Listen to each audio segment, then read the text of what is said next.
Returning to the third year of high school, the first thing you did was to give up the identity of the coveted young master of a wealthy family, and turn back to the foster parents who work hard day and night. But your four sisters who once vowed never to accept you were in a panic, all because the adopted brother Jibota, who was treasured by his biological mother, was revealed to be the biological son of the father and his mistress, hiding this fact from the family for nearly 20 years. In your past life, after being brought back to the wealthy family, you were kidnapped by the illegitimate son Jibota and his despicable father. However, the family only focused on comforting the frightened adopted brother, forgetting about you, the true young master, at the scene, leading to your death from excessive blood loss. Now, in this life, you no longer harbor any illusions about your blind and ignorant family. Confronting your biological father, you beat up the illegitimate son Jibota and then turned back to the foster parents who truly care for you. As you just returned to the villa, you were scolded by your eldest sister Ji Qingyan before even entering the house. Ji Pingyan, you finally know to come back?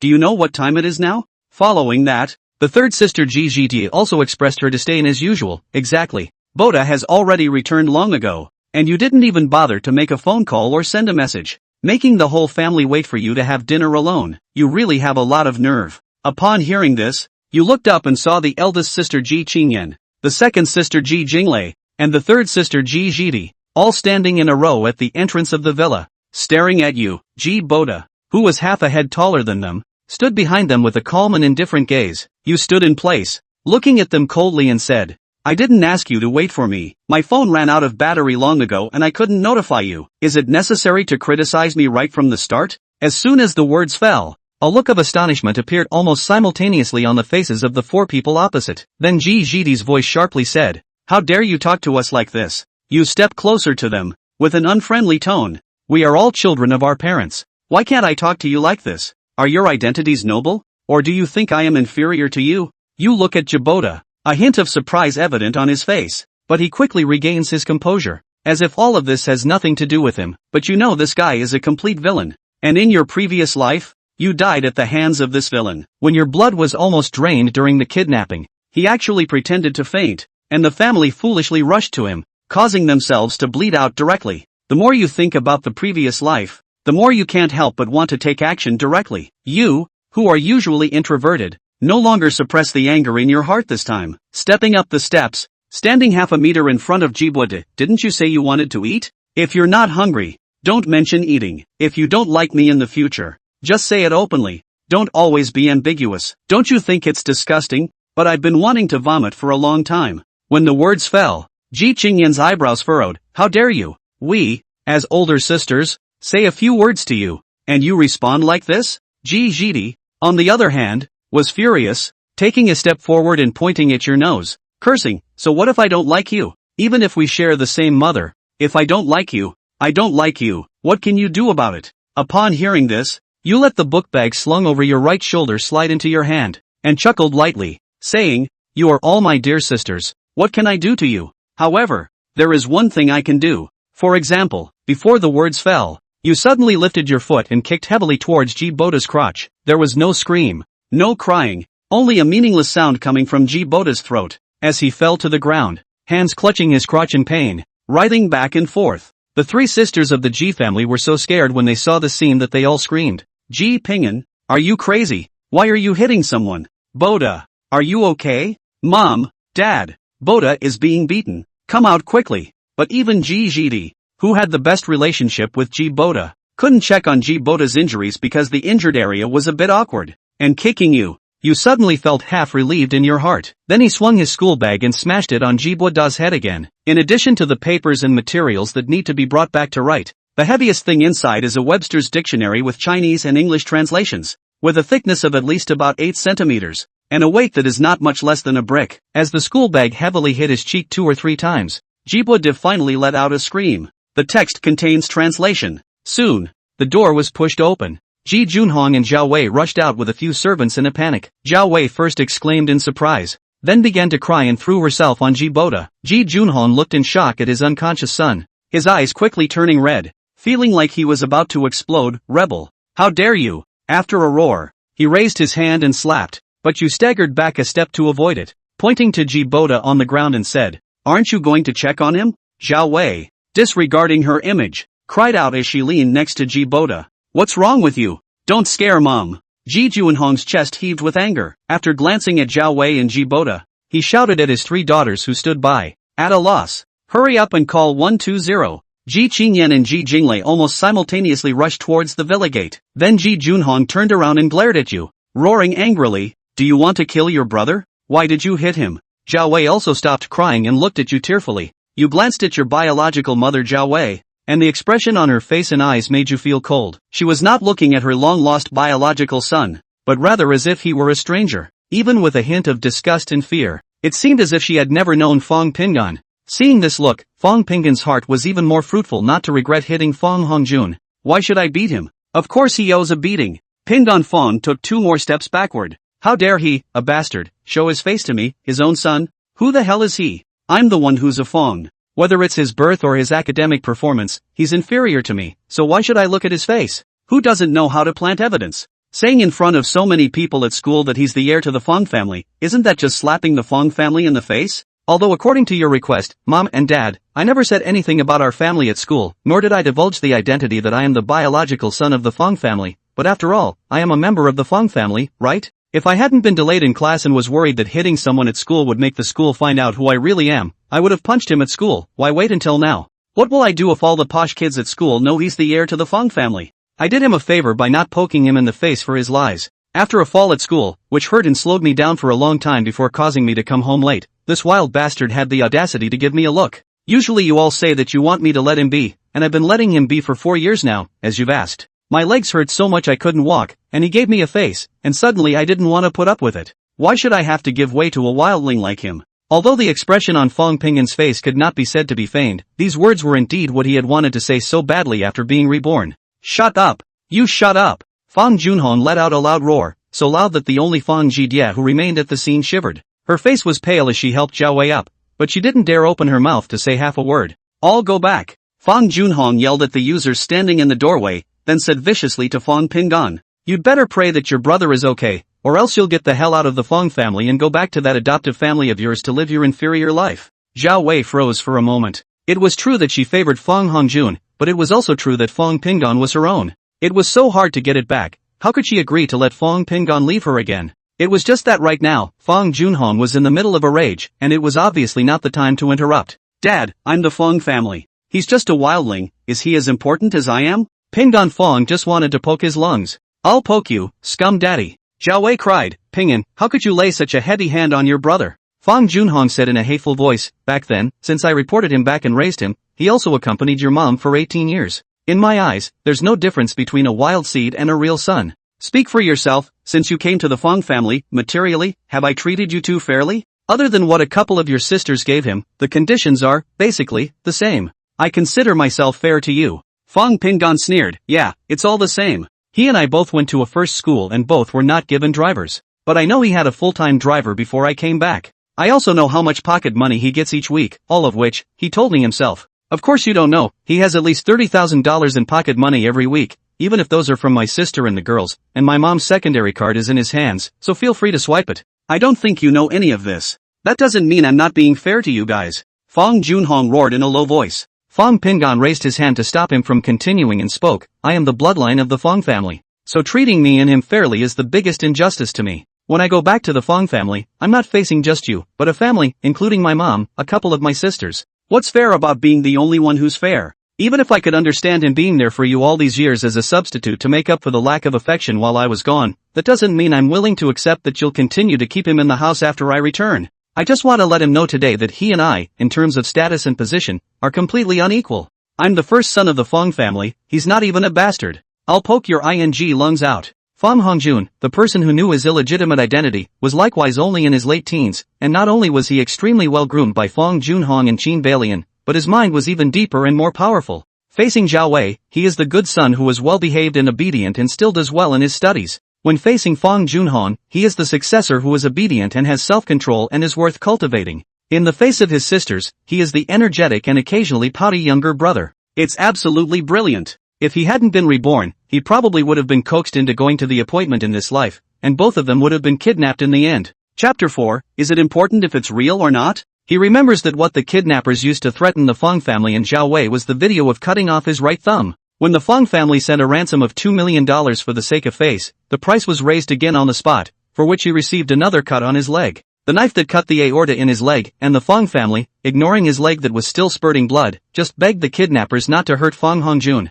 After death, Fong Pingon floats in midair and watches as Fong Hongjun, who has fallen into a coma from shock, is sent by them to the hospital's intensive care unit, and him, sent to the morgue. It wasn't until the hospital notified him that he had to be cremated that the Fonzies remembered he existed. After drifting around the Fong family in Cloud City for more than a year, he slowly realized that everything was planned by Fong Hongjun. He witnessed Fong Hongjun and the kidnapper, who had been on the run for a year, contacting each other by phone to pay the balance. Fong Hongjun is afraid that he will really be recognized by Fong Junhong, and in order to really get the inheritance of the Fong family, he designs to get his only competitor, Fong Pingon, killed. He followed Fong Hongjun for more than 10 years until he got the memory or rebirth of his past life after that fall at school in the afternoon. He remembered clearly that after Fong Hongjun later took charge of the Fong family, his birth mother Qin Balian was received into the Fong family, and then Zhao Wei and her 4 sisters had a miserable batch of fates. Fong Junhong, the scum father, on the other hand, got the understanding of Zhao Wei's mother's family after paying a certain amount of benefits and costs.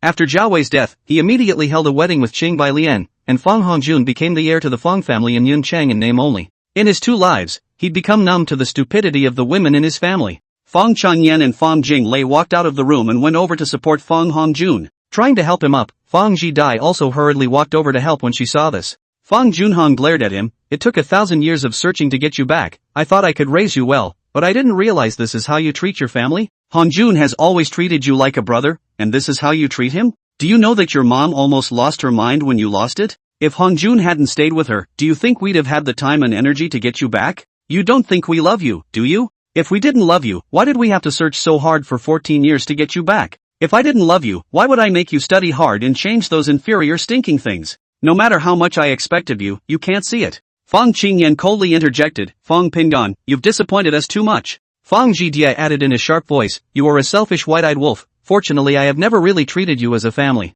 Otherwise it's going to gross me out. Fong Pingon froze. Ha! Love me enough to find me? Isn't it for the face of the Fong family? 14 years of searching? If I hadn't been found to look so much like this face of yours, would you have remembered that you have a son? I even suspected that you arranged for someone to steal me from the hospital and leave me at the orphanage in the first place. Zhao Wei sobbed uncontrollably as she looked at Fong Hongjun, whom none of her 3 daughters could help up, and turned her face to say to Fong Pingon, Pingon, you really are too cruel. Fong Pingon only felt ridiculous and very angry at the same time. If he hadn't died and been reborn, there were some things he wouldn't have said. The odds are that it's still patience, until the guy finally gets killed by design. He looked at Fong Junhong and saw that he kept looking at himself. Looking around the room, he saw the indifference in the eyes of his eldest sister, the disinterest of his second sister and the disgust in the eyes of his third sister. You're saying he thinks I'm his brother? He said that because he was sure I wouldn't tell you guys about what happened at school, right? You all think he's my brother? Fong Pingon suddenly asked. I'm your biological son, right, and this I remember from the paternity test 4 years ago.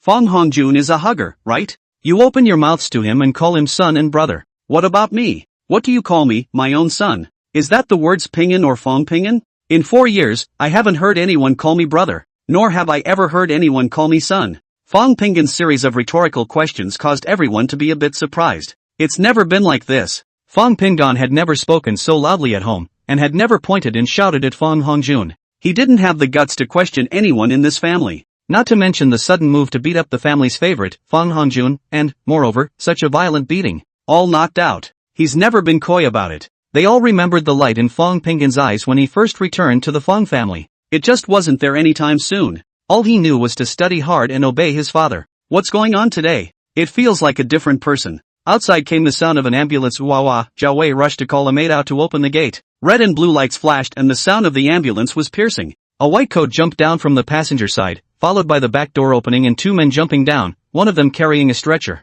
Fong Pingon coldly watched as these people were busy with a flurry of activity, placing Fong Hongjun on a stretcher. The 2 white coats got up and ran towards the ambulance. Zhao Wei immediately followed her over without even glancing at Pingon Fong. Fong Jie shouted, Mom, I'll go too. Fong Qingyan hurriedly ran a few steps and pulled Zhao Wei. Mom, don't go, I'll just go with third sister. Jinglei, come over and help Mom back to rest. Fong Jinglei went over and pulled Zhao Wei back. Mom, it's fine, big sister and third sister go enough. Besides, you won't be able to help much if you go. If anything happens, big sister will call back. Zhao Wei covered her mouth and sobbed silently, and even glared at Fong Pingan as she stepped onto the steps. The servants went back after Fong Hongjun was carried on the stretcher. What happened today is not for them to get involved in. Fong Pingan looked at Fong Junhon's sinister eyes and somewhat hideous expression and suddenly smiled. I'm your own, right? Fong Junhong, Zhao Wei, and Fong Jinglei all stared at him without a word. Pointing in the direction of the gate, Fong Pingan continued to ask, speak for yourself? Is he your own? Fong Junhong's face was ironic, and the corners of his eyes involuntarily jumped a few times. Zhao Wei snapped and asked, you're both mama's boys, there's no need to make such a clear distinction, and there's even less reason for you to hit someone and beat Hongjun so badly. Zhao Wei continued, does it matter if it's biological or not? Hongjun has been living with us for 18 years, a family bond that you don't value, but we all do. Fong Pingan watched with his own eyes as a flash of panic flashed under Fong Junhong's eyes, but it disappeared in an instant. He stared at Fong Junhong and asked, Dad, what do you think? Does it matter if it's biological or not? Chapter 5 Henceforth. Fong Junhong grimaced and stared hard at Fong Pingan. Fong Pingan had absolutely no respect or offer him as his father today that he had before. It was a state he hadn't seen before. Just now, this rebellious son had mentioned his own son several times, which made him a bit embarrassed. In the beginning, if it wasn't for the sake of the Fong family's face, he probably wouldn't have agreed to let Fong Pingan come back. Only there's no use thinking about that now. Tonight, he had to hold down Pingan Fong. No matter what, the son who seemed to know something had to be held down. He spoke, bringing you back then was really a mistake. Since you've been here, you've been causing trouble in this house for 3 days. Now that you've hurt someone with your hands, it's my fault for not educating you. It's my fault. It's also our family's fault. With you, it's still too indulgent. There's not a single thing you've done today that hasn't made me disappointed in you. No, I'm desperate for you. It's impossible for you to learn anymore. If you can hit your brother so hard, the Fong family can no longer tolerate you. There you go. Go back to your foster parents. When I brought you back, your account hadn't been transferred, you just had the surname Fong. The blood of the Fong family merely flows in your body, but you are not a member of my family. You're not worthy. Zhao Wei's face changed drastically when she heard this. Suruga. She was just about to say something when Fong Junhong raised his hand and waved it. Don't say anymore, I've already decided. He's wasted. Even if you continue to cultivate it, you can't change it. He was able to hit Hongjun today for an identity. Tomorrow, he's liable to kill someone for some profit. My Fong family won't keep a scourge. Not only will my Fong family be disgraced, but your Zhao family's face, likewise, will be disgraced. I can't afford that. Instead of letting him drag us down in the future, why don't we just let him get the hell out of the Fong clan and fend for himself, and pretend that we didn't find him back then? Zhao Wei wanted to say something, but Fong Jinglei gently propped her arm, so Zhao Wei closed her mouth. She couldn't put her feelings into words at this point, and she didn't seem to have any other way to express herself other than crying. Perhaps, it's heartache for Fong Hongjun. Or perhaps it was unwilling to let Fong Pingan be driven out. After all, this was the son she had carried to term. Fong Pingan's face changed, but it quickly returned to normal. Oh, did I let you guys down? Have you ever seen my longing? Have you ever seen my despair? Mr. Fong. He opened his mouth. Fong Junhong looked at Zhao Wei with red eyes and said angrily, you heard that? What did he call me? Fong Pingan continued to ask regardless, do you mean that from now on, I am no longer a member of the Fong family? Fong Junhong drank with a face full of anger. Originally I thought I could raise you well, and then no matter what, when you graduated from the university after you seek an idle position in the family can also live a life in peace. I was wrong about you. You were not taught well in that foster home of yours, and I no longer believe you deserve to be nurtured. Hongjun is your brother. It's not biological, but your mom would have gone crazy without him before you came back. Not only are you narrow-minded and reckless with your family, but you're also mean-spirited and ruthless. You don't deserve to be a Fong family member. I'll pretend I never gave birth to a bastard like you. Zhao Wei cried, Pingan, why are you like this? Tsuruhiro, is it necessary for a family to get to this point?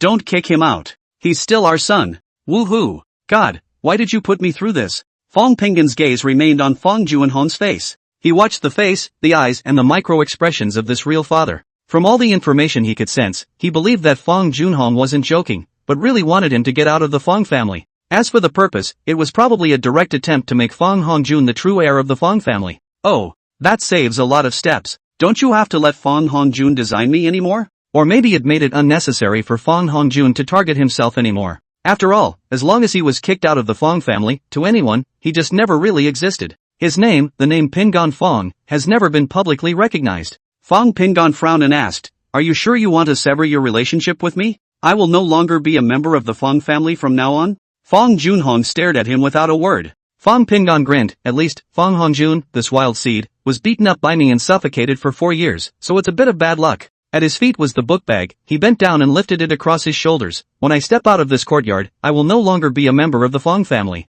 Remember, Mr. Fong, MS. Zhao, and second Miss Fong, from now on, I'm not part of your family. The three men on the porch watched as he walked down the steps, across the yard, and pulled open the gate to the yard. Zhao Wei finally couldn't help herself as she let out a cry. Pingan, don't go, okay? Mom begs you, don't go, okay? Fong Pingan turned around and looked at Zhao Wei, who by now was already snotting and tearing up her makeup, which had been completely smudged. The usual grooming conscious, disliking his earthy, in-law mom did look a little hot in this way now. Fong Junhong didn't even bother with his wife Zhao Wei as he stared at Fong Pingan. I'll pretend I never had a son like you. Fong Pingan slowly spoke. Step out of this door, and I hope we're old and dead to each other. I will never come to you, or I shall not die. And please don't ever reach out to me. Let's pretend you guys never found me back then. Or, just pretend I died 18 years ago. Mr. Fong, just pretend you never had me. MS. Joe, a kind suggestion for you. The one I hid is your adopted son, but only your adopted son. He added more emphasis to just yours, then let go and walked out.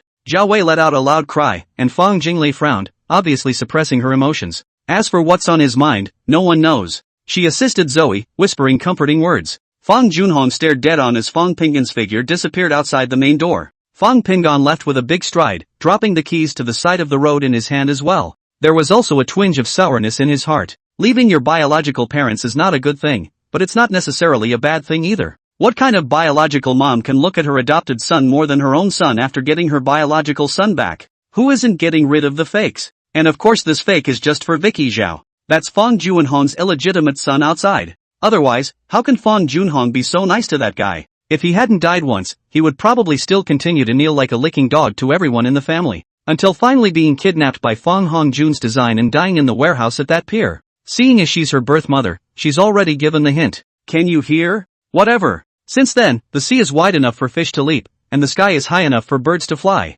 Chapter 6. Dad, Mom, it's me. I'm back. A summer evening carries a sultry humidity in the air. The salty smell from the sea breeze wasn't overpowering, much lighter than at the beach. Fong Pingan was walking alone on the street with his school bag on his back. Honestly, it's hard to describe what he's feeling right now. There was some emptiness, a fast heartbeat, a thrill, and a hint of inexplicable excitement. All of his wealth, including the year-end money he'd gotten over the years, the red envelopes and the ones they'd given him on his birthday, was on his bank card. There's over 10,000 more in the Green Bubble app on my phone. It adds up to a little over $200,000. Quite a lot. It could even be a huge amount of money for him. He wouldn't be stupid enough to give it back. The gentry are just trenchant. Although compared to Fong Hongjun, he was definitely a poor man. People's pocket money plus the money given by the richest big and second sisters should be tens of thousands of dollars a month. Maybe, that bastard may still have the subcard in his hand. Not bad yourself though. In the 10 years or so after his death in his previous life, he had followed Fong Hongjun and knew a lot of news, business, finance, and even some of the inner workings of the southern gentry. He knew it all. And he was not known to have another skill that allowed him to utilize that what he had seen and heard for more than a decade at Fong Hongjuan's side to the extreme. Overwhelmed. Walking to where he could get a cab, he got in and headed straight for the home of his foster parents where he had lived for 14 years. The Star and Moon neighborhood is a small, old neighborhood. Most of the people here are old residents who have lived in the neighborhood for more than 10 or 20 years, and most of them are middle-aged or elderly. The only bad thing is that there aren't many buildings with elevators here, and most of them don't want to spend the money to get an outside elevator. Because of the low floors, there is a lot of smoke and mirrors between neighbors. Foster father Chen Xiaohua and foster mother Lu Qing, just in front of the neighborhood, opened a modest Jiangnan snack bar. Pingan Fong knew that his adoptive parents' small store was closed at this time of the day, but they should not be resting yet. At this hour, all the old men and women out walking have gone home. The street lights of the neighborhood shone on the empty path. He turned left and right and walked to the door of the third unit of a building, coughed, and the sound-activated hallway light came on.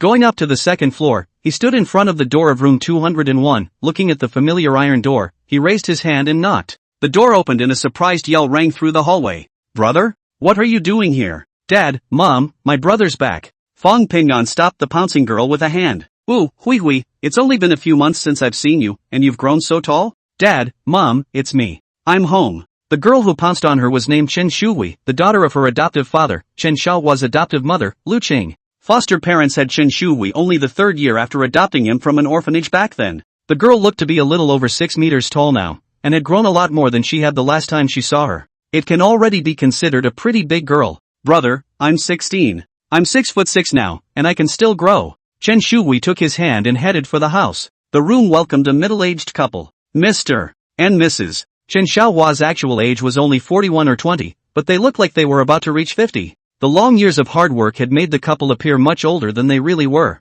The two men greeted them joyfully. "Peace is here, come in and sit down." Pingan Fong smiled and nodded. "Dad, Mom." Lu Qing rubbed his hands together and answered, "Come, quickly come in. Have you eaten yet? If you haven't eaten, Mom will go get you a bowl of noodles." After saying that, she awkwardly glanced at Fong Pingan. "Auntie will go and get you a bowl of noodles." Fong Pingan heard Lu Qing's embarrassment and hurriedly said, "Mom, you are my mom. Haven't had dinner yet." Willow Green turned to the kitchen and raised a hand to wipe her eyes. Chen Xiaohua walked over and looked up and down before nodding with a satisfied smile. Fong Pingan looked at the man in front of him and the girl beside him, and his mood was inexplicably much calmer. This is where he grew up and used to live in his home for over a decade. Once, he was called Pingan Chen. 4 years ago he changed his name to Fong Pingan and went to the Fong family's villa. There, it's just the same home that gave him his life and his last name. This was the home that gave him the feeling of a complete family. Pingan Fong suppressed his thoughts and put down his book bag to survey the room. The furnishings of the house were no different than they had been 4 years ago, all of them, the same as they had been the year he left. "Why did you come over? Did you suffer at Fong's house? Hui, have you finished your homework? Go do your homework." Chen Xiaohua brought over a cup of tea and placed it in front of him, glaring at Chen Shui. Chen Shui bulged her mouth with some reluctance. "Dad, I haven't seen my brother in a long time, can I just stay for a little while?" Fong Pingan smiled and touched the girl's head. Hui, you go do your homework first, I'm not leaving today." "Really?" Chen Shuhui's eyes lit up. "You're staying at home tonight?" Chen Xiaohua also froze a bit. For the past 4 years, every time Peace came to visit them, he sat down and left, never staying at the house. Fong Pingan smiled and nodded. "Well, don't go. You're in your first year of high school, you have to work hard to get there, go do your homework, we'll talk when you're done." Chen Shuhui's eyes curved, obviously very happy that he could stay. "Don't go to bed so early. Oh, I'll find you after I finish my homework." Fong Pingan smiled and watched her get up, only then noticing that the girl had indeed grown up. At 6'6", she looked slim and has a lot of room to grow. Chen Xiaohua touched out a cigarette and lit one, sitting next to him face to face and asked, "What brings you over here all of a sudden?" Pingan Fong didn't know what to say about this. It's not appropriate to say you have no place to go. Tell him directly that he had a bad time in the Fong family, so he came back to ask for comfort? Seeing that he didn't answer, Chen Xiaohua suddenly reached out and tapped him on the shoulder. "It's okay, I told you that back when you were picked up. We're not as rich as the Fong family, but the door to this home is always open for you. Whenever you come back, you're welcome. It's not a big house, but it will always be your home." A warm current flowed through Fong Pingan's heart, and he was really touched. The foster parents, including his sister, were really good to him. He had never felt slighted in any way in this family. "Dad, I'm fine." Smiling he spoke, "I'm in my senior year of high school, I'm about to take the college entrance exam. I heard them say that my account is still here." Chen Xiaohua nodded and said, "Yes, it's still at home. At first, I meant to directly move your account over as well, but your father disagreed, saying he'd wait a few years." With a puzzled look on his face, he looked at Pingan Fong and asked, "Is it that they don't treat you well?" Fong Pingan calmly said, "It's nothing, it's all in the past.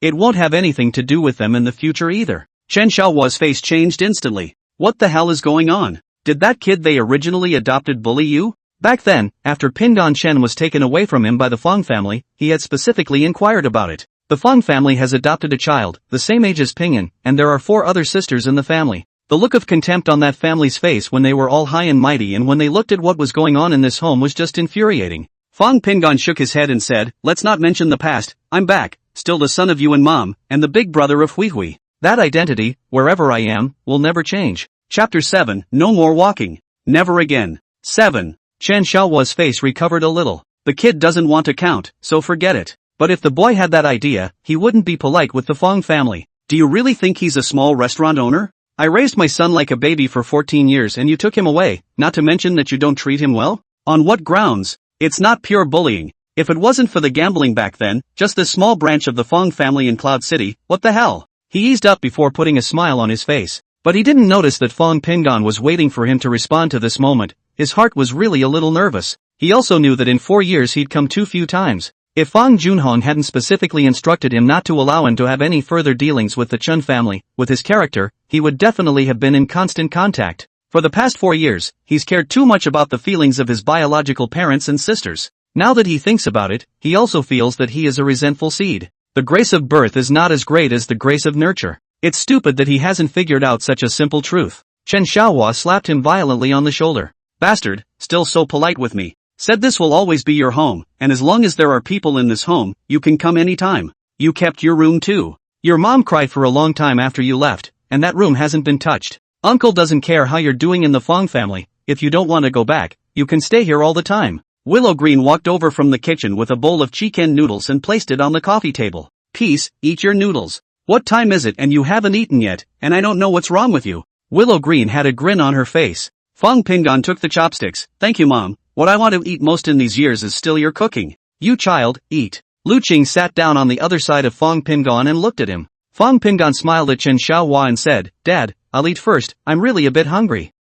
Take your time eating, don't rush. Wife, go and clean up Peace's old room. He's not leaving, he's staying here tonight. Just as Chen Xiaohua finished speaking, Lu Qing stood up in surprise. Really? Peace, you're not leaving? Fong Pingon didn't lift his head and said while eating his noodles, well, I'm not leaving. I won't leave in the future. This is my home. Lu Qing said yes in a loud voice and went to clean up his room. Chen Xiaohua said, take your time to eat, I'll go help clean up your room too. He got up and headed inside. Fong Pingon slowed down the speed of eating noodles. When he was almost finished he realized that there were 2 poached eggs lying underneath the noodles. Sometimes when he and Shen Shui didn't want to eat wontons, Lu Qing just took the time to make the simplest kind of chicken noodles for the siblings in the back kitchen of the restaurant. Lay 2 poached eggs for each of them at the bottom. It was exactly the same as in the past, reminding Fong Pingon again of the little moments of his life here. After finishing the noodles, Fong Pingon carried his own bowl to the kitchen and prepared to wash the dishes, when the cell phone in his pocket suddenly rang. He took out his cell phone and looked at it. Fong Qingyan? The bell is ringing non-stop.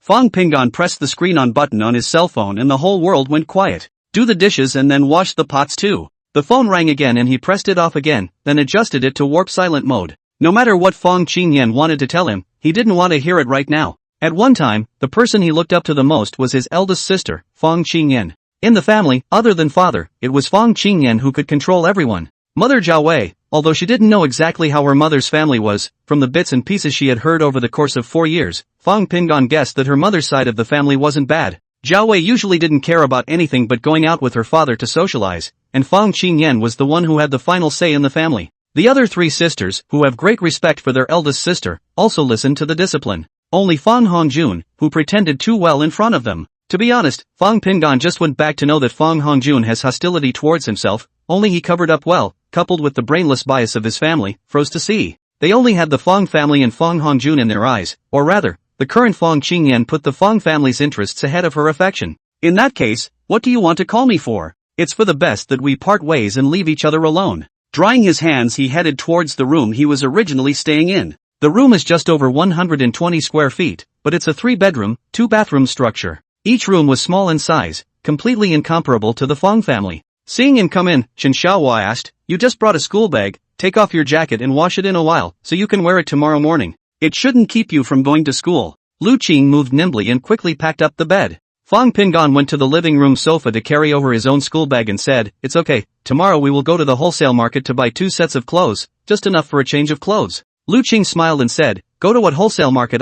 Let's just go to the big mall to buy. Chen Xiaohua chimed in, even though we run a small business, it's not so bad that you can't afford to wear clothes. Fong Pingon hurriedly explained, no, I mainly wear more school uniforms, and I don't go out too much on weekends, I have to study. There's no need to buy so many clothes, and if you do, you won't get to wear them. Mr. and Mrs. Chen Xiaohua came out after cleaning up their room. On the way out, Chen Xiaohua said to him, come and stay at ease, don't think too much. I'm still here if anything happens. Study hard, and when you become independent in the future, you won't have to look at the Fong family's face anymore. Lu Qing tugged at him and chided, why are you talking so much? The child just came back, you let him rest for a while. The 2 men took the door with them as they went out. Fong Pingon sat down at that small desk, took out his books, and prepared to write his homework. As is customary, the cell phone was also put aside. Taking it out and looking at it, it had 4 missed calls in quick succession. Tapping on it, all of them were calls from Fong Qingyan. Dropping his cell phone, he began to brush up in earnest. In the second half of the senior year, there isn't really much new content left.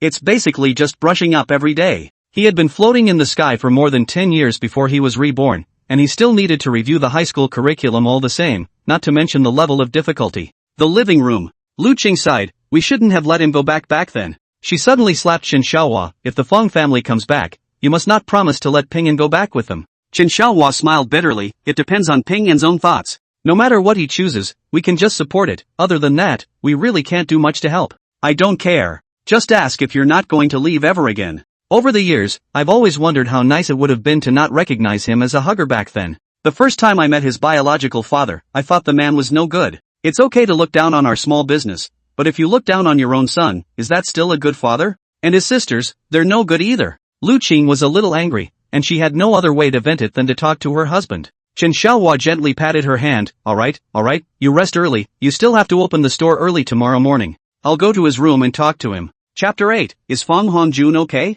When Chen Xiaohua knocked on the door, Fang Pinggan was only halfway through brushing his first physics paper. Can you tell me what's going on? We're all worried about you. Chen Xiaohua put down his things and sat on the bed to look at him and asked. Fang Pinggan thought for a moment. Dad, my biological father said that I was not worthy of being a member of the Fang family, and said that he would pretend that he had never given birth to me. I'm leaving Fang's house. From now on, I have nothing to do with them. His voice trembled as he asked, is this something a fatherly man could do? Fang Pinggan sighed. Just think of it as me taking the initiative to cut ties with them. I don't intend to go back anyway. Chen Xiaohua was stunned. What's going on? Didn't you say in the past that they were good to you? Fang Pinggan wasn't embarrassed. He told the real experience of the past few years and the events of this evening. Chen Xiaohua sat quietly on the edge of the bed and listened for another moment of silence before speaking. Since we chose to leave the Fang family, let's continue to be father and son as we were 4 years ago. Anyway, all your adoption paperwork is still at our house, and you still have your account. From now on, if there's anything, just talk to me. Although the Fang family is considered to be ranked in Cloud City, it's really nothing compared to those capital families. Fang Pinggan stopped the movement of his hands. I know, don't worry, Dad, I won't have anything to do with them anymore in the future. Chen Xiaohua sighed. Take a shower after you clean up, and let your mom wash your clothes for you so you can wear them tomorrow. No need to wash it, tomorrow is Friday, wait until the weekend. Chen Xiaohua got up and went out, returning to the living room to see Lu Qing still eyeing him from the sofa. He nodded to Lu Qing and sat beside her and whispered, the child is aggrieved and has severed his relationship with the Fang family. Willow Green reached up and covered her mouth in shock, looking at him incredulously. Chen Xiaohua nodded his head and continued to whisper what Fang Pinggan had told him. Lu Qing raised Fang Pinggan until he was taken away by the Fang family at the age of 14, and was already very reluctant to part with him, and was also sick that year. Now after hearing about Fang Pinggan's experience in the Fang family, not only was he angry, but more than that, he was heartbroken by Fang Pinggan's child's hard life. Xiaohua, why don't we continue to adopt Pinggan? Chen Xiaohua suddenly smiled. Don't worry, when Pinggan left back then, the Fang family didn't go through the formalities.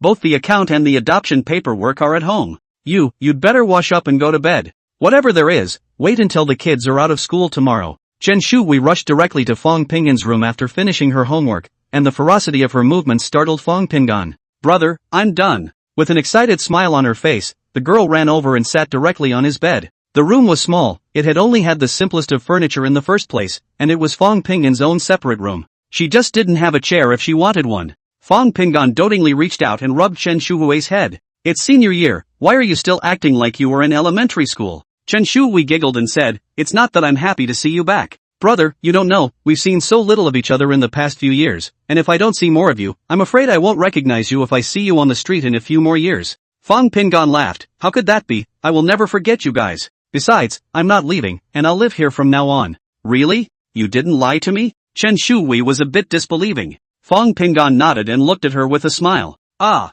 fantastic. Chen Shuhui didn't let him down at all, and indeed let out a scream of excitement. Seeing her so happy, Fang Pinggan's heart warmed when he thought of his adoptive father and mother's previous attitude and demeanor towards him. It's really different. Well, it's late and I have school tomorrow. From now on, I'll help you check and tutor your homework. Can't be lazy. Chen Shuhui immediately waved her fists and said, not at all, my grades are very good. Always in the top 3 of the class. Fang Pinggan laughed and said, from today onwards, I will no longer hide my strength either. Starting with the next weekly test, I'm going to be number 1 in my class all the time. Work hard together. Chen Shuhui swung her fist hard. The small white fists, which drew an arc under the light of the room's lamps, landed in the bottom of Fang Pinggan's eyes. The next morning, Fang Pinggan woke up a little late, not getting up until almost 7 o'clock. Usually it's a 6:30 a.m. wake-up call, followed by a casual dinner at that huge dining room at the Fonzie's house. It was about 7:20 when I arrived at the school by taxi. Just in time for morning study. When I got up and walked into the bathroom, I saw a very new glass and unopened toothbrush and toothpaste.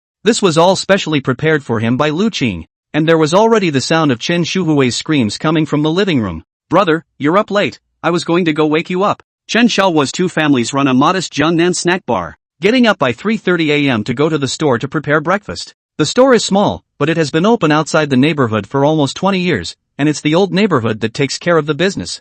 Fong Pingon finished cleaning up and went back to his room to pick up his school bag and walked into the living room. Chen Shui is soaking donuts in soy milk. Come on, eat and leave together? Chen Shui didn't raise her head, she also had to hurry. The two were not in the same school, and Chen Shui had good grades, but she was in the 27th grade, which was in a different direction from the first grade. Fong Pingon picked up the soy milk and finished it in 2 or 3 mouthfuls, and pulled a plastic bag and stuffed 2 donuts directly into it. It's too late, bring it to school and eat it. Chen Shui also accelerated the speed of eating, and the two of them walked out of the house together. He didn't expect to hear a voice from not far away just as he stepped out of the door of his unit. I told you he must have run here, right? The voice was not loud, but it was already quieter at this time of the morning, and both he and Chen Shui could hear it clearly. Pingon Fong twisted his head to see that it was the Porsche driven by his third sister. The front and rear windows are rolled down. At this moment, Fong Jidie, who was sitting in the driver's seat, had an expression of I knew it was so. In the back row sat Xiao Wei, who was actually still teary-eyed at this point.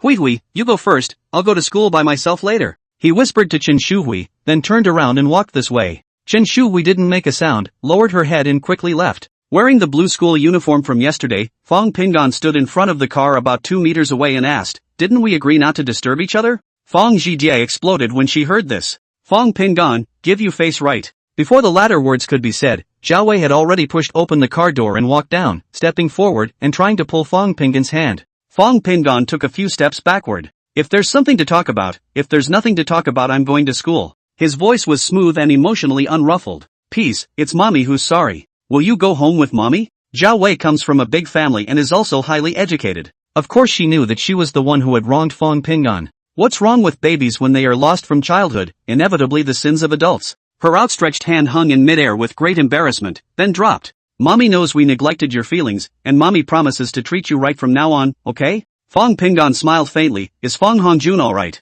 Chapter 9 What about my conditions? Fong Jidie sat in the car and didn't get out, she was just angry with her mom why she must follow her over. Hearing her mother speak so lowly, she slapped the steering wheel in anger, but in the end, she didn't open her mouth to say anything that would make Fong Pingon even more angry. Before he came, Xiao Wei had warned him 1,000 times. Fong Pingon looked at his mother with a smirk, not saying a word. Xiao Wei continued with a sobbing voice, Hongjun is already fine. Pingon, go back with mom. Your dad was just pissed off yesterday too.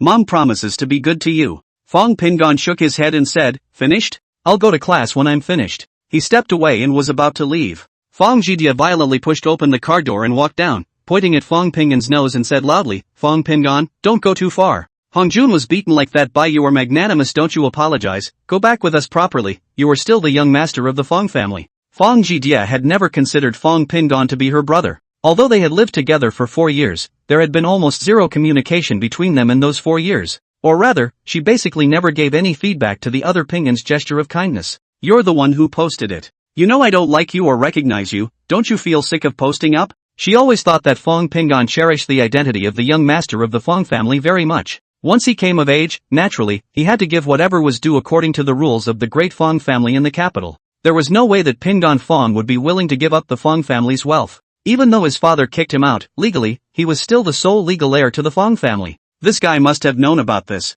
What he's doing so far is nothing more than backing down to get out of the way. Pingon Fong stopped and smiled. Oh, no need to apologize? That's your condition? Xiao Wei hurriedly nodded her head. No need to apologize, no need to apologize. It's mom who is sorry. It's not your fault. Fong Jidie hummed. Fong Pingon shook his head. What about my conditions? Are you willing to let Fong Hongjun move out? Xiao Wei was stunned and opened her mouth, but still didn't say anything. Fong Jidie, however, turned pale. Fong Pingon, don't go too far. I advise you to see the light and go back with us and you'll be fine. Fong Pingon nodded and said, understood. You guys go, I'm going to school or I'll be late. Fong Jidie said before Xiao Wei. We've come to get you, what more do you want? Shouldn't you apologize to Hongjun for beating him up like that? Xiao Wei took 2 steps forward, a face of bitterness. Pingon. You do not go home with mom? Fong Pingon exhaled and said. I'm not going back, it was made very clear yesterday that if I went back again I would not be allowed to die. What's more, even if I'm not afraid to die, you guys should at least tell him to get the hell out of the Fong family. Looking at it now, it's obvious you guys don't want to let him go. If you want to choose Fong Hongjun, that's your freedom, I have no right to interfere. Again, I made my own choice last night. Since I won't give in and agree to leave the Fong family, in the future, you guys shouldn't bother my life, is that okay? I don't have that kind of time to tangle with you guys. Fong Jidie scolded with an angry face, who do you think you are? Who are you holding this gesture for? Fong Hongjun is my brother. I won't let him go. As for you, Dad is just giving you one last chance. I wouldn't even come if I were invited to this Thai place where inferior people stay. Still think you're a treasure? Zhao Wei's figure trembled. She had thought that yesterday was nothing more than a minor conflict. Pingan, must you let Hong Jun go? You're digging into Mom's heart. Pingan Fong glanced down at his watch. Time was running out. If we don't go, we'll really be late. Mrs. Fong, I understand how you feel. Fong Pingan squeezed out a smile. Fong Hongjun is a replacement for the 14 years I was away, plus the 4 years I came back, which makes 18 years. 18 years together, watching him grow up, you have a strong bond. But you shouldn't have let me live under the same roof as him and not even the least bit of it. All of you are worried that he won't be able to handle it, but do any of you care if I can handle it? Has anyone ever cared how I felt watching my parents and family, who belong to me, being taken away from me? You should know very well what kind of favoritism you show to an outsider, to your own son and brother. Why should I accept such humiliation in the Fong family? I'm not comfortable in my adoptive home? He turned and walked away. I have school to go to, so I won't tangle with you. Like I said last night, I'm not a Fong anymore. I will not come to you, and I ask you to leave me alone. There is nothing more between you and me. Zhao Wei's tears were really not held back. Usually, when she saw Fong Pingan in Fong's house, she also felt that he was vulgar and uneducated, but it never occurred to her that it was supposed to be her responsibility. She also believed that Fong Pingan's agreement to sever the relationship was nothing more than a facade. After all, the Fong family's financial strength was quite good. Being able to enter the Fong family was something that many people could only dream of. She had thought that Fong Pingan would be very obedient as he once was, and that no matter what he asked for, he would do it with all his might just to get her approval. In the morning it was originally Fong Zhidia who looked at Zhao Wei's red eyes early in the morning and was annoyed in her heart and wanted to come alone to take Fong Pingan back to apologize. It was Zhao Wei herself who wanted to come. No matter what, Fong Pingan was born to her in October, only just born and lost by the hospital. But it's not right now. Fong Pingan walked very quickly, and in a few minutes he had disappeared from their sight. Zhao Wei looked at Fong Pingan's back in confusion. She just couldn't bear to see Bang Hongjun leave her. Couldn't he understand this kind of feeling? But he just said he could understand, didn't he? Her husband, Fong Junhon, told her that he should be strict with Pingan in order to cultivate him properly, and in the future, he will also want him to inherit the Fong family business. That's why they've been very strict with each other's peace in the past few years. Rarely even a smile. But she forgets that everyone's attitude and demands on Fong Hongjun are completely different standards compared to Fong Pingan. Even though she was sad now, she was still unwilling to let Fong Hongjun leave. That's the son she raised from a tiny baby all the way up to now. It was something she had spent countless hours of effort and resources to cultivate. Both the study and the gestural etiquette are considered almost impeccable. It's a little clingy, but isn't that what mother-son bonding is all about? What's wrong with that? It is said that the kindness of raising a child is greater than the kindness of a relative, and Fong Hongjun is good to everyone in his family. Why is it that Fong Pingan, this biological son of his, just can't accept it? Fong Zhidia went forward to support Zhao Wei and frowned as she advised, "Mom, don't cry, go back. It's Hong Jun's 18th birthday next month, and neither the birthday banquet nor the bar mitzvah have been prepared yet." Without a word, Zhao Wei got into the car and the two then left. Chapter 10. Since you don't want to come back, don't ever come back. He was well aware that Fong Hongjuan's grades were also very good. After all, it was Fong Juanhong's seed. He's so smart himself, that wild seed can't be far behind. For 4 years, all he knew was that the guys' grades at their school were proper 985 material. After all, every now and then you could hear Fong Zhidia and her mother, Zhao Wei, praising that guy with a smug look on their faces during dinner. He basically controlled his own scores for each exam in order to avoid conflict and open competition with Fong Hongjun. Not to mention that although he and Fong Hongjun were in the same school, they were not in the same class, and they rarely saw each other. He shrank inside his own little world, and Fong Hongjun, with a group of people, using money to drive the way, was really much more dashing outside the school. It's just that on campus, he's still more honest. The two don't see each other and there is little chance of conflict. With Fong Hongjuan's intelligence, he naturally wouldn't personally step in to bully him. It is said that there are only two kinds of kids in the first grade. One type is the non-rich, and there aren't many people in that segment. The other is a real school bully. This part of a lot of people, basically the city's top students are in the first high school, and for students from poor families, there are all kinds of subsidies. Fong Pingan knew his grades, and although he had gotten into 985 in his previous life, he had been kidnapped before he could report to work. This time, it won't. Even though he's now cut ties with the Fong family, that Fong Hongjun guy, he's too good of an actor, and he's ruthless. Not only did he get him killed, but he also continued to hold back until he really took control of the Fong family before he made his identity public. Zhao Wei soon became ill and died, and her eldest sister was even exposed by Fong Hongjun. Think about the 4 sisters who really have the same parents as him.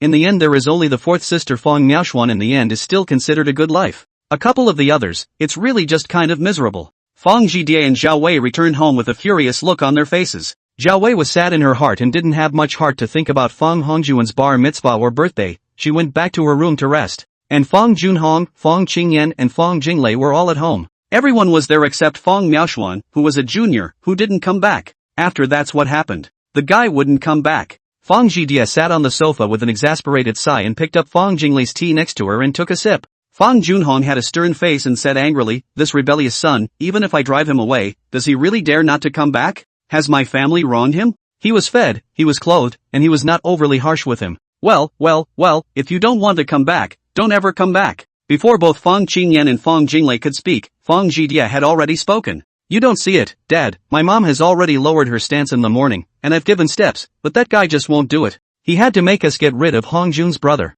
Do you think he's sick? We've been in a relationship with Hongjun for over 10 years, and you're saying you don't want it? This person, Fang Pingan, is really too vicious." Fang Junhong said angrily, "Don't mention him in front of me in the future. Didn't he go back to his foster father? Then leave him alone for a while and let him stay. It is difficult to go from luxury to frugality. I just don't believe that after 4 years of living a life of luxury in the Fang family, he can continue to live in that kind of slum. Since you're not coming back, you guys shouldn't wait, do what you have to do." Fang Jinglei raised her eyes and glanced at her father. Seeing that his face was full of hostility, she immediately dismissed the idea of opening her mouth. She wanted to ask her big sister, Fang Qingyan, to wait for a moment. She had some ideas she wanted to talk to her about, when she saw Fang Qingyan get up with her own bag. "I'm off to the office then, there's another meeting at 10:30, the afternoon is with the shareholders, the Zhao family." "Dad, these two, you'll be attending too, don't forget." Fang Junhong hummed and got up to go upstairs. Fang Jidie also stood up and said, "I should go too, Lawyer Gu is particularly strict and I can't be late." "Second sister, only you are more leisurely, you stay at home and spend time with mom, she even cried when she came back." Fang Jinglei waved her hand to indicate that she knew. Between classes, Fatty saw the bread Fang Pingan bought from the school store and actually ran to buy 2 chicken legs as well. Fang Pingan nonchalantly grabbed one as compensation for the morning donut. Even so, it was the age of growth, and by noon both were starving. Not just the two of them, but all the kids who ate at school were like hungry wolves. The first high school was only 4 stops away from his adoptive father's house, that is, he couldn't afford to waste time now. After lunch, he went back to the classroom and plopped down in his seat to read, while Fatty slumped to the side and slept. It was almost 1 o'clock when a figure appeared in front of him with the sound of high heels. Looking up from behind the tall booklet, he saw Fang Jingle. "Come out, there's something to tell you." Fang Jinglei's expression was calm, and Fang Pingan couldn't tell what was going on. Just feeling a little annoyed. "Didn't you say you don't recognize me as a Fang? Didn't I tell you not to bother me? What do you want from me, twice and thrice?" Looking around the classroom at the students who were either reading or sleeping, he couldn't be bothered to get angry in the classroom, so he could only nod.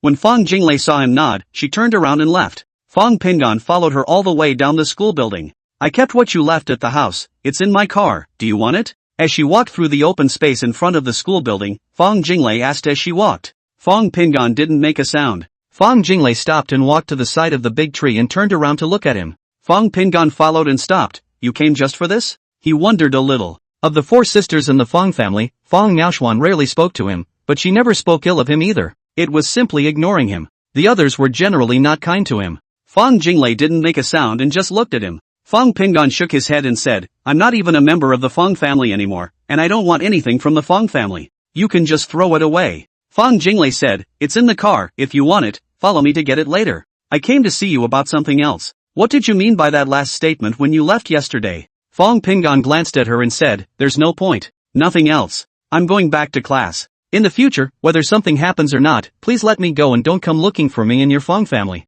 Your father said it himself, and you heard him, just pretend you never had me." Fang Jinglei did not like Fang Pingan. This was something that she knew very well in her own heart. Didn't really like it, but it wasn't supposed to be offensive either. It was just one more person to eat with, and that person was rarely in her sight. "You said that Hongjun is merely an adopted son, but that comment was made to mom. What exactly does that mean?" Chapter 11, This is my home. 11. Fang Jinglei is very pretty. I should say that all the Fang family children are very pretty. The second sister, Fang Jinglei, is the prettiest of them all. Not only that, but the body is pretty good. The fact that she and Pingan Fang were standing under the tree and talking not only made the security guards at the entrance offer their attention, but there were also quite a few students lying on their windows looking this way. Fang Pingan continued to shake his head. "There is no special meaning. It is to tell you that he is an adopted son. I'll go back without anything else, so go away and don't ever come back to me again." He turned around and left, and Fang Jinglei stood still, watching him quickly run across the sun-baked open space and disappear from sight. Did he really mean nothing else?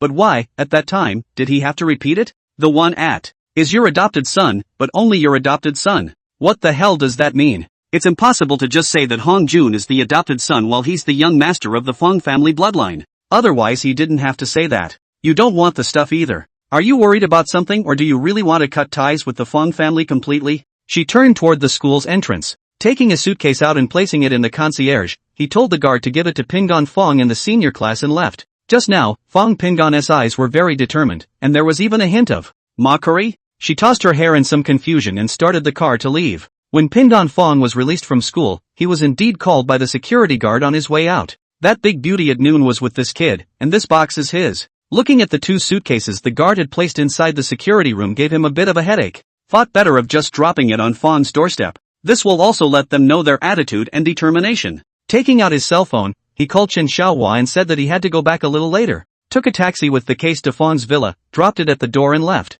He didn't want anything more to do with the Fong family. Consider the last 4 years nothing more than a nightmare. When I got home, I pushed open the door only to find that my adoptive parents were home and there was a nice dinner on the table. It looked like you could tell the family hadn't started and were still waiting for him. Dad, Mom, you didn't look in the store? It was only when he changed his shoes that he saw that there was a new pair of slippers there in the shoe cabinet. Chen Xiaohua said smilingly, you came back too late yesterday, so I'll make up a reception banquet for you today. We closed after 2 p.m. After not many people came to the store. Come taste it, your mom made it just for you. Lu Qing was full of smiles and pointed to the dishes on the table. Go wash your hands, they're all the ones you used to love to eat. Chen Shui puffed up her small mouth and said in dissatisfaction, I love all of these too, I like the same things as my brother. Fong Pingon went back to his room and put his school bag and washed his hands before sitting on the dining table. Chen Xiaohua fished out a bottle of beer from under his feet and placed it on the table. Welcome home safely. Have a little less of a drink today. Lu Qing smiled and glared at her husband, knowing that he was happy in his heart today. She just started to keep pouring food into Fong Pingon's bowl. Chen Shui didn't mind this because, as her mom also gave her food, she wasn't just focusing on Fong Pingon. Brother, where have you been? Coming back so late, I'm starving. Chen Shuhui's thoughtless sentence caused Fong Pingon to be silent for a moment before saying, the Fong family sent me the things I left over there to the school, and I just left them at their door. So back late. Hui, I'm sorry, hurry up and eat. Chen Xiaohua and Lu Qing glanced at each other, neither saying anything. Fong Pingon got up and went to the kitchen to bring a cup over and placed it in front of him. Dad, pour me a cup as well.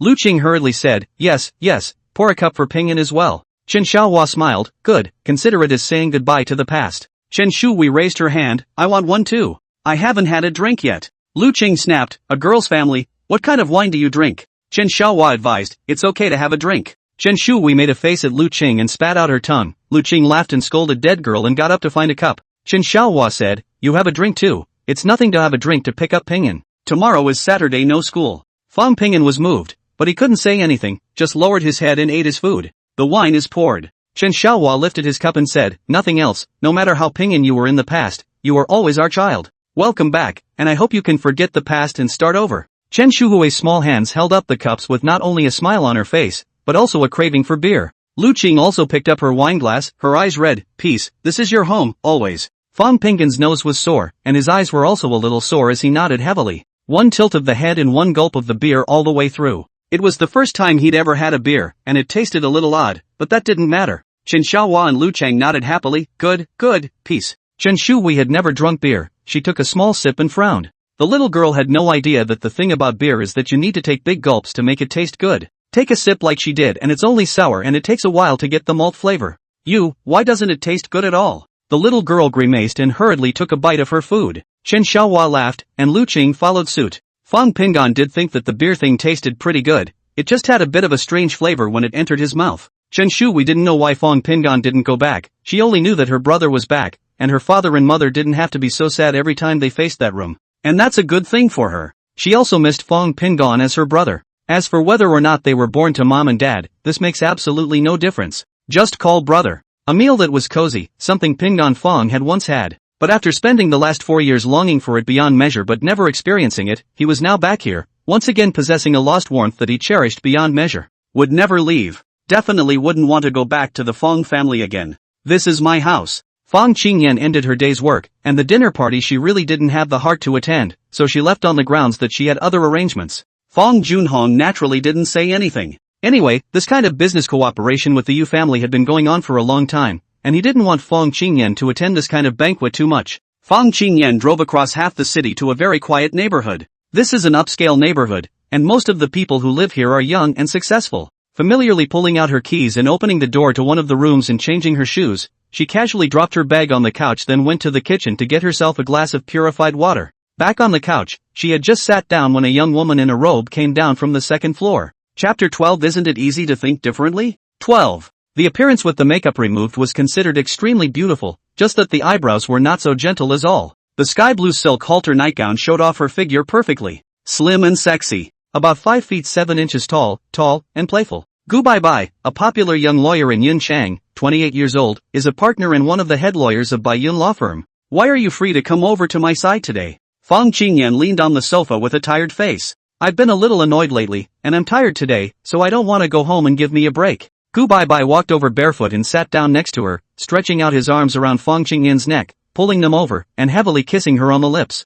Yun, I told you a long time ago that there is absolutely no need for you to be that president. Your dad's only in his early 50s. He's got a lot of years left in him. Why put yourself through all that? She followed up by wrapping Fong Qingyan in her arms. Fong Qingyan let her touch her for a while before she pushed her away, got up and took off her small suit and said, I'm going to take a shower. After that she headed toward the bathroom. Gu Baibai blurted out, is it true that you haven't eaten yet? I only have instant noodles here. I've been busy lately and haven't cooked. Fong Qingyan didn't look back. Get whatever you want. If you really don't have anything, instant noodles are fine. I know you have them. When Fong Qingyan went downstairs, a bowl of instant noodles was already placed on the table. Gu Baibai had somehow placed her computer on the dining table as well and was reading the information. Fong Qingyan was likewise in a knee-length silk halter nightgown. Hearing the commotion of her coming down, Gu Baibai immediately got up and greeted her. The two embraced and made out for a while before Fong Qingyan gently pushed her away and said, well, I'm not leaving tonight. Let me eat something, I'm really hungry. Gu Baibai released her and licked his lips with intent and said,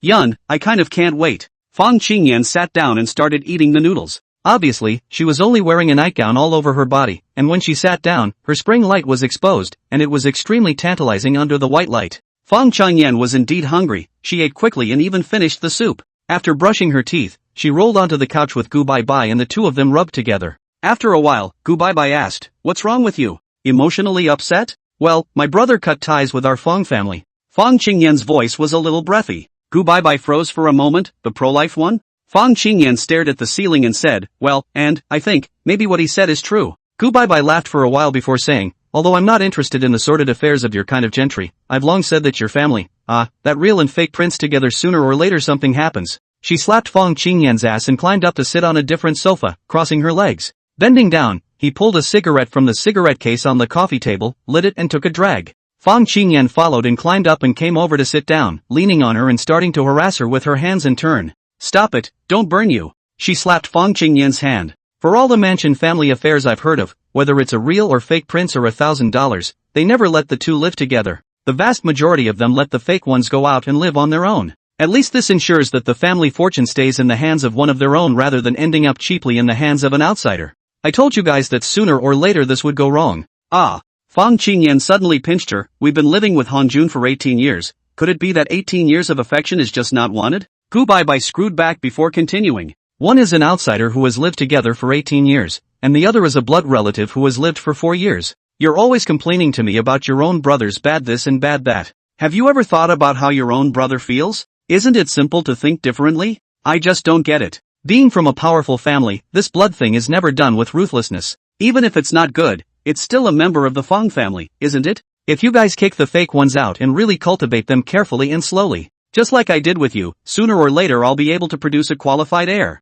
Fong Qingyan shook her head after thinking about it. That's what I thought at first, but not only did my mom disagree, but so did my dad. It dragged on. By now it's become like this, and I'm not quite sure what it's going to be like in the future. Not only did Fong Pingon hit Fong Hongjun yesterday, he was also kicked out of the Fong family by my dad. He hit him particularly hard and pissed my dad off. Gu Baibai was taken aback instantly and laughed. This is somewhat unexpected. Pressing the cigarette into the ashtray, she pounced on Fong Qingyan and asked with a smile, wasn't he a dog licker to your whole family before? Now it's suddenly exploded and you're all out of sorts? Fong Qingyan didn't make a sound, closing her eyes and letting her go up and down. Gu Baibai continued, if I may say so, that Fong Pingon did a good job. If it were me, I probably would have done that the day you guys wouldn't let the fake one roll in the first place. Gee, and licking for 4 years. This kid, he may be stupid, but he's still got some ideas.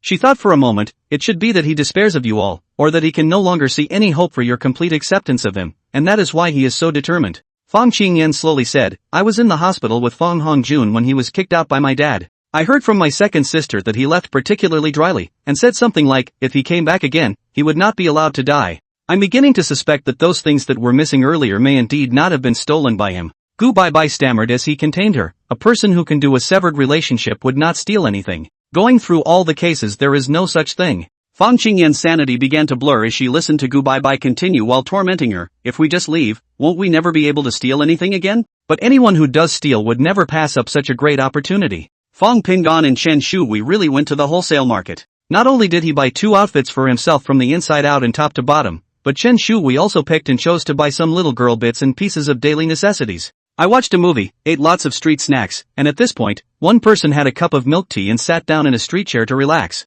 Brother, don't go back so early, play a little longer, okay? Fong Pingan shook his head and said, I can't, I have to go to the bookstore to buy some more questions, not only for me, but also for you. Chen Shui was instantly displeased. Brother, we came out to play, not to study. It's hard enough to do my homework and make papers every day, and it's hard enough to wait until the weekend when you have to buy me papers again. You're afraid I'll be idle, aren't you, brother? The girl who still had some baby fat on her face held her milk tea and pouted. Chapter 13 like, just making a little money? 13. Pingan Fong looked at the big street where people were coming and going. Hui, in this world, the college entrance exam may be the only fair chance for children from ordinary families like us. If you don't want mom and dad to continue to work so hard, there's really no other way but to study hard. He opened his mouth and suddenly remembered everything he had seen in the 15 years he had followed Fong Hongjun after his death. Isn't that his strength? Chen Shui lowered her head and sucked on her milk tea, not noticing Fong Pingan's abnormality. She wanted to say that her brother hated it, and was worried that if he heard this he would remember what happened in the Fong family, so she could only express her defiance by keeping her head down and not speaking. What Pingan Fong had turned over in his mind was not only the business map of the Fong family for the next 10 years or so, but also all the memories of every aspect of life for the next 10 years or so. It had to be recognized that Fong Hongjun had entered the top echelons of the Fong family and quickly began to make a name for himself in Cloud City. It could be said that Fong Junhong had cultivated Fong Hongjun quite well, and Fong Hongjun was likewise a business genius no less than Fong Qingyan. But, he was perfectly capable of exposing Fong Hongjun's true identity, leaving him without this opportunity to show his head, not to mention the future complete possession of everything that originally belonged to him and the Fong family. Even if he can't destroy Fong Hongjun as a person, he can at least make himself happy again. Besides, he could use that information belonging to the next 15 years to make something of himself. It is not only letting Mr. and Mrs. Chen Xiaohua live a good life, it is a kind of nowadays you can't reach me pleasure. The more Pingan Fong's thought about it, the more feasible he felt. His eyes are getting brighter. He had witnessed the conspiracy between the two of them, Fong Hongjun and his birth mother. Also witnessed Fong Junhong taking Fong Hongjun and that woman called Qin Balian to have dinner together. He witnessed what happened to his mother, Vivian Zhao, and his 4 sisters later. It was just that he was in a spirit state and knew everything that was happening but could only watch. But at that time he was just as pissed off as he was about to explode. Not anymore, he knows much more, all things that haven't happened yet at this point in time. All he had to do was make a small attempt to confirm it. If the changes only happened in the Fong family, without interfering with the direction of any other big events, there shouldn't be a butterfly effect. Like, just making a little money? In a matter of seconds, countless thoughts flashed through his mind. As he pulled up the girl sitting beside him with her head bowed, he said, let's go buy rolls, and before we go home, I'll buy you whatever you want, as long as it's not too expensive. Really? The girl looked up, her 2 big eyes a little excited. Well, I'm true to my word, lying to you as a puppy. Fong Pingan nodded his head vigorously and convincingly. Yeah. Chen Shui waved her little fist and swung it hard in the air. After dinner, Fong Pingan silently recalled his memories in his room. With his ability to forget things, he naturally remembered what he had seen. The only things that can make a fortune without being noticeable are lotteries or stocks.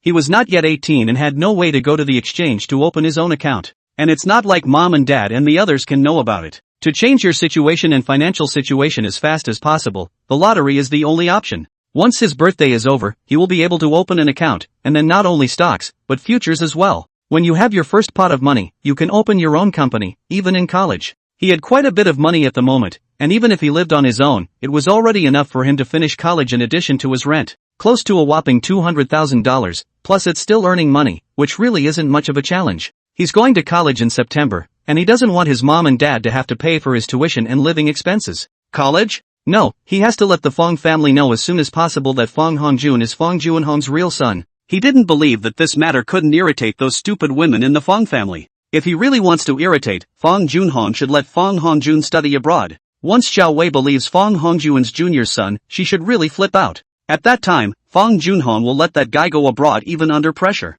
It's just that the only two people who could really get their hands on this are the most likely. One was the second sister, Fong Jinglei, and the other was the fourth sister, Fong Miaoshuan. But I don't think fourth sister has time, she's still attending college in the capital. The second sister, Jingle Fong, is a screenwriter and works from home most of the time and is the one with the most time on her hands. As for his elder sister, Fong Qingyan, he wasn't sure if he would accept this as a possibility. Anyway, Fong Zhidia would never believe it. The words he said when he left the Fong family were really a reminder for them. The one who seemed to notice that sentence was the second sister, Fong Jingle. Otherwise she wouldn't have come to school in the middle of the day yesterday to ask herself. The only one who could use it was her. Sunday. Fong Pingon ran to the lottery store outside the neighborhood. He was dressed in the new clothes he had bought yesterday, and looked the part of a clean, big boy. He stood outside the door and didn't go in, because the lottery station was always filled with a large group of people who dreamed of getting rich by one vote at any given time. The sun shone down on him as he just stood still, staring at the heavy lines drawn on the wall by the obsessed.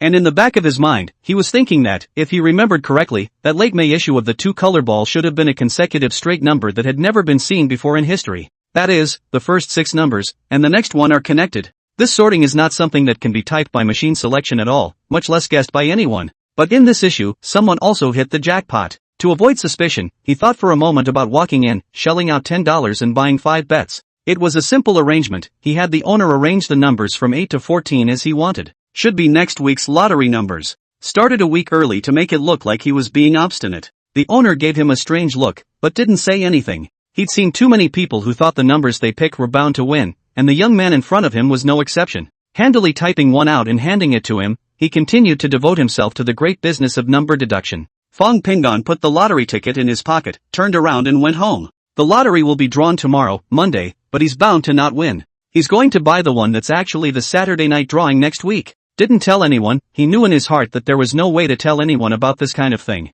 Also, didn't want to tell mom and dad. Think of it as a post-rebirth validation, and he'd only tell them if he actually won the lottery. Sunday night. Fong Changyan returned home and prepared to take a shower and go to bed, only she had just changed her nightgown when she heard someone knocking on the door. Chapter 14, I want to apologize to him. She put on a jacket and walked over to open the door, and Fong Jinglei, who was standing outside the door in her pajamas, said quietly, "Big sister, there's something I want to talk to you about." Fong Changyan froze for a moment and stepped aside. Fong Jinglei followed and walked in, closing the door. Fong Jinglei came in and sat directly on the set of sofas in the room. "Still up this late? What's up?" Fong Qingyan asked as she followed and sat on the sofa. Fong Jinglei hesitated for a while before saying, "Sister, I went to see Pingan yesterday at noon." Fong Qingyan nodded and said nothing, waiting for the following. "Yesterday, I was supposed to bring something from his room," Fong Jinglei said slowly, and asked a question by the way. "When Peace left the other night, he said something that made me uncomfortable for the past few days." Fong Qingyan frowned slightly. She wasn't actually very angry that night. And when Fong Pingan violently beat Fong Hongjun, she was completely shocked and intimidated by Fong Pingan.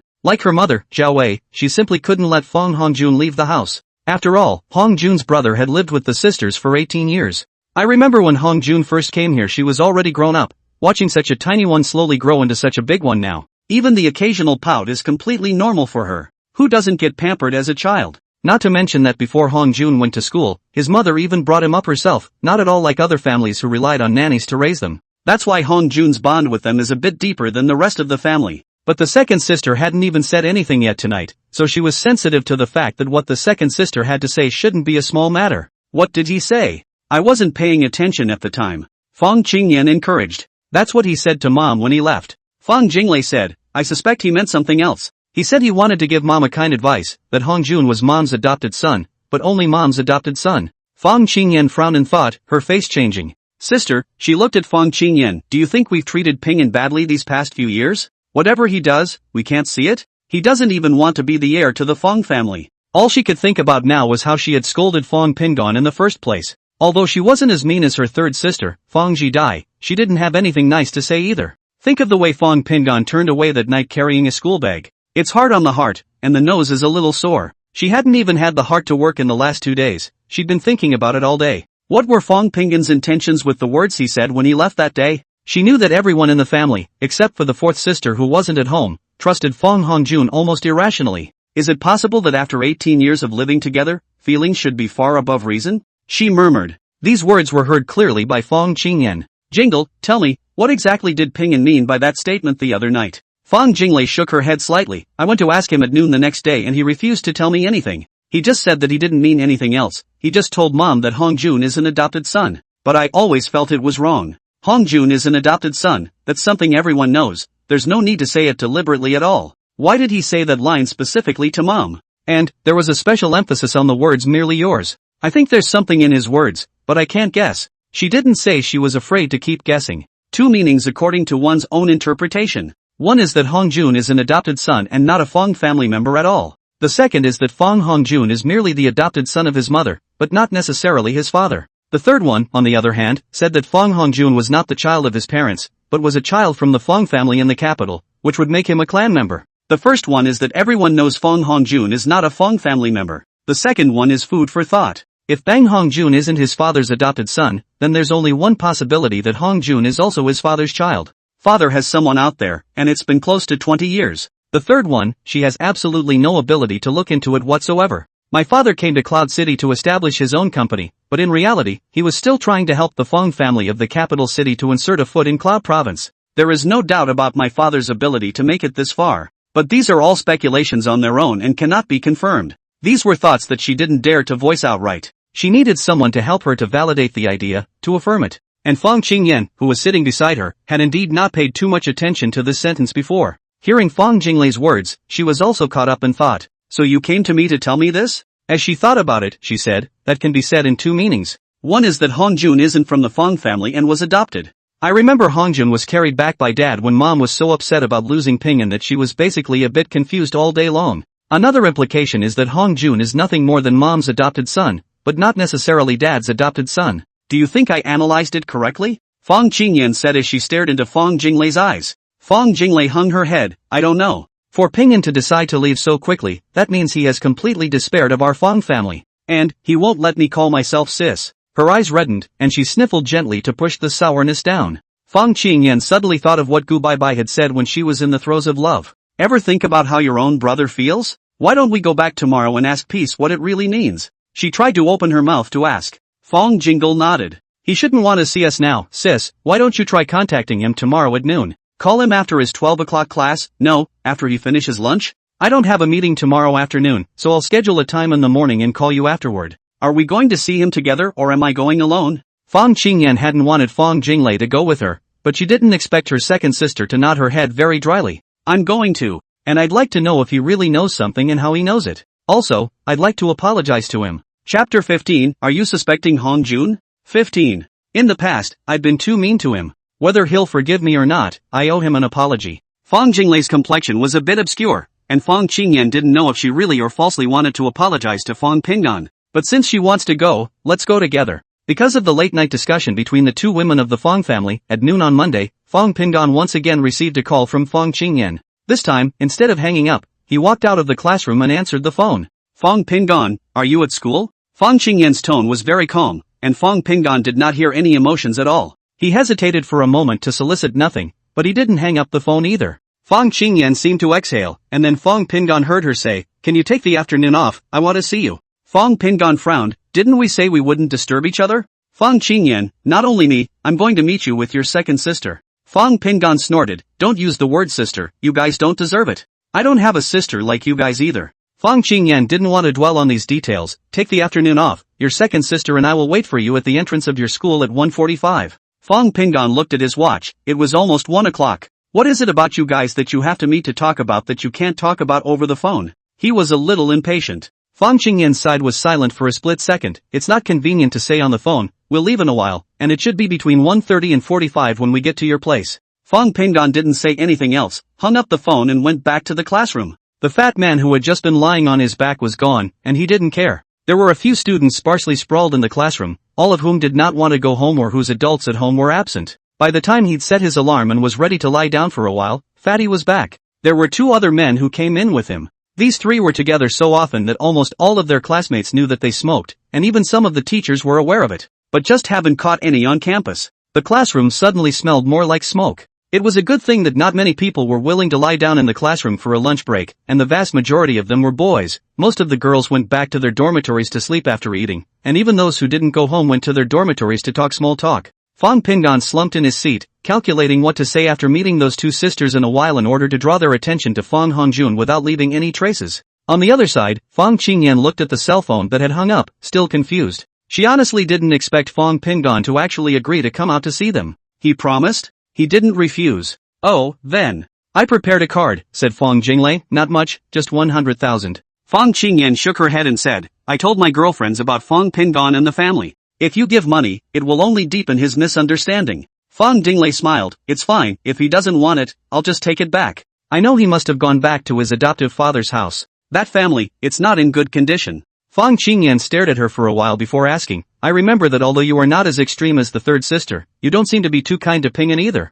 Yeah, Fong Jinglei picked up her coffee, her gaze turning to the window. If he hadn't reminded me that much, I probably wouldn't have thought about it so much. That said, he's been careful over the years to try to be recognized by everyone, so I won't tell you how you guys are doing. But I, myself, did go too far. Either way, he's our blood brother, born of the same mother. Fong Jinglei, don't get carried away. After all these years, what did Hongjun do wrong? Are you suspecting Hongjun here? Fong Qingyan's tone was a bit bad, but managed to keep her poise and not raise her voice inside the cafe. Fong Jinglei turned her head to look at her. Sis, you're asking me where Hongjun did wrong. Yes, he was right. But what did Pingan do wrong? When didn't Hongjun say something and we just believed it? Also, don't you have the same two different interpretations of what Peace said? Does that mean you haven't thought about the worst one possible? After a pause she added, I'm not trying to take his side. I just want to be on the same page myself from now on, whether my two brothers are together or not. As for whether or not peace is acceptable, that's really not my concern. I just have to mind my own business. Her mind was changing quickly. She hated Fong Pingan so much when she was there, it was really an eyesore any way she looked at it.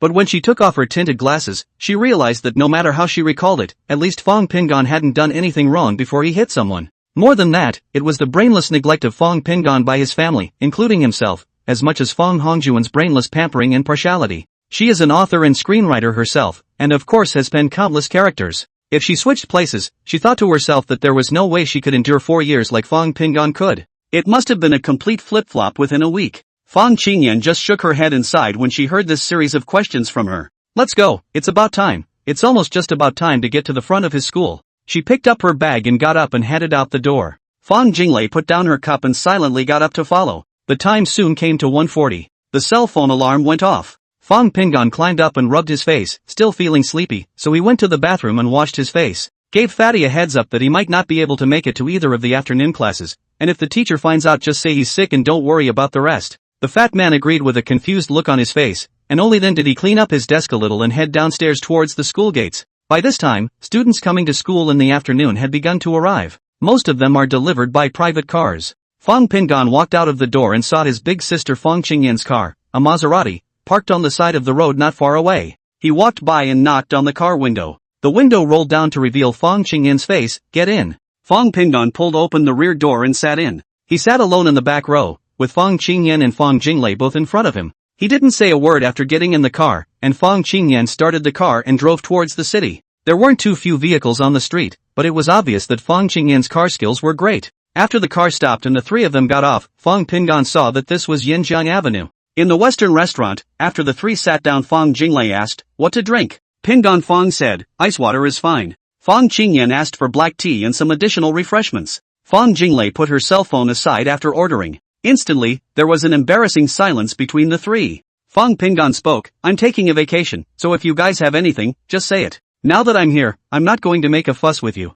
Chapter 16. Remember to pay. 16. Your second sister and I came together to find you because we want to know what you really know about Fong Hongjun. What the hell did you mean by that line you gave mom specifically when you left the other day? In order to get a straight answer from Fong Pingan, she spoke in one breath. Your second sister noticed something in your words, so we came just to find out what you were trying to say. Are you trying to say that Bang Hongjun is dad's illegitimate son? Fong Pingan froze for a moment as he looked at Fong Jinglei and saw her looking at him with the same eagerness. That said, it's almost time for the college entrance exam. It's a fact that Fong Hongjun does well in school. It had nothing to do with him, but if he could make the guy's mind a little worse, he could at least make himself happy. Besides, he had planned to tell them, he just hadn't figured out what way to do it yet. Since it was delivered to their door, tell them to let the father and son pair of Fong Hongjun and Fong Junhong face the Zhao family's wrath sooner rather than later. He. Fong Hongjun's real mother is called Qin Balian, and she lives in Building 13, District 2, Century Garden, Haidong District. If you've been paying attention to where Fong Junhong goes when he's not home, and Fong Hongjun's occasional track of being away from home on weekends, naturally you can pick up on some of the traces.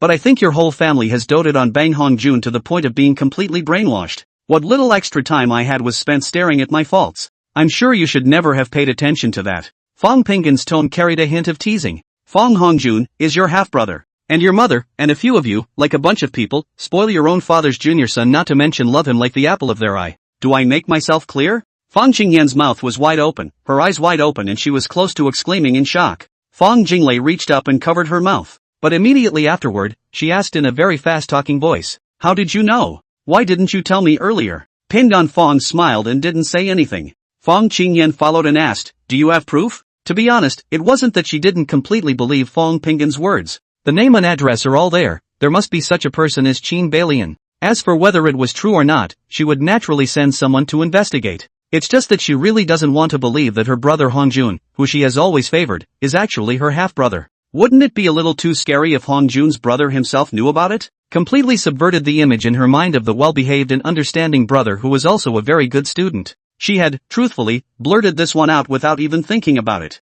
The nameless fire in Fong Pingan's heart burst into flames. "Why are you asking me for proof? Why didn't you want evidence when you, Fong Qingyan, threw things to scold me? Why didn't you ask Fong Hongjun for proof when he smeared me? On what grounds? How I know is none of your business. Besides, Fong asked me for evidence? Do I need to give you proof? Whether you believe it or not is your business. Does it have anything to do with me? Ask me for proof? Who am I to give it to you? You can totally take me for a rumor, right?" Fong Jinglei hurriedly consoled, "Pingan, don't be angry, big sister is just saying it casually." Fong Qingyan reddened in embarrassment, but she had also been the president for more than 2 years, so naturally, she had never said the 3 words sorry to anyone. Fong Pingan, however, had no intention of stopping. "Oh, casually asking me to provide evidence? Who the hell is she? Is it a judge or a cop? Even if there is evidence, why should I give it to her? It's still good to be able to tell you guys because you're not really stupid. Heard what I meant and came to ask for proof. Otherwise, I'll wait to see the joke on your Fong family. Don't you want to look good?" After 18 years of hard work, the stars have generally raised a junior son, but also to watch the family business. Gee, the Fangs have really great tutelage, fantastic. Really want to face the Fong family, ha ha ha. I'm really looking forward to what the news reports are going to say when this blows up. Fong Pingan took a sip from his water cup after finishing in one breath. Being scolded by an 18-year-old who was still in high school as a stupid person, she naturally felt very humiliated, and Fong Qingyan's face was very ugly. "Watch your mouth. That's your mom too. We're your sisters. You still have the Fong family's blood in you." Fong Pingan snorted, "Eldest Miss Fong, have you lost your memory or are you really stupid? Just cut all ties with you guys last week. That's your mom, and you're incredibly trusting Hongjun's brother. I don't have anything to do with you guys anymore. Don't try to get on my good side. Do you really think you deserve to be sisters after what you've done to me? Do you deserve to be my sister? That woman, too, doesn't deserve to be my mom. Even if you're related by blood, I'm sorry, but I don't want you guys anymore, got it? It's me. I don't want you guys. Do you hear me?" Fong Jinglei wordlessly looked at this now incomparably unfamiliar younger brother with some sadness in her heart. Fong Pingan's sudden anger did not make her feel angry. Instead, he felt even more guilty. "Pingan," she suddenly reached out and took Pingan Fong's hand, "I'm sorry, it was my fault. I shouldn't keep saying nasty things to you indiscriminately. I've treated you badly in the past. Come home with us. I promise to treat you right from now on, okay?" Fong Pingan was a bit stunned. Not only him, Fong Qingyan was also a bit surprised. Although she also wanted Fong Pingan to return to the Fong family, she definitely still wanted Fong Pingan to apologize to his father and mother as well as Hongjun when he returned. Regardless of who was at fault, it was wrong to kick someone in the nuts that day, let alone put them in the hospital. Of course, that's just what she thinks. She also didn't think that Fong Pingan would recognize a mistake. But now, the second sister, who had always somewhat despised Pingan, actually took the initiative to apologize. What does that make her? Are you going to apologize along with me? No, I don't want to apologize to him. Hongjun, brother Hongjun is indeed very well behaved. Even if Hongjun's younger brother is his father's illegitimate son, it's not something Hongjun can choose for himself. Who gets to choose where they come from? If everything is true, it's father who's at fault, and it has nothing to do with Hongjun. Hongjun's younger brother definitely doesn't know about his birth. That must be it. Otherwise, they wouldn't have been deliberately currying favor with them, clinging to their mother every day in hopes of pleasing her. Just as her mind turned, Fong Pingan broke away from Fong Jinglei's hand. No, I'm fine now. There's nothing between me and you guys anymore. Didn't you always think I coveted your Fong family's things? After leaving the Fong family to sever ties with you, everything in your Fong family has nothing to do with me. I can support myself, I don't need your pity. He stood up. I have told you the question you came to ask. I'm not obligated to tell you this information for nothing. Remember to pay. Chapter 17 Money, just no money. Fong Qingyan inexplicably felt angry. And you say you don't covet the fangs? Money, just money. How much money? You say a number. She also changed her face and asked coldly. That gesture of a rich and powerful noblewoman was served up to her again. Fong Jinglei hurriedly got up and pulled her to turn her head to Fong Pingan and said, Pingan, don't be angry. Big sister is just like that. Fong Pingan raised an eyebrow and said, that's your sister, don't talk to me about big sisters. After I disown you, you'll be nothing more than strangers. It's none of my business what she's like. The message wasn't given to you for nothing anyway. Seeing as how your pathetic futures can give me an ounce of pleasure, I'll sell you this message today for $100,000 cheap. If you sell it to a big V, I wouldn't say it's worth more than that, but it's always worth $200,000 to $300,000. Second Miss Fong, you know my green bubble account, right? Do you need me to write it out for you? Fong Qingyan was trembling with anger, but it was not good to have another attack. It's really pissing me off. Fong Jinglei stopped Fong Qingyan, picked up her cell phone and started to rummage through Fong Pingan's account on her hands and knees.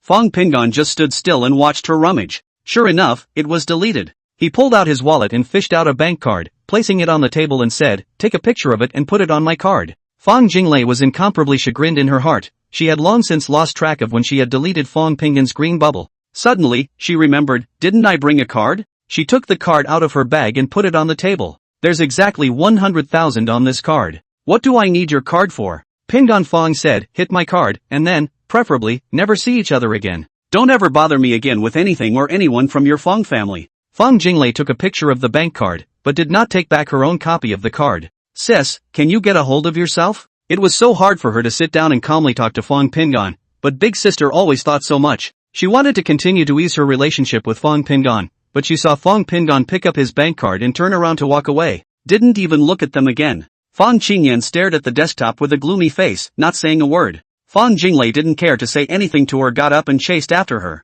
Exiting the cafe, she quickly chased after Shangping and Dao. Peace, can you listen to me again? Fong Pingan stopped and turned around, just looking at her. Fong Jinglei said as she sped up her speech. I know I've been bad to you since you came to the Fong family, it was my fault, can you forgive me? Seeing an impatient look emerge on Fong Pingan's face, she hurriedly spoke on. I'm not asking for you to come back to the Fong family or to forgive us all, I sincerely want to apologize to you. She reddened her eyes and looked on the verge of tears. It was all my fault in the past. I shouldn't have sided with Fong Hongjun and ignored your presence in the house at times. It was all my fault. Peace, will you forgive me? Fong Pingan quietly waited for her to finish before speaking. Second Miss Fong, after severing the relationship, I no longer have anything to do with all the people and things in your Fong family. The past is also past, and it is absolutely impossible to go back to the past. You don't have to apologize. The past is behind me. Fong Jinglei's tears finally dripped down. I feel so guilty and uneasy in my heart. Fong Pingan interrupted her. There's no need. Your guilt is your business. Just don't involve me. Everyone just try to be good strangers to each other. Bye. Pingan Fong is gone. Fong Jinglei stood frozen in place, looking at his departing back and shedding silent tears. She's so sorry. She hated herself so much. Why would you do that to your only real brother? Why are you being so nice to that fake? She regrets it. It was just that the meaning of Fong Pingan's goodbye couldn't be clearer. Never again. She stood in place, looking at Fong Pingan's departing figure, covering her mouth and letting the tears flow along her delicate face. Fong Qingyan sat in her seat and didn't get up, nor did she pay attention to Fong Jinglei. She wondered if Pingan Fong could have said those on purpose. Is it possible that a person was deliberately placed at that address? But then she dismissed the speculation. Even if Fong Pingan was smart, he shouldn't have that much money to do this. Besides, if you pay the money, you're sure to dig up the truth. There is nothing in this world that money can't solve, and if there is, it's that you don't make enough money. The thought of it was beyond her control to keep thinking about it. If father had been hiding Fong Hongjuan's true identity, wouldn't that mean that father already had someone outside 20 years ago? How does that make her acceptable? Mother would be even more unacceptable if she knew. The whole family dotes on Hongjun, that's a fact and can't be denied. But father's always been good to mother. This guy, Fong Pingan, stating out this news after leaving the Fong family, did he want the Fong family to fall apart? This mind, it's too vicious. Isn't it just that less attention has been paid to you in the last 4 years? If outsiders find out, won't the face of the Fong family be ruined? But if what he says is true, what about the Fong family? The mind was a mess. Should I tell my mother about this? Well, Mom, Hongjun's brother, whom you spoil every day, is my dad's illegitimate son from outside. My dad's date, who's been raised well, is in Century Gardens. The mother and son are waiting to receive our old Fong family's fortune. Can you say that? With a mother like that, she'd have to be depressed. She's lost and doesn't know what to do. This was what Fong Jinglei saw when she returned after calming down. Her own big sister sat there, holding her black tea and not drinking it, her eyes vacant. A look of disorientation. What's on your mind, sis? Fong Jinglei sat down and took a sip of the coffee in front of her. Fong Qingyan came back to her senses and put down her cup. I am not sure what to say to Mom. Fong Jinglei shook her head straight. Can't say. Let's wait until we find out more. I know the contact info for a couple of paparazzi to help keep an eye on things for a while. Whether it's over at Century Gardens or Pa's whereabouts, follow it. And Hongjun, I'll arrange that too. Fong Qingyan gathered her mind and thought for a moment before saying, this matter absolutely cannot let Lao San know. If she finds out, she's sure to talk about it at home, and then it'll be hard for both of us. Fong Jinglei took a breath and nodded. About how much does it cost? I'll transfer it to you. Fong Qingyan said seriously. Fong Jinglei shook her head. I'm not sure. I've heard that usually the price of the secrets of this kind of powerful family is not low. Moreover, these paparazzi only recognize money, and I'm also worried that they'll turn around and sell the Fong family after they find out. Fong Qingyan sighed. Forget it, leave this matter alone, I'll do it. I'll find someone I trust to do this. You'll be ventilated when the time comes. Aha. Chapter 18. Take it or leave it. 18. It was already after the second afternoon class when Fong Pingan received the transfer message. It's money he won't take for nothing.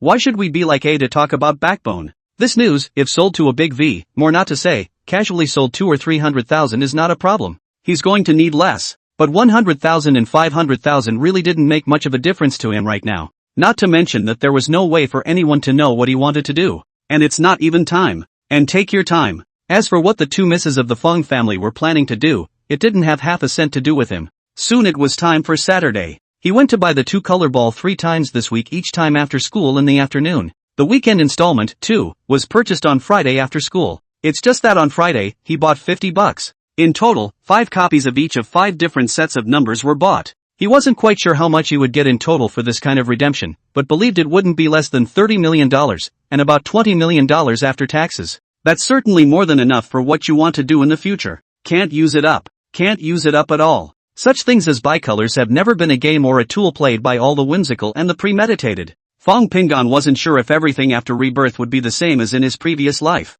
It would be a lie to say that I wasn't nervous. Anymore, he was just an 18-year-old high school student. If you have to count those 15 years after your death in your previous life, it can be considered old wine in a new bottle. The problem was that he had spent the last 15 years of his previous life in a spiritual state. Neither have I ever interacted with anyone, nor have I ever experienced a love-hate relationship or anything like that. He couldn't even be angry. There is also no such thing as human decency or composure. When it was time to be nervous, he was still nervous. On the other hand, this time, the two-color ball was the only means he had left to use to make sure that there would be no big changes in the future. He has tested such things as future stock movements. It's no different than in his previous life, but it's what he knows about future trends that he can use to make money. And that bet, he didn't dare put up all he had. The only thing that can be used to validate this is the lottery. Instead of watching TV, he just sat quietly in his room, waiting for the 8 o'clock lottery results. It's live on the phone. When Fong Pingan's heartbeat was thunderous and he was blushing as he watched the last blue ball was 14, he just couldn't hold back the excitement in his heart.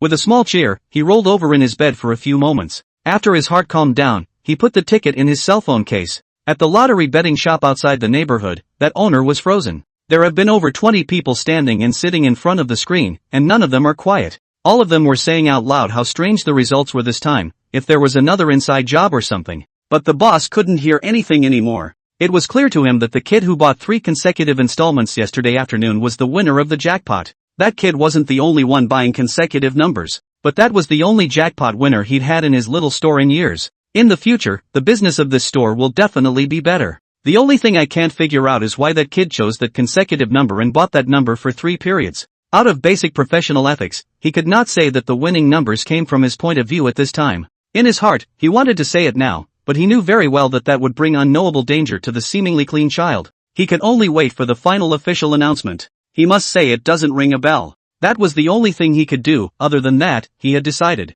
I don't remember a ing thing. When the King of Heaven comes, the old man will say the same thing. Right. That's it. Asterisk asterisk asterisk asterisk. This kind of number, it's a ing god. Hey, what do you say this issue? How many jackpots? Jackpot my ass. Who the hell has nothing better to do than to buy this kind of consecutive numbers? If this is a winner, it would be strange to say that there is no shady business. It would be weird if this was really shady. What kind of number comes out like that? That's right, if you want to say 3 consecutive numbers, it's okay, but these 7 ing numbers are all consecutive, even the gods can't guess it. It's not just this little lottery spot, but I don't know how many people around the country are beating their chests. Fang Pingan, on the other hand, had already quieted his heart. The first thing to do after receiving the award is to buy a house for Mr. and Mrs. Chen Xiaohua, a big house, and a set for Hui Hui too. The little store that had been rented for over 20 years was to be bought and given to them as well. With an irrepressible grin on his face, he spread out the papers he had to complete this weekend. It also has to be handed in to the shift supervisor on Monday morning. He decided to make the claiming of the prize at Tuesday afternoon. Fang Qingyan and Fang Jinglei had talked several times this week. They were surprised to find that when they really stepped out of the circle of the Fang family and looked at everything that happened in the family every day from an outsider's perspective, they would indeed find something not quite right. Fang Hongjuan's good behavior and obedience, as well as his clinging to his mother's demeanor, inevitably had a lot of traces of artifice. The marks aren't exactly obvious, but they're still visible. If it wasn't for Fang Pingan's reminder, they would have remained the same as in the past, believing that this younger brother was indeed very outstanding and excellent, and also very filial and obedient to his parents. Big sister, haven't you started yet? Fang Jinglei's room was the same size as Fang Qingyan's. She didn't have a dedicated study, though, and the couch was a large, soft one that made it easy for her to lie down and read. Fang Qingyan had a glass of plain water in front of her. Fang Jinglei sat cross-legged on her big chair. This is the third time the two have talked about it this week. Not yet, I still can't decide. Fang Qingyan sighed. I'm afraid the findings will be true. I'm afraid Mom won't be able to take it when the time comes. I'm still afraid that by then our family will be broken up. Fang Jinglei silently looked at this intelligent and wise big sister. The Fang's group is involved in business sectors most notably including shopping malls, real estate and financial industries, in addition to being involved in maritime port terminals. These, in the hands of a big sister, don't seem so difficult. In these years, Fang Qingyan took the position of president after 1 year of internship after entering the Fang clan. It was one of the goddesses of countless young talents in Cloud City, only that none of them had gotten into her eyes until now. But how is it so difficult to decide on matters within the Fang family? Sis, it's almost time for Hong Jun's coming-of-age banquet. Do you want to wait until after that? Fang Jinglei was a bit anxious. She knew very well how the gentry did things. It is usually at this point in time that the status of the future heir is announced. Once the announcement is made and then this big thunder is blown, there will be people who will think that even an illegitimate child is equally owned by the Fang family. Moreover, if Fang Hongjun was really very outstanding, in case he got into the eyes of the Fang family in the capital, by then it would really be irreversible.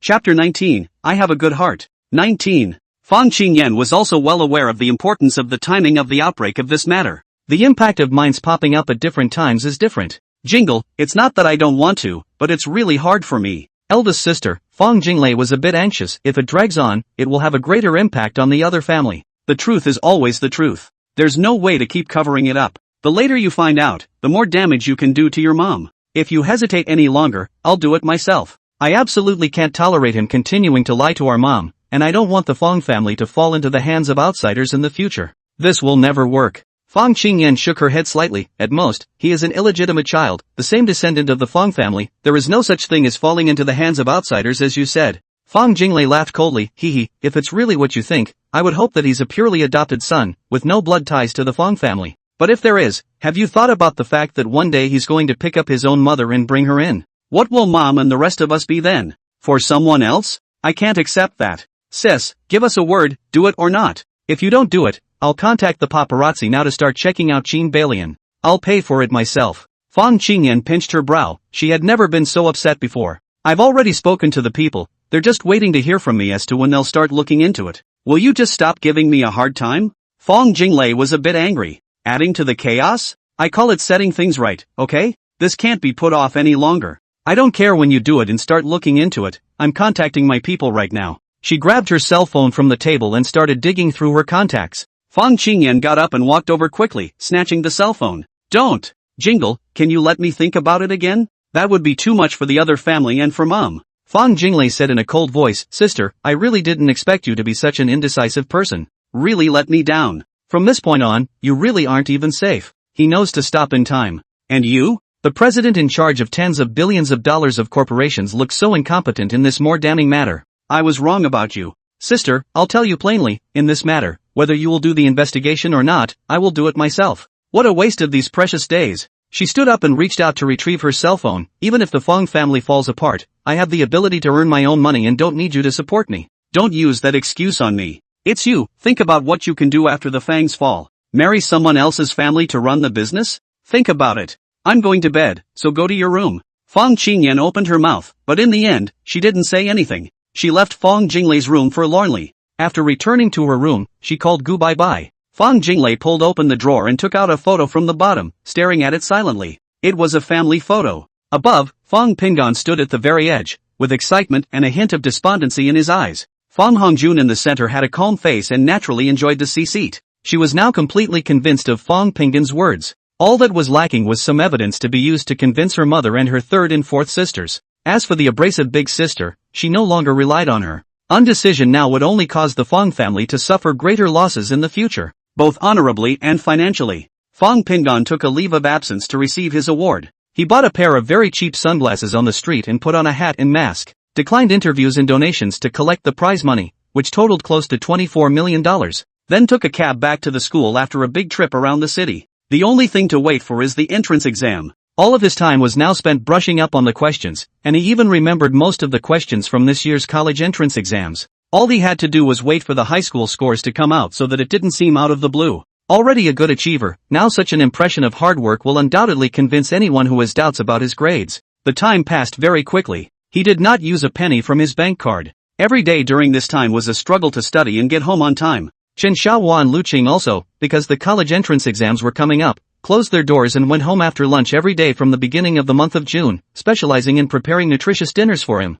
Chen Shuhui followed suit and ate with her mouth full of oil every day, with no concern at all about paying attention to her figure. Fong Pingan didn't say anything to thank them, all he could do was to send them the best results in return. On the 7th, language in the morning and math in the afternoon. The test site is a foreign language school. Early in the morning, Pingan Fong was called up at 6 o'clock. Mr. and Mrs. Chen Xiaohua have long posted a notice to close their business during the college entrance examination period, on the one hand, so as not to affect the children who participate in the college entrance examination, and on the other hand, they have their own children who have to take the college entrance examination. The two of them naturally wished to make a good breakfast for Fong Pingan so that he wouldn't go hungry. Although this was not necessary, Fong Pingan also knew that he simply could not refuse. Such warmth, please fill in with it. After breakfast, Chen Xiaohua began to help him check his pass, ID card, and other things. The name on his ID card was still Fong Pingan. That was changed after he returned to the Fong family, and not only that, it was also changed on his account book. The only thing that remains is that his account was not moved to the Fong family. Peace, don't be nervous or stressed. I know you've got the grades to go to a good college. Let's just play normally, got it? Chen Xiaohua admonished as he drove. Lu Qing in the back row was similarly solicitous, lest he take the college entrance exam because he had only come out of the Fong family for less than half a month. It's not always possible to stay on an even keel for such a short period of time. Only Chen Shuhui was like a carefree elf, pointing at the traffic police on duty on the road. Fong Pingan smiled and comforted, don't worry, I have a good heart. I can even say that I'm in a much better frame of mind now than I have been for any of the exams I've taken over the past 4 years. It's good to be back home with you guys. I'm in a good mood and naturally in a good frame of mind. Chen Xiaohua laughed and kept nodding his head. When he entered the examination room, Chen Shuhui said to him, brother, I know you're the best, don't feel pressured, we're all waiting for you outside. Fong Pingan laughed and said, okay, when I come out, you can prepare a bottle of Coca-Cola for me. He didn't dare to drink much water in the morning, not that he didn't want to, it was that Lu Qing was worried that if he went to the bathroom in the middle of the exam, it would affect his grades. Chen Shuhui waved her small hand, and I'll make sure you have something to drink when you come out. Fong Pingan smiled, turned around and entered the gate, and after inspecting his ID card pass, he entered the examination room with a calm demeanor. Chapter 20. Let's go home. 20. For him, language was the least of his fears. There were no problems with any of them, except for the essays, which were somewhat less certain to get full marks. He had already recalled all the high school questions in the past few days. The three invigilators kept walking around inside the examination room, and Fong Pingan lowered his head to answer the papers. Everything around him had no effect on him. Answered the paper in a disciplined manner and did not turn it in early even though it was long finished. Until after the bell rang, he turned in his papers and left the exam room on time, just like the rest of the class. There were a lot of cars parked in front of the foreign language school and more parents standing in the sun anxiously waiting for their children. Fong Pingan walked out of the school gate slowly squeezing out of the crowd to look to the sides. About 40 meters or so away, Chen Xiaohua, Lu Qing and Chen Shuhui stood in the shade by the side of the road and were looking up. Seeing him steadily walking over, Chen Shuhui directly rushed over carrying a Coke. Brother, this is what you want. Fong Pingon took the Coke, unscrewed the bottle and directly drank 3 large mouthfuls. After a few long burps he reached out and gave Chen Shuhui a thumbs up. Over the top. The little girl's eyes curved in both directions as she held her own milk tea and said, "Let's go home." Well, go home. Chen Xiaohua looked at the 2 children walking over side by side, his own girl holding Ping An's arm. His heart was satisfied. Don't ask how the test went later, got it? He admonished Lu Cheng once again. What I got was a blank stare. Of course I know that, if you say so. After the 2 days of the college entrance exam, Fong Pingon knew how much he could take. There wasn't any difference from the entrance exam questions in the previous life. He was pretty sure his score would be quite a bit higher than in his previous life. He didn't dare to hope for a perfect score, at least he wasn't absolutely sure of getting a perfect score in the language and English essays. After all, that is something that requires subjective judgment on the part of the teacher, and there is no set standard answer. But with a total score of 750 on the paper, he believed he could almost get something like 720 or more. The only thing you need to consider is what program at which school you choose. Early in the morning on the 10th, he woke up and went to the bistro to help with the wonton wrappers. The Gangnam snack bar sells these things. Decades-old store with many regular customers. Lu Cheng and Chen Xiaohua originally wanted him to go out and play with his classmates to take a break. On the one hand, it was to relax, and on the other hand, it was also to make him completely forget those days in the Fong family. Pingon Fong just shook his head. It's not that there aren't class reunions or calls for outings. It's just that he pressed on with that plan. During his 3 years of high school, he was very strict in complying with all the requirements of the Fong family. For example, you must go home immediately after school, and you are not allowed to socialize with the unsavory people. Originally, Zhao Wei didn't want him to go to the first high school. The idea actually came from Zhao Wei, his own mother. The fear is that if he's in the same class as Fong Hongjun, there's a chance that it might affect Hongjun's grades. What a departure. In the end, it was Fong Junhong who said to let him go to the first high school. After all, he is the child of the Fong family, everything should be the best. He spent all his time at school in Fong's house, except for hanging out more with Fatty. It could be said that in his 3 years of high school, aside from being remembered as being in the top 3 of his class, he only had the impression of being high-strung and unwilling to talk to people. Other than Zhao Huayan, who was at the same table, he rarely talked to anyone, and doesn't care at all what people think of him. He was too busy kneeling to the fangs to deal with his classmates. Having grown up helping out in restaurants, he hasn't forgotten how to wrap ravioli. The technique was a little rusty at first and soon became very skillful. With his help, whether it was buns or ravioli, it soon accumulated enough. You can't pack too much of this stuff yet, you just need to keep a certain amount, any more than that is not good. There was already quite a stock in the freezer before he stopped and started to help clear the table and wash the dishes and all that. Chen Xiaohua's 2 families tried to persuade him to no avail, but could only let him help in the kitchen. After 10 a.m. There were no more customers in the store, so he sat down and began to swipe his cell phone. He wanted to see how much of a storm the lottery incident still had to this day. There's a lot of news online, but most of it is still skeptical. It's not the person who won the lottery that's in question, it's the number.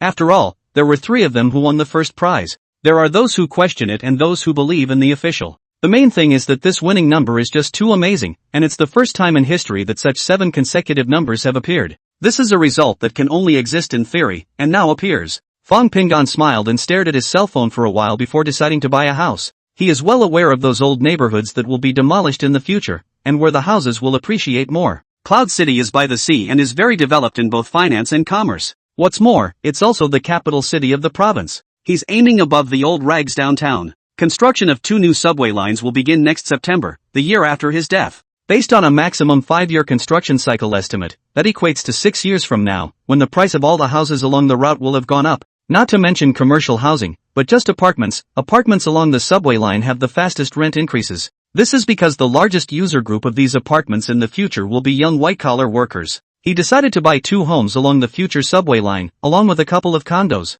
That way their family wouldn't have to continue to run this little restaurant, and by collecting rent they would be able to ensure that their future standard of living would not be lower than the present. Think and do. Dad, Mom, I'll go out for a spin, there are no customers at this hour. Just as he finished speaking, he heard Lu Qing quickly agree. Go ahead and go. Just tell them to let you go out and have fun and have to come. Your father and I are enough here. Chen Xiaohua also nodded his head vigorously. Go ahead and hang out with your classmates for a few more days. When you go to college, you'll have new friends. Fong Pingon exited the restaurant and opened the map to select the nearest agency. Bang Hanjun went out to play after the exam. Not only that, he rented a villa in Cloud City for a 7-day blowout party. He completely failed to notice that inside a nondescript GL8, 2 young men were scolding the rich second generation for being ridiculous and envious while nibbling on bread. It's just that neither of these 2 have had any of the evidence their employers wanted so far. Fong Hongjun never went to Haidong district. He had always obeyed Fong Junhong's arrangement to avoid contact with his mother as much as possible to avoid being seen.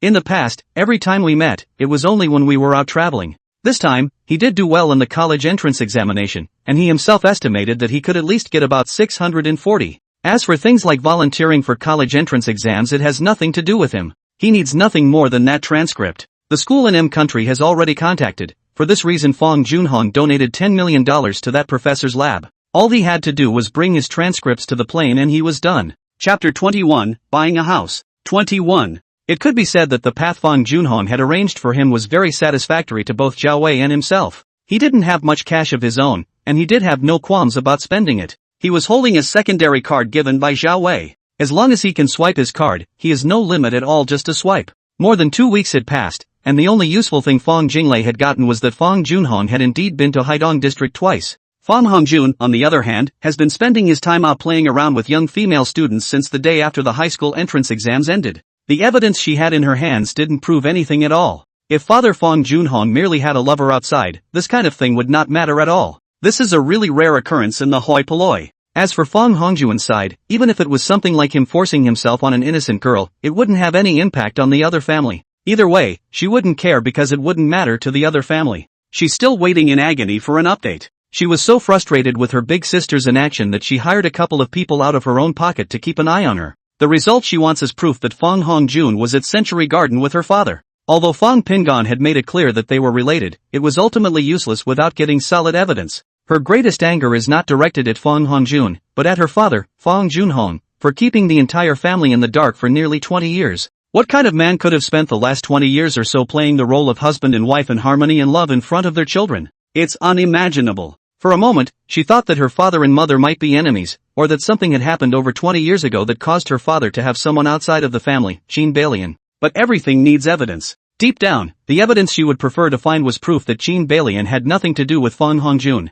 and the father, Fong Junhong, is only keeping a woman outside. After all, this woman was so much better than her mother in both looks and figure. It's not unusual to get bagged. The only problem was that the one who broke the story was Pingon Fong, her brother from the same mother. Compared to everyone now, Pingon Fong has the information advantage of the next 15 years. But he was still an 18-year-old boy with no social experience whatsoever, and that was an irrefutable fact. He was well aware of that himself. So when he walked into the real estate agent, he didn't initiate the conversation, but at first simply looked at the property information on the wall. He wasn't planning on buying a new property either. Agencies, usually chains. His choice was Hemp Duck Housing, the largest real estate agency chain in Cloud City. The room was supposed to be outside watching the room except for the two who stayed behind. "Sir, would you like to rent a room?" A round-faced young lady stood up with a smile on her face and greeted her. "Have a seat over here and I'll get you a cup of tea." Her service attitude made Fong Pingon feel comfortable. Sitting somewhat coyly at the tiny glass round table, he continued to stare at the information on the wall.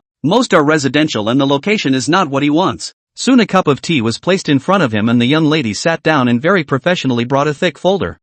I'm not looking to rent, I'm looking to buy a couple houses." The inexperienced Fong Pingon spoke up. The smile on the round-faced young lady's face became even more sincere. "Okay, what size are you looking for and are there any requirements for the structure of the home? Which neighborhood do you prefer?" She wasn't quite convinced that the older boy in front of her was actually buying a house, but who knew? Fong Pingon hesitated, slightly embarrassed. "Do you have a map? It's better if I give it to you on the map." The young lady said nothing but nodded and got up to leave a few moments later, walking over to the large conference table in the room with a very large map. Pingon Fong followed. "Please have a seat, sir," she continued. "I need to register your information, it's a company rule, so please understand, huh?" After thinking about it, Pingon Fong said his name and contact information. The young lady finished registering before she flashed him her work badge. "My name is Zhou Yuan Yuan." Fong Pingon stood up and looked at the map to recognize it. A new subway line will be approved next year and construction will begin soon. He'd seen maps from a decade or so later, and at this point he just needed to compare them to confirm which major streets the line mainly passed through.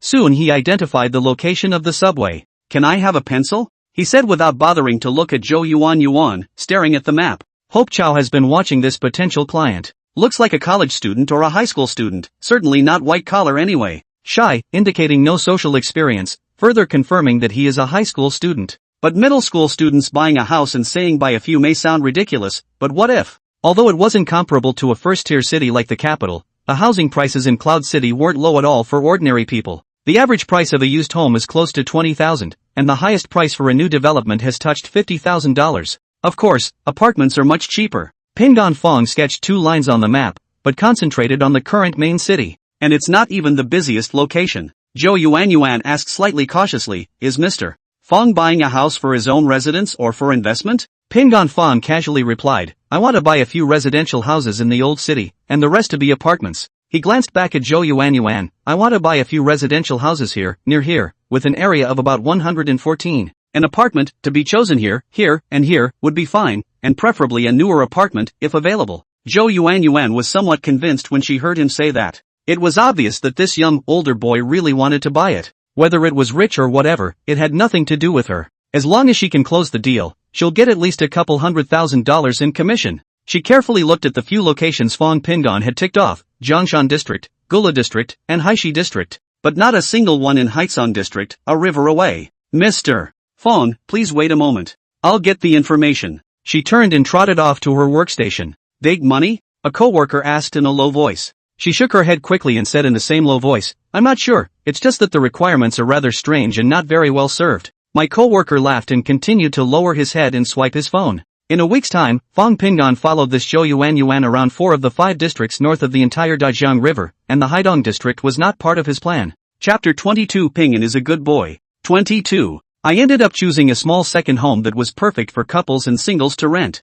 A total of 11 sets were chosen. Room sizes basically range from 80 plus to 120 square meters. He'd even given up on his original plan to buy a house for mom and dad. These 11 houses cost him a total of over $21 million. And all these houses, he used Chan Suk-Wai's name for all of them. In his own name, he doesn't own a single house. The average price of a second-hand house is about $30,000, but this old and dilapidated house is very cheap indeed. Fong Pingon looked at the balance of his cell phone bank and felt that this thing, money, was really unspent. Bought a top-of-the-line laptop and a latest model smartphone for myself and Hui each. Not only that, he bought Hui a flat screen. By now, he'd given himself basically as much preparation as he could before leaving home. The only regret was that he couldn't drive yet, and there was really nothing he could do about that. With 3 months of vacation, it's not too late to learn how to drive if he's willing to do so. Surely he can learn. The real estate license has been in hand for almost a week now, and you can start checking your high school grades tomorrow. During this time, no one from the Fong family came to bother him. It's fun to think about it every once in a while. It seems that Miss Fong and the others have already started to investigate. I just wonder how long it will take them to find real solid evidence. He, himself, was in no hurry at all. He didn't have any expectations for the other family in the first place, so naturally he wouldn't care. Fatty asked him out and he didn't say yes even once. Just say that you're working part-time to earn tuition and you don't have time to go fooling around with them. He didn't just pull out a stack of real estate deeds and set them on his family's table to tell them he was the jackpot winner. He needs to wait for the grades to come in. When the grades come in, he's going to pull out those real estate deeds. First, he gave honor to his adoptive parents, and later, he gave wealth to Hui. In this way, they can be assured that Hui will never have to worry about money in her life. Even though he was pretty sure he could make a fortune that many people couldn't imagine in a lifetime, he didn't want mom and dad to worry too much until that became a reality. With their only daughter backed up by these properties, they should be able to work less hard. And it's almost 7 p.m. on the 21st. He'd also only just gotten home, and his computer, tablet, and cell phone were already on his bed. Looking at the timing of the notification, the results are available after 8 p.m. today. Rather, you don't have to use a computer, you can check on your cell phone as well. He's waiting for his family to return. Chen Xiaohua and Lu Qing stopped receiving new guests after 7:30. Both were anxious to get home to see Peace's high school grades. Sorry, something came up at home and I'm not expecting any new guests right now. Lu Qing was embarrassed and apologized to the customers who walked into the small store. Chen Xiaohua tidies up the kitchen in the back room. Right now there are only 4 tables still dining in the store. Another 20 minutes tops and they were done eating. Wash the dishes and wipe the table and clean up when you get there, and then go home afterward. Oh, so, never mind then. The guests didn't say anything. This old store is at the front of the neighborhood, and its main income comes from breakfast. The rest of the time it's just a matter of selling as much as you can. The two families did get a little anxious too. But even if you're in a hurry, you can't start cleaning up outside when you have guests. By the time they got home, it was almost 8:30. Fong Pingon brought back 2 family buckets and asked for 2 extra large portions of French fries, which Hui loved to eat. When the old couple returned home, all they saw was Hui nibbling on a chicken leg, and Fong Pingon holding an ice-filled Coke and slowly drinking it on the side. Yo, Hui, your brother bought this, right? Lu Qing asked with a smile as she changed her shoes. Chen Shu Hui's mouth was bulging with food wrapped around it. Fong Pingon got up and walked over to take the plastic bag in Chen Xiaohua's hand. Dad, we're not cooking today, let's have a family bucket. Chen Xiaohua nodded cheerfully and said, oops, we're still back late. I would have come back earlier if I had known there was all this good food. Fong Pingon knew it was a joke, carried the plastic bag and put it on the coffee table, then sat directly on the sofa. Pingon, did you check your grades? Lu Qing's tone was a bit cautious looking. Chen Xiaohua didn't say anything, but it was Chen Shuhui who turned her head there at the table and said, not yet, my brother said to wait for you guys to come back and check together. Fine, check together. Chen Xiaohua was naturally happy. Peace will be no problem. Willow Green said as she washed her hands, quickly washing them and coming out to sit on the couch. Pingon, check it out, I know you must have done well. On the exam, Chen Xiaohua rubbed his hands. I said no problem, but I was still a little apprehensive. Fong Pingon smiled and said, don't worry, I know my approximate score situation. He got up and went back to his room to take out his pass and put it on the coffee table. The whole family gathered around, 3 pairs of eyes staring at his cell phone screen. Open the app, find the search window and enter your pass number. What Fong Pingon saw was not his own results, but a floating window that said, your rank has entered the top 50 in the province, please check the details on the 27th. Steady, he thought to himself. Looking up, he saw 3 pairs of confused eyes. He handed his cell phone to Lu Qing. Mom, I'm in the top 50 in the province. Lu Qing held the cell phone and looked at it for a while, handing it to Chen Xiaohua. Peace, what does this mean? Why is there no score? Chen Xiaohua put down his cell phone after reading it, and was then grabbed by Chen Shuhui. Fong Pingon smiled and said, the scores of the top 50 in the province are not going to be announced right now. Chen Xiaohua and Lu Qing glanced at each other without opening their mouths. Chen Shuhui put down her cell phone and asked, why? You still have to wait until the 27th to check your scores. Fong Pingon thought for a moment and said, probably students with exceptionally good grades will be competed for by major schools. It's supposed to be to avoid school snatchers or competitive climbing between students or something like that, I'm not sure. Those colleges must know the scores before we do anyway. So, I'm sure I'll be getting calls from major schools in a couple days. Your phones will be ringing off the hook by then. Maybe someone will even come to visit. Chen Xiaohua took Lu Qing's hand and smiled. Top 30 in the province, that's at least 700 points on the piece. Fong Pingon smiled and said, it's not clear exactly how much, just check in a few days and you'll know. Lu Qing reddened her eyes, but was comforted by Chen Xiaohua clapping his hands. In that case, let's not rush it. But, peace, what do we say if those schools call or come to the house? Lu Qing said with tears in her eyes, Pingon, you are a good boy. Chapter 23, today is a good day. 23. Chen Shuhui also reached out and hugged her and said, oops mom, my brother is the top 30 in the province. If it is more than 730 points, the province's top student may also say it. This is a good thing, why are you crying? Lu Qing hugged her and said, silly girl, your brother in the past 4 years, do not know how much suffering. Fong Pingon hurriedly said, Mom, let's not talk about this, I did so well in the exam. It's all because you guys have given me great study habits since I was a kid, it's all because of you. Chen Xiaohua exhaled a long breath, got up and spoke, today is a good day. Pingon will definitely go to Qingbei. It was the happiest day of my life. It's their blindness if such a good child is not valued in the Fong family. Pingon, come on, have a drink with me. Daughter-in-law, go fry some peanuts for me and make 2 downers. Today I'm going to drink to my heart's content. Lu Qing glared at him and said, no foul language. Time to go back to 8 o'clock sharp. Fong Hongjun likewise checked his results accompanied by his entire family. Early on in his score estimation, he gave himself a score of around 640. Needless to say, Fong Hongjun's grades have been very good. This score is nothing more than upper middle class in the first grade, not exactly a top-notch score. But that's the level he's consistently been at. Simulated so many times and kept hovering between 620 and 670. He sighed in relief when the screen showed a score of 653, and then handed his cell phone to Zhao Wei. I wonder how much Pingon scored on his test. He was careful and didn't say a word or carry any emotion. The smile that had been on Zhao Wei's face after seeing the results froze after she heard those words. She turned her head to Fong Qingyan. Qingyan, why don't you make a call and ask Pingon how many points he scored on the test? Ask him what for? Fong Juanhong's face had pulled down. What does it have to do with us, how many points he scored? Fong Qingyan silently took out her cell phone. She also wanted to know about Fong Pingon's score, but before she could type it out, Fong Jinglei pressed her hand. Fong Jinglei smiled and said, Hongjun did so well on the exams, are you planning to go abroad or continue to stay at home to attend university? Fong Jidie was equally full of smiles. Hongjun definitely wants to go abroad, but sister can't let you go out. This studying abroad, you'll be gone for years. Mom will miss you. As for Pingon Fong, even if his grades are good, so what? Think about it, sis. Our dad definitely won't pay for him to go abroad for school. And can his adoptive parents, who run a small restaurant, afford to send him abroad to study? It's obviously impossible. The kind of misery that won't make enough money in his lifetime to pay for him to study abroad, and besides, there's another girl in their family that's only biological, and money that won't be spent on him. If you ask me, Fong Pingan will be lucky if he can go to a 985,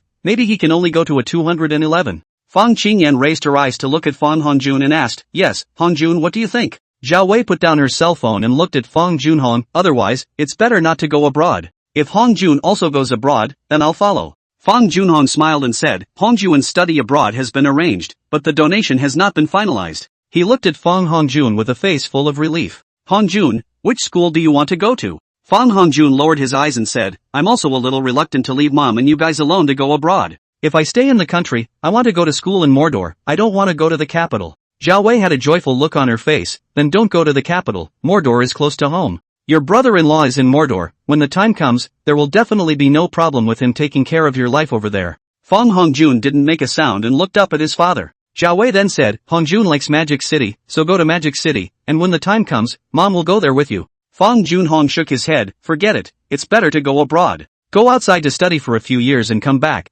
then directly learn from your big sister to manage the company. Everything in this Fong family will still be under your control in the future. Fong Hongjun, so, what about Pingan? Really just ignore it? After saying that, he lowered his head again and didn't say anything. Fong Jidai sneered, Hongjun, are you stupid? It's him who doesn't want to come back. It's not like we forced him to leave the Fong family. He brought this all on himself. What do you care? Just let him roll around in the ghetto. Fong Jinglei didn't speak again after that question. She stared at Fong Hongjun and her father's expressions with both eyes, refusing to let go of even the slightest bit. She had been watching from the moment Fong Hongjun said those words. Things that she had never noticed before, things that she had previously considered normal, had become somewhat different in her eyes starting after Fong Pingan had revealed Fong Hongjun's life. If it was before, she might have been like her third sister, Fong Jidie, who disparaged the Fong Pingan who was silent in the house. But now she realized that the third sister, Fong Jidie, was the real brainless one in the family. Fong Hongjun said a total of 2 sentences. Although it sounded as if he was pitying Fong Pingan, if he put it in another way, it was provoking his father and third sister to make them even more determined to cut off their dealings with Fong Pingan.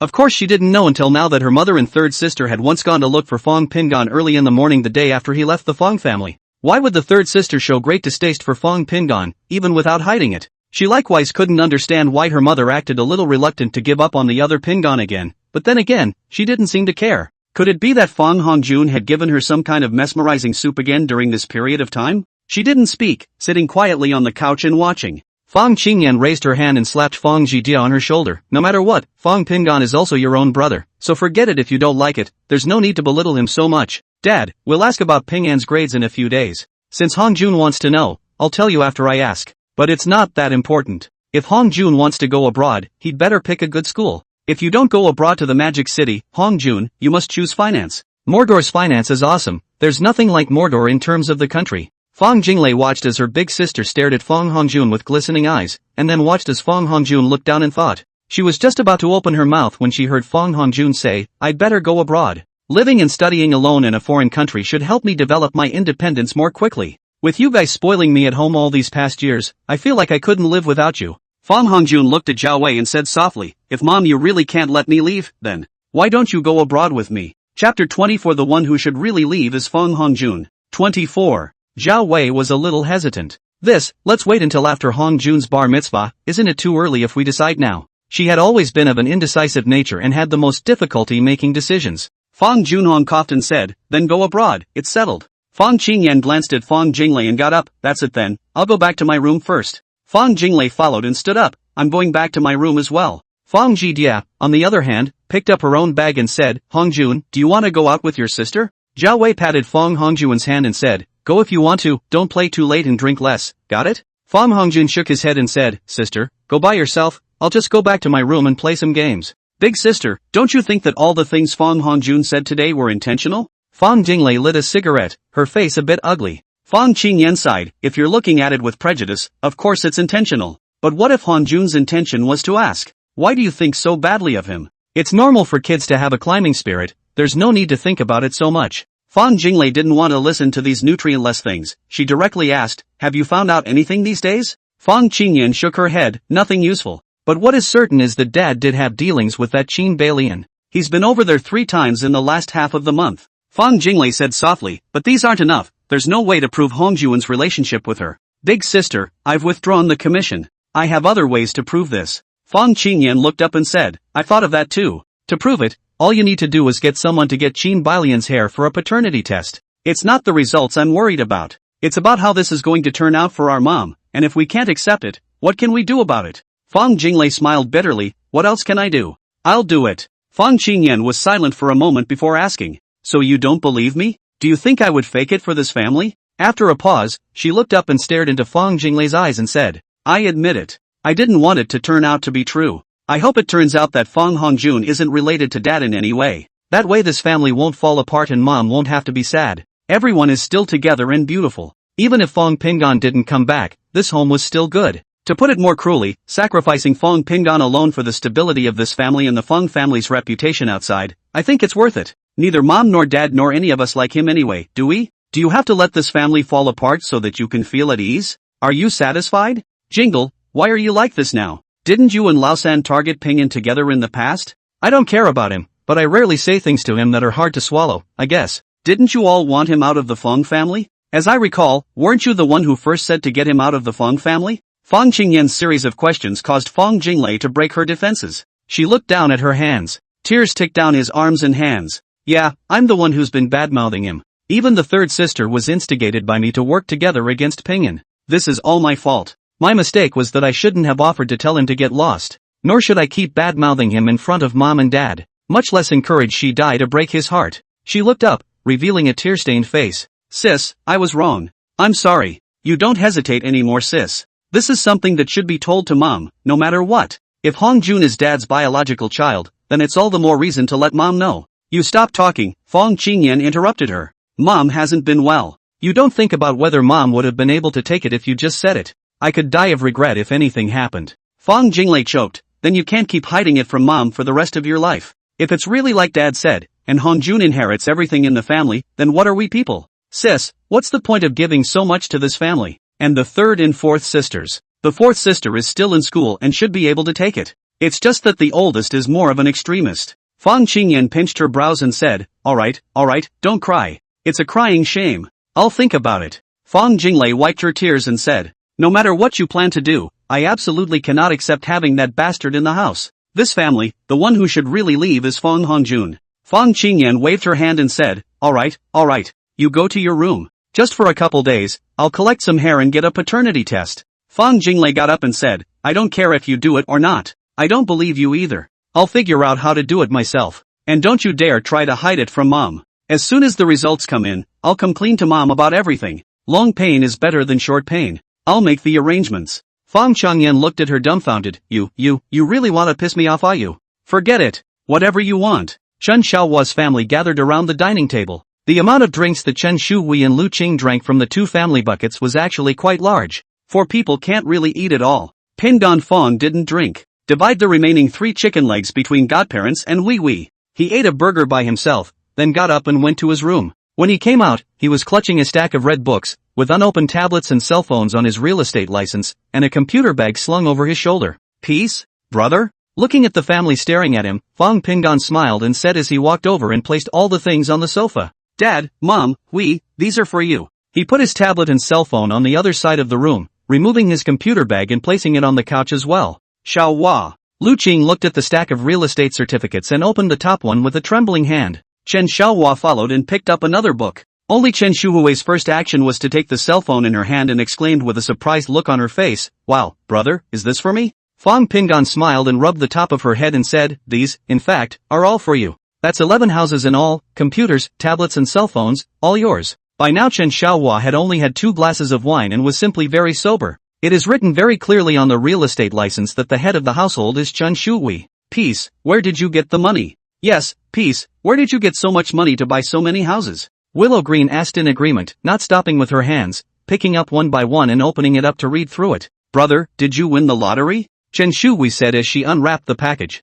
Chapter 25, Brother, you're rich. 25. Pingdan Fong nodded his head smilingly. In the last edition of the double color ball last month, I won 5 jackpots and 5 third prizes. Wow. Brother, you're rich. The little girl was only interested in her cell phone tablet, and she didn't pay much attention to the house. Lu Qing put down the last real estate license in her hand and looked up at him with red eyes. Pingyan, why don't you write your name? Chen Xiaohua's mouth was open, he hadn't recovered from the shock. Chen Shui asked in wonder. Let me see whose name my brother wrote. Flipping through a random book, she let out a squeal. Brother, why did you write my name? Casually picking up another book, followed by the next. Chen Shaohua's lips trembled as he asked, Pingan, why are you doing this? The money is yours, isn't it good that you keep it for yourself? Pingan Fong smiled and said, Dad, Mom, these houses are all in Hui's name. And they are all old houses. I have contacted the agent to rent them out, and when the time comes, the rent will be the main source of income for the family. That restaurant, you guys redecorate it, just make it lunch and dinner. Don't get up at 2 or 3 every morning to work on it.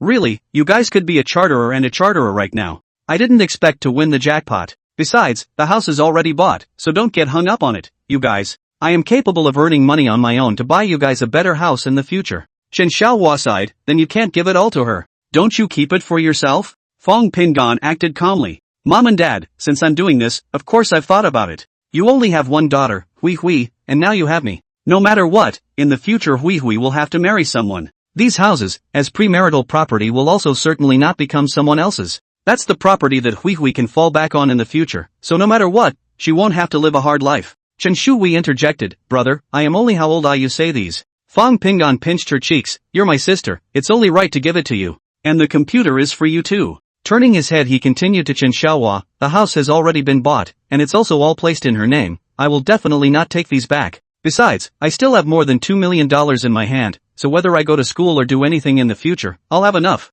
Not to mention I'm making money. My high school grades are definitely not low, so no matter where I go to school or live, you guys don't need you for heart. I will live in the school dormitory and eat in the school cafeteria, so I don't need you two to worry about anything. It's you guys, you'll just collect rent and live at home from now on. That little diner that opens when it wants to and closes when it doesn't. Anyway, it's not bad later, is it? Lu Qing wiped her tears and shook her head. No, I can't take your stuff. Chen Shaohua nodded, that's the truth. You're still a kid. Doesn't make sense that we just start eating and drinking your food. We're still able to work and pay for both of you to go to college, or graduate school for a PhD. Later on, and we can afford it. Pingan Fong smiled and said, Don't worry, the days ahead will get better and better. Really? I was planning to get you a different car, I just couldn't be bothered to buy it outright. I was afraid you wouldn't like it. Chen Shaohua immediately shook his head and waved his hand. No change, don't spend any more money. Money is hard to come by these days, but it's quick to spend. And don't spend any money in the future. Pingan Fong hurriedly nodded his head and said with a smile,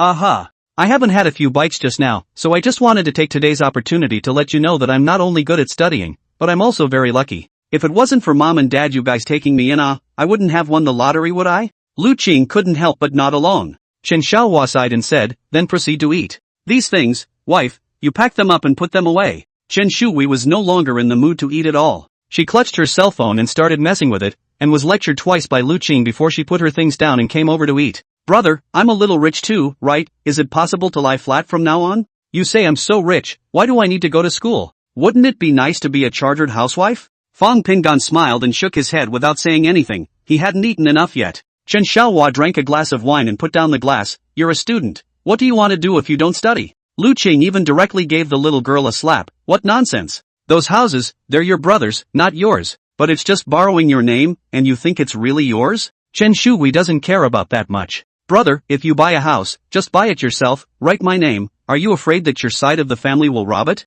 She had merely made a casual remark, but she had reminded Fong Pingan. That's not true, it's just to give you a safeguard for the future. It's still time to study. Didn't I say that? The college entrance exam is the only relatively fair chance to change our family's living conditions. According to you, if I'm so rich, why do I need to go to college? I can buy my own house and lay flat. Chen Shui nodded and didn't say anything. The fries were just so good. Too bad there's only iced Coke and not iced milk tea. After Chen Shaohua heard what Fong Pingan said, he just glanced at Lu Qing and didn't say anything else. That night, Chen Shaohua and Lu Qing were lying in bed, and neither of them could sleep. We can't have those houses, Shaohua. It's just that it's already written in Hui's name, and it's not going to be easy to change it in a short time. And it's going to cost another fortune to get it changed. Also, when you change your name, you have to have Pingan sign it, and he shouldn't be willing to sign it. This house thing, that's it. When he chooses to go to college in the capital, let's follow him there. Big deal, I'm going to beg them for some help and facilities for peace. Lu Qing froze a little hesitantly. Shaohua, you didn't even beg them back then when you were so bitter, is it inappropriate to beg them now? I don't know what peace really needs, either. Chen Shaohua sighed, he called me dad, so I should do it. Otherwise I wouldn't be ashamed to be his father. Back then bitter, it was me who apologized to you for making you suffer with me for so many years. Lu Qing reached out and covered his mouth with a hint of choking and said, "Stop it. It's me who is willing. It's because of me that you left the Chun family. It's not me who suffered with you, it's you who suffered for so many years because of me." Chapter 26, I'm not going anywhere. 26. Hearing that the voice wasn't quite right, Chen Xiaohua hurriedly comforted, "Being able to marry you is the happiest thing in this life. This bitterness is nothing compared to being able to marry you. Besides, you gave me hui hui. Don't think about it. Haven't you gotten along just fine without them all these years?" Lu Qing didn't say another word, just leaned against his chest. Chen Shui took a shower and changed into her pajamas and pajama pants, hugging her tablet and cell phone, already playing. On the other side of the room, Fang Pingan had just received a short message from Fang Jinglei. "Pingan, what was your score on the college entrance exam?" He glanced at it and tossed his phone aside, pressing for a reply. This second sister was the first to show him favor. Those past years are gone. He didn't want those bad days to affect his future life. Even if their whole family regretted it, he wasn't going back. From now on, let's go our separate ways. Whatever else happened on the Feng family side, he wouldn't care anymore. Although he was curious to see if the Feng family would be interesting to watch once they found out Feng Hongjuan's true blood relationship, just now, he decided not to care anymore. Work hard to earn money and go to a good college after you go to the capital. In his last life, he didn't even go to college and definitely died young. In this life, he's going to let himself live more recklessly.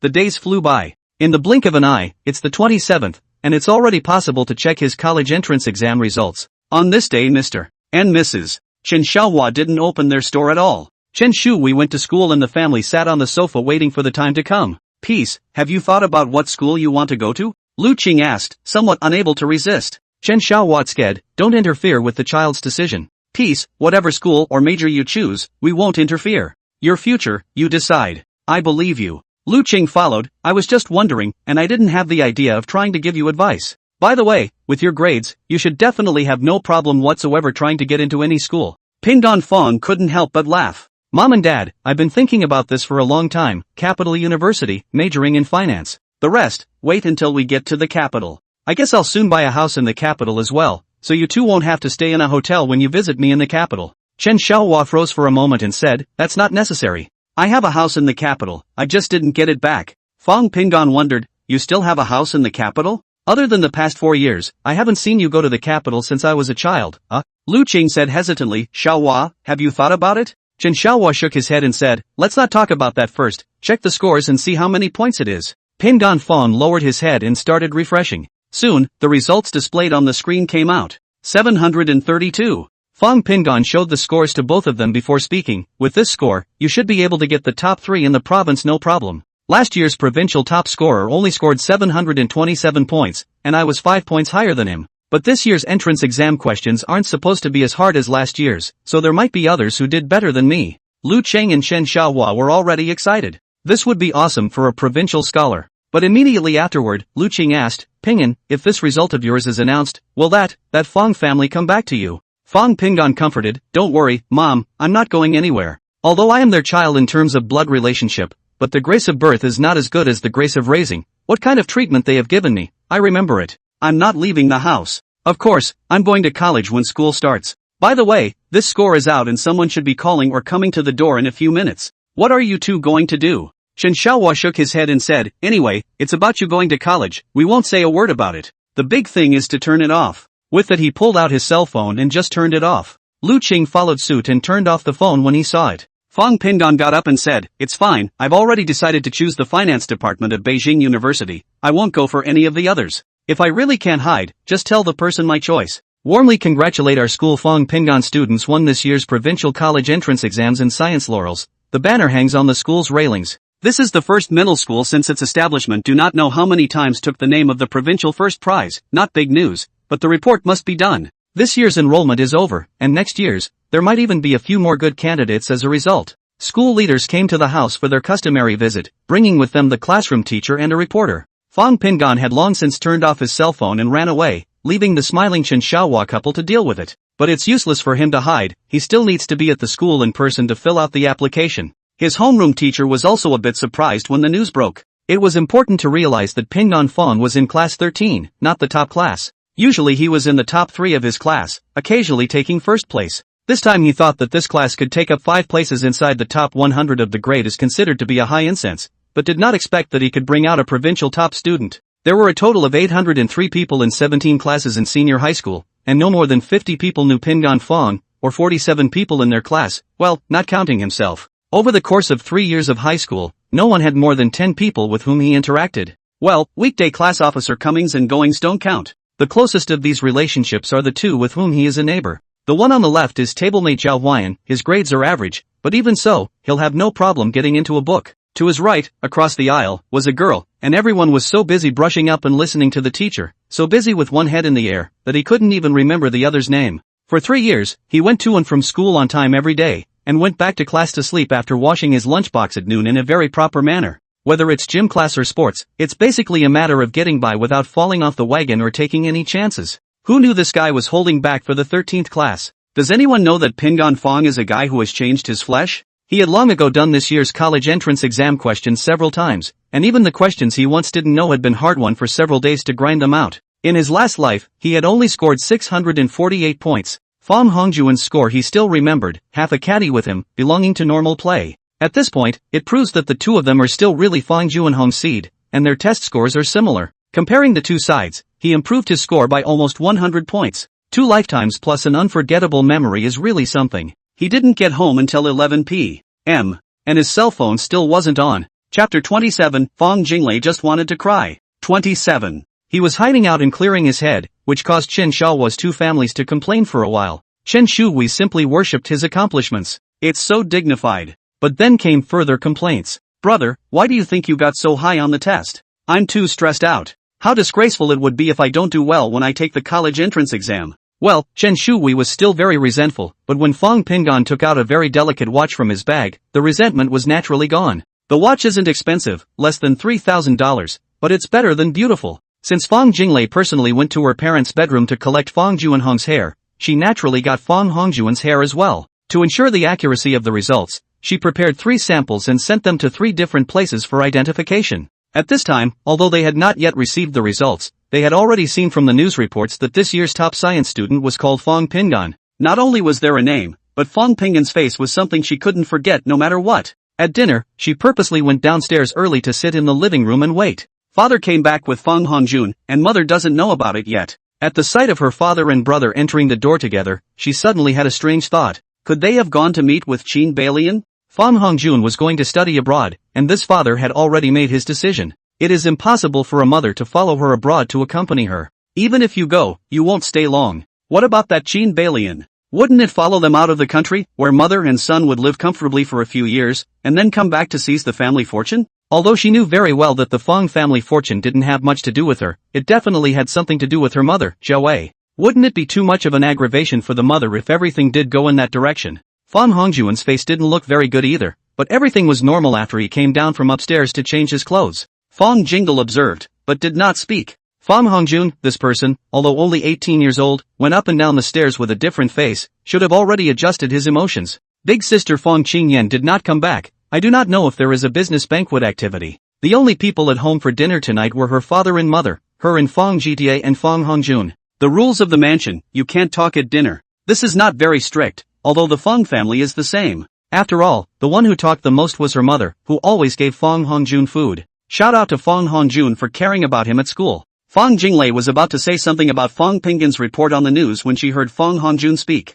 Mom, Pingan took the provincial science exam. Zhao Wei's hand stopped in midair as she offered him food, then put it in his bowl. Oh, really? Fong Jinglei didn't know what this weak mom of hers had remembered, only to see her eyes redden again. This made Fong Jinglei feel very speechless. Oh, my God. Why don't you just say what you have to say? The person in front of you that you put on the tip of your heart is almost certain to simply be Dad's illegitimate son on the outside. Jungairo, should we call Pingan to come back and celebrate? Zhou looked at her husband. Fong Junhong didn't say anything, and his face was extremely pale. Fong Jie interjected, called back to do what, Mom? People have cut ties with you. In other words, they don't want us anymore. Why lick your chops and follow them? Besides, Hong Jun's exams are great. Even if he doesn't go abroad, he can still get into 985. That mudblood, just leave him out there by himself. What an eyesore to call back. Fong Hongjun picked up the communal chopsticks and gave Zhao Wei a chopstick of vegetables and said, Third sister, don't talk about brother Pingan like that. It's not easy for him to be out there alone. And I wonder if anyone cares about him. I think it's better to call him back. High school is also over and I'm moving out for a while. When I go away to school, he won't see me when he comes back, so he should stay. Zhao Wei slapped him and said, "What are you talking about? Where are you moving to? Mom's with you." Fong Jinglei just wanted to cry. Fong Junhong frowned. "Hongjun, shut up. Don't ever mention that rebellious son in front of me again. Fight your own battles if you can. What about the top science student? Do you really think knowledge is wealth? He's a national scholar, and he's no match for what you're going to inherit in the future." Fong Jidai followed and laughed. "That's right, Dad, you said it so well. Which one of the luxury families hasn't been accumulating for generations? Really, think you can compete with the giants by virtue of one person's efforts? This is ridiculous. Hongjun, you don't have to think so much. For people like Pingon Fong, learning is the road to Rome. But you grew up in Rome. What's he got against you? Don't ever say anything that's out of character again. Just listen to our dad." Joe nodded. Yeah. I'm also highly educated, but I haven't actually done anything since I married your dad. This is the family's accumulated heritage. It's not at all something an ordinary person can imagine. Eat in peace. Don't think so much. Pinyin doesn't want to come back, so forget it. Mom can't afford for you to move away, that would be killing Mom. Fong Jinglei called Fong Qingyan when she returned to her room. Fong Chengyan was dining with Gu Baibai at the moment, and when she saw that it was Fong Jinglei's call, she directly picked it up and connected it. "What's the matter with calling me at this hour? Big sister, do you know who the province's top science student is this year?" Fong Qingyan froze for a moment. "I don't know. Who is it?" "It's Fong Pingon. This year's top science student in the province is Fong Pingon." Fong Qingyan even put down the dinner knife in her right hand this time. She took a sip of the red wine in front of her. "What are you trying to say?" Fong Jinglei said leisurely, "I remember, when Fong Hongjun said that Pingyin's grades in school were average. And we never asked why he knew about Pisa's accomplishments. Much less asked him why he knew that Pinyin was with the jerks and the little Taiyukai out there. And never bothered to look into it before just believing it. But now Pingon is the top science student. Think about it. Isn't there something wrong here? What makes me feel even more ridiculous is that at dinner tonight, it was Fong Hongjun himself who told Mom about the fact that Pinyin had taken the top grade. And not a single person has asked why they used to say that peace is a bad grade. You can get a top grade with bad grades? Fong Qingyan said impatiently, "There's no need to tell me all this, I understand it all. Anyway, those things in the past were all about you and Ji Dai bickering at home. There's no use saying anything now without getting the report in hand. Leave me alone, mine is having dinner with Mr. Gu. Anything until tomorrow night when I get back." Fong Jinglei asked, "You're not coming back tonight?" "Well, not going back." Fong Changyan looked at Gu Baibai and threw her a big wink. "I'll go back tomorrow night and talk about it." Chapter 28 Desperate Fong Jinglei. After hanging up the phone, Fong Jinglei picked up the family photo that had a piece torn off and looked at it quietly. In the Western restaurant, Fong Qingyan put down her cell phone. Gu Baibai leaned forward and set her fullness on the table. "What, your sister's phone?"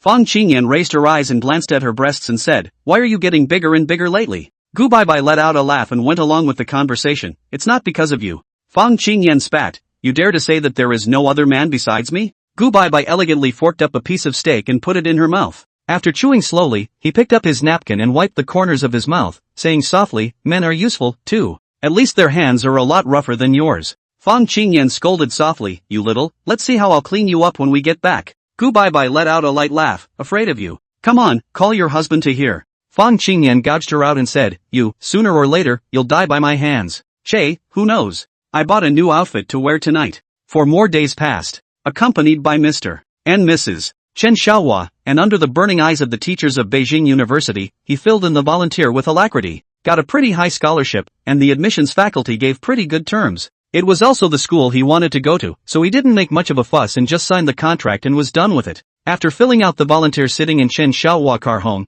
he proposed to go to the 2 parents who have worked hard for most of their lives to change the SUV. Lu Qing was the first to disagree. She preferred Fong Pingon to keep the money for future emergencies. Chen Xiaohua said he was not willing to change the car, but instead asked him to learn a car himself, so that he would not have no time to practice after going to college in the future. Pingon Fong agreed with alacrity. In keeping with national practice, he agreed to go and give a speech to the entire school. He's up there, and his classmates are down there. Pingon Fong looked down at his classmates and parents as he gave a speech at school. The mingling of voices and dawning realization below struck him as odd. The leaders sitting on the podium, and himself, could hear very clearly the voices mingling below. "He's Fong Pingon. Looks quite handsome. Great God. I've seen this guy many times in the cafeteria, and he seems particularly out of place. I've seen it too. It seems like my family is quite poor. I don't remember much else. For 3 years in high school, this guy was on the grade level list every time, and I never kept an eye on which one it was, I just knew a name. You can't really compare this kind of schoolboy.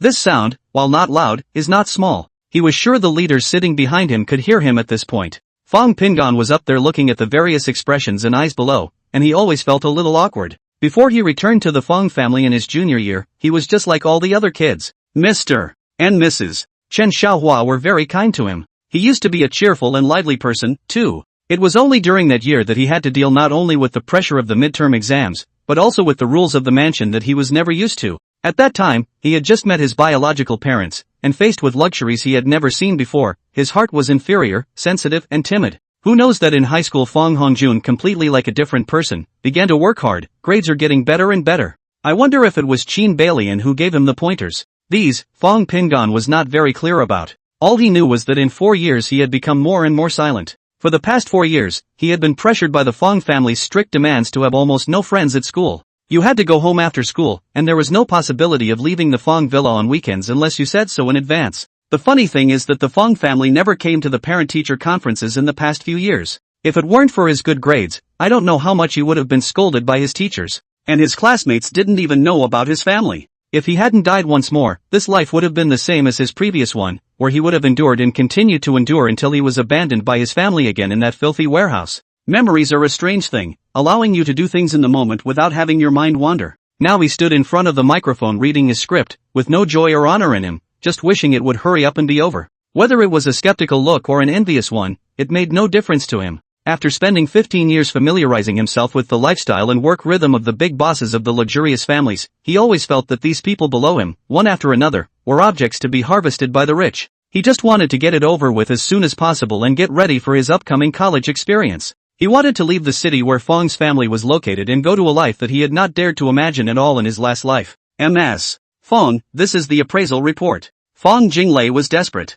This is the last appraisal report. The first two had given the answer, but she was still undeterred. Looking at the conclusion of the appraisal report, she once again felt her eyes darken. Thanks. The words of thanks also sounded very feeble. Back in the car, she didn't start it up to leave. Oh, why is that? Why? What am I going to do? Oh. The second young lady of the Fong family, a well-known screenwriter, sat in her sports car, crying in a low voice, determined that the parties are related by blood. These few simple words would turn into a meteorite from the sky, smashing everything in the Fong family into pieces. She shuddered to think what would happen when the 3 reports were placed in front of her mother. It was even more impossible to imagine what the media would do if they knew what had happened to Pingon Fong. She regretted it. The irritation and indignation of a week ago, the persistence in the face of his big sister, now seemed like a joke. When she put herself in her big sister's shoes and considered the whole thing, she hesitated. She, who thought she was usually very calm, actually had a trace of hatred for Fong Pingon once again at this time. Why are you telling me this? Do you have to watch the fangs fall apart to get your kicks? Isn't it true that you saw the consequences of this when you proposed severing the relationship? She cried in the car for a long time, and only after her emotions slowly calmed down did she touch up her makeup. The cell phone showed Fong Pingon's number, but she just didn't have the courage to dial it. Chapter 29, Hongjun is Dad's Bastard. 29. Big sister, is it convenient for you now? After thinking about it, Fong Dinglei called Fong Qingyan. As for Fong Jidie and fourth sister Fong Miaoshuan, she hadn't even thought of contacting them. This kind of thing could only be handled by the two of them, her and Fong Qingyan. Fong Qingyan was reading the documents in her office. She was also very busy lately. The Fong family was involved in more industries, and since becoming president, she had forced herself to cut her life and work apart every day. But even so, she felt exhausted every day. The Fong family is about to change. This concern was more than enough to make her want to quit every day. She had just signed a document when the phone rang. Seeing that it was her second sister, Fong Jinglei's call, her heart violently missed a beat, and the palpitations were very strong. It even gave her the illusion of dizziness.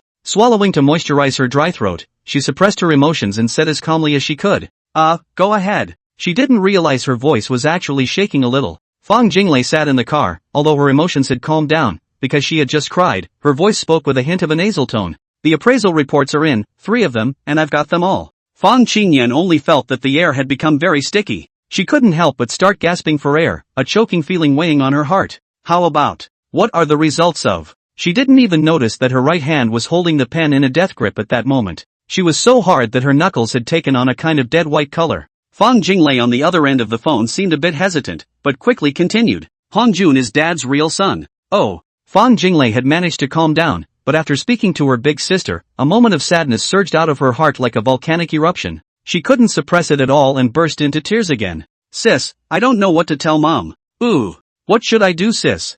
Fang Qingyan's eyes went black. She opened her mouth and tried to speak several times, but nothing came out. Although Fang Qingyan's heart was also in a state of panic, there was a sense of relief. It seemed as easy as letting go of some burden, and as solid as boots on the ground. All the thoughts, whether they were hoping that the matter was true or false, whether they were hoping that Hongjun knew about it or not, no longer mattered. Fang Jingle gave her the question, but she didn't know what she should tell her mother, Joe. It was hard to come back to his senses, but Fang Jinglei on the other side of the phone was still muttering and crying. Stop crying for a moment, where are you now? I'm in front of the provincial medical center, sis, what should I do? Fang Qingyan pinched her eyebrows. You go find a hotel and open a room, and tell me the place afterwards. Later on, I'll contact Fang Zhidia to go over as well. Fang Jinglei hiccuped. What about the fourth sister? Should I inform her to come back on vacation? Fang Changyan threw the pen in her hand on the table and said, what did you call her back for? She's going to take her final exams soon. It's all your mess, now you can't fix it yourself, so you throw it at me. I'm so mad at you.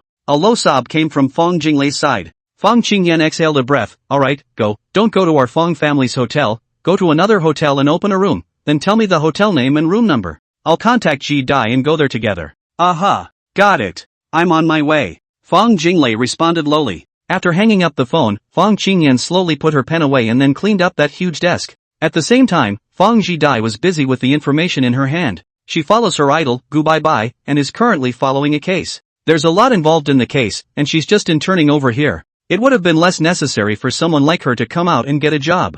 Gu Bai Bai is her idol, mature, beautiful, independent and self-reliant. Whether or not Gu Bai Bai had the Gu family behind her, there was no doubt about Gu Bai Bai's professional ability. Fang Zhidia had followed Gu Bai Bai after graduating with a law degree, and it had been almost 2 years now. She wished so much that she could be an independent woman like Gu Bai Bai. When Fang Qingyan called, she was already busy and had just sent a cup of coffee in for Gu Bai Bai. Hey, big sister. Fang Qingyan froze and got herself angry listening to Fang Zhidai's relaxed and happy voice. I've called Counselor Gu, so come to the Kempinski Hotel now, room 608. Your second sister and I will wait here for you. Fang Zhidia froze. Sister, what is the matter? I cannot go home to say. What's with the hotel? Fang Qingyan didn't have the patience to explain so much to her and directly hung up the phone. She's got to get to the hotel, too. More than half an hour later, Fang Zhidia parked her car and stepped into the door of the Kempinski Hotel. In room 608, Fang Jinglei had already placed the appraisal report on the bed. She had also taken a shower and put on a light makeup. Everything looks fine except for some redness in the eyes. She was sitting on the couch in the outer room, smoking a cigarette.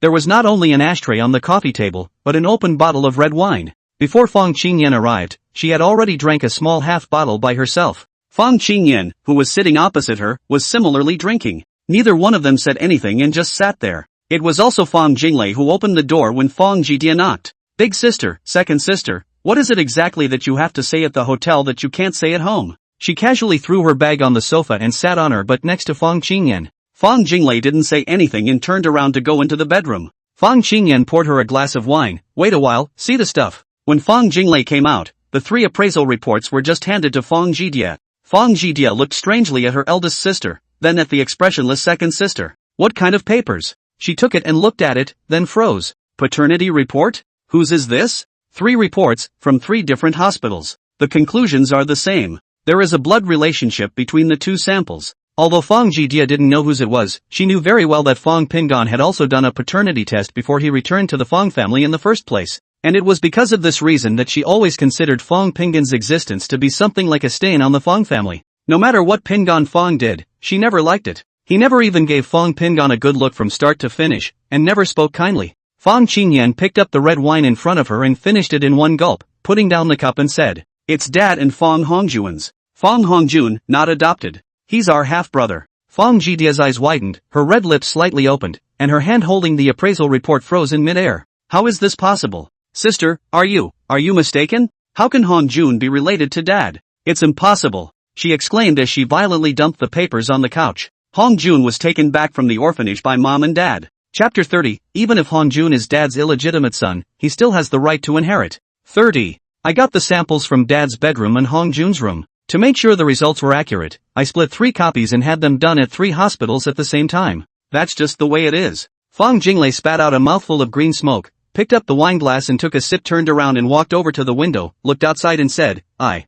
regret it. Fang Qingyan sighed. What we have to face now is how to make Mom able to accept this reality. What made her feel strange was that Fang Zhidia did not cry or scream. This oldest, the third, was never the grumpiest one in the family. Ji-dai, why are you acting so calm? Fang Ji-dai sneered, I don't believe it at all. What's the purpose of this? It's legally binding, but how can you prove that it belongs to Dad and Hongjun? How much did Pingyan give you two to do this? Where did he get the money? Besides, even if this is Dad and Hongjun's, so what? Fang Qingyan was speechless. She shook her head and said, it's not how. It is nothing more than saying that the Hongjun brother you like is really your brother. As for Mom's side, it's just that her spoiled son is actually the son of a mistress. Fang Jinglei sighed, Jidie, I know you have the best relationship with Hongjun. It not only shows that Hongjun is Pa's illegitimate son, but it also shows that Pa has been lying to Ma and our four sisters. Having regained her composure, Fang Jinglei is back online. During the greater part of the hour waiting for Fang Jidie to arrive, she also figured it out. The initial idea was to just tell my mother, Vicky Zhao.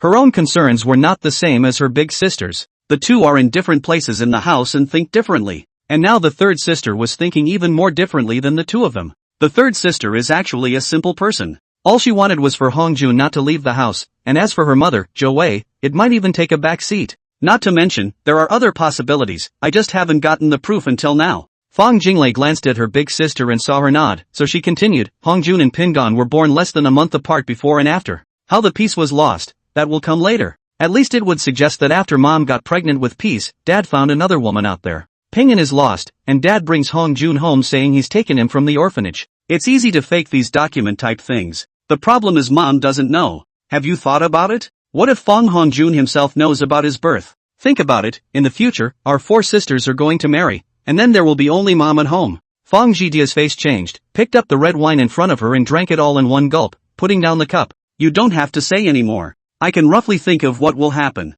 But this report, I don't believe it. Fang Qingyan suddenly laughed softly, if you don't believe it, it doesn't exist? Do you want me to create the opportunity for you to get the sample yourself, and then you send it to the hospital yourself for identification? Fang Jidie didn't make a sound, but her face was clearly angry and unconvinced. Fang Qingyan didn't stop and continued. I called you here because Miaoshuan is still in school. And you were born from the same mom as Jingle and I. Otherwise, with your nature, I wouldn't have called you at all. Our dad and Hongjun are biological father and son, and the only person who can't be involved in this matter is our mom. Fang Jidai said angrily, want me to recognize that uneducated thing Fang Pingan? Dreaming. Anyway, Hongjun lived with me for 18 years. 18 years. How many 18 years are there in a person's life? In this case, I'm not involved. Whether you recognize Hongjun or not, I recognize him as my brother. Fang Qingyan was so angry that she really wanted to slap her in the face, held back and didn't do it, and only gasped herself out. Fang Jinglei shook her head, you're overthinking it. I called you here to tell you that if Fang Hongjun himself knows about the relationship between him and our dad, then your dear brother Hongjun is a rather sinister and scary person.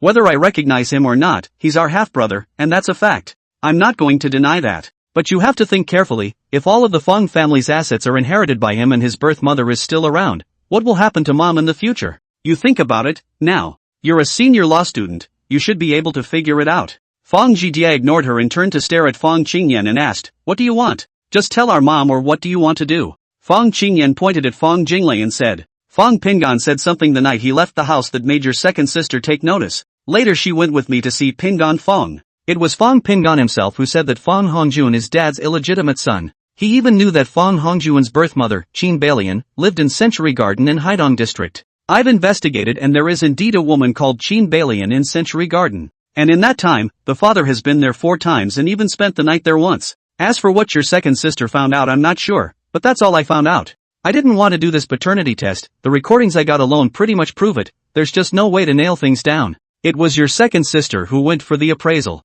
Here's what happened. Don't glare at me or say anything yet. Fang Changyan stopped Fang Jidai who stood up to speak. You were called here to discuss what to tell Mom about this, not to argue with you. If you can come up with ideas, do so, and if you don't want to get involved, forget it. I get a headache when I hear your loud voice. Fang Jidai held back. If it wasn't for her big sister stopping her, she would have shouted out just now. You guys believe whatever Pingan Fang says? Who the hell is he? How does he know all this? What was his source for this information? And what was the motive?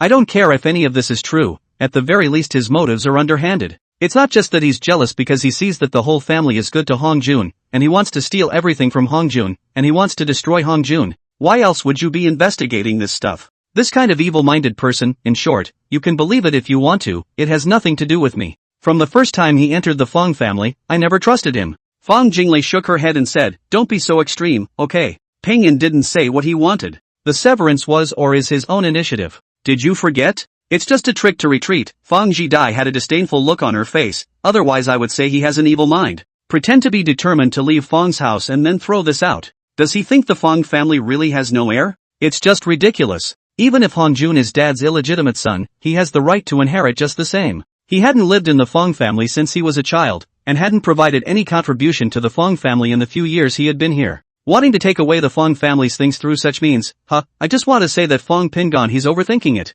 Chapter 31, What to Tell Mom. Fang Qingyan really didn't hold back. She stepped forward and slapped, the sound of a crisp slap ringing through the room. Are you confused? Can we talk properly now? Fang Jidai covered her face and looked at Fang Qingyan with a shocked expression. You hit me? Fang Jinglei covered her mouth, also shocked. Fang Qingyan had never been so angry with anyone in her family. As for hitting someone, it's a first. Fang Qingyan cursed with a gloomy face. I've told you several times that you were called here to discuss how to tell our mom about this. Not here to discuss Fang Pingon with you. I'm already annoyed as hell by this. You have to say all that crap. You're a law student. Can't you figure out who's your mother? If you can't see the form anymore, and you're quoting nonsense, you're out of here. Fang Jidai covered her face and glared fiercely at Fang Qingyan. I'm not leaving. Fang Qingyan was too lazy to care about her. It's fine if you want to stay, it's also up to you if you don't want to participate. She turned to Fang Jinglei and said, Jinglei, this matter can't be talked about at home. Either way, it's just a matter of calling mom out and talking outside, like today. If I blow up this incident in front of dad and Hongjun,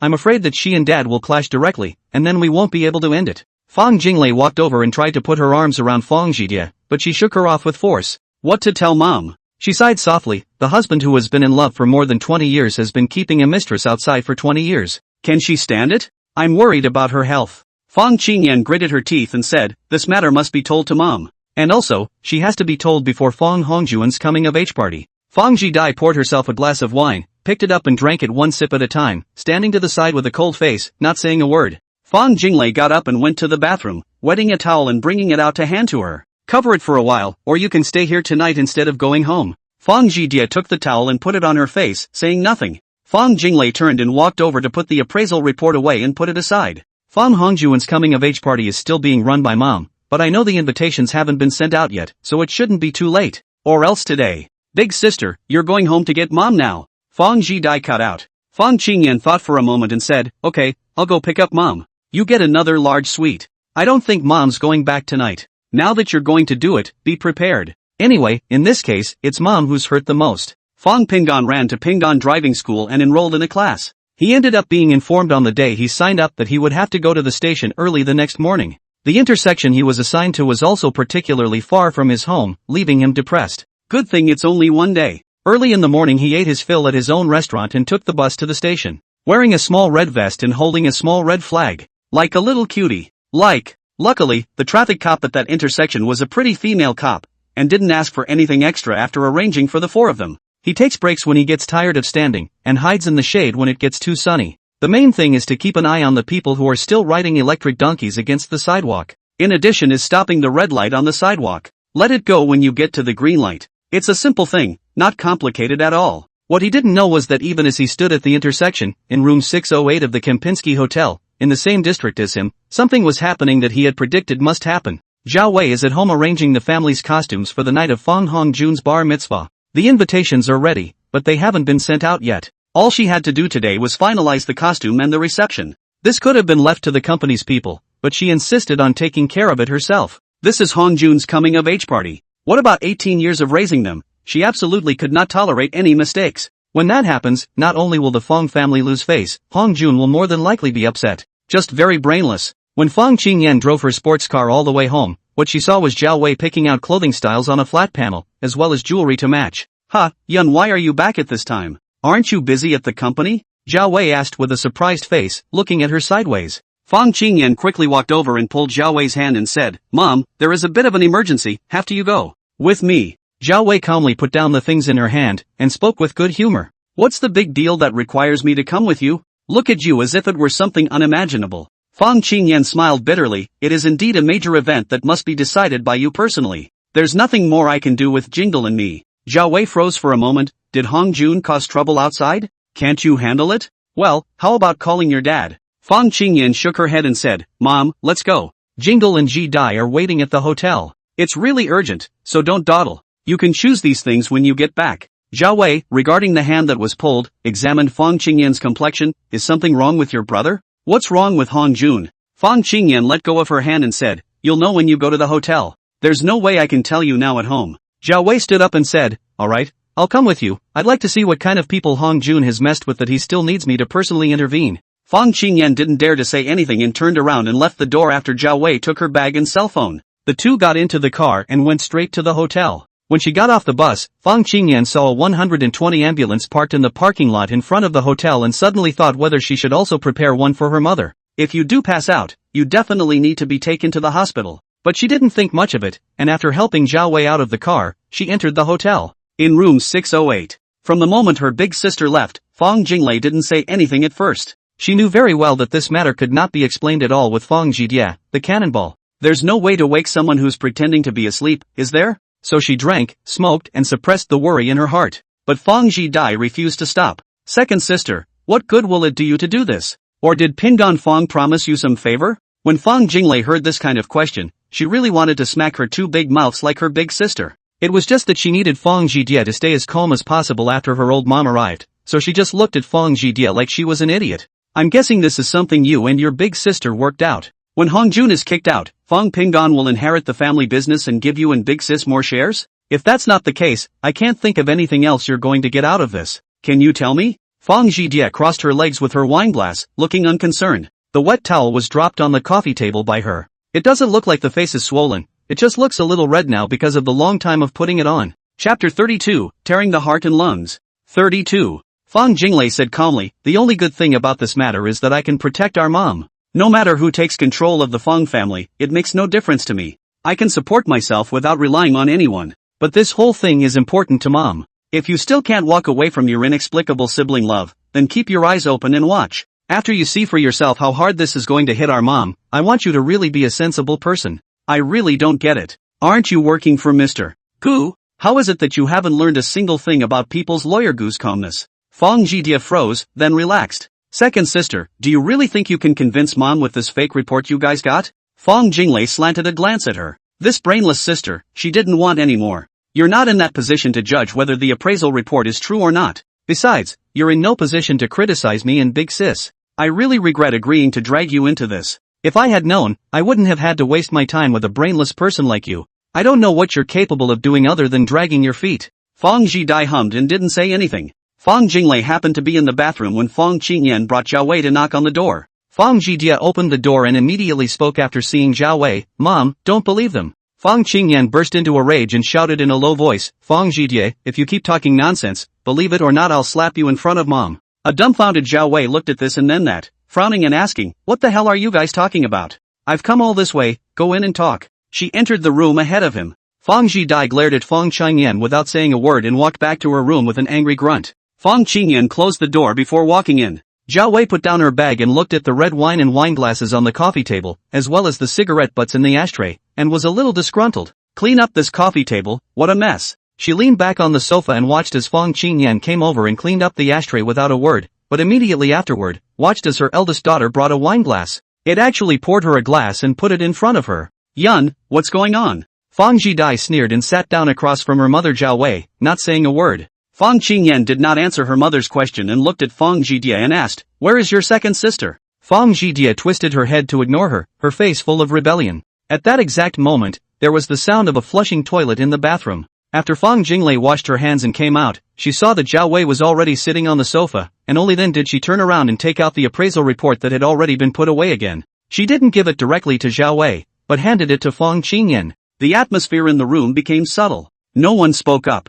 Fang Qingyan only felt her mouth dry. Fang Jidie had an attitude of not caring, while Fang Jinglei just waited quietly. Zhao Wei's face became a little more serious. She didn't know what the object in her eldest daughter's hand was, but it obviously had something to do with her. Though she basically doesn't care about anything at home, and spends most of her time going out shopping with other noble women for beauty treatments and such. But she's basically in charge of the internal affairs of the family. What is it exactly that you can't talk about at home? Did coaxing me to the hotel have something to do with me? Knowing that this matter was definitely not small, her voice trembled slightly. Mom, Fang Qingyan spoke after glancing at Fang Jinglei. Do you still remember the words Fang Pingan said the day he left home? Zhao Wei quickly recalled and shook her head. There's no need to talk so much about the process, just tell me what's going on. The struggling look on Fang Qingyan's face was very obvious as she shook her head. Mom, I'd better tell you the ins and outs once again. I arranged for my father to be followed, and from the time Peace told us until now, he has stayed over there once and visited 3 times. Didn't see Bang Hongjun go over there though. In order to verify what Heian said, we also secretly took Hongjun's and his father's hair and did a paternity test. Her eyes were red and her voice had a catch in it. Fang Jinglei sat beside Zhao Wei, her hand on her mother's arm, afraid that she wouldn't be able to accept it. Zhao Wei's face became whiter and whiter, and her body began to tremble slightly. The second sister had her appraisal done by 3 different organizations. The results are all the same. Fang Chengyan looked at her shaking mother and gritted her teeth as she continued. Fang Hongjun is his father's biological son. It's just that we don't know right now if Hongjun himself knows anything about this either. Mom? Fang Jinglei kept whispering mom, afraid that she would collapse. Zhao Wei was white-faced and stared at the appraisal report handed over by Fang Qingyan. Her hands, they weren't shaking very much, but they were frequent. She simply couldn't believe it was true, but now all 3 daughters were together and the reports were out. It's not true anymore either. Fang Jidi also came over with concern and sat down next to her mother, holding her other arm. Her eyes glared hard at her big sister, expressing the resentment in her heart. But the state of her mother right now was no time at all for her to talk nonsense. She was even more afraid to mess with her big sister's red eyes. In her current state, she was sure that if she opened her mouth casually, she would not be spared 2 big slaps, but 1. She could only watch her mother's demeanor carefully. 2. Joe read the first copy, her eyes on that red seal for a full 2 seconds, then ripped off the first page and looked to the second. Her tears, which had begun to slip silently, dripped onto the report. Tick-tock. Fang Jinglei raised her left hand to cover her mouth and followed the silent tears without saying a word. After reading them all, Zhao Wei sniffled, placed the report on the coffee table, wiped her tears, then gently patted the 2 daughters beside her.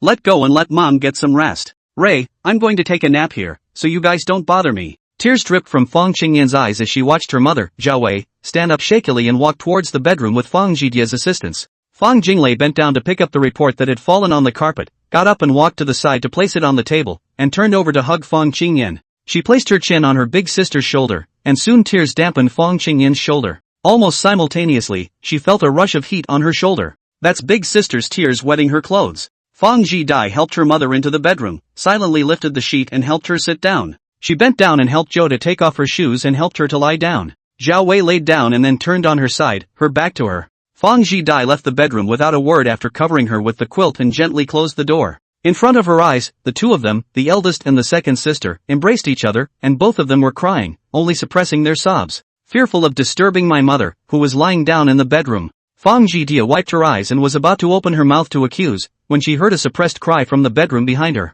Oh vov vov vov vov vov vov. That voice, it tore at my heart. Chapter 33. What if the peace is gone? It was the first time the sisters had heard such heartbreaking cries. On weekdays, Zhao Wei would only occasionally cry a few times at home after Fang Pingon returned. The last few times I've cried because of what happened to Fang Pingon and Fang Hongjun. Only, at this point, the mother in the bedroom was crying for herself. Perhaps it was the first time she had ever cried for herself. Fang Jidia closed her mouth and stood in the bedroom doorway, covering her mouth with tears of sadness that kept flowing down. Fang Jinglei and Fang Qingyan embraced each other and cried, while Fang Jidia cried at the bedroom door and her mother cried in the bedroom. It was a scene of weeping. Fang Jidia walked to the sofa, wiped her tears haphazardly, picked up the bottle of wine and did not use a cup, directly to the bottle and drank several mouthfuls. She looked at her 2 sisters still cuddling there, and the anger in her heart became a little more suppressed. She got up and walked over to them, gritting her teeth and cursing in a low voice. Why are you crying? Are you satisfied now? Is that what you want? Her voice wasn't loud enough for the 2 to hear her clearly. Fang Qingyan let go of her own second sister and turned a pearly face to look at her. You think I want this? Mom was more upset than we were. But do you want this to blow up again at Bang Hongjun's coming-of-age party? When the house is full of guests, do you want the Fang family to lose all their face? Fang Jinglei took the toilet paper and pulled a few sheets to distribute to them. This is not the time to argue, Jidai, don't blame me. Blame it on our dad. Fang Jidia grunted, took the paper and blew her nose, and went back to the sofa and sat down on her butt. Fang Qingyan followed and walked over to sit down, similarly picking up the bottle and blowing 2 mouthfuls, wiping her mouth. Only Fang Jinglei didn't drink anymore. Instead, she sat down over at the tea table and pulled out a chair to start boiling water for the hot cups. Now that mom knows, no one can help her unless she can walk out on her own. Whatever mom decides, there are 2 more things to tell you now. Fang Jidai picked up the bottle and poured herself a glass. What else did you not expect? I see you've got nothing better to do. It's a good thing this is going on, this family is falling apart. Fang Qingyan didn't say a word as she wiped her tears before sitting on the sofa and started thinking.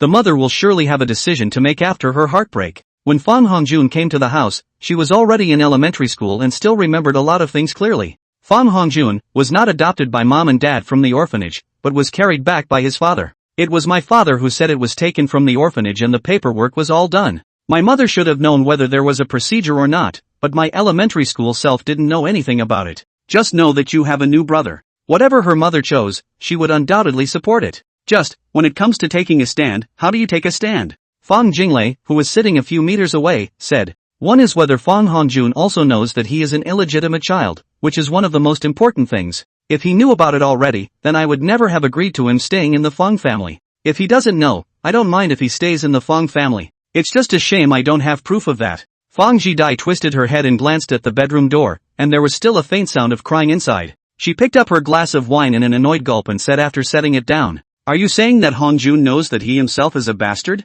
And, he's been hiding the fact that he knows about his birth? Fang Qingyan and Fang Jinglei both looked at her. Fang Jinglei shook her head. I don't have proof. Fang Qingyan inhaled. There's no rush. As long as mom spills the beans about it at home, it won't make much difference whether he knows it or not at that point. There's no way he's staying home again. Dad will definitely send him out of the country. Fang Jinglei interjected. No wonder Dad was talking about this the other day. It was probably planned a long time ago. Fang Jidai lifted her eyelids. Is there a big difference between him knowing and not knowing? An illegitimate child has the same right to inherit, that's what the law says. I can't see the difference. Fang Jinglei asked with a slightly raised voice. Fang Jidai, are you sick? Fang Hongjun is an illegitimate child. His mom lives in the villa given by our dad. Even if I don't have proof yet, it's safe to say that he definitely knows his origins. He's the one our dad used to inherit the Fang family's assets. Are you really confused or not? Our mom's the one who got married. If you still support Fang Hongjun, what's Fang Pingan? Pingan is your full brother. He's the rightful first heir to the Fang family. Fang Jidai inclined her head not to look at her and did not answer. Fang Qingyan sighed and said, Jinglei, you just said two things. What's the second thing? Fang Jinglei clipped her cup. The second thing is how to get Pingan to come back to the Fang family in name only. She said it in a very relaxed manner, but these words were no less than a heavy gong in Fang Jidai's ears. It blew her head off. What? She snapped, sitting up straight, bringing that uneducated one back? Fang Qingyan shouted in a low voice, Fang Jidai, don't open your mouth and talk nonsense. Has peace done anything really uneducated so far, except for that night? Shut the up if you don't have proof. Fang Jidai was also unhappy and immediately retorted, you guys still have the face to talk about me? Why don't you look at yourselves first? I'm just ostracizing him, aren't you? You are my accomplices at the very least, so don't think you're pure, she said with a sneer and a hint of disdain. I never said I liked and accepted him. I don't even care to talk to him. Fang Qingyan closed her eyes, opened them and turned to Fang Jinglei and asked, do you have any no way out? Fang Jinglei shook her head. In addition to asking him for forgiveness, we also need him to be willing to forgive us and be willing to come back. Otherwise there is no other way. Fang Qingyan nodded thoughtfully. Fang Jinglei continued, I don't have to go to work, I'll stay here with mom. You each have to work. Who's going to keep an eye on Fang Hongjun? Either way, it's important to find out if he even knows about this whole thing about who his parents are. Fang Qingyan followed, it's okay if he doesn't know. If he knew, I would not be able to tolerate him. If you want the Fang family's fortune, you have to see if I'll agree to it. An illegitimate son, raised by a little servant girl, dares to covet the family fortune, humph. I'd like to see what our dad would do. There's no way the Fang family in the capital will agree to that when the time comes. Fang Jinglei suddenly ventured, then, what if the piece is gone? Even if dad recognizes it and Pingan recognizes it, it's useless if the old family doesn't. But what if the piece is gone?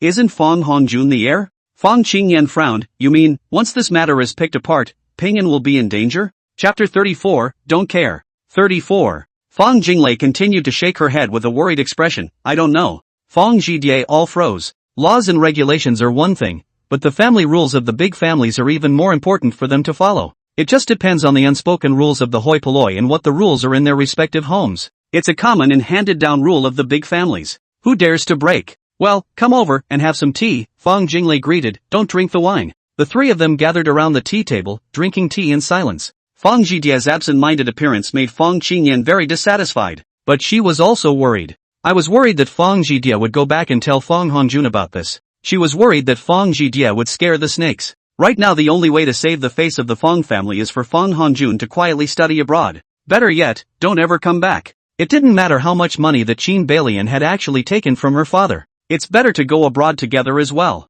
Fang's family will just give a sum of money to get rid of it. But the problem is, when Fang Pingan left, that kind of determined attitude. What to do about it? She wanted to give herself a couple dozen big smacks and cry. It was almost impossible to want Fong Pingon to return to the Fong family now. Whether it was related to money or not, at least Fong Pingon was definitely going to go to college in the capital now. As for Fong Hongjun, his father's arrangement was originally to study abroad. There aren't many opportunities for the two to meet in the future. But who can guarantee that Fong Pingon really won't have an accident? If Fong Hongjun had already known about his birth, then wouldn't this brother, who usually seemed obedient and well-behaved, have been deliberately deceiving their entire family? And she, as the eldest sister, including her mother, Zhao Wei, is both a victim and at the same time all his accomplices and disguises. Bang Hongjun, it's horrible. This mind, I don't know who taught it. It really doesn't look like a middle school student who was not even 18 years old. Fong Jidai didn't care what the other two were thinking in their hearts. She was never a simple person. What if, she said, what if Hongjun didn't know?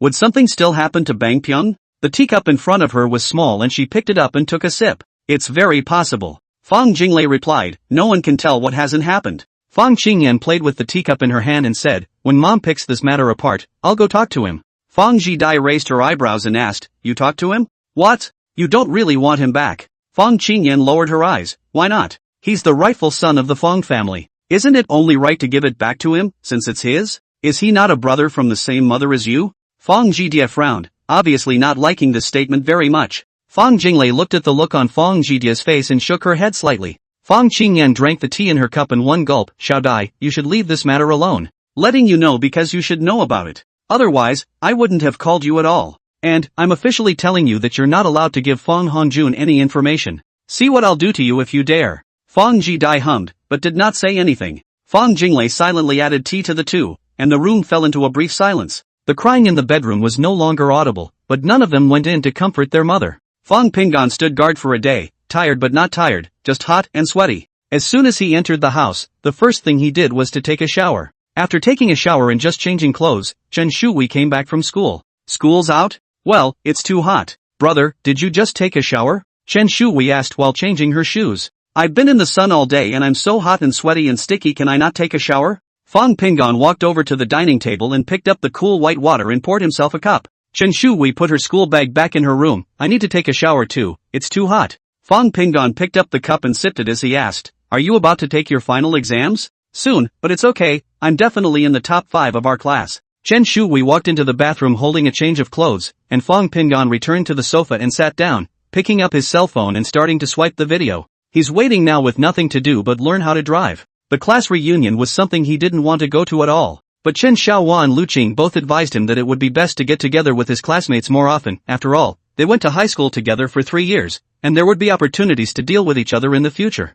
Although he had already thought that he wouldn't stay in Cloud City in the future, the concern of his elders still made it hard for him to reject it outright. He didn't want to contact anyone but the fat man. Fong Pingon was still very clear in his own mind that the reunion with his classmates at the moment was not a thing at all. What needs to be considered is whether Fong Hongjun will already be plotting to get himself killed. In his last life, he was asked out for dinner by Fong Hongjun after the coming-of-age banquet, saying that he wanted to have a good talk with him about letting him take care of his family at home in the future before he left the country. And the result? They've been drugged and thrown in the car on the way. He even suspected that the reason why he had bled to death inside the warehouse was because Fong Hongjun had purposely arranged it. The goal is to get yourself killed. Regardless of whether or not he could inherit the Fong family's fortune, or if he ended up turtling up, Fong Hongjun would find a way to get himself killed as soon as possible. The only thing that was different from his previous life was that this time he was leading the Fong family. It was an eviction, but it was a good break. It's just that there's no guarantee that Fong Hongjun guy will let himself go. That guy, I don't think he'll ever forget the revenge of being hospitalized by himself.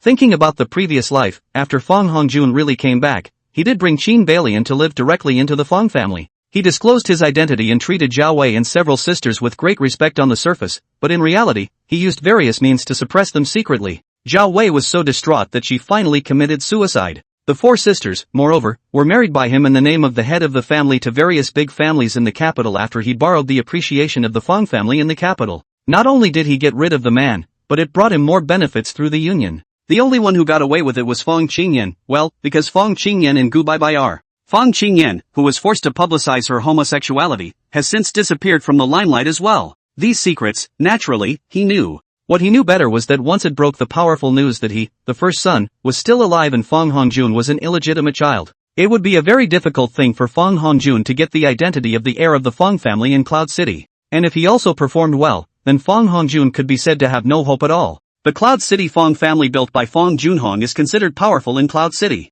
But in terms of the capital, it's not even third-rate. It's just a layout of the Fong family in the south. Really, when the time comes that you have to give up, then so be it. The investment made by the Fong and Zhao families at the beginning had long since made a lot of money after so many years. It was crucial not to lose the face of the great Fong family in the capital. Therefore, Fong Pingon was now not only concerned about whether or not he would be kidnapped again, but more importantly, whether or not the two of them, Fong Jinglei and Fong Qingyan, had already made their move. How far along is it? He was well aware that he was using them, but he didn't care. Chapter 35 Pingon, can you come here? The whole buying a lottery ticket thing has proven that this life's history will follow the same trajectory as the previous one. One doesn't bring any butterflies to the world. What once happened just as it did in a previous life. He wasn't sure if it was only the ones related to him that changed, at least not right now. The biggest fear was that relating to himself would change, and then he wouldn't have any advantage. This mentality of knowing that you may have an advantage, but being a little scared, is strange. All that could be done was to avoid contacting Fong Hongjun or watching the other party die with his own eyes, otherwise sooner or later, he would bring about his own death.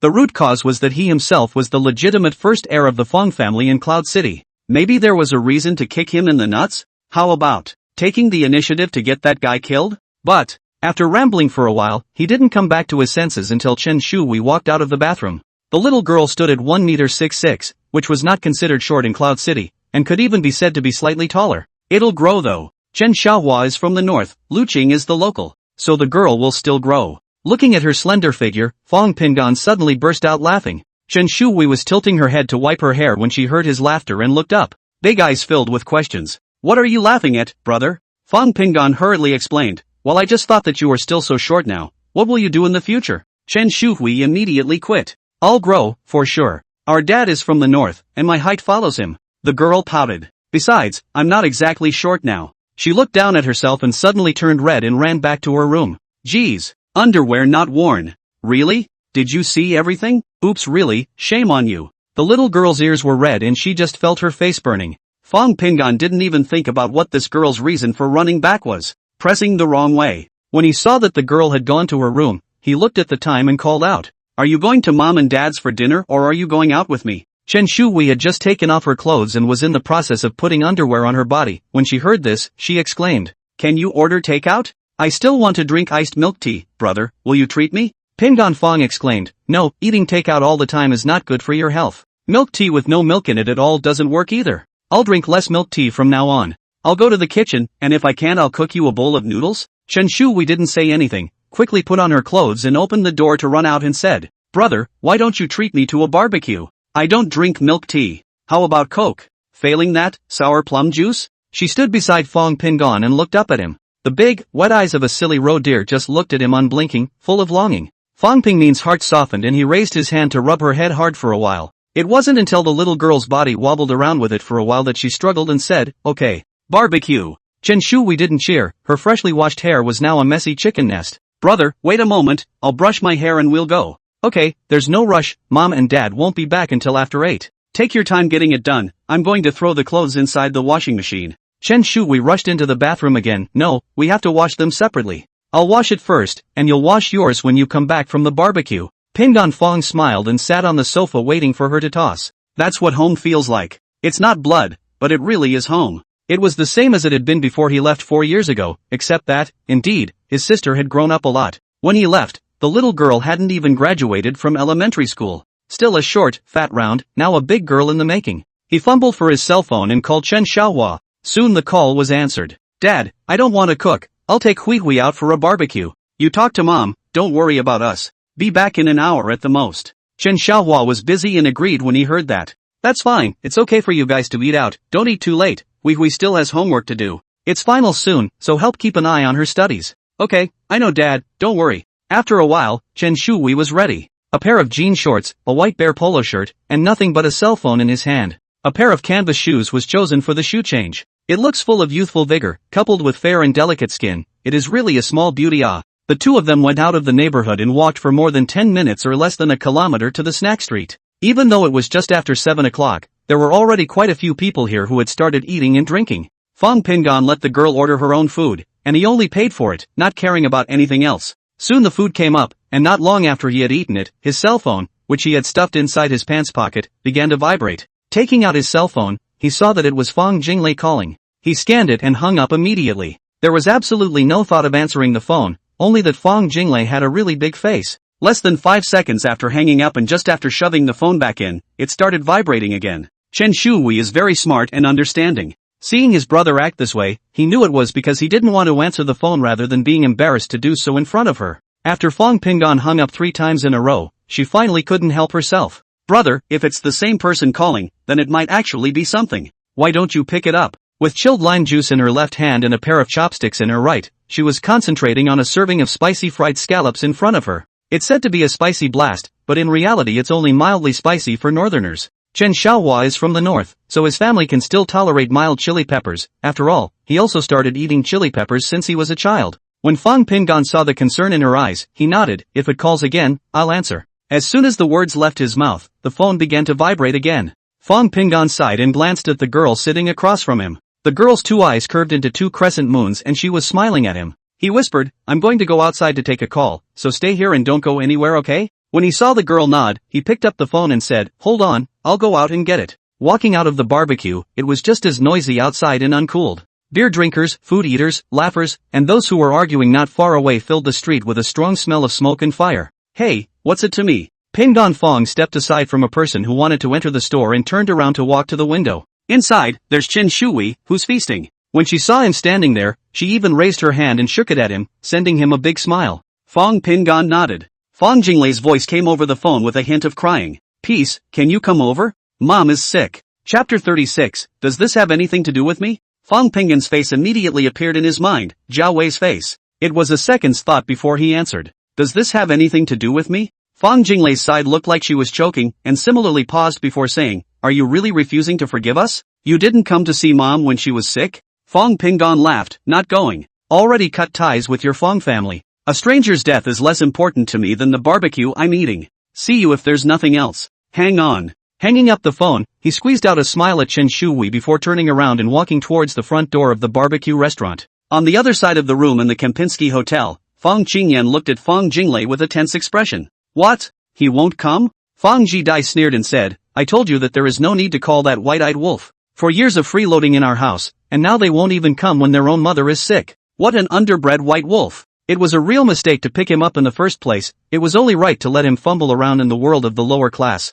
Fong Jinglei didn't even bother to pay attention to her and put down her cell phone. Mom refuses to come home. What now? At this hour? What if Dad comes home and sees no one there? Fong Qingyan looked at Fong Jidai bitterly and said, say less. Fong Pingon is your only real brother. If you keep this up, I'll see how you regret it then. Fong Jidai's face changed and she closed her mouth. Fong Qingyan then said, you go to see what else Mom wants to eat, ask if you want to go home. Staying in a hotel isn't an option. She's always been of an indecisive nature, and if she drags it out like this, she'll be in trouble when the time comes. Fong Jidai got up without a word and went to the bedroom. In the bedroom, Zhao Wei leaned against the head of the bed, her eyes closed and she didn't know what she was thinking. The table in front of her was set with food, but she didn't move a muscle. Fong Jidai walked over and sat on the edge of the bed and said softly, Mom, no matter what happened, the body is the most important thing.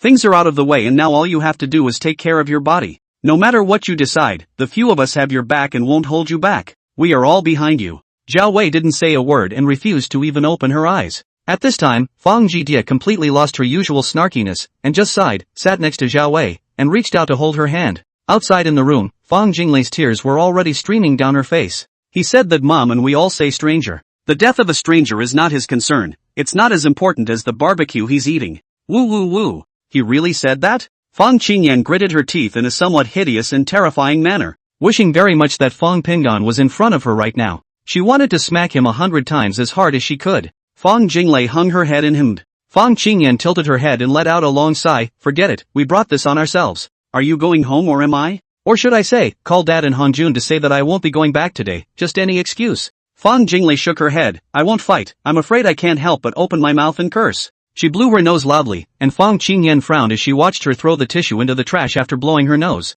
Forget it, I'll call it and just say you're going to Magic City with Mom. Just say that you went to pick out Hangjun's bar mitzvah gift and clothes. Be back in a couple days. What do you think? Fong Jinglei raised her head to reveal a pair of red eyes. Whatever, I don't want to talk to Dad, much less see or hear the name Hangjun. I won't be going home in the near future either. I'm staying here. I'll go back when he's off. So, don't you have to work? It's fine, it's not due until the end of the month, just take the time to bring me my computer tomorrow and the day after. Fang Qingyan could only agree. Fang Jidai, can't count on it at all. That guy, who can't keep things in his heart, doesn't know how he chose to major in law and wants to be a lawyer? Really speechless. She walked back and sat next to Fang Jinglei and whispered, "What are you going to do about Pingan? It's not like it used to be." Mom had been spoiling Hongjun before, and she definitely wouldn't continue that now. Without Hongjun and without Pingan, I'm worried that Mom won't last. Fang Jinglei shook her head. "I can't help it. I once asked him to forgive me and he said it wasn't necessary. He said the past is the past, and we should just be good strangers to each other.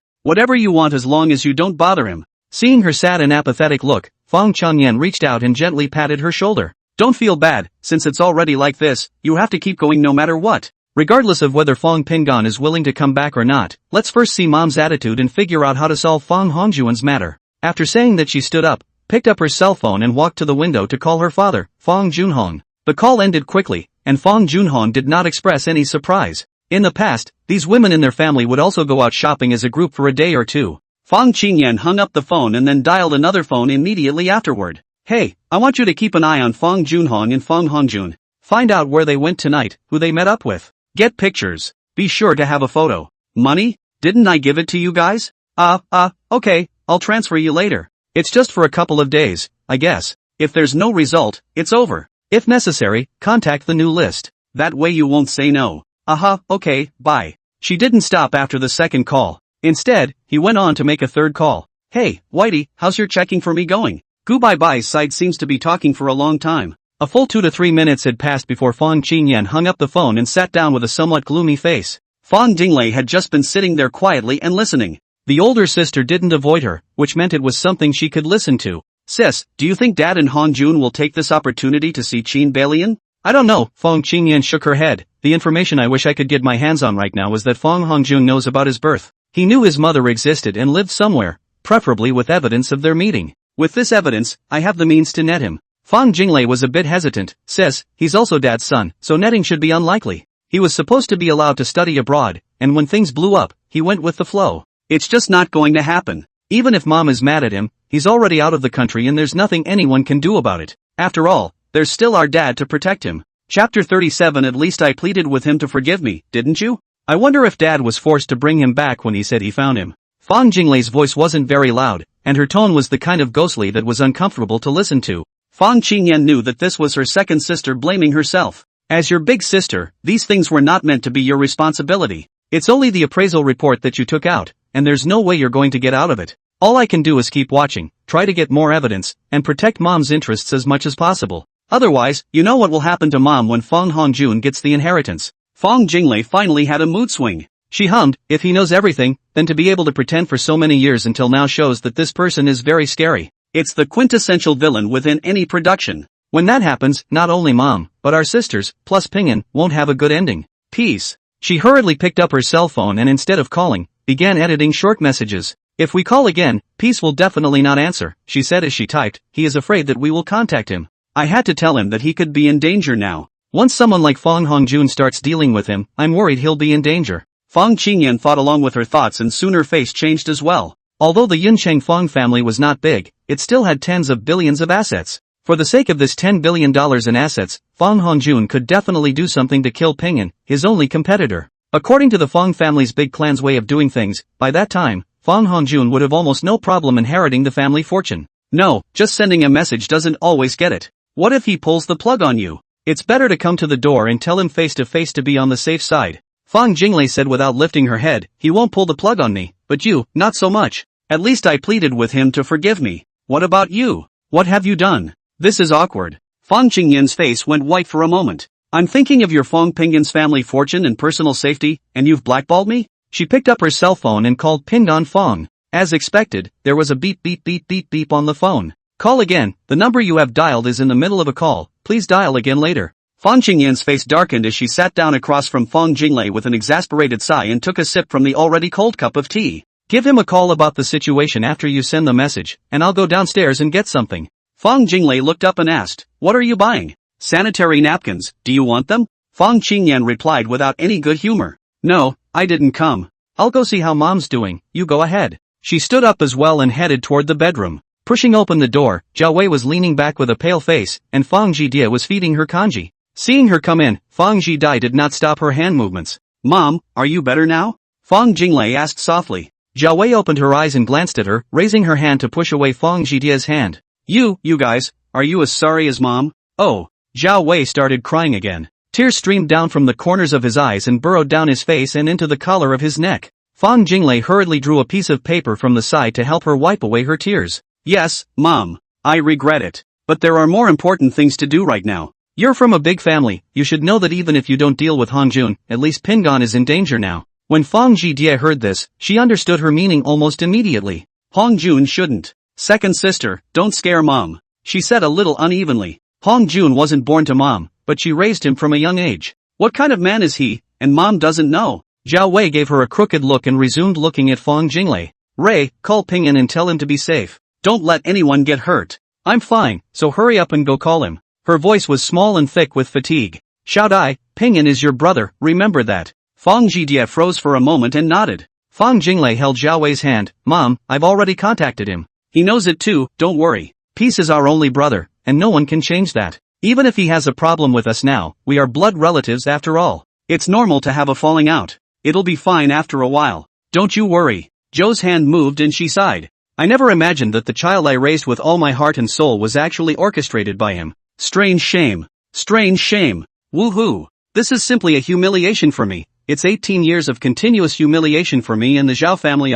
What face do I have to go back to the Zhao family? Zhou's crying was not loud, she just couldn't stop the tears. She whimpered and slapped hard on the dining room table set on the bed. Fang Jinglei gave Fang Jidie a wink, and the two of them together moved the dining table away and placed it on the carpet to the side. Only then did he come over and comforted, Mom, it's useless to think about this now, what you need to do is to decide how to solve this matter as soon as possible. Not only do we have to take care of the face of the Fang family, we also have to consider the face of the Zhao family. Zhao Wei gritted her teeth and said, Qin Balian, after more than 20 years, he actually kept it well hidden. And it was my own stupidity that I believed him. Fang Jinglei asked curiously, Mom, you know that Qin Balian? Not only did she find it strange, Fang Jidie was also curious as she sat on the sofa inside the bedroom. Zhao Wei gritted her teeth and said, back then, the Qin family was considered a very famous and powerful family in Yun City, but because their backer fell, they followed the decline. At the very beginning, Qin Balian met him when he was studying in the capital. The Qin family was quite prosperous at that time. Then your dad came over here when he was choosing a market for her. It was around this time that your father met me in a family arrangement. If it weren't for the support he got from my mother's family, what could he have accomplished? That guy, your dad, wasn't much of a business wizard to begin with, not even as good as your sister. Before she finished speaking, Fang Jidie, who was sitting on the side, could not help but open her mouth already. Mom, do you mean that you and my dad are in a marriage arranged by the family, not a free-for-all? With this sudden opening of her mouth, Zhao Wei instantly lost her mind to speak. She glanced at Fang Jidie, who was full of curiosity, and said, how can a woman in a luxurious family have the right to choose her own husband? You guys are the same. Unless one is willing to completely give up all interest in the family, one is at the mercy of the family. Fang Jinglei was depressed. What's the point of talking about this useless stuff? Might as well talk about Father Fang Junhong and Qin Balian. Mom, you continue with what you just said. We never knew that Qin Balian and my father had such a past. Zhao Wei shook her head. There's nothing to say. They were two lovers. There was no love between your father and me, only the affection that came later after we had you. In hindsight, the kinship was also wishful thinking on my part.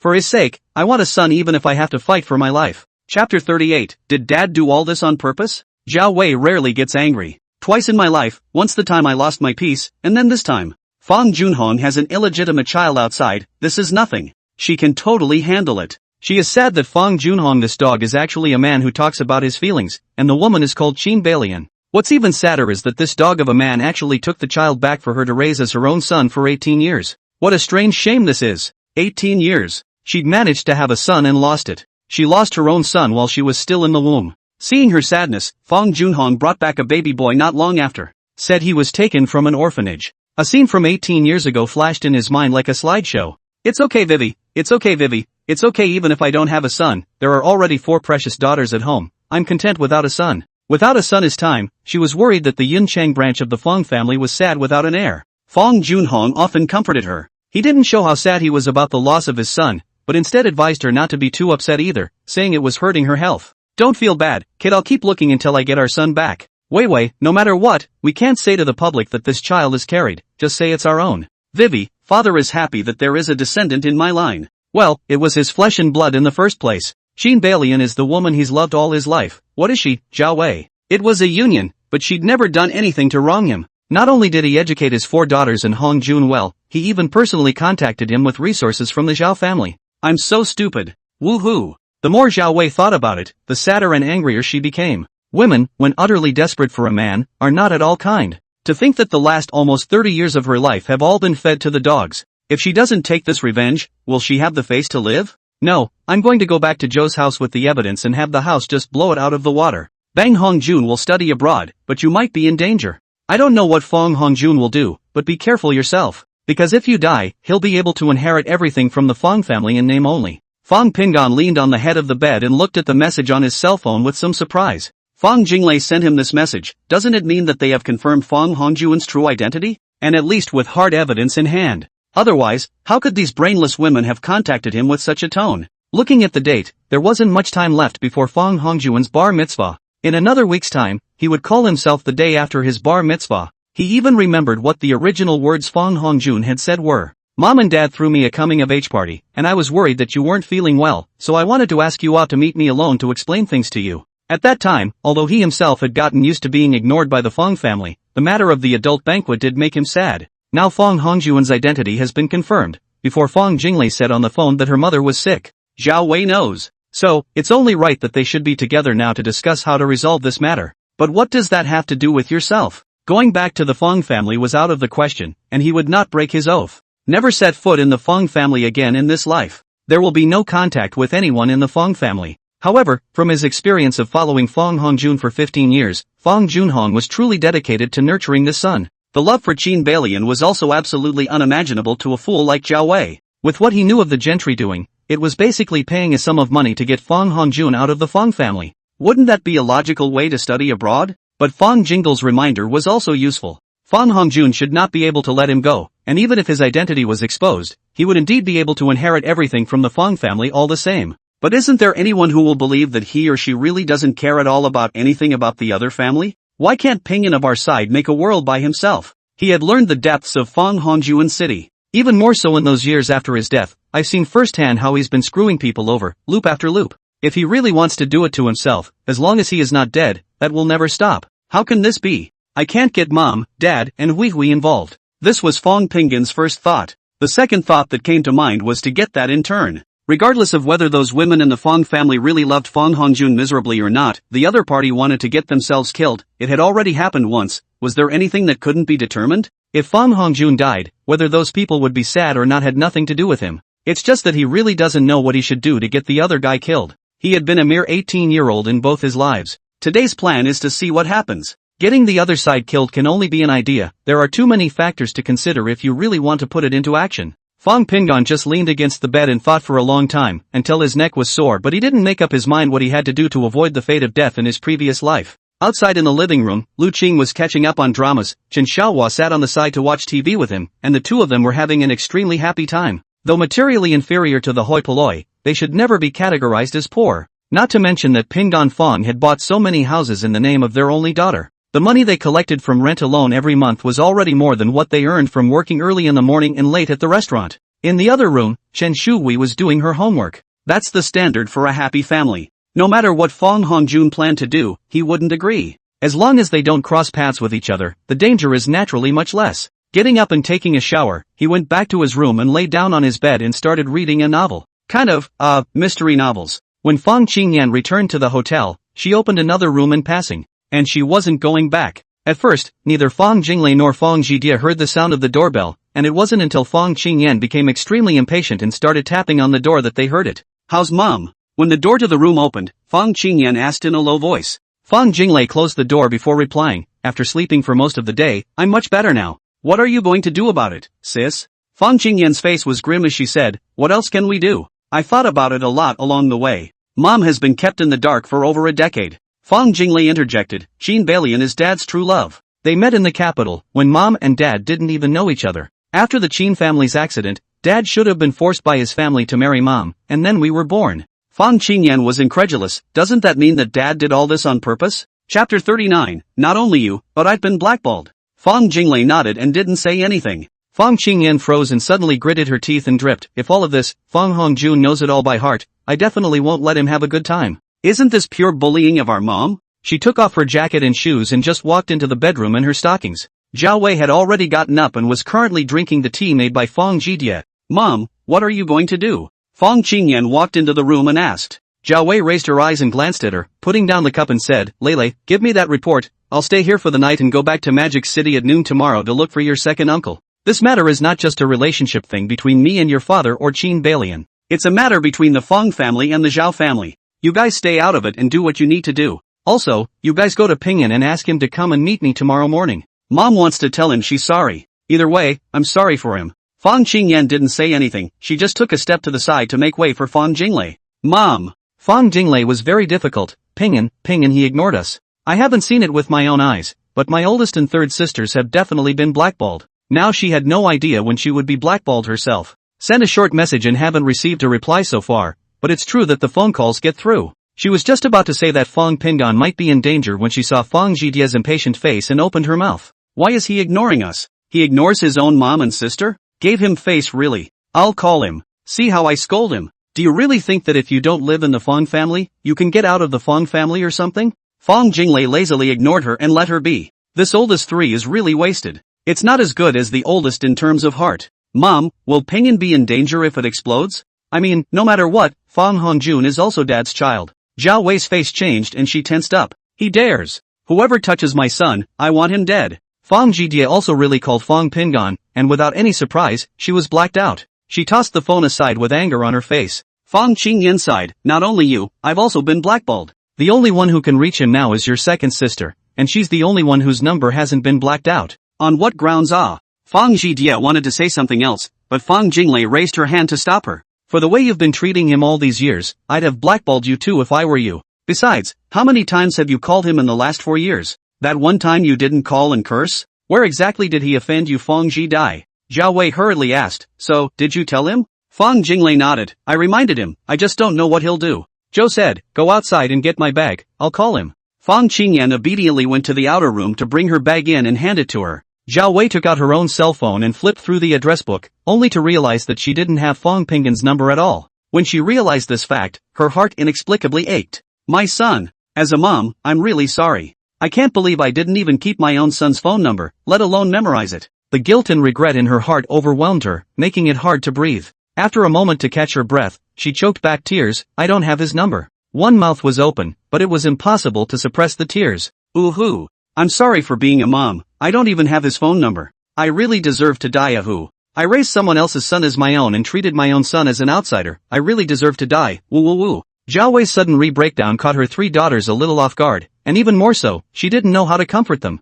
Fong Jidie always thought that it was all Fong Pingan's fault until now. If he hadn't returned to the Fong family, so many troublesome things wouldn't have happened at all. But she wasn't a cutie either, and knew that now was simply not the time to say such things. If she said anything, maybe her mom would slap her, and her big sister scared her even more. Fong Jinglei sighed secretly. This Fong Pingan, is really pitiful. On my own, I really don't know if I could have lasted 4 years. His own mother, didn't even think to contact him, never even saved his number. This was really a sadness and a shame for several of them, mother and daughter, and it was a great humiliation for Pingan Fong. I wonder if he's doing well now, if he's comfortable in his foster parents' home. But I heard him having a barbecue earlier, so I guess he was doing much better than he had been in the Fong family for the past few years. After Zhao Wei got the number, she carefully saved Fong Pingan's phone number and dialed it. At this point, it was already past 9:30 in the evening. Fong Pingan was reading a novel to the point of comfort, envying the author's brain circuits one by one. The sudden vibration of his cell phone startled him. He didn't have many contacts on his cell phone, mainly his family parents and Hui. The number displayed on the cell phone was an unknown caller.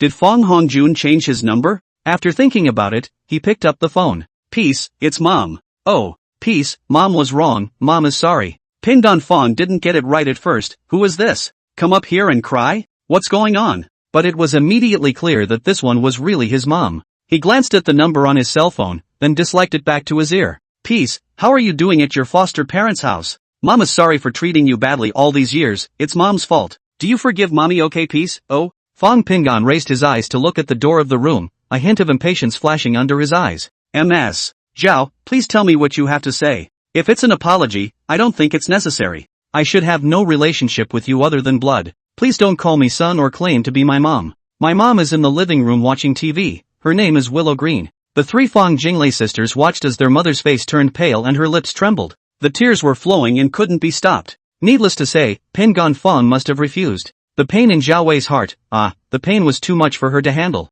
Hate. I hate being blind. I hate myself so much for not appreciating it. But now she knew there was nothing she could do but feel guilty. Pingon, oh. You have to be careful that Fong Hongjun harms you. He's your father's illegitimate son, and he's also entitled to an inheritance. If you're gone, he can take away everything that was yours. Oh, Peace, where are you? Mom doesn't worry about you. Will you go with me to Magic City to look for your uncle? Your uncle will be able to keep you safe. Will you promise, Mom? Chapter 40 Comfort. Fong Pingon listened to the cries inside his cell phone, followed by a reminder to stay safe. The heart was taken aback for a moment. MS. Joe, I'm sure you're not home alone right now. It should be with some of the ladies from the Fong family. Could you please put it on speakerphone? I don't want to repeat it over and over again. I don't care about your family fortune, no matter how valuable it is. From the moment I severed my ties with you, I was no longer a member of the Fong family. I would have even changed my last name if it wasn't for the fact that I was going to college. You can understand what I'm saying. I don't want anything from the Fong family, including the name Fong. There's no way I can return this body and blood to you. If you really consider me an heir, is it okay for me to buy back this flesh and blood of my own with the future fortune of the Fong family? I don't want a penny from the Fong family, as long as you treat me as a stranger. I'm sure with your gentry upbringing, you should treat a stranger a little better than you do me. So, please consider me a stranger. That's what I want. The Fong family's business has nothing to do with me, and I know how to protect myself. Thank you for your kind words now. If you guys aren't cuties. Words, you should be able to remember what I said the day I left. We'll leave each other alone, and be strangers to each other. Never again. After saying that, he hung up the phone and blacklisted it in passing, then stuffed Fong Jinglei into the blacklist as well. Everyone in the Fong family, now flush, was on his blacklist. Soothing. Needless to say, a breath of air was spiked and vented. Truthfully, the Fong family's attitude towards strangers was really much better than their attitude towards him. And a soft word of thanks to the maid in the house once in a while. And to yourself? It really never looks good. MS. Joe didn't give a face, but the biggest injustice came from the self-proclaimed mom, Ms.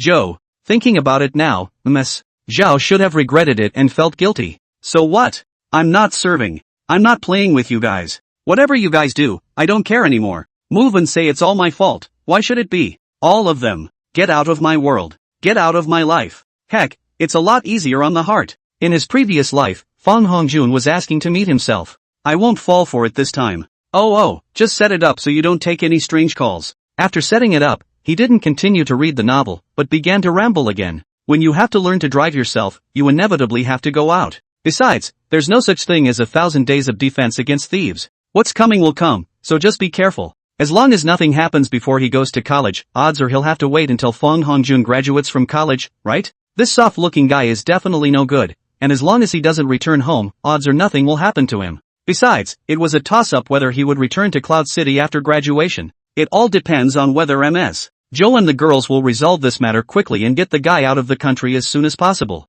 The sooner you leave, the safer you are. Thinking of this, he could only yayo his head and then continue reading the novel. You don't have to say, the modus operandi in that novel is really super impressive. It just doesn't really suit the situation of himself and Fong Hongjun. But the story is really superb. Fong Pingon just laid down on the bed and continued to read the novel. In the hotel, Zhao Wei lost her voice and cried bitterly, and it was hard to watch the three Fong sisters follow suit. It's just that all of them have been blacked out now, and Fong Jijie can't do anything about it even if she wants to curse. Pingon isn't here. Who's going to scold him? It really pissed her off, this Fong Pingon, so infuriating. Calling his mother some kind of a mess. Joe is really just like Dad said, it's just like a rebel. He should be made to suffer more. Fong Jinglei was so depressed that she also wanted to cry, but she also had to appease her old mother who was tearing her heart out at this moment. It was really sad. He himself had been blackmailed, and it wouldn't be so easy to contact Fong Pingon in the future. And she bet that even if she changed her number, Fong Pingon would continue to pull the plug just the same. For the time being, there seems to be no other option at all but to come to the door and beg to be spared. Looking at her third sister, who was off to the side in impotent rage, she couldn't help but pull her eldest sister out of the bedroom. Sis, don't you care if third sister is like this? Fong Qingyan also had a headache. She's been like this since she was a kid. Mom and Dad can't control her, and you expect me to? She pointed at Fong Jijie. On the contrary, when she was at the law firm, she acted no different from the others. The work is conscientious and responsible, and also very attentive. Counselor Gu also said that she was well suited to be a lawyer. I can't even believe that this look is suitable for a lawyer. Fang Jinglei sighed and said, now that I've been blackmailed as well, there should be no other way but to pay a home visit. Fang Qingyan shook her head and said, that's not true. Isn't he with his foster parents now? If you can't do his job, then do the job of his foster parents. But Fang Jinglei disapproved of the idea. He's already changed his name to Mom and Dad, and he even wants to change his Fang name. Fang Qingyan patted her shoulder, it's fine, it doesn't matter what the last name is. When he returns to the Fang family, just change it back. It doesn't matter. The important thing is that now he should be aware of the matter of his personal safety. This has been reminded by both you and Mom. I also don't see how asking him for forgiveness on my doorstep right now is going to accomplish anything. Let's wait, it should be too late to invite him back after we've solved the problem on our side. But, he's going to school in the capital in September. Fang Jinglei was a bit anxious. I secretly checked. He enrolled in the finance department of Capital University, the same major as Fang Hongjun. Fang Qingyan nodded. Go inside. Xiaodai doesn't know how to coax people at all. You go and coax Mom. It hurts your body to cry like that all the time. Fang Junhong was in the car when he received the call from his eldest daughter. When he knew that the females of his entire family were not in Cloud City, he didn't think too much about it at all. It wasn't the first time, but it was unusual for the boss to follow along. It seems that they do take Hong Jun's bar mitzvah very seriously. It's something that means nothing to the average person, but it's very important to the hoi polloi. After the bar mitzvah, it's time to talk about marriage, such as Hong Jun, and if there's a suitable marriage partner, they can start to cultivate their relationship. Of course, Hong Jun's identity has not been made public until now.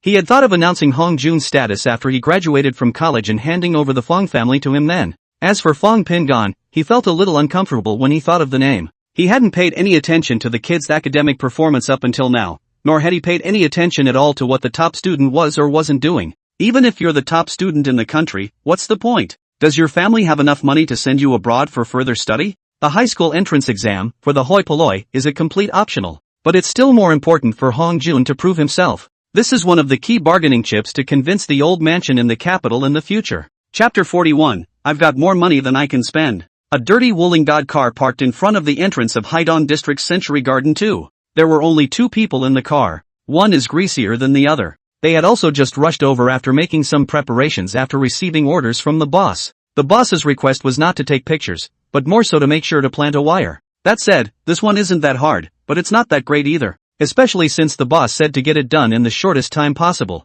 If it weren't for the money being paid, they would have definitely only chosen to do this at night. Both were dressed in the overalls of a local domestic service company and looked like they worked in domestic service. The driver had his arm on the window, talked to the security guard, the gear lever lifted, and they drove into Zone 2 without incident. There are more than 30 villas in Century Garden Area 2, and basically all of them are purchased here by people who are in business. The real nobodies don't live in the Hato district. As for how many of these 2 districts were covered inside, they had only heard about it, but right now their target was, inevitably, yes. What kind of person would want to bug a junior's house? No one but the main wife would do this. The 2 muttered something about driving slowly all the way while making small talk. 13 building. The villa was not a 3-story one, it was a 2-story cottage. The 2 men parked the car and started moving. Qin Bailian is not at home at this time. Fang Junhong didn't tell her in advance that he would be coming over, so she made her own arrangements to have dinner with her friends at the Tianyungu restaurant in the city. It was only after receiving Fang Junhong's call that she hurried back. The 2 home service men installed a camera in the greenbelt between the 2 villas and adjusted it for a while before getting up.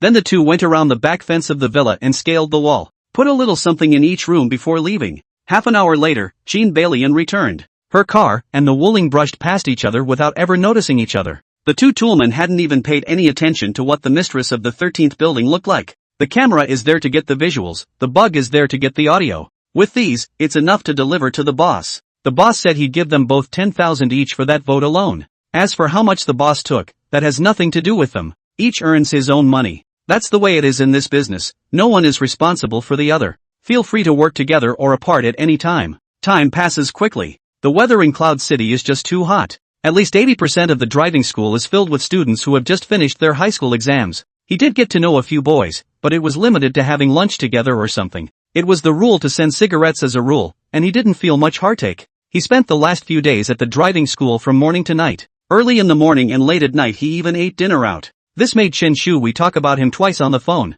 Ever since I hung up on Zoe the other night, it's been a really quiet time up to now. He has a slight case of sociopathy himself, and, well, again, it's the Fonzie's fault. Yeah, that's it. That night he brought Hui 2 skewers of barbecued wings, a grilled eggplant and a dozen charcoal roasted garlic oysters, in addition to a cup of chilled sour plum juice for the girl. It was a cold drink he was willing to bring his girl in addition to milk tea. When I entered the house, the family had already had dinner. Before the phone call said to bring food to the girl, see him back, we directly rushed over to take the plastic bag, said thank you brother Ping'an and rushed to the table side. Mr. and Mrs. Chen Xiaohua were sitting on the sofa watching TV, and everything was no different from usual. He changed his shoes and had just sat down at the dining table ready to tease Chen Shui when he heard Chen Xiaohua say, this afternoon, a woman who said she was your second sister came to see you at the store. Fang Ping'an frowned slightly as he turned around and walked over to the sofa to sit down. I told her you were learning to drive and she left. It doesn't say what it is that you need to talk to you about in person. I even told her your phone number and the person said you blacked her out. Lu Qing said with a hint of worry on her face, Mom knows that you've fallen out with the Fang family, but it's not as bad as pulling the phone black. If you have any grievances, tell Mom and let your dad go after them then. Chen Shui puffed out her cheeks and stuffed her mouth with food, chewing while looking over here with a crooked face. Fang Ping'an smiled and said, there shouldn't be anything, I'll just talk to her on the phone later. Mom and Dad, don't worry, I'm fine. Chen Xiaohua carefully looked at his complexion and nodded, if you have anything to say to us directly. I can assure you that whatever you have, Dad can basically take care of it for you. Don't worry and don't be afraid of things, understand? The smile on Fang Ping'an's face slowly widened, got it. If there's something, I'll talk to you directly. Who doesn't know the might of Boss Chen of Jiangnan Snack Bar in our Zhenyuan Street? The street office has to call out a big brother when they see him. Chen Shui snorted out a mouthful of air as she laughed out loud. Ha ha ha, Dad, you're too powerful. Laughing me to death. Chen Xiaohua's face choked, then he shook his head and sighed, you child, what nonsense. Lu Qing was also amused. For a while, the living room was filled with laughter. Fang Ping'an returned to the dining table and pulled a piece of paper to help clean up what Chen Shui had sprayed out. Dad, you're just too busy. I've told you not to work in that small store, you've been working so hard for so many years, look at you and my mom, you look so old. The rent from those houses rented out is enough to cover the family's expenses, so there's really no need to work that hard. Chen Xiaohua didn't make a sound. Lu Qing said, you child, isn't that sitting on your ass? Don't you have to spend money to go to college and get a girlfriend in the future? Are you thinking of falling in love and spending a girl's money? Don't you need money to buy a house when you get married? We're all in good health, and besides, where do I look old? It then occurred to Fang Ping'an that he had indeed not bought any supplements or cosmetics or anything like that for the two old men. That was an oversight on his part. If I had known, I should have bought them all. Chen Shui said, brother, you belong to the category of being high-mouthed. What's the use of just talking about it? You could have just bought it back for Mom. You think she can afford to buy her own makeup? Lu Qing immediately opened her mouth and rebuked, Hui, don't give your brother bad ideas, I don't need those things. Chen Xiaohua seemed to have thought of something and looked at Lu Qing with a hint of guilt and self-blame in his eyes. It was a blessing of 8 lifetimes for Lu Qing to marry him. Honey, tomorrow I'll take you to buy cosmetics, no matter how expensive, as long as we have enough money. Chen Xiaohua said it with a firmness that made Lu Qing laugh. Old or old, what's the point of spending that money on those? I'm fine now and I don't feel that old. On the contrary, it's time for you to take some health supplements. Fang Ping'an waved his hand and said, Mom and Dad, I'll take care of this. I've got money left, the kind that just doesn't run out. Chen Shui immediately raised the chicken wings in her hand. Brother, I want them too. Chapter 42 You are in danger. Second Miss Fang, you went to my father's store? When he returned to his room, he called Fang Jinglei. Strangely enough, he wasn't angry, nor did he feel he should be. The mood was quite calm, and besides, he wanted to know if the big melon of the Fang family had exploded yet. Peace, you're home? I heard from your foster father that you're learning to drive? I'll ask Big Sis to give you a car, okay? What kind of car do you like? Fang Jinglei had already decided to give him a car when she heard Chen Xiaohua say that Ping'an was learning to drive. Although, other than the red envelopes for birthdays and New Year's Eve, she had never given anything to Fang Ping'an.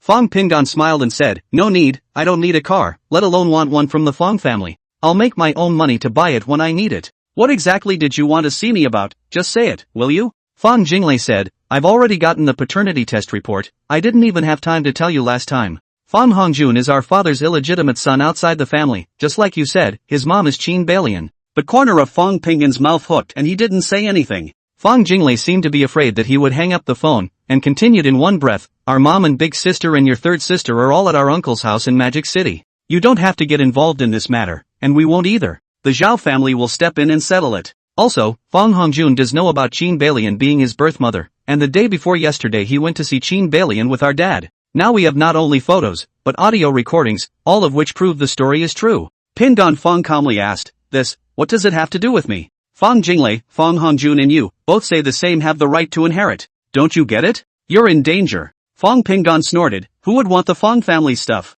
Fong Hongjun wants it, just give it to him. I've told you many times. I'm not interested in your family's domestic affairs. If you don't have anything else, hang up. Don't waste your feelings on me, I don't need them just the same. Fong Jinglei was quiet for a moment, and Fong Pinggan heard clearly that there was a hint of pleading in her voice. Peace, you still won't forgive me? It was all our fault in the past, we were the ones who ignored you and treated you and Fong Hongjun differently indeed, it was all our fault. Now that we know our mistake, I am really very sorry and guilty, and I want to make it up to you and to be forgiven. Why are you so desperate for yourself? After a long moment of silence, Fong Pinggan opened his mouth and said faintly, because, when I resolved to give you one last chance to choose, you chose Fong Hongjun without exception. And at that time, you did not know that he was a bastard. The only reason you chose him is because he is more important than me in your eyes. The choice for all of you is Fong Hongjun, not me. From the moment I stepped out of the Fong family, all of you, in my eyes, are no longer family. I'm the one who doesn't want you guys. No matter how you want to make amends, it won't work. I won't accept your apologies and I will never forgive any of you. I know I may be in danger, but it has nothing to do with you. I have my own mom and dad's family, but that doesn't include you. In the future, don't bother my parents again, or don't blame me for being rude to you. Thinking back to his 4 years of experience in the Fong family, especially that night, Fong Pinggan's heart went cold again. He didn't think he had done anything wrong anywhere. As far as he knew, the only thing blood ties bound his words to was supporting his parents. As for Fong Junhong and Zhao Wei, neither of them needed him to support them, and even if they did, they didn't have much money. There is no pressure on yourself. So, that's it. Not only did he continue to be silent, but Fong Jinglei on the opposite side also remained silent. Fong Pinggan wasn't sure what the person across from him was thinking, and he didn't care. Hanging up the phone and tossing it right on the bed, he got up and pulled the door open. A small head was poised in the doorway, and was keeping a sidelong ear to the ground. Fong Pinggan burst into tears and reached out with a brain bouncer and knocked on it. What are you doing? Why are you still eavesdropping when you're such a big man? You, that hurts brother. Chen Shui covered her head and started screaming.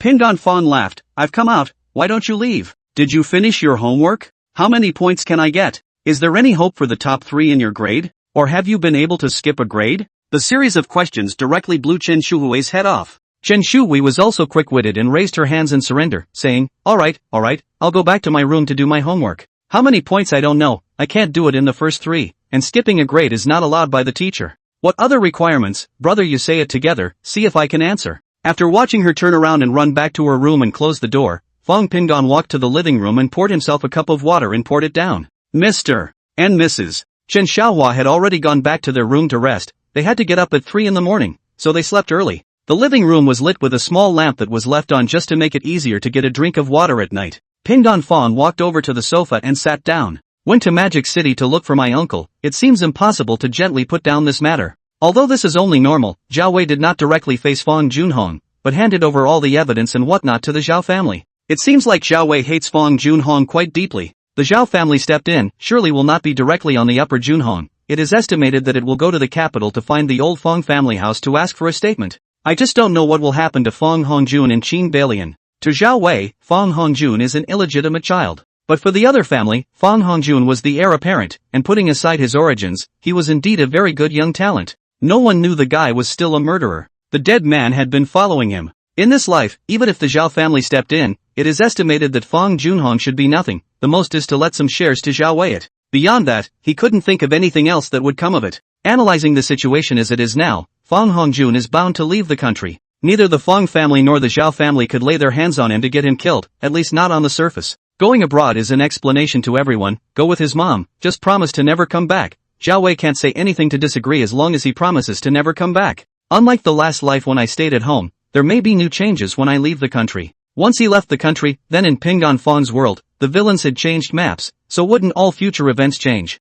That is to say, if one survives, all one faces in the future will be a whole new future. As in the last life if he hadn't died himself, the same brand new experience of facing that oneself. Unpredictable. Well, it's all in the novel. Fong Pinggan suddenly thought of this, and the corners of his mouth brought on a smile. So in my world, I myself am the protagonist, no matter who my opponent is. Even though I'm a supporting player in other people's worlds, to myself, I'm the center of this world. Live for yourself. Chapter 43. I gave his mistress 18 years to raise a child. Brother. 43. Go back a few days. Magic City. Vice Minister of Commerce Xiao Yuankai had put off all the invitations for this evening, and the only sister in their family, Zhao Weiwei, had come to see him with her 2 nieces. There hasn't been frequent contact over the years. When Zhao Weiwei married Fong Junhong, he was just a regular section, and this regular section was also still a favor from the family. Right now he wasn't quite the handful of Magic City, but he was really close. As long as you don't make any mistakes, you can basically see the light of the next few years already. Right now he is at the top,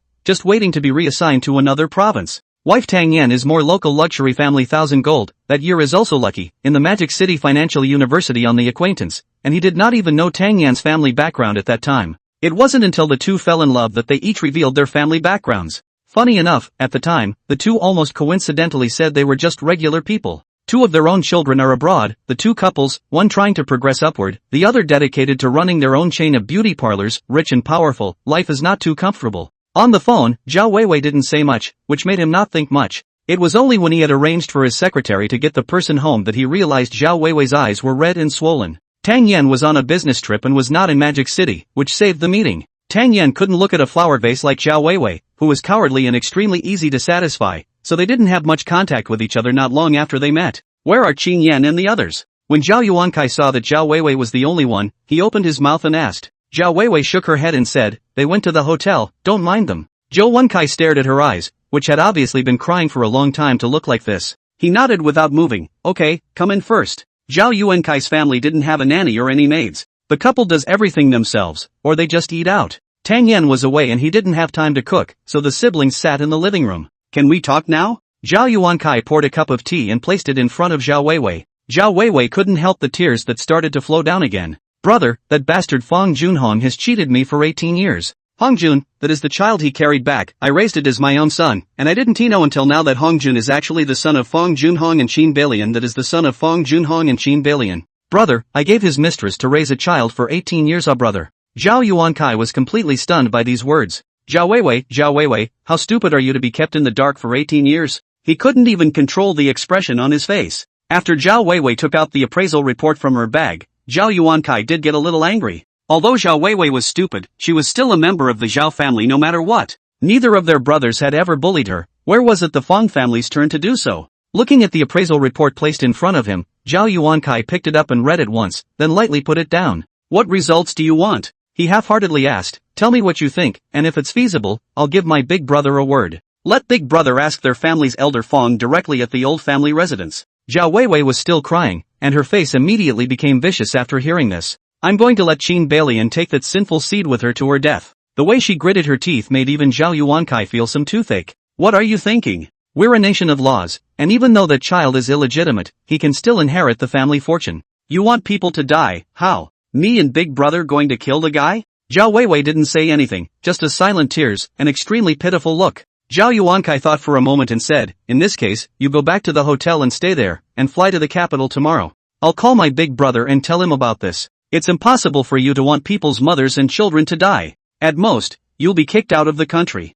The other thing is to give you some compensation, and then some from the family, so I guess that's about it. Zhao Weiwei cried for a while and talked for a while, giving Zhao Yuankai a headache. Speaking of which the matter was Zhao Weiwei's own stupidity, he didn't have much sympathy. The only thing that came to mind was how much benefit this matter could get for himself and the Zhao family. If it was big brother, he would probably only see Zhao Weiwei once and leave her alone after figuring out everything and the evidence. You're 50 years old and you're living like this. Who's to blame? Trying to blame it on the family is never going to work. After Zhao Weiwei left, Zhao Yuankai immediately called his elder brother Zhao Yuanlong. This matter is over with him. Zhao Weiwei was still hungry when she returned to the hotel. The comfort Zhao Yuankai gave her amounted to nothing and, moreover, left her dissatisfied. Which was like that, being so businesslike even to her own sister, it really made her a little angry. But her second brother had been in a high position for a long time, and his aura made her not dare to be too reckless. She had come to ask for help, yes, but it didn't have to be dismissed so perfunctorily. Fong Qingyan was in her room, looking at the information inside her email.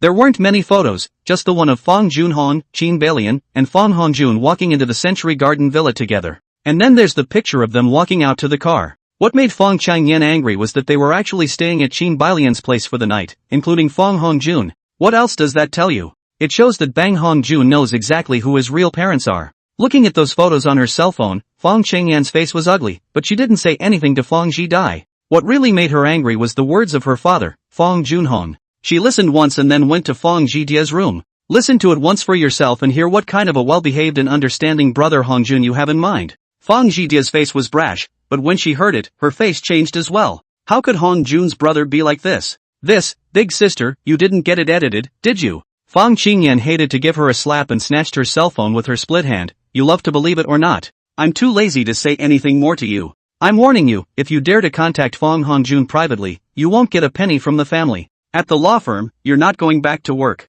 I'll notify Counselor Gu to dissolve the relationship with you. You'll figure out how to support yourself when the time comes. Or, follow your Hongjun brother and see if he can support you. When Zhao Weiwei came back, this was the scene she saw. It had to be said that in comparison, Fang Zhidia was closest to Zhao Weiwei at home. This time, it was also arranged for her to share a room with her mother, while Fang Qingyan had never lived by herself. Mom, Fang Qingyan explained, last night, my dad and Hongjun went to Century Garden and stayed at Qin Bailian's place for the night. I have pictures and recordings. Zhao Weiwei angrily said, send it to me, I'll transfer it to your second uncle. Chapter 44, I'll be on time. Zhao Wei cried again. After Fang Qingyan sent both the photos and the audio file to her, she turned her hand and sent it to Fang Jinglei. Lei, see if you can meet with Pingan Fang and let him listen to this recording. Better yet, let him pull us off the blacklist. Otherwise it will be dangerous if you can't find him when something happens later. Fang Jinglei received the document and listened to it before becoming anxious. No matter what Fang Hongjun was really up to, at least Fang Junhong knew.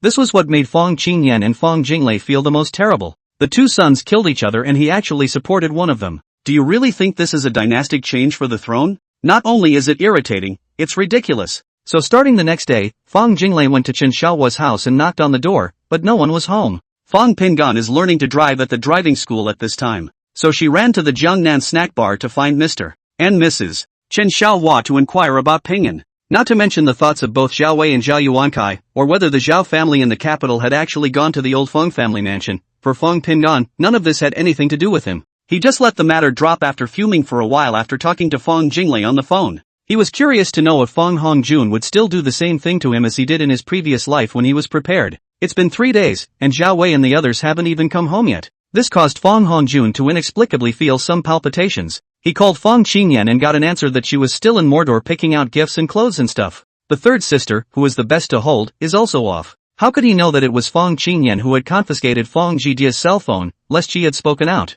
This person, Fang Zhidai, is still good at her job according to the care of Bye-Bye. But it's when he's at home that he's really mouthy and hot-tempered as hell. Neither Zhou nor a few others are going to contact him now. Only Fang Jinglei, in order to ensure that she could receive a call from Fang Pingan, kept her phone on. Therefore, when Fang Hongjun placed the call to her cell phone, Fang Jinglei froze and made preparations for a while before she picked up the phone. Second sister, are you with mom and big sister and the others? Fang Hongjun's voice was as gentle as ever, only at this moment, when she heard it, Fang Jinglei only felt a little scared. Yeah, what's up? Is something wrong? Fang Hongjun asked. Oh, it's nothing. It's just that all of a sudden the house is empty and I'm not used to it. Isn't Dad home? We'll be back in a couple days. You're the only one left in the house, help us take care of Dad, okay? Fang Jinglei couldn't think of anything to say at all, so she could only go along with his topic to cope with it. Don't dare say one more word. She was careful to control her emotions for fear of letting the slightest hint of them out. She knew very well how sensitive Hongjun's brother was. Luckily, Fang Hongjun didn't talk for long and quickly hung up the phone. Fang Jinglei put down her cell phone and leaned back on the hotel sofa and pinched her brow. What she didn't know was that at this moment, Fang Hongjun had really called Fang Pingan. When he received the call, Pingan Fang had just finished practicing and replaced a little girl on the car. He fumbled for his cell phone as he sipped his water. Fang Hongjun? A small smile appeared on Pingan Fang's face. It's finally here. Hello? He picked up the phone. Brother Pingan, where are you? Fang Hongjun's voice still sounded so disgusting. What's wrong? What's the matter? Fang Pingan wouldn't tell him where he was and asked in return. Fang Hongjun stood in front of the floor-to-ceiling window of his room and watched the servants in the courtyard taking care of the flower garden.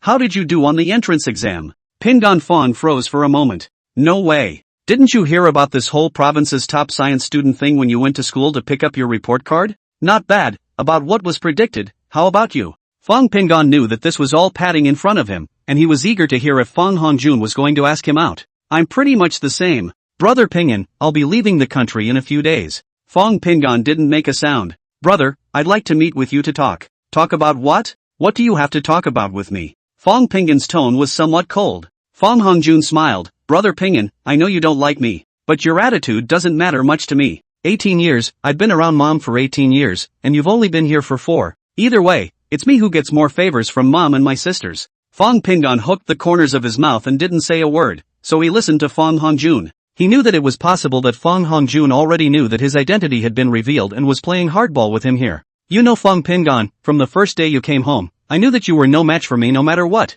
Even if you're pro-life, so what? No one in the family likes you, not one. Everyone hates you, including your own mother, and do you know why? Fong Pingon interjected flatly. Could it be that you're the one who's making things worse in the middle? Fong Hongjun laughed a few times. That's not true, the most I can do is plant something for you, say something bad and create a rumor or something. Because even without the whole family on my side, you're no match for me. I, myself, can handle it. Fong Pingon raised his eyebrows, took a sip of water, and looked at the young people who were roaring with laughter because that little girl started the car with a jump. Oh, what are you going to do to me? I don't have anything to do with the Fong family anymore, and I don't care about the Fong family. If I had a problem with you in the past, I don't have to now. I'm doing just fine now. Fong Hongjun turned back to his chair and crossed his feet on the table. He laughed. Forget it, you've completely lost your fighting spirit. There's no point in tossing you. I think it's a little more fun to go over there. Watching you want to be like a licking dog, wagging your tail and longing for your family to pay more attention to you. Now, I don't see the point either.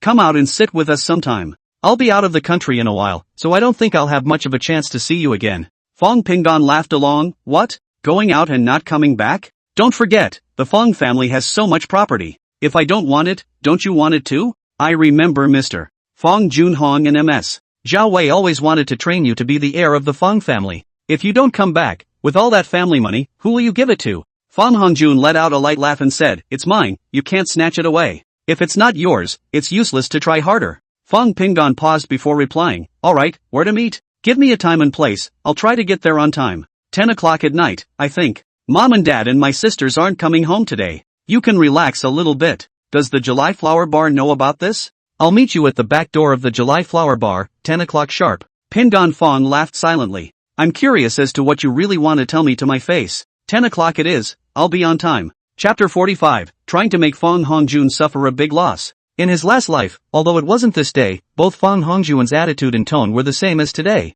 Of course, because Fong Pingon's answer was already different from his previous life, Fong Hongjun's wording was different. The same goes for the first time that Bang Hongjun is outspoken about his disdain for himself. In his previous life, he had never considered the concept of family property because of his extreme desire to be recognized by his family, but he was still angered by Fong Hongjun's attitude tone. No hesitation in going forward to the appointment. Oh, and in my last life, the appointment was also at July Flower, and Bang Hongjun made the call from the bar. Himself, on the other hand, is from home. But when Bang Hongjun said to meet him in the alley behind the bar, his own anger flared up and he didn't even think twice about it. It was in that same alley that he was sacked. This time, the call was early, not to mention that he was not at home anymore. He didn't know where Fong Hongjun was now, but he would definitely go. What he needed to confirm was whether or not Fong Hongjun would show up inside that bar by around 10 o'clock at night. If it is, then there is no doubt that it is exactly the same as in the previous life. Today is the date of his own accident. It seemed that whether Fong Jinglei and the others really thought they were in danger or not, at least this reminder was well intentioned.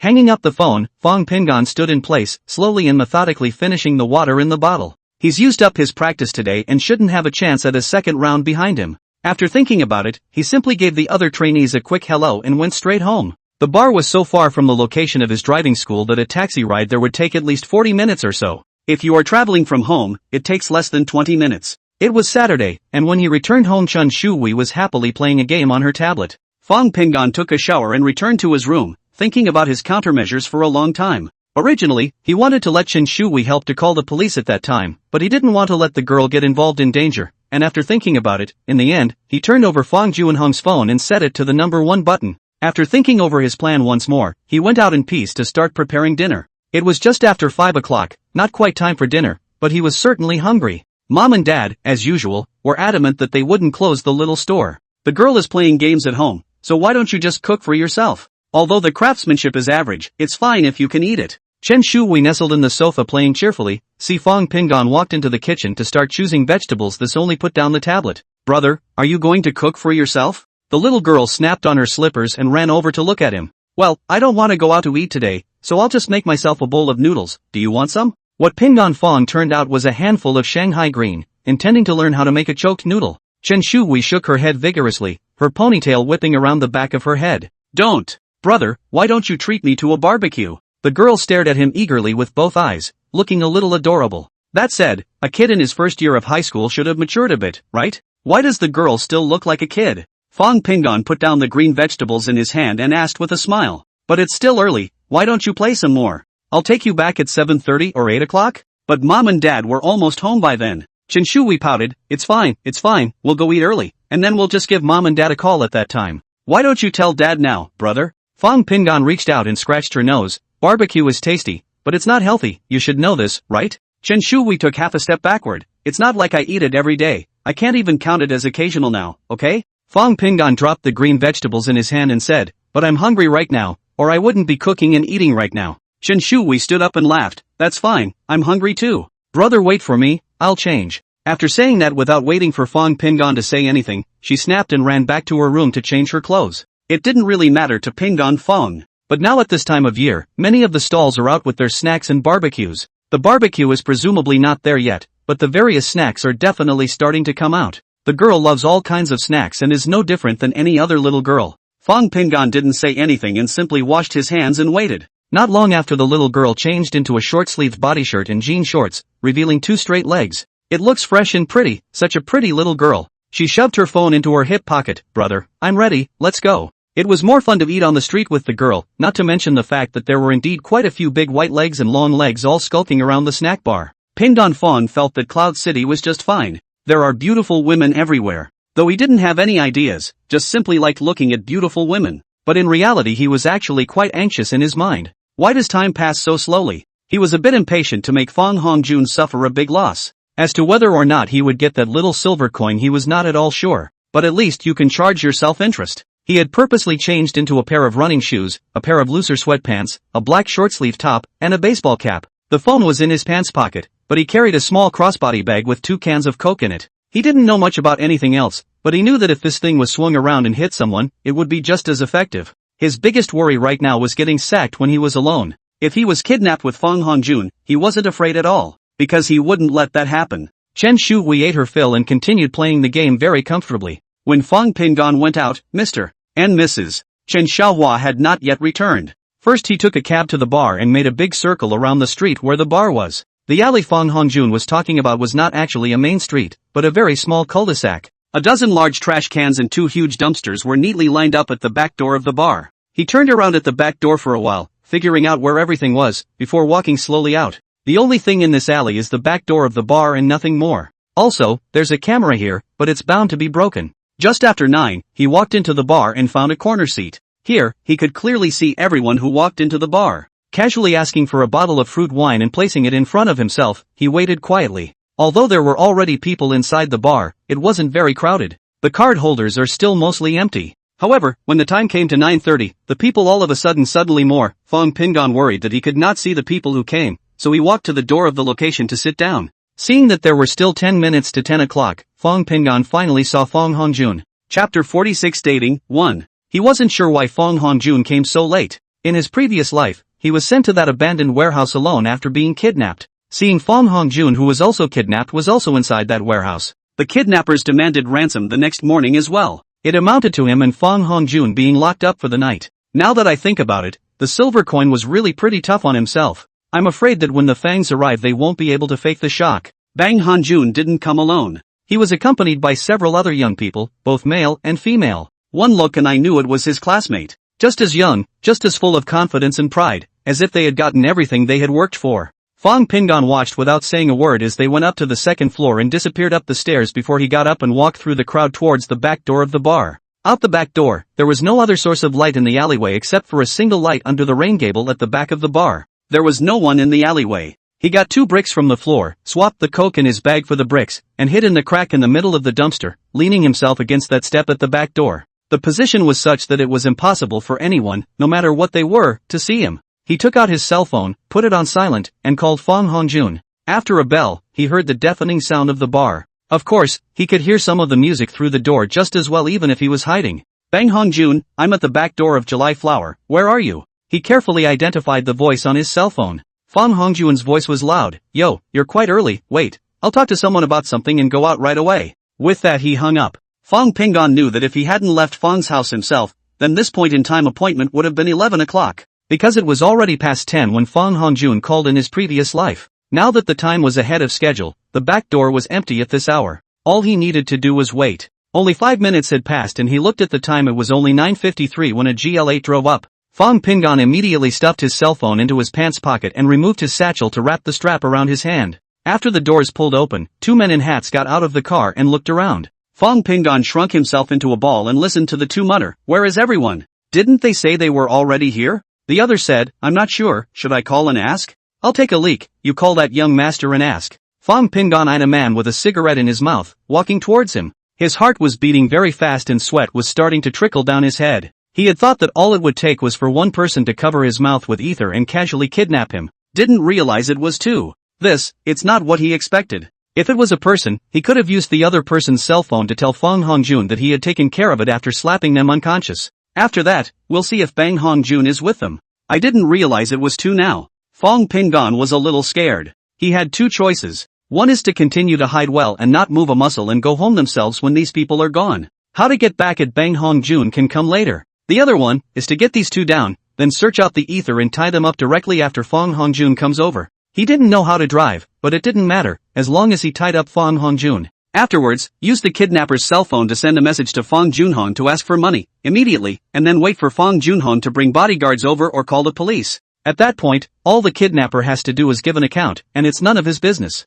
Everything was arranged and directed by Fong Hongjun, and I pinged on Fong, because I have always been hostile to Fong Hongjun, but it was just a pigeon release. The big problem now is that the kidnappers aren't one, they're two. The man favored also walked into the middle of two large dumpsters and began to drain them. The other man had already fumbled for his cell phone and started making calls. Fong Pingon's heart was beating frantically, and his hands were starting to tremble. He wasn't just nervous, his mouth was dry as hell. The caller seemed to have been unable to get through and resumed dialing after swearing twice. The man letting go of the water on this side finally finished, and as he turned upward to zipper up his pants, his body lurched, stalled for less than a second, and collapsed to the ground. In pinned on Fong's satchel, there were two bricks. He leapt out of the shadows swinging the satchel in his hand hard and slamming it heavily on top of the man's head. At this moment, Fong Pingon's eyes were reddened by adrenaline, not caring about the guy lying on the ground, and catapulted himself towards the other guy. The man on the phone, who was waiting impatiently for the call to be connected, disliked the phone on his ear and just happened to have his back to him. Fong Pingon suddenly rushed over in a hurry, and the satchel smashed heavily on the back of his head.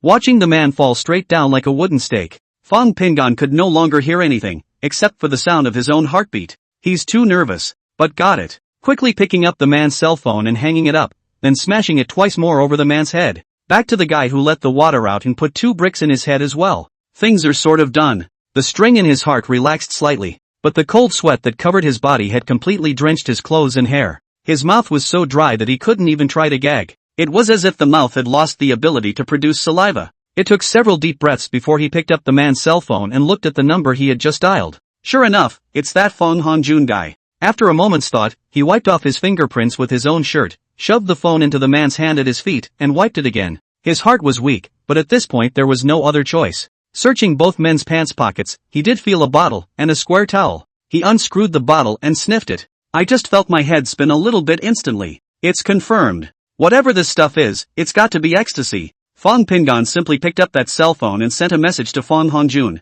Okay, don't call, come to the back door, stay together. After wiping his fingerprints clean, he pinched the phone with his shirt and placed it directly in the man's hand. The heart is still beating hard. Just now, he made a decision. If Fong Hongjun really came out of the back door, all he needed to do was to mesmerize Fong Hongjun and give him a few blows to the head afterwards as well. Death is definitely not dead. After he's mesmerized, he'll then just call the police. Fong Junhong, whatever. Just involve the police directly. He, himself, was required to provide proof of his alibi. He'd known that camera was broken in his previous life, so he wasn't worried about that at all. But never having been so bold, he was definitely scared, to say the least. However, when he thought that Fong Hongjun had arranged for him to bleed to death in his previous life, the thought of getting the other party killed suddenly arose in his heart. And when this evil thought comes together, it simply cannot be suppressed. He took a half-hearted gasp before ducking back into the shadowy crevice of the dumpster. If Fong Hongjun comes out, he will definitely do it. If it doesn't come, he runs home. His hands were sweaty, and if they weren't wrapped around his hands, he was afraid that satchel would have been thrown out when he swung it. It takes no more than a minute or two to walk from the bar deck to the back door. If it's down the stairs and then to the back door, it's another 2 minutes tops. He waited with his heart beating like thunder, until he heard the door open overhead. Chapter 47 Dating, 2. 47. Fong Hongjun didn't put Fong Pingon in his eyes at all. A licking dog, cowardly and boneless as it is. In the past few years in the Fong family, he had gone from being hostile in the beginning to casually mobilizing a few of his sisters to embarrass Fong Pingon. It doesn't carry the fight at all. He'd even tee it up a bit in a way he didn't like either, making the cranky third sister, who was the easiest to stir up emotionally, even more caustic. And then he comforts the dumbass. And before that guy Fong Pingon suddenly stormed out and lifted the dinner table, making his opinion of Fong Pingon shift a bit. Taking the initiative to sever his relationship with the Fong family was all the more reason for him to start taking Fong Pingon seriously. When he asked Fong Pingon over tonight, he himself wasn't sure if he would come. Of course, the preparations that needed to be made he did. But it's only $20,000 in the district. Xue Wenyao helped him contact one of his dad's men, which arranged for 2 people to come over. His intention had been for them to get rid of Fong Pingon and throw him into the sea. Disappear from this world. No one in the family cares about that guy anyway. As for himself, he wanted even less to see Fong Pingon's face that he detested. He was still a bit surprised when Pingon Fong called him to say that he had arrived. I didn't think this kid would really dare to come. When he hung up, he informed the men who were heading this way to speed up. I didn't realize it had only been a few minutes and you'd already gotten it? Just now he threw his cell phone on the coffee table to go to the bathroom, and when he came back, he saw the short message, which cheered him up. Tried it on the fly and didn't think it would work? Ha. Fong Pingon, you are really obedient. He casually took $20,000 out of his bag and dropped it on the coffee table. I've got some errands to run, so you guys go ahead and have some fun, and I've got tonight's expenses on me, but that's about it. Save your ass. We'll get together again before I leave the country. Yeah, June is awesome. Mr. Fong, where are you going? What if we spend more than we have? Fong Xiao, if you leave this night won't be fun either. June, our sisters can't let you go either. Ha. There was a flurry of laughter from the men and women. Fong Hongjun laughed. Alright, I really have something to do, it's not convenient to bring you guys along. With that he turned and walked away. A few teenage boys and girls in the room were still yelling, Fong Xiao didn't take you guys, who told you guys not to serve well? Followed by the sound of a few girls laughing and cursing. Fong Hongjun exited the private room, and the wild and deafening sound of music from downstairs suddenly reached his ears. He glanced at the rowdy dance floor as he descended the stairs. The DJ is standing on the stage and is gyrating his hips and ass like crazy. The pieces of cloth that barely covered the critical areas were shifting to the rhythm. The men and women below swayed and twisted wildly to the rhythm. Fong Hongjun stared at the DJ's writhing slender waist and suppressed the fire in his heart super downstairs. The rhythm of the music shook his heart and made it hard to follow. Lighting a cigarette, he walked down the aisle next to the dance floor toward the back door with it in his mouth. Down the stairs and straight back around a corner was the passageway to the bathroom.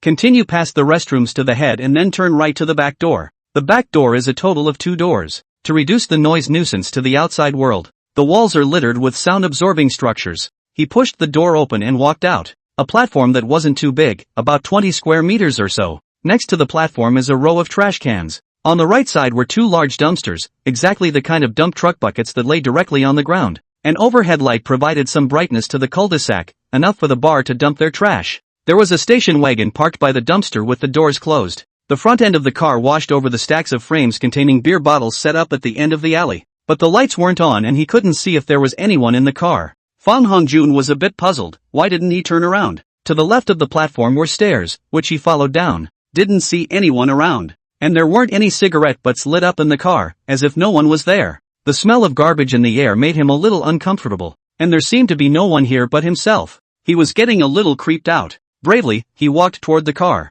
Just as I reached the first dumpster, I felt a gust of wind, and then my mouth and nose were covered by a strong hand. The sudden panic made him forget to fight back. He struggled. He could feel his mouth and nose being deadened by something wet. The head is also starting to spin. Narcotics. The words flashed through his mind, and a deep fear welled up in his heart. I told you to tie up Pingon Fong, not me. The man behind him didn't say a word, covering his nose and mouth in death. Fong Hongjun let out a whimpering sound as his consciousness became more and more blurred, and then his body slowly went limp. The sweaty Fong Pingon didn't dare to spread his hands at all. He held his breath and covered Fong Hongjun's mouth and nose with death. He didn't let go of his hand until he felt that Fong Hongjun had gone completely soft. Sitting paralyzed on the ground, Fong Pingon panted heavily. Nervous and fearful, adrenaline was secreted rapidly, causing the clothes on his body to be completely drenched in sweat. The sweat on his head had been flowing even more frantically, and it was even harder for him when it flowed into the corners of his eyes. His heart was beating like a drum, and he even felt like he could hear his own heartbeat. Sitting on the ground, Fong Pingon wiped his sweat while panting furiously. After catching his breath for a moment, he climbed to his feet and heaved a few bricks on Fong Hongjun's head. Damn, let you pretend. Make you shifty and teary all day long. Let you set me up. Let you kidnap me. Bam slapped a few bricks before he could vent his anger. Looking back, there were two more guys lying in the gap between the two big dumpsters. With all his strength, he dragged these two out and threw them around Fong Hongjun as well. Wiping a handful of sweat off his face once more, he muttered a bit as he looked at the blood and drag marks left on the floor. He wondered if he would expose himself. But there was nothing to care about now. The brick was thrown into the dumpster, the satchel was stained with quite a bit of blood, and he thought about just tumbling in and burying the satchel in that huge dumpster as well. Now he smelled not only of sweat, but of garbage as well. It was so smoky that he was about to throw up. It was really bad smelling. With things all done, the afterthought in Fong Pingan's heart began to bubble up. He was worried that the three guys would be killed by him. That ether-like stuff, if you inhale too much of it, will you die? If Fong Hongjun dies, it's a homicide. The police will never let go. No one ever came from this side of the cul-de-sac because no one would have come in the first place. He tightened his hat and left quickly. When he reached the street, he kept his head down and quickened his pace toward the nearby night market. Chapter 48, Regret and Fear. The nearest night market is at Tak Hung In Road. The distance to the bar involves walking across three major street intersections. This way, nothing else is clear, but at least there are cameras at every intersection. It was common sense that Pingan Fong didn't have to deliberately look up to see the camera. Even though he couldn't tell which one was the one that had to do with policing, all these cameras would have provided information if the police had looked into it. If he took a detour, he would need to go through a modest park, which he remembered had fountains in it. Just to be on the safe side, he took out his cell phone and opened the map, checking it out. Sure enough, heading northwest, about 300 meters or so past a block is the park. Fong Pingan hesitated for a moment, then walked towards the park. That fountain, that's where he used to wash himself clean. It was a hot day, so I felt refreshed after washing it in the cool water. I was wet and cold from the night wind. He began to jog toward the night market. The night market on North Tak Hung Road is not a snack street. There are three main types of things sold: toys, shoes, and costume jewelry. It was a crowded time of day, and all of them amounted to a ride, skulking around while picking out whatever caught their eye. There was a lot of bargaining going on. Fong Pingan casually threw his hat in the trash bin on the side of the road, then followed the crowd and started picking out what he wanted. He could smell the faint odor of garbage on himself quite clearly. It's not strong, but you can still smell it if you get close. It's mostly the smell that the clothes carry. He easily bought a new outfit and changed his shoes, after which he carried the change of clothes and shoes in a plastic bag and moved on. Walk into a random neighborhood, then throw all your clothes and pants into the bin that recycles used clothes and turn away again. From the moment he changed his clothes, he began to recall the details of what had happened earlier. There is something you do yourself that is too obvious or leaves a clear trail. Whether those three guys would die, he didn't know. But if he did die, he must not be able to escape. At least, Fong Hongjuan's cell phone has a record of a call with him inside. At that time, the police will surely find him to go over to inquire. Is to cooperate with the investigation. But can he or she withstand the scrutiny? He didn't know if what he was doing was right. Until now he was still scared. Feared that the police will find him. After all, he didn't have enough evidence to prove where he was during this time. And there are no witnesses who can provide proof. Although he was wearing a hat when he came out of the alley, he was sure the security cameras on the road had him. The more he thought about it, the more he realized that he had made too many oversights. At the time, the beating was also impromptu. Besides, there should never have been a bad taste to release Bang Hongjun from the blacklist in the first place. It's just like having nothing to do with yourself. How can you make your whereabouts seem more reasonable? There's a bit of a time gap in between, but what if he could give a passable reason? And what reason would serve that purpose? He couldn't think of a reason to use. He stopped at the sight of a neon sign box for an internet cafe. Instinctively, Fong Pingan began to recall how Fong Hongjun had dealt with Fong Hongjun after doing something unseemly back then when he was in his spirit body state.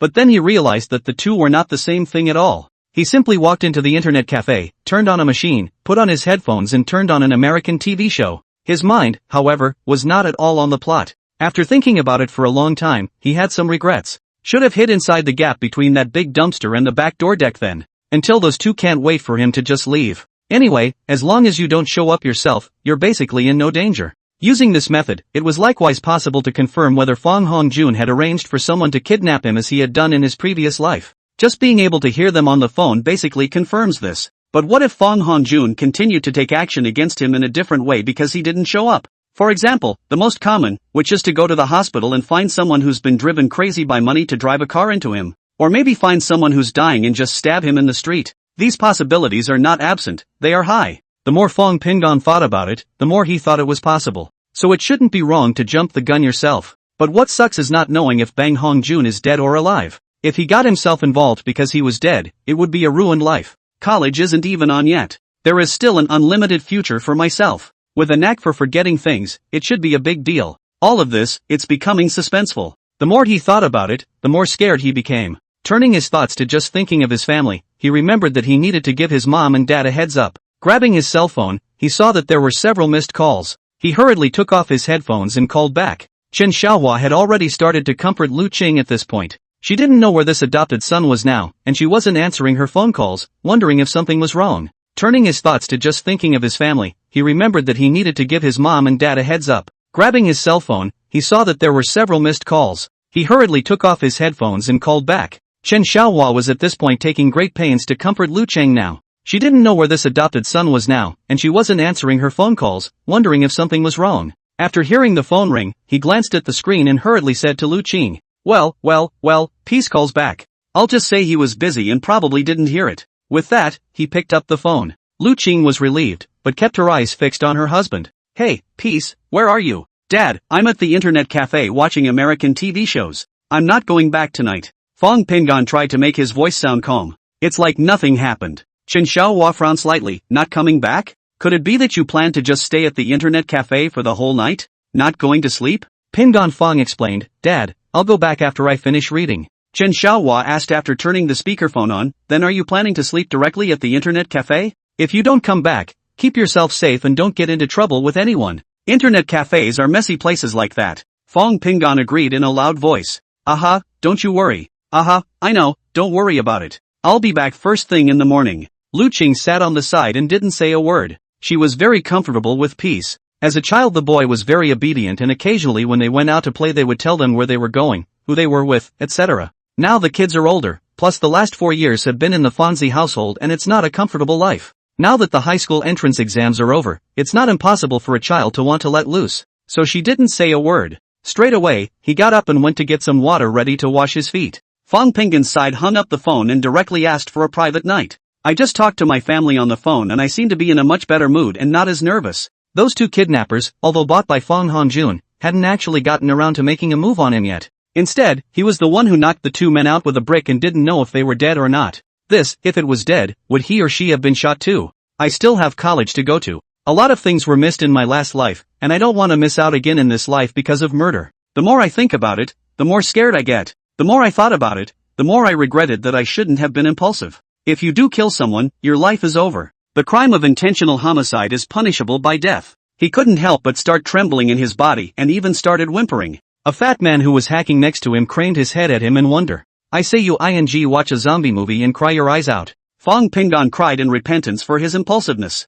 It was a brainstorm, and after thinking about how to do it in a very short period of time he just did it. None of the planned police reports were filed, let alone contacting anyone else. Just rambled on and ended up falling asleep right there on the couch. The webmaster came over and saw him asleep and left him alone. Soon, there were basically not many people from the community inside the internet cafe, except for the students who had just finished their high school exams. On the other hand, the July Flower Bar called the police just after 2 o'clock at night. This is because the back door is not only a place to take out the trash, but also a place to stack empty wine bottles. The countless bottles of wine produced each night were basketed and placed in the open space out back to be pulled away when the new wine was delivered the next afternoon. Not only was there a car parked in the empty lot at the back of the bar, but there were 3 people lying by the side of the car, not sure if they were dead or not. The waiter carrying the basket out to put the empty bottles was nearly pissed off. It's the middle of the ING night, and suddenly you see 3 people lying on the ground, anyone would be startled. So at that point they ran back to the manager and reported the situation, and right after that, the manager just called the police after standing on the stage and looking at the situation. In order to avoid the bar getting into trouble, they didn't even touch the 3 people or the bodies lying on the ground at all. 3 police cars were soon on the scene. The ambulance is also coming. Ziva. 3 people who don't know what they're doing. Could be a big case. The police station duty chiefs are here. The field looks pretty big. Once it was confirmed that no one had died, the manager of the July Flower Bar was relieved. The camera at the back door had been broken for a long time, but at least he'd done what he could. He hadn't even notified the big boss, and from experience, it wasn't something that required the big boss to step in. No one's dead. The bar doesn't need to shut down. So be it. Whoever was on the ground outside, he didn't care. Anyway, his own boss, who was not considered to be just a handful in Cloud City, was not too far off. Not to mention that the owner rarely comes this way at all. He sent the police away after accompanying the director for a few cigarettes. The ambulance, on the other hand, just left. The station wagon was similarly driven away by the police. In this case, only people called the police, and there was no way to file a case without one. This was all something that Pingon Fong hadn't expected. At this point, he had fallen asleep on the couch of the internet cafe. On the body, it still smelled faintly of a garbage dump. Chapter 49 Year 2 Inhuman. It was already the third day when Fong Hongjun woke up. He was a little disoriented and couldn't remember a lot of things, which meant that he had forgotten a lot of things because of the bruise in his head. Fong Junhon, under a mixture of shock and anger, immediately convinced that Fong Pingon was the murderer after seeing that the last call record was Fong Pingon. The other two victims claimed that they were invited by Mr. Fong Hongjun Fong to meet them at the back door. As for the purpose of going to the back door to meet, they said they didn't know, and they were knocked out before they could meet young Master Fong. As for the text message they sent to Fong Hongjun, there was no way to explain it. What's okay? Come to the back door. Together? This is good to know. But where to go together? What are you going to do? Again, this is the subject of the indefinable and unexplainable. The two men who stammered were under heavy police guard, and although they were in the hospital, there was no way for the men to leave. The police need to wait for Fong Hongjun to recover his memory before they can make their next judgment. The hospital's diagnosis was that the three men had suffered blunt blows to the head and some severe concussions. The youngest, Fong Hongjun, had bruises inside his head and needed major surgery. Fong Junhong made a scene at the police station, and then, Fong Pingon was brought to the police station. This is something that Chen Shui doesn't know about yet because she's in school, but Mr. and Mrs. Chen Xiaohua are completely stunned. What's going on? My Pingon is involved in a case of serious injury? Pingon Fong's cell phone was set not to answer any strange calls. This led to the police having to find Chen Xiaohua and then take Fong Pingon away from the driving school. This is a big deal. The coach watched with regret as his good pupil, who offered a packet of wazi every day, followed the police into the car and left. Fong Pingon sat in the questioning room, his heart nervous. But he can still control his facial expressions. Just nervous, heart beating fast, sweat on my forehead. It was nothing, and the cops were sweating their asses off. It's too hot. Fong Pingon, where were you last Saturday night between 9:30 and 10 p.m.? The faces of the two officers questioning them were calm and not at all stern. Fong Pingon made a thoughtful face, then simply said that he had gone to the July Flower Bar. It was about 10 o'clock when I left the bar and went to the street for a while before going to an internet cafe to watch the latest season of the American drama Economic Recovery Unit for the night. It was the most appropriate explanation he could think of. Because the surveillance inside the bar definitely had footage of him showing up, and he couldn't deny that. Solely and graciously admitted it. What time did you get to the bar and what time did you leave? Fong Pingon clearly felt the officer's tone become a bit harsher. It's about 9 o'clock. Didn't pay attention to the exact time. It was probably just under 10 when we left. Fong Pingon lowered his head and replied. A statement is usually taken only in the presence of two police officers, one to record and one to question. This Fong Pingon knew. He answered with a calm tone in his voice as well. Why did you go to the bar? Fong Hongjun asked me to meet him at 10 o'clock at the back door of the July Flower Bar. I've never been to that bar. It was my first time. I went earlier because I was a little worried.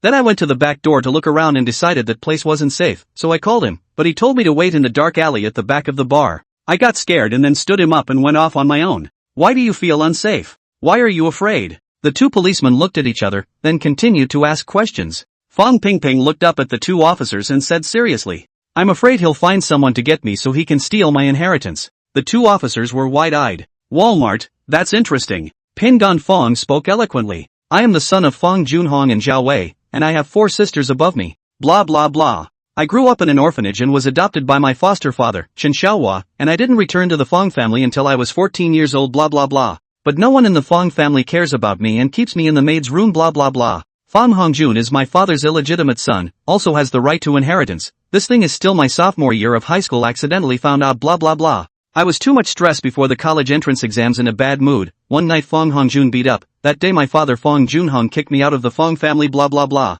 I later told my second sister that Fong Hongjun was my half-brother. My second sister told me a few days ago that I was in danger. You can confirm this with my second sister. Even though my father has disowned me and I'm now living with foster parents, that's it, my sister still thinks I'm in danger. I'm this year's top science student in the province, and I'm attending King's University in September, so these are all things you can check out. I'm afraid he'll find someone to maim or kill me, and then my future will be over. Although I don't care about the Fong family fortune, I want to go to college. I went to meet him at a bar and he asked me to go. I still have the phone recording. I just want to know what the hell he's trying to do by asking me out. I'd even like to kick his ass again if I could. Blah, blah, blah. The two cops were happy. We're asking questions here, and we end up with a giant melon this big? Is this still happening in the Fong family? A rich family is really a rich family. It's exactly the same as in the drama. Bastard or whatever, it's the best. Woohoo, Fong Hongjun is indeed blatant in this phone recording. Oh, you stalked Bang Hong-joon when you were a sophomore in high school and tried to beat him up, only to find out the secret that he's an illegitimate child? Fong Pin-gon, you're quite unlucky ha. Eat your melon while you write. When have the two cops ever had a big melon like this firsthand? Crouch. Your mom, your sister, they don't like you? TSK, poor little. What? You're the grand prize winner of the junket lottery? Holy, you're rich. Pin-gon Fong, you can owe. Being so rich, I'm sure I don't care much about the Fong family's property anymore. This has some credibility. Nope, that was before you got rich. Pin-gon Fong, it seems you're still a suspect in this case. What? No one can help you prove alibi between 9:50 and 10 o'clock? Oops, Fong Pin-gon. This is not good. We sympathize with you, but the law is here. You're a major suspect. Fong Pin-gon lowered his head. Ugh, I knew there was no getting out of this. That's how Pin-gon Fong was listed as a major suspect. This makes the news waiting in front of the police station Chen Xiaohua anxious circles, and Lu Qing was a crying mess, urging him one by one to let him contact the capital. On the other side, the two kidnappers were even more unlucky. Fong Hong-joon had no way to provide them with proof. They can't say what Fong Hong-joon asked them to do and what that okay means. The two of them were left in the hospital, and they couldn't leave Cloud City when they were better, and they were always at the beck and call. Director Pan is stunned after Fong Junhong says that Fong Pin-gon is the biggest suspect. A bunch of cops were looking at him all wrong. What a dad. Though both of them are your own son, you're too biased to be a father. My son was lost since he was a child, and instead of feeling sorry for the child and giving him more attention after he came back, he treats people like garbage for being a top science student? And signed a severance agreement? That's pretty inhumane of you. The result is that Fong Pin-gon is suspected, but there's not enough evidence. Whether there is insufficient evidence for the police to prove that Pin-gon Fong is the murderer, and insufficient evidence for Pin-gon Fong to prove his innocence. In the end, Fong Pin-gon didn't have a thing to do, and with the aura of a top science scholar, he let it go straight back. Just don't allow to leave Cloud City until school starts to report and keep your phone open at all times. What annoyed Fong Junhong was not only that. Little poked out the matter that he and Qin Balian and Fong Hong-joon were illegitimate children. This made Fong Junhong shy and angry. If it wasn't for the police stopping him, he could have rushed over and choked Fong Pin-gon to death right then and there. The look of his furious hair and reddened eyes was no different from a severe ghost. Fong Pin-gon also knew about Fong Hongjuan's condition from the police, and after expressing his heartfelt sympathy, he followed Chen Xiaohua and Lu Cheng home. Fong Junhong pointed at him and cursed, and Qin Balian standing beside him was even more resentful. But there's no way to build a case without sufficient evidence. There's so much that's fishy about this, and the police aren't sure what's going on. The director, poor child, biological parents and family members do not love, endure 4 years, finally have the courage to leave, hit the jackpot not to say also took the first prize in science. That's a good boy. There's a suspicion, but there's no proof now, is there? Is it possible to detain a scholar for no reason? This is going to ruin all the children's futures. No. We can't do that. The director waved his hand and said, let the others' children go home properly. He'll be a pillar of the country. Don't scare the baby. Fong Junhong and Qin Balian could only be impotently furious at this point. Qin Balian's heart wanted to kill that bastard Fong Pin-gon, but at this time, she could only crouch in Fong Junhong's arms and cry. And Fong Junhong didn't even expect that Zhao Wei would move so fast. Capital City, Fong family's old mansion. Zhao Yuanlong brought Zhao Wei and paid a visit to the door. In the face of 3 identification reports, photos and videos, as well as audio recordings of such evidence, the current head of the Fong family, Fong Junyi, was directly confused. At this time, Zhao Wei didn't know that her own son had beaten that little bastard silly. If I knew, I'd probably laugh out loud. Her eyes were red and swollen, but she didn't say a word, just hung her head slightly. To be fair, it wasn't surprising that the gentry had an illegitimate child, and it wasn't at all surprising that the Zhao family was looking for him. As for the Fong family's internal private matters, the Zhao family had little qualification to interfere. The point is that Fong Junhong is cheating Zhao Wei from the beginning to the end.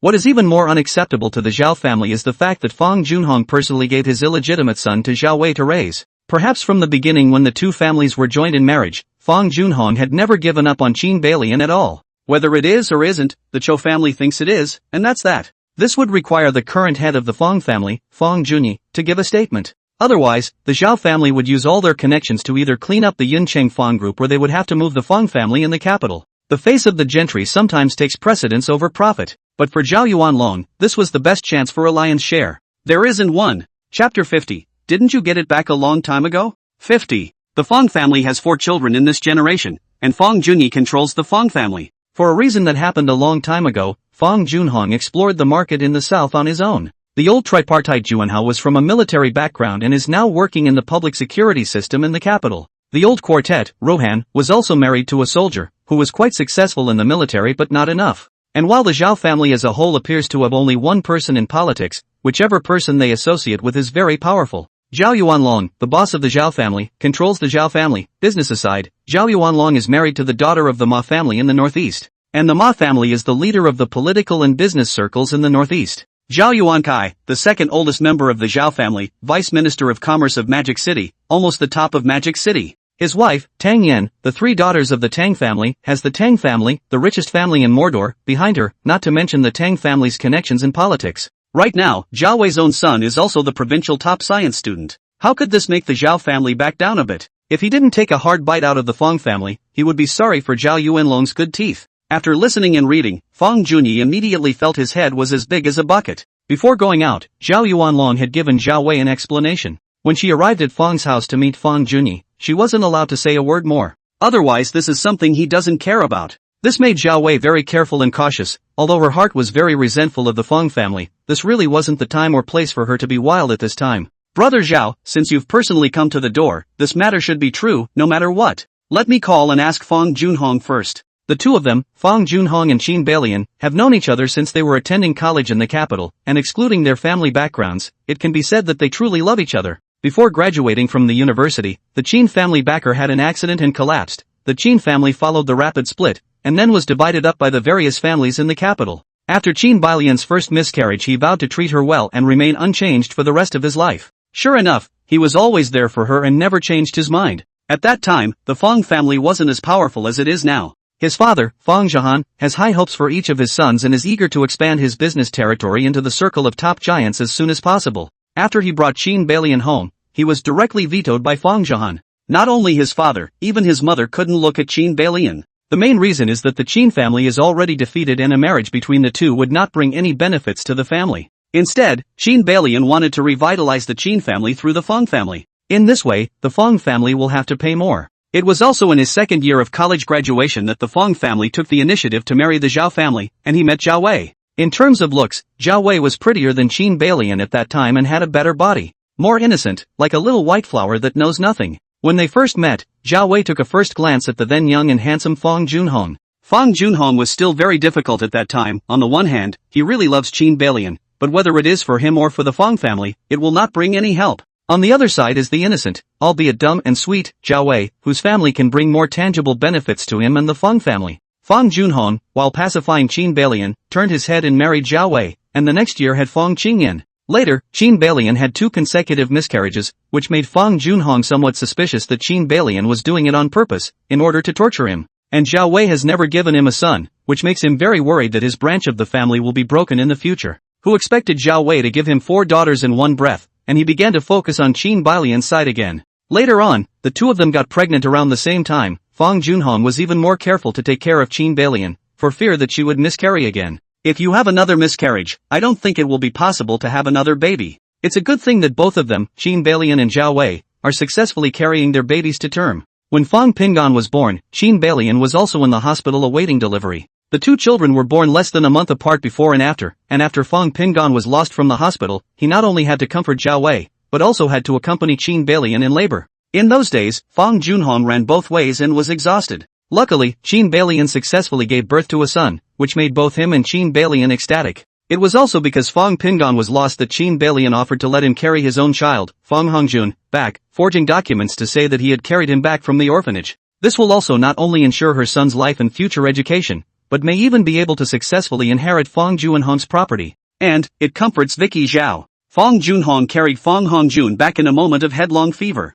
Qin Balian went to Fong Hongjun's school almost every day, whether it was kindergarten, elementary school, middle school, or high school, and every day she saw Fong Hongjun's growth. And now, with her only child lying in the hospital, how could it not make her want to kill Fong Pingan? Incidentally, she hates Zhao Wei even more. Fong Junhong is comforting Qin Balian in the hospital, swearing and betting that he will take Fong Hongjun to M country for surgery. Qin Balian was crying so much that it made his heart ache as well. When his cell phone rang, he answered it without even looking at it, annoyed as hell. Hello? Fong Junyi heard his very impatient tone and didn't nag. Mr. Zhao Yuanlong, the head of the Zhao family, is sitting with me now, along with Zhao Wei. Whatever is going on your end, take your bastard son with you and return to the capital today. I'll be waiting for you at the old mansion. With that, he hung up. Once he looked up, there was a smile on his face. Brother Zhao, how about this? I don't know the specifics, and there's no way I can rely on what you've brought to do with my second brother. Why don't you and your sister-in-law go back first? When that bastard arrives tomorrow, I'll bring them to the door to apologize. What do you think?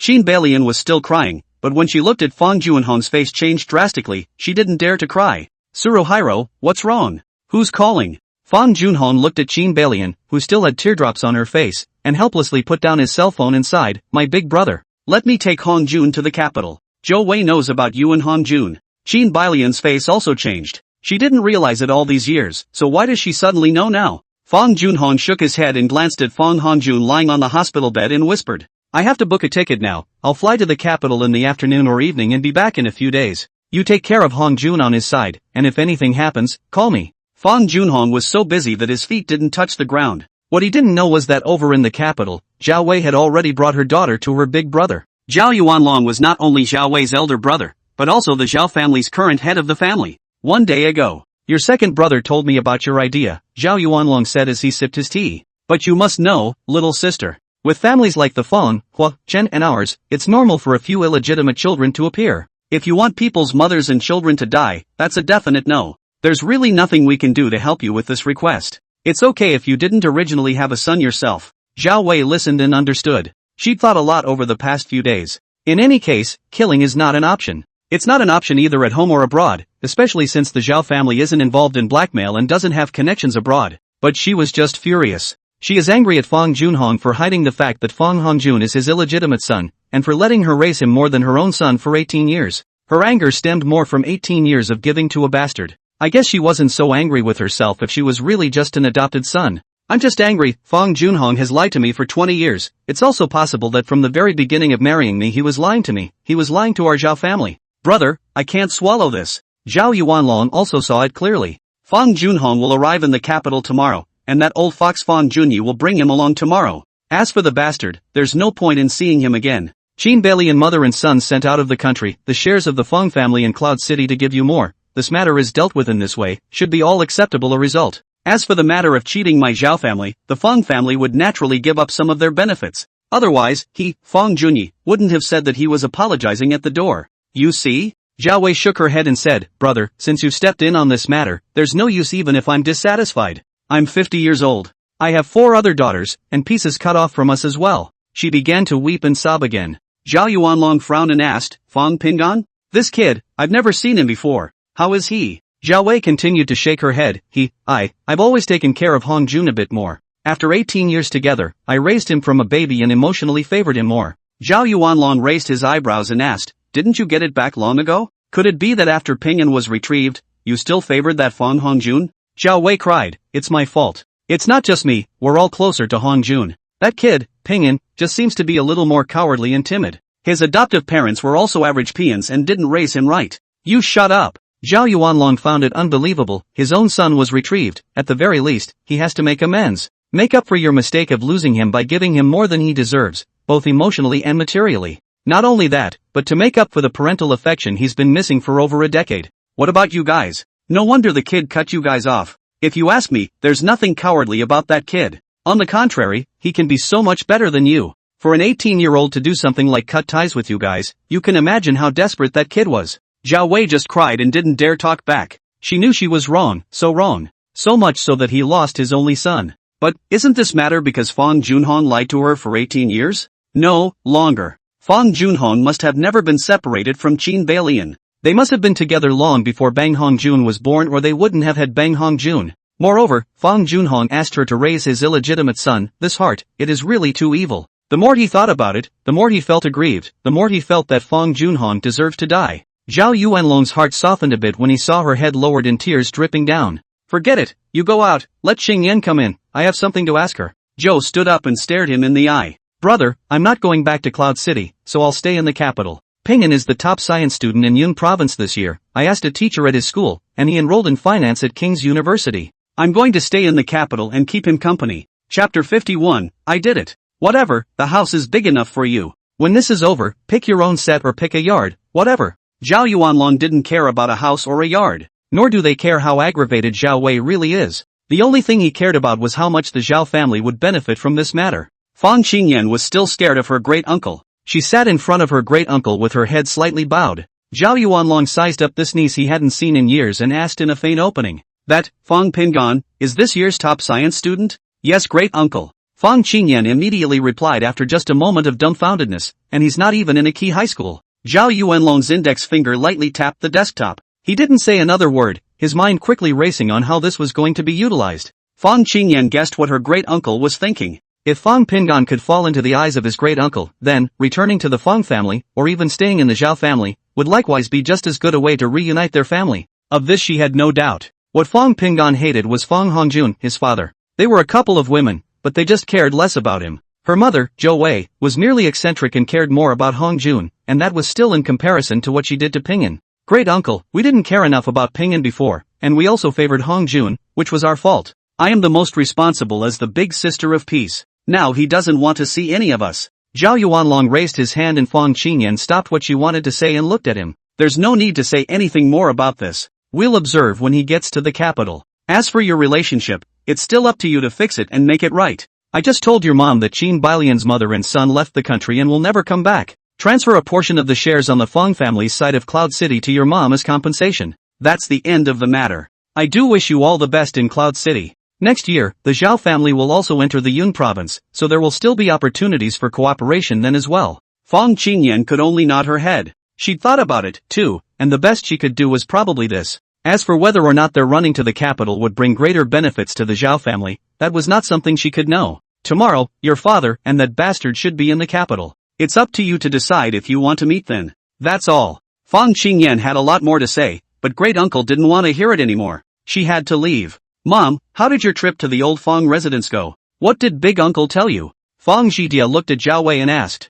It's nothing. Your father and that bastard of his will be in the capital tomorrow, so wait for tomorrow. Zhou has little energy and isn't very eager to talk. Going to Fang's house, she carried a belly full of resentment, but had no chance to vent it out. Back at home, that attitude of her big brother also disappointed her. Big brother, thinking more about the interests of the Zhao family. There would have been no excuse for this, but he hadn't even considered her feelings. Although she married into the Fang family, she was always surnamed Zhao, wasn't she? Xiao Dai, I know you're closest to Fang Hongjun. This time, if you still don't recognize Pingan as your brother, then you can forget about me as your mom. Zhao Wei glared at Fang Zhidai with red eyes, startling her. Don't worry mom, I won't. Really, Fang Pingan is my brother. Fang Hongjun is just a half-brother. If you want to be close, it's more peaceful anyhow. Fang Zhidia assured him one by one. But what was really going on in her mind, Zhao Wei could tell at a glance. Don't you forget, he's known for a long time that he's your half-brother. But he didn't say anything for so many years and kept us in the dark. Pity my peace. When mom thinks about it now, she really wants to kill the Qin Bailian and that bastard. Don't think I don't know how you think. Zhao Wei stared at her viciously, and Fang Zhidai only felt that her old mom was scary now. Mom, I really don't want to lie to you. You can't just say you don't want to give up an 18-year relationship? I really can't do it. She lowered her voice and muttered, You're so angry because Hongjun is a bastard. You were just as biased towards Hongjun in the beginning. And I don't feel like I'm doing anything wrong with myself. No one in my family likes Fang Pingan anyway, so I'm just going with the flow. Pingan Fang himself had originally done a bad job. He just doesn't look like a Fang at all. Zhao Wei didn't get angry, she just quietly waited for Fang Zhijie to finish before she coldly said, You're right about everything. In the past it was me who couldn't let go of that wild seed, and it's hard to let go of a relationship that's more than 10 years old. And because of that, I can't afford to let him get the hell out of the Fang family and subject my own son to a lot of aggravation and injustice. This is all my fault. I'm the one who's sorry for him. I recognize. What about you? Fang Zhidia didn't say anything, she fumbled for her cell phone and held it in her hand to play with it. Hesitantly, he wondered if he should tell Fang Hongjun, but she was also clear that by this point in time, Fang Hongjun himself should know. Mom just said she'll be here tomorrow, so everyone should know. The only thing that's not clear is whether she'll be able to see Bang Hongjun tomorrow. Fang Qingyan came out and Zhao Wei and Fang Zhidia both looked at her. It's fine. Fang Qingyan waved her hand and walked over to sit down. Mom, why don't we just go to a hotel to stay? I always feel uncomfortable in my great-uncle's house. Fang Zhidai followed and nodded. Yes, me too. I'm not feeling well all over. Fang Pingan and Chen Xiaohua Lu Qing were only able to relax in their hearts after they got into the car. With Lu Qing in the way, he couldn't say anything. Chen Xiaohua was driving, so Lu Qing sat on the side and comforted him one by one. I'm afraid he's scared because of this. And I don't know who did it. That father of yours just kept saying it was you. First time I've seen a father like that in all my life. Why do you think you're still in contact with that kid of theirs? Don't get you involved next time. Those two don't look like good people, and I don't know who hit them. A bag that big on your head and a swollen head. She picked on Pingon Fong and asked, that night, are you really alright? I haven't noticed it in the last few days and wondered if you'd gotten into a fight. Fong Pingon glanced at Chen Xiaohua who was driving seriously in front of him. It's fine, I'm fine at all, Mom, really, I'm really fine. It's only half an hour from the police station to your home. It was a hard and happy half hour for him. The hard part was that Willow Green showed an unrivaled desire to communicate, talking from the moment she got in the car until she got out. Happily Willow Green was genuinely afraid that he'd be beaten up that night. If she hadn't gone to bed earlier than Chen Xiaohua that night, she probably would have asked more questions. Chen Xiaohua had been driving in silence and waited until he was home, which allowed Lu Qing to go upstairs. Why don't you go upstairs and cook dinner, and I'll have a word with peace. Lu Qing was not happy. What is there to say that I can't hear? Fong Pingon bowed his head and behaved himself without saying anything. Chen Xiaohua laughed with him and said, Pingon is an adult and a grown-up.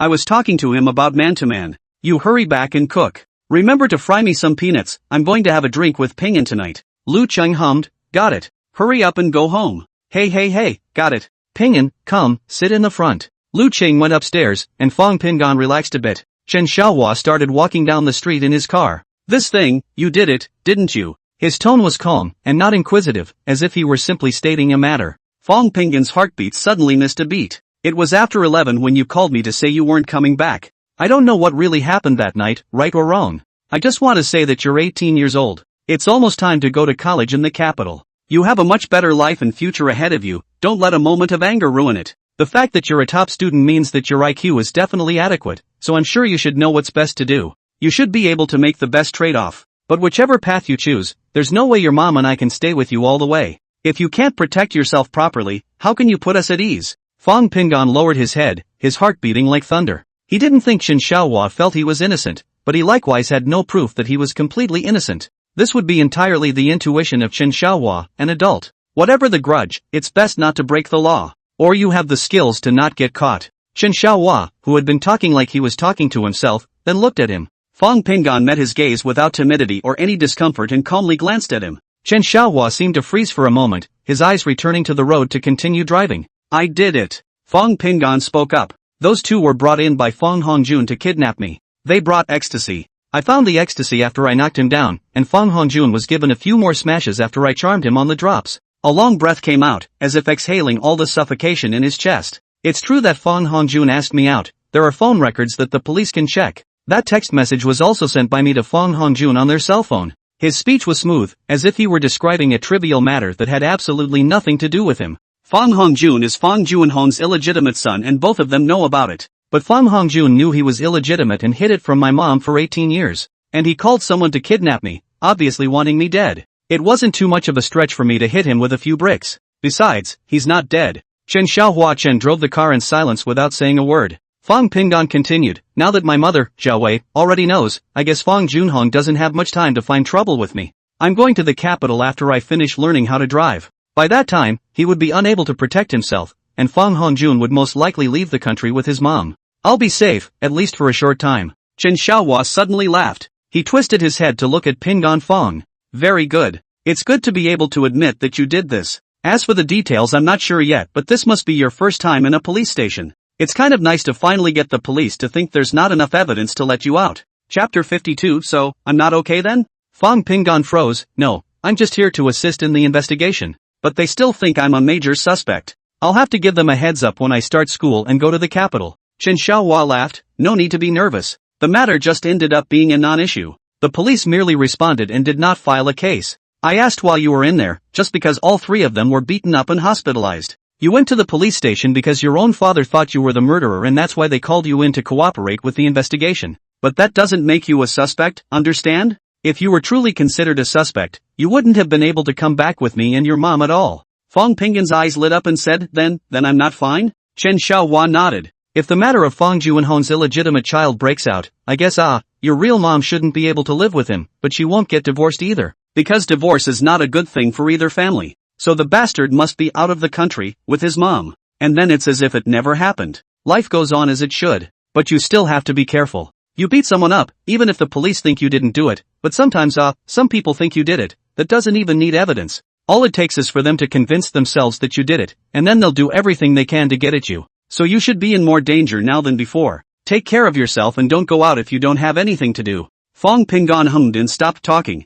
He knew that he lacked experience, and he didn't know why Chen Xiaohua looked like he had a lot of experience, but it's hard to ask. Over the course of the last few days, he kept reviewing every detail of that night whenever he could. Good thing he wasn't worried about bricks or that satchel right now. Those big dumpsters, as big as they are, have more trash in the bar and are cleaned out once every 2 days at the most. So the satchel has disappeared into some landfill or power plant. Clothes and shoes, he himself couldn't remember what neighborhood it was in. Even if it is checked, there is no point in doing so, provided that the police confirm that he is the real murderer. The security cameras on the street when he came out of the alley must have had him on them. He couldn't tell you what he was doing in those short 10 minutes before he came. That's the only thing that makes him suspect. However, he never knew if the police had filed a case. Since Dad said the police didn't have a case, it's a no. No need to lie to him. So much for settling down in his mind. But he was also aware that even without any evidence, Fang Hongjun would have decided that he had done it. So even if Fang Hongjun left the country, that kid would never let him go. Doesn't matter.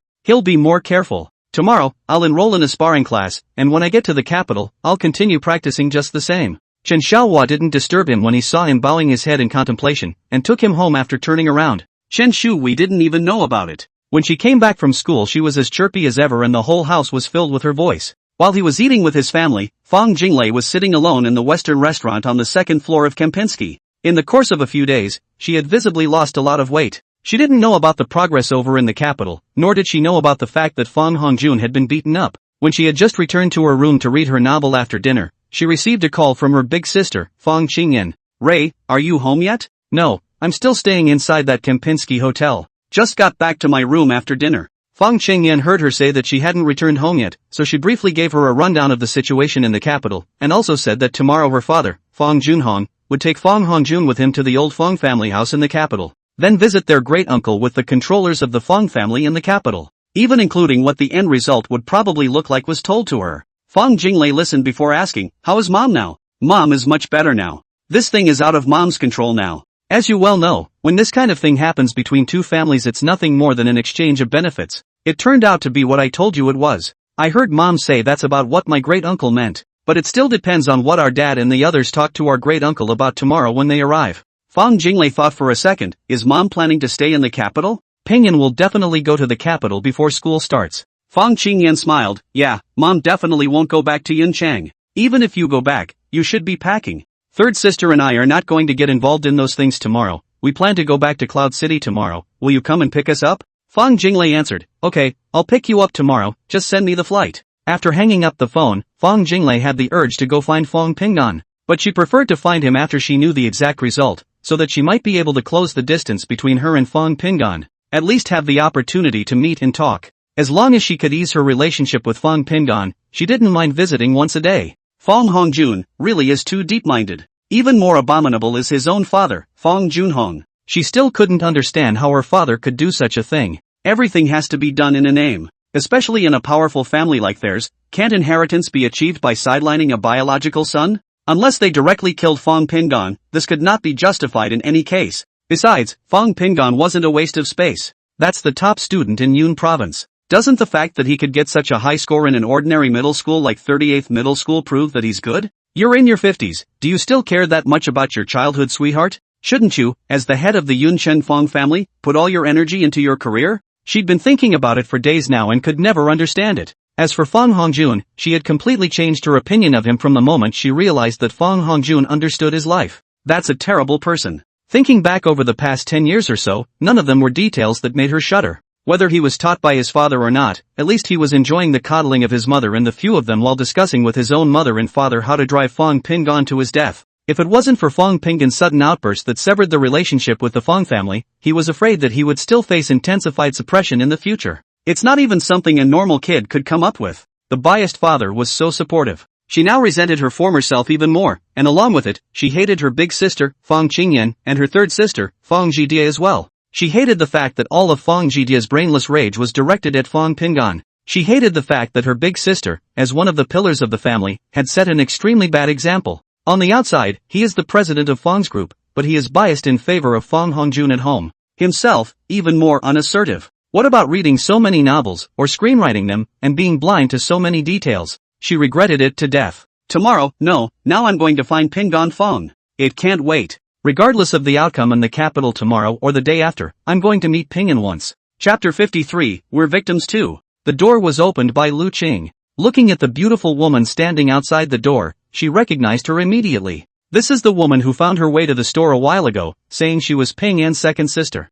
Peace, someone is looking for you. Without waiting for Fang Jinglei to open her mouth, she turned her head and shouted before turning back to Fang Jinglei. Please come in. With that, he stepped aside. Fang Jinglei hurriedly said, No, auntie, I won't go in. I'm looking for Ping In to talk to him face to face about something very important. Can you talk to him and we'll talk outside? Fang Pingon walked out of the room wearing a large pantsuit and a crew neck sweatshirt. Her face immediately pulled down after seeing it was her. Second Miss Fang, are you forcing me to move? Fang Jinglei had an embarrassed look on her face, which caused Lu Qing to gently slap Fang Pingon. How do you talk? No manners at all. MS. Fang, please come in and talk. Fang Jinglei blushed. No, thank you. I still want to ask Ping In to come out and talk to him. She gratefully bowed slightly to Lu Qing to express her gratitude, and said to Pingon Fang, Pingon, I have no other way to reach you. It's not that I wanted to come and bother you and your aunt and uncle. As we were talking, Chen Shui also came out from her room to watch the fun. She was also wearing a large pair of pants, the same crew neck sweatshirt, and had a pen in her hand. I think he was doing his homework and ran out when he heard the commotion outside. After seeing Fang Jinglei, the little girl's eyes widened. What a beautiful sister. Fang Pingon looked back at her and scolded, Go write your homework. Chen Shui made a face at him and turned around to go back. Chen Xiaohua just stood up from the sofa there without saying a word. Fang Pingon had once told him about everything he had experienced in the Fang family. Standing in front of her house was the second daughter of the Fang family. Fang Pingon said coldly, Don't come in. I'll get my cell phone and come out. He turned and went back inside to get his cell phone. Fang Jinglei smiled apologetically at Lu Qing and Chen Xiaohua and took 2 steps backward to stand outside the door. She couldn't stop smiling bitterly inside. There was a time when her attitude towards Fang Pingon was much worse than what was happening to herself now. She hadn't even been to Fang Pingon's room at all. The Fang family had also never allowed Fang Pingon to set foot on the second floor of the Fang family villa. In the Fang household, he lived with the servants, and even came up slightly short. The father's argument was to hone him, to polish off all that small-town flavor and habit from him. Hearing her say that, Lu Qing couldn't invite her in anymore and could only stand at the door and wait. Soon, Fang Pingon came out. Changing a pair of shoes, he turned to Lu Qing and Chen Xiaohua and said, Dad, Mom, I'm going out for a while, I'll be back soon. As Fang Jinglei listened to him call out Dad and Mom easily and naturally, the sourness in her heart almost made her unable to hold back her tears. Sure enough, they don't want us. He found another mom and dad and didn't want us. Whether it's siblings or parents, he doesn't want them. That little girl, she's his foster father's daughter, right? So cute, playful girl, Peace must love her. Watching them interact with each other is so natural. That's enviable. After Fang Pingon exited the door, he casually took the door with his hand and turned around to go down the stairs. Fang Jinglei followed silently. Only after leaving the door of the unit did Fang Pingon turn around and ask, Ms. Fang, this is the last time. If you bother my house again, I'll call the police. Fang Jinglei held back her tears and lowered her head. I came to tell you that Mom and Big Sister went to the capital, and now the Zhao family has already been to the Fang family. Tomorrow Dad will take Fang Hongjun with him to Zhao's house. Fang Pingon's face was expressionless, and he didn't say anything after hearing these words. Seeing that he didn't get angry because of the name-calling issue, Fang Jinglei was a little happy in her heart and continued. Big Sis just called me and said that the best outcome would be for Fang Hongjun to leave the country with his mom, and the rest would be some compensation for Mom. She also knew that this was probably how it was going to turn out. Pingon Fang asked flatly, does it have anything to do with me? Aren't you going to school in the capital? Mom's not going back to Cloud City. She said she would guard you in the capital and take care of your daily life. Fang Pingon snorted, is that all? If there's nothing else, go back. I'm not at all interested in the dog-eat-dog business within your Fang family. I don't know what made you think I'd be happy. Or do you think that's why I'm back in the Fang family? Do you think I've been kidding you guys all this time? Fang Jinglei waved her hand in panic and explained, no, Peace. I didn't mean that.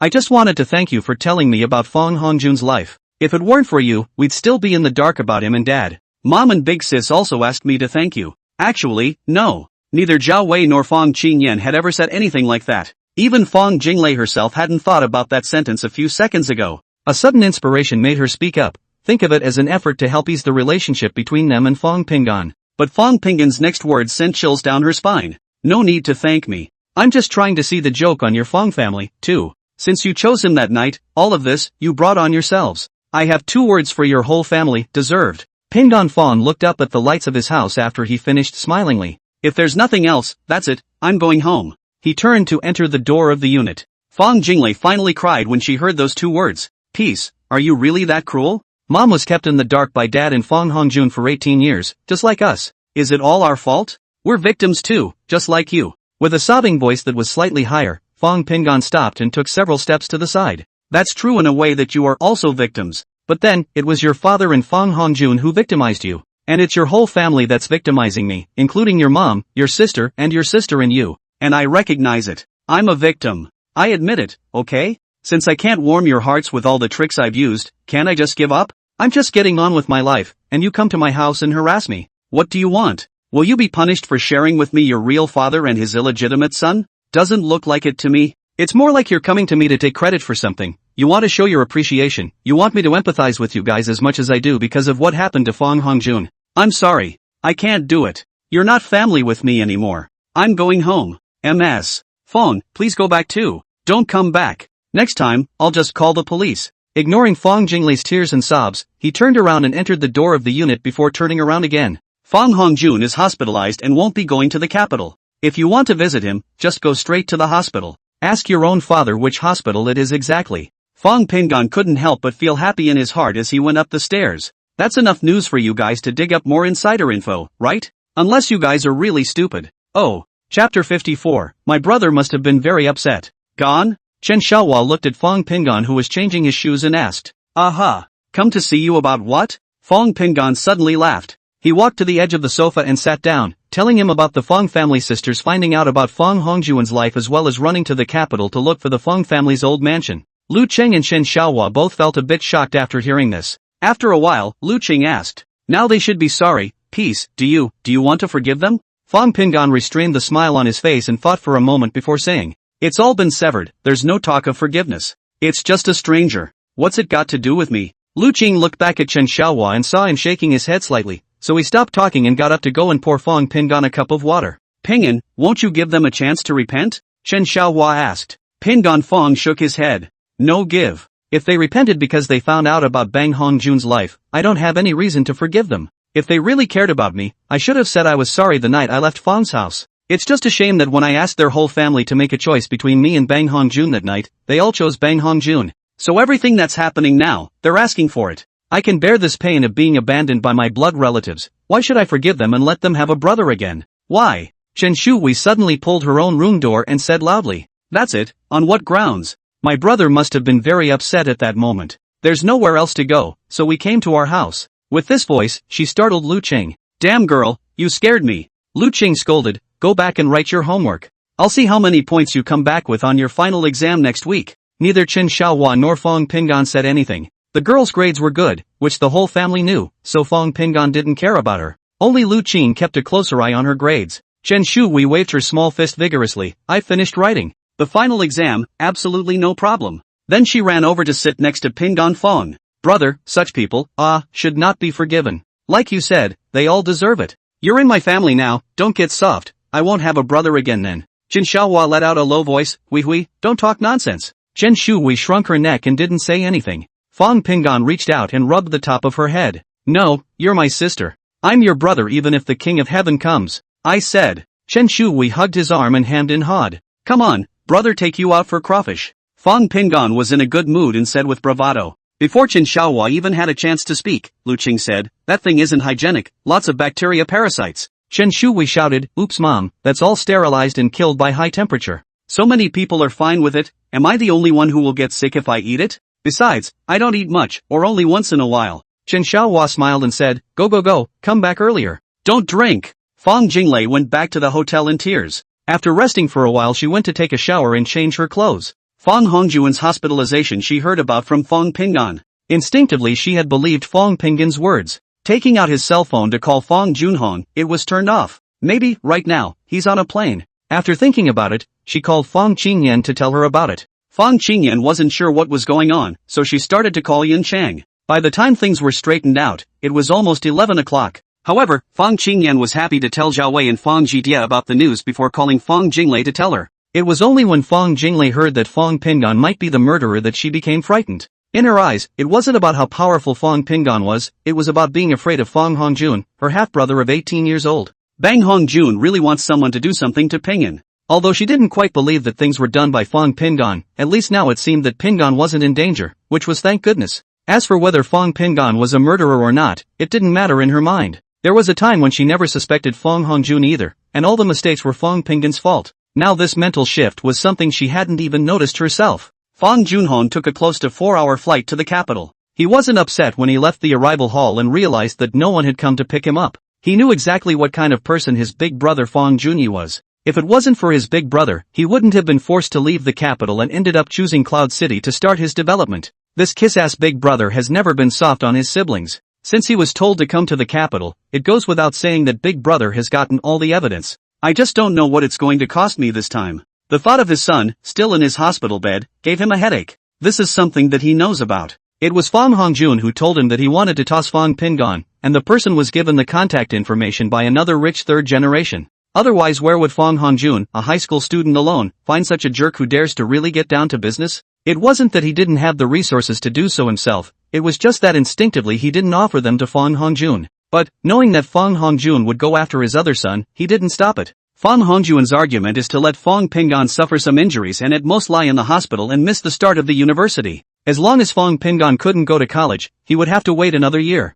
This way when he came back from studying abroad, Fong Pingan had not yet graduated. The starting point of the two would widen the gap again, and even when their identities were made public in the future, it was thought that the old Fong family mansion in the capital would be on his side. After all, one was a potential, while the other had already made a real contribution to the family. Fong Junhon didn't want to get Fong Pingan killed. He never thought about it. He's only doing it because Zhao Wei doesn't like Fong Pingan. Ever since Fong Pingan had returned home, that weak and bashful, desperately trying to behave appearance had made him even more disliked. Either way, he didn't like it. Because he couldn't give birth to that so-called father-son love for the other Pingan no matter what. I grew up without them and came back as a 14-year-old middle schooler. A habit that was out of place in the Fong family, not to mention the fact that he acted with no self-confidence at all. How can that cowardly look become the heir of the Fong family? It's not even worth cultivating. It wasn't just him who felt this way, the whole family did. So, no matter which kid bullied Pingan Fong, he turned a blind eye. Consider it a good grind for the other side's peace. It was human nature that a tiger's poison would not eat its child, and he had never thought of letting Fong Pingan die.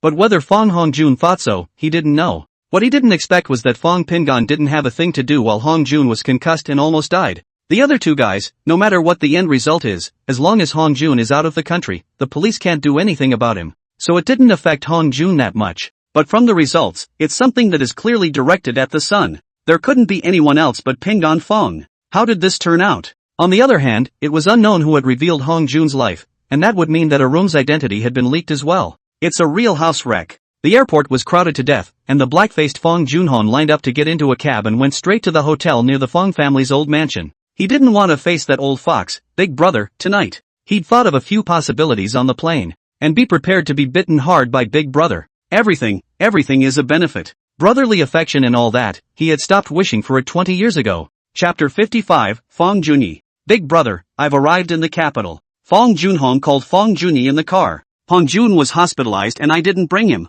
It's been a tiring few days too, so I'm not going to the old mansion tonight, so I'll stay at the hotel for now. Fong Junyi didn't say anything on the phone. Things that still need to be talked about in person, over the phone doesn't make any sense at all. Fong Hongjun is sick? He asked simply. Well, Fong Junhong didn't want to explain too much. He was beaten by someone, there are some bruises in his head, I will take him out of the country for treatment in a few days. Fong Junyi didn't expect it to be this serious. Okay, come over tomorrow morning and have breakfast together. Hang up the phone, Fong Junhong all the way to silence to find a distance from the Fong family old mansion closer to the hotel stayed in. After taking a shower, he called Chin Balian. Arum, how is Hongjun doing now? Chin Balian has been in tears for the past few days, eating and living in the hospital room. She does not want to leave her son for a minute. Just came out of the hyperbaric oxygen warehouse for a while. Chin Balian spoke with a thick nasal tone. Fong Pingan that bastard, I won't let him go. My Hongjun, now he can't even call out for his mommy. Whoa. Fong Junhong only felt that he had two big heads. Well, don't cry. I didn't tell you before I left,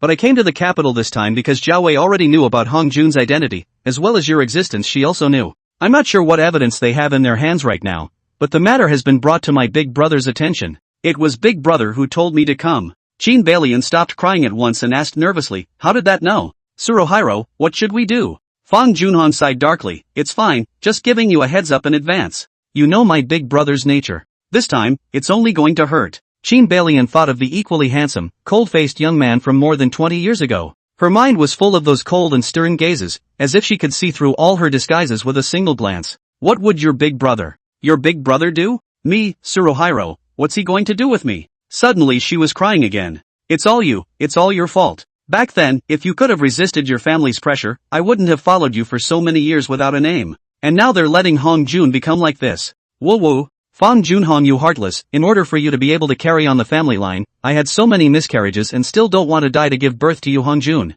Enough. Fong Junhong let out a low gulp, startling Qin Balian. You should know very well what happened back then. Your Qin family has been defeated. My dad and my brother, what are they like? Don't you know that? If I leave the Fong family, I'm not afraid of suffering. Are you okay, my Miss Qin? Can you come with me to the stall or can you come with me to the farm? If you didn't marry Vicky Zhao back then, you could have had the life you have now? Without the Zhao family's support, can my dad agree to invest in us? If I had taken you away back then, do you know how many years it would have taken to reach the heights I'm at now? I'm telling you, think about who's feeding you. In all these years, have you ever earned a penny? Fong Junhong's voice involuntarily raised a lot. If I hadn't voluntarily conceded defeat and given up my position as the family head's successor, could I have survived until now? I'm afraid I'd have been sealed off at some construction site long ago. I'm not afraid to tell you that Hong Jun was beaten up like this, supposedly by Fong Pingan. If Hong Jun hadn't gotten the idea that he wanted to get Fong Pingan killed, it wouldn't have come to this. Those two men were carrying ecstasy, and it wasn't your good son who instructed them to kidnap Pingan?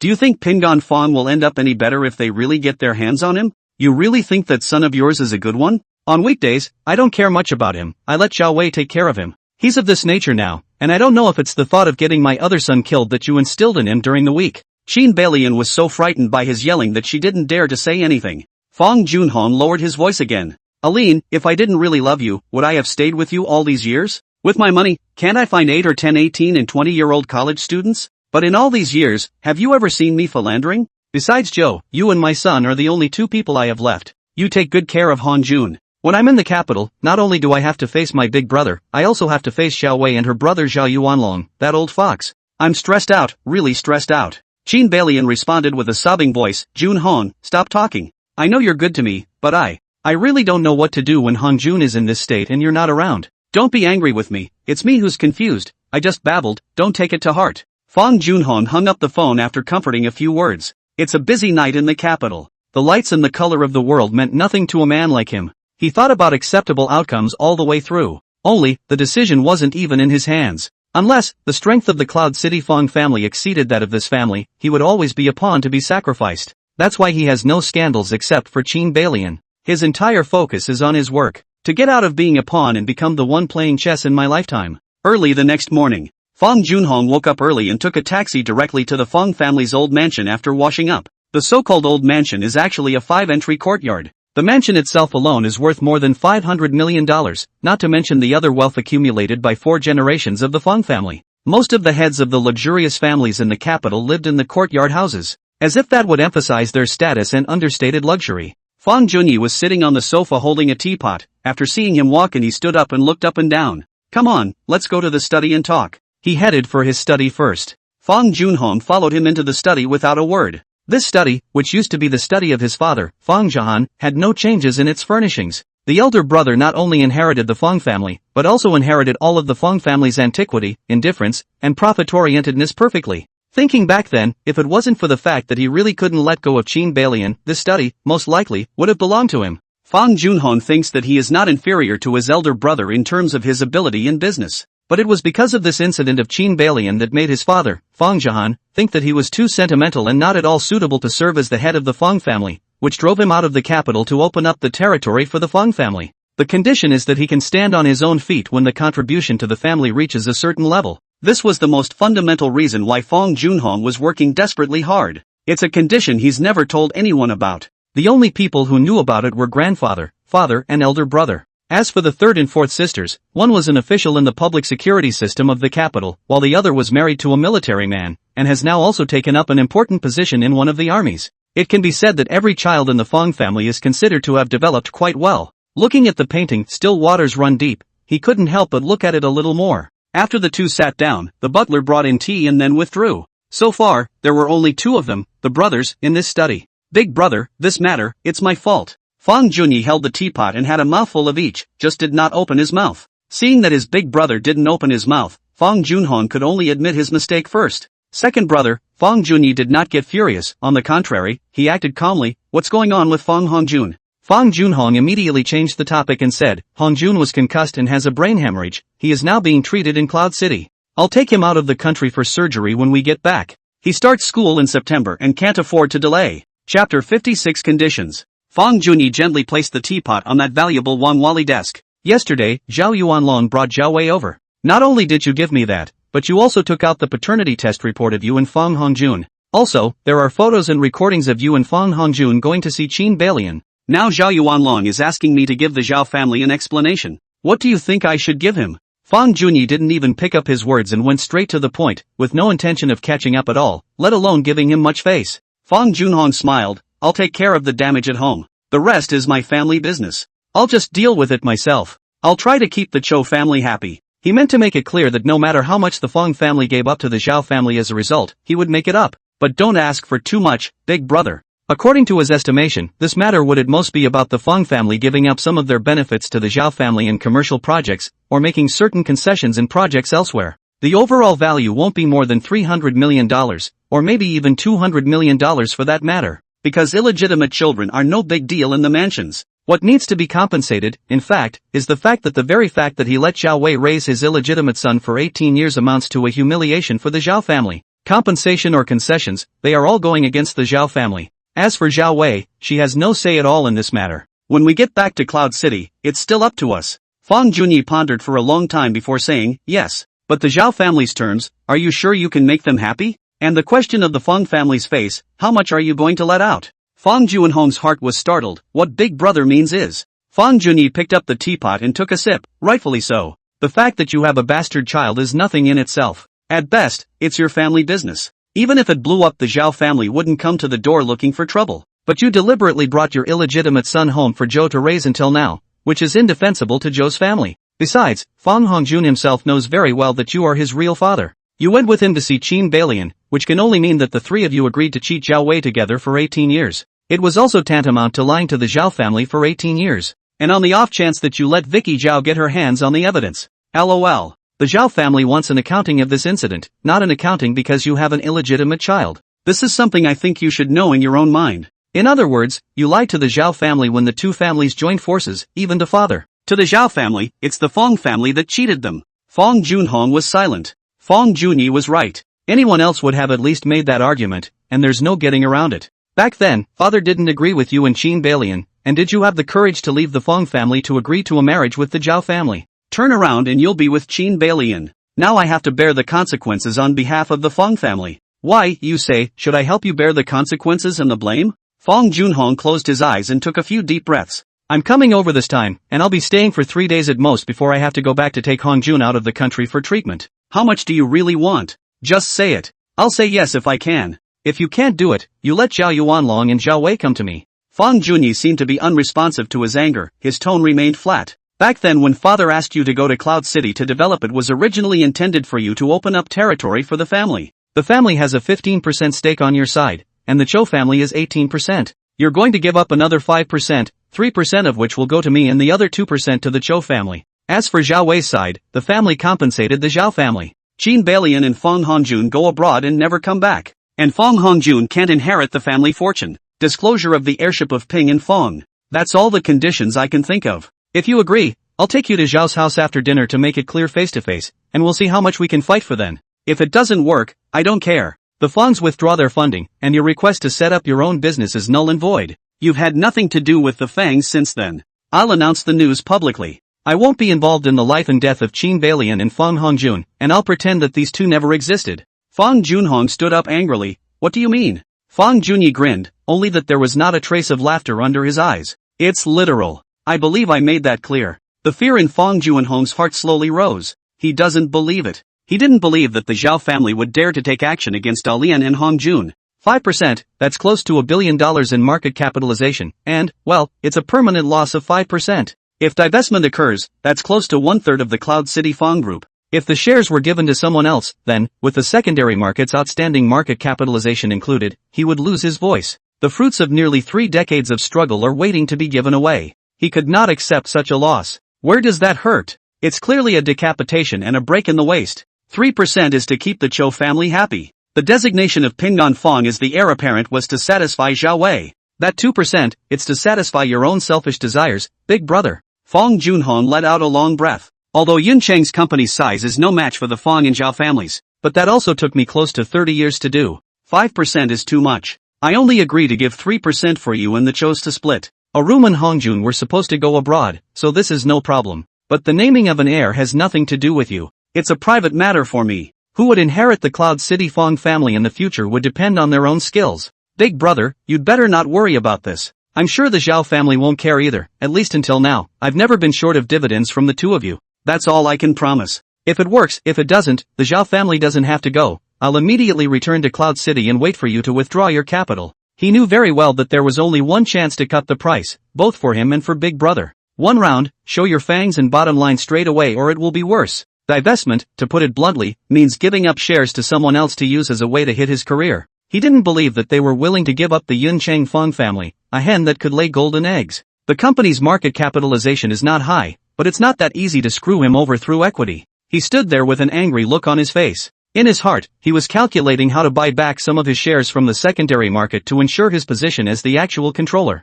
Fong Junyi stared at him for a full close to 10 seconds before nodding slightly. Looks like that's your bottom line. Ro, you haven't eaten breakfast, right? Eat something together, then come with me to Zhao's house. How could it be so easy to pass? Fong Junhong's heart rang alarm bells, but observing his big brother's look didn't seem fake. Good, he agreed with a feigned calmness. I don't know what kind of drugs Big Brother has in his gourd, but it doesn't matter. Bite the bullet and don't let go of your bottom line, big deal. When the time comes, Zhao Wei won't be able to get any benefits just the same. As for the side of Alian and his son, he was ready to ensure their mother and son's life in M for at least the next 10 years. After eating, the two got into the car. Sitting in the back row, there was no conversation between the two. Fong Junyi seemed to be confident and bluffing. I'll see what you can do when you can't pin me down. Fong Junhong leaned back in his seat and rested his eyes while Fong Junyi opened his tablet and started reading today's news. Both brothers, not a word was spoken. Chapter 57, You've got a real appetite. Fong Junyi didn't realize that Zhao Yuanlong had already arranged for the butler to wait at the entrance of the courtyard early in the morning.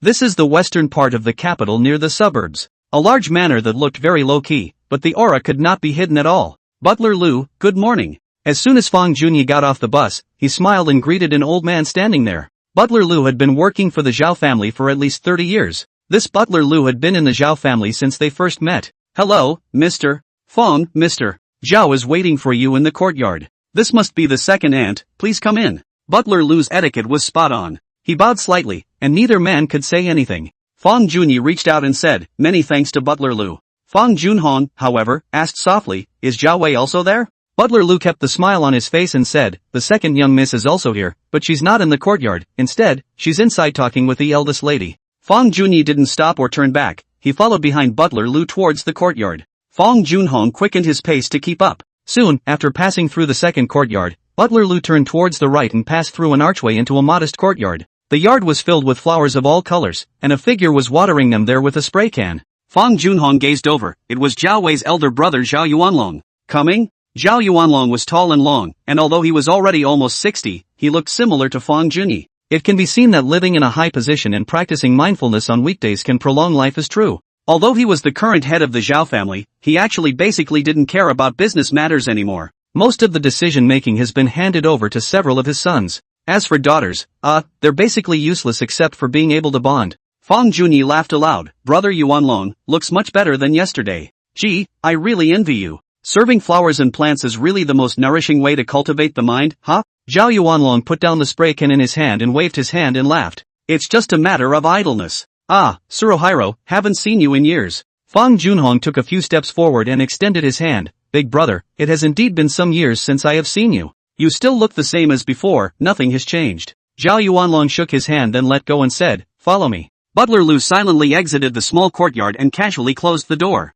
This place, in fact, was where Zhao Yuanlong's office was located, and on weekdays, without his permission, the servants in the house weren't allowed to go in at all. Even the study was cleaned by the lady herself. When you enter the room, the study is only on the left, and there should be a small bedroom on the right. In the center is what is usually called the chapel. A coffee table sat in the center of several couches. Have a seat. Zhao Yuanlong started making tea after sitting down. This kung fu tea is a mandatory lesson for every posh kid, and it's quite a face saver that he did it himself. Zhao Yuanlong spoke after the Fong brothers sat down separately. People like them are relatively tactful in conversations between in-laws, even when claiming benefits. It's not going to be that aggressive. Junhong, you're not doing the right thing. Fong Junhong nodded without saying anything. Fong Junyi smiled and said, I've already talked about him in the morning. Brother Zhao, let's get straight to your request. I have no second thoughts about what can be done. Is this what you mean, or did Junhong also agree? Zhao Yuanlong slowly lit the incense. A faint smell of sandalwood slowly began to spread. Fong Junhong took a breath and raised his eyes to look at Zhao Yuanlong and said, Big brother, I was wrong about this. I'm willing to give compensation. But Qin Byron and Hong Jun are innocent. It's all my fault, so just tell me what you want. Zhao Yuanlong smiled. Oh? Do I need to show you proof? Fong Junyi had planned to wait and see Fong Junhong's response since that one sentence just now. Fong Junhong shook his head and said, There's no need. Now that you already know, I don't have much to say. Good, Cho Wan Ryong said as he picked up the clip and started the soup cup, still in no hurry. Junhong, it's been almost 30 years since Zhao Wei married you. If memory serves, it should be 29 years. I still remember the bright light in Zhou's eyes the moment she saw you when you came to my house back then. And now she's almost 50. Gave you 4 daughters and a son. What about you? Fong Junhong knew that this was Zhao Yuanlong's padding. It's nothing. It's just a preparation for asking for benefits. He lowered his head slightly, as if he was also thinking back to the day when he first met the shy and timid Zhao Wei when he was young. A bastard is nothing. There's no shame in that. When you're young, who hasn't done a few stupid things? But you brought the bastard back to my sister, letting her help raise you, not to mention cutting ties with her biological son after retrieving him. Junhong, you're writing on my Zhao family's face. What's even more outrageous is that your illegitimate son, named Fong Hongjun, used tricks to gain the favor and favoritism of your entire family, and my own nephew? What have you made me do? Tell me, my nephew, what's worse than that bastard of yours? The top science student in Yunnan province, or a graduate of a very ordinary high school in your area. That bastard of yours went to the best high school in your area, right? And how much did he get? Fong Junhong still didn't say a word. As he watched his great-uncle make the tea, it actually looked somewhat pleasing to the eye. As for what his great-uncle said, he didn't give it a second thought. The figure is not yet exhausted. Here, have some tea. Zhao Yuanlong poured a cup of tea for each of the two of them, and picked himself up to take a sip and put it down. My request is simple. First, the Zhao family's compensation. Second, Zhao Wei's compensation. Third, the handling of that bastard child. Do you agree with me when I say that? His eyes were fixed on Fong Junhong, observing his micro-expressions. Fong Junyi rightly thought that he was here to drink tea and said nothing, picking up the tea and taking a sip. Oolong, yummy. Fong Junhong similarly picked up his tea and took a sip before speaking. No problem. Big brother, you continue. I'm listening. Well, brother Fong, I want those 2 plots of land that the Fong family has in Bin City. This is the compensation that the Fong family is giving to my Zhao family. Zhao Yuanlong opened his mouth while adding tea to Fong Junyi. My sister here, the shares of the Fong family in Cloud City, give her 5 points personally. Think of it as hard work and compensation for raising that bastard child of yours for 18 years. As for your bastard son and that Qin Balian, leave the country within a week. Don't ever come back. What do you think? Fong Junyi lightly laughed and shook his head. Brother Zhao, this appetite of yours is really good. One piece, or there's no need to talk about it. Do what you like, I'm big enough to leave it alone. Zhao Yuanlong also ignored him and stared at Fong Junhong and asked, What do you say? Chapter 58, if you have something to do, please hurry, okay? Fong Junhong said as he raised his eyes to similarly stare into his great-uncle's eyes. 5% is impossible, or the company wouldn't be mine. You see above the family's plot of land in Hamachi, I have to compensate the family for the same. So I don't care what you discuss among yourselves. On Zhao Wei's side, just have someone sign for 1% of the shares. As for the rest, I won't give any more. Fong Junyi looked at him instead, but didn't say anything. Fong Junhong stared at Zhao Yuanlong and continued. I know that without the help of you and my big brother, I wouldn't have been able to get up in Cloud City back then. Putting aside the investment and the returns to you guys over the years is something that has really helped me. But I won't agree to give up control of the company. Otherwise it's not as good as just getting divorced and me mortgaging my equity to give her cash. Zhao Yuanlong narrowed his eyes slightly to survey his brother-in-law. Fong Junhong looked about the same as someone in his 40s, and looked like he was already a very qualified businessman. There's basically nothing that can be said about what was done wrong, both in terms of aura and attitude. Of course this is a bit much if you consider the whole context of the event.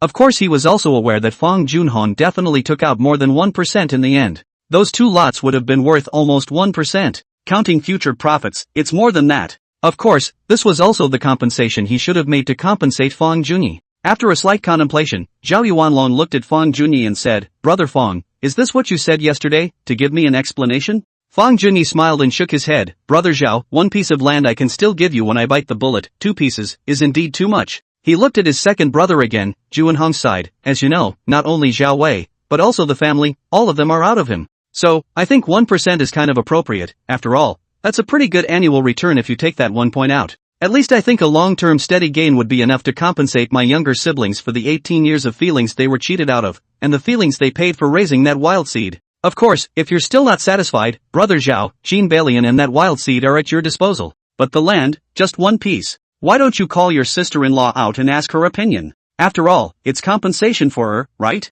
Fang Pinggan was completely unaware of what was happening in the capital, but he already knew what would happen from Fang Jinglei. It was also interesting to know what price Fang Junhong, the wild father-like guy, would pay. It's just that he doesn't have a source. Fang Jinglei should be able to give him information, but he didn't want the Fang family to think that he had gone soft, or rather, wanting to continue some kind of relationship with them. So now he's actually in a bit of a gripping mood. According to his guesses and what he had seen and heard in his last life, Fang Hongjun and Qin Balian were definitely going abroad. But the thing is, they were supposed to be studying abroad, so it wasn't even considered a punishment for them. Now Fang Hongjun is lying in the hospital, although his heart is cool, but also clear that the approach at that time was extremely risky, and there are still great hidden dangers. To this day he is still one of the police monitors, making sure to answer calls from the police station at all times. If Fang Hongjun died, then there would be no threat to him in the future. But people die, and the police will never take it lightly. Then one must not be able to escape. And wanting that guy to be dead, and worrying about that guy being dead.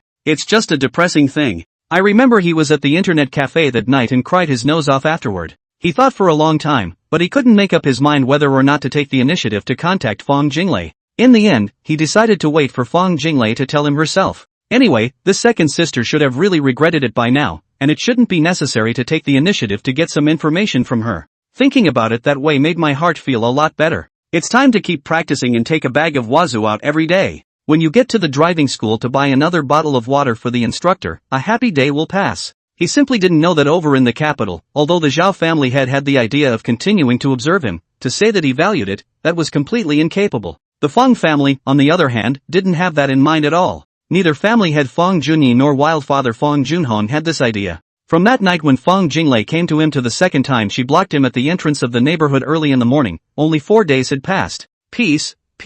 When Fang Pinggan met Fang Jinglei at the entrance of the neighborhood, he also met Zhao Wei and Fang Qingyan at the same time. That Fang Jidie, who had never treated him well, was actually there. He raised his hand to check the time. It was only just after 8 in the morning. He had only just come out of breakfast to get ready to take the bus to driving school. Zhao Wei looks in good spirits. Fang Jidie still had that look of looking at him. As far as he was concerned, the other side was equally extremely unpleasant. A beanbag-like existence is simply inconsequential. It was only that MS. Zhao looked as if she was somewhat relaxed, which made Fang Pinggan feel a bit incredulous, but then he understood. The luxury family, basically the matter of illegitimate children are quietly resolved, will not be reported in the media at all. It's a shame he has to brush up on the news a few times a day and even searched for the keywords Fang Junhong and Fang Hongjun. Nothing. This shows that the price paid by the wild father, Fang Junhong, was not small, so much so that Zhao Wei or the Zhao family did not publicize the scandal. At least, MS. Zhao should be satisfied, or rather, the Zhao family is satisfied.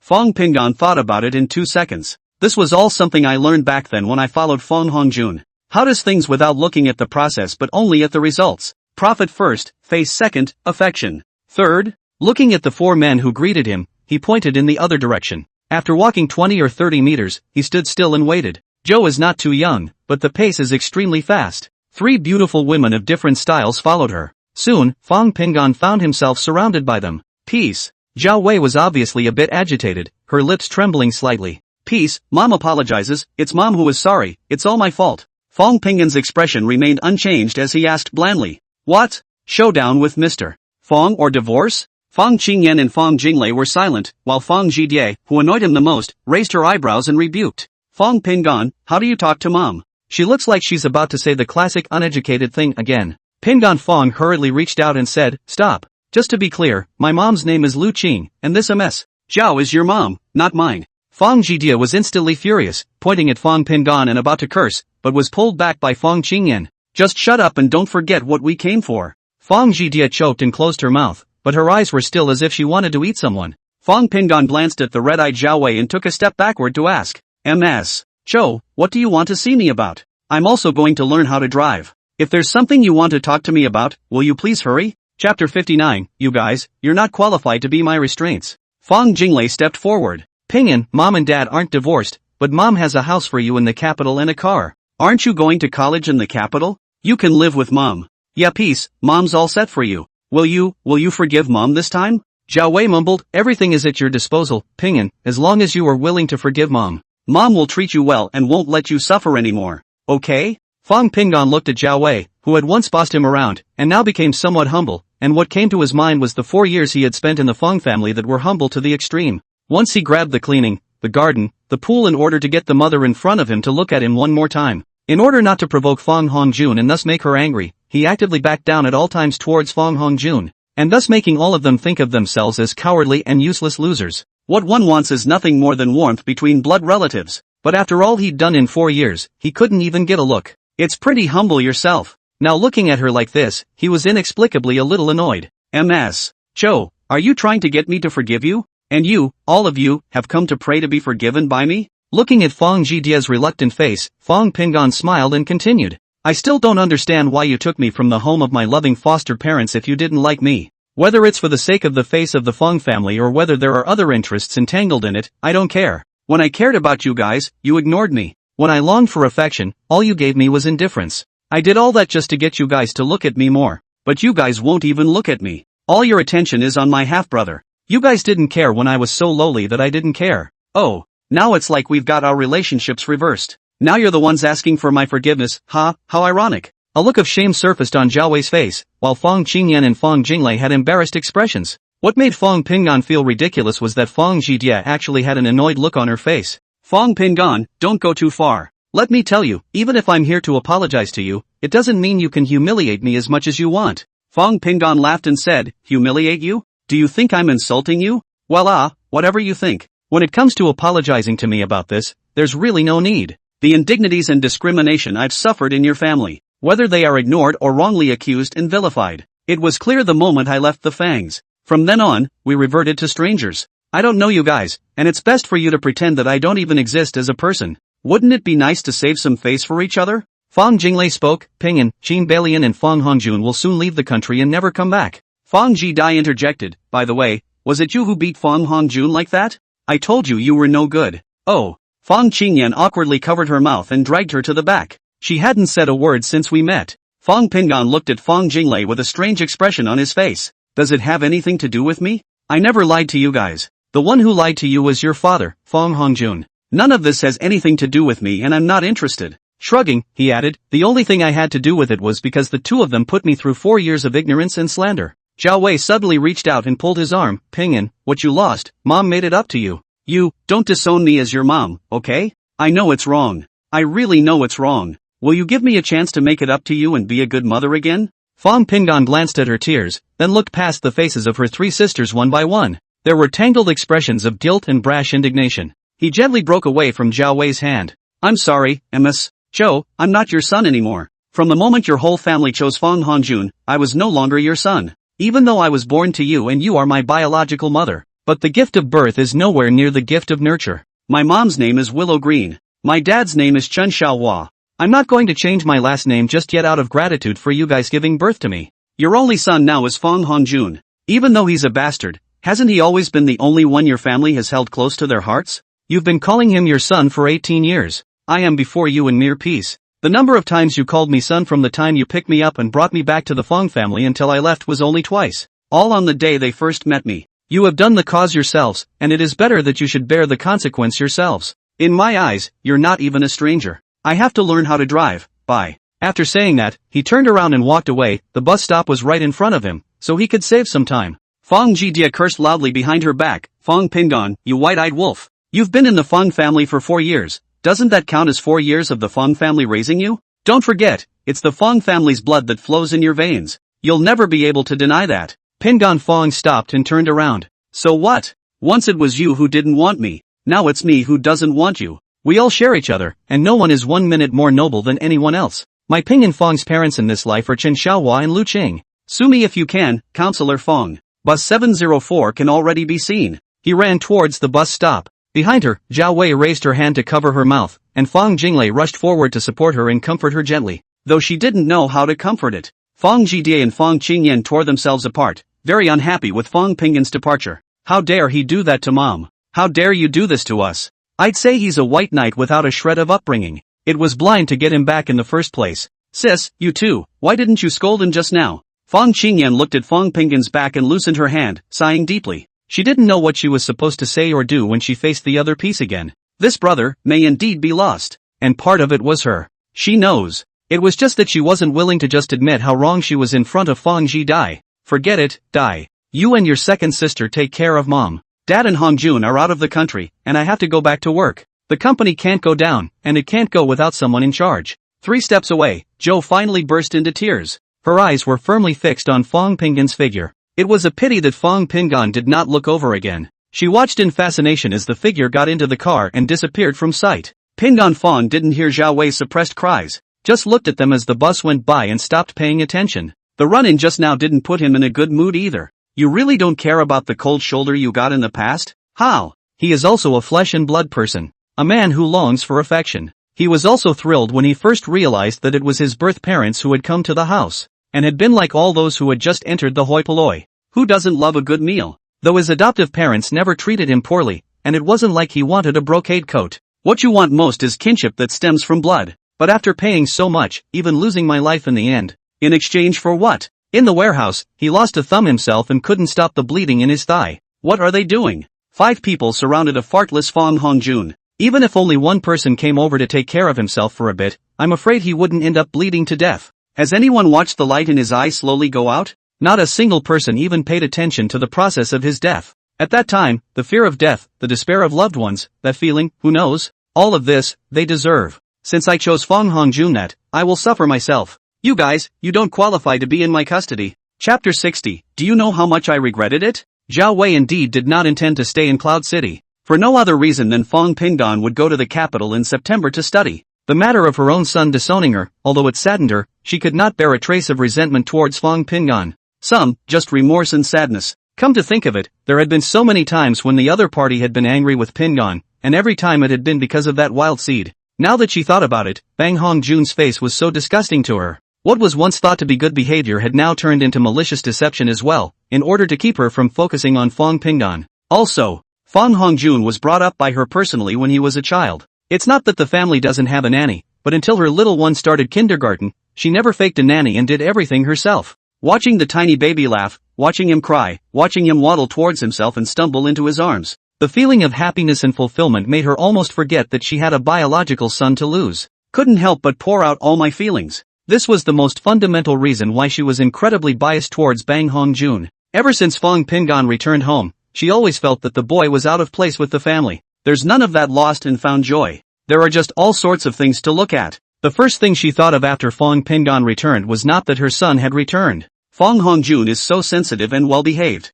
Pingan Fong looked at himself again with those bright eyes, at his family. She was worried that Fong Hongjun would be hurt by this. As long as Hongjun said that Heian had bullied him, she had no thoughts at all other than blind faith and first appeasement. Zhao Wei sat on the couch and watched as Fong Jinglei helped pack her bags. Without realizing it, she realized how much clothing and luggage she actually owned. There's a whole room full of clothes and shoes alone. It would simply be unrealistic to take it all away. Had to pick some out for myself. When she looked at a few huge suitcases after she finished her work, she suddenly remembered that when she left peacefully, she only carried a school bag. Her nose was sore, and she wanted to cry again. Fong Jinglei was dying to come over and sit next to her. Mom, have you been to Peace's room?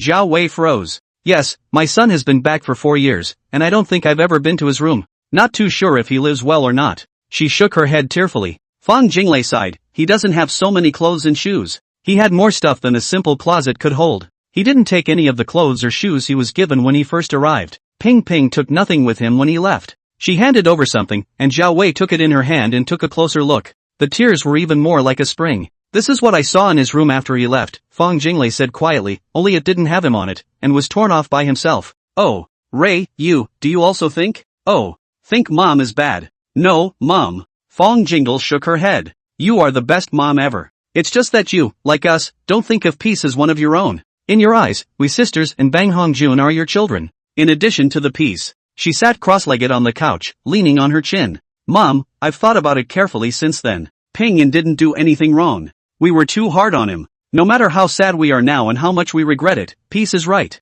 It used to be that we didn't want him. Now he's the one who doesn't want us. Zhao Wei was teary-eyed, wasting the pumping paper. I should have been the first to start regretting it, but to this day, he has likewise not forgiven me. I said it once on my lips, but in reality, in his eyes, I'm really not even a stranger. Fong Jinglei pointed to the photo. This picture, I think, is the only thing he left behind? But he ripped himself off, tore himself to shreds, and threw it in the trash. Everyone in the family gave him gifts and didn't take them with him. Later, I packed it out specifically for him to take to school, but he left it in the security room. He doesn't want anything else. Mom, do you know how much I regretted it? All the luggage in his room wouldn't fit in one 20-inch suitcase. Mother and daughter sat on the couch each in silence for a long time. Suddenly, Fong Jinglei spoke again. Mom, it was Ping'an who told us about Qin Balian and Fong Hongjun. Zhao Wei. He gave you a special message the night he left the house. Say that Hongjun is merely your adopted son. He means that Hongjun is not my dad's adopted son. When he told me, big sister was there. That's why it's back there.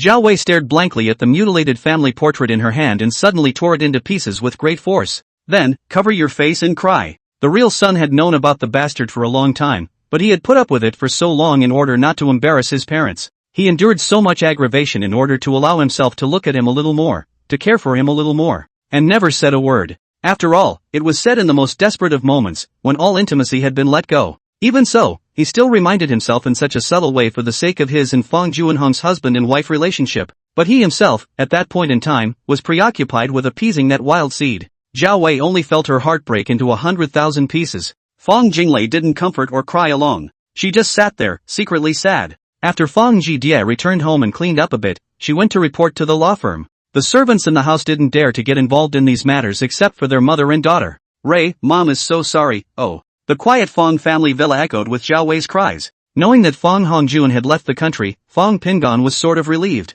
Brain hemorrhage. How come he didn't die? I wish the guy had just died on a foreign operating table so he would have been completely fine. It's only something to think about. If he really died, Fong Junhong and Qin Balian would not let himself go. As long as that guy wasn't dead, he should still be safe for a short time. Qin Balian has to take care of that guy, while Fong Junhong has to be busy with the Zhao family. So, it's time to practice and practice right. The rest, when we get a chance later. A packet of wazoo a day. Ice-cold drinks to fill you up. Coach was pleased with Pingan Fong. The little stove was much arranged, and hardly ever opened his mouth to scold him. Of course, Pingan Fong learned quickly. With an instructor taking care of it, there are more opportunities to get behind the wheel than any other student. The day of the driver's license test is fast approaching. He was the only one among the same students who brought a packet of wazi to the instructor every day. It also impressed the instructor so much that not only did he not let him get his hands dirty at all during the machine test, even the road test had him just sign up for a makeup test and get his license. He didn't decide to buy a car,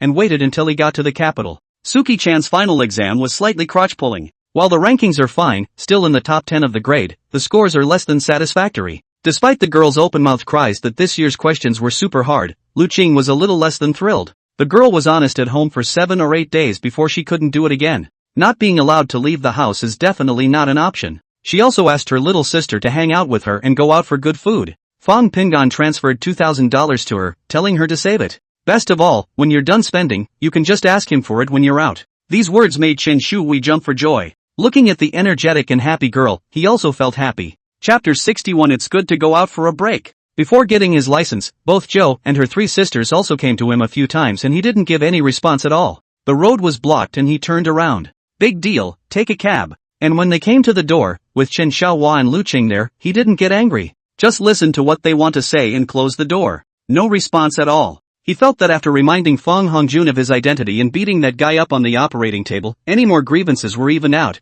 and he even felt pretty good about it himself. That's enough. Don't want anything more to do with them. Several times, Chen Xiaohua was pulling Lu Qing to keep her from disturbing Fong Pingan. He insisted that the child be left to his own devices. After all, the Chiu family had literally lost a son. The man was at their house, calling out for their mom and dad. Fong Pingan got his driver's license and practiced on the streets of Yuncheng for a week before he began to seriously consider how to spend the remaining month of this holiday. He has a very bad habit of doing things. Despite having the ability to forget, not a fan of double or multiple use of one mind. He was used to focusing on one thing and wouldn't start on a second until he had finished it. $2 million has been lying untouched in his stock account for quite some time. And for that amount of money, there wouldn't even be the smallest water wave on the market. After dying in his last life, he followed Fong Hongjun to see a lot of stocks. That was all personally operated by Fong Hongjun under his watch. Not only that, he also followed Fong Hongjun and was most familiar with the trend of stock index futures. He remembers very well the movements of the general market over relatively long periods of time.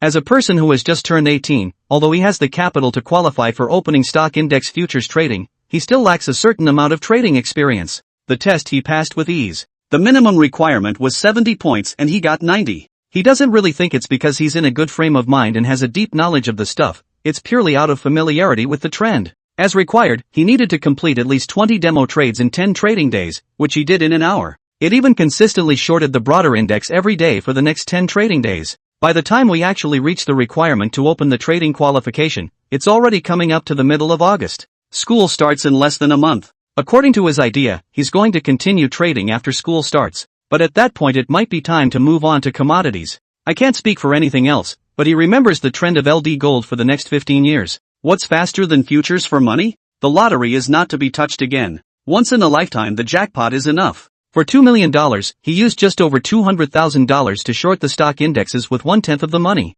Over $200,000 without blinking an eye and just sold it. From memory, there won't be a big swing until at least 11. He was relieved. Having followed Fong Hongjun to many places in his last life, he still had a month to go now, and he couldn't think of anything else to do besides traveling. If you want to do it, do it. He wasn't going to buy a car, but if he was renting one, it worked out to be a few tens of thousands of dollars, not unaffordable. I can't really comment on how good you are at driving right now, except to say that you're okay at driving in the city right now. But if you're going on the highway, I'm still worried about your ability to improvise. Chen Xiaohua spoke seriously. Lu Qing, on the other hand, shook her head in disagreement. Pingyan, Mom supports you to travel and see the country's scenery, it's good for opening up the mind. But you can totally fly there, and if you really want to drive, wouldn't it be nice to rent a car when you get there? It's really not safe for you to drive long distances, alone. Even Chen Shui, the girl, felt that it was unsafe to drive for so long and still be alone. Pingan Fong could only give up, but going out on a trip is still the way to go. The problem lies in the fact that Chan Sukwai is also going.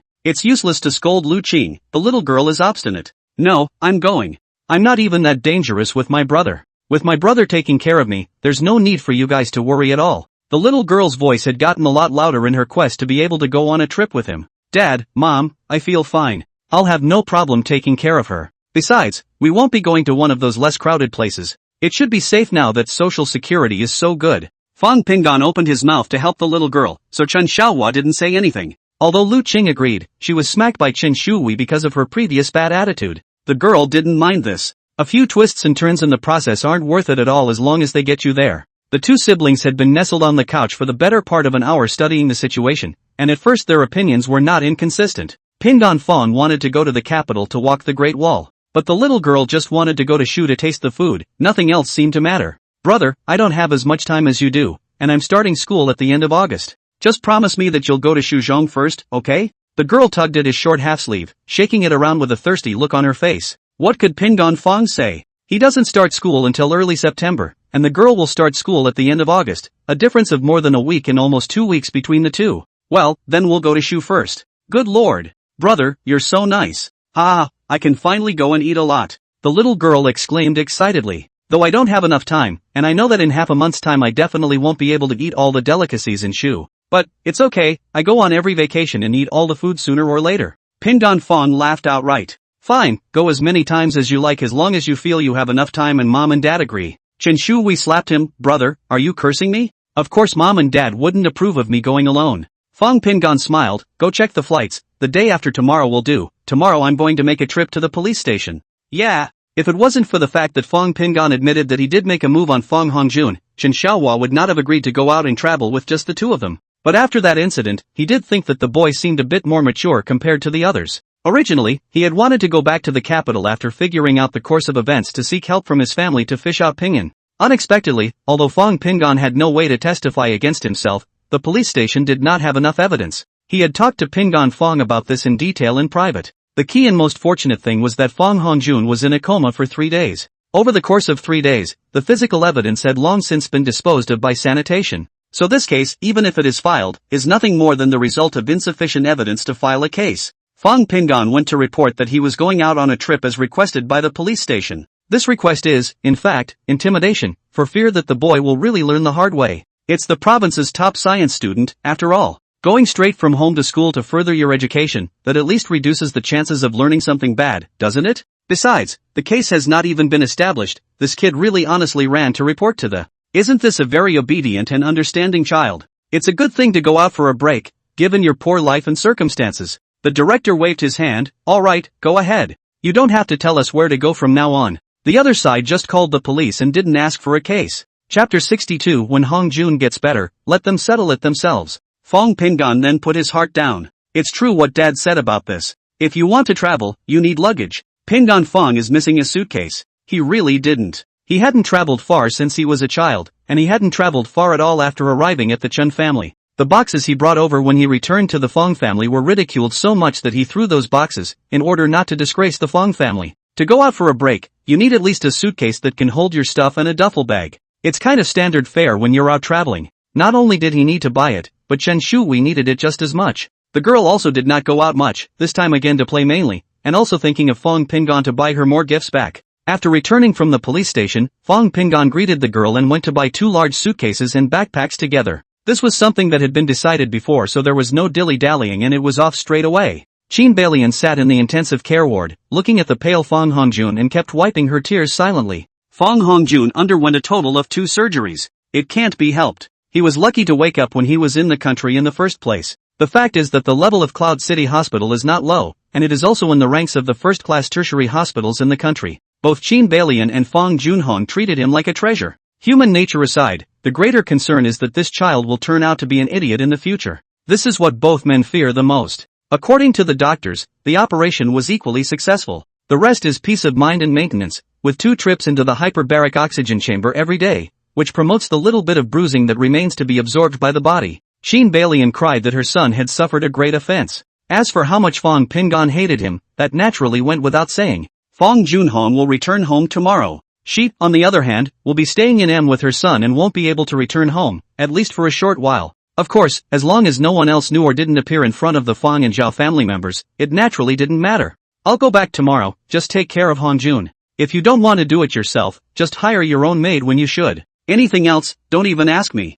The money I gave you should be enough too. Tell me when you run out of money. I just can't stay any longer. Things at the company are still running normally now, but it's still unsettling that I'm not there. Qin Beilian nodded and whimpered. When Hongjun wakes up, he will be sad if he can't see you. Fong Junhong patiently bent down and cupped the beautiful face that looked less than 40 years old. Don't worry, the doctor said the surgery was a success and there shouldn't be any problems. He's 18 years old, and it's about time he had a manhood. As much as I love you, Zhou Wei did nurture Hongjun with all her heart. Even if it was slightly spoiled, it didn't raise him to be a loser. Gently kissing that bare forehead, he let go. The school has been contacted as well, and while he may not make it to the start of the school year, it's no problem. I'll come over when he has to report to school. Qin Beilian was genuinely unable to let the man go, but she also knew how much the man in front of her had paid for her and her son. The villa in Century Garden, you sell it for me. Hongjun and I aren't going back. She took his hand and refused to let go. Well, you can tell me anything else you're not sure about. Qin Beilian shook her head. No more. Junhong, you love me, don't you? Fong Junhong let out a light laugh. If I didn't want Zhao Wei to take so much money, I wouldn't have agreed to so many conditions in the capital. Wouldn't it be better to just get a divorce? That would be with you too. Although Qin Beilian seemed to have done nothing all these years, she was at least the daughter of the Qin family. Even if the family is defeated, the insight that should be there is not bad at all. Well, I have to think of something to do over here, too. You can't be left to carry that much alone. Fong Junhong thought for a moment and said, if you really want to do something, I'll go back and see if there is any way. You get a trading company over here and I'll get you some orders from the company. That way, you won't feel alone over here when Hongjun goes to school. Qin Beilian twisted her head to look at her son, who had a head full of gauze, and suddenly began to gnash her teeth again. That bastard Fong Pingan, I will definitely not let him go. Junhiro, even though that's your son too, he beat Hongjun up like that, so he can't just let it go. Fong Junhong pinched his brow. This matter was also indeed a headache. Though he is the most suspected, he is my son all the same. Even if I didn't like him, I didn't have a reason to go down on him.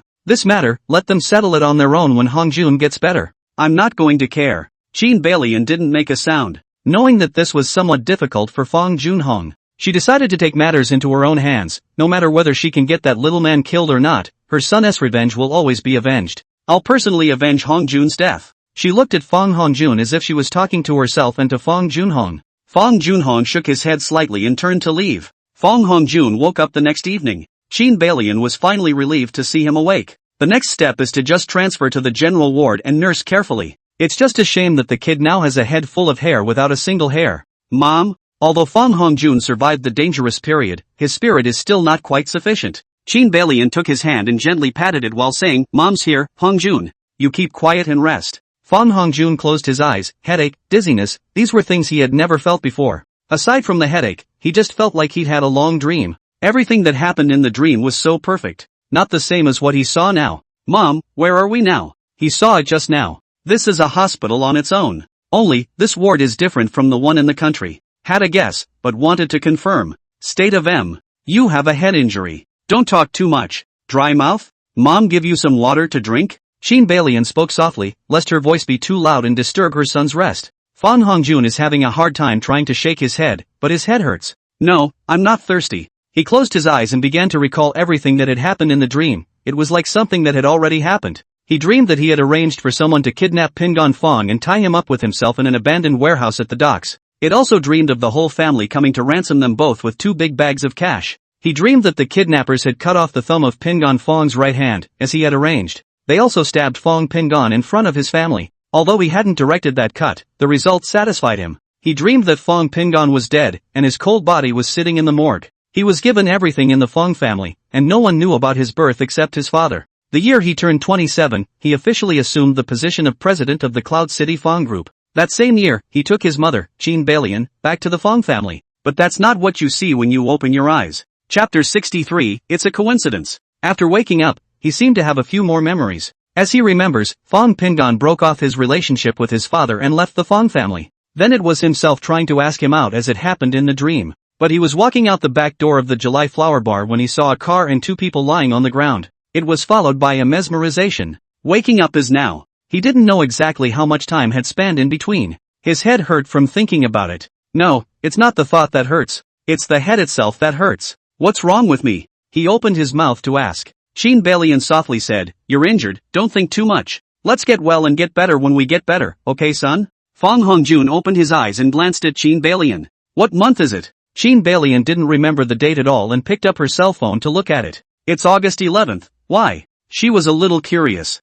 Fong Hongjun's lips twitched as he wanted to shout out. But there really wasn't that strength. I was out for so long? Qin Balian shook her head. You were beaten up and were in a coma for 3 days. And then never remembered things and didn't recognize your dad or me. You have bruises inside your head. There was no choice but to send you over here for surgery. Before the words were out of her mouth, she started crying again. Fong Hongjun had long been immune to Qin Balian's crying. Closing his eyes, he probably understood. The period in between is blank in memory. And inside this time, that long dream, one should have gotten the memories of his past life. It doesn't really matter as to what exactly is going on. The important thing is that nothing is the same now as it was in the dream. Fong Pingon became different from the moment he left the Fong family. In the dream, Pingon Fong never left Fong's house until he died in the warehouse at the docks. Fong Hongjun slowly exhaled and began to recall what had happened. He's not a cutie pie. Nor is he really a rich dude. Ever since elementary school, he knew he had to work harder than the other rich kids to get everything he wanted. He knew exactly what his disadvantage was.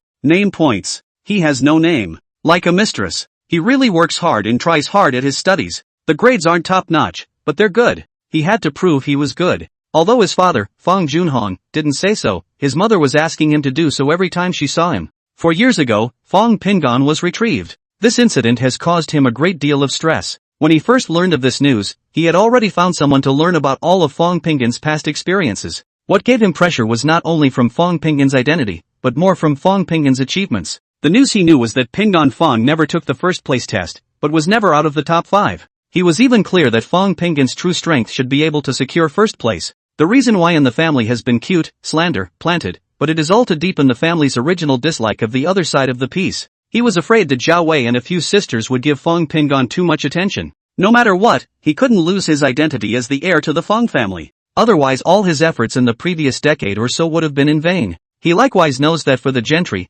blood ties are actually very important. To Zhao Wei he was nothing, but to his father, he was as much a son as Fong Pingon. That woman, Zhao Wei, treats him like her own son.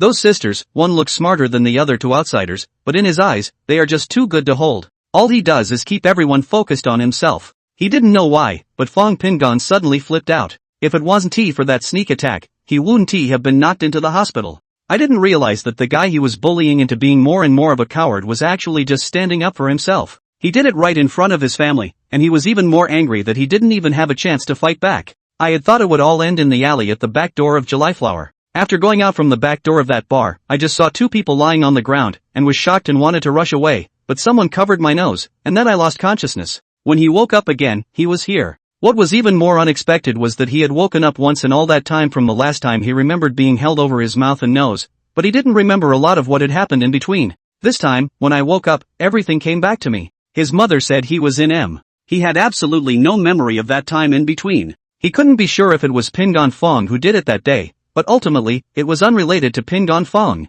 because he was the one who asked Fong Pingon to go there that day, and he was the one who found the person himself. It was just that this matter was completely unknown to Chin Balian. This matter can only be told to Father Fong Junhong. It's useless to talk to Mother, and it will make her more worried. Chin Balian thought her son was merely asleep. Where did he realize that even though his eyes were closed, his mind hadn't even stopped trying to avenge himself? On top of that, there was a surge of belief in the need for a clean slate. She didn't know what Fong Hongjun was thinking at that moment. Just know that her son is the only one left with her now. She couldn't even bear to tell her son that their identity as mother and son had been discovered by Zhao Wei. The two of them were actually expelled. There is no chance of going back at all, at least for the next few years. Looking down at her son, she wiped another tear from her eye. Fong Pingon took Chen Shuhui on a trip to Qingcheng Mountain. Inside every palace on Mount Qingcheng he offered incense and sincerely prayed that his family and himself would be safe and all would go well. After spending a week in Shudu he turned his head to the capital. He went to the campus of the capital university to take a stroll, sort of familiarizing himself in advance with the environment of the school he would be attending.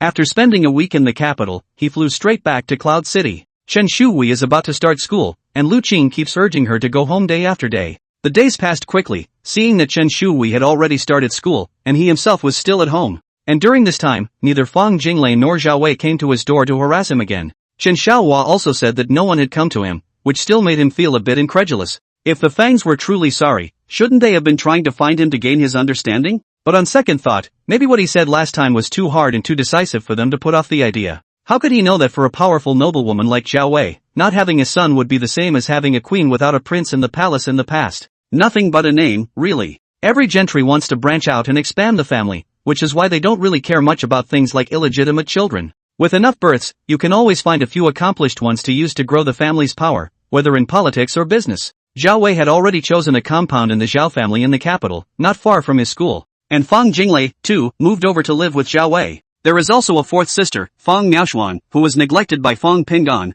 also attends Qing University in the capital city. Things are just so coincidental. When it came time for him to enroll in school, he couldn't go instead. No other reason. He got hit by a car. Chapter 64 You Scared Me. That day, he was supposed to cross the street to the KFC diagonally across the street to bring food to Chen Shuhui, and by the way, he also had to buy milk tea from the milk tea store next to the KFC. Chen Shuhui has just started school a few days ago, and her heart simply can't take it back. Fang Pingon saw that she was not in a good mood, so at noon he promised her that he would treat her to KFC in the evening. In the afternoon, he watched Chen Shuhui about to get out of school, and he slipped away to buy food. He was walking on a crosswalk, but he didn't expect a raggedy Wooling God car to suddenly accelerate from his left and hit him. He had only taken 2 steps on the crosswalk when he hit him. Pingon Fong only heard the screams of the pedestrians as he flew out. He then hit a tree on the side of the road and slid off. Nima. As soon as his eyes went black, Fong Pingon didn't know anything anymore. What with the pain and all, he passed out without feeling it at all. In the eyes of a passerby, that car was supposed to be stopping because of a red light.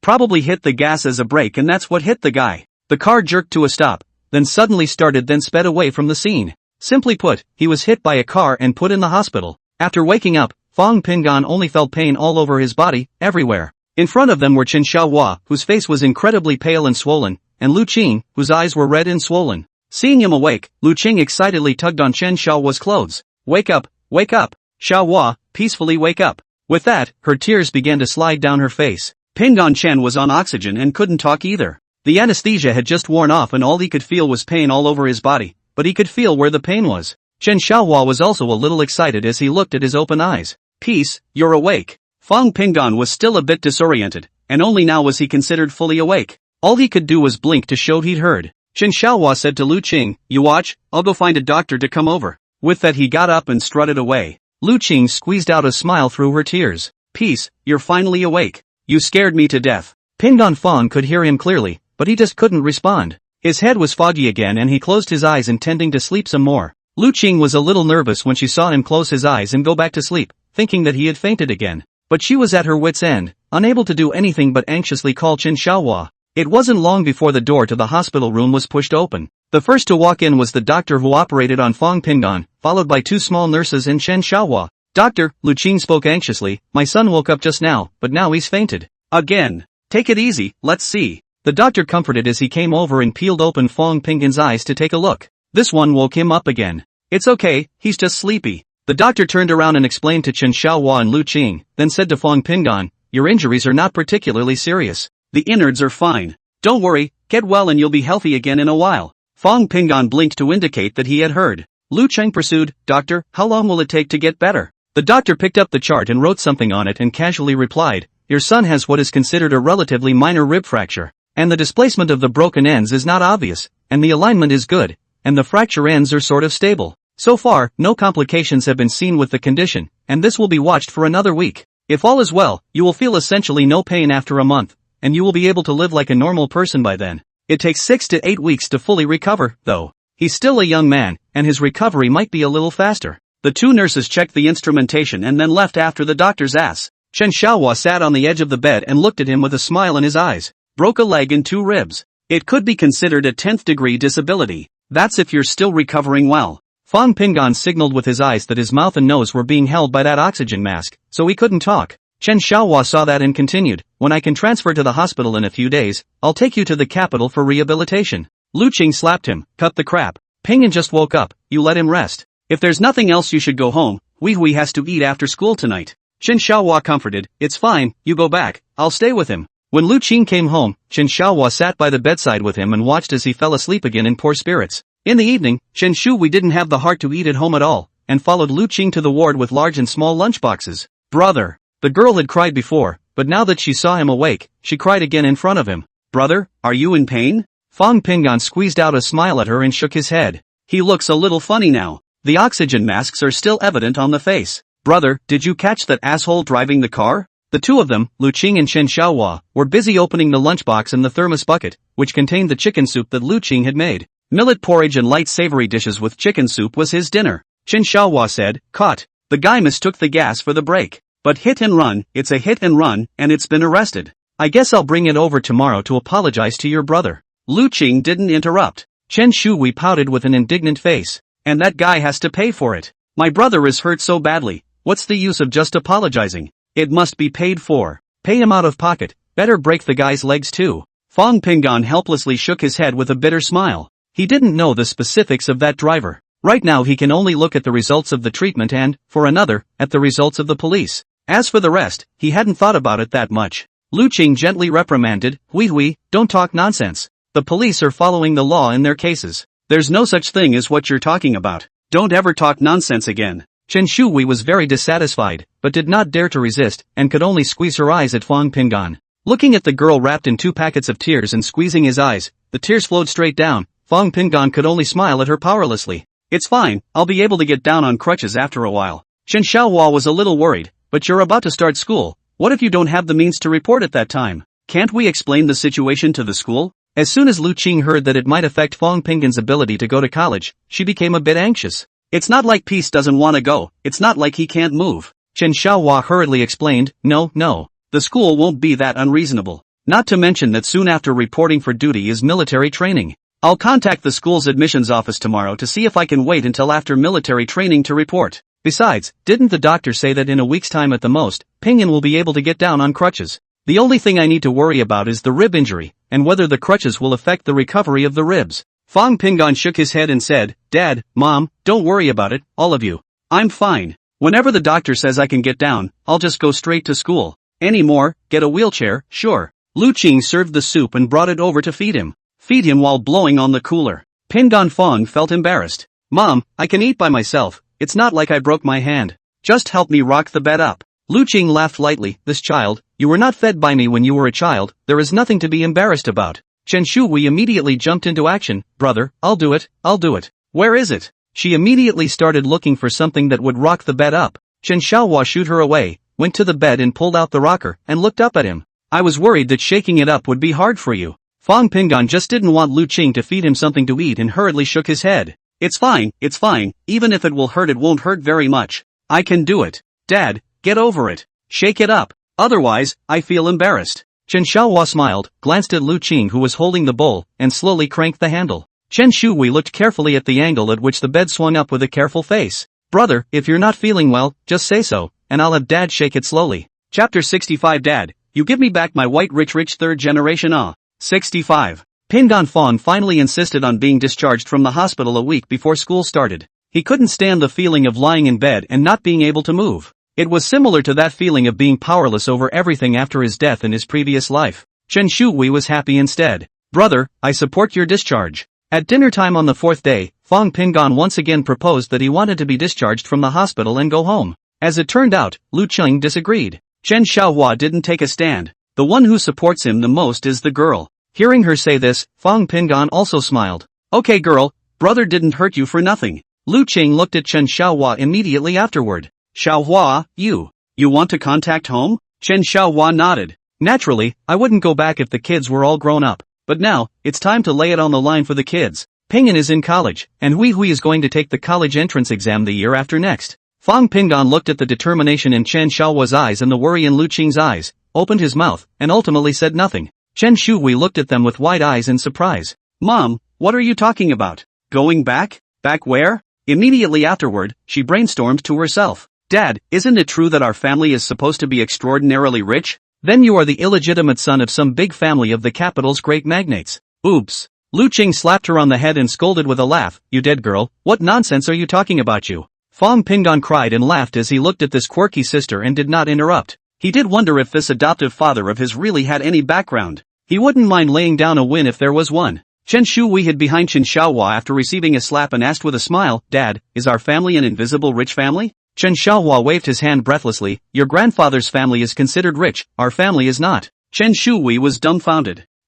Dad, what do you mean by that? My grandfather was rich? Then you are the second generation of rich people, and I am the third generation of rich people. Why did you and my mom just open a little restaurant? Chen Xiaohua didn't make a sound. Lu Qing sighed, but when she looked at Chen Xiaohua, the gentleness in her eyes simply could not be hidden. When Chen Shuhui saw this look, she immediately reached out and rubbed the goosebumps on her arms. Gee, Mom, what's that look in your eyes? You love my dad, don't you? Look at the goosebumps I'm getting. Fang Pingan coughed awkwardly. Hui, stop it, beware of Mom smacking you. Lu Qing glared at her, if you're not going to do your homework, what else do you want to do? Did your mom feed you or dress you badly? Or didn't you get your allowance? You pry less into these things. Chen Shuhui raised her hands, fine, I won't pry. I'll sit next to my dad and listen to you guys okay? Looking at her sitting beside her with a well-behaved face, Chen Xiaohua reached out and rubbed the top of her head inside. The two of them, Fang Pingan and Chen Shuhui, immediately gazed at him, waiting for him to continue. Who knew that Chen Xiaohua stood up after sighing and said,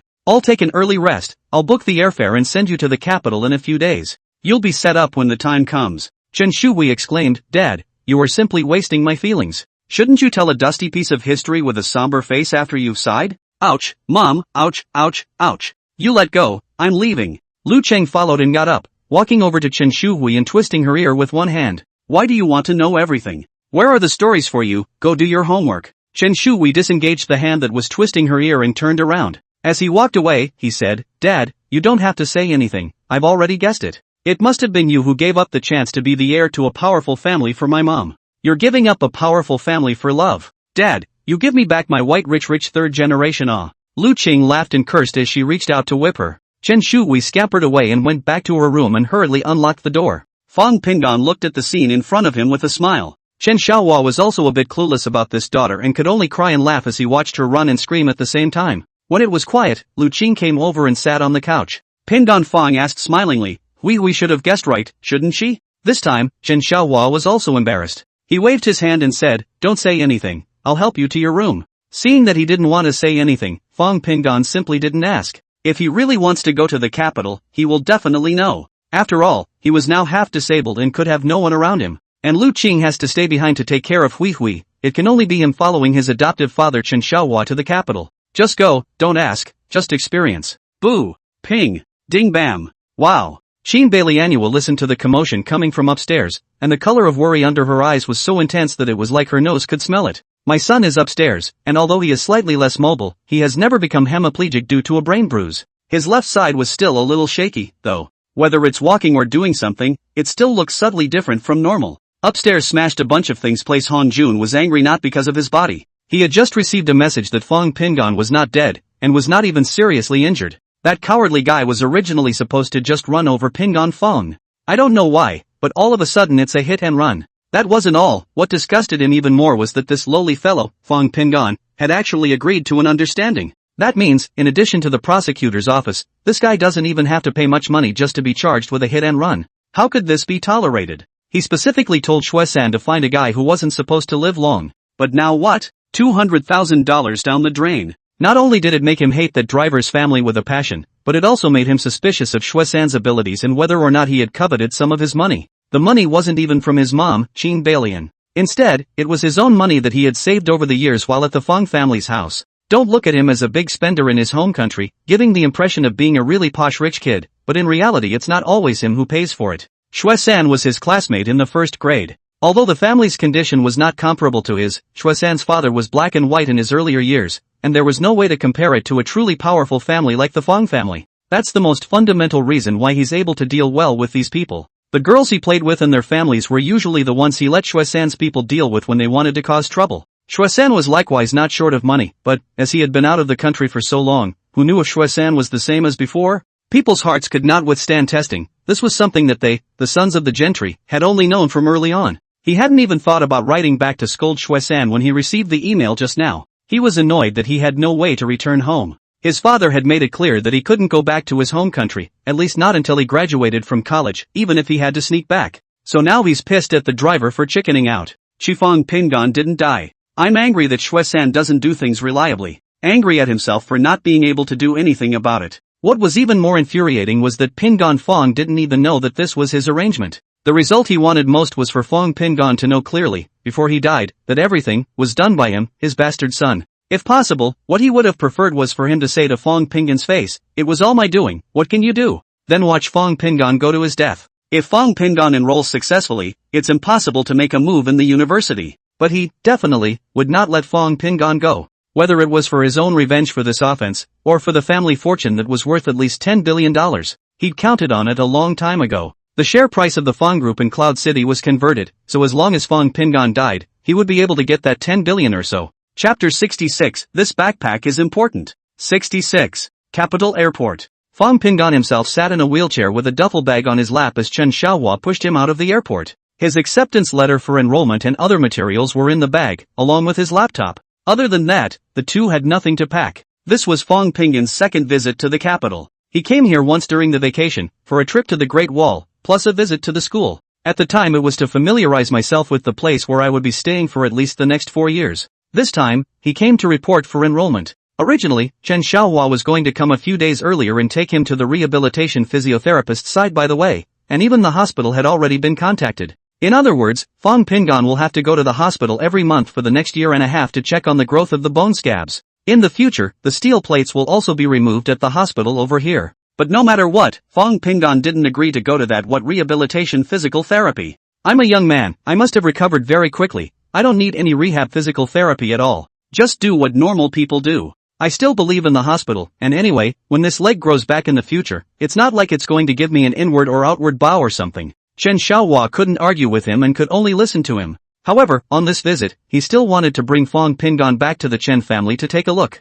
It's always bad to come and not go back and visit. So Fong Pingon was really shocked when he saw a middle-aged man wearing a straight suit and extremely cleaned up with two bodyguard-like men walking over to Chen Xiaohua and bowing slightly. "Second young master, the head of the family asked me to pick you up. Pingon Fong. Is this a movie?" Chen Xiaohua usually looks like a good old boy, not fighting for anything. Getting up early and working hard was no different from all the people he'd seen running small restaurants. But at this time, he suddenly realized that Chen Xiaohua's waist actually straightened, and aura emanated, giving him a kind of high position or, rather, a long-term control of the power of the kind of momentum. Fong Pingon's eyes widened as he looked at the scene in front of him. Chen Xiaohua's eyes were stern and his expression was more serious. "Are you the butler Chambo that Xiao Jie was talking about?" "Yes, second master. I am Qian Bo." The middle-aged man always had a smile on his face, looking very approachable. "This is the young master Fong you spoke of, isn't it?" Fong Pingon politely greeted the smiling middle-aged uncle. "Hello Uncle Qian, I'm Fong Pingon." "Hello young master." The two strong men Qianbo brought with him spoke in unison. Fong Pingon was a bit embarrassed. There would have been a lot of people coming to meet the plane at the exit of this airport's arrivals hall. Although it is said that this happens quite often, it is not exaggerated to such a row in front of the crowd. In most people's conception, hoi polloi are very low-key, like this, uncommon. Chen Xiaohua said in a flat voice, "Did the old master send you here or did Lao San send you here?" Chen Bo smiled and replied, "It was the family master who arranged the pickup. Moreover, you and young Master Fong have to go and meet the family master first. Tomorrow, the family head will accompany you to the old mansion to meet the old family head." Up until now, Fong Pingon had finally heard out some information. First of all, the adoptive father is the second oldest in the family. The oldest is the current head of the family. As for the old man, that would be the last old family head right there. It was just that he hadn't seen Fong Hongjun have any dealings with the Chun family in the capital even after he died in his last life. So he didn't know much about the Chen family. The only powerful families in the capital that he knew of were the Fong family, Ben family, the Zhao family, and one of the most powerful in the capital, the Hua family. Only the ones he had seen back then were the juniors within these families.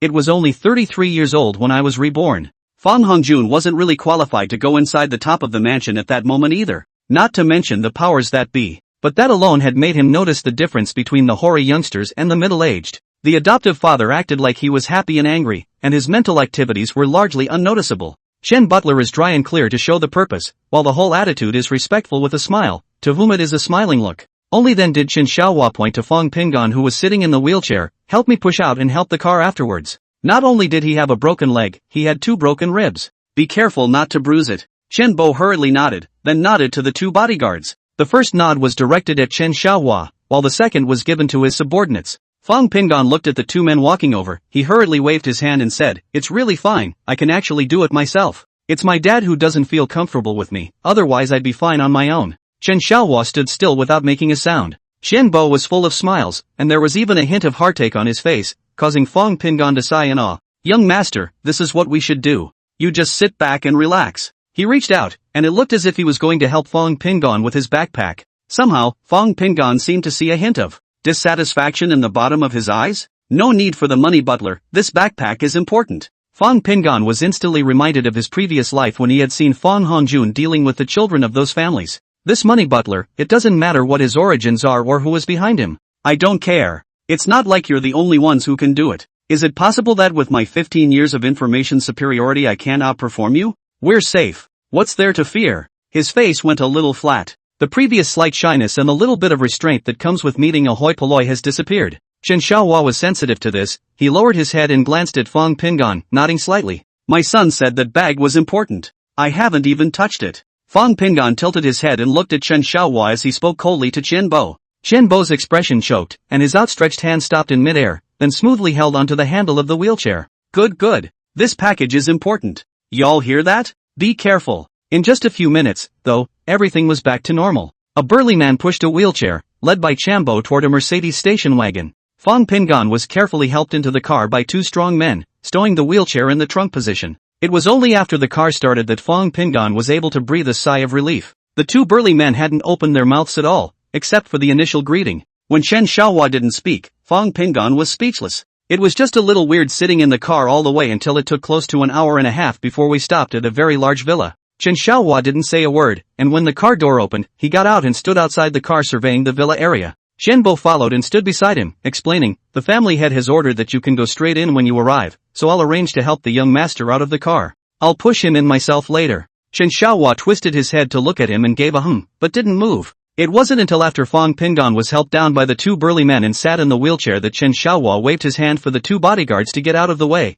and he personally pushed Fong Pingon's wheelchair. "Go." The smile on Xian Bo's face froze for a moment before he nodded and said, "All right. Second master, please." The villa is huge. It's so much bigger than the Fong family's villa in Cloud City. Chapter 67, Second Brother, I Won't Live Long. Much like other cottages, the front yard is generally not very spacious. It's the back garden that's the biggest. But none of that matters. Right now, and most importantly, there was a man and a woman standing just below the entrance door to the villa above the steps. The man was about 5'8" or so tall, and his face bore a slight resemblance to his godfather's. This should be the current Chen family head. Fong Pingon had also checked in the car earlier, and as a result, he hadn't found much information on the Chen family's current head of the family. Presumably it was paid to erase the relevant information. The one beside him was inevitably his third aunt. Purple large flower Cheongsam, light makeup, hair coiled at the back of the head, looks to give a very competent impression. Fong Pingon was still surveying, and the wheelchair had already reached the heel of the steps. Chen Xiaohua let go of his wheelchair and stood still.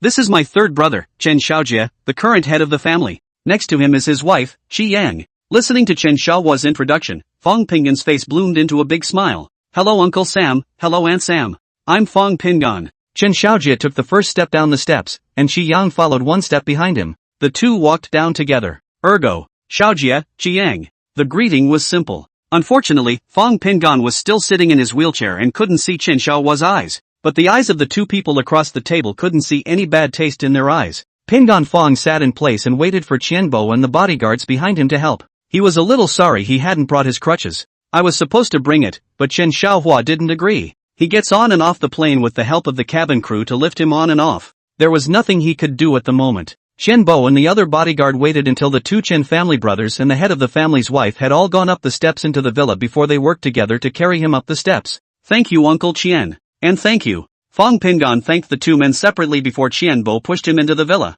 In the huge living room, Chen Xiaohua and Chen Xiaojie were already sitting on the sofa. Qianbo pushed him over to the coffee table and bowed slightly to the crowd before turning away. Only after the tea was served did Chen Xiaojie speak. This is your adopted son, Ergo? Looking spry. I heard that it's also the top science student in your Yun province? Chen Xiaojie asked with a smile. Qi Yang's appearance was very delicate and carried traces of a great lady in every move, while also looking very atmospheric. Pingan, your leg isn't healed yet, is there anything you're avoiding? Tell me about it and I'll set up the kitchen. Fong Pingan had no way to get up but could only yawn and say, Third aunt, I have no contraindications. Qi Yang smiled, this child, what else is polite with me? It's the first time you've been to the house, but there's no need to be so polite. With that she got up and headed toward the kitchen. Chen Xiaojie followed suit with a smile and said, yes, it's the first time I've been here, but you're in the capital and this is your home. I've got a general idea of what's going on with you. Stay at my place for the next 2 days, and when the time comes, have Qianbo take you to school to report. Chen Xiaohua looked at Fong Pingan and nodded, I'm going back tomorrow after going to see my father.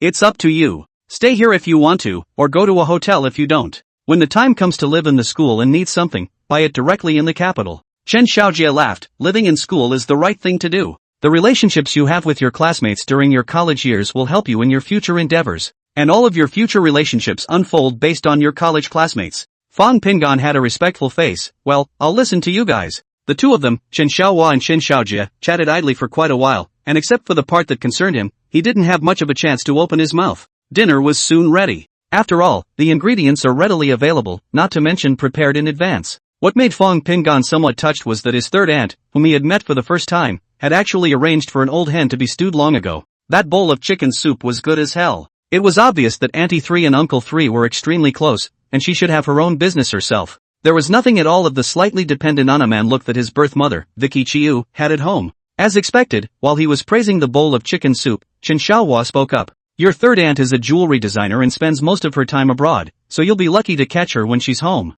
Qi Yang covered her mouth and laughed. Pingan, don't be polite, if it's good, I'll give you another bowl later. Ergo, you don't say I'm some kind of designer. It's a totally minor thing compared to you men, mainly because I can't be bothered. Chen Xiaojie smiled, obviously feeling proud and honored because of Qi Yang. That said, back then, Qi Yang still could not see him, if not for his painstaking pursuit of several years. Perhaps this year in the capital ranked the number of beautiful women married someone else. Peace, your father is right. Your third aunt, she's usually out of the country. Usually, I still spend more time in Europe, mainly for various exhibitions, competitions and whatnot. She's also a board member of the International Jewelry Association, so she's usually really busy. Fong Pingan was instantly amazed at his third aunt. It wasn't like he didn't know anything about jewelry. After all, he had followed Fong Hongjun to many auctions back then and had seen a few things. Except that he has absolutely no interest in them is all. Dinner was very comforting. This made even Pingan Fong feel strange. The first time he came, there was basically no dish on the table that he didn't love to eat. Qi Yang is undoubtedly a man of great emotional intelligence.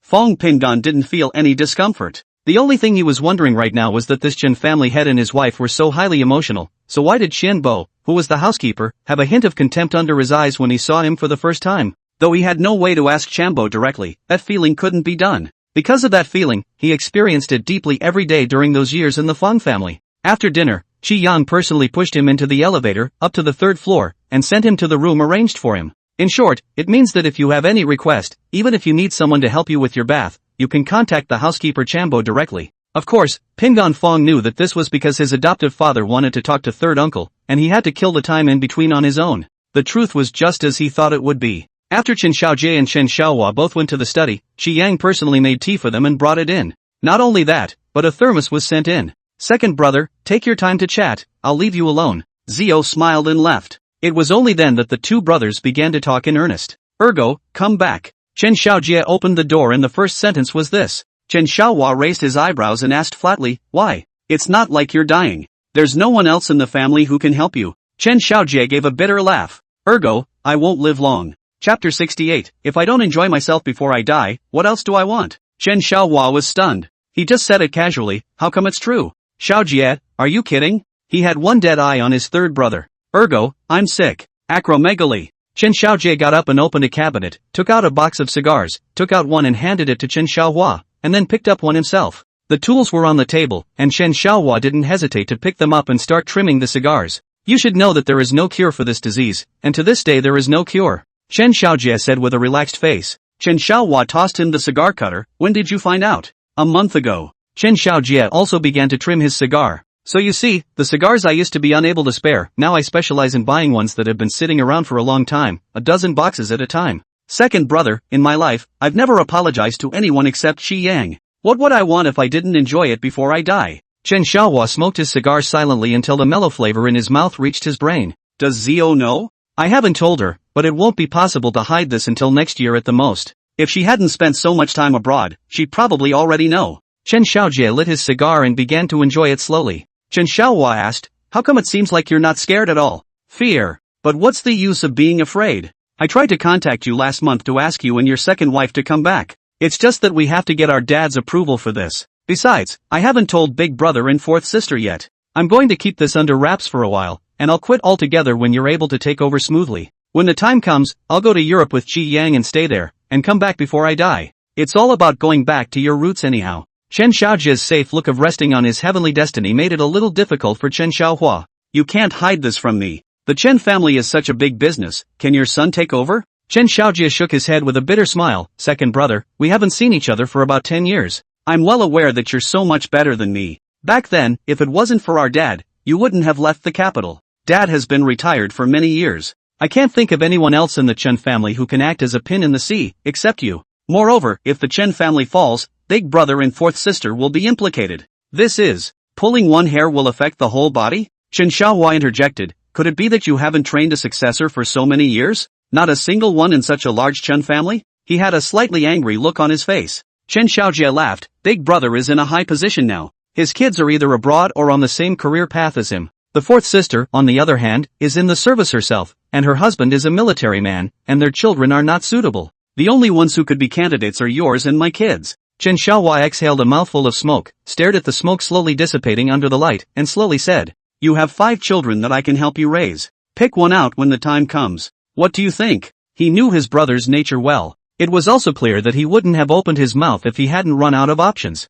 If he didn't happen to be coming to the capital, he would probably have waited a while longer before contacting himself. Chen Shui was still young, so he could only pick from himself or his nephew in any case. When is your boss coming back? He asked. Chen Xiaojie shook his head, unless I tell him I'm dying, he shouldn't come back. The last time I was told about naturalization, it pissed me off. Chen Xiaohua let out a dark sigh and thought for a moment before he then asked, Xiaozhang isn't coming back. What about your family's oldest too? Is he in his senior year of high school or college? Sophomore year at KYU. He's in the same school as Pinyin, but he also wants to go abroad for further study, so I guess by the time they come back from their studies, I'll be dead. So the disconnect has to be picked up by someone. Ergo, you come back. If the Chen family falls, it's the fate of dozens or hundreds of people that will be affected. Second brother. Chen Xiaohua was really having some headaches now. He didn't want to come back to the capital. How easy it is to be in Cloud City. It's a little busier, but at least it's fun. Simple, happy. This was supposed to be the life he wanted. But now, after what happened to his third brother, he was also a bit hesitant to come back. I can't promise you that now. If you are really sick with that disease, I can come back and help you train a successor. But I, myself, certainly can't. I don't like life in the capital, anything. Chen Xiaojie waved his hand, there's no rush, second brother. There's no rush on this matter. He let out a bitter laugh, there's no use being in a hurry. Until now, very few Takazoites have survived more than 5 years. There shouldn't be many cases except for that Mr. Hawking fame. I just got back from M last week and there's basically nothing I can do about it now. Chen Xiaohua looked up at him, then you haven't seen Xiaozheng? Just happened to be in M. You should have told him. Chen Xiaojie sighed. Second brother, Xiao Zhang, he has little interest in managing the family business. He just wanted to be an architect. It was his dream since he was a kid. Anyway, our family is different from other families. Whoever can afford it is on. The Chen family is not the property of any one person, it is the property of all Chen family members. Chen Xiaohua raised his hand to stop him from continuing. I didn't know much about acromegaly, except that there was no cure for it. I suggest you tell Qi Yang, this is something you'll have to say sooner or later. In addition to not being able to outwardly and letting those below know, everyone in the family should still all say something. Otherwise there might be trouble when the time comes. Chen Xiaojie said, I've thought about it. You're the first to know about this. I'll go back to the old house with you tomorrow and give Dad a message. Then you and sister-in-law and that child Hui come back. After all these years, you think Dad feels good? He just couldn't pull it off. In the end you're the one who should be the head of the family, not me, the punk. Chen Xiaohua glanced at him and said, don't talk nonsense.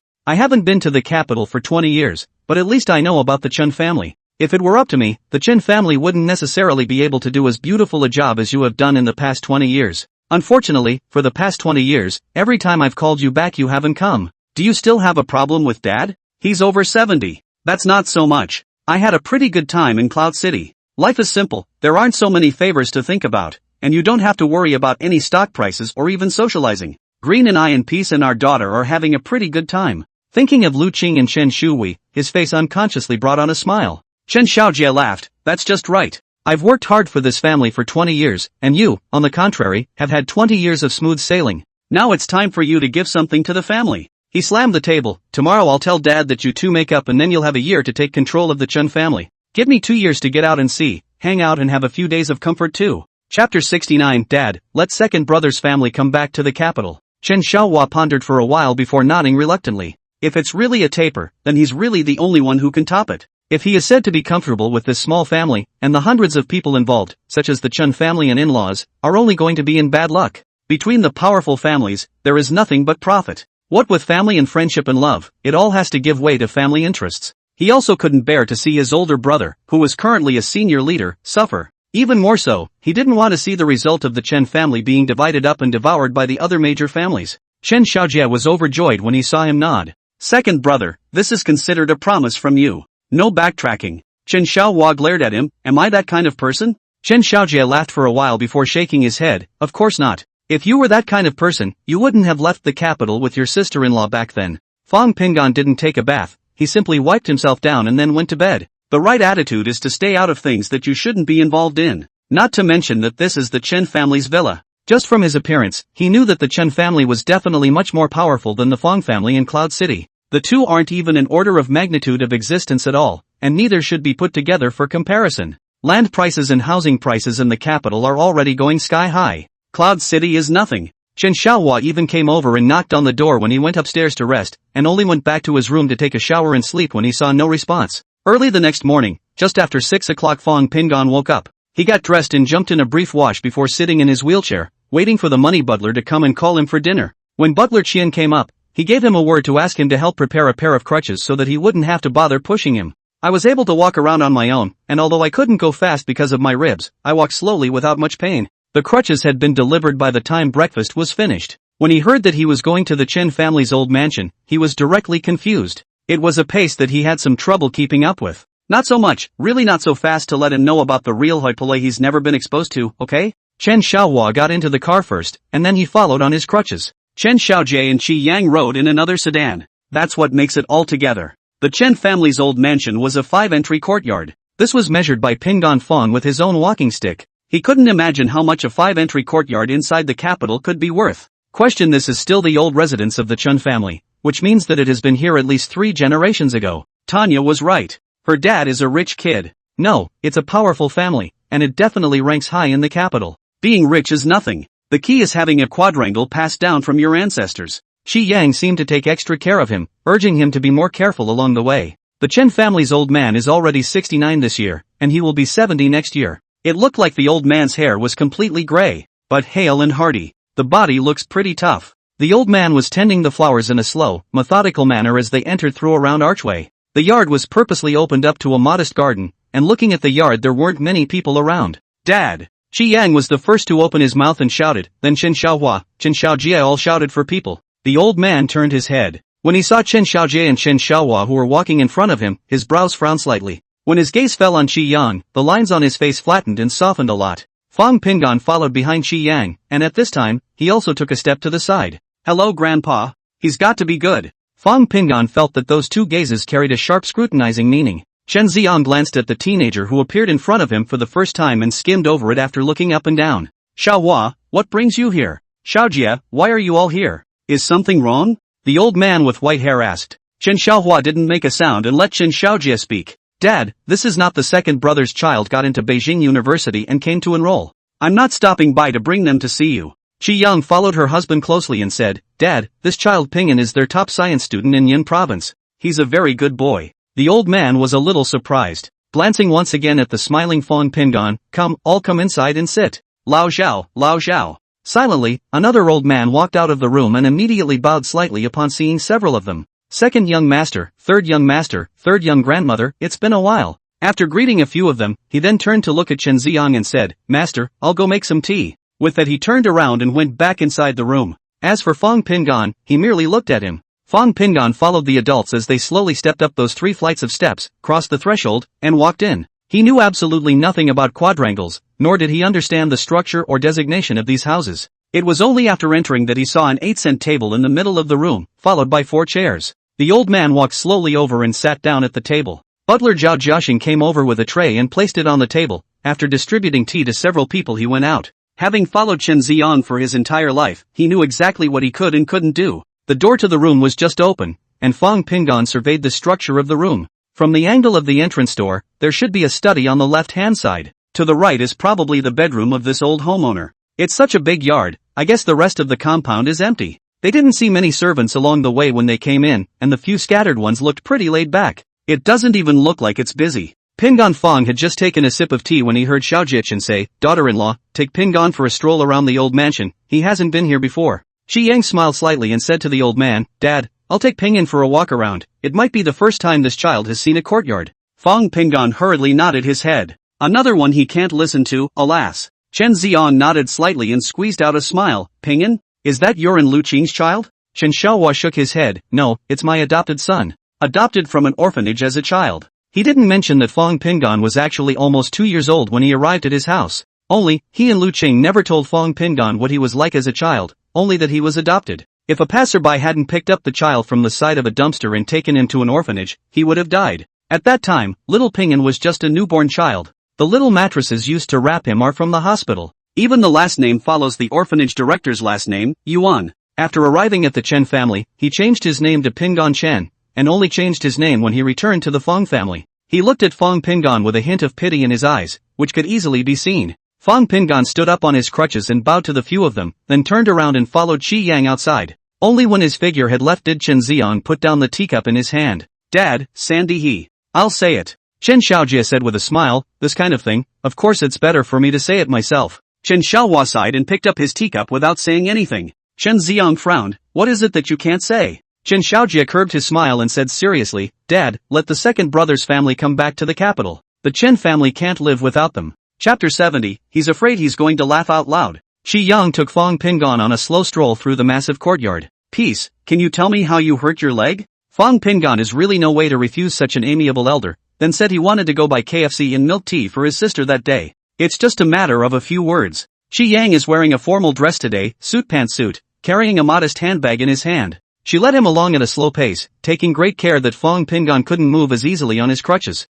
This made Fang Pinggan feel good about her. So that's how it is, I thought it was an injury you got while playing ball for fun. Qi Yang laughed. But it's okay. I heard from your third uncle that you enrolled in the finance program at Kyoto University? Yes Aunt Sam, I want to study finance. Why did you choose finance? Fang Pinggan thought for a moment before saying, although some people say that finance is a costless business that doesn't create actual social value, I don't think so. Kaio inclined her head and looked at him with a smile, giving him an encouraging look. In my opinion, the most important significance of finance for the country and society is to stabilize our own monetary system and exchange rate. While he can't outright say that this industry is the fastest way to get money, he's not just saying it off the top of his head. He's seen it for real. The financial crisis that shocked the world 12 years later directly knocked down at least half of the world's developed countries. The most direct profiteer is the party that started that foreign exchange war. No matter who they are and what their status is, they will be affected by that financial crisis. Even Fong Hongjun himself was involved and profited greatly. It is also because of this incident that the old Fong family house even invested $5 billion in him to specialize in. Qi Yang had thought that he would say something nice, and it was true that what Fong Pingon had said was somewhat grandiose, but she noticed the glint in the boy's eye. It seemed that this was his truest thought. Fong Pingon didn't stop, but continued, if a currency war does occur, once the financial crisis breaks out, then no matter how much money I've made in whatever industry I'm in, it's inevitable that I'll have to suffer a certain amount of loss. It may even be blood money. I may not be able to do anything else if I study finance, but I can at least mitigate my own losses a bit in extreme cases, so at least I won't be left out of pocket. Maybe that's why I wanted to study finance. Qi Yang secretly nodded. This was quite honest. I know you have another sister, Hui. How is she now? Is it high school? It's the first semester of my sophomore year, and I'm going to be a senior the year after next. Hui is also very good and is in the top 10 in her grade academically. Speaking of Chen Shui, Fong Pingon couldn't help but bring a smile to his face. That quirky girl always brought him so much joy whenever she was with him. That kind of bottomless favoritism and trust in him was more than enough to move him. It was for this reason that he put all the properties in Hui's name. Qi Yang on one side noticed the change in the expression on his face and it became clear in his heart. This brother and sister are as good as they get. Although he was an adopted son, at least the boy was treating Hui as his own sister. From that point of view, the kid is a good person, in addition to being a good student. Because high school exams only filter out the scum. Too many highly educated people are not even scum. The two of them wandered around for about half an hour or so, and the yard was not finished before they turned around and returned. Zio is estimating the time. Even if the conversation isn't finished inside when you get back, you can at least sit down and have a cup of tea and rest. That little courtyard of Chun Zion's. At this time, the old man looked a little sad, as if he had not fully recovered from the news that his third son, who bore the burden of the family, had contracted acromegaly. It just always seemed to him that the third son himself didn't seem to care about the disease. With this rare disease, it's okay if the limbs are stiff, but he's most worried about his son's breathing. Dad, look, will what I said work? Chen Xiaojie was very serious. Chen Xiaohua hadn't said a few words up until now, it was always Chen Xiaojie. He just listened quietly. As long as the old master didn't agree, he naturally wouldn't covet that family head position. I didn't care when I was so miserable, but I care even less now. He sipped his tea quietly, taking small sips. From time to time, he added water to his father and brother, who were talking. Second brother, speak up. Chen Xiaojie laughed at his attitude. You promised, why don't you say something now? He's in a hurry. Isn't it time to talk about future plans? Does this require the father to bow down first? But that's what Chen Xiaohua thought. No matter what, I will never open my mouth until your old man does. Chen Ziong had once held great hopes for this second son. Back then, Chen Xiaohua, who graduated from Tsinghua University majoring in computer science, was once hailed as the first genius of this generation in the capital. But because of a woman, he resolutely gave up his status as heir. He and the woman ran away to the south, opened a snack bar that made him completely sick of even looking at it. He's pissed. He thought that the girl called Lu Qing was not worthy of his excellent son at all. Chen Xiaohua, who he had high hopes for, was talented in his youth, but was just very stubborn in his feelings and said nothing about agreeing to a marriage with the Hua family. I didn't even see the face of Hua Xinan, the one who seemed to be the material of the mother of the house in the Hua family. At that time, the boss Chen Xiaoying was not even married, and was working towards a full section cadre according to his plan. His purpose in pushing for Chen Xiaoying to get married was so that he could borrow a handful of the Hua family's power to bring the Chen family to the next level. Who knows what the end result will be? In all these years, he never gave this son any help. Now that the third son is sick, there's no way the oldest will give up the chance to further his career, not to mention the fact that he's given the family a big boost in his career. The only one he could rely on was the one in front of him, the one he had deliberately forgotten about, his second. Chen Xiaohua said calmly and blandly, in this matter, what I say doesn't count, and what you say doesn't count either. The old man had a fire in his heart at once. What? Do I have to beg you? Little bugger. The old man was angry in his heart, but if he didn't successfully take over before Lao San really left, then he wouldn't have the face to see his old dad who had been dead for nearly 20 years. Come to think of it, this softness, all must be obeyed. But what about the face? The colors on the old man's face were like a kaleidoscope changing with his thoughts, and Chen Xiaohua was a little tense watching. Chen Xiaojie was about to burst out laughing as well. He has always been of the nature to take life and death lightly or to do it. Over the past 20 years, although he had long ago developed the ability to not move, there was still no need to pretend in front of his own family. He picked up his cup and took a sip of tea to hide his discomfort. Second brother, he put down his cup. How is sister-in-law now? He was afraid he was going to laugh if he didn't give an icebreaker. Chapter 71 is second brother, don't look at me, I'm not. Your sister-in-law is as fit as I am. My daughter's grades are also very good. What else do you have to ask? Chen Xiaohua gave his own brother an appreciative look. Boy, good job. Otherwise my brother really can't hold it. If Pops won't talk, I'll have to. By then I will be fine, but my daughter-in-law will not get back the anger and aggression she suffered back then. The old man finally spoke. Hui? Did Hui get good grades too? Chen Ziong feigned a look of curiosity.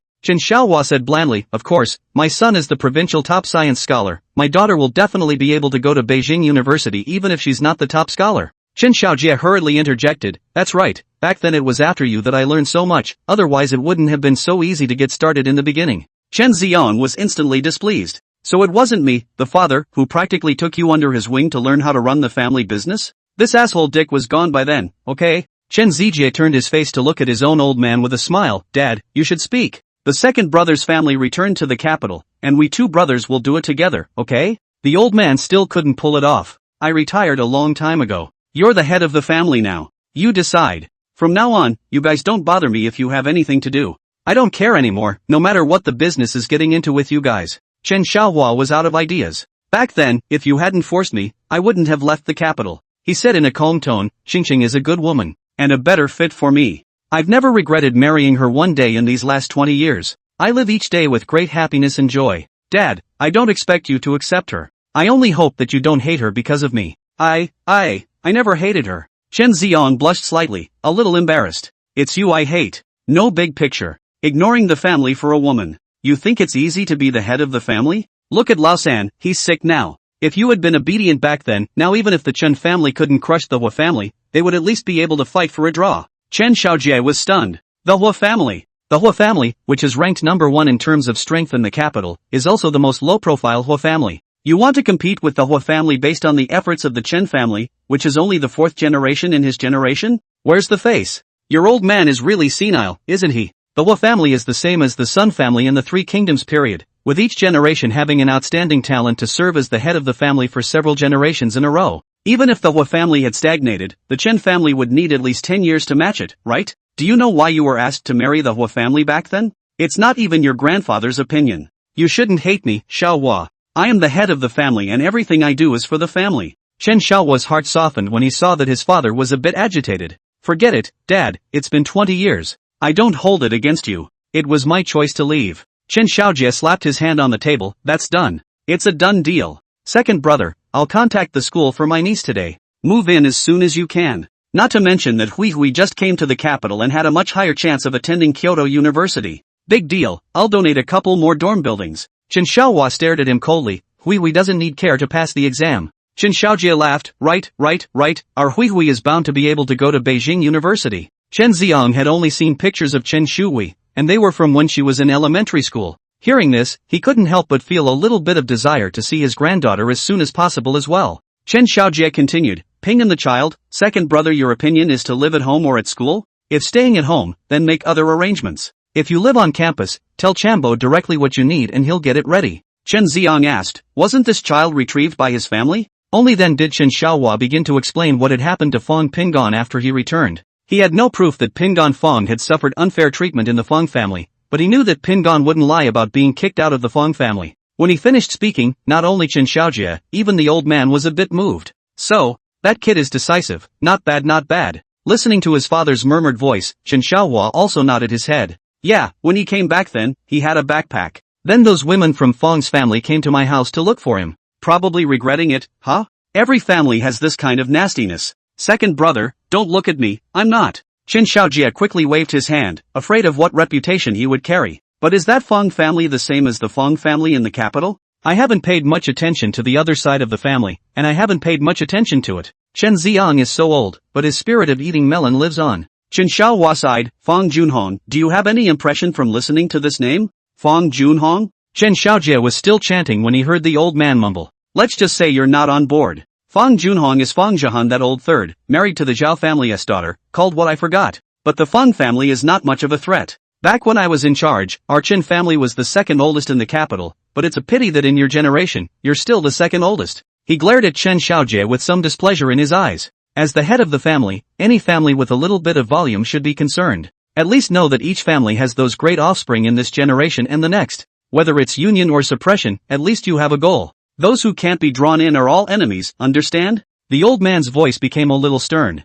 Chen Xiaojie hurriedly nodded his head in agreement. The old master couldn't get enough. If it wasn't for Hua Xinan marrying Xiaoying in the end, do you think the Chen family could have been so smooth all these years? Humph. Chen Xiaohua naturally knew that. He took Lu Qing from out of the capital and the union failed. That third daughter of the Hua family ended up becoming her sister-in-law. Now it's teaching at a teacher's college. But Big Brother is fine now. Of course, in addition to the family's support, the support from the Hua family is also essential for Big Brother to reach his current height. After all, the Hua family first started out in politics. Although Fang Pingan is my adopted son, I will never use him for marriage. Not to mention wise. Chen Xiaohua's eyes were stern, even with a hint of ruthlessness. Cough up. Cough up. Chen Xiaojie coughed twice. I haven't done that either. Kids don't just do whatever they want. Chen Xiaohua ignored him and lowered his head to drink tea. The old man said with some embarrassment, at that moment, if you don't do it, you will be suppressed by others. If your big brother hadn't married Hua Xinan. Xiaojie, I'm just afraid that these years have not been easy for you either.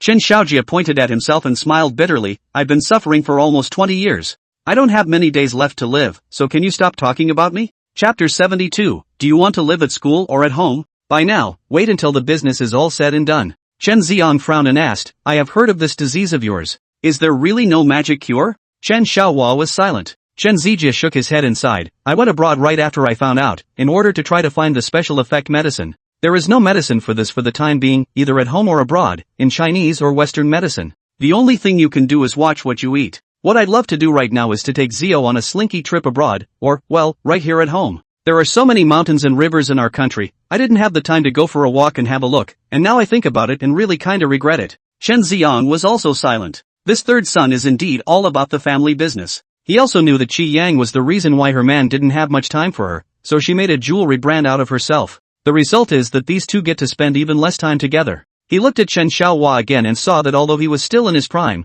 a hint of old age did show between his eyebrows. I guess all those years of getting up early and working hard do make you old. LOL. Qi Yang returned with Fang Pingan. Fang Pingan followed her on his crutches with a well-behaved look. By now the three men inside the house had begun to gossip. Peace, do you want to live at school or at home? Fang Pingan thought about it and said, it's better to live in the school. Otherwise you won't even be able to remember your classmates by then, let alone make friends. Hearing him say that, Chen Xiaohua nodded and said, well, I'll go back when you're done enrolling. After that our family also moved to the capital. He glanced at Chen Xiaojie. Chen Xiaojie immediately nodded his head, don't worry, I'll take care of Hui's transfer within a week for you, and the school has to be the best. Fang Pingan froze. What does that mean? The whole family moved here and then Hui is a sophomore in the capital? Other than that, can Hui keep up with the progress? I heard that the capital's high school rolls don't want, although there is a geographical enrollment ratio to add, but the same one is an absolute school bully.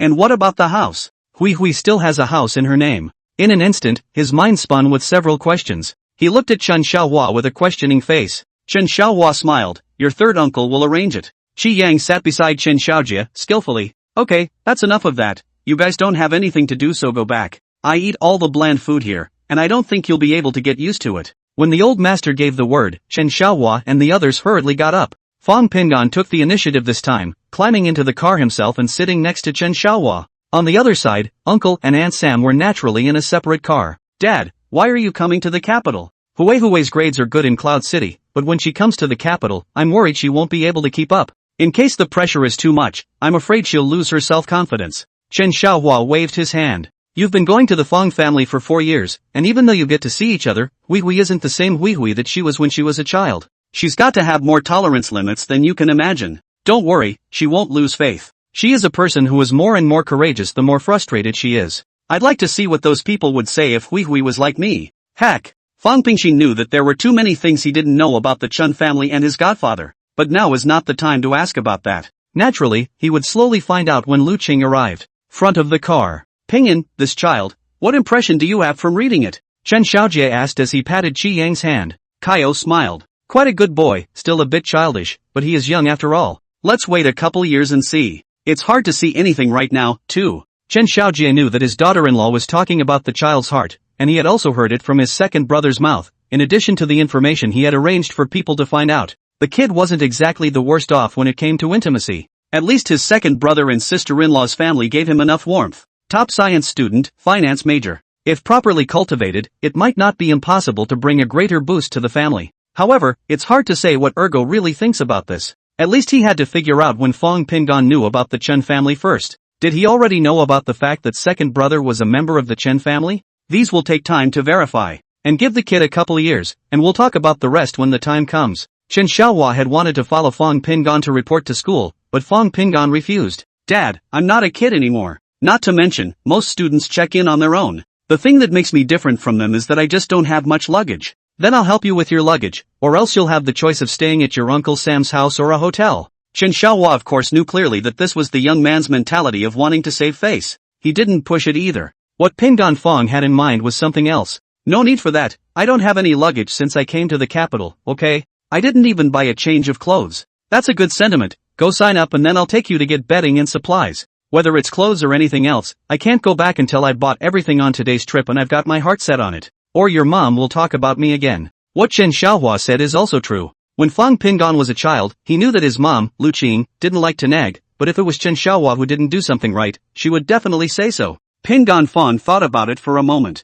Just because he doesn't have any luggage now doesn't mean he won't have any in a while. Bringing the acceptance letter and information, the two of them got into the Chen family's car, but Fong Pingan's words made Chen Xiaohua feel that the car was a little too luxurious. The two ended up taking a taxi to the school. It's good to keep a low profile. Going to college is going to be a learning exercise. Chen Xiaohua mumbled something that made Fong Pingan just want to laugh, but it was the kind of pampering he hadn't felt in years. Heartwarming. Oh, and try to get a girlfriend. They say there are 3 things you have to do in college. The first is getting a girlfriend, the second is skipping class, and the third is cheating on tests. Otherwise your college is incomplete, understand? Chen Xiaohua said with a heated smile. Fong Pingan rolled his eyes as he listened. What insights are these? Cabs can only reach the main entrance of the Dakin Gate, they can't get in at all. The two slowly followed the crowd inside. There are signs along the way pointing the way to the enrollment site. By the time he reached the enrollment point, Fong Pingan was already sweating. The heat was one thing, but the other was due to the fact that he was on crutches and couldn't walk very fast.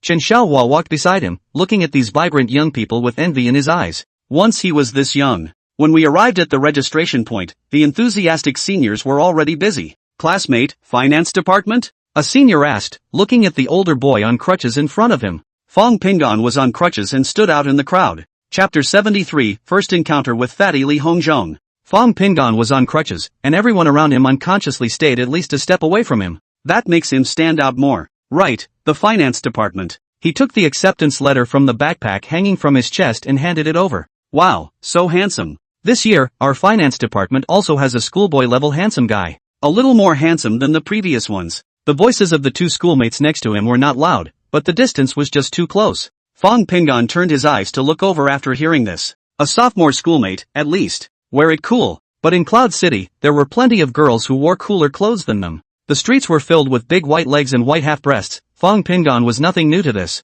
Besides, when the spirit body followed Fong Hongjun back then, what hadn't it seen? Really have seen all the tricks. Smiling at the two girls, he continued to look down at the senior who was registering him. Fong Pingan? That senior raised his head to look at him, a little surprised. You're the provincial scholar? As soon as he said this, the two schoolmates and the other boy looked over at once, looking up and down at the guy on crutches. Fong Pingan then felt a little embarrassed. Although Chen Xiaohua didn't have much expression on his face, he was really proud in his heart. He knew very well that Fong Pingan having this achievement had absolutely nothing to do with anyone else. In the Chen family, he and Lu Qing didn't have much time to care. In the Fong family, no one cared at all. However, the boy's study habits were indeed taught by him and Lu Qing from a young age. Hey! That senior is still muttering. I've long heard that there is a provincial top student who went to our major this year. The two schoolmates were already in shock. Wow, so handsome and so good at studying. Schoolboy, can you add a green bubble? Fong Pingan was somewhat overwhelmed by this direct request. Chen Xiaohua watched happily from the side and didn't say anything. Fong Pingan hurriedly waved his hand and said, later, I haven't been assigned a dormitory yet. He looked at the senior and asked, which dormitory am I in? When will I get the key? The senior shook his head, you picked your own dormitory. With scores that high, of course there is a right of first pick. The other freshmen are in order, but you should be in the best condition of the boys' dorms, building 27. He flipped open a folder underneath the register, turned around and laid it on the table. You can pick your own floor and room number, but the beds will depend on whether the dormitory you pick is already occupied. Chen Xiaohua only opened his mouth at this moment and asked, classmate, trouble you to help us peacefully pick a floor a little lower, do not put the side of the on the line. You see, he has trouble with his legs too. He said this because he simply didn't know which building it was just. Fong Pingan naturally didn't have any opinions. He was even less clear. Fortunately, that senior did know. The first floor will be a bit dirtier, pick the second floor. He looked over the details of the dormitory registration. If I may, I'd suggest it's room 217. This room has not been occupied. This building is in the best condition for all, not just the finance students. The school has allocated but 3 rooms to the department, and a few people are already living in them. If you go in there, that room 217 automatically becomes our finance department's room. It was only after he said this that Fong Pingan truly understood the principle of this dormitory allocation. High scores rightfully enjoy certain special privileges. A simple sentence says it all. He watched as his senior clicked away on his laptop, then took out a card and ran it through another card reader before handing it to him. You're the first student to move into the 217 dormitory in this 27th building. 4 people per room, go pick your own. Fong Pingan very sensibly took the contents of the 2 enrollment notes and stepped aside on his crutches. There's a line out the back. The other senior hadn't been paying attention the entire time, being really busy after all. Besides, Fong Pingan wasn't a pretty girl. Chen Xiaohua took him along to the 27th building, and after finding the dormitory, he opened the door and looked around. All 4 beds are on top and the desk is below. The bathroom is on the right-hand side as soon as you enter, which is behind the door. How are you going to go up and sleep? Chen Xiaohua was a little worried. It's okay, book a window seat first. It will be at least 2 months before I can climb up and sleep here. I can stay in a hotel if I can't for a while. What Pingan Fong meant was that if he came to school in the Chen family's car every day, it would be too ostentatious. Chen Xiaohua understood as soon as he heard it. I'll be bringing your mom and your sister to the capital with me soon, so just stay at home then. The bed is kind of nice, though, so I'll go to the front of the school and get some bedding or something. You rest for a while. Fong Pingan had the heart to ask why he had to move to the capital, but thought better of it and didn't open his mouth. Chen Xiaohua turned around and headed out the door. Fong Pingan stood at the window and watched him stride away, turned around and threw his backpack on the bed, and immediately sat down on the chair below. When Chen Xiaohua had been there for about almost 10 minutes, Fong Pingan saw a not-so-tall fat man through the open doorway, staring at the door number on the door before walking in. The fat man was sweating, carrying a big bag and pushing a huge suitcase. Hello, finance department? The small eyes on the fat man's face could be described as glittering.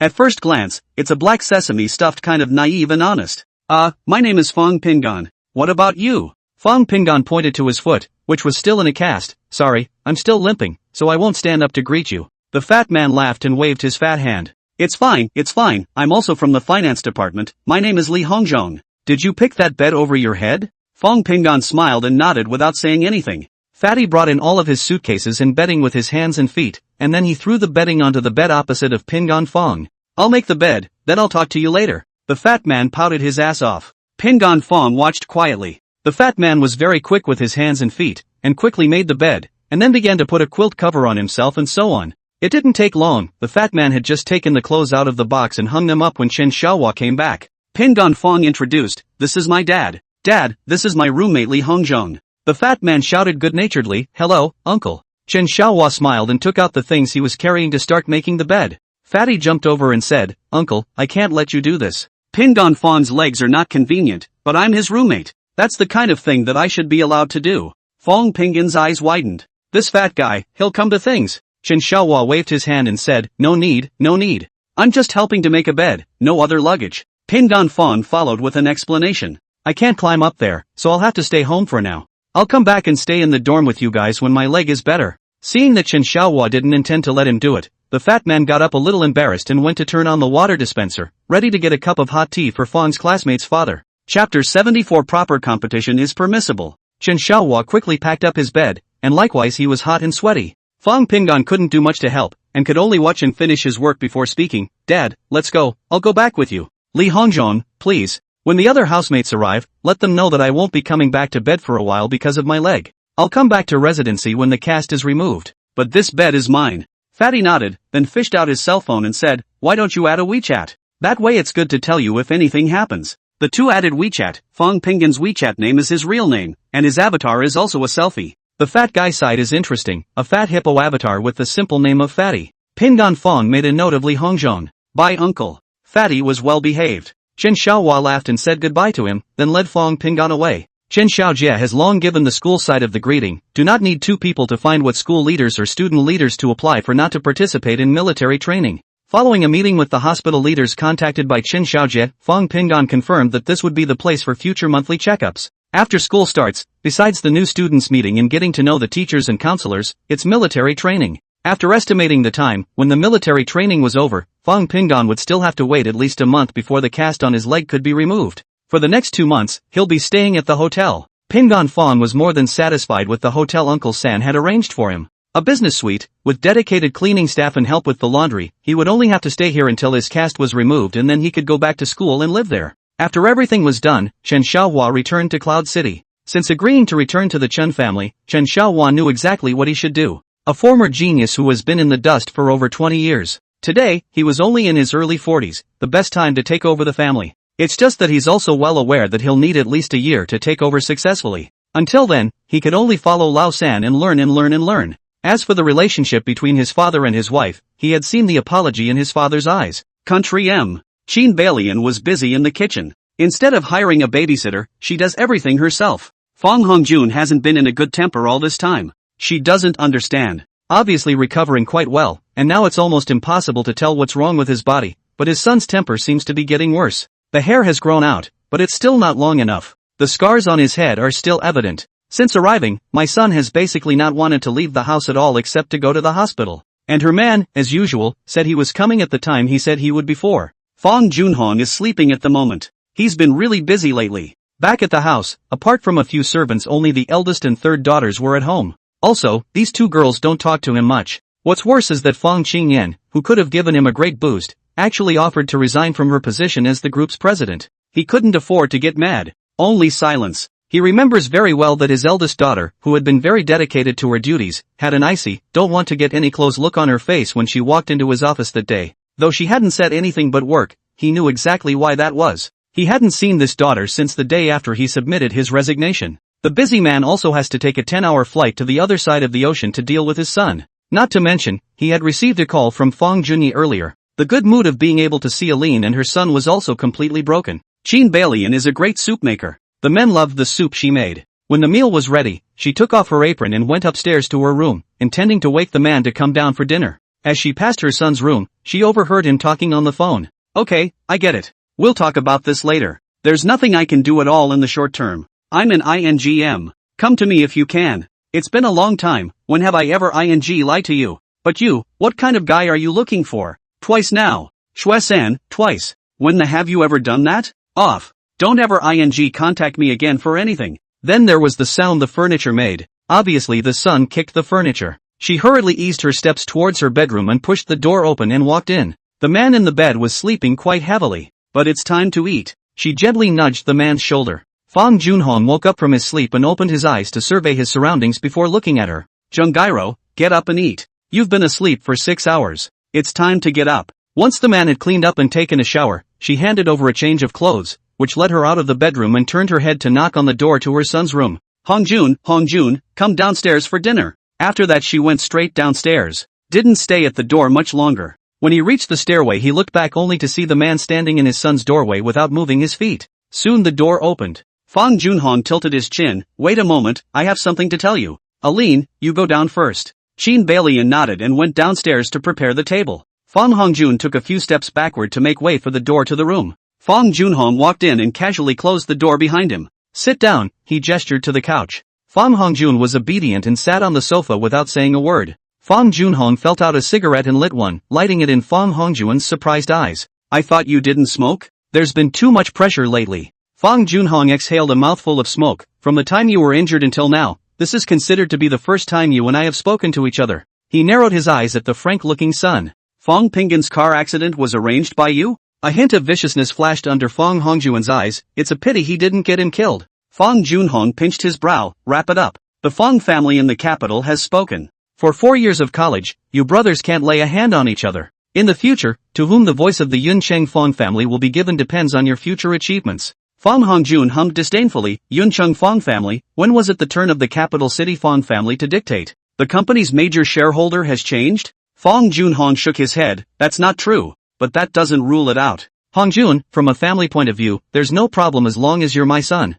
As for the two of you, names don't matter at all. If I want to break away from the capital Fong family, I need you to excel, preferably over all the next generation of the capital Fong family. You shouldn't fix your eyes on Fong Pingan alone, it seems too small a pattern. So you need to stop obsessing about it. A family that wants to prosper has to have an endless stream of talent coming in. Both you and Pingan can be considered future talents. Proper competition is allowed. Fong Junhong weighed his words, but excesses are not allowed. You should know that although I'm the major shareholder, the Fong family in the capital still has the Zhao family. If they sell off their shares, that consequence, you should know. Chapter 75 I know what I'm doing. Without waiting for Fong Hongjun to reply, he continued. Growing up you had an elite education, you're no worse than anyone else in any way, do you understand? Gives me the feeling. Like you're out of confidence. That's enough, Fong Hongjun growled lowly. I know what I'm doing. Patterns? Patterns count 4. If everything could be just like in the dream, what was the Fong family in the capital? I want to be the king of Cloud City.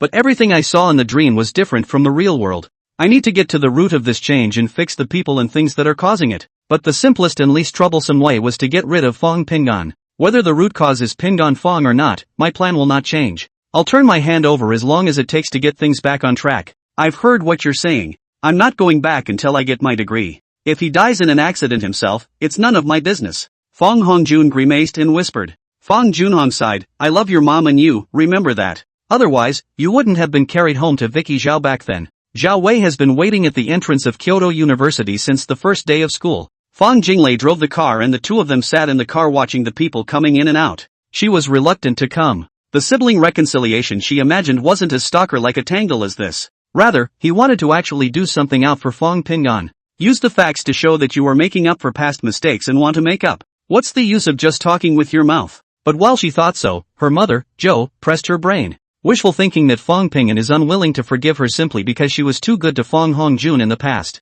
2 generations, with different perceptions of a thing, but the strong one is the new generation, which puts things in a one-sided deadlock situation. And that's a situation that any young person should be disgusted with. That was until they saw the two of them, Chen Xiaohua and Fong Pingan, slowly appearing in front of them together. Walked by less than 20 meters from them. When Zhao Wei saw Fong Pingan on crutches, she cried in the car then. Fong Jinglei's heart was tired, though she was also curious to know what had happened to make Fong Pingan break his leg, but only to watch him on crutches with his leg in a cast. She was afraid to get out of the car, and she was afraid to let her mother get out of the car. The man beside Pingan Fong was his adoptive father. It was a gentle-looking man, but she had seen the resentment in the man's eyes with her own eyes when she had gone to that little restaurant to find peace that time. At the time, she didn't understand why the man was resentful. It was only later that he realized that it was resentment that they had taken his son, whom he had raised for more than a decade, and then not treated him properly. In the end, he even forced his adopted son to return to the Chen family alone. That should be it. But today is totally different.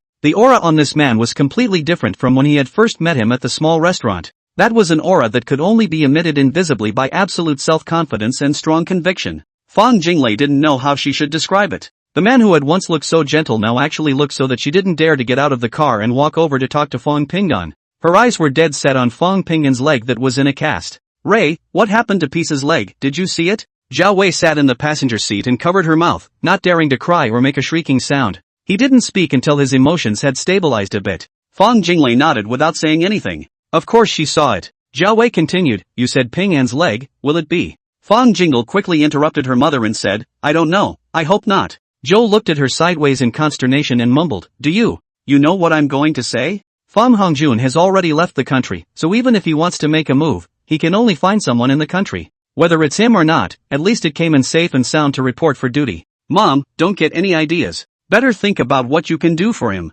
Fong Jinglei's gaze never left Fong Pingan's figure. She looked at the man's face full of smiles and pride, watching his brother step through the door with a similar smile, disappearing into the crush. In there are countless parents who have accompanied their children to step into this school, hand-delivering your own children to the next stage of their lives. From here on out, they're going to lose a lot of opportunities to interact with kids. Children, on the other hand, will focus more on their new living and learning environment. There will be new friends, a new world, a new life. Fong Pingan had only just rinsed himself with difficulty and was lying on the hotel's oversized bed swiping his cell phone when he saw a window pop up on the screen. A hippo's fat face carries a line of text next to it. Peace, the dorm is full. Do you want to come over for a get-together? Fong Pingan immediately couldn't lie down. Freshmen meet for the first time and spend the next 4 years together, so it's just not right not to get together. Okay, on me. Consider it an atonement for the leg keeping me from sleeping with you guys. Smiley face. He didn't want to make his fellow dormmates think he was a misfit. But in addition to Li Hongzhong, the other two he has not yet seen, and is not clear about the appearance and personality of these. Eating and drinking is undoubtedly the best way to break the ice between young people. And also because of this leg, he's perfectly capable of not drinking. These are a small thought, but it's perfectly fine to say in a big way that you don't have access to alcohol. In fact, Pingon Fong hardly ever drank. The only times I've been there have still been at home. Li Hongzhong's side quickly built a group and then pulled him in. Fong Pingon went in to take a look, and the group name was Dormitory 217. There were already 3 in the group, and he was still the last. Everyone, I'm Fong Pingon, from Cloud City. I'm Ding Juinja, from Harbin. His avatar was a cool handsome guy wearing sunglasses, and his nickname was Zhe. Ji Yongho, from the prairie. This one is very recognizable. The avatar is a herd of cows and sheep in a meadow, simple and rustic. Nicknamed the Son of the Prairie. Ping and Fong, I'm sorry, my leg is still not well, I can't climb up the bed in the dormitory, so I can only live outside. I'm not in the dormitory for our first meeting today, so I'm inviting you all out for dinner as a way to make amends. Chol, why, that's nothing. Then the next meal is on me. Fatty, I don't have a problem with that. Prairie Son, do you need me to bring wine? I brought home-brewed wine. Fong Pingon, I can't drink. I broke my leg and the plaster hasn't even been removed. Pick.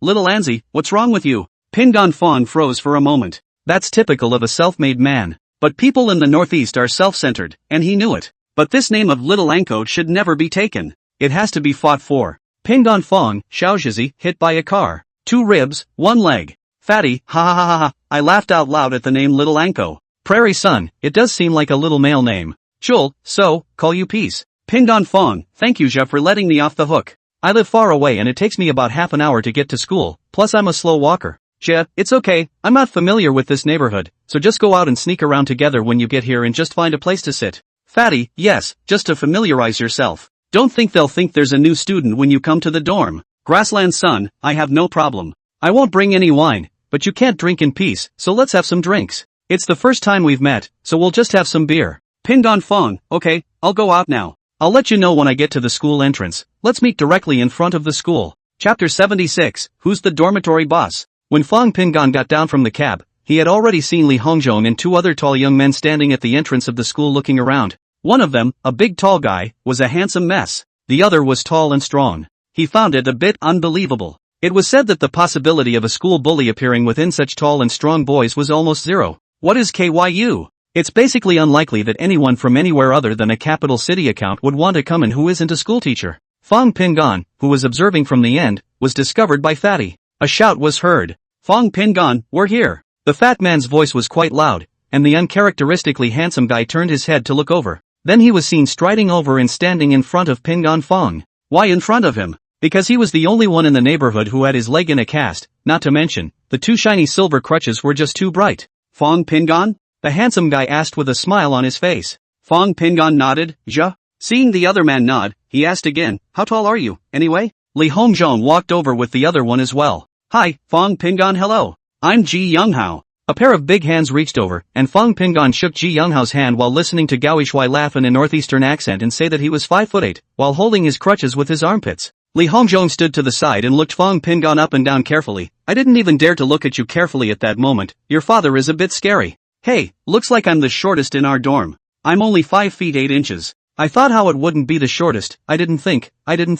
Ding Juinja laughed. This son of mine, he's not exactly short at our place. Ji Yongho followed. Me too, I'm kind of tall at our place. Fong Pingon looked at Ding Juinja's face and pretended to sigh. I thought I would be the most handsome, but I didn't realize that I wasn't your opponent. You've got a face that's good enough for schoolboy level. Ding Juinja smiled smugly. I've always been the most handsome in our school. I can't help it. My dad is so handsome and my mom is even more gorgeous. After exchanging a few compliments, Li Hongzhong wiped his sweat and said, isn't it time to depart? It's just a bit of a sunburn in the sun. Pingon Fong suddenly asked, tell us about the age and see who is the dormitory boss. Ding Juinja's delicate chin flared. Me, it has to be me. I'm 19, first birthday of the year. I don't believe any of you are bigger than me. After a match, Ding Juinja was the oldest, Fong Pingon was the second, Ji Younghao was the third, and the youngest was Li Hongzhong. Fong Pingon was glad that he hadn't found any oddballs existing among his housemates. Basically all of them were considered normal kids. He himself, on the other hand, has lived 2 lives. Even if those 15 years of following Fong Hongjun could only be converted into 10 years, he was still mentally more mature than these real high school graduates.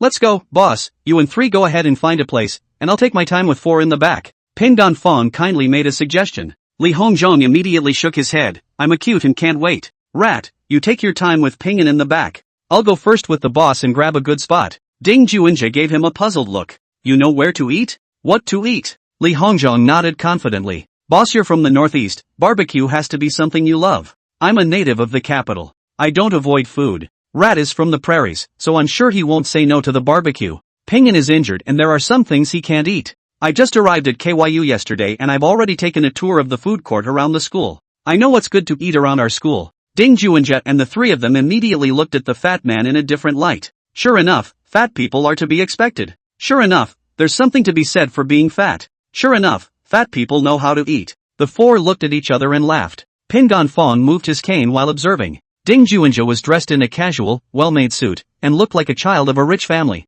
Although Ji Yonghao is from the prairie, I think the family must be a herd of cows and sheep, otherwise the shoes on the feet of this guy is a fake. Li Hongzhong's family should be a little rich, all up and down is less than $2,000. Like Pingon Fong, the most expensive thing for all of them was basically the pair of shoes on their feet. But this fatty had a good character, he should have never suffered, and he looked like he didn't care much about money. This means that the guy is either faking it or his family is in politics or a bookish family or something like that. As for himself, this was all new and the tags were still in the trash can in his room. That's good. This dorm should be more interesting. Ji Yonghao walked slowly with him, the guy looking around the whole way. Eyes always glancing at the coolly dressed girls coming and going. Rat, are you a special recruiter? He just couldn't resist asking. Thoughts from earlier couldn't be resisted at the moment. Ji Yonghao twisted his head to look at him and nodded. I'm a national level wrestler. I'll go. Pingon Fong was shocked. Ji Yonghao suddenly grinned. I was originally 28 points below the admissions cutoff, but I'm still an archer at the national level. Pingon Fong stood in awe.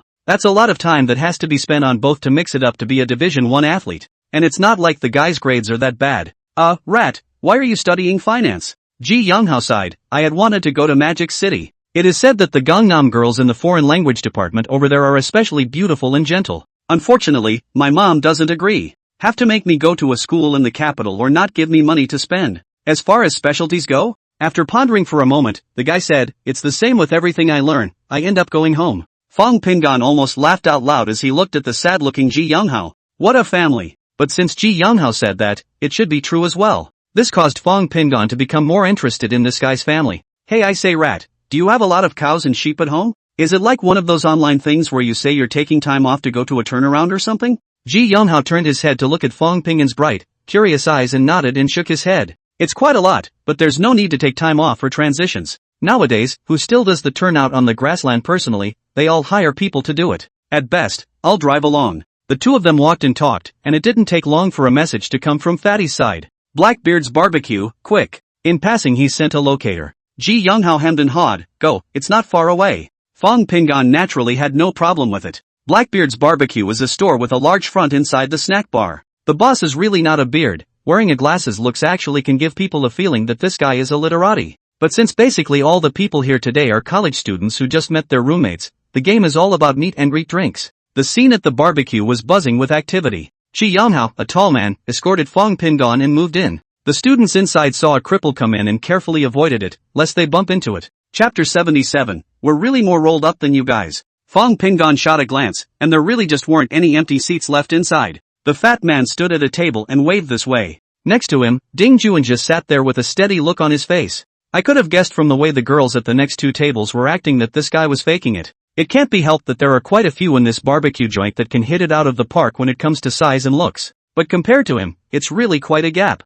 And the vast majority of young people, each and every one of them face value for food. The two slowly walked over and sat down. Ding Juanja was currently surveying the girls in the store with indifferent eyes. I have to say, the girls especially look good when it's hot. Li Hongzhong's small eyes were shining brightly at this time, like radar, spotting one and looking at it for a while. The only normal one is the one with only Fong Pingon. It was true that he had seen too many women in those 10 years or so who were excellent in both looks and body and temperament as well as dress. Only, almost without exception, these women are the kind who are happy to see a ticket and can't keep their legs together. The most unpleasant thing at the moment is the rat. The best thing about this guy is that once a girl looks at him, he immediately looks pouty. A 6-foot-something strong man with a pouty face? That gesture made Fong Pingon only feel a vicious chill. He looked at the most unhinged Ji Yongho silently blocking his face with a menu. Since it's the first time we've met, of course we're going to have a drink. Fong Pingon had said that he would not drink because he had not recovered from his leg and rib injuries. In fact, he wasn't sure what his drinking limit was, but he should be able to walk back on his own after a couple beers when he was healthy.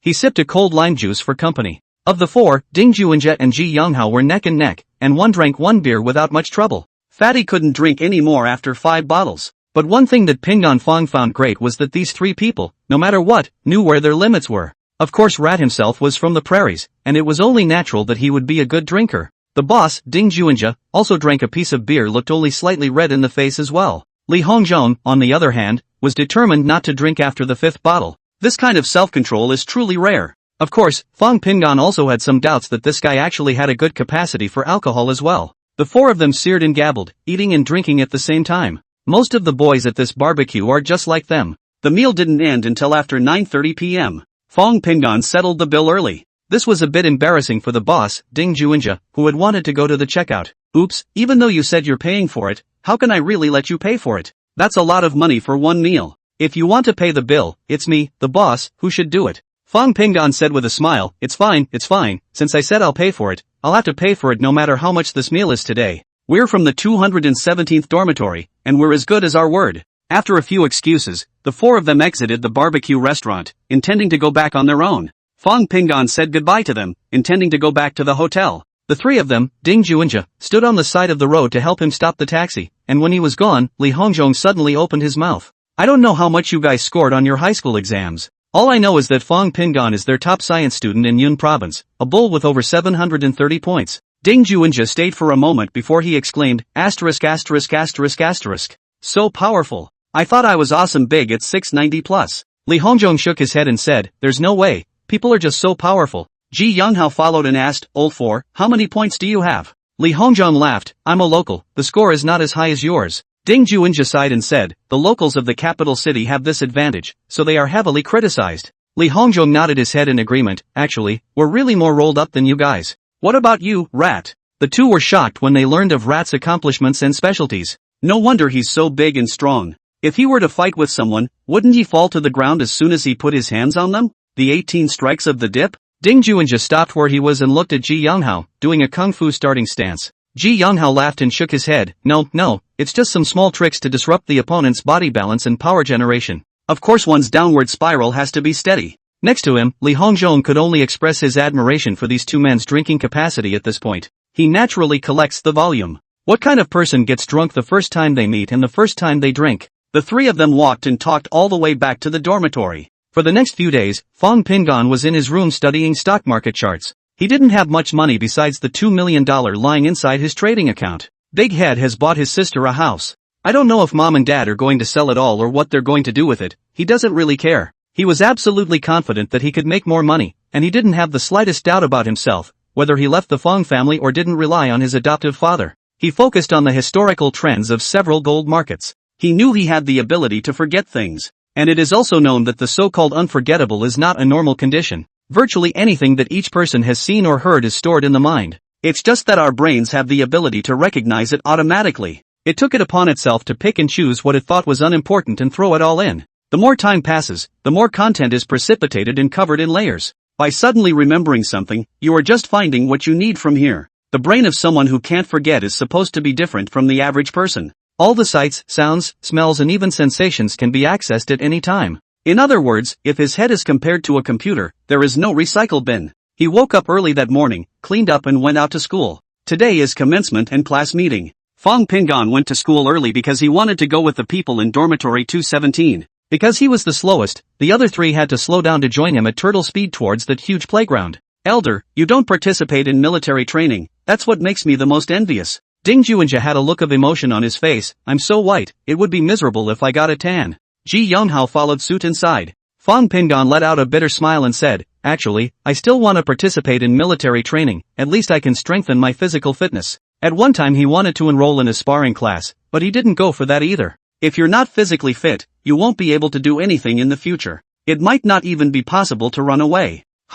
Why should I think of running away? Ji Yongho's head kept bobbing along with the girl's position, making Ding Junshul feel humiliated. Especially, when the girls were staring at him, this rat guy was staring at the girl scanning back and forth up and down. Rat, Juinja Ting said in a low voice as he maintained the expression on his face, can you stop staring at other girls with that gooey look in your eyes? Ji Yonghao heatedly smiled, my favorite things are wine, meat, and women. Li Hongzhong nodded greatly, I also like women. Boss, don't you like them? Ding Juinja sighed, liking it is liking it. But you guys will scare the girls away with such straight eyes. Fang Pingan couldn't hold back his laughter when he heard this. These freshmen, in his eyes, were too green. But it was also this youthfulness that made him look at him a few more times as well. What he had seen in his previous life, none of them were fine, just that the pandering and hypocritical gold-worshipping look was really tiring for him to see. There are so many beautiful and innocent girls in front of us, why not have a good look at them? Chapter 78 Pingin, which one are you? There's an extra chapter. Orientation meetings are actually pretty boring, mostly because everyone is out in the sun. It's also a good thing it's early in the morning, otherwise it's even sunnier. When the flag was raised and the national anthem was played, Ding Juinja and Ji Younghao took one side and helped Fong Pingan up. Sitting down is another pretty painful process. The stool, it's too short. The only thing that got everyone going was the host. It looks like it should be a schoolmate rather than a teacher. The looks are exquisite as if they were made by AI. Her long hair was coiled behind her head and secured with a hairpin. Slender neck like a swan. A strapless sky blue long dress, that delicate collarbone, white skin, is just too dazzling. The most unforgettable thing is those eyes. Beautiful beyond words. It was just a shame that the distance was still a bit far, and there were hundreds of boys on stage, each staring at her to death. Anyway, this kind of schoolmate who looked like a high and cold goddess, they were absolutely hopeless. Not only them, those girls were also shocked by this schoolmate's looks and body. How can there be such a good-looking girl? Your own looks are not bad, but compared to her. No, I'm not worthy. The matching is just only a dark contrast. Li Hongzhong seemed to know the girl's information,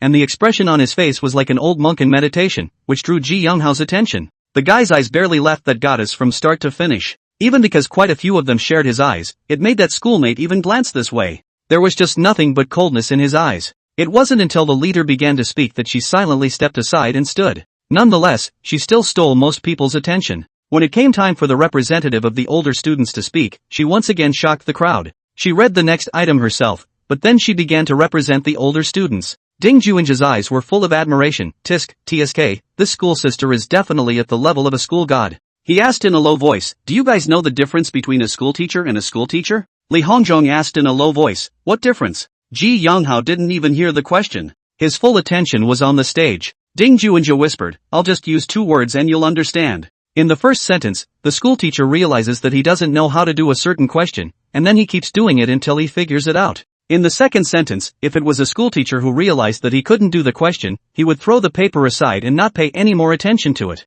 There are only 2 reasons why the scholar has questions he can't do. One is that the question is wrong and the other is that the question is wrong. When he finished speaking, the corner of his mouth slightly raised, revealing a slightly inscrutable smile. Peace, which one are you? Fong Pingan didn't expect the topic to get to him. Stroking his chin, he gave a faint smile, the second. Ding Juinja sighed slightly, I'm just as good as my face can be. Li Hongzhong blushed slightly, what about me? Wouldn't I be unworthy to live with you guys? Fong Pingan let out a low laugh, fourth son, words can't be said like that. You can beat us all with your extremely low admission score. Ding Juinja followed with a low chuckle. Li Hongzhong stared at these two, and after a while smiled as well. Come on, I'm not going to bother with you guys. Sooner or later, I'll make you all be good and call out to your father. Ji Younghao suddenly turned his head and whispered back, what is it, son? Ding Juinja and Fong Pingan covered their mouths in low, muffled laughter. A few of the students next to him stifled laughter along with it. After the speeches of the goddesses on stage, the next session was for the representatives of the freshmen to speak. Taking the stage was a freshman from the law school, again, a girl. She was seated on the stage early, waiting to speak. The 2 girls on stage are indeed eye candy when they stand together. By now there were already students whispering about the older sister and the freshman representative. Fong Pingan didn't care about this, while Ji Younghao and Li Hongzhong started to talk to the other dormitory students, inquiring about 2 beautiful women. Boss, aren't you interested in these 2 beauties? Fong Pingan curiously looked at Ding Juinja, who was not moving like a mountain. Who expected this guy's answer to be even more desperate? I knew yesterday, the host is called Hua Shiyun, the Department of Economics. Beautiful name, didn't realize the person was even more beautiful. Freshman representative Suri Yao, of the law school. It looks pretty, too, but it still looks a little tender. Not my cup of tea. He shook his head, I like older than me. He put his head to Fong Pingan's ear and said in a lower voice, my goal in coming to Kyoto University is to pick up a schoolmate who is at least 3 years older than me or, well, a teacher would be fine. Fong Pingan's head was about to explode. What a vision. You're a freshman, you haven't even had a class yet, and all you can think about is picking up a beautiful teacher. You're okay. What kind of girl are you going to pick up? Ding Juinja squeezed his eyes. Fong Pingan nudged his mouth, the ones on the stage are just fine. I'm not living on campus for the next 2 months though. Guess by the time I can sneak around and pick up chicks, this kind of beauty will have a name and a name. Ding Juinja mused, not necessarily. Pingan Fong thought to himself, fart not necessarily. When boys are 18 or 19 years old, it is the time when testosterone production is at its peak. When you see a beautiful woman, how can you let her go so easily? coupled with the fact that the capital is a place where nobles walk all over the place and there are as many rich people as dogs. With so many girls, there's no shortage of gold diggers. The gold-digging women inside this kind of university are also all beautiful. But it would be nice to have a real chance to talk about a relationship. After the meeting was dispersed, all three people surrounded Fong Pingon, really worried that he had been bumped off. At noon, Fong Pingon was sitting in his dormitory, and the two of them, Rat and Fatty, went to get their meals. Ding Juinja, on the other hand, went to the next dormitory to play cards. There should be no one who can do that who is willing to waste time. The afternoon was the first class meeting for freshmen. After dinner, the four of them started playing cards and fighting the landlord, considering that he had no way to climb out of bed, after setting an alarm on his cell phone. Fong Pingon didn't hold back. With his freaking memory, there was no guarantee that he would win every time. It's obvious that there really isn't a single loser who can go to Kyoto University. Anyone placed in their hometown would be at the academic level to have the possibility of attending KYU. Others who usually love to have fun really don't have that opportunity. Only, what Pingon Fong cared about was not winning or losing, but the performance of each person during the card game. One thing he once learned from Fong Hongjun. Men, there's no such thing as a man who doesn't love to win. No matter how much, if you can win, and no matter what you are betting on, you will try to win. And in the process, it manifests things that you don't normally see. I don't know who bought a refrigerator in the dormitory with cold beer and drinks. Too bad he can't drink either one. He only realized this when Ji Youngho brought out the ice coke. Who bought the refrigerator? He asked. Li Hongzhong pointed at Ji Youngho, him. By the way Pingon, can you drink ice? Pingon Fong was a bit embarrassed, he also wanted to drink an ice coke. Let me make you a cup of tea, I stole it from my dad. Li Hongzhong, who happened to have a turn, got up and fished out a tin of tea from the cupboard and proceeded to make him some tea. Fong Pingon then remembered, I remember, I also have good tea at home, but I didn't bring it. Why don't I get some? Ding Juinjet and Ji Younghao weren't too interested, but Li Hongzhong was clearly a tea drinker. Oolong tea, I love oolong tea. Ping in your old family produces this. It is said that the best tea in the capital is from outside the city. The local fried tea is only as good as the jasmine. As he placed the teacups on the table he explained, heard it from my dad. I just like tea, don't know much about it. Pingon Fong gave a thank you and proceeded to play cards. Chapter 79, Extra Shift, thanks to Ngongzi, Moon City who loves to eat, and Tang Beilong's Assange. The stairwell was filled with this freshman class. The four of them sat in the last row, and in order to protect Fong Pingon, the cripple, he was purposely made to sit at the very outside.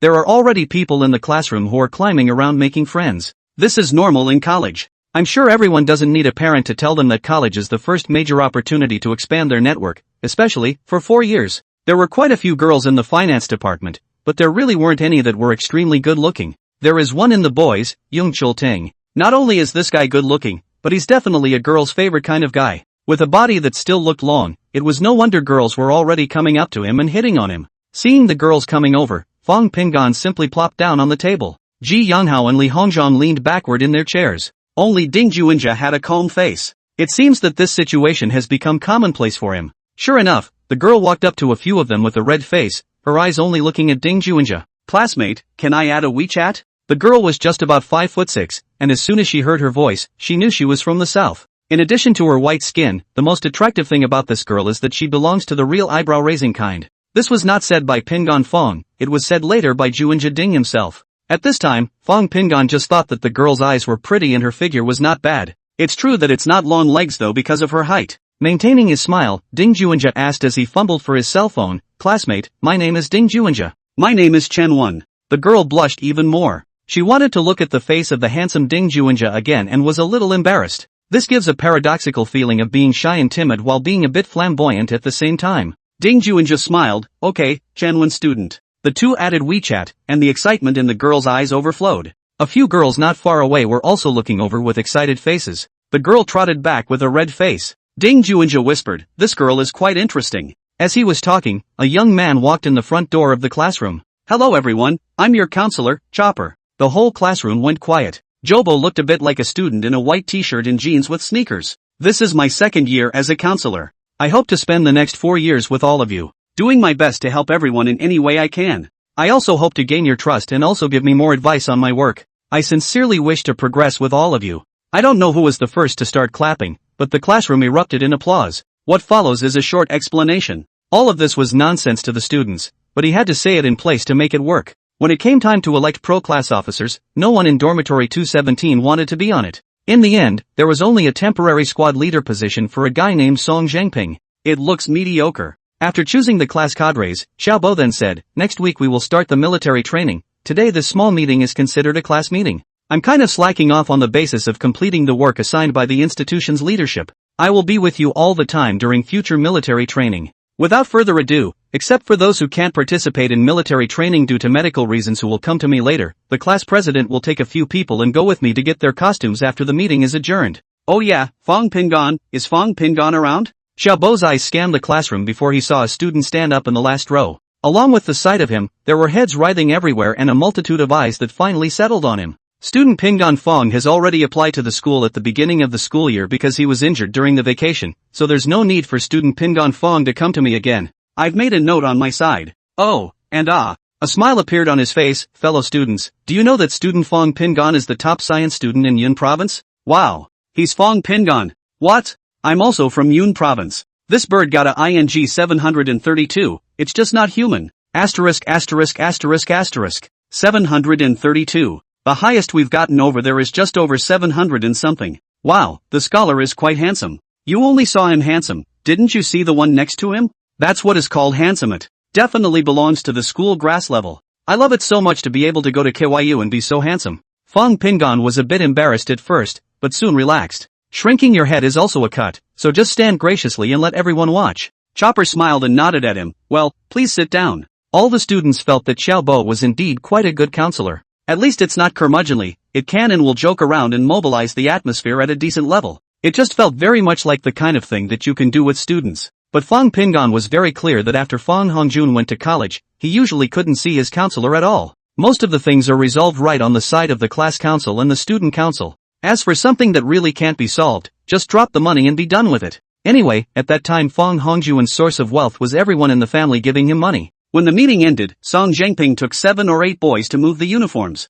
A vibration came from Pingon Fong's cell phone. He touched his cell phone and saw that it was a WeChat message from Chun Xiaohua. Dad, just got a tip that the guy who hit you with his car was instructed to collect 100,000 bucks. Fong Pingon stared at the screen for 2 seconds, then turned off the screen. Seeing that his expression was not right, Ding Juinja opened his mouth and asked, "What's wrong, Pingon?" Fong Pingon shook his head slightly and said, "It's fine, I just received a message from my dad. Just let me call him back." Then he spread a smile and asked, "I'm not going to join the military training. What do you think I'm staying here for?" Li Hongzhong interjected, "Of course it's a blessing to be shared, otherwise you'd be alone when you go back, which is not as enjoyable as being with us in the same place." Ji Yunhao nodded, "That's right. Brothers should be together." Fong Pingon smiled bitterly, "Alright, when you guys start military training then, I will come over to visit you every day." Ding Juinja was instantly happy. "I say, Yasuko, you're being unkind." "That's right," Li Hongzhong immediately followed, "we sunbathe like dogs, you stay in the shade and watch the fun." Pingon Fong spread his hands, "The emphasis is on participation, I also made an appearance alright."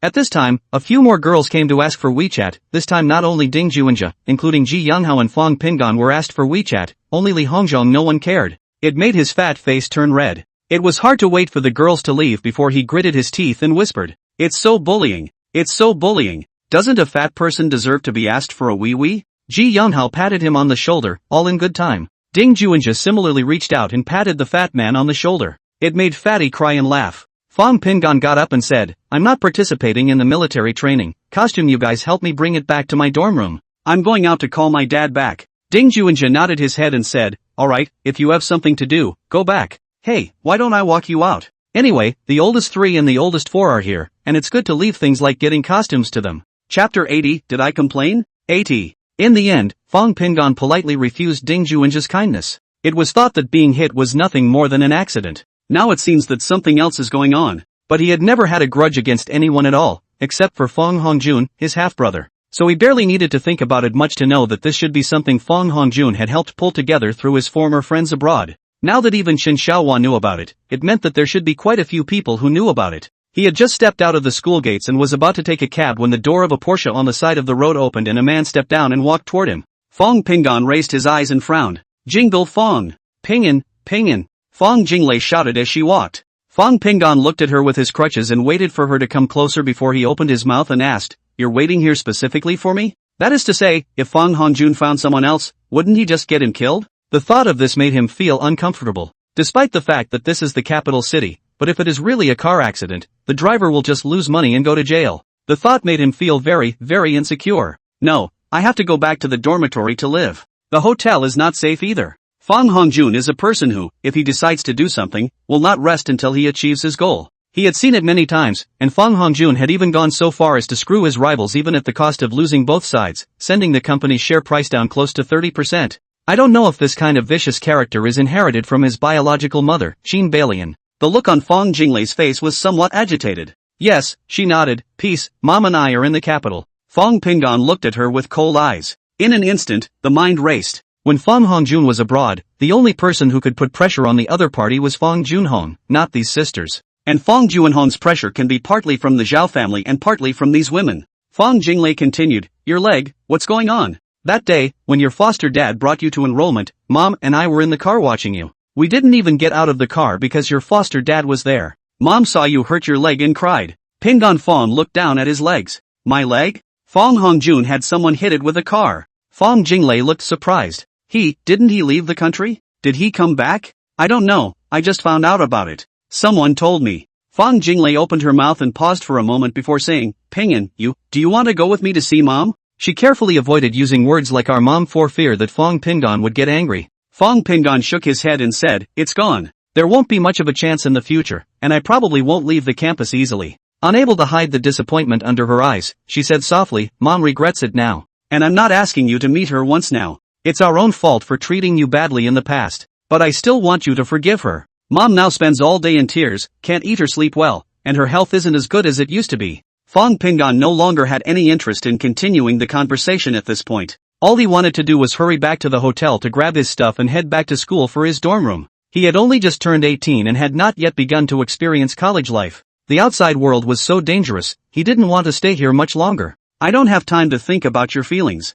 It's exactly the same as when you guys started. I have my things. It's none of my business whether you survive or not. And I don't care. He turned on his crutches, walked to the curb and held out his hand to start stopping cars. Fang Jinglei was silent for a few moments, then followed him and stood beside him and asked, where are you going? I'll give you a ride. Fang Pingon said indifferently, no need. I don't want to have anything to do with your Fang family. Fang Jinglei couldn't hide the sourness in her heart and felt her nasal passages were blocked by something. When she spoke again, she had actually taken on a nasal tone. Peace, don't do this to us. We were all fooled by Fang Hongjun. Serves you right. Fang Pingon said impatiently, I'm not even complaining about this, so who are you guys to complain? He turned on his crutches and headed inside the school. Peace, where are you going? There's no place for you guys. I'm going back to my dorm room. Fang Pingon said as he walked. Fang Jinglei's body moved. She wanted to follow, but also knew that there was no point in following. This brother, it seems, simply wants them all to live in remorse for the rest of their lives. Fang Pingon walked all the way directly back to his dorm room.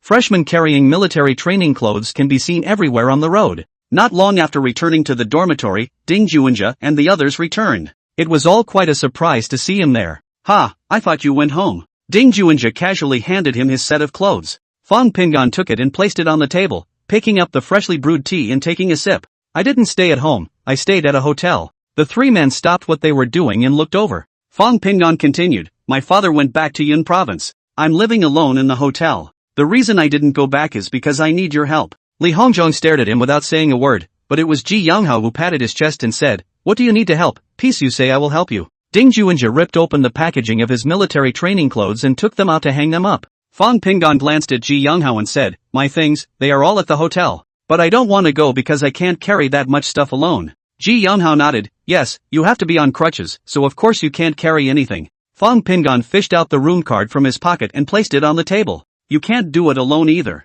Gotta go with two. I'm a little overloaded with stuff. Next he explained what all his stuff was. After hearing this, Ding Juanjia clapped his hands and said, alright, how about this? The three of us will go and help you move all the things in the hotel back. And you stay in your dorm room. But I'm still wondering, if you live in a dorm room and this bed is up here, how do you climb up there? And, when you have to get up to pee at night, you can't ask us to get up and help you too. Fang Pingon shook his head and said, it's fine, I can get over it myself. Li Hongzhong asked, is something wrong? Do you have to stay on campus? Fang Pingon shook his head and said, no, it's just that he doesn't want to spend that money. It's over 1,000 a day, or my dad booked the room. I can't even stop it. Li Hongzhong gave him a look and stopped talking. Also start organizing your military training clothes. He always felt as if Fang Pingon had quite a few things he didn't want to say. We were just housemates, and he didn't live in the dormitory yet, so naturally it was hard to say too much. Ding Juanjia, however, suddenly changed his mind. Ping'an, I reckon you've run into something, but if your dad knows about it too, it's best if you ask your dad's opinion on whether you should continue to stay in the hotel or move back to your dorm room.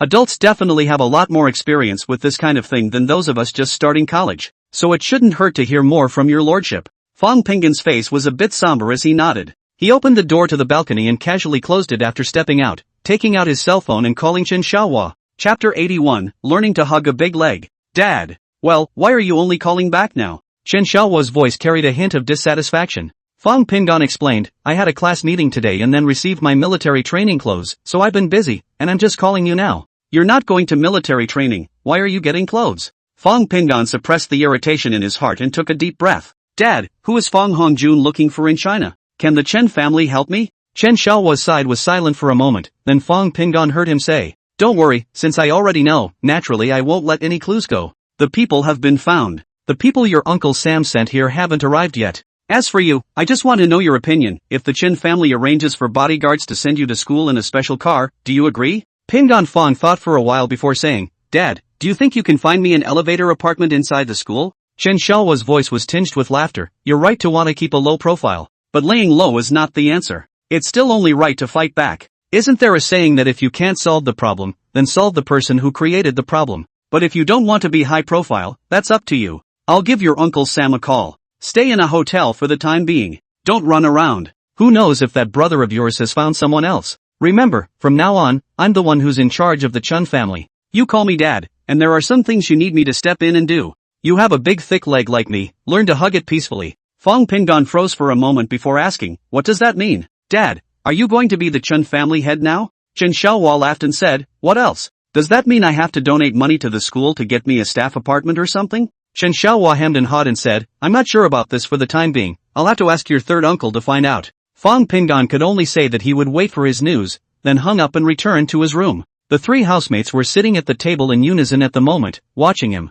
Fong Ping'an asked in a puzzled manner, what's wrong? What are all looking at me for? Ding Juanja coughed and asked, what's wrong? Did your father agree to you living in the dormitory? Fong Ping'an shook his head and smiled bitterly. Stay in a hotel for now and come back when your leg is better. He didn't realize that Chen Xiaohua was going to be the head of the Chen family. The former owner of a small restaurant was actually going to be the head of the Chen family. He had no one to ask about the Chun family. For example, how powerful is the Chun family? Is it ranked in the capital? All these questions can only be asked face to face after Mom and Dad and Hui arrive in the capital. But something like a bodyguard, forget it. At least right now he doesn't need to. Freshman, bodyguard transportation, that's a joke alright. Besides, in a place like Kyoto University, outsiders might not even be able to enter without strict registration, right? Ding Juanja shrugged, fine, if you're not sure, we can drop you off at the hotel and come back. Fong Ping'an hastily refused. How can it be good? He was sure his housemates were already suspicious, but he couldn't explain. He is also quite aggrieved. It's all the fault of that asshole Fong Hongjun. How does the adoptive father plan to handle this, and who are the people the Chun family has sent? With confusion, he called a drop and got in his car to go back to the hotel. He is refusing to take a cab alone. Drop this thing, at least there's a record or something. Also, he was overthinking it. In fact, after Fong Junhong talked to Fong Hongjun was also busy pulling strings all over the school during this time. Totally not realizing that although Fong Ping'an was temporarily incapable of finding trouble with him, Fong Ping'an's low-life adoptive father, who owned a small restaurant, had already begun to start messing with him. Fong Jinglei bought a few bottles of red wine in passing when she returned home. Mother Joe is really wasted now. When she returned, Zoe was still in bed. The house sitter just cleans up after cooking and doesn't care about anything else. When they ate, it was also just her and Zhao Wei. Although Fong Miaoshuan was also in the capital, she only met them once they arrived and went back to school. Fong Miaoshuan is in her third year of college and has a heavy course load, and she herself is a very studious student. By now there's a boyfriend who's been talking for a year, and they're living together outside of school.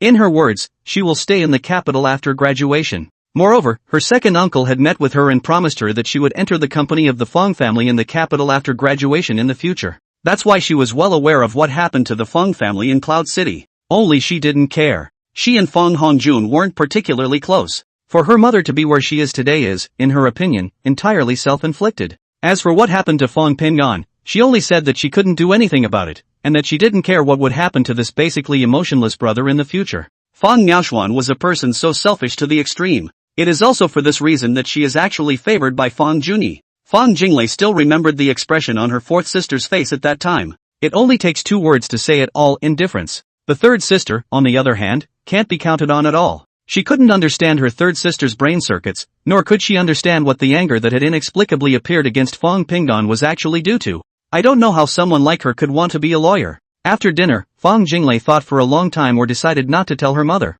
Fong Pinggan's leg, Fong Hongjun found someone to hit it. This is what Pinggan Fong himself told her. There was no telling if mother would have made a bigger deal out of it if she had known. She did know that because of the exposure of Qin Balian and Fong Hongjuan's identities, her great-uncle had taken away the share of compensation that originally belonged to her mother. In this case, it's still Zhao Wei's own inattention and blind trust in her great-uncle. Even she knew that the share transfer agreement had to be signed in person, but she didn't even go on the pretext that she didn't want to see Fong Junhong. Great-uncle ran a trip to Cloud City on his own. The end result was that the shares originally compensated to the mother were taken by the Zhao family. Of course, as compensation, my great-uncle gave the yard to my mother and did the paperwork instead. Also make sure you put a monthly payment on your mother's card. But in Fong Jinglei's opinion, this was clearly a case of great-uncle bullying the mother and daughter duo. It wasn't as if the mother didn't have any objections, it was just that this kind of opinion, in the Zhao family, didn't serve any purpose at all. Ever since the disturbance, the great-uncle had not appeared again, and the mother had not returned to the Zhao family.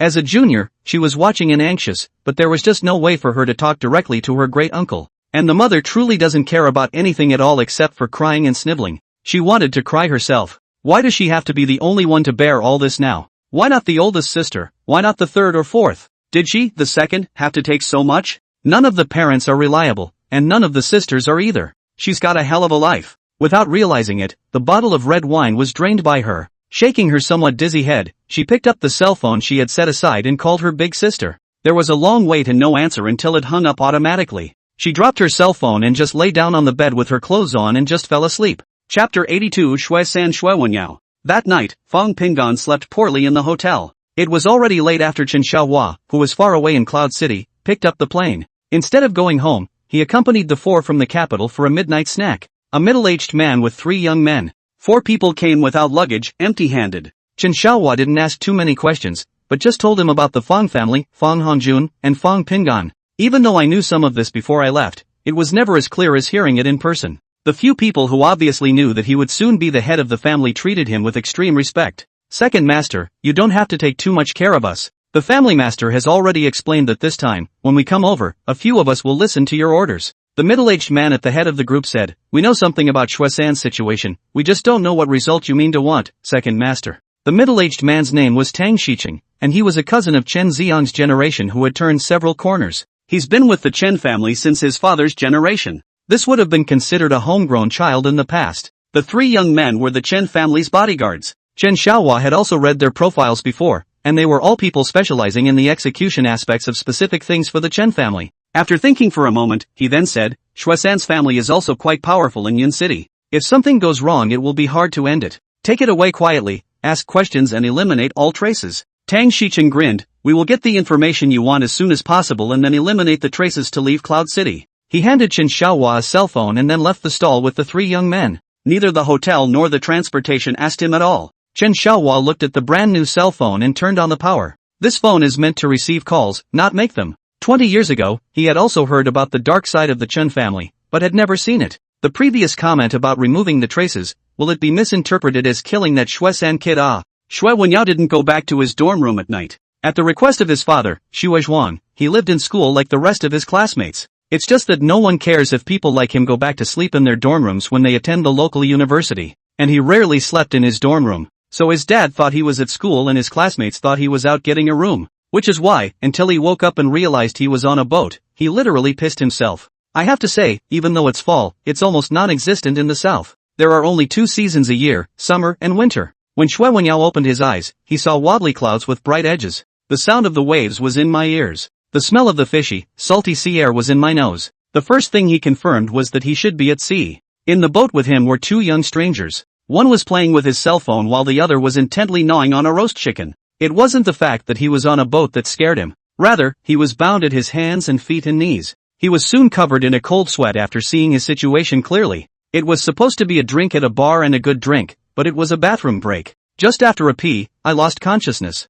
Wake up again and you're already here. It was also more difficult for the ship to get a good look at the 2 men, despite the moonlight. But thinking about it, it was clear that these people should not be people he knew. And he was afraid to look. Now just throw him overboard and it's a death. There is simply no other possibility. Good thing the mouth wasn't gagged. Two big brothers. He didn't dare to move, so he could only open his mouth and ask. I don't know what I've offended you two in, I can pay for it. His voice was a little raspy, his throat dry, and he swallowed without any saliva coming out of it. My dad has money, my family is a group of companies, my dad has a lot of money. Yo, awake? The one gnawing on the roasted chicken looked up and smiled at him. The moonlight shone on his teeth, making them look white and a little scary. Xue Wenyao knew immediately that these two people were not locals. Should be from the north, or else the Mandarin isn't that good. Locals will have distinct accent characteristics even if they speak Mandarin. That's not going to change in any way. The other one, who was playing with his cell phone, stuffed it into his pocket and turned around and came over and bent down and reached out to pat Xue-san's face. Xue-san, right. Tell me when you're awake, that driver who hit Fong Pingon with his car, did you contact him? His voice was accompanied by the sound of the waves, which fell on deaf ears. Xue-san's pupils suddenly shrunk violently. What driver? Brother, I really don't know what you're talking about. The one gnawing on the roast chicken looked up and gave him a grin, burying his head and continuing to gnaw. Seems to love roast chicken. I'm only going to ask 3 times total. The man wasn't angry, and continued his question very calmly. Was it Fong Hongjun who told you to contact someone to run over that Fong Pingon? But now the man isn't dead, and the one who drove the car went in. Xue-san's body shrank back as he shook his head violently. I don't know what you're talking about. Bang Hongjun left the country. He went abroad for treatment. I didn't contact him, big brother. The man nodded. He's the one who contacted you, right? Xue-san secretly said, not really. I'm not the one who contacted him. The man turned his head and shouted, burnt chicken, come and throw the boy down and forget about it. Don't bother asking. In the next 2 days, directly go to M country to look for that kid surnamed Fong. Xue-san froze. Didn't Nima say to ask 3 times? Big brother, wait.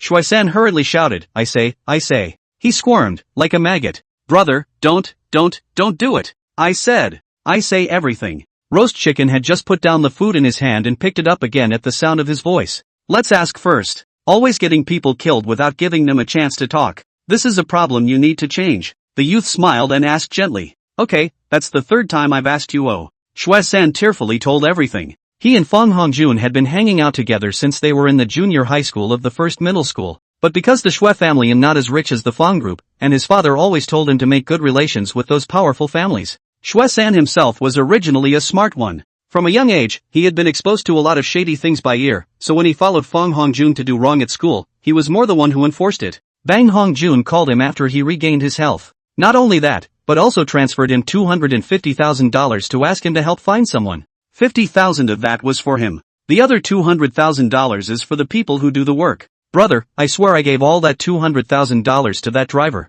I really didn't take much. Roast chicken didn't say a word and continued to eat. The other then asked, do you know which city Bang Hongjun is in? Chapter 83, you'll choke on the water, you know? Fallen Chicken. I know he's in Fallen Chicken, he's the one who told me. I asked the first time I called. He told me when I asked. Big brother, I really don't dare to lie to you guys. What's the password to your cell phone? The young man fished his other cell phone from inside his pocket and held it in his hand, waving it around. XXXXXXX, my cell phone password is XXXXXXX, Xue Wenyao said busily. After the phone unlocked its screen, the young man opened his address book. What is Fong Hongjun's name inside your phone? Brother Jun, his name in my cell phone is Brother Jun. Xue-san didn't dare to hide anything anymore. Never mind that one of these two just eats and the other always has a smile on his face. But he knew. The ones he'd seen as a kid doing his dad's dirty work look like this. Either they have a special fetish or they are always smiling. But when these people do it, they basically leave no one alive. Right now he could only do everything he could to keep the other side from doing anything.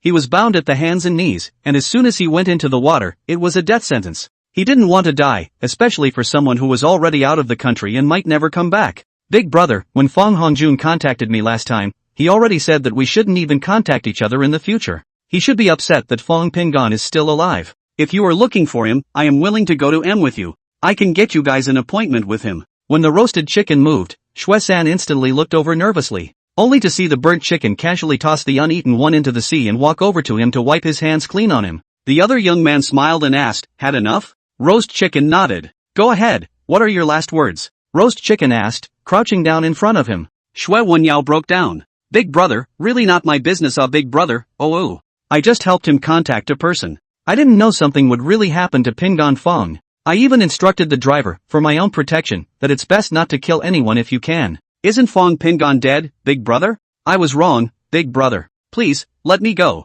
I'm willing to pay. Call my dad woo-hoo-hoo. My dad would have been willing to pay for my life. Brother, let me go. I'm begging you woo-woo. Roasted Chicken laughed. Your father, Shui Zhuang, got his start by running a casino when he was young. He has 4 sons. You're just the third. How much would he be willing to spend for you, do you think? Besides, he's willing to go up against us? For a brainless guy like you? Shui Wenyao cried out loudly. I am the best student in my family and the only one who went to college. He must not want me to die. Please, 2 big brothers, call my dad for money. I don't want to die. More than that, I don't want to die for Feng Hongjun, big brother. The other young man quietly took out his own cell phone and saved Feng Hongjuan's number into his cell phone before throwing Shuesan's cell phone into the sea. Seeing this, Shuesan wailed and howled even louder. He knew that he should not survive. What the hell have I offended? Feng Hongjun says Feng Pingdan is nothing but a softie. What kind of person is giving him a head start? Roasted Chicken fished out a rag from inside the broken sampan and stuffed it into Shuesan's mouth while explaining. Gag your mouth and you'll have to breathe through your nose. And we don't have to listen to your loud voice anymore, do we? When you get in the water, you'll have to use your nose when you change your breath, no way to use your mouth. Know what that means? He smiled slightly. You'll choke on it, you know? The other young man bristled. Just here or another walk in deeper water? Roasted Chicken shook his head. There's no need. At this point, Shuesan could only whimper, whimper, whimper, whimper, whimper, whimper, whimper, whimper, whimper, whimper, whimper, whimper. Tears were pouring out like crazy, and there was no stopping them. He was scared to death and, also, about to die. Suddenly, he felt a painful sensation coming from both of his heels one after the other. Despair, deep despair. The hamstring was picked off. Desperately, he looked to the other man with pleading eyes. It was Roast Chicken who had just made the move, and he hadn't even seen where Roast Chicken had taken the knife from. It's okay, it'll pass soon. The smiling young man comforted. Then he reached into Shuesan's armpit. The sound of waves coming from the ocean breeze suddenly added a modest splash. The thick nasal whimper ended abruptly. Roast Chicken stood up straight. It will only take 3 days at the most, and nothing will remain, he said lightly. Well, make a loop and go back. At least you can't go back that early tonight. Going to the casino in Shuizhuang for a couple of games? Roasted Chicken nodded. I heard that he has 2 particularly capable fighters under him. Archie, are you any good? How do you know unless you try? Archie laughed. The moonlight shone on his teeth, glowing eerily white. Morning. Pingdan Fong picked up his cell phone and glanced at it when he got up. As a result, there were no messages from the housemates. After getting dressed, he went downstairs for breakfast. Since he didn't need to participate in military training, he didn't have much to do these days. Listening to his adoptive father, Feng Hongjuan's side will be helped by the Chen family, but Feng Hongjun is abroad. Which city is unknown, and this is something that could take quite a long time to resolve. The matter passed inside his head for a little while before he gave up. It's simply not something he can fix right now. If his adoptive father was going to be the head of the Chen family, wouldn't it be natural for him to follow suit? It's almost October. His 2 million set a maximum retracement to automatically buy to close the position. It's time to take a look at it too. Turned on the computer, and as usual checked the news first, before opening the software. It wasn't too far from what he expected. The funds in the account have turned over several times. For people who already know what the future holds, getting money from the secondary market or the futures market is really no different than getting money in a sack. It wasn't thrilling at all. In this market, his $2 million is nothing. All he can do is go with the flow, without having to use his brain or bother to keep an eye on the market at all times. Moved 100,000 thrown into the stock index futures market, the market all the way down slowly, retracement fluctuations are not large, did not exceed the level he set to close the position. The level of profitability to this point may not be the highest, but it's far beyond the heights that the average person would reach in a lifetime. With the amount of money he put in, he was only able to buy 2 lots. The remaining 7 million or so he didn't want to touch. For every pip fluctuation, the amount of profit or loss on a 1-lot trade is close to $300. From the time he sold short, the futures index was at 3180.27, to now, it has fallen to 3063.91.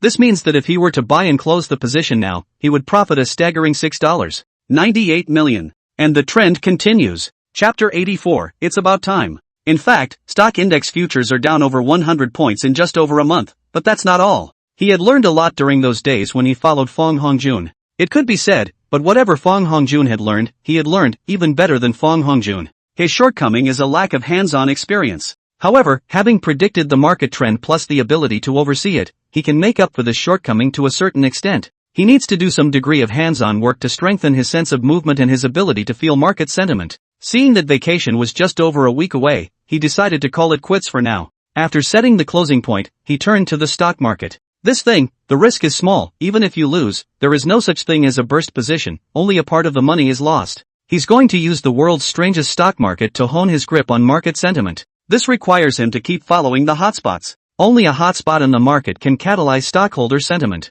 The money thrown in made an unimaginable profit, which would have been expected of him. But more importantly for him, it validated one thing once again. That is, the stock futures market has not changed as a result of his rebirth and living to this day. And that's all that matters. Military training had begun, and Fong Pingon deliberately left the hotel around 10 in the morning to rush to the school. He knew that this was the time of year when his students were at their most tired. Either they've disbanded for a break or they're about to. The first day of military training is an extremely exciting first day for all new students, and it is also one of the most relaxing. He walked onto campus on his crutches and then bought 6 bottles of ice water at the store inside the campus, in addition to 3 large iced milk teas. This is considered a consolation prize for the brothers. The morning sun was already blinding, just in time for the fall tigers. Fong Pingon looked at the large swath of camouflage uniforms standing straight on the playground according to the different faculties and departments, and couldn't help but sigh in his heart. It's so sunny. And the freshmen, who were standing in military positions, watched a crippled man with a big bag of drinks in his hand and aluminum crutches that stung so much in the sunlight.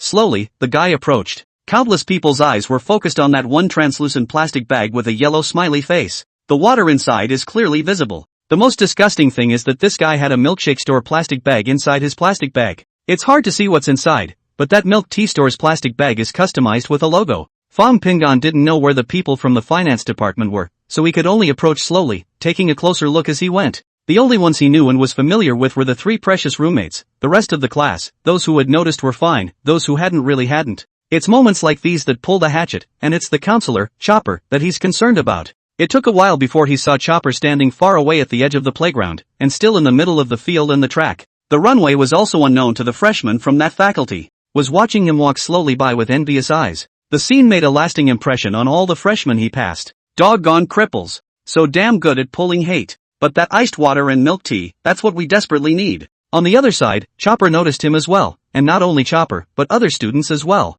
The freshmen of the finance department, only 160 in total, stood in a square formation, at this time 2 arms length away from each other, and each of them looked at him with a vicious gaze. Oh, besides Fong Pingon, there should be 2 more people who didn't show up for military training. Chopper was surprised to see him, then walked over. Chocobo at this point wasn't quite the same as when we first met. He also wore a training uniform, but on his feet were a pair of leather shoes. Otherwise dressed, the same as all the freshmen. Fong Pingon, what brings you here? Eyes scanning over the plastic bag. You don't have enough here if you come to console everyone. Pingon Fawn looked at the smiling counselor and smiled back. Well, I promised my housemates I'd come and cheer them up today. If I hadn't been able to take so much, it would have been fine even if I had invited everyone to have a drink each. Mr. Joe, this milk tea is for you and the instructor to bring. He opened the bag and took out the plastic bag of milk tea and handed it to Chopper. Jobo is also an interesting person, with no expression of embarrassment at all. He took the plastic bag with a grin and pointed across the runway. Why don't you go sit over there for a while? It should be a few more minutes before we can take a break. You've come at a good time. I'll take this milk tea. Fong Pingon hurriedly thanked him and then swung over toward the platform across the runway carrying several bottles of ice water. He was a little sorry he hadn't come sooner. At least listen to the crowd singing The Sun Sets Over the Western Mountains and the Red Clouds Fly. He was already sweating from the walk from school. It's early in the morning and this sun is killing me. Over 150 people just watched as he stepped to the side, found a shady spot, and sat down hard on one side of the dais. The bag in his hand was set aside, then he took out a bottle of water, unscrewed the cap, and took a sip. Really cold. Li Hongzhong and a few of them stood at the end of the line and could only see clearly that it was Fong Pingon. It was also clear that the guy had brought water, and that was bound to be for a couple of them. As for Song Zhangpeng, the acting class president, he bitterly stood at the front, closest to the instructor. More than that, both eyes wanted to spit fire. The freshmen from an unknown faculty on the runway watched as Fong Pingon slowly crossed the runway and walked past less than 3 meters in front of their eyes. That's a lot of resentment. Nima is not just a broken leg. What's wrong with you? I wish you'd break your other 2 legs too. On the other side, Chopper walked over to the instructor standing to the side carrying an iced milk tea and muttered a few words. Fong Pingon then saw the instructor look back at him before taking the milk tea. 2 instructors, 1 counselor, and just 3 cups for the 3 of you. The 3 of them didn't care about the students, they each drank. This pissed off Ding Juanjia and Ji Yanhao, who were standing in the back. This is for us, okay? Hold on for 1 more milkshake. An instructor yelled. The other instructor was grinning and sucking on a milkshake. This time, Fong Pingon received the attention of all the freshmen in the finance department. Chocobo laughed out loud even more. Boys and girls stared at the three bits drinking milk tea. That look couldn't have been more envious. A few of the girls were even starting to gulp. How far can it be across a runway? That's about 20 meters. Fong Pingon looked at so many sultry eyes and shrunk his neck. A cup of milk tea was only a few minutes away, and soon the instructor gave the order to dismiss on the spot. Ji Yonghao took the first step towards Fong Pingon and ran over. Who would have thought that a fat figure would quickly cross over him and head straight for Pingon Fong? Water, give me water. Li Hongzhong shouted. Ding Juanjet and Ji Yonghao came over as well, each taking a bottle of water and unscrewing the lid to fill it. Drink slowly, it's still icy, it hurts your stomach. Fong Pingon kindly reminded. Ding Juanjet grunted, we're the water, and the counselors and instructors are the milk tea, isn't that ice too? Fong Pingon nodded. Big deal, I'll buy you guys milk tea at lunch. Chapter 85. If it wasn't for me, you would have been the head of the family long ago. The freshmen on the track soon dissolved as well. The many camouflage suits began to concentrate in the shade, found their respective cups and began to furiously fill them with water. The most annoying thing about standing in the military is dry sun. It was only just after 10 in the morning, and everyone's clothes were already partially wet with sweat. Li Hongzhong is the most obvious. When people are fat, they sweat more. The armpits are soaking wet. I really didn't expect you to come and bring us water. The water I brought with me has probably turned lukewarm by now. It's not why, the sun, it's too big. Fong Pingon looked smilingly at his three housemates whose faces were covered in greasy sweat. If it wasn't for my bad legs, I really would have given everyone an iced milk tea each. Ji Yonghao directly picked up the second bottle after drinking all the water except the ice cubes in one gulp and asked while twisting the cap. There are a few pretty ones in our department. Buy me milk tea and I'll introduce them to you. Fong Pingon wondered, won't I recognize them myself? Could it be that you've only been in military training for a few hours and you've already developed into revolutionary comrades? Li Hongzhong sighed, don't mention it, I've already rested twice in one morning, and this is the third time. Young people nowadays, their physical fitness is really bad. Ji Yonghao finished wildly showing off the water inside the second bottle and gasped for a long moment. Peace, I tell you, military training is a very important part. You didn't come, so naturally you have no empathy with those girls. They've only suffered this kind of pain in their freshman year of high school, and now it's happening again, and you're not involved in their midst, so don't you think you're at quite a disadvantage? Like, for example, the chance to look at a tiny waist up close and with impunity. Ji Yonghao looked a little lewd with his horny look, but everyone knew he was joking and no one said anything. After all, a tiny waist is a real eye candy. Who doesn't love a tiny waist anymore? A girl is interested in you? Fong Pingon asked with a sideways tilt of his head. Ji Yonghao heatedly smiled. Ding Juanjia also wondered. Aren't you with us all the time? When did a girl get interested in you? How could I not know? Li Hongzhong said directly. Don't believe him. Purely pretentious. He doesn't get to meet girls alone at all. Besides, I couldn't know better what he's doing all day long. How long is your break? Fong Pingon didn't want to continue this topic. Ding Juanjia raised his hand and looked at his watch. About 10 minutes of time to go and form up. It's 10 minutes, but it's just time to go to the bathroom and rehydrate. I saw the afternoon and it was harder. Several people silently drank water to rehydrate themselves, looking around in the process. The girls in their training uniforms wore armed belts that showed off their slender figures. The size, thickness and height, even if it was covered, was still an irresistible temptation for boys of that age. Who goes to college and doesn't want to fall in love? Even Fong Pingon, who had seen too many beautiful women, had such expectations. Hey Pingon, are you staying with us later? Li Hongzhong asked. Fong Pingon shook his head. I've already pulled in a lot of hate along the way. You wouldn't want me to be held down by those freshmen. Li Hongzhong wiped a handful of sweat from his fat face. That's not true. I mean, if you don't have anything to do, just stay. Lunch together at noon. If you were to go back, then you'd have to eat alone. I've heard that the amount of food they eat during military training all skyrockets. Do you guys want to eat in the cafeteria or go out to eat? Fong Pingon hesitated before asking. Ji Yonghao immediately waved his hand and said, Pingon, all the food in the cafeteria of the capital university is delicious and cheap. Aside from the lack of barbecue, I think it would have been perfect. Besides, it's another chance to eat with the girls at noon, so why bother? I'm not going out to eat. The instructor's side had already started blowing the whistle, so Fong Pingon got up and said, you guys continue to suffer, I'd better go back to the hotel to blow the air conditioning. The three of them laughed and cursed, dropping their bottles and running towards the playground. Fong Pingon picked up the bottle and stuffed it into a plastic bag, slowly leaving along the edge of the runway. Ching, I'm going back to being the head of the family. This is what Qin Xiaohua said a while ago after he returned from sending Pingon to report to King's University. Lu Qing was surprised at the time, but she also sympathized after she heard that her brother-in-law was terminally ill. Her husband, who had been so amazingly talented and famous in the capital, had ended up in obscurity for close to 20 years because of her. A former genius, the first choice for the head of the family, gave up the power and wealth to control the family for a woman. 20 years of obscurity, only to be the owner of a small restaurant in front of an old, run-down neighborhood. Xiao Hua's heart must be very bitter and tormented as well. Aha! Hui and I will go back with you. She didn't hesitate. Just a mental note. This family head should have been yours 20 years ago. It's all my fault for holding you back for so many years. Chen Xiaohua looked at her somewhat seriously. I've met Dad. He said he never hated you. It's me he hates. But these details, you don't have to care. When we get back to the capital, I think he'll make it up to you with an I'm sorry. All these years, it's been hard on you. Chen Xiaohua reached out and held her hand, patting it gently. Lu Cheng was stunned. No, I'm not bitter. She grinned. It's been 20 years of suffering. If it weren't for me, you'd already be the head of the family. Xiaohua, thank you. She raised a hand to her husband's temples. Look at you, you have gray hair. All those years of getting up early and working hard have worn you out. Chen Xiaohua took his wife into his arms and whispered in her ear. My 20 years have been unimaginably happy. In the capital, I said the same thing. These 20 years with you have been a time of happiness and fulfillment I have never known. If you really want to say you're sorry, I should be the one to say I'm sorry. Leaving the family, I'll have to open a small restaurant to support you. Chen Xiaohua hemmed and hawed. Willow Green was amused as well and lightly pounded his chest. The two snuggled together, feeling each other's love as if they were young 20 years ago. After a while, Lu Qing whispered, let go of me. Hui will be back soon. It's not good for the child to see. Chen Xiaohua let out a suppressed laugh from his chest. Letting go of his wife, he looked at her slightly reddened cheeks and gave her a peck.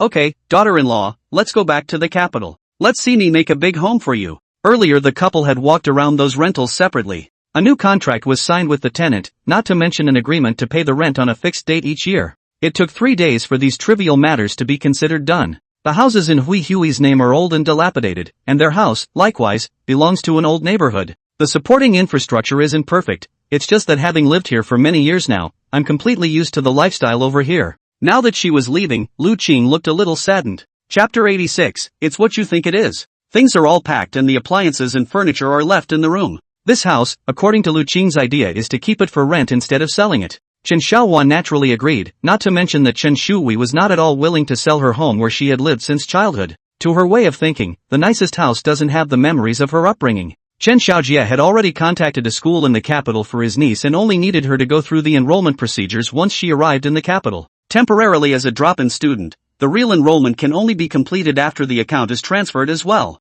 As for Lu Qing, his heart was more than a little apprehensive. Chen Xiaohua gritted his teeth and took her away from the capital against the pressure from his family back then. The two of them didn't use the Chen family for a single penny, and they didn't know how much they had suffered before they had everything they had now. Now to return to that city again, she was uneasy. Uncertainty about the future had left her a little down. If it hadn't been for her husband's decision to return to the capital, she would never have brought it up. It's okay to suffer a little for your husband. At least, Xiaohua said that Gong Gong didn't really hate himself. He just hated Xiaohua for giving up the family interest for her. That's all. Now that her husband is going back to run the Chen family because of her brother-in-law, she is the head mother of the Chen family. If the eunuch still gave her a face, she wouldn't mind choosing to take it head-on or return to Cloud City again. Anyway, she no longer had any family other than an uncle who had gone down to the South Seas many years ago. I have not heard anything in all these years and I don't know if I have passed away. Even if she had to separate from her husband because of it, she was determined not to be weak again. Otherwise, what about Hui?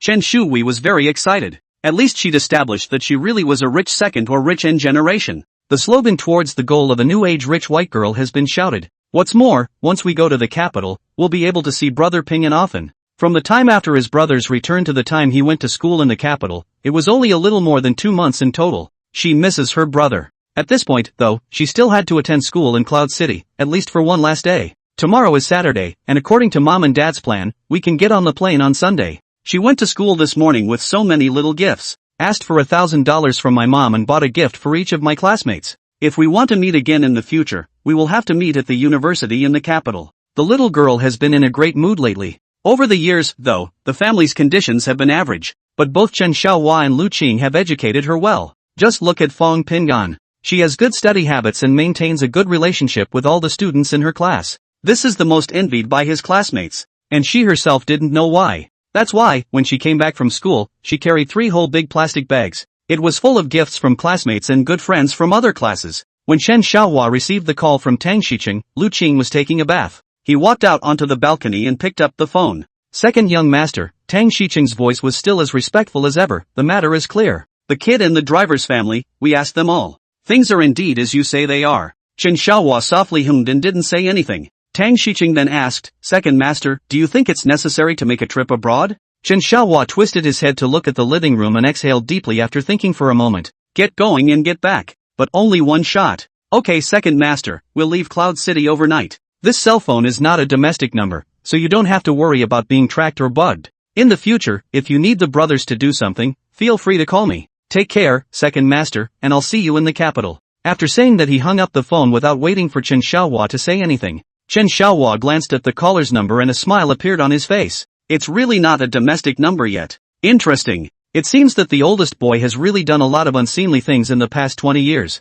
On the other side, Tang Xiqing stuffed his cell phone into his pocket and turned to look at his junior sitting on the sofa. "Drive away overnight to Mordor. Book a ticket to M." Roasted Chicken grinned, "Alright. It's a pity that Achi still wants to try the kung fu under Boss Shui." Achi slightly shook her head and said, "I didn't, don't talk nonsense." "Uncle Tang, don't listen to his nonsense." Tang Xiqing's face didn't change much as he nodded and said, "Pack up your things, Dagger, book the tickets." A few people quickly packed up their things. There wasn't really much luggage, it was just that if they were going to a foreign country it certainly wouldn't work if they were empty-handed. 20 minutes later, a station wagon left Cloud City and headed north. When Roasted Chicken and she dealt with Shui-san, the two of them, Tang Xiqing and Dagger, personally found that driver's family. It didn't get physical, but it did confirm that the person who contacted the driver gave their family a payment. The driver himself is not crazy or cancerous, he is purely short of money and doesn't usually have a serious job, he is just a punk. Tang Xiqing didn't make a move, so naturally, Dagger wouldn't take matters into his own hands. They asked and left.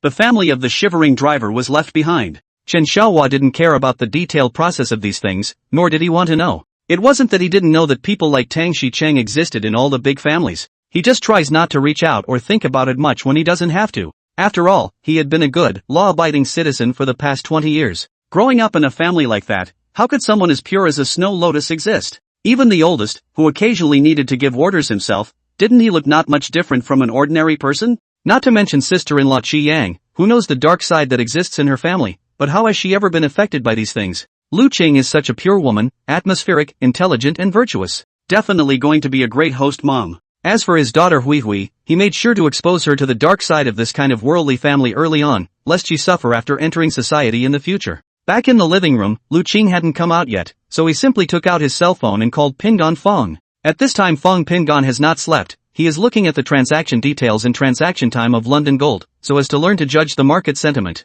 Hearing his cell phone vibrate, he hurriedly picked it up. "Peace, still awake?" "No, it hasn't, Dad." "Why are you calling so late?" "Well, I sent someone out of the country on Fong Hongjuan's side." Fong Pingon's heart thumped. "What? Dad, you don't mean?" "Well, it's what you think. I only agree with them taking one shot though, at least give him a warning. Your safety at home is his life. As long as something happens to you, he must not be able to escape either." In Fong Pingon's impression, this was the first time he had heard Chen Xiaohua speak like this. "Dad, don't involve Mom and Hui Hui. I can understand your need and ability to do so, but it's best not to let Hui Hui know. Same on my mom's side." Fong Pingon's voice was a bit low. He'd seen the two of them, Fong Hongjun and Fong Junhong, work together on such shady matters. So it's not so much rejection as it is fear of how it will affect the family. Chen Xiaohua's voice came through. "Well, I'm a little surprised that you think so." After a low chuckle, Chen Xiaohua continued. "Just so you know, don't take Fong Hongjun too seriously. After this time, if you're not dead, he shouldn't do anything to you.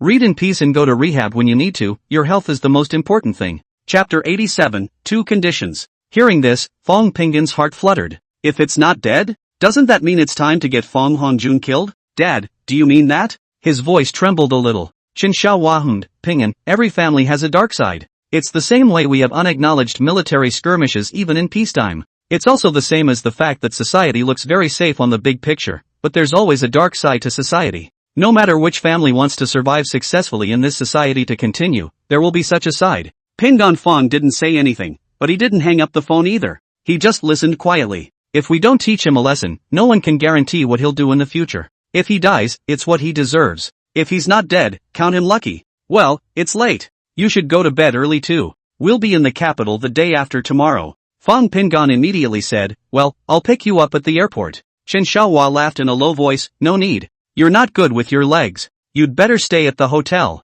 By the way, I'll have someone pick you up then, and we'll have a reunion dinner together at the Chen family's the night after tomorrow." "Don't make any other arrangements for the night after tomorrow. Leave the time for us. Your mom and Hui Hui miss you." "I miss them too. Dad, I'm going to bed." "Why don't you have someone pick me up the day after tomorrow, and I'll go with them to the airport to pick you up. After hanging up the phone, Fong Pingan never fell asleep. The real dark side he had seen was still with Fong Hongjun. Thinking back to Fong Hongjun's sinister tactics and the decisiveness with which he had struck at that time, he really thought that he was indeed inferior to Fong Hongjun in this aspect. He's not as ruthless as Fong Hongjun. Now they were already incompatible with each other, and although Fong Hongjun was the one who had nothing to do with it, Fong Pingan himself had just as little choice. If by the hands of the Chun family to get him killed, and things happen abroad. What's the connection with the adoptive father who's in the country and what's he got to do with it? Chen Xiaohua, the adoptive father, did not also tell him to learn to hold the thigh. Suddenly he remembered the look in Fong Juanhong's and Qin Bailian's eyes when he left the police station.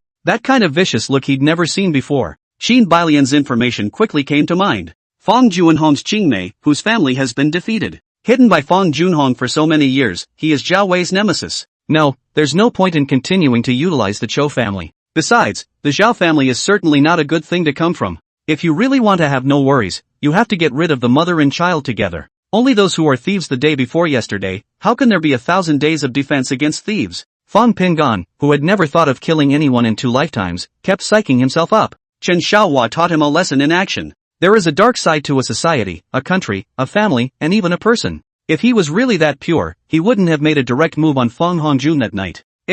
Living again is already a pipe dream. I must not die somehow. Early the next morning it was only just after 6 o'clock when Fong Pingan got up. He took his cell phone and watched the clock go to 6:30 little by little. Chen Xiaohua also just got up. It's Saturday, Hui no longer has to go to school and is still sleeping. Lu Qing had gotten up instead and was washing up in the bathroom. Chen Xiaohua had already gone out and was about to buy breakfast. The phone rang. Chen Xiaohua looked at the caller ID was Sun, the corner of his mouth could not help but slightly curved up. This kid, he can't still be that pedantic. Hey, Pingan, up so early. Dad, can you talk now? Convenient. Chen Xiaohua instinctively felt that what Fong Pingan had to say would be rather appalling. If it really comes down to Fong Hongjun, his mom can't be spared. Last ing time he thought I did it too. I remember the look in her eyes, wanting me dead. Fong Pingan paused and continued through clenched teeth. It's better that they never get to come back. Otherwise I'm worried about involving you and Hui in the future. With Fong Hongjun's heart, he can do it. Chen Xiaohua's soft laughter came from his cell phone, obviously in a happy mood. What do you want me to do? Chen Xiaohua asked softly, or rather, what kind of result do you want? I want them to lose the ability to retaliate against me or my family. Once and for all. As much as I am scared, I would prefer not to have my family affected. Whether it's you, my mom or Hui, I can't imagine you being hurt. You are the only family I have left in this world. Fong Pingan's mood was suddenly calm. He said blandly, getting up and walking to the window to look at the early morning streets of the capital. If you can, let him and his mom, both die. Chen Xiaohua laughed. Yes, but I have conditions too. Conditions? Dad, you name it, I'll agree to anything I can do. Chen Xiaohua's laughter got louder. When I return to the capital, come with me to the police station and change your last name to Chun with me. I only have 2 children, you and Hui. Why is a girl, so. You also have to promise not to refuse to take over the position of head of the Chen family in the future. That's my condition. If you don't, I'll leave the boy to your own devices. Fong Pingan was stoned by these 2 conditions. Change your last name? This is not out of the question. As for being the heir of the Chen family, this seems to be inappropriate. He himself had the bloodline of the Fong and Zhao families running through him. Being the same family in the capital, they were naturally rivals to each other if there was no marriage situation between them. Whether in politics or business, any family is trying to grab resources by all means. But he was only 18 now, and he hadn't received an elite education from a young age like Fong Hongjun. Well, even without that, a bloodline issue alone should be unlikely. Dad, I promise you the first condition. Secondly, even if I say yes, it won't do any good. How old am I now? Also, it shouldn't be up to you to decide such things. At least a nod from Grandpa's side. With so many descendants in the Chun family, how can we find a suitable heir? Oh, that's not something you should worry about. Just say yes or no. Fong Pingan was somewhat helpless. Okay, I promise. It's not enough that your major is finance. You also have to study business and law. Chen Xiaojie said seriously, I know that college nowadays is not the same as it was in our time. You have a lot more to learn in some simple self-defense. The first one makes sense, but what the hell is self-defense? Is that necessary? Although he wanted to learn it himself, this was not really an easy thing to do if it became a mandatory condition. Dad, you let me think about it. Consider me all but agreed. But what to do, I haven't figured out yet. Give me some time, will you? After a few moments of thought, he ended the call. Chapter 88. That must be his initiative. Ever since she returned to Cloud City and quit her job, Fang Qingyan moved out of her home and into Gu Xiaobai's apartment. Both would have been above the elite of the workplace. All have achieved enviable results in their respective fields of work. During this time, she had nothing to do. I stayed in my apartment every day, not so much drinking every day, but I just couldn't lift my spirits and didn't know what I was supposed to be doing. There is no shortage of money. Gu Xiaobai is great at earning money. Only now not only was she not seeing her father, she wasn't even going to the capital to be with her mother. In Gu Xiaobai's opinion, Yan Yan was a bit confused. One minute you think you're doing too much wrong, the next you think you're doing nothing wrong. This is a classic self-awareness problem. It's just that she's so busy with her own work that she doesn't have much time to care about Yun. She, who often didn't get home until 11 or 12 at night, hadn't even made out with Fang Qingyan for several days. This has often happened in the past as well. After all, she was a lawyer, and working overtime was all too common. It's just that she came back today and wanted to talk to Fang Qingyan about something. About Fang Jidai. This little sister was driven at work, but her temper was just a bit bratty. If it wasn't for Fang Qingyan in the beginning, she wouldn't have let Fang Jidai follow her as an assistant lawyer so easily. You know, the average newcomer to the practice of law, that must not stay up for a few years to become an associate attorney? Fang Jidai barely went through the process. It was only 2 months after arriving at the law firm before she took it on. A lot of personality would have been one thing she appreciated. But she seems to be out of her element these days. There seems to be little redeeming qualities other than looks and size. What once had personality has become a bit of a personality juggler. This was not something she could accept. Gu Xiaobai's reputation in the industry couldn't be affected because of her. If the law firm is affected, she, as a partner, can't even say so. Opening the door to her room, Fang Qingyan was leaning on the sofa with a glass of red wine, drinking it while watching TV. Draped in a silk robe, her hair was nothing more than a simple balled-up head. One long, straight, smooth, long leg was propped up on the coffee table, while the other was bent over the couch. The robe straps are tied loosely, exposing a large white area. This was the scene Gu Xiaobai saw when he entered the door. She dropped her bag on the counter to one side and bent down to remove her leather shoes and replace them with slippers. Fang Qingyan didn't even return her head and watched the TV by herself. Gu Xiaobai sighed and said, "Yan Yan, I'm back." Fang Qingyan lazily turned her head to look at her and revealed a smile, but did not speak. "Go ahead and watch. I'm going to take a shower and change before I come back to keep you company." With that she undressed as she walked and went into the bathroom. By the time she came out, she had changed into a bathrobe. She hadn't showered, merely rinsed the sweat off her body. It's still hot and humid in Cloud City at the end of September. Fang Qingyan took out the red wine from the ice bucket and poured her a glass. "Today is the earliest you've been back lately. Closed the case at hand?" Gu Xiaobai took the cold red wine and drank it in one go. "Nope. I'm not in a good mood today and I don't want to work late. Why don't you just come back and keep you company?" Fang Qingyan's skin that hadn't been in the sun for a while looked especially white. Gu Xiaobai couldn't help but reach out and touch her body. "This skin of yours, it's simply better than mine. It's really enviable." Fang Qingyan didn't resist either, and gave a bitter smile. "Don't you think I'm already wasted?" She took a sip of her red wine then sighed. "I know it's not right now, but I just don't want to move." Gu Xiaobai picked up the bottle and poured himself another glass and said, "Now that you know, I won't talk about you. But you're really not doing this for long. I see that since that incident at your house, not only you, but also your family's Xiao Dai has been having problems lately. At this rate, I'm going to have to ask her to leave our law firm." She carefully watched Fang Qingyan's expression. Only a slight frown on her pretty eyebrows and a slight pout on her mouth were seen, and after a moment's thought she opened her mouth. "It's okay, bye-bye, you just follow the rules of your law firm. Besides, you don't have to take special care of her. With her nature, I'm afraid that even if you give more, you probably won't appreciate it. I hadn't noticed these problems before, so I've been ignoring them. It was only after that bad thing happened to my family that I realized that Xiaodia's temperament was really not suitable for the profession of a lawyer. Otherwise something will happen sooner or later. You don't want her anymore, just tell her so. I'm okay with that," Gu Baibai explained after a moment of contemplation. "She's been very emotionally unstable lately and has had a couple of arguments with her client, both for me and for the law firm. Yun, you'd better be able to talk to her. It's better to change your profession. Litigation lawyers are in the business of making fast money, but if there is an obvious conflict with those vicious clients, I really don't know what's going to happen." Fang Qingyan immediately remembered an incident that happened a few years ago. A suspect blinded his defense attorney with handcuffs on the spot after a court trial. Just because there is always a communication problem between the two. Both are fiery. She shivered at the thought.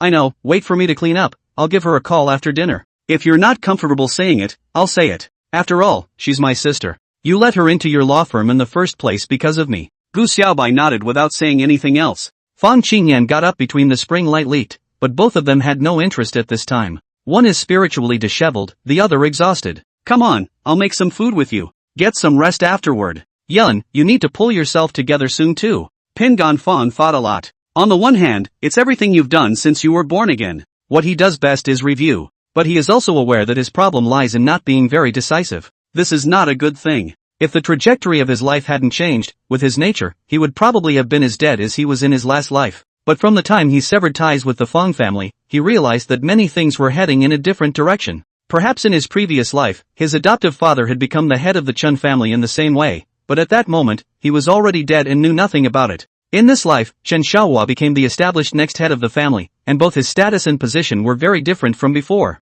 With his own nature, if he wanted to confront Fong Hongjun, he really couldn't whip him. Moreover, he didn't know where Fong Hongjun was abroad and what school he was attending. None of this he knew. Now the adoptive father has used the Chen family's resources to strike. This love is not unconditional. Though those two conditions don't seem to be bad for you. Perhaps, when he truly integrated into the Chun family, his future life trajectory would not go according to his plans. It's just essential that he's exposed to quite a bit of the dark side. When it was time for lunch, he sat in the hotel's restaurant eating Western food alone. A meal was finished, and he had made up his mind. If the darkness must be touched, it must be of his own accord. Chapter 89 Angry at Me. Suki-chan was the first to walk out of the arrival hall. From a distance she was looking for Fong Pingin's figure. The two of them, Chen Xiaohua and Lu Qing, followed behind pushing a luggage cart. The rest of the luggage has been handed over to the logistics company. Only 3 people arrived. But the pickups are a lot of people. Chen Xiaojie, Shi Yang, Fong Pingan, Chen Bo, and the 6 bodyguards that followed them were just standing at the exit. Fong Pingan is best recognized. Chen Shui didn't know Chen Xiaojie and the others, so she came out and rushed straight towards Pingan Fong. Brother, I'm here. The delicate face blossomed into a big smile, and after rushing to Fong Pingan's side she didn't pounce to embrace him, but instead hugged his arm and smiled brightly. Fong Pingan simply didn't expect this girl's nerves to be so big. Completely unable to see Uncle San and the others standing beside him, even though the aura they revealed was completely different from ordinary people, he smilingly reached out and rubbed the girl's head, then nodded with a smile at Mr. and Mrs. Chen Xiaohua who walked out. His mere presence was enough. Literally went up to pick up the bags and money waves them. And naturally, the ones who went up to greet them were Uncle Sam and Aunt Sam. The matter between the elders, he and the girl are still children, do not get involved. Pointing at Uncle 3 and the others, he leaned over and whispered in the girl's ear, don't make a noise, this is Uncle 3 and Auntie 3. Chen Shui blinked her big eyes and nodded, but didn't say anything. Chen Xiaohua and Lu Qing stopped in their tracks and looked at the third brother and siblings who greeted them and said with a slight smile, Xiaojie, Qi Yang you're all here. Lu Qing looked at Chen Xiaojie in front of her, and in a trance she saw that young and flamboyant little guy again. Looking again at the woman beside him, she exuded a sense of intellectual gentleness that made her feel comfortable. Only, Lu Qing was keen to realize that both the third brother and this younger sibling whom he had never met before seemed to have other emotions besides happiness. For a moment, though, she couldn't be bothered to stare at people and carefully distinguish them. Second sister-in-law, I'm Qi Yang. The woman took 2 steps forward and smiled gently while reaching for her arm. Lu Qing returned a smile, I'm Lu Qing and Xiaohua is my husband. Without waiting for Qi Yang to speak again, she beckoned towards Chen Shui who was staring this way. Hui, come over here and meet your third uncle and third aunt. Chen Shui was pushed by Fong Pingan before she walked over. She wore a white t-shirt with a pair of large 5/4 shorts underneath and a pair of Converse canvas shoes.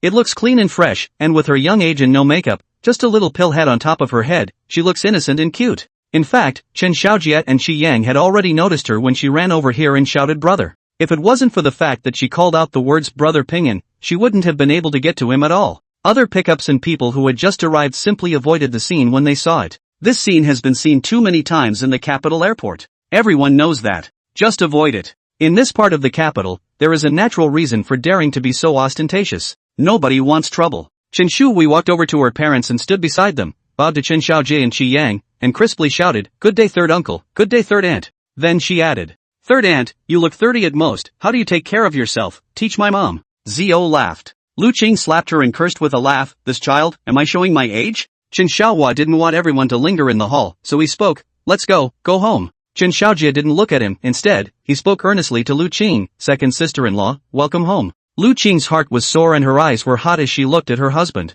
Chen Xiaohua returned her smile, go home. Chen Shui is a very smart kid. Though she didn't yet know her parents' past, she knew at this point that she should be well behaved. She followed by Fong Pingan's side, honestly. Chen Bo didn't say much other than to take the luggage. There's no room for him here. When they came out and got into the car, Chen Shui realized that the number of people who had come to pick up their family of 3 had exceeded 10. 6 cars in all. She didn't recognize any of them except the Mercedes. It didn't matter though, she and Fong Pingan started yakking once they got into the Mercedes. The driver in front of him was expressionless and drove seriously, and the bodyguard sitting in the passenger seat was silent. "Brother, how are you doing in the capital?" the girl asked as she came up beside him. Fong Pingon calmly nodded. "It's okay. The school is in military training right now, I don't have to participate." Chen Shui glanced at the cast on his leg and nodded her head in recognition. "That's right, your leg is inconvenient. But I've heard that military training in college is different from our high school." Fong Pingon shook his head. "It's different, but it's nothing to be afraid of. You'll have to do the same military training when you go to college, and then you'll know. I didn't attend and I don't know what I should tell you. It's you, on the other hand, who came over here to go to school. Dad should have already arranged that for you. I wonder which middle school." Chen Shui lowered her voice and said, "I heard Dad say a word about it. It seems to be a private school." Her voice suddenly became a bit tense. "Brother, do you think those classmates from the private school, are their families all particularly rich? Will I be looked down upon if I behave in an ordinary manner when the time comes?" Pingon Fong comforted. "It's fine, by then there will be someone to take you to and from school every day. The family won't leave you alone if someone does bully you." Chen Shui glanced at the driver and bodyguard in front of her and came over to Fong Pingon's ear, her voice pressed extremely low. "Brother, do you think that the Chun family is very powerful in the capital, the kind of powerful that no one dares to mess with?" Fong Pingon shook his head with a bitter smile. "I'm not sure, I'm just like you, I just came to the capital. Anyway, in a place like the capital, there are as many officials as there are rich people everywhere. It's better not to invite trouble when you can. Really, because who knows if the people you're messing with are well established or powerful. I do it with my tail between my legs anyway." "You'd better be a good man like me." Chen Shui bristled and said, "I'm originally a good person, okay? Besides, I haven't even checked in yet, so how do you know I'm going to have conflicts with those rich kids?" "Brother, have you forgotten that I, Chen Shui, am a rich and generation, white, beautiful girl who is loved by everyone?" Fong Pingon let out a giggle. "Ha ha ha, you, hui, what did you say? A rich white girl? Is that how you've positioned yourself?" The girl's little face twisted and she turned her face away from him. Angry. "It's not easy to coax." Fong Pingon slowed down his tone. We are both from Cloud City. When we go to a new place, at least we should keep a low profile, no matter what the conditions are at home. Of course, if someone messes with us, we can't be afraid, understand? No matter what, the Chen family should still be considered number one in the capital. Of course I'm just guessing. Why don't you take the time to ask Mom? Chen Shui turned her face and pouted. "I asked in Yunchen, and Mom refused to say anything." "Ask Dad, all he does is grin at me. Piss me off." Fong Pingon raised his hand and patted her head. "Don't worry, if it's not good enough, there's still your brother and me. If someone really bullies you, you tell me. I'll help you beat the out of those high school kids." Chapter 90, Shi Yang. A sliver of black automobiles lined up in a line, moving smoothly down the streets of the capital. Chen Xiaohua and Lu Qing, as well as Mr. and Mrs. Chen Xiaojie, were all sitting in a station wagon. The brothers whispered, not knowing what they were talking about. Only low laughter could be heard from time to time. Two women sat in the last row. Lu Qing looked out the window and said every now and then, "So this used to be XXX, now it's all changed." Shi Yang kept a smile on his face throughout. She had also heard the story between this second sister-in-law and her second brother when she married into the Chen family. Only things didn't happen to her, and she only expressed envy. There was that wonderful man who was willing to give up everything for her. Rather than accept the family's union, he'd rather go far away. And what about her? Although it was also because she really liked Chen Xiaojie after meeting him, the reason why the two of them initially met was still the marriage. No, the Qi family is nothing more than a small family. To be able to marry Chen Xiaojie, according to my father's words, that would be the Qi family's ancestral grave smoking.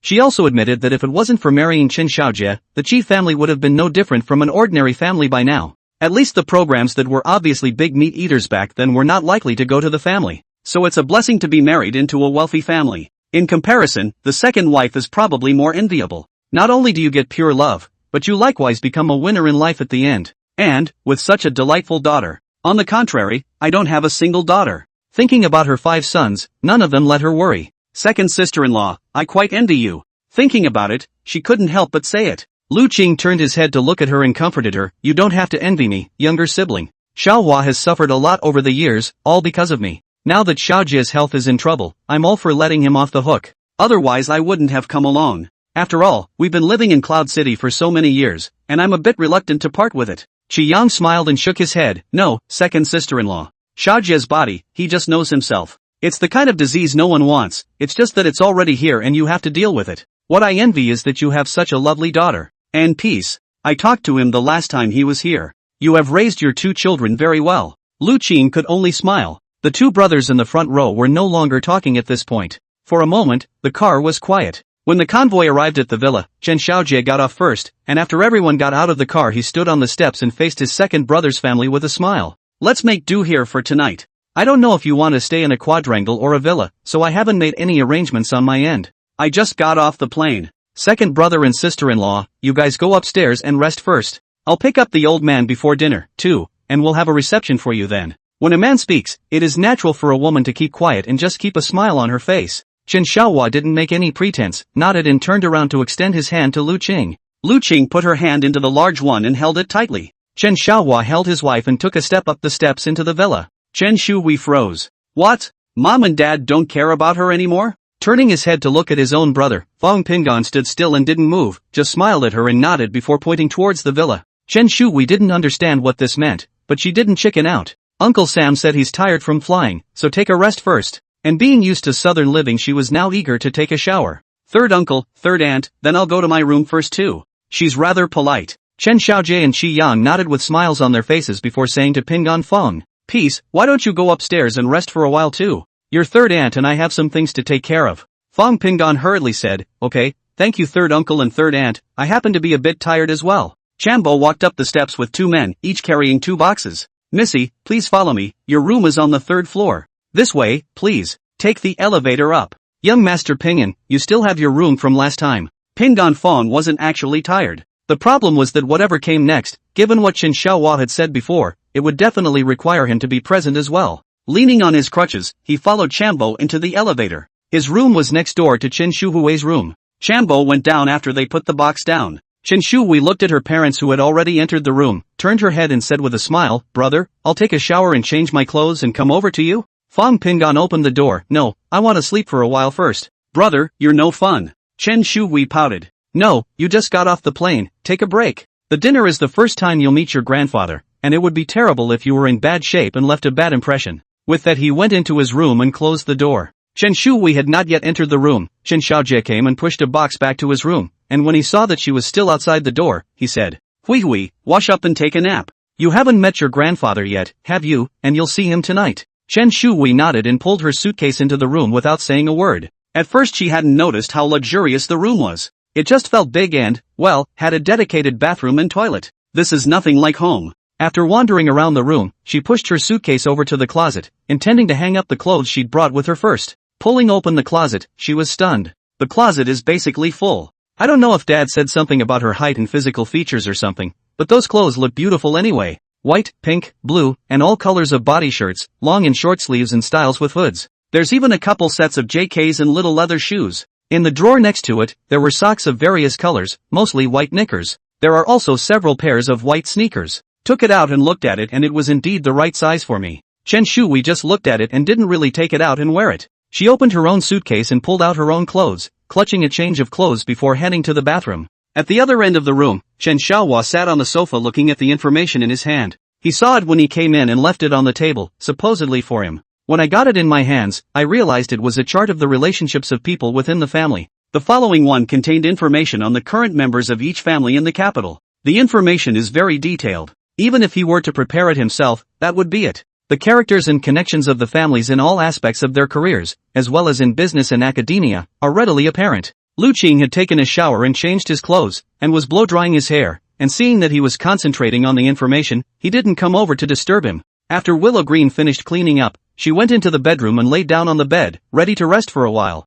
Chen Xiaohua looked up at the closed door and lowered his head to continue reading the information. Time just ticked by. When the door to the room was knocked, Chen Xiaohua pinched his brows and got up to open the door. Second young master, it's almost time. You and the second mistress can start preparing for departure. On Miss Hui and young master Pingon's side, I'll go and let them know. Chen Bo's posture was respectful, and inside Chen Xiaohua's feelings, it was even more respectful than the last time he came. Got it. You go straight down and prepare the car. On the kids' side, I'll talk to them. Chapter 91, The Most Accurate Guess. Fong Pingon didn't actually rest in his room. The way he spends his time is reading books. Pulling a history book from the shelf, he just sat there on the couch and read. Until Chen Xiaohua knocked on the door and told him to come downstairs. When she left the door, Chen Shui had already changed into her own clothes, and even her shoes had changed into a different pair. But it looked like both Lu Qing and Chen Shui were now much more refreshed. Lu Qing was carrying a bag in his hand, inside was a meet and greet gift for the old man. As for her third brother's side, she was prepared.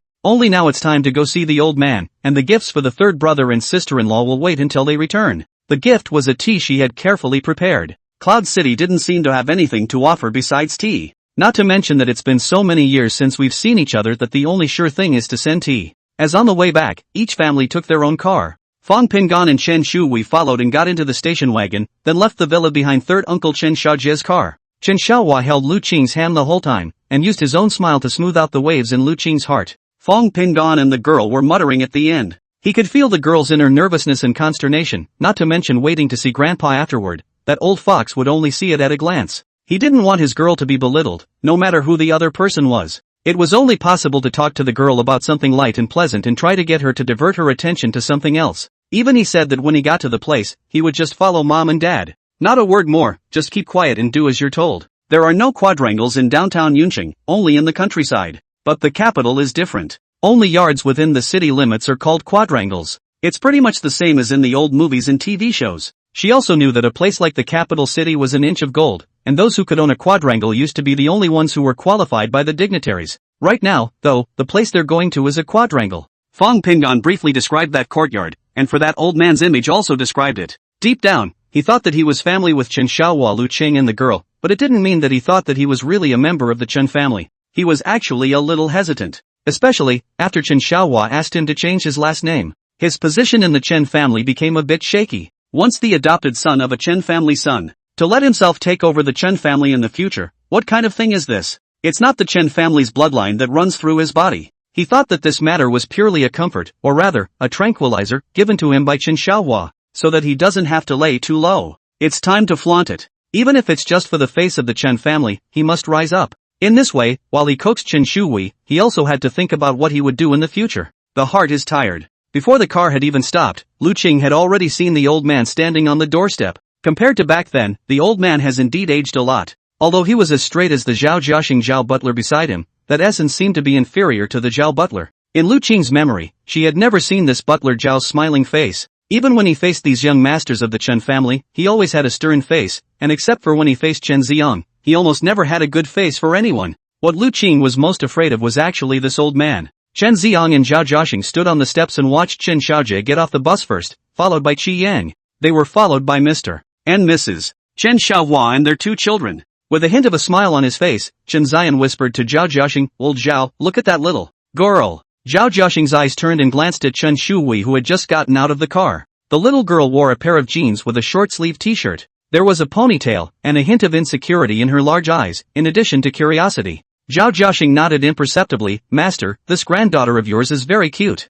The corners of Chen Ziong's mouth curled up a lot more. Chen Xiaojie waited for the family of Mr. and Mrs. Chen Xiaohua to get out of the car before leading the way up the steps. Fong Pingon whispered to the maid, "Hold me up." Chen Shui froze for a moment before reaching for his other arm. She hadn't understood the meaning of it, but it was good not to. Pingon Fong said thank you. His thank you was loud enough to draw a look from several of the adults. The old master's gaze was not on the girl at this moment, but rather looked at Lu Qing, who was standing with Chen Xiaohua. A thin, imperceptible smile flashed under the eyes of Zhao Jiaxing beside him. These 2 little guys, they're both pretty funny. As for Lu Qing, he didn't care. Because he had long since equated to retirement, it could now be said that he was following Chen Ziong to retire in this place. Who cares about status when the 2 have been together for decades and don't care about anything anymore? It's hard enough to find someone to talk to. What's more, the people who needed to take care of Lu Qing's emotions were a matter for the next generation, and had absolutely nothing to do with old people like them. "Dad," Chen Xiaojie spoke smilingly, completely lacking the appearance of a family head, second brother, second sister-in-law, and the child. "Today is considered to be an official return.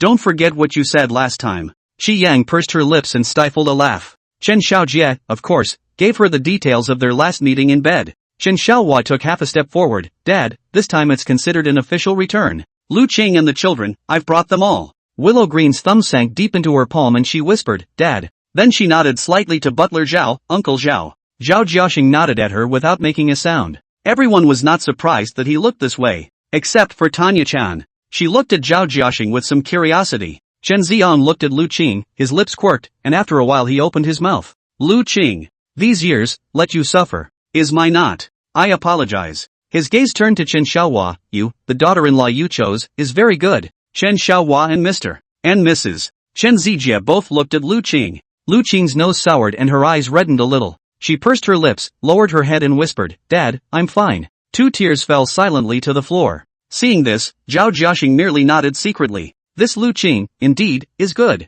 Chen Xiaohua patted Lu Qing's hand, then turned to signal Chen Shuhui to come up. "Dad, this is my daughter, Chen Shuhui. Hui, come over and meet your grandfather." Chen Shuhui walked to stand beside her mother and crisply shouted, "Hello, Grandpa." Chen Xiaohua extended his finger and pointed at Zhao Jiaxing. "This is your grandfather's housekeeper, surnamed Zhao." "Good day, Grandpa Zhao." Chen Shuhui was incredibly well behaved. Fang Pingan stood back and watched the scene of loved ones meeting in front of him without saying a word. Is there any deep meaning in Chen Xiaohua deliberately pointing out Grandpa Zhao's status as a housekeeper? He couldn't think. He was curious about one more thing. How many children are there in the Chen family's Chen Xiaohua generation? We now know of 3. What's the oldest's name? What's he doing? How many kids does he have? What are they doing separately? Why exactly did Uncle Sam quit? Where's his kid? All these questions, they were in his head. If you want to be the head of the family, the balance of interests, the balance of relationships, the balance of power, many things have to be considered in place before you can do so. In the event of negligence, even backfilling will not help.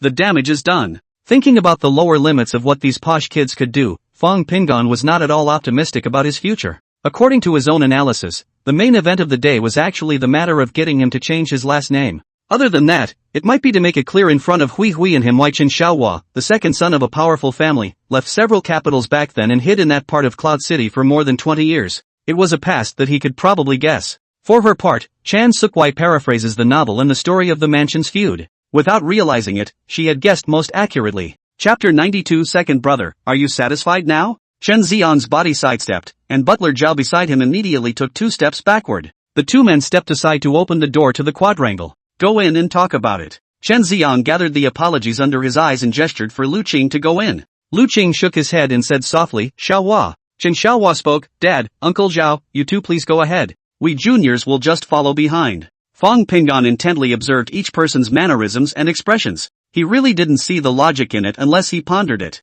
There are some things that no one will ever ask to be taught. As a son, Chen Xiaohua naturally could not go ahead of his father. It's understandable. But Grandpa Chen Xiang's words earlier, it was obvious that he was guilty of having a problem with Mom. So, whatever really happened back then, at least it seems to be all behind us now. Or maybe his mom, Lu Qing, was once unrecognized by the Chen family, but now she was. But interspersed with 20 years of being the wife of the owner of a Gangnam snack bar. Chen Shuhui followed her parents across that high threshold and walked in. Then there was the husband and wife team of Chen Xiaojie and Qi Yang. Fang Pingan consciously walked at the end. Entering this quadrangle again, he noticed that this time, instead of going to the same small courtyard as last time, he went straight through a 2-fold portal. Didn't see a single person along the way. Fang Pingan wondered, with such a large yard, it would take at least 10 people just to sweep the floor. But he didn't see a single one. After waiting to follow the adults into a completely modern decorated room with a circle of couches, 2 older women stood in the room and brought up tea when they saw the crowd sitting down. Seeing him come in last, Chen Shuhui got up and walked over to sit next to him.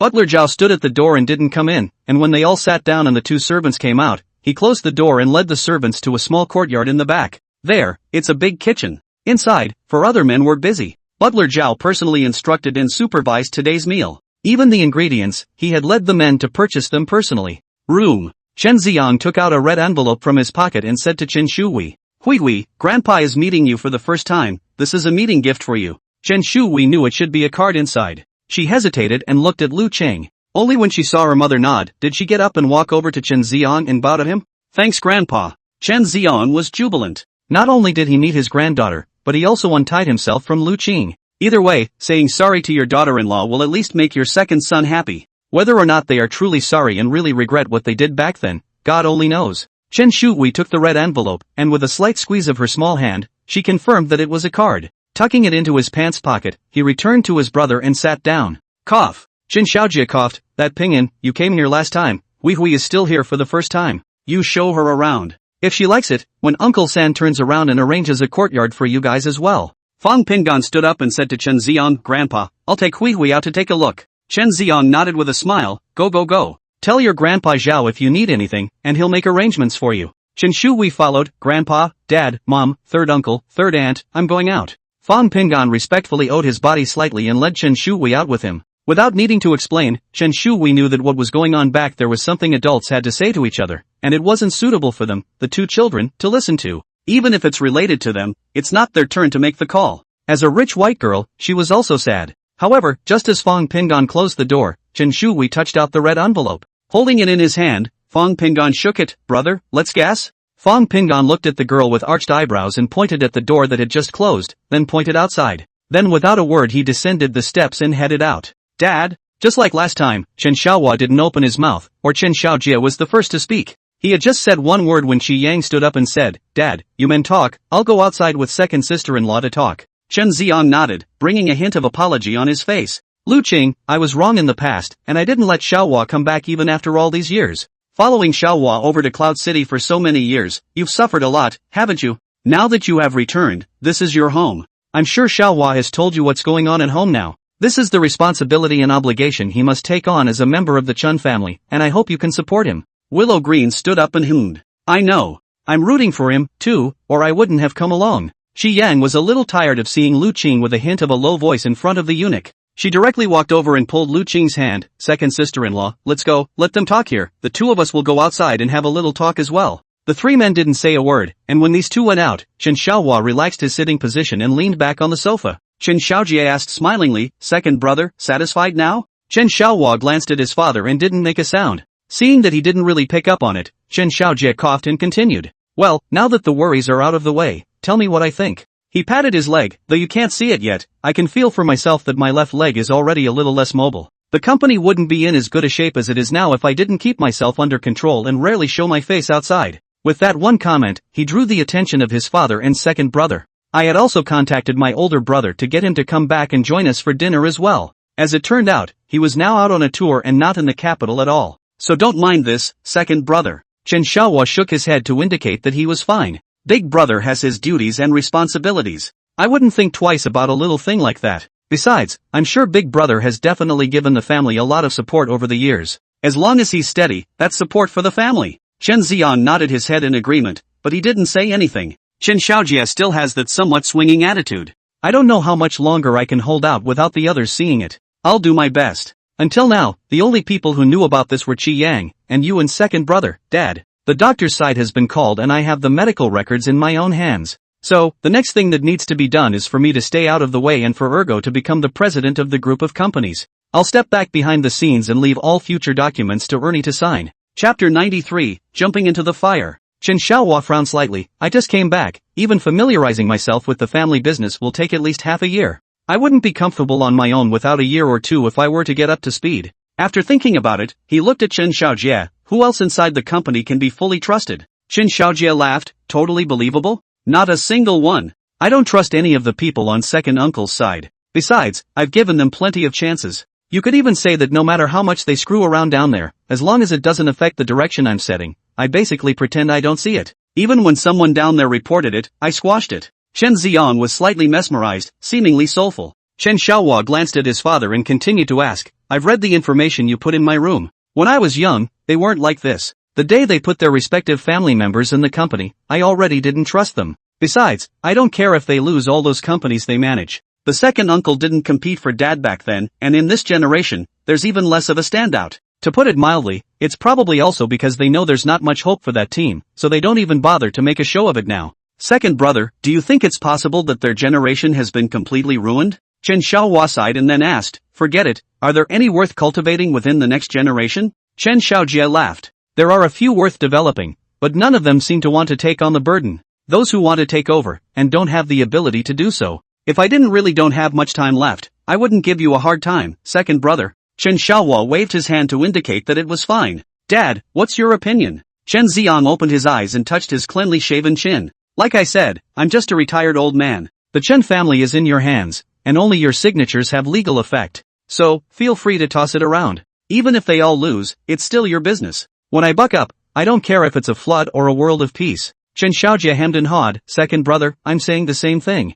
I'll take a trip to the coffin in a couple of years. Hey, there's nothing for me to do. Chen Xiaohua stared at him, don't you have any regrets? Chen Xiaojie had a disinterested look on his face. Ergo surely won't treat me and Qi Yang's child poorly. Those are your nieces and nephews, and they're all pretty competitive. At least I don't even think it's crooked yet. Chen Xiaohua, what about Big Brother's side? Don't you favor it? Big Brother has other arrangements and won't let me interfere. Chen Xiaojie waved his hand to indicate that it was hopeless. Chen Xiaohua touched it, Hui is too young, and she will always have to marry in the future. I remember meeting your oldest twice and it gave me a good feeling. Like a scheming as well as capable one, with a personality well suited to the position of head of the family. If you can't, have him come back and I'll meet him? I'll bring it myself if I can. Chen Xiaojie froze for a moment, and only after a while did he say, I'll have to ask him myself about this, and also, I'll have to ask Qi Yang as well. Chen Xiang suddenly spoke, Xiaojie, let him come back. Of my dozen or so grandchildren and grandchildren, he is the one I am most optimistic about. Whatever conflict there is between you, it's always going to be resolved. Chen Xiaohua asked strangely, didn't you say none of them grew crooked? What? There's still a conflict between you father and son. Chen Xiaojie gave a bitter smile. It's not a contradiction, it's just a disagreement. After a slight hesitation, he sighed, the one I have my eye on is Xiao Zhang, but he said while he was still in college that he didn't want to get involved in his family's affairs in his life. Neither business nor internal matters interested him. He just wants to be an architect, the rest, it's none of his business. LOL. Xiaolong's character is very suitable, but his character, some radical. I'm worried he'll lead the Chen family into the fire in the future. It's a big family, hundreds of people. Not to mention the more than 100,000 employees. What would happen to so many families if the Chen family was destroyed? Go back out and get another job? Chen Xiaohua looked at him with an odd expression on his face. Radical is not bad, it mainly depends on how to control it. But that's what you said, the kids are raising pretty well? Chen Xiaojie had a frank look on his face. Of course, each of them is living quite happily inside their favorite fields. Isn't that enough? Chen Xiang suddenly grunted, stood up, and walked away with an angry grunt. You guys take your time, I'm going to go see how dinner is getting ready. By the way, Willow Green is from the south, and I specifically instructed this morning to keep it light. During this process, he didn't even look at Lao San, only nodding to Chen Xiaohua. Chen Xiaohua stood up and said, there is no need to deliberately prepare. We're in Cloud City, and our tastes are a bit more on the northern side. Chen Xiaojie sat there motionless, waiting for the old man to leave before he asked seriously. If Xiaolong listens to you, then I won't object to him taking your place in the future. But he needed someone to hold the reins for him. As you know, families want to expand, but there's only so much cake. Once a conflict arose, Xiaolong preferred to have someone like Tang step in. Official means, slow, but no fallout. He prefers quick fixes. Chen Xiaohua understood. Haven't seen the kid a couple times in all these years. So there are some things that he really doesn't know much about, but now it just gives him a chance. Don't worry, I'll make you a promise if you can convince him to come back. I'll set him up with a bridle. You like the dark, don't you? Then let him be king of the underground. Chen Xiaojie pondered for a while. No, this matter, I'll discuss it with Qi Yang first and talk about it afterward. I still have time anyway. Chen Xiaohua nodded. According to you, the Chen family is now considered second, and the Hua family refuses to give you face now. Haven't you mentioned your sister-in-law? A trace of unhappiness surfaced on Chen Xiaojie's face. Although the Hua family is still in charge of the old family on the surface, the one who actually has the real say is Hua Jiqiang. This man, who is very rebellious, has no regard for the unspoken rules that have developed over the years. It's not at all in keeping with the Hua family's centuries-old tradition, but he's the first heir. Of that, I'm pretty sure. After a pause, he added, the Hua family's military, government, and business walks on 3 legs and walks very steadily. That's something that no other can match. Hua Jiqiang is a man with a deep city. I didn't know him very well. Sister-in-law doesn't know much about the man either. All I know is that the Hua family is now in his hands. Elder Hua rarely shows up anymore. Chen Xiaohua pinched his brow, only feeling as if he had really jumped into a fire pit. Chapter 94 Slogans. Hua Jiqiang is Hua Xinan's second brother. Where's the rest of the fox? Are they all on the same page?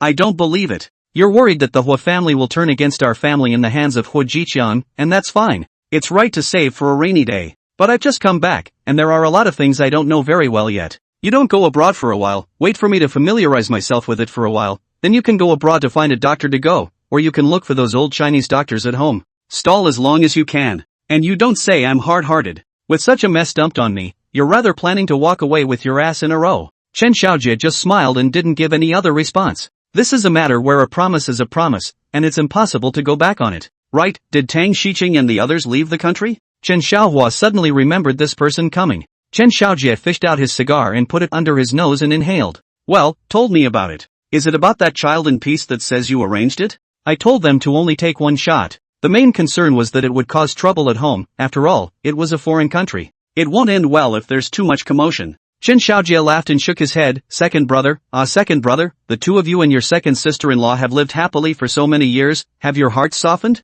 If I were you, I'd have eaten up whatever crappy company the Fong family had in Cloud City when I was there. The kid who ran out must be cleaned up, too. But it's up to you, I'm staying out of it. That Tang guy, I'm comfortable with his work, but he's rather rigid. Chen Xiaohua thought back to Tang Xiqing as a person. It's good to be deadpan. Too jumpy to be a knife. The two of them, Shi Yang and Lu Qing, did not know which courtyard they had gone to. Anyway, Feng Pingan and Chen Shui did not see them. The two of them, he and Chen Shui, had also merely strolled around this large quadrangle, and then just found a random step and sat there in bull ****** Ted to pass the time. I'm just here to eat, and you have the task of getting your grandfather to meet you in addition to eating. If he hasn't been to Cloud City before, I'm guessing this is the first time you've met. Anyway, your mission is done, so don't bother them talking about things. Fang Pingan gave Chen Shui a lecture according to his own ideas. Chen Shui sat on the steps, her arms supported on her knees and leaning on her chin.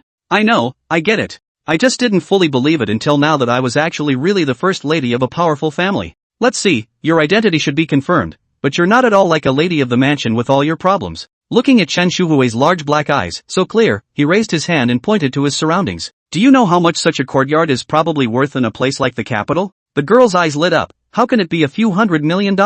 Fang Pingan nodded. Money alone is not enough. Perhaps the most important thing is to have the luck to catch the opportunity to buy. But I guess this courtyard was passed down from your Chen family's ancestors, so it shouldn't have cost anything. But as you can see, that villa of Uncle Sam's is worth a lot of money, I guess. Anyway, you're just a hoity-toity young lady who's as pure as a sheet of white paper. When you get back, you'll be able to live like a gold digger. Chen Shui hemmed and hawed. When I have money, the first thing I'll do is buy you a nice pair of shoes, brother. Jordans. Fang Pingan looked at her with tears and laughter. You forgot that I can afford it myself. Besides, I don't care about that stuff now. I have more important things to think about. Brother, what's so important? Tell me. Fang Pingan laughed. Of course it's how to study well and serve the motherland in the future. You forget that we were born and raised under the red flag, growing in the spring breeze. Chen Shui interjected. Brother, you just know how to fool me. Humph. Really didn't fool you. When I've solved my own problems, I really want to serve my country. Just be afraid. Afraid of what? Are you afraid that the motherland doesn't want you?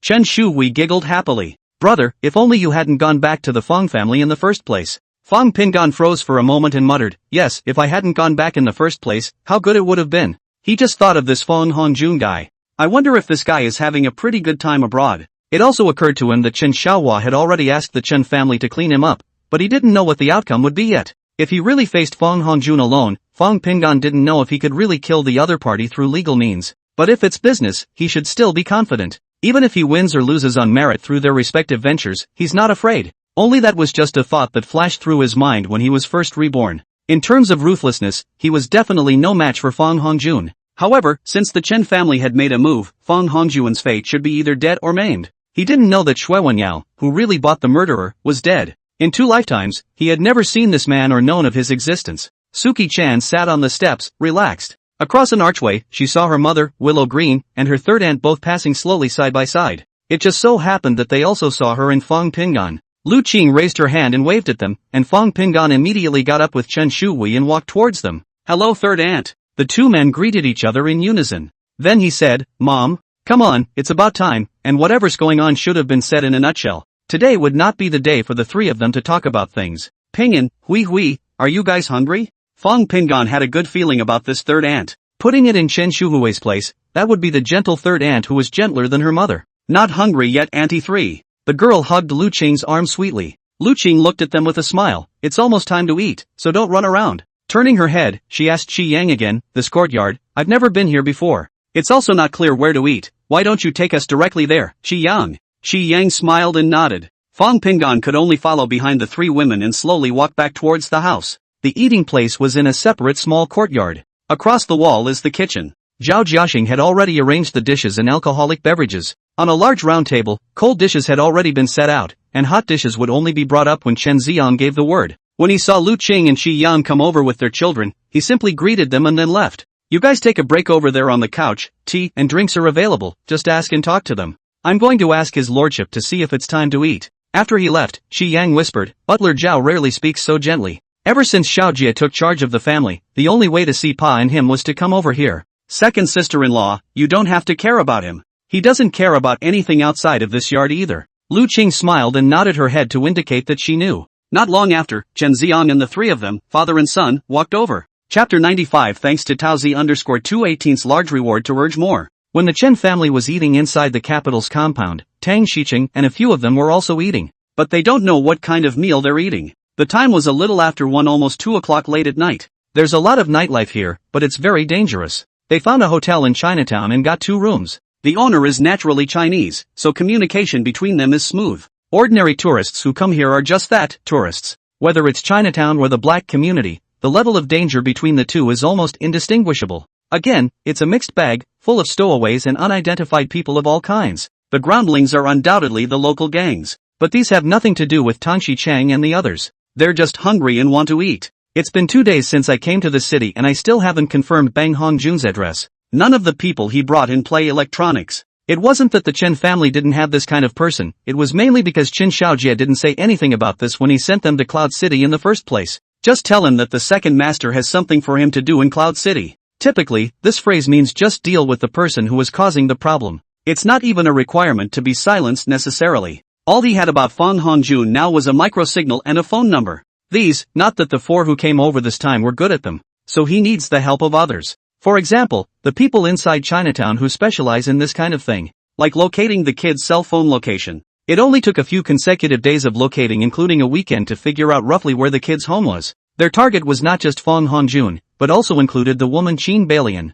As for Fang Junhong, they didn't have a plan because it was a domestic matter and only domestic means could be used. Although the second master did not say, but the third master had explained before, this matter, related to the second master's adopted son. Things can be done, but not all of them. It would be nice to help get rid of Fang Hongjun. 2 days wasn't a long time, but it wasn't hard for them to find the nodes where information was exchanged. The hard part is getting the other side to want to sell them the information. Tang Xiqing entered the store with the roasted chicken, and there was an old man sitting inside, watching TV. The electronic sound that welcomed the guests started, and the old man raised his eyes to look at them before he continued to focus on the TV screen. Good evening, old man. Tang Xiqing opened his mouth to inquire, here, is it one of the trading places others said? The old man lifted his eyelids and gave a hum through his nose. Want anything? The old man has basically nothing else to trade here besides these clocks. Burnt chicken plopped down on the counter with interest and looked through the glass at the wristwatches displayed inside. Tang Xicheng walked over and came face to face with the old man across the counter. He didn't care if the other guy was overly cautious. He just wanted to get the news as soon as possible and return home after his business.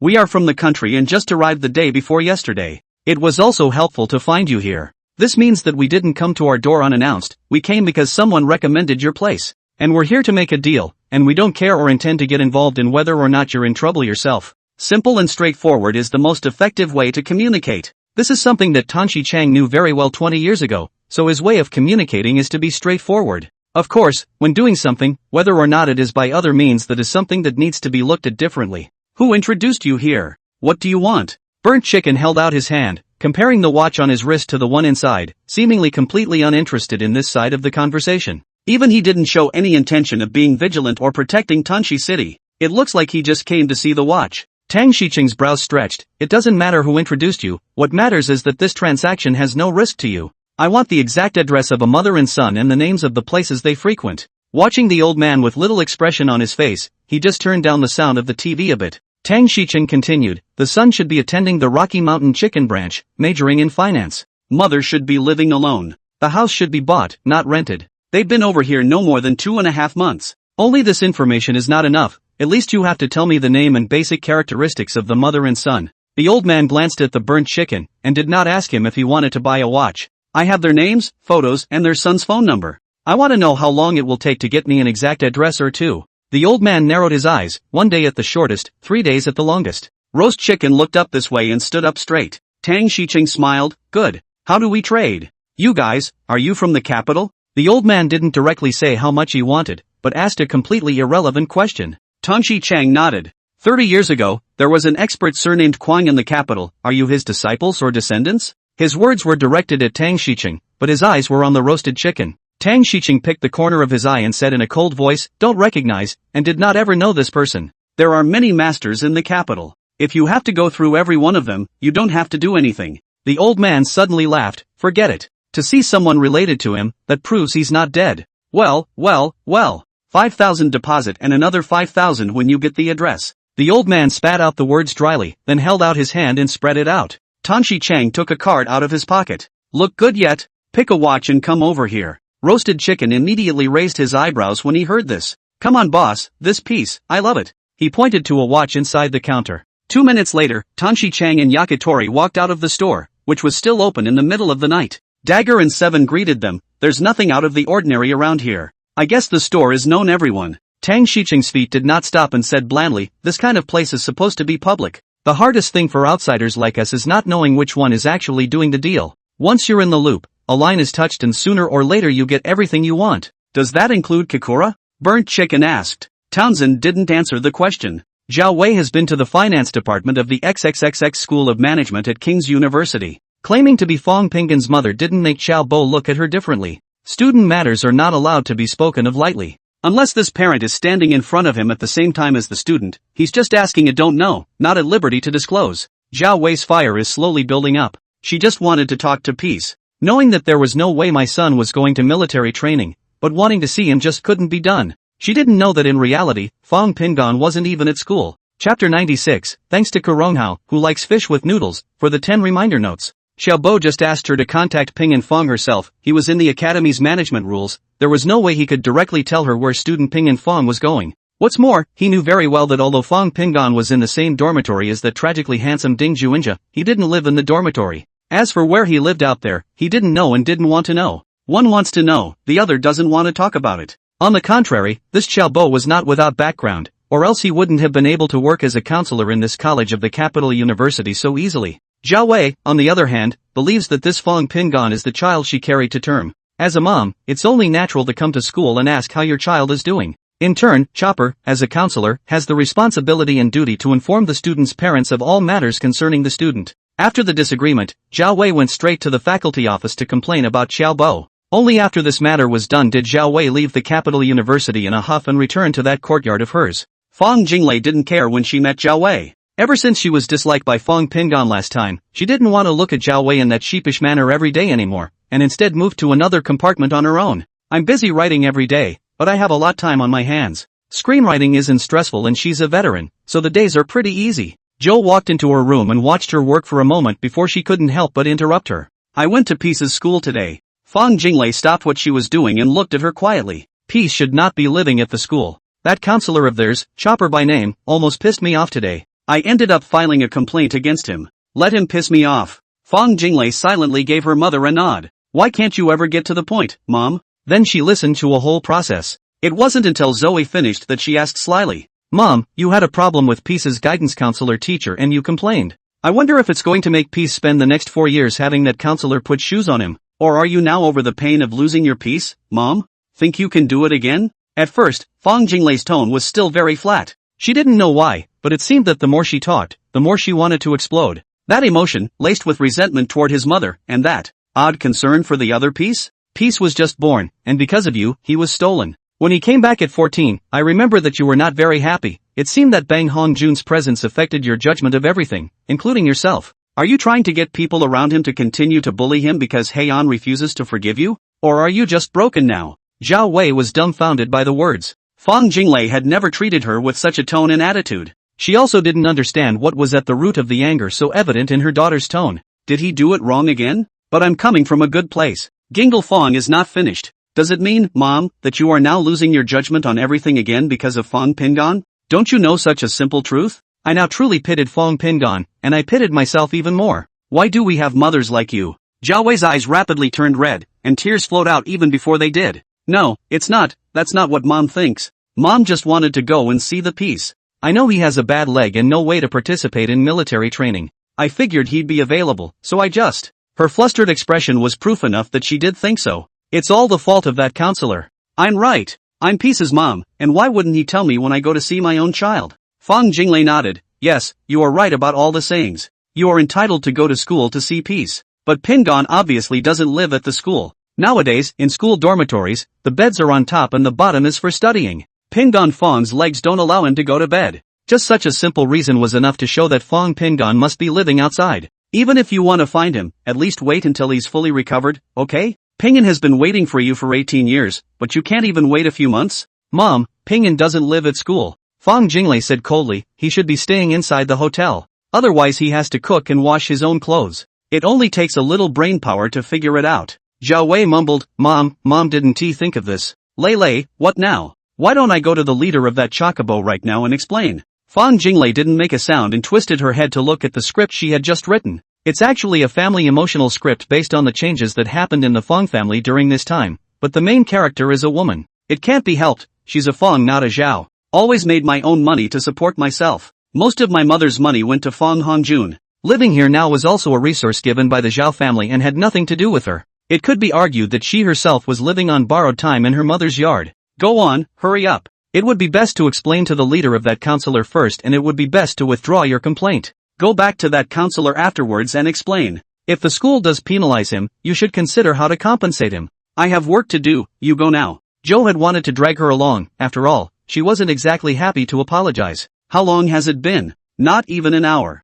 You've just complained and you're going to explain it right away? It's too humiliating. No, I have to talk to my big brother. No matter what, I can't let this affect Pingyin's future college life. Fong Jinglei has turned her attention to her work. She didn't even notice when Zhao Wei left. Q. Just as soon as Zhao Wei left, Xiaobo knew that he had been complained about. Because he wasn't alone in talking to Vicky Zhao about this, so he had enough evidence. Besides, it's not like he doesn't have any background. The head of the faculty just called in. As far as disciplinary actions and whatnot, lol. Institutions like KYU, are disciplinary actions given so easily? The parents of that student are also thinking a little too simply. Xiaobo smiled and explained, then took out a box of tea from his own drawer and got up to go to the leader's office. As for his co-workers, he threw in a carton of cigarettes and that was done. What's the point of complaining about something so trivial? It's ridiculous. Chapter 97, Fong Jinglei wrote a new script. As for the lady saying how awesome and powerful her family is, it's even less of an ass in front of KYU. In front of the ministry, you a private enterprise count a shovel o.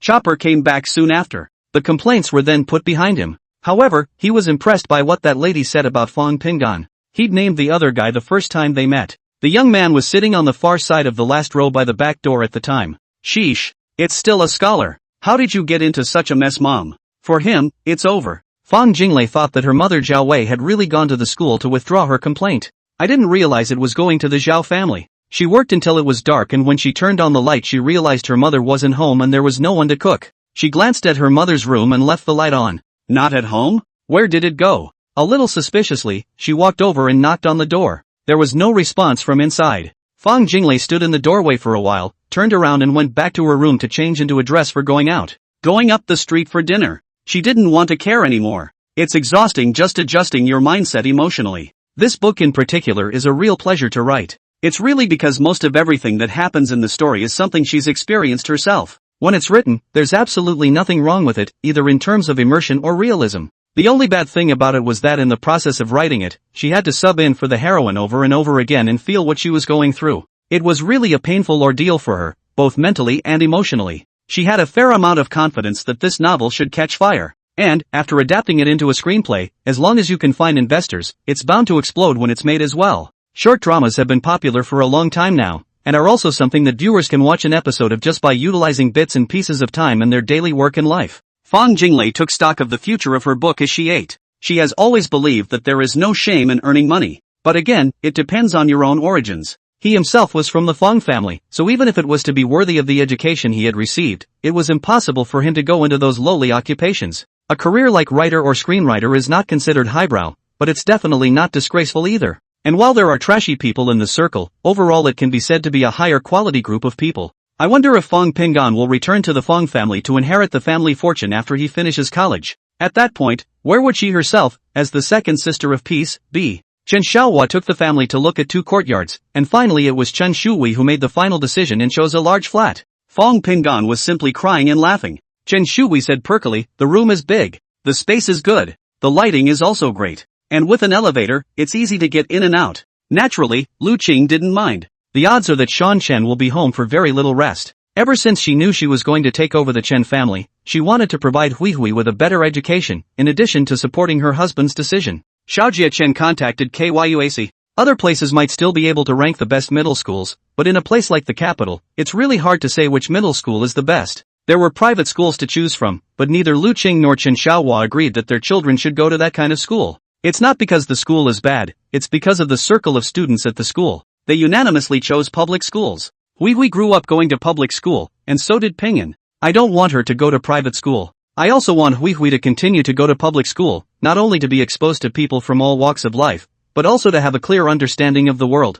Even if she goes to college in the future, I will ask her to go to a school dorm room just the same. Otherwise her worldview is narrow and full of interests. Chen Xiaojie didn't say anything after hearing this. It's a very small thing to go to whatever school you want. The reason for his personal appearance was merely to make sure that his child would be taken more seriously by the leaders and teachers at school, so that he would not be bullied away. And it was he who personally stepped in and put Chan Sukwai under a lot of pressure. More trouble than it's worth, but of course, that's the experience you get from the girl's point of view. Since Chen Shui chose a large flat, Lu Qing reserved a room for Pingyan and then began to decorate it. The study was for the husband, and that large bedroom with the check room and bathroom was naturally for the couple. Hui Hui's room also comes with a bathroom. It made her very happy. Girls love to be clean, and in the past, families used to use one bathroom, which can sometimes be a rather awkward situation. Not to mention, the card grandpa gave her actually had $500,000 in it. Oh, my god. $500,000. Can't spend it all, simply can't spend it all. Unfortunately, it was taken by mom. In exchange, Lu Qing spent 2 days taking her to buy a whole new assortment of clothes, shoes, hats and household items. She was also promised an allowance of $2,000 a month. Although in the capital, this was not much, but Chen Shui was already extremely satisfied. It used to be up to $500 a month. Fang Pingan because to pay attention to the trend of gold plus real trading field the market sentiment, every day is also busy from morning to night, and did not participate in the renovation of the views of the discussion. The whole thing was handed over to an engineering team found by a company under the Chen family for construction. The house is owned and decorated. Before the renovation, Chen Xiaohua and the others were also staying in the hotel instead of Chen Xiaojie's villa. Lu Qing didn't like it, and Chen Xiaohua wasn't comfortable living over there. Every day after he woke up a driver came to pick him up and took him to the office. After that he was with Chen Xiaojie until he came back in the evening. When Lu Qing was really idle and bored, she would also call Qi Yang to ask her out for tea. But this is too monotonous. It wasn't even comparable to the time in the past when she was the boss's wife of the Gangnam snack bar. At least back then you saw all kinds of people every day and most of them were acquaintances. Unlike now, where you only see the hotel service staff every day except for your own daughter. The days went by fast. The military training was not yet over, and Fang Pingan still lived in the hotel, occasionally going to the school to have a meal with a few people from dormitory 217. Chen Shui had wanted to follow him more than once to see the campus of Beijing University, but Fang Pingan had never agreed. On the one hand, his own legs and feet were inconvenient, so if someone really bullied Hui, he really couldn't help. On the other hand, he was also worried that Hui was new to everything at this time, especially curious about the college campus. What if I see a handsome guy like Young Junshul, who's like a siren, and Ji Young-ho, who's like a hungry man of color, and he scares the girl? Not only that, but it might make Hui think the college he went to was a fake. So he never agreed to the girl's request. But he did promise to show her around when his leg got better. He was just as curious about what Kyoto University looked like when he wasn't yet a college student and had come here. So it's very understandable how Hui thinks. The very next day after the end of military training, dormitory 217 was out drinking and eating to celebrate the end of military training when Chen Xiaohua called him. The news delivered by this call struck him as very shocking. Across the ocean, news finally came from Townsville. Chapter 98, Fang Hongjuan's Endeavors. The hospital where Bang Hongjun had his operation is in the same city as the university he attends. He chose to specialize, again, in finance. It was a choice he made before he even had that dream. It's the same choice he made in the dream, only with a different country and school. Since that dream, he wasn't sure if he was reborn or what, at least he didn't have any memories of dying. Even since the fact that Fang Pingan hadn't been hit by a car in the dream, he had started to become paranoid. College life abroad was also his first experience. The professor doesn't care about anything, but the inevitable roll call in every class made him uncomfortable. His English is very good, which is not uncommon in the first grade. Most IHS kids start taking various foreign English proficiency tests in their freshman year of high school. The children of the gentry are even more demanding in this regard. It had to be said that Fang Hongjuan's intelligence was definitely enough, it was just used in the wrong place. One of the first things he did from the time he entered the school was to study the rules of the school thoroughly. With 4 years of undergraduate work, he didn't have a lot of credits to take. Fang Juanhong's request to him is just to hope that he can learn some real skills and not to wreak havoc on his life's work in the future. But Fang Hongjun himself thought otherwise. He knew very well that it wasn't his fault that he was in the situation he was in today. The fault lies in the fact that his mother, Qin Balian, has no name, and the fault lies in the fact that his father, Fang Junhong, chose to marry the Zhao family in the first place for the sake of profit, but refused to give up his mother at the same time as he did so. Love and all that doesn't exist for him. He couldn't understand the feelings either. It has nothing to do with feelings, although I like it for this kind of thing. When it fell upon him, he realized that his own existence was the source of the error. In the past, he was a bastard child no different from the one raised by the little servant girl. Fang Junhong gave him hope. He's also been given the opportunity, and he's not going to give it up easily. His plan was to complete all his credits in 3 years at the most and return home to start taking over his father's company. If it's true that you can't go back when the time comes, then you have to start your own business over here. The so-called powerful families are nothing more than hyenas running for profit. As long as he could prove his worth, the Fong family in the capital would definitely not continue to pressure his father. It was more likely that he would be allowed to take over the business on the Cloud City side of the Fong family. That would be tantamount to recognizing his existence. What he wants, that's it. As for wealth, he believed that with the experience in the dream world, earning money would not be very difficult. Just get him back to Cloud City. On the other hand, as long as he could give the Zhao family a sizable share of the profits, according to his father, the Zhao family would not continue to stare at him and tear him apart. Even if Zhao Wei caused trouble in the future, the Zhao family might help deal with it. The premise is that he can give them a good deal. From this point on, despite his many grievances against his father and mother, he could only keep them to himself. In order to achieve his goal, Fong Hongjun chose half as many subjects as his classmates at the beginning in order to get as many credits as possible. The goal was simple, and because of that, he decided to live in the school's dormitory. It cost him just as much to get the dormitory. He hasn't left campus at all since school started. This made Qin Bailian very pleased. She can't do anything, but the vision she once had is still there. It's natural to be able to tell when your son is really trying and doesn't even want to waste time on the way home. It's been over a week since school started and my son hasn't come home once so far. His own man, too, had gone back home to take care of the company. She lacked nothing but company. So, she got a dog. It was Qin Bailian's birthday. Fong Hongjun didn't prepare any special gifts. He had money, but he didn't know what kind of gift to prepare for Qin Bailian, and in the end, he just ordered a cake and bought another bottle of red wine. The cake is not big, because there are only 2 of them. Qin Bailian's living room is relatively large, but the eating area is really rather small. Mostly because she felt it was just her and her son most of the time and there was no need to make it that big. For her birthday, her son ordered a cake to celebrate her birthday. It's just because I have a small paper to write for next school and I'll be back when it's done. Honestly, this was one of the few birthdays with my son in the past 18 years. It used to be made up because Hong Jun was going back to Fong's house. She'd made a few special dishes that were already done and warmed in hot water. After that it was quiet waiting for my son to return. The owner of the watch store is indeed a very efficient man. On the 3rd day, Tang Shicheng got Qin Bailian's detailed address, and even the day on which the property was purchased was clearly written. It wasn't asked, and the old man didn't say anything, but Townsville knew the way to try to get that information. Nothing more than hacking into the city's real estate transaction system. Just by querying keywords such as Qin Bailian, you can figure out where Qin Bailian and Fong Hongjun bought their house after they came to the city. The old man even provided Tang Shicheng with photos of Qin Bailian tidying up the flower garden outside that house. Confirmed, it is indeed Qin Bailian herself. As for whether Fong Hongjun was with Qin Bailian, he only needed to check his cell phone's location to find out. A modest app, viewed with a new cell phone, can keep track of Fong Hongjun's location in real time. At this moment, at the intersection more than 100 meters outside Qin Bailian's house, there was a station wagon parked, and Tang Shicheng and the others were in the car quietly waiting for their chance. It's his birthday, he's been holed up at school for the last half month and hasn't been home. He should be back today. Tang Shicheng lit a cigarette with a bland expression. Dagger wasn't a talker, so the natural person to pick up the conversation was Roasted Chicken. This kid loves to study that much? I'm a little less convinced. It's been almost half a month and he hasn't come home once? I look like I'm either in class or in the library, working so hard I don't understand it. Archie snorted, "You're not Blade, of course you don't like to study." Tang Shicheng ignored the fight between them. Roast Chicken grunted, "If he doesn't come back for his birthday, I can't help but go inside their school and just do it." Tang Shicheng glanced at him, and Roast Chicken shrugged to indicate that it was a joke. Archie followed suit and shrugged. It was just a joke though. Was Uncle Tom in a bad mood because he couldn't keep an eye on the kid outside of school for so many days? Dagger stared at the screen of his cell phone, on which a green dot of light was blinking on and off. Only, looking at the location, it's still at the school. The time spent waiting for people passed very slowly, and it was a good thing they weren't ordinary people. It's not uncommon to wait for someone for the sake of a mission. Everyone has their own way of relieving boredom. Roasted Chicken took out a bag of vacuum-packed chicken wings. "I'm hungry. I still have some chicken wings here. Do you guys want some?" Chapter 99, Operation 4. Fong Hongjun didn't notice the car at that intersection when he came back. He wasn't going slow,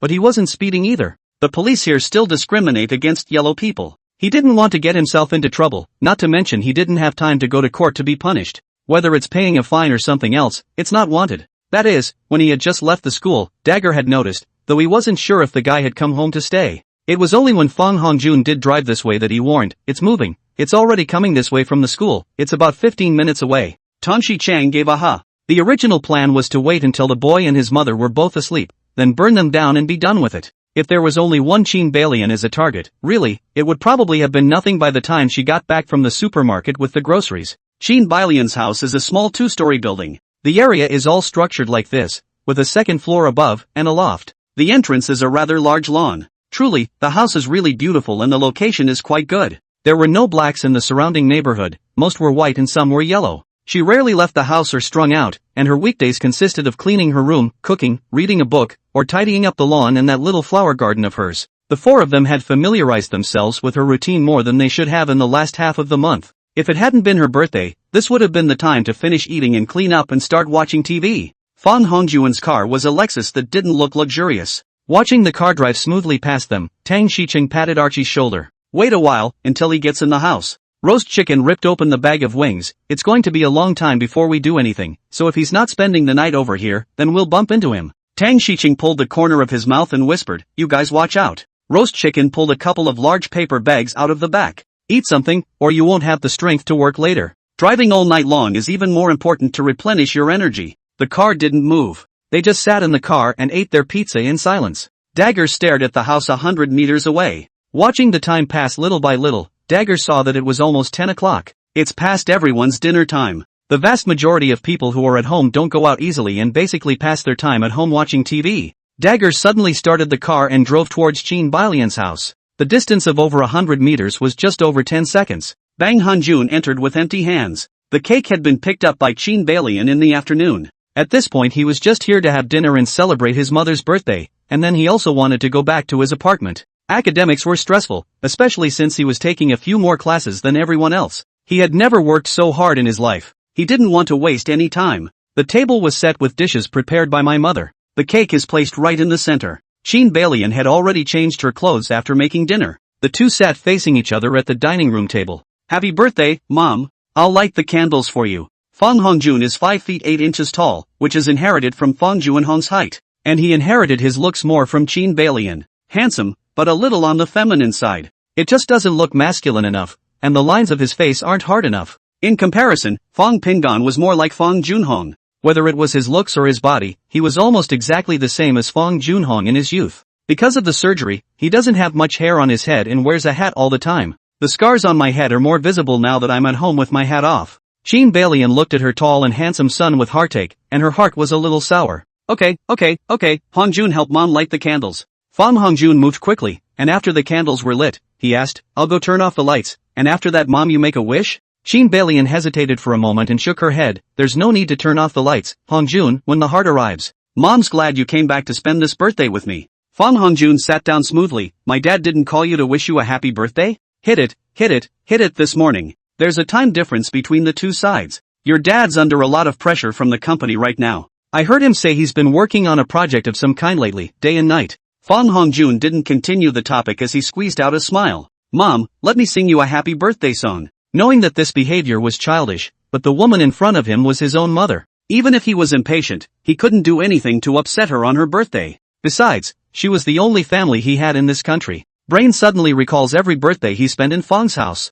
Which one is not a big deal? When I was a kid it was inviting my classmates over, after middle school it was eating at home and accepting gifts and bank cards. And then go out with friends and classmates to spend some more time in style. And then look at the scene in front of you. It's a big house and it's just the two of them. No ribbons, no lights, even the cake they had to order and pick up themselves. It's different. It's really different. He didn't even do it for his own 18th birthday. He was still in the hospital on his birthday. Square piece. He shook his head, waving the figure from his mind. "No son, there's practically no point in singing. As long as you're well, Mom is happy every day." "Really, Mom's happy enough." Qin Balian wiped the corners of her eyes. She was genuinely happy. This was something that Fang Hongjun naturally saw clearly. "Then, you make a wish, and then we'll eat this cake." Fang Hongjun smiled and said to his mother, "After dinner, I'll accompany you to watch TV for a while, and then I have to go back to my dormitory. I still have homework to finish." Qin Balian had no idea that he himself had enrolled in so many subjects in his first semester at school.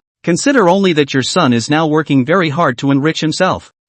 If you're busy, go back when you're done eating. Wouldn't it be inconvenient to go back too late? It's okay for Mom to be home alone. Mom's used to it. Fang Hongjuan's heart suddenly softened. "It's okay, Mom, it's not due tomorrow. I just want to finish early." "Okay Mom, make a wish." "Wait a little longer." Tanshi Chang snapped. "It's too early to go in. If he doesn't go back to school, then wait. Just set a fire when they're all asleep. Roast Chicken smiled. That's a good idea. Can't we get a home invasion scene? Archie asked. Tang Shiching shook his head and said, have you forgotten the surveillance you found when you went in last time? That kind of should be uploaded to the cloud in real time. Burnt Chicken silently fished 2 pairs of stockings out of his pocket. I have all the props ready. Tan Shi Chang collapsed in anger. Since you guys want to, go ahead. Try not to make too much noise. Roasted Chicken smiled and asked, Uncle, aren't you going? Archie gave him a punch. There are only 2 of them. Do we still need Uncle Tang to step in as well? Chapter 100, both birthday and Day of the Dead. The car was parked behind the Lexus, and Tan Shi Chang sat motionless in the car.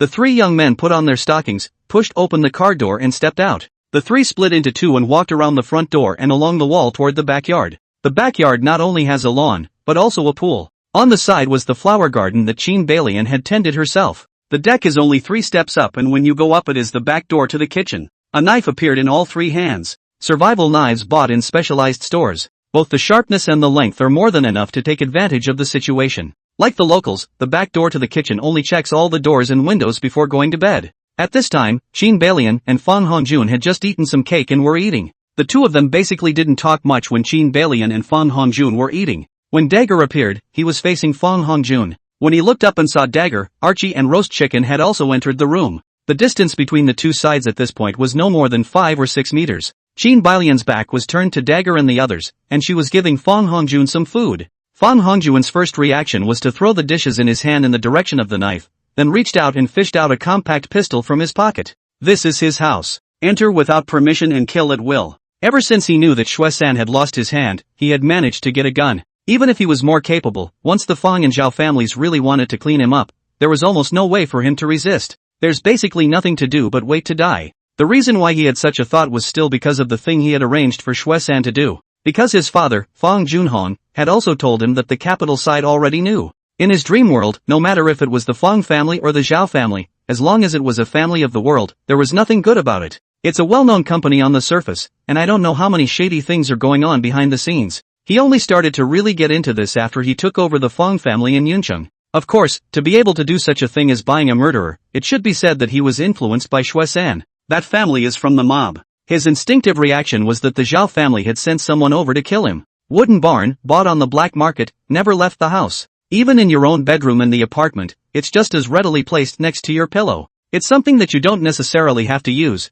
but it's a way to give yourself a peace of mind. Dagger looked at the bowl that flew over and just sidestepped. Neither Archie nor Roast Chicken dodged at all. But when Fang Hongjun pulled out that wooden barn, Xiao Dao and the 3 of them, almost at the same time, ducked back into the corner. Fang Hongjun didn't even turn on the safety. He also merely bought it, and had no experience firing it at all, not even once. Jean Balian's screams didn't cry out until this time. Fang Hongjun didn't dare to go over there either. He didn't know if the other side also had something like a wooden silo. If there is, he will surely die. Mom, come on, call the police. Fang Hongjun shouted. They were sent by the Zhao family. They're here to kill me. Mom, call the police, Mom. His hands kept dripping and shivering. Despite his experience in the dream, he was just a child in this real world. Besides, even in his dreams, he's never killed anyone himself, okay? It was getting close to the limit of what he could take. The insurance was opened. He wanted to rush over, but was afraid. Less than 3 seconds passed before he finally reacted. If the other team also had a wooden barn, they would have surely counterattacked by now. With his confidence boosted, he instantly left Jean Balian behind, holding the wooden barn with both hands as he stood up and walked over towards the corner of the kitchen. Were you sent by the Zhao family? Zhao Wei, that idiot. He grimaced a little and his voice got a lot louder. Jean Balian was already paralyzed in her chair, unable to get up at all. Her cell phone wasn't on the table either. On the other side, Dagger and the 3 of them, cold sweat came down. Treadmill, where did he get a wooden barn? Dagger cursed in a rare whisper. The 3 of them were close to backing up to the back doorway. Roast Chicken cursed something unknown, turned into the kitchen, and with a lift of his hand, both fire eyes unscrewed all the way to light the fire, followed by a few consecutive slaps to put out the fire. By this time, Seven and Dagger had completely withdrawn, and the 2 of them crouched under the lanai, gesturing before turning and running toward the corner behind each. Fang Hongjun couldn't see a single person when he turned around. He couldn't help but get excited. The Cho family. Come to M to kill me is right. Good, good, good. I'll show you if I'll die here. He walked quickly toward the back door. Roasted Chicken listened to his footsteps and shrank away, ducking behind the operating table in the open kitchen. In the hand, a kitchen knife holder. In the palms of my hands, they were sweaty. It's tense and exciting now. They were, for all intents and purposes, proficient with cold weapons rather than wooden barns. Where in the country do you get so many chances to get this kind of stuff? Of course it's not true that you can't get it. It's not that the Chen family doesn't have a private jet, the point is that it's not necessary. The ban on wooden barns in the country is something that is known all over the world. So it's normal not to have one. But this is the country with the second highest number of wooden barns held per capita in the world. Fang Hongjuan's face was flushed red, obviously irritated by the thought of killing all the people he sent from the Zhao family and then causing the Zhao family to lose face greatly. He just scanned the kitchen, seeing no one there, and assumed that anyone who had come had been scared off by the sight of the wooden barn in his hand. Burnt Chicken listened to the sound of the back door being opened. He waited a few seconds, drew a knife, and made his way over towards the dinner table. He's going to kill Qin Balian. Qin Balian had been stunned. By now, at least 20 seconds had passed, and she was still limp in her chair, with no strength at all to get up and reach for her cell phone to call the police.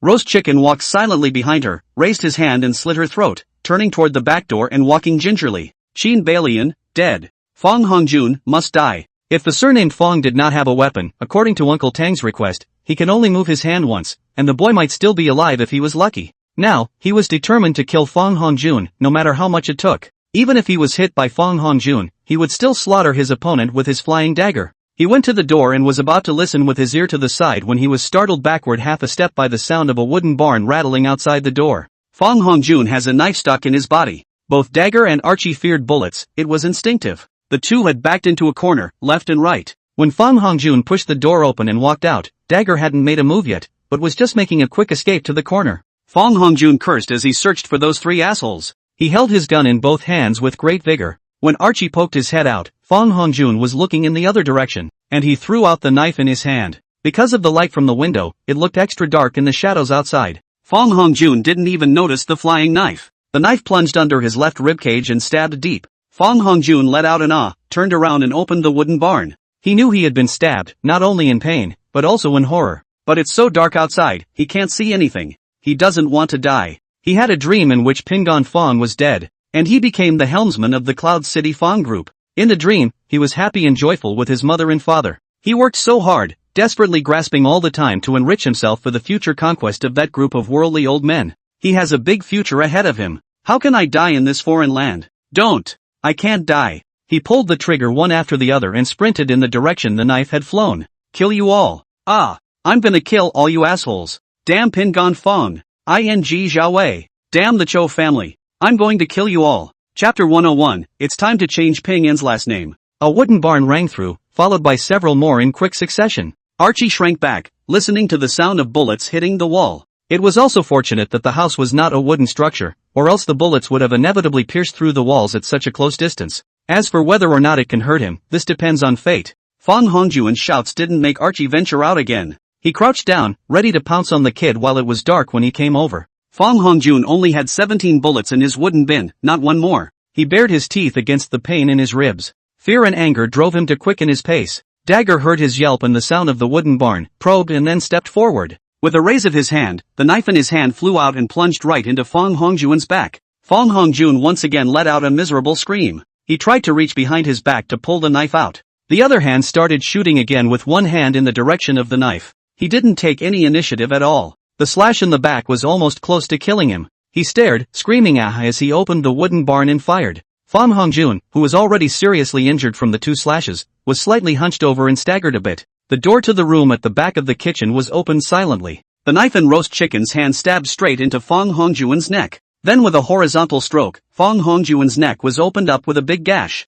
Blood spewed out like it was no money. The rapid loss of blood caused Fang Hongjun, who already didn't have much strength from internal bleeding, to fall to the ground. His finger, hard on the trigger. Bang! The last wooden barn rattled. It's just that the wooden barn mouth is aimed at the wall. He no longer has the strength to lift his hand to aim. I'm dying. Why? I've already hid in M country. Why do you Zhao family still refuse to let me go? Pingon Fang didn't die. Why should I? It's not what I experienced in my dream. It doesn't make sense. Consciousness slowly slipped into darkness, and he was eager to hear these people tell where they came from. But he didn't hear a word from anyone until he lost his hearing completely. The movements of Roast Chicken's hands didn't stop. A series of moves all used on Fang Hongjun. The sound of a wooden barn made Tainshi Chang pull open the car door and jump down. He didn't think that the kid would have it either. As he got out of the car, he already had an extra knife in his hand. He crossed the distance in a few steps, pulled open the door and rushed in. There was no one in the living room, but there was a woman sprawled out on the other side of the dining room table. That would be Qin Balian. The room still smelled like gas. Tang Shiqing frowned and walked in the direction of the kitchen. He glanced past the kitchen, then continued toward the back door. It wasn't loud outside, but he heard it clearly. Pushing the door open, he saw Fang Hongjuan's body made into a strange shape by the roasted chicken. Both arms were completely broken, not to mention 2 knives stuck in his body. People are dead. The carotid arteries were slit, and there was blood all over the walls and floor. The cold night air was filled with the strong odor of blood. Roasted chicken, 7 and dagger surrounded Fang Hongjuan's body, and none of them moved. Tang Shiqing took a look through the light, then bent down to remove the gun in Fang Hongjuan's hand. Did you turn on the gas? Tang Shichang asked. Roast chicken nodded. Dagger and Archie ran over as well. Open all the doors and windows and light a fire as you go. Move fast, the police are coming. After saying that, Tang Shiqing turned around and went back to the house, went to the kitchen to turn off the gas, and then opened the window. Fortunately, it was short and Fang Hongjun was running a wooden barn outside the house, otherwise it wouldn't have been fun. Once it explodes, the police will surely be there in the shortest possible time. Also, the sound of Kokora ringing was not sure if someone had already called the police. Grab the windows and open them quickly. Tang Shiqing's speech was fast, and the 3 of them rushed to do the same, minimizing the concentration of gas in the room. On the way out, burnt chicken, a couple of them, lit all the several curtains on the first floor. The station wagons soon disappeared into the night. What happens after that has nothing to do with them anymore. The 4 of them took turns driving all the way to the scaling and spitting the next day. Tang Shiqing played with the wooden hamper, while calling the second master Chen Xiaohua. Counting the hours, it was only late at night in the country, not yet time for bed. Second master, it's done. He explained it all in one simple sentence. Chen Xiaohua froze for a moment before reacting, and he picked up the cell phone that Tang Shiqing had left for him. Are you people okay? He asked. Thank you for your concern, second master, we're all fine, it's just that a few of them were startled. That kid, he's got a dick in his hand. Chen Xiaohua figured it out after thinking about it. That country, it's not surprising that there are wooden barns.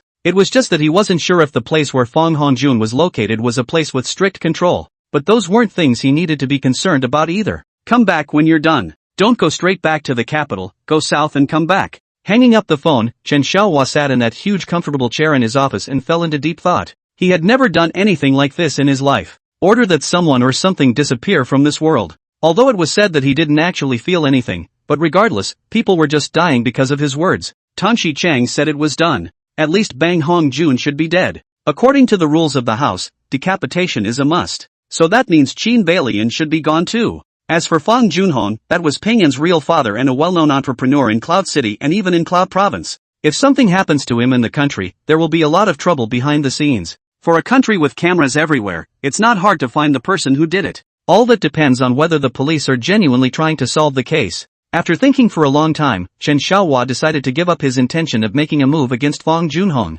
Not just because there would be trouble, but also because no matter how hateful Fang Junhong was, after all, he was still Pingyan's real father. He didn't want to become enemies with Pingyan. Back then, Willow Green and his first child died less than a week after birth, and Willow Green nearly went insane. It was all a bit of a nervous aberration for a while there. After he returned home with the tiny infant in his arms, Lu Qing was considered alive almost within minutes when he decided that the infant was his son. The name Pingon Chan was given so that the child could grow up safely. The couple later had Hui Hui. He slowly enlightened Lu Qing. Until Hui Hui are in kindergarten, Lu Qing is considered to truly accept the fact that their own son died young. Nonetheless, Lu Qing still poured her heart and soul into her 2 children. There has never been a case of favoring one over the other. Pingyan was discovered at the age of 14 to look extremely similar to Fang Junhong, the old head of the Fang group, even to the extent that he could be sure without a paternity test. At that time, Lu Qing almost broke down. Pingyan rarely came back because of the Fang family's rules. He does understand the idea of a child wanting to live with his biological family. Willow Green had also secretly complained more than once.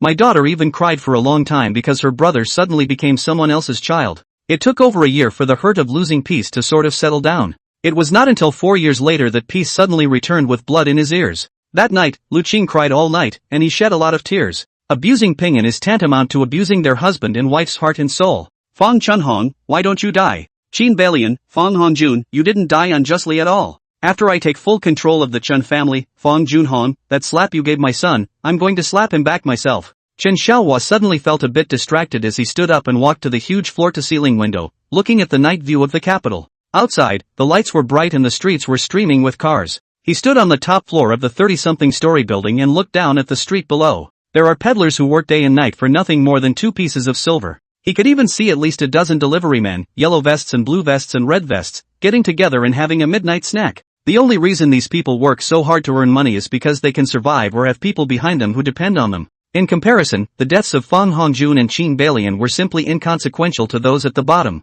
No matter what happens in the world, it matters to a person, as long as it concerns him. If it's unrelated, odds are it won't matter except to keyboard warriors and mindless spammers. The death of Qin Balian's mother and son may have a great impact on Fong Junhong. There's no way to know yet how he'll react when he gets the news. Anyway, this matter should never involve Pinyin. Speaking of which, military training is over. It's time to change Piece's last name. Chen Xiaohua finally decided to change Ping An's last name as soon as possible. Chapter 102, The Smell of Pretending is Too Strong. Fong Pingan, no, Chen Pingan had just finished a checkup from the hospital. He came alone for a checkup. Although Lu Qing wanted to come with him, he refused. You're in college. You can't be a kid and need an adult to do everything. It's not surgery. It's just a checkup. When he came over to pick up the film in the afternoon, he was a little pleased with the explanation given to him by the doctor. Legs are recovering nicely. Plus, being young again, the body's recovery function is at its best, so it should be able to recover some time earlier. However, to ensure that there are no accidents, the doctor has given special instructions on what to do.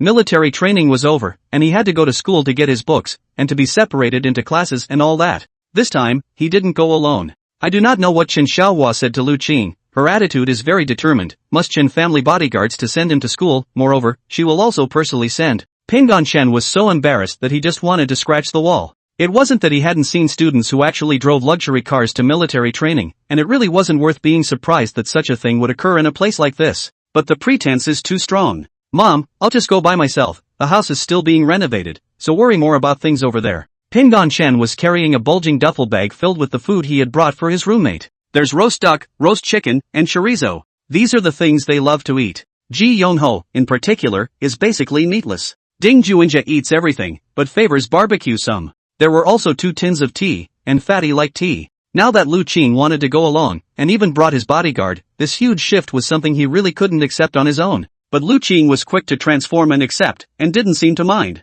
Right now, the whole family seems to be really different. A full change of line. As to value, he could not say anything. He was dead set against wearing those handmade customized clothes anyway, it was too pretentious. His dating phase was all in Cloud City, and the most crucial years of it didn't have many real friends because of the Fong family's rules. Friendships for kids need to come and go. He always rushes home as soon as school is over and doesn't spend much time with other people. How many friends can he make? Now that I think about it, Fong Hongjun would have come back at any time, and the driver would have followed anyway.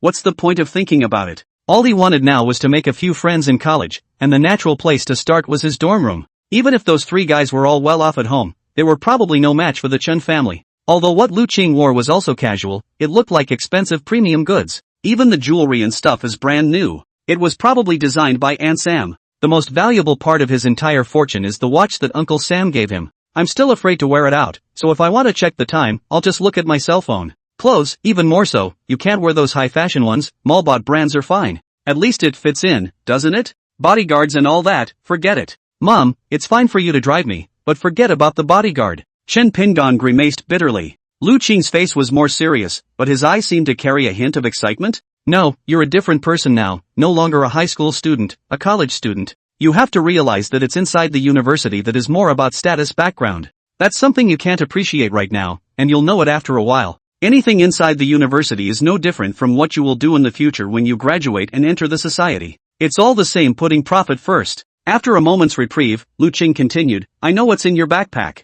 You're starting from a pretty good place, and I won't stop you. I just want to see where I went to school back in the day. Aren't you happy about that too? What? What do you mean? Mom, does it mean that you and Dad were also from Jing University back then? Pingan Chen was somewhat surprised. By all accounts, the Kyoto University students from 20 years ago should have been super powerful beings. Willow Green had a hint of reminiscence in her eyes. Well, it's been 20 years since I visited. Pingan Chen was defeated. That I'll share a car with you. I'll go back to my dorm room when we arrive. It's up to you if you want to wander around. I don't need a bodyguard anyway. Even if you go with you, the bodyguard is still following you. When the time comes, you'll be busy with your business, and I'll be with my classmates, and there's no danger. Lu Qing smiled. She understood Pingan Chen's concerns and thoughts. In fact, understatement depends on which one it is. But that's where the teenager's heart and mind haven't changed yet. Waiting for when he could accept his status as a Chen family member with a calm face. When would he be considered to truly consider himself a Chen family member? But it's only a matter of time. She could afford to wait.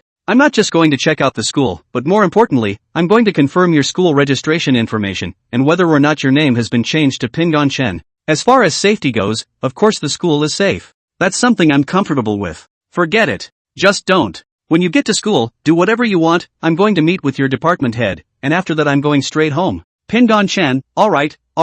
I'll do whatever you want. When Pingon Chen appeared in the 217 dormitory, only Fatty was playing games in the dormitory. The other two went off somewhere. Peace? You're back? The fat man was obviously glad to see him. Pingon Chen smiled and said, why don't you hurry up and help me with my bag? It's all brought for you. The fat man looked at his cell phone and hesitated for a split second, then dropped it and ran over. Although they still met every other day, the fat man's essence now was clearly different from before. The dorm room looked immaculate and tidy. Military training was still useful, and Pingon Chen thought with regret that he had lost this experience. Fatty took the backpack. Good man, so heavy? What goodies did you bring us? Just open it up and see for yourself. Where did the oldest and the third go? He asked as he sat down in a random chair and leaned his cane to the side. Oh, those two, the fat man zipped, changing the subject at once. Went on a date with a girl. The small eyes on the fat man's face sparkled. You don't say. There aren't many pretty girls in our courtyard, but there are too many pretty girls within the freshmen of the entire school. Is this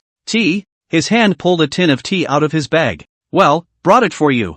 I'll cover your tea for all 4 years of college. Pingon Chen laughed and said, the two of them have girls to date so soon, don't you? The fat man choked. Why, what girl do I want? Pingon Chen deliberately shrunk a bit and picked up the cane on one side. I'm telling you, don't come over, I'm a normal person. The fat man froze for a moment before responding. What were you thinking? The red-faced fat man glared and pointed at him. I just don't have my mind on girls, I just want to study hard. Pingon Chen laughed out loud. Come on, if you can't find it, you can't find it. But then, how long has school been in session? The girls are not seeing your good points and strengths, and when they do, your spring will be here. Alright, let's dump everything out of the backpack. Brought you 2 kinds of tea, hope you like them. I didn't know what else to bring, so I brought some food. Chapter 103, Say hello to your righteous father, this meal is on me. The fat man carried out a sliced roast duck and his eyes went straight. The two don't take me, don't leave them. Pingon, have you eaten yet? I'll go buy some drinks, and we'll eat this duck. Pingon Chen was stunned. What's the matter? Not waiting for the two of them? That's not good. The fat man began to tear the cling film wrapped around the outside. What's wrong with them? Wild boars can't eat fine chaff. It's a total waste of a good thing to give it to them. They won't even eat it. Fine, as you wish. Anyway, you're the one who's going to get beaten up, not me. I won't eat either, lest you get involved. The two of them joked about it while Li Hongzhong packed up all his things and put them in the cabinet. After making a cup of tea for Pingon Chen and placing it on the table, he quietly sat down and asked, Did you come here because you were about to receive your book? Well, why else would I be here? Fatty asked, So you're just going to come to class every day and go home afterward? Yeah, I'd like to move in sooner, but right now my family isn't comfortable with it. Zhu Ao is still worried that it's not easy for me to get in and out of bed to sleep and get up. In case I fall again, I guess I'll lose this leg. Li Hongzhong glanced at his leg. When will the plaster be removed? It's getting close, I guess another 2 weeks. It's actually ready to be torn down, but my dad and mom don't agree, so I can't do anything about it. The two were killing time with idle chatter when the door to the room was opened. Ji Youngho and Ding Junqiu both walked in back and forth. Fong Pingon, you're back, Junior?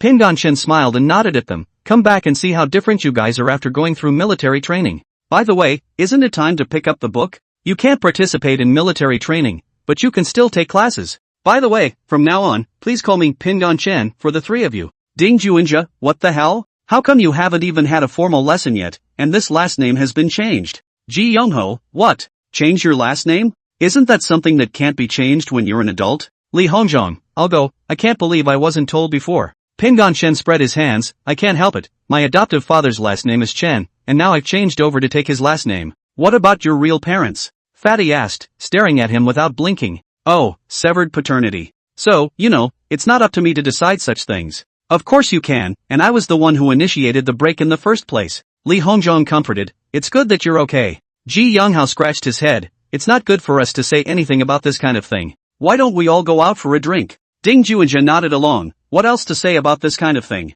We're all brothers. It's fate that we share a dorm room. It's a little hard for you to tell us that. Pingon Chen pointed to the cabinet where Li Hongzhong had just hidden something and said, I brought you guys some good food that Fatty hid. He also wants to monopolize the roast duck and roast chicken that he brought you all these. Ji Younghao reached out and jerked the fat man into his arms. Damn fatso, how dare you hide the food? Ding Juinja walked over and pulled open the cabinet, and then, the cabinet was empty. Asterisk asterisk asterisk asterisk those are mine, not brought in peace. The fat man struggled for a while, but he didn't dare to really exert himself. Ji Younghao is a professional wrestler, and whenever he wants to, it's basically a recreation of the 18 drops of the dip. As long as he grabs any part of his body or his clothes and pants or whatever, the only thing you can do is to fight for a more handsome pose when you lie down. Fatty, go buy a case of beer, and just buy some drinks for Ping'an in addition. Ding Juinja laughed sarcastically, letting you hide food, this is what happens. Ping'an, you punked me. Fatty was defiant. Chen Ping'an grinned and said, come, call out to your righteous father, this meal is on me today. Fatty opened his mouth, righteous father, please let go. Ping'an Chen stood up smilingly. Go ahead and come back and get reimbursed. Ji Younghao let go of the fat man, turned around and took out a bag of melon seeds and peanuts from his cabinet. Ping'an, what are you running over here for today? It's not like you can spend the night here. Ding Juinja puffed and laughed. Why does that sound like so-and-so, can't spend the night here, ha? Ping'an Chen followed with a burst of laughter. Didn't you say you'd receive the book in the afternoon? I came over on purpose. I plan to go back and check it out after I pick up the book. When are the official classes, do you know? Ji Younghao said without thinking, why ask? Receive your books today and attend class tomorrow. I haven't seen the class schedule yet either though. Ping'an Chen let out an oh-so-quiet sound. Ding Juinja didn't say anything as he unwrapped the food package on the side. When I came here, Fatty said, you two went on a date with a girl? Hearing this, Ding Juinja interjected, there's no such thing. Don't listen to his nonsense. Ji Younghao followed, shaking his head. A date doesn't really count, but it did go to meet a couple of girls. Tell me? Ping'an Chen was greatly interested. Ji Younghao smiled, it's really nothing. Do you remember that time in the staircase classroom, the girl who came over to ask the boss for WeChat? The appearance of a girl quickly surfaced in Ping'an Chen's mind. Chan won. Not only Ji Younghao, but also Ding Juinja was shocked. Asterisk asterisk asterisk asterisk I almost forgot the girl's name, how do you remember it so well? Are you interested in that girl? Don't worry, I'll take care of it, I'll help you ask her out tonight. Ding Juinja patted his chest with a face of certainty. Ping'an Chen was startled. No, I'm not interested in that classmate. I'm more impressed with that day. It happens to be memorized. I haven't even spoken to her. Ji Younghao nodded vigorously. There's no need to explain. Explanation is a cover-up. For Tetsu, it's no big deal at all. Not to say all the girls in our class, but at least 99% of them he can ask out. Ding Juinja hemmed and hawed, I can't help it. This face was given to me by my parents. Bam! The sound of a heavy object being put down came from the doorway. Ping'an Chen looked toward the door. Fatty Li Hongzhong was carrying 2 pieces of beer, a head full of sweat, and was standing in the doorway panting heavily. Ji Younghao follows and looks over, then walks over and picks up the beer and walks back. Come on, all of you. Rat, push the table to the center. Fatty, come open the wine. I'll separate the food for everyone. In the afternoon, Ping'an Chen ate a lot of melons in the dormitory. Nothing more than anecdotes that happened during military training. The funniest part of the show was the 2 men, Ji Younghao and the instructor. Although Ji Younghao ended up losing, he insisted that he wasn't afraid to exert himself. If he really wants to win, it's not that he doesn't have a chance, he just doesn't dare. He was afraid that the instructor would put shoes on a few of them later in the military training. It's opened their eyes during training breaks, too. Although most of the people who come here are academics, most of them have a knack for it. Singing and dancing is no longer considered a skill, and it seems that most people know how to do it. What's great is professionals like Ji Younghao. The wrestling skills he showed his classmates were just awesome. Especially when his shirt was ripped off by another boy, the angular pecs made the boys look dumbfounded, not to mention the girls who screamed out on the spot. This is a big reason why relationships between male and female students quickly grow closer after military training. Chapter 104, I can't take the risk. Time passes quickly. Ping'an Chen followed to the classroom, which caused many people to be a bit surprised. The guy in front of me is the same cripple who pulled the hate last time. Luckily the guy's leg is still intact. With dozens of books in bits and pieces, the weight is not light at all. The class schedule is back too. Ping'an Chen took a picture, looked at it carefully, and memorized it in his heart. After collecting the books, everyone went to their respective dormitories. The thought of having class tomorrow made him a little depressed. Does it mean that every day from now on you have to come by bus and go to class afterward? The other 3 in the dormitory just ate and drank with him without mentioning anything about family. Not to mention the words for him to stay in his dorm room. A few people flipped through the book while making small talk. When Lu Qing called, Ping'an Chen also happened to be planning to go back. Peace, have you finished collecting your books? Anan, the collar is finished. So are you staying at school for dinner with your classmates or going home for dinner? If you want to come back, I'll arrange for a driver to pick you up. Mom, don't bother picking me up. I'll have dinner with my classmates and then just take a cab back myself. Classes are officially starting tomorrow, so I won't be too late at night. Soup isn't back yet, but the way I see you, second brother, it seems like things are going well? In the study of the Chen family villa, Chen Xiaojie asked somewhat vaguely as he bit into his cigar. Chen Xiaohua leaned on the sofa. The matter is sort of done, but there is still a hidden danger that I haven't made up my mind about right now. Oh? Chen Xiaojie leaned forward with an I'm interested face. Pingyan has already changed his surname to Chen with me, and from now on he will be a child of the Chen family. I don't need to tell you that. Chen Xiaohua said blandly. You said before that Xiaolong has a somewhat violent nature. I didn't say that. Chen Xiaojie immediately retorted. For some reason, he was always the competitive one when it came to his second brother. Moreover, there was also a complete lack of the demeanor of the head of a luxurious family in the capital. Chen Xiaohua ignored him and continued, back then, when I left the capital, you were still a fresh graduate and didn't know anything. There was no way to refute this, and Chen Xiaojie shrugged his shoulders, indicating that you should continue. You should know better than I. At that time, although the Chen family was second only to the Hua family, if Hua Xinan hadn't ended up marrying her big brother and becoming his sister-in-law, I might have become the Chen family's sinner. It's something I don't feel I did wrong, but the risk to the family did exist at the time. I'm leaving the capital, you're under a lot of pressure, and I can understand that, but it's a fact that there's no successor in the family right now. I wasn't in the capital, and father didn't care about you. But the matter of not producing a competent successor to the family is your fault, and you will admit it. Awkward. Chen Xiaojie twisted his body. Well, I recognize it, and then what? I said I'd give Xiaolong a halter, and now I can tell you in name only. Peace is the reins I have for Xiaolong. Whether Xiaolong is going to be the head of the family in the future or manage the other side, I'm sure Pingan can handle it. Chen Xiaojie's expression was truly serious at this moment. He pondered for a while, and Chen Xiaohua didn't open his mouth, waiting for him to consider. In this case, let Xiaolong come back first, then let them spend some time together before we see. It's too early to make a decision. Chen Xiaojie murmured. Also, Brother Tang went to M country, right? I didn't ask, but I could guess it was about the peace. If Xiaolong doesn't change his nature, the position of family head cannot be given to him. Chen Xiaohua looked at his serious expression and nodded slightly. I don't know much about peace. Regardless of what you think, ergo, I'm going to need a closer look for the rest of my time. Despite the small amount of contact, I can probably tell by Pingyan's personality that this is a good kid. But if I were to agree to something else right now, second brother, I just couldn't do it. Chen family and vassal all counted, large hundreds of nearly 1,000 mouth.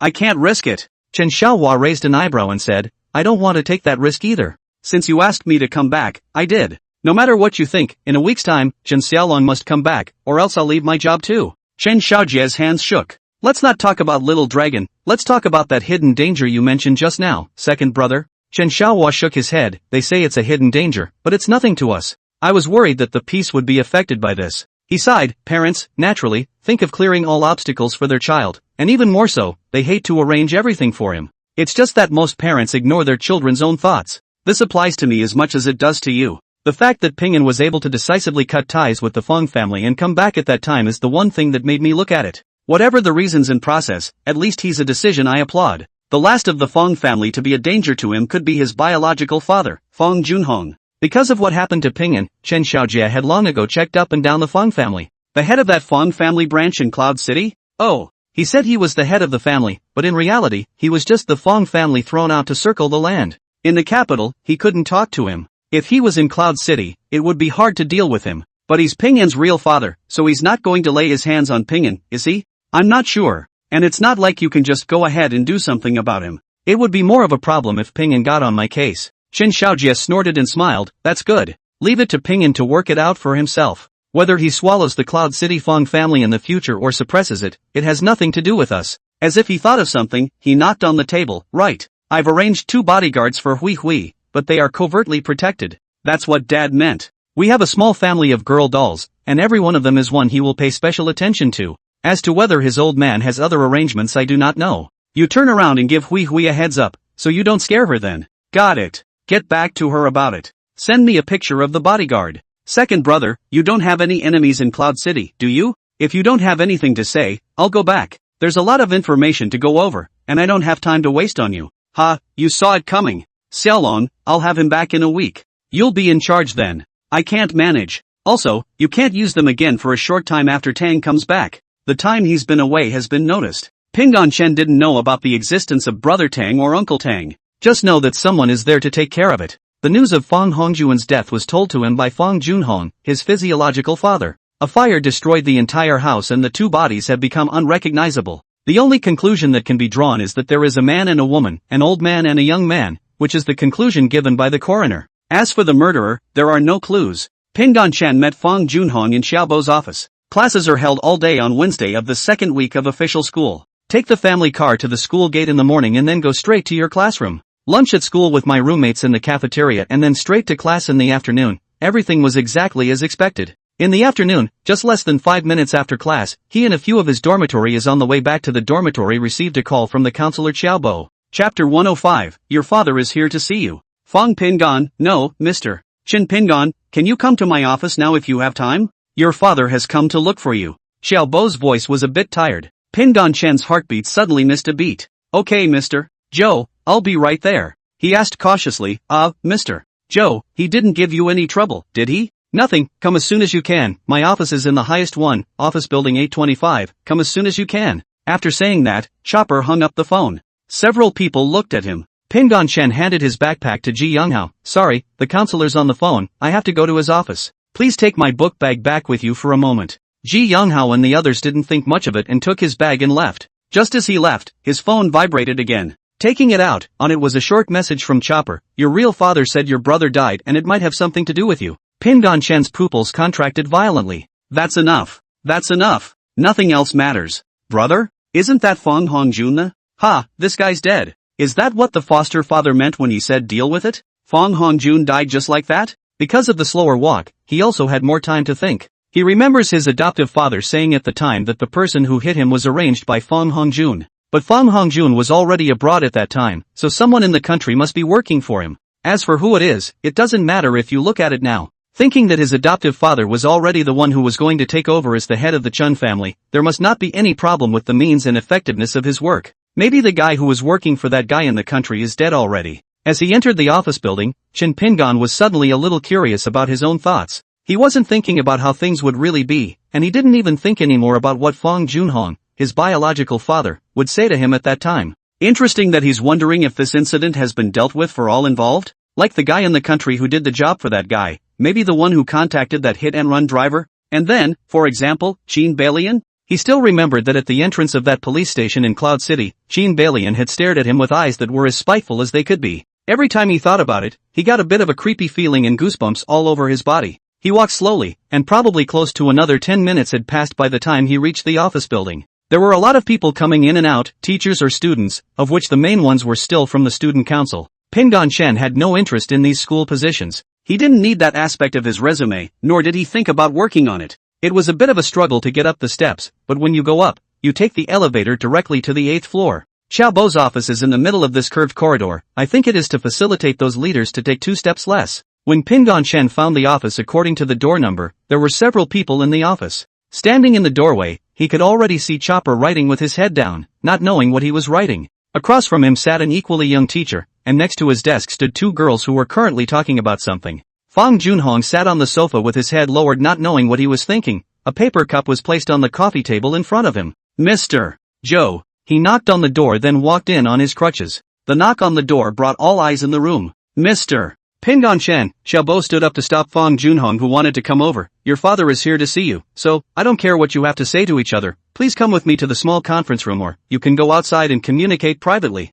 When Fong Junhong heard him call Chin Pingon by his name, his face suddenly turned a little pale, but then converted to red. That speed, it's no different than changing faces in Shu. Instead, the young teacher and the 2 girls sitting face to face with Chopper followed suit. Pingon Chen smiled at them slightly apologetically. Sorry teacher, I'd better go out with him to communicate privately. I won't bother you guys anymore. He glanced at the 2 girls, a flash of amazement in his eyes. One of them was the schoolmate who used to be the host at the freshman assembly, whose name he still remembered clearly, Hua Shiyun. That day he, like all the other freshmen, was amazed at the size and appearance of this schoolmate. That's a power school girl level goddess. The other girl was about the same height as Hua Shiyun. Both were around 5 feet 7 inches. At this point their eyes were just tinged with curiosity and disbelief. Previously, Fong Junhong had said something here without knowing, and Xiaobo's impatience on the phone had been somewhat obvious. Pingon Chen could only give them a slight nod, then said to Fong Junhong, Mr. Fong, let's go out and talk. Stop interfering with the teacher's work here. Fong Junhong grimaced and said thank you to Xiaobo before walking towards him.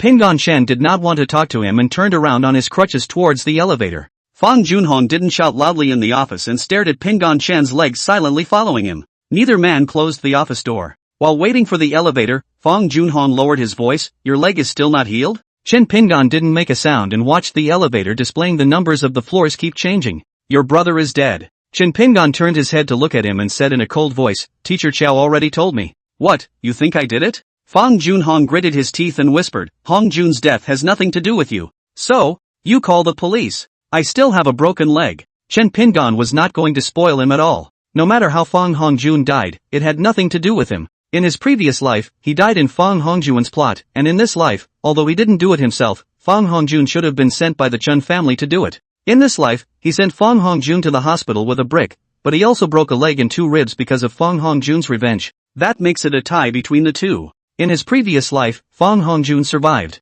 In this life, he survived. Within a short time, the two men exited the office building and walked to stand in the greenery and shade of the trees along the side of the building. Did you come to me for Fang Hongjuan's death? Pingan Chen carefully surveyed this father. He was as well dressed as usual. Tall, a bit taller than himself, should be close to 5 feet 9 inches. Older but no less handsome middle-aged man. Years of commanding a listed company allowed him to vaguely exude a hint of awe-inspiring aura. Only now he'd flown over from Cloud City to find him when he clearly hadn't rested. His eyes carried quite a bit of red blood in them. It suddenly occurred to Pingan Chen that he wouldn't have just returned from abroad and come straight to him. If that's the case, then one has to be careful. Chapter 106, I told you to shut up. Not exactly. Fang Junhong was obviously still able to maintain his sanity, otherwise, he would probably have already slapped a big slap over. Probably looking at the fact that he still has a cast on his leg? Your leg, he arranged for someone to hit it. Fang Junhong stared at Pingan Chen's eyes and the subtle expressions on his face, wanting to see something. But the news didn't get any feedback. There was no surprise, no fruitfulness, no anger. There's just peace. He pulled cigarettes out of his pocket and lit one for himself, taking a hard drag. Pingan Chen took a step backward. The one who helped contact him specifically in the country is his middle school classmate, also a child of the Shui family in Cloud City, called Shui Wenyao, who has been missing for some time. Probably dead too. Chen Pingan's indifferent face. He didn't want to irritate the middle-aged man in front of him, he just wanted to get through this conversation. Fang Junhong lowered his head and smoked, one puff after another. I just got back from M. I know, you hate me. You hate me as much as you hate Fang Hongjun. Pingan Chen suddenly wanted to say something, but he held back. Fang Junhong continued, the Shui family's children have been missing for a long time, and the police have begun to intervene. I don't know where he got the information to pester me every day. I'm going to M. Fang Hongjun and his mother. He took a breath and pushed down the emotions in his heart, all dead. One big fire and they all burned to death. He fiercely took half a step forward and looked straight into Pingan Chen's eyes. This action had startled Pingan Chen. However, before the house caught fire, neighbors had heard the wooden barn and called the police. What the hell do you know? Tell me. Pingan Chen continued to take half a step backward. I don't know when the thing you're talking about happened. I haven't left the capital since the beginning of my school enrollment until now. There are countless people who can vouch for me on this, even including security camera recordings on the street, at school, and elsewhere. Whether you're talking about the Shui family or Fang Hongjun, I don't know. It's not clear either. You got the wrong guy. You should seek the help of the police. I don't care or have any interest in your family's affairs and... Fang Junhong glared at him and suddenly asked. Your teacher called you Pingan Chen.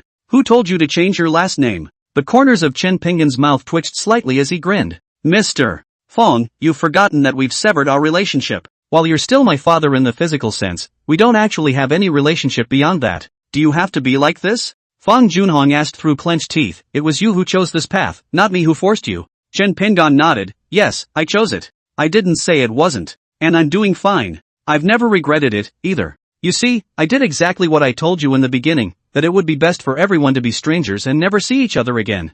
I don't know if you remember what I said at the beginning, that we should all part ways and be at peace with each other. And I will never set foot in your Fang family's door again. Fang Junhong glared at him, his eyes growing more and more terrifying. Pingan Chen laughed. This is a school, one of the highest institutions of learning in the country. I don't believe that you dare to hit me here. Like the day you hit me at Fang's house. You wouldn't dare. Fang Junhong threw the cigarette in his hand on the ground and stomped it out. Don't think that just because you changed your last name, you're not my seed anymore. It doesn't matter where you go or what your last name is, it's my seed all the same. Even if you do soar to the top, you will always be my son, Fang Junhong. You can't change that ending. Pingan Chen looked at his somewhat hideous expression and only felt a little nauseous in his heart. Just how incompetent is it to think that way? But Fang Junhong seemed to be venting as he continued. Even if my other sons die, the seed of my Fang family will not be broken. Your children, offspring, are my seed. Unless, of course, you die too. The last few words were loud in his voice. Pingan Chen frowned. They were actually located less than 10 meters from the office building. It's right in front of the office building against the side by the greenbelt. Not many people came and went, but not none. Pingon-chan watched as the two pretty figures walked out of the building and down the steps, looking over at the same time after hearing these words. Hua Shi-yun and another schoolmate whose name is unknown. And there were a couple of other boys that were going in the office building. Sniffing looked over as well. The amazement in these people's eyes was not hidden at all. Pingon-chan's eyes swept across the faces of these people before calmly turning to Fong Junhong. I'm not going to die. I have loving adoptive parents and a well-behaved, sweet sister. My life is like living in heaven compared to the time I spent at your house. How can I afford to die? I will live a good life, better than the vast majority of people, even much better than you live too. Look at you. Whose real father would scream for his son to die? Is a man like you worthy to call yourself my father? Fong Junhong whispered angrily, shut up. You shut up. Why should I shut up? I prefer not to. A man like you is not worthy of being a father, much less someone's husband. Married my mother and not forgetting to keep a mistress outside.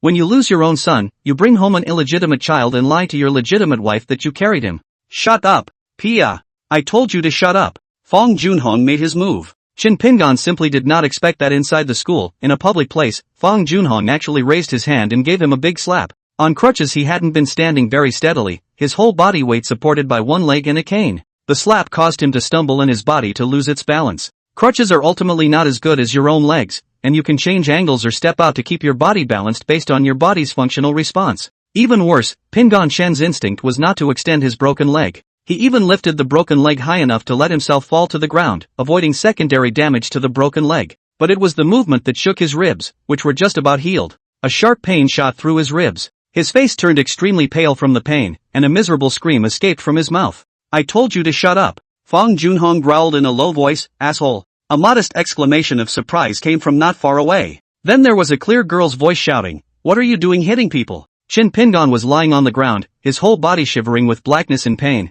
and for a moment he only felt that it was a little difficult to breathe. A sound of footsteps came, and Fong Junhong's voice sounded again. Scram! None of your business. Wan, call the police. A clear female voice sounded a few steps away. Chapter 107, Who called the police? Oh, okay, call the police. Another voice immediately followed and entered Pingon Shen's ears. He braced himself hard and sat on the floor. The cane is within reach. He sat on the ground and looked up at the girl standing a few steps away and said loudly, I'm fine, and you guys stay back. The man is a little out of control. Into the eyes was a pair of beautiful Danfang eyes, a delicate face and fair skin. She wore a white dress and a pair of high-heeled sandals. The hair is coiled at the back of the head. The earrings reflected the sunlight and gave off a dazzling glow. The other girl had taken out her cell phone and dialed by now, her large eyes looking over with a hint of nervousness. The girl wore a white round neck short sleeve and a pair of denim shorts that showed off her slim two legs. The looks are also among the best and equally beautiful. The two men stood there looking this way. Don't be afraid, classmate, people from the school police station will arrive soon.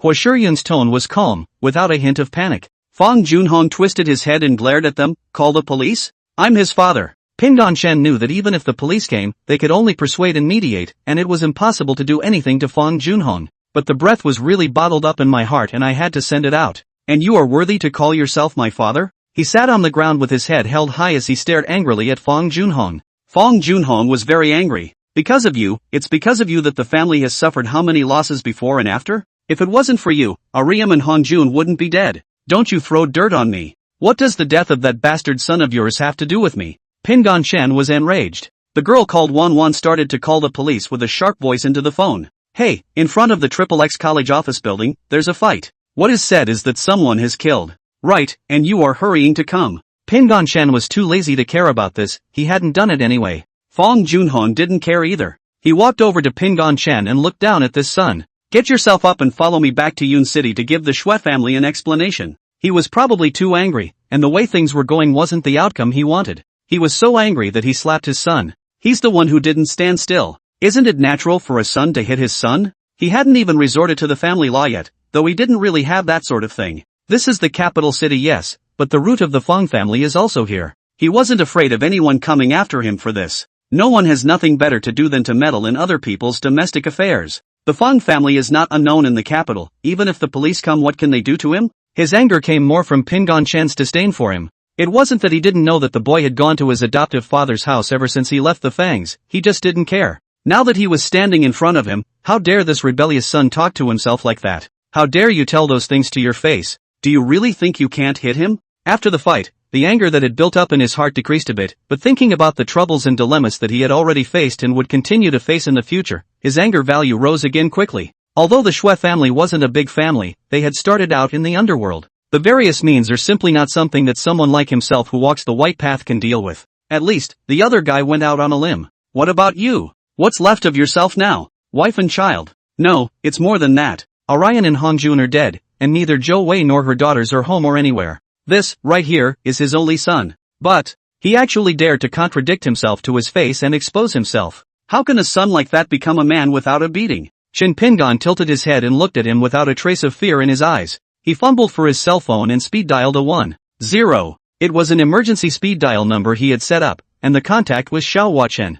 I'm not going anywhere with you, kidnap me if you can. Otherwise, I won't go with you even if I die in front of you. Go ahead, beat me to death. His voice began to rise as well. It's all ing over, in front of the girls, and you've lost your face. What else do you need to lose face? Flip-flop and it's over. He was now a member of the Chun family, and in any case, he could not disgrace the Chun family, and especially not his adoptive father. As taught and done by my adoptive father, if you can't beat it, get a leg up. Fong Junhong reached out and pointed at him, the finger visibly trembling. Don't you make me do it again. Hua Shiyun and Dong Wanwan had looked dumbfounded. They had learned in the counselor's office that the pair in front of them were father and son. It's just that the boy is called Pinganchen. It's also the top science student in the Southern Cloud province this year. That's all from Mr. Chopper. And this gentleman's last name is Fong. I don't know what exactly happened in it, but hearing it now, I can probably guess some of it. Just, why didn't the security guards come, and the police from the police station haven't come till now? What a rush. Look at that fatherly man, he's going to hit again.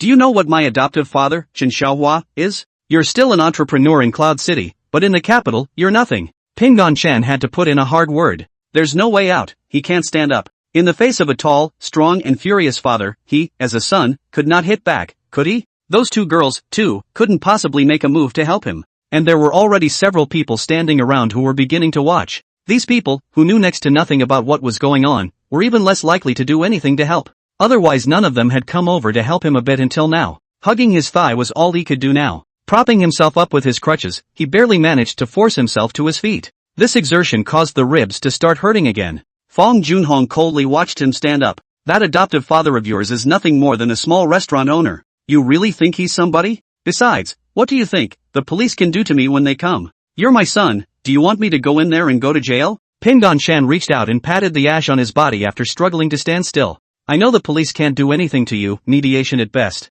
However, you forgot that my last name is Chen, and my account is with the Chun family instead of the Fong family. It's nice that you're my real father, but you've never fulfilled the duties and obligations of a father. You and I severed our father-son relationship a long time ago. Or you signed your own severance papers, so you don't have any business hitting me. Just wait and see if the police will invite you to tea when they arrive and be done with it. He reached out and pointed to the crowd of bystanders. These are the witnesses. A witness to your blatant assault of a student at school. He suddenly grinned, and the few people who were eating the melon turned away at once. Nobody wants to get into trouble. The few that are left are still on the fence. Even if the police can't do anything to you, do you think I'll forgive you easily? Mr. Fong, what do you think? The Beijing Fong family will pay this time for this matter of you hitting me. Fong Junhong froze. Could it be that this kid, could it be that the surname Chen is really a member of the Chun family in the capital? But in the past so many years, he never even knew that the capital city Chen family had any movement in the Yun province.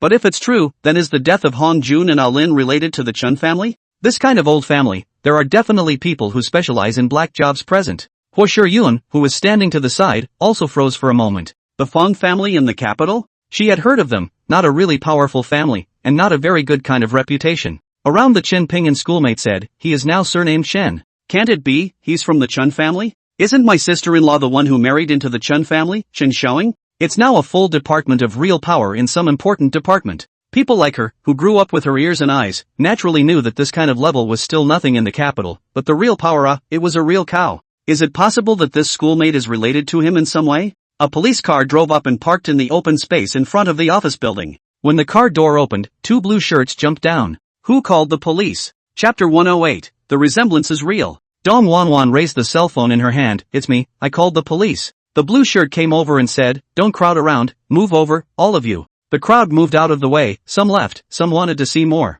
Fong Junhong glared fiercely at Dong Wanwan and didn't make a sound. For his part, Pingan Shan raised his hand and said, police, this man hit me, and everyone present can testify. Dong Wanwan nodded. Well, it is. But, a blue shirt came over and stood in front of Fong Junhong, looking at the father and son. Didn't you call the police about the murder? He twisted his head to look at Dong Wanwan, who had called the police. Dong Wanwan stammered, explaining, no, it's that they said some guy was killed. The blue shirt came to interest. Thought this splash of credit had flown, but it's still there, he. Upon closer inspection of the scene, there was no murder weapon nor blood spilled except for the appearance of a fight. Come on, come back with us and don't disturb the others here. You don't look like bad people, so go to the office and tell us what's going on. The other one said to Dong Wanwan, the student, you reported to the police, we still need to trouble you to go back with us to make a statement. Dong Wanwan looked at Huashiyun, you told me to call the police, and you're coming with me. Huashiyun nodded, well, I'll go with you and not let you be alone. Only then did Dong Wanwan reveal a hint of relaxation.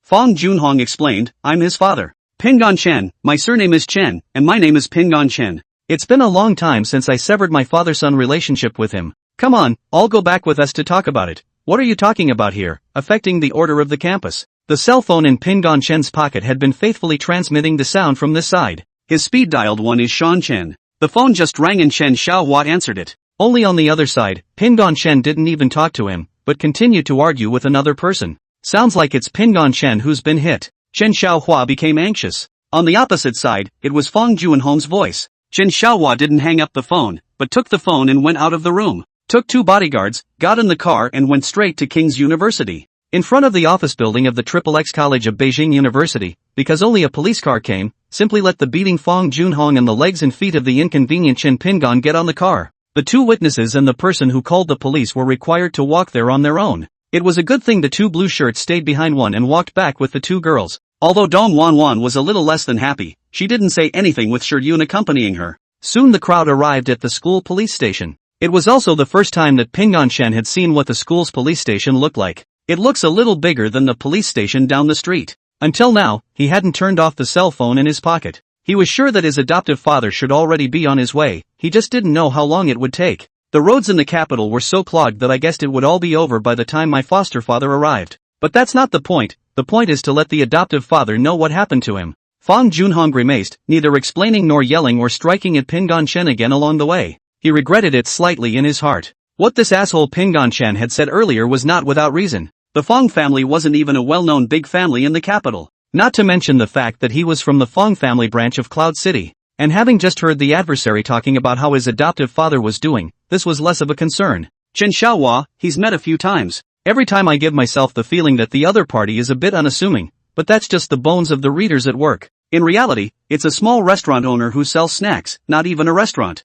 That's not even as big as the restaurant under the office building. As for what happens if it does go to the police, it shouldn't. However, there was one more thing, and that was what the adversary's son had said about how much the Fong family in the capital would pay for themselves. Thinking of this, he glared at Pingon Chen who was walking on his crutches to the side again. The Fangs paying for themselves? What's this retrograde son thinking? You want the Fong family to pay just because of a guy who runs a restaurant? Do you really think your adoptive father has any background? Do you really think I don't know? That restaurant of his has been open in Cloud City for at least 20 years as well? If you really want to have any remarkable background that even the Fong family in the capital can't afford to mess with, how can you stay so poor? What can a guy who reeks of poverty do to me? Because Dong Wanwan and the girls were walking over, the blue shirt who brought them back also poured them tea after making them sit down. The others aren't here yet, so tell me, why are you beating up students on campus? He placed the paper cup in front of Fong Junhong and began to ask questions. Fong Junhong said, I hit my son, is it against the law? As long as you hit someone, you're breaking the law.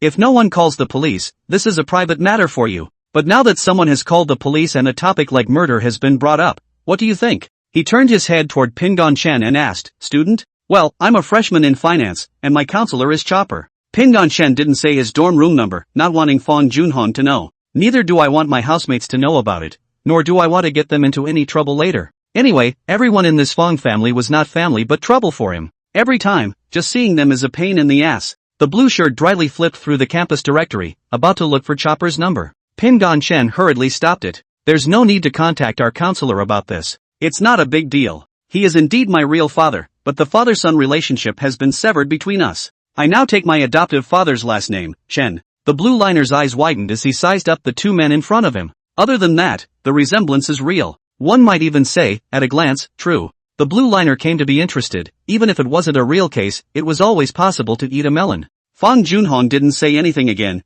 and Ping Chen explained and refused to say any more. Not long after, another blue shirt walked in with Hua Yun and Dong Wan. "Excuse me both students, you can sit down for a moment and I'll get you a glass of water." Perhaps it was rare to have accompanied two beautiful women on such a long walk together. That blue shirt looked very enthusiastic. As soon as they entered, they invited them both to sit down and then went to get them some water. In a few moments, everyone was sitting together. Ping Chen looked at the two beauties from a close distance and instantly understood the sentence that the person had said. A beautiful woman always enjoys the company of a beautiful woman. These two in front of me are clearly school flower level sisters. Temperament is not the same as a freshman. The one in the shorts, those legs, they're just so white. Now he was still dirty and a little embarrassed. Chapter 109, he's my aunt's cousin. What happened? Fang Junhong made it clear in a few words, but he didn't say anything about people dying. What he said, in turn, was confirmed by the two girls. After all, when they met Fang Junhong inside the office, Ping and Shen had not yet arrived. At that time, Xiaobo was already talking to Fang Junhong. Although the atmosphere wasn't very pleasant, the other party's identity was not a problem. Ping Chen also did not refute Fang Junhong's words. The two blue shirts looked at me and I looked at you, and it was not much fun. Come on, you, as the father of Chen's classmate, whose leg is still in a cast, you're hitting people here. What if the injury gets worse? This, after all, is between you father and son. We can only mediate as well. Fang Junhong grimaced and didn't say anything. Ping Chen opened his mouth. Not only did I break my leg, I have two broken ribs that are still recovering. When he hit me, he fell to the ground and his ribs hurt. I demand to go to the hospital and get a picture. Fang Junhong was instantly furious. Say that again? The blue shirt was not pleased. What's going on? What kind of place are you looking at? Say what you want. Fang Junhong looked at Chen Pingon angrily, forcibly resisting the urge to give him another slap. Clenching his fists, he didn't make a move. Pingon Chen didn't care about that much. How can we drag this out until the foster father comes with the Chun family? It's a fact that I'm leggy. Normally, if I'm slapped, I don't fall to the ground. My body's instincts would then make me automatically step out on my other leg to keep my balance. But now I can't move my other leg. When it went down then it went down real straight. Legs hurt not to mention ribs. He hit me and I didn't hit him back, so it was a unilateral assault on a school student. I demand that he be temporarily detained until after I go to the hospital to have my injuries examined. This operation not only made Fang Junhong's eyes red, but also opened the eyes of Hua Yun and Dong Wan. How can you play like that? That's your own father, Mr. Chun. There was a report and an answer to the police. The records are in. The beaten party did not fight back, which does not constitute a brawl. Fang Junhong was so angry that he shivered. Retrograde son. You are a rebellious son. Shouldn't have gotten you back then. Comrade policeman, I'm his real father. I admit to slapping him. But that's what I'm there for, to discipline and educate my own children. Maybe I'm not doing it the right way, but that shouldn't constitute an offense. Chen Pingon added quietly, he and I have severed our father-son relationship. He said himself that I don't deserve to be a Fang, and pretends that he never had me as a son, so I have no relationship with him. When I changed my last name to Chun, my account was not in his family, and I have now changed my last name to Chen in the school and in the registry system as well. He's only my father by blood, but as far as paternity goes, I don't recognize it. I demand that he be detained, or temporarily seized. Wait until my foster father gets here. Oh, wow. The blue shirt got a little excited. Your foster father, you informed him? Well, I called my foster father after he slapped me and now I don't know where I am. Pingon Chen touched the phone and saw that it really hadn't hung up. He immediately pestled the phone to his ear. Hello? Chen Xiao's voice immediately came out. Peace, wait a moment, I'll be there soon. You give the phone to the police at your school police station. Pingon Chen glanced at Fang Junhong and handed his cell phone to the blue shirt. My adoptive father wants to talk to you. The blue shirt took the phone and began to listen as Pingon Chen said to the other blue shirt. Comrade policeman, these two schoolgirls, can you let them go? They've already gotten their license, so it's not good to keep holding them up. Dong Wan wanted to leave, but Hua Yun didn't. I'm Chen's classmate's aunt and cousin. Ha? Yun, what did you say? You're not kidding. Dong Wan was stunned. Even Pingon Chen looked at her in surprise. The blue shirt was also speechless. So you mean stay? It's just kind of amazing. What's this? How come it seems like this Chen student doesn't seem to know? Fang Junhong frowned and asked, what's your name? Hua Yun said flatly, I'm Hua Yun, and my little aunt is Chen Xiaoying. Chen is the child of my aunt's second brother, and we are aunt and cousin to each other. What's wrong with that? He's not related to the person you're talking about in any way. There's no way he's some aunt cousin of yours? Fang Junhong said disdainfully. His mother is from the Zhao family in the capital, and I'm his real father. Fang Junhong knew about the Hua family, but he didn't dare to imagine that Hua Yun was a member of the Hua family. Not to mention that Hua Yun didn't say she was a member of Hua's family. You can't just run into a random person in the capital with the surname Hua who is a member of the Hua family. He glanced at Hua Shiyun and turned his gaze away. The blue shirt who answered the phone returned the cell phone to Pingon Chen, then said to Fong Junhong, "I'm sorry Mr. Fong, even if you're his real father, you can't leave now.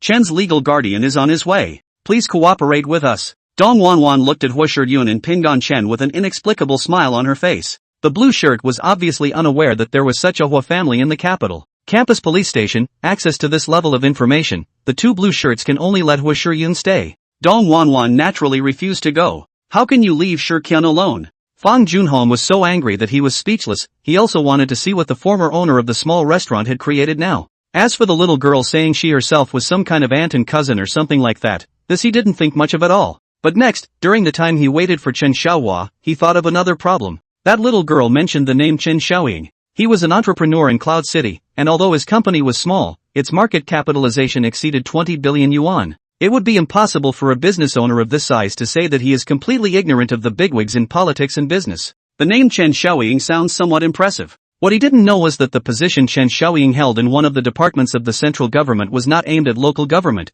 but at local officials. At one time he might have heard it mentioned, but at this point he couldn't recall it at all. And outside on the campus, Chen Xiaohua, with two strong men, real strong men, was hurriedly inquiring about the exact location of the campus police station. He did worry a little about Peace. What we know now is that Peace was slapped by his biological father and fell to the ground. I wonder if there was a secondary injury to the leg and ribs. If that was the case, he wouldn't let Fong Junhong have a good time. Although he hadn't officially debuted to the public yet, there was no one within the Chen family who didn't know about this second master. Likewise, Hua Shiquan pondered. At this time, she was not 100% sure that she and Pingon Chen were aunt and cousin. Of course, there was no blood relationship between the two. It was only because the two's eldest uncle and youngest aunt were husband and wife that she and Pingon Chen were linked together. The blue shirt is also waiting. They were also curious to know what the final outcome of this was. What if there's a big melon? Wouldn't it add some more conversation to a boring routine? Their principle is to mediate as much as possible if they can, and they do not detain people lightly.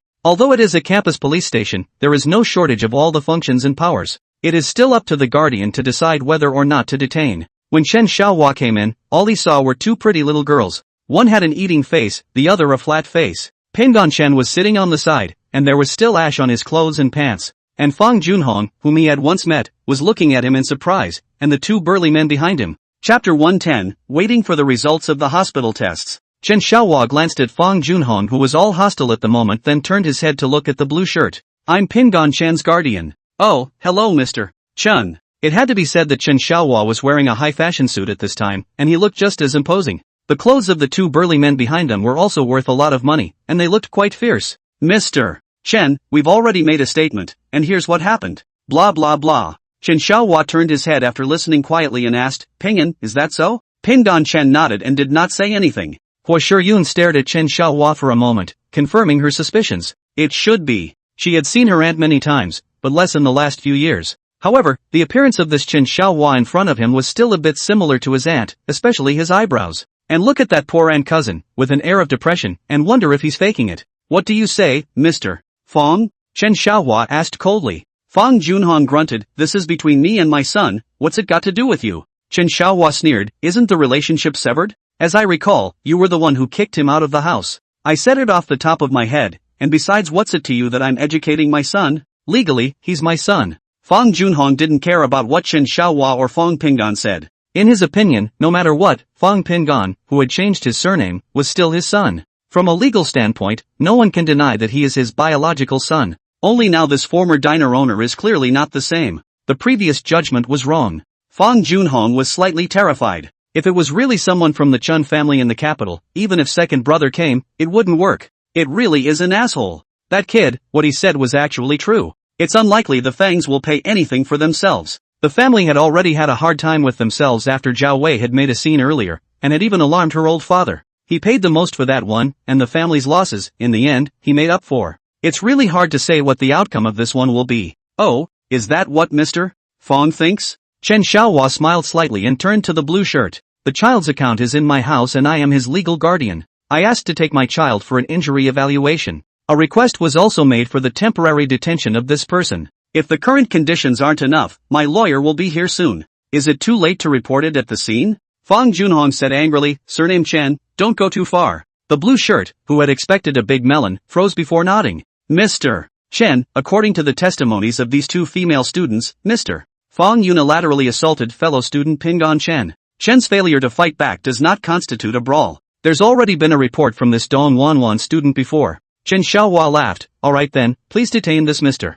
Fong. And, I will not agree to a settlement. My son shouldn't agree to a settlement either. Right, Peace? Chen Pingan shook his head. I don't agree with the settlement. When I fell to the ground, I was just paying attention to my legs. The leg may not be anything, but the ribs are definitely hurt and I want to go to the hospital. Fong Junhong shouted angrily, how dare you? What are you doing? Forget what this place is? The blue shirt gulped. Chen Xiaohua looked at the blue shirt. Pingan was involved in a car accident before he went to college, and his legs and ribs were broken. This is evidenced by a diagnostic report from Cloud City Hospital. This time, being knocked to the ground by Mr. Fong and causing further damage. This is not something I'm going to let go gently. I also hope that the police will follow the law. As for whether or not to prosecute this Mr. Fong, wait until we get the results from the hospital. Things get executed quickly. Fong Junhong was still fine when he came here, but it turns out that he can't go back now for the time being. He will be transferred to the custody of the street police station where KYU is located. Dong Wanwan was eating melon the whole time. It was simply too exciting.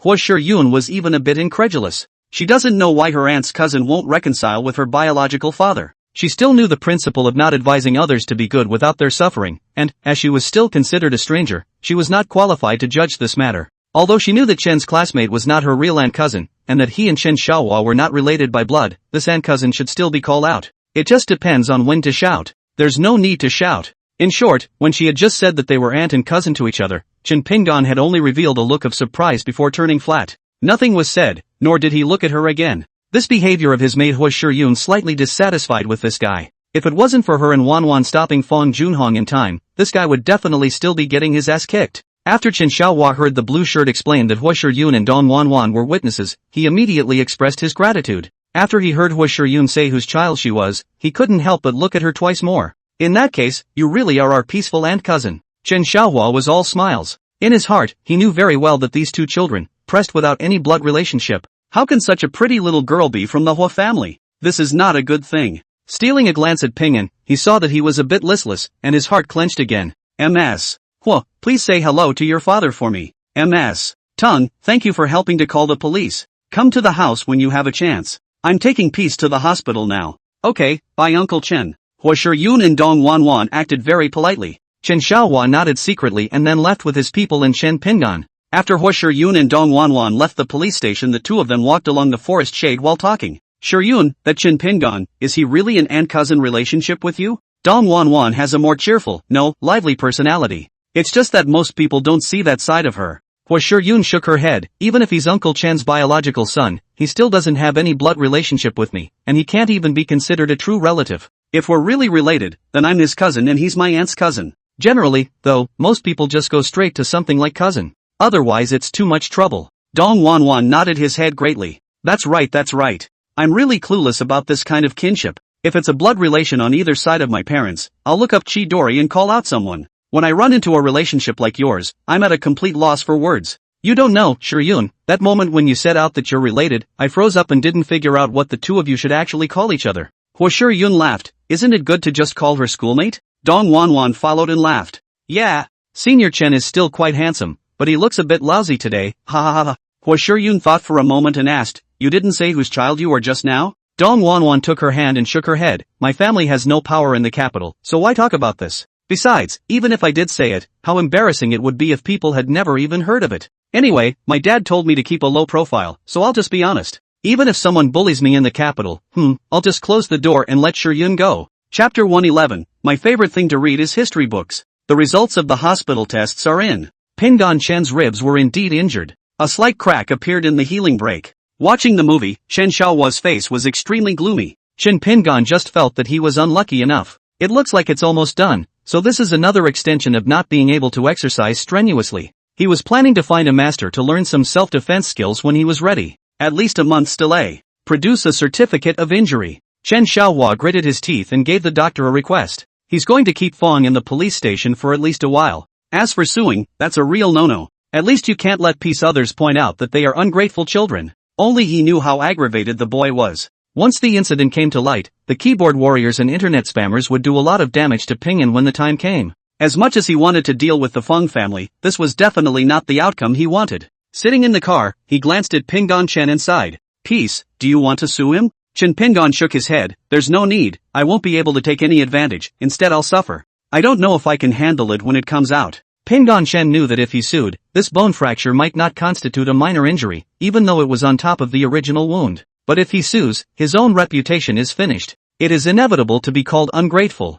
But this couldn't be explained, or else he would have to turn over his experiences from childhood to adulthood, even in the Feng family. He didn't want that, didn't want too much attention. To this extent, there really is no better way than to talk about conditions. That's what he thinks. Chen Xiaohua didn't think so. Damn Feng Junhong, your bastard son hired someone to bump Pingon, leaving him on crutches until now, and now you've personally aggravated his injuries. If he couldn't take this breath, he wouldn't have to be any Chen family head in the future. Good, this can't be publicized. You're still young and have a great future ahead of you. You're at a disadvantage if you go public. How about this? How about I get you some compensation? Like, $1 million or $2 million, and then reconcile? Pingon Chen snorted out a laugh. Dad, you're really good. It's just a bone fracture, is it worth that much? I thought you were going to say a couple $100,000 and you'd be at the end of your rope. Chen Xiaohua followed suit and laughed. It's not a serious injury, and I specifically asked the doctor to make it a little more serious. But you and I have a relationship that makes this the one thing no one can ignore anymore.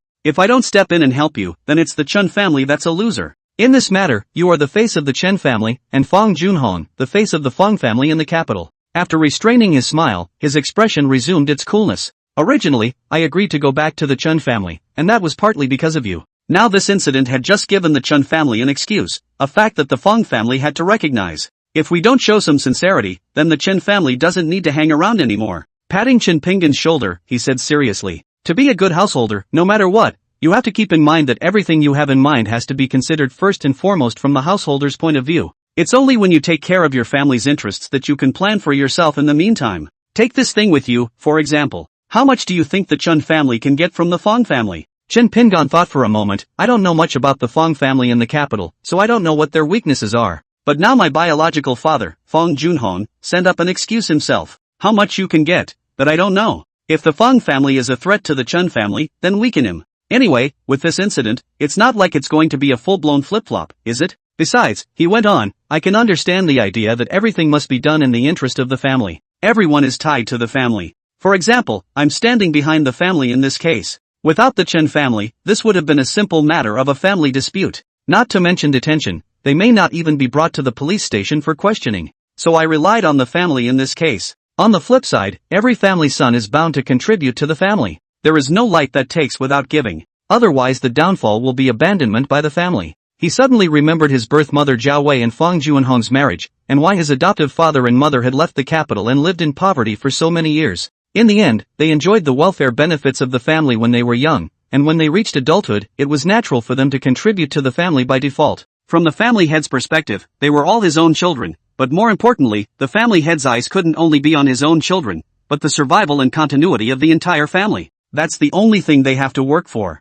Giving up a biological child for that goal would be no big deal. For example, the union. Don't you know the value of love? But can love make a family grow? Can't. So, for the sake of the family, you can fall in love, but when you get married, you have to contribute to the family. Put another way, it's an exchange of benefits on another level. It's just that it's kind enough to choose as good a subject as possible when it comes to the union. While Pingon Chen was saying this, he had already figured out all the reasoning behind it. Thinking about how awesome and courageous it was for my adoptive father to leave the capital back in the day and give up all the benefits of the family. What a love brain. In his place, he probably wouldn't have given up the position of family head. Chen Xiaohua saw that there was something wrong with the way he was looking at him and was instantly happy. Don't think too much. The fact that you can say that proves that you figured out how the real gentry families have been passed down. The sacrifices involved are only possible if you have a very deep and clear perception of them. Otherwise you're no good as a householder. Even if you start a company in the future, you will face the same kinds of risks. Whether you compromise or sacrifice when the time comes depends on your own clinical decision. Because it's unlikely that everything will give you enough time to think about it. Pingon Chen thought for a moment. Well, I understand. In other words, this time, because I have the upper hand, I might as well be stronger when facing the Feng family. And the Feng family will definitely compromise. After all, the benefit of giving up wouldn't be too great, since the matter itself is just a minor one. Right? Chen Xiaohua smiled and nodded. Not bad, that's the truth. Between lineages, even if they were joined in marriage, they would likewise never be friends. Unless it was the era of the first generation of family heads, by the time the second generation came along, the relationship between each other was not just that of partners, but more of a rivalry. Like us in the Ho family. He spared a glance at Pingon Shen. Your eldest uncle married Hua Sinan, the youngest princess of the Hua family. That's the union. Over the years, the two families have supported each other in the military and politics. But in the business world, it's always been a rivalry. Can you understand this one? Pingon Shen laughed. Dad, my favorite thing to read is history books. Chapter 112, it's not just about having money in the family. Chen Xiaohua reached out and touched his head, praising, it's a pity, why aren't you my own son? A silence fell over the car. After a while, Pingon Shen said, let someone buy me a marching bed, I'd rather live at the school. It would be easier. I'm sure my housemates will help me make my bed and clean up every day. Chen Xiaohua nodded. If you need anything, you can contact Shambo directly. I've hammered him. Chen Pingon glanced at him in surprise. Chen Xiaohua continued, Shenbo is your third uncle's man, he trained him. I'm not the head of the house yet, so I can only use him. Where is he as a person? Still loyal to the family, just a little heart, this is nothing. I can live with that, but I won't allow him to treat my family with less than respect. Peace, remember that birth and status determine your position and class. In turn, class defines you at another level. Chen Pingon nodded, I understand. Right now I'm still a student, it's nothing that he can't see me. But, he suddenly grinned at Chen Xiaohua, if he is looking down on my origins, then this is not my problem. It's the Chen family tutelage. Of course I know this, what I want you to understand is that when you don't have enough strength or a background, you must hold back. Pingon Shen could only nod his head in agreement. That Hua Shiyun, she's the daughter of the Hua family head. How do you know her? The truth is, I don't know her. She is the host of the school's orientation assembly. Today again, it just happened to be a witness and a friend of hers who helped file the police report. As for saying things like aunt and cousin, just listen. I am not related to her even if I were your own son. It's a complete lack of any blood relationship and it can be related. Chen Pingon cried and laughed. At that time, it was the police who let the two of them go, but she said she was my aunt and cousin. I don't know what she was thinking, having to find an excuse to stay. Guess I wanted to see a good time. Watching the fun? Chen Xiaohua shook his head in disapproval. The Hua family is the #1 family in the capital. She was the daughter of the contemporary head of the Hua family, and the only one at that. Such children, from an early age, have innumerable resources heaped upon them. People like that don't do things that don't make sense. I just don't know why she would want to get involved with you, and my advice is that you'd better stay away from this girl. Okay, I'll pay attention. Chen Pingon immediately promised. To be honest, he didn't want to have too many dealings with such goddess-level beauties. It's just that I've seen too many beautiful women of the same caliber since I died in my previous life, and they're all the kind that don't wear much clothing. I'm in a mess with my own affairs, how do I have time to deal with someone of this goddess level? Listening to his mutterings, Chen Xiaohua paid no attention. I'll set you up with another person who is usually outside the school. Whatever you have to do, you can just contact him. What do you think? Not really, I don't need it. And I don't want to scare my classmates away because of the family. I don't usually need help at home with anything. Once the bed is purchased, I basically won't be leaving campus. Even if Hui wants to visit me, let someone accompany her to come to school with me to play. I'm going to get motivated and read more or I won't be able to live up to your expectations of me, will I? When Pingon Shen returned to the school, Shen Bo had already arranged for the folding beds to be delivered to the dormitory. In addition to that, there are matching sheets and comforter sets and mattresses and such. It must be said that Shen Bo is extremely meticulous in this aspect of his work. Whether or not he thought of it himself or not, Shambo had given it a very good thought. Along with it, a small refrigerator and some expensive tea and coffee were brought in. There was one more thing that Pingon Shen did not expect, and that was that in that box, there were actually 2 of the most expensive cigarettes of the day. This was something that made Pingon Shen feel truly surprised. There are plenty of college students who smoke, but the good thing was that there were no smokers in the 217 dormitory, and there were 2 who could drink. In addition to the cigarettes, there were very well-fitting clothes and shoes, including their household items, which were quite well prepared. At that time, the delivery was made by a total of 4 young men dressed in formal clothes, and their smiles scared Ji Younghao, who was the only one in the dormitory at that time.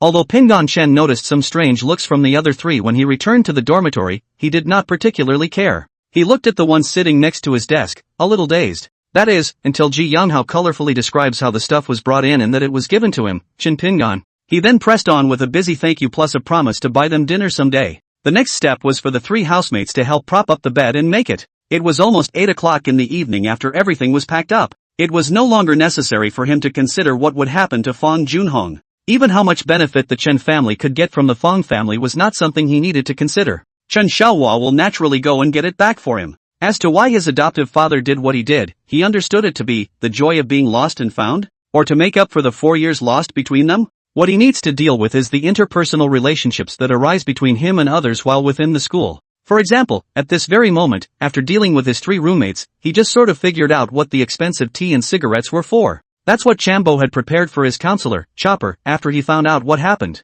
This is his understanding and thoughts. As for what Chambo really thinks, it doesn't matter. He might have called and asked Chambo if he had switched seats before, but after talking to Chin Xiaohua in the car in the afternoon, he understood. An adopted son's origin could not be changed, and his status as the adopted son of the future head of the family could not be changed in the same way. Whatever Chambo had in mind, it didn't mean anything to him at this stage. If you have a problem, call Dad. That's his attitude. It is up to him to decide what he wants to do with the cigarettes and tea. Brothers, I want to make an appointment with our counselor now. Do you think there's any hope? A few people in the dormitory had just finished cleaning up his bed, and when they heard this, they all put down the food in their hands. Well, Chen Bo gave it to them. What do you want with him? Why are you asking him out at this hour? Li Hongzhong licked his lips. Let me guess, do you still need to tell him about you going back to live in your dorm room? Pingon Chen pointed to the cigarettes and tea, or else? Ding Juinja thought for a moment and said, if Mr. Xiao has time, I wouldn't mind treating him to a barbecue or something. But I don't think you need to give him a gift just because of that.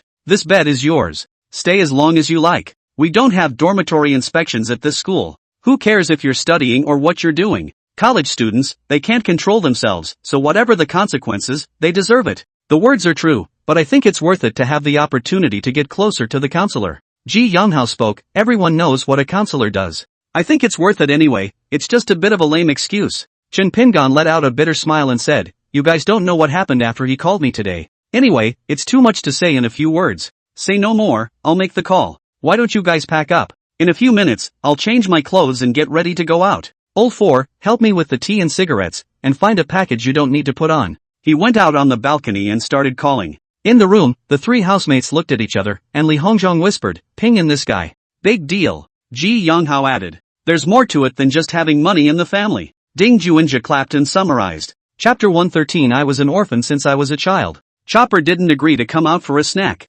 Shen Pingon was not very good at dealing with people, but he had followed Fong Hongjuan's ear for more than a decade, so he naturally knew that he should stop at the right moment. The Fong Junhong beating incident had definitely caused some trouble for Mr. Xiao, but it shouldn't be too big. When he hung up, he didn't go back to his room, but stood on the balcony and thought it over. When I received a call from Chopper in the afternoon, he sounded slightly impatient. This is not a tone of voice that should be displayed to a student by a teacher who serves as a counselor. This was enough to show that Fong Junhong should have had a verbal conflict with Xiao Bo before he arrived, but it wasn't serious at all. Figuring this out, he knew what to do. It's nothing if you don't have enough weight of your own, it's no problem if you find someone with weight to step in and invite him to dinner. He didn't want to offend the counselor when his college life had only just begun. Mr. Joe's not coming, let's go, I'll buy everyone beer and barbecue crawfish. Back in his room, the first thing he expressed was that he was treating himself to a midnight snack. They are all 18 or 19 years old, growing bodies, not to mention the amount of activity they do every day. After hearing about the beer and barbecue crawfish, the 3 of them immediately took action, changing clothes as fast as they could.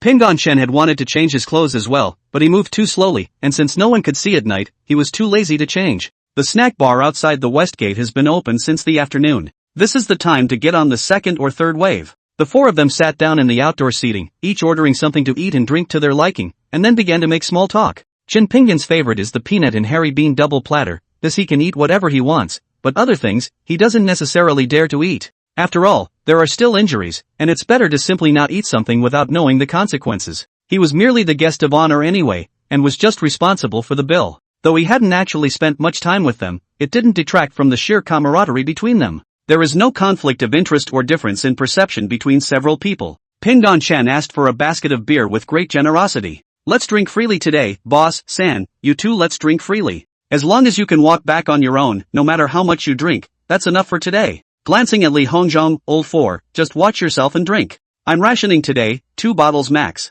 Ji Yonghao laughed and said, Pingon, it's best not to drink when your leg isn't healed. You haven't been drinking since you were a kid. It's not like we care, you can drink something else. Ding Juinja immediately chimed in, that's right, drinking alcohol seems to have a delaying effect on bone healing. It won't backfire, but it's always good to get better sooner. After saying that, he asked for chilled sour plum juice for Pingon Chen. Opening a barbecue restaurant in a place like this requires not only flavor and fire, but also the speed of serving the food. That's how you can host more students and make more money. The stuff came up quickly. A few people started eating and drinking. Dick, did something happen to you this afternoon? The four of them clinked glasses, and after the other three had dried up, Ding Juanjia suddenly asked, "What?" Ji Yanhao asked afterward. Li Hongzhong, on the other hand, grabbed a small handful of hairy beans and placed them in front of himself to peel them slowly and methodically, sending them into his mouth to chew slowly. Pin Chen gave a bitter laugh. Is it that obvious? Ding Juanjia hemmed and hawed and tilted his head back for another drink. One is the face, the other is the clothes you're wearing that are dirty. He pointed at Chen Pinggan's clothes. By the way, you're a top science student and definitely not an idiot, so the possibility of you falling down on your own is almost zero. That means you were pushed. Ji Yanhao scratched his head and picked up the cup to drink. He wasn't that mindful, and he didn't bother to think that much. Pin Chen smiled. That's right, it was brought down. Ding Juanjia continued. My dad's factory is right next to the elementary school I went to. I've had to do my homework in my dad's office every day since elementary school. And then it was even more of a learning curve with my dad. You haven't even come back yet, and someone's bringing your stuff to the dormitory. It was Penis who was there, wasn't it Penis? Ji Yanhao exclaimed. The ones who came were four young men, dressed like bodyguards. And, the smiles on their faces scare me a little. He portrayed it briefly. I knew at that moment that I couldn't beat any of them. Pin Chen secretly laughed bitterly and asked with a smile, aren't you an expert wrestler? Ji Yanhao sighed and picked up his beer, clinking it with Ding Juanjia and draining it in one gulp before saying, when fighting, wrestling skills are indeed useful. But that would require me to be able to grab a certain part of their clothing, or a certain part of their body.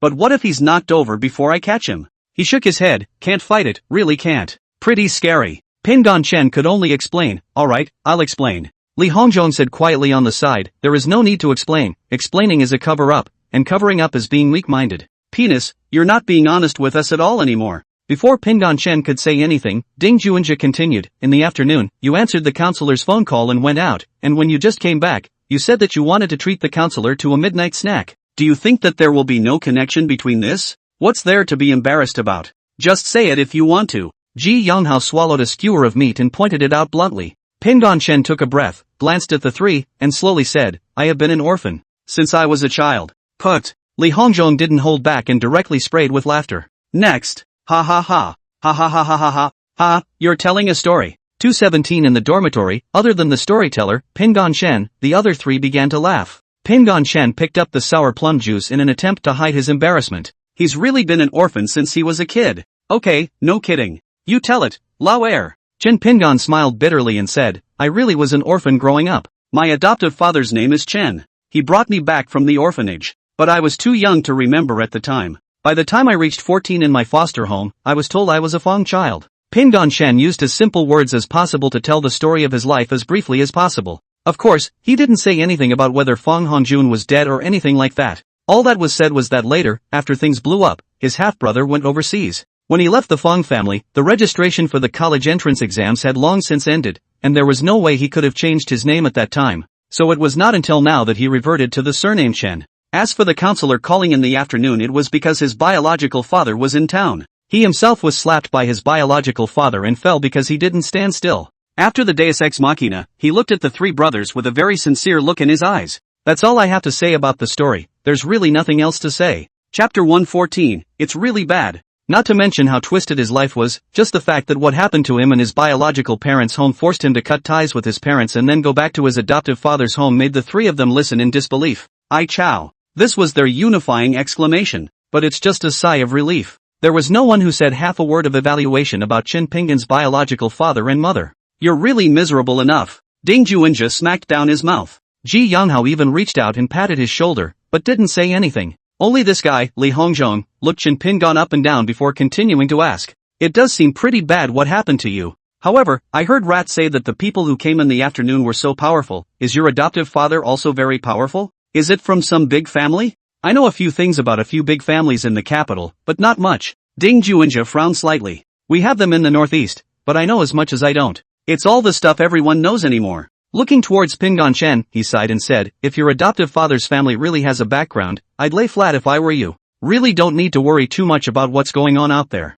Even a few of us could have cared less at all. Really. But I've heard that some of the things that go on inside the big families in general are particularly bad, too. Pingan Chen smiled. You guys know that I'm from Cloud City. Before that, he had been living in Cloud City. The first time I came to the capital was still after the college entrance exams were over. I knew that my score shouldn't be too low, so I planned to come to the capital to have some fun. That was my first time. Before that, I could say I knew nothing about the situation on the capital side. Even though I knew that the Fong family was more powerful in Cloud City, in reality, just like I said, I didn't enjoy any of the Fong family's conveniences at all. Not to mention that my half-brother went to the best high school and I went to a pretty average one. He twisted a peanut and threw it into his mouth and chewed slowly. I just want to learn more about finance and economics. You'll be able to live on your own in the future. My adoptive parents haven't said anything about the Chun family in the capital for so many years in Cloud City, and I know even less. These are all things that have happened in a very short period of time since my family came to the capital. Truth be told, while I've known a few things up to this point, there's more that I don't know. All I can say is try not to disrupt your normal campus life. I moved into my dorm room with that purpose in mind. I'd love to be a normal college student like you guys. Just as he finished speaking, Li Hongzhong interjected, I can understand this. For example, most of the children of several families in the capital city choose to study abroad. And yeah, from what I've heard from my dad, the relationship between a few families in the capital is not good. Anyway, it's just mutual defense. My dad also specifically told me to keep a low profile at school, be honest, and not get him in trouble. Ji Yonghao was unimpressed. It's just a college, so as long as we stay out of trouble, I don't think we'll have a chance to mess with such a behemoth. What do you think, boss? Ding Juanjia nodded his head and said, in our Nagata, generally the true families of the world have a strict batch of discipline at home, and are not allowed to act recklessly outside at all. The kind that don't fight and don't listen are basically thrown abroad, lest they disgrace the family at home. Anyway, I didn't have much contact with people like that growing up, and I've never heard of anyone who's from a big family. Don't worry, Lauer, since we are all destined to be able to live in the same dormitory, your business is my business. The oldest four is presumed to be an official in the family, so it is appropriate to protect oneself, which I can understand and will not say anything. The oldest is a minority and his family has to be no worse off. So yeah, there's no need for you to act like a grandson every day when you're in such a good position. I feel like you're always worried about something. I wonder what the hell you're worried about. Pingdon Chen did not expect Ding Juanjia to be so sensitive. He used to be really worried, but after Fong Hongjun died, he had nothing to worry about. As for Fong Junhong, as long as he didn't leave the capital, under the shelter of the Chen family, he didn't believe that Fong Junhong or the Fong family would do anything to him. Not to mention he had a natural advantage against the Fong family. If after studying at the university, he then became a very good college student, then he who had the Fong family bloodline flowing in his body could not be a target for the Fong family to target no matter what. At best, it's just a matter of pulling the strings by all means. My adoptive father has said that the family's main concern is the continuation of the family. What if he's even better than Fong Junhong? Wouldn't the trade-offs be obvious? As for how to choose in the future, that goes without saying? In any case, the grace of nurture was greater than the grace of birth, a truth he knew. Not to mention that back then, it was the Chen family that took him out of the orphanage and gave him a full childhood. He had lived 2 lifetimes, and all of his pain had come from the Fong family. Brothers, today is kind of releasing all that I have pressed in my heart. Ping and Shen said, I will live in the dormitory from now on, but before my leg is completely healed, it may affect your studies in the dormitory. This will be considered as my indemnity. Buy you guys a meal every week. That's money I still have. Li Hongzhong heatedly smiled and nodded. I am the worst condition in our dormitory, but I have thick skin. Rubbing you guys, I have no psychological burden at all. Ha ha ha ha ha. Both Ji Yonghao and Ding Juanjia said they didn't need to. Their family conditions are not bad. Bedrooms are for sleeping. I'd rather go to an all-night study hall where I can look at girls while I study. Ji Yonghao's goals never seem to change. Ding Juanjia was even more indifferent. It's the same wherever I learn like this. Anyway, I won't be first, but I can't be last either. That's a confidence I still have. Pingdon Chen smiled and was not talking. The days passed quickly. It was already a week later when Pingdon Chen heard about the Fong family again. Chen Shuhui yells for him to come home for a meal. She said she hadn't seen him for a long time, and not only her, but she also pressed him with the words, Mom misses you, too, but she didn't say anything because she was afraid that it would affect your studies, and he went back on the second Friday night. After dinner, Chen Xiaohua called him into his study and the two sat down. There were no pleasantries. Fong Junhong has already left the capital. Detained for 5 days. The Fong family paid you $1 million. Chen Xiaohua handed him a card. Pingdon Chen looked at the card but didn't make a move. This money, it comes so easy, he said with a smile and a shake of his head. Give it to my mom. If I didn't know how to shop, I'd have bought everything for my mom. Chapter 115 Fong Jidai who went home to look for her father. Chen Xiaohua snorted, if your mom wanted to use money, she would have used mine. It's not your turn to use your money. Besides, we're not short of money now. Spend this money as you see fit, I don't care. Chen Pingdon thought for a moment and opened his mouth to ask, Dad, how much do you know about the female of the Hua family, named Hua Shiyun? Chen Xiaohua raised his eyebrows. What? Seeing that the other girl is pretty, you want to chase after her? Chen Pingdon immediately shook his head. No, I just don't know much about the capital city families. Trying to learn more about this so I don't get in trouble with the family in the future if I offend someone at school or outside. Chen Xiaohua said, this study, in the future, you can just come in and go through all the information here. What you want? He pulled open the drawer and took out the information that Chen Xiaojia had given him in the beginning, casually placing it on the table. These are. Look in this room if you want to. Chen Pingon nodded his head seriously in agreement. When did Hui become qualified to look at these things? Chen Xiaohua completely did not expect Chen Pingon to be able to ask such a question right now. He shook his head slightly and said, let's wait for her to finish taking the college entrance exams. It's still a bit early to let her know this. There's no need to let that get to her. I see. Chen Xiaohua didn't let him out, but asked, your birth mother, Zhao Wei, do you know her current situation? Unclear. She and my second sister met me in front of the school earlier, the day you took me to enroll. Then once my second sister came to me alone once, but I ignored her. A little surprised, he asked, what's wrong? Chen Xiaohua waved his hand, it's fine. Just asking. Only then did Pingon Chen put his heart down. The temperament of his adoptive father had changed so much in a short period of time that Pingon Chen sometimes couldn't believe it. The only explanation for a man who had been a small restaurant owner for 20 years to develop such a heavy aura in less than 2 months was that he had never given up. The thought was a little frightening to himself. But the good thing was that he knew that there was really only one thing that his adoptive father hadn't given up on, and that was providing a better life for his godmother and Hui, both spiritually and materially. It's just that now there just so happens to be such a chance to ascend to the position of the family head, he shouldn't have any reason to give it up is all. He didn't really know what was going on in it. Just look at the results, that's what he learned. The foster father wouldn't say, so he didn't ask. But this one piqued his curiosity about the other sisters and his birth mother. I really don't know what these women are doing now. Cloud City. Ever since the last time Fang Qingyan spoke to Gu Xiaobai, it didn't take more than a few days for Gu Xiaobai to dismiss Fang Zhidia. For this reason, Fang Zhidia and Gu Xiaobai had a fight in front of everyone at the law firm. It made Gu Xiaobai's liver tremble with anger. Mindful of her image, she listened to Fang Zhidia's hysteria the entire time. Gu Xiaobai couldn't understand it. Looking at her school grades before, and looking at her daily performance at the law firm, Fang Zhidia was clearly a workaholic type of person as well. But when something happened to the Fang family, Fang Zhidai showed another character that was usually unnoticed, or rather, ignored by everyone, and that was paranoia. Fang Zhidai has an incomprehensible insistence on everything she perceives. In Gu Xiaobai's opinion, wherever Fang Zhidia received information, once it was recognized by her, it would be difficult for her to give up or change her mind on her own.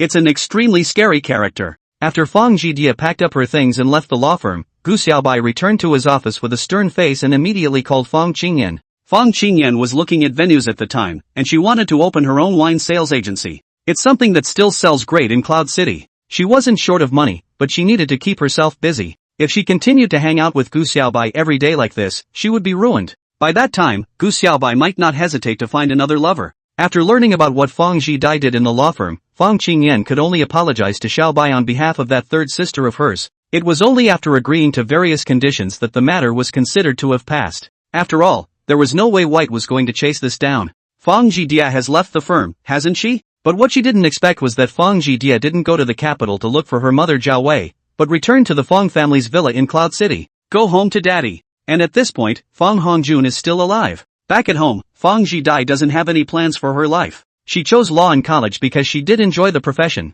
but she has a character flaw that even she doesn't know about. I went to a law firm right out of college through my older sister. It's safe to say that she hasn't experienced any of society's beatings at all, plus there's no shortage of money to spend, so there's even less to talk about in terms of a plan for her life. She was upset about being dismissed. But also know that I made a mistake at work that led to this. Arguing in person was a case of not controlling his temper properly at the time, and he realized afterwards that he had done that, and was hurting attorney Gu more. After 2 days at home, she didn't even get a phone call from her big sister scolding her as if it had never happened. How was she to know that her big sister was paying for it in other ways? In addition to a few maids at home, only Fang Junhong came back occasionally, and now she was the one who was home alone. When talking to her friends, she acts like a normal person. Following the advice of a friend, she suddenly decided to move towards being an entertainer. Of course, this is just the basics of her daily oddities. She studied it carefully in the mirror. In terms of looks, she was the prettiest in the Fang family, and even in school, she was a school beauty level existence. Even Counselor Gu is no match for her. As for the body, she deserves it too. So, I can make a new world just by my face. Why do you have to deal with all kinds of strange and even colorful clients when you can obviously rely on your face value? Can't I go into the movie business? Fang Junhong didn't care when he knew about this idea of hers. Anyway, these daughters, except for the oldest who could help him, were nothing more than marriage tools. They can do whatever they want, but when it comes time for them to join forces, they all have to listen. This philosophy was instilled in them during high school. Even Zhao Wei recognizes this philosophy. The family spent so many resources to raise you up, you can't be white wolves. Pure affection is worthless in the face of family interests. Especially in front of Fong Junhong, who has an extremely high heart and is bent on establishing another genealogy. What kind of feelings between father and daughter, what kind of a little cotton-padded girl, does not exist? He could even give up one of his own sons, let alone his daughter who was going to marry sooner or later. Chapter 116, these people are so rolled up, okay? But before that, he did give a positive reply to Fong Jitia's request. No other reason. The Fong family in the capital has 2 brokers. Together with Shidai's appearance condition is not bad, even if she will be a vase in the future, it will be a very expensive kind of vase. So, Fong Jidia packed her bags, brought all her things, and came to the capital. With Fong Junhong paving the way in front of her, she smoothly signed up for the Fong family's company and became an obscure vegetarian with nothing but her face value. Fong Jidai didn't tell anyone. It's not easy to account for the big sister's side, so simply don't. On the side of my second sister and mother, forget it, they're out of their minds. Hong Jun is so nice and has been forced to leave the country and still wants her to apologize to Fong Pingan? Dream on. Hong Jun isn't at fault per se, it's his father who's at fault. She's right, too. It was Fong Pingan who was wrong. Obviously, he and Hong Jun are nothing more than half-brothers, so why should they be incompatible? As for that, now her family doesn't treat her well, and all of this is caused by Pingan Fong. Anyway, he had already severed ties with the Fong family, so why should he have to apologize himself? Don't even think about it. Pingan Chen knew nothing about the other side's family, nor did he want to know. If his adoptive father hadn't mentioned it, he wouldn't have even thought about that aspect. When he came out of the study, Chen Shuhui opened her mouth and said, "Brother, what's a college dormitory like? Can you show me?" Chen Pingan said breathlessly, "Boys' dormitories are nothing more than dirty, messy, and smelly. Most boys don't wash their socks." Really? I didn't bother to shower after the game, unlike us in the South where we take a shower every day. Anyway, that place is definitely not for a girl like you. If you want me to take you around our school and meet my friends, I think that's fine if it's okay with Mom. Chen Shuhui immediately turned to Lu Qing, Mom. With a long and soft address, Lu Qing got goosebumps then. Don't you call me Mom. When you scream, it's not going to be good. Willow Green rubbed her arms in anger. Chen Shuhui walked over to her and hugged her arm and wiggled around. Mom, I want to go to the college campus to take a stroll and cultivate my desire for college in advance. Pingan Chen watched her performance from the side and did not say anything. Lu Qing patted her small face with her other hand. Go if you want to, but listen to your brother and don't run around. Chen Shuhui was overjoyed and immediately made a number of assurances. Just about swore to God. Chen Xiaohua didn't come out in the study. Naturally he had things to think about,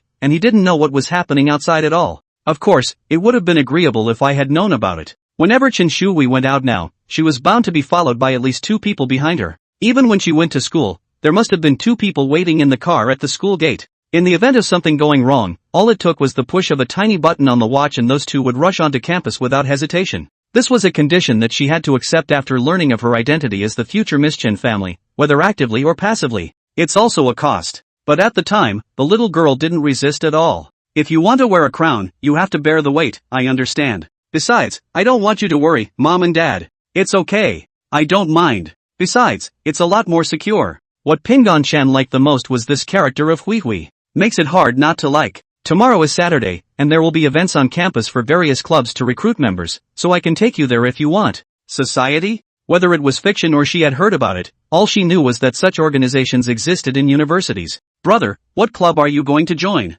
She was clearly interested. Wide-eyed, she looked at Chen Pingan with a look of concern. Pingan Chen shrugged his shoulders and said, I don't know. Right now I don't even know of any associations. Was just going to check it out tomorrow with my roommate. Why don't you come along tomorrow? It was true that he didn't know much about it. Clubs are about organizing events and participating in them, right? It would be nice if there were anime-related clubs so I can join them when I go to college. Chen Shuhui's longing look left Chen Pingan speechless. Then work hard and try to get into Kyoto University. By then, if there really isn't an anime club, you can form one yourself. Really? Well, really. So do you want to come with me tomorrow and see what clubs are out there? Of course I'm going.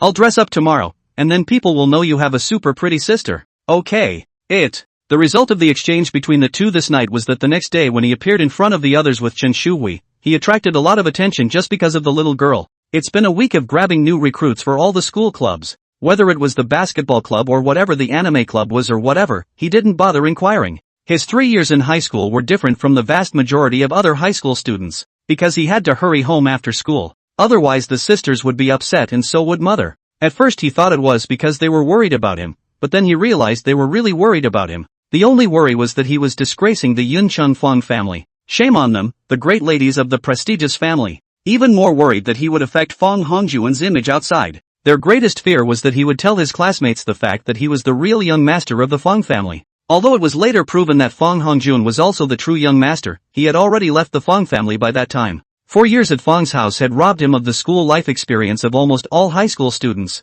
All of his basketball skills, for example, were learned in middle school. He basically hasn't touched basketball since he returned to Fong's house in his junior year, because you get sweaty and dirty playing ball. Then again, in today's day and age, almost all middle school or college students play games. A child from a particularly poor family may have a smartphone because he doesn't have one, and he's afraid to at home because he doesn't have time at school. Look at that. What a poor little guy. No one in his dorm room played the game either, but he used to aspire to it. He had even forgotten how to joust with his male classmates. He had almost nothing but his studies. Ji Yonho has decided to create a wrestling club of his own, and he's also going to join the archery guild. There's no doubt that Ding chose the basketball club. He's not bad at all in terms of height and looks as well as athleticism. The only one who gave up all the clubs was Li Hongzhong, who was following his family's advice. After all, this thing is just to add a few credits. The oldest and youngest in the dorm are there solely because of their interests, as far as credits go. How many of you who go to KYU are worried about credits? These people are rolling all over the place, okay? Chapter 117, Mentally Unable? Although Pingon Chen knew, he was not sure if the society he wanted to join really existed. There's a vague direction. That is, he should join a club that has something to do with finance as well as economics, or it could even be math-related. He is well aware that the future of stock trading is all about quantitative trading. Even futures are starting to enter the era of quantitative trading, except that he doesn't really need the so-called quantitative trading. In comparison, he has an advantage that no one can match, not even computers can compare to him. These can't be communicated to anyone, they can only be digested on their own. But there was one thing he never forgot. His adoptive father had said he hoped he could take over the Chen family in the future. Even if it was for his adoptive father, he had to make an effort. So economics and finance are, inevitably, his main future direction. As for how to run a family, that's not something to worry about right now. I think I'll have an adoptive father to teach me in the future. He took Huihui with him and watched the three brothers inside the 217 dormitory come out together with a smile before he shouted. The trio who had known that Chen Pingon would bring his sister along with him had deliberately dressed up, or at least they couldn't dress like they usually did on weekends. Pingon, is this your sister? How come she's so good looking? Ding Juinja's height represented the height of men in the Northeast. Coupled with being super handsome, the comment instantly made the little girl's face blush. Huihui, let me introduce you, these are my housemates. This is Ding Juinja, just call in Ding. Hello brother Ding. Chen Shuhui shouted out daily. Then Ji Youngho and Li Hongyung. Chen Pingon had greeted him in advance, so today's main task was to accompany the little girl on campus to see the various university clubs. If possible, Pingon Chen wanted to enroll in a club himself. After all, from memory, it's only been 15 years. And after 15 years? Wouldn't that possibly come crashing down? He had bought milk tea for each of them so that a few of them would have no complaints. The time was already past 10 in the morning, and most of the campus was filled with new students who hadn't joined clubs in the previous day's time. The five walked around only to see that the competition between the clubs was also very fierce. At this point it's the two who have joined the club, Yang Jun Chol and Ji Yongho, who are acting as commentators.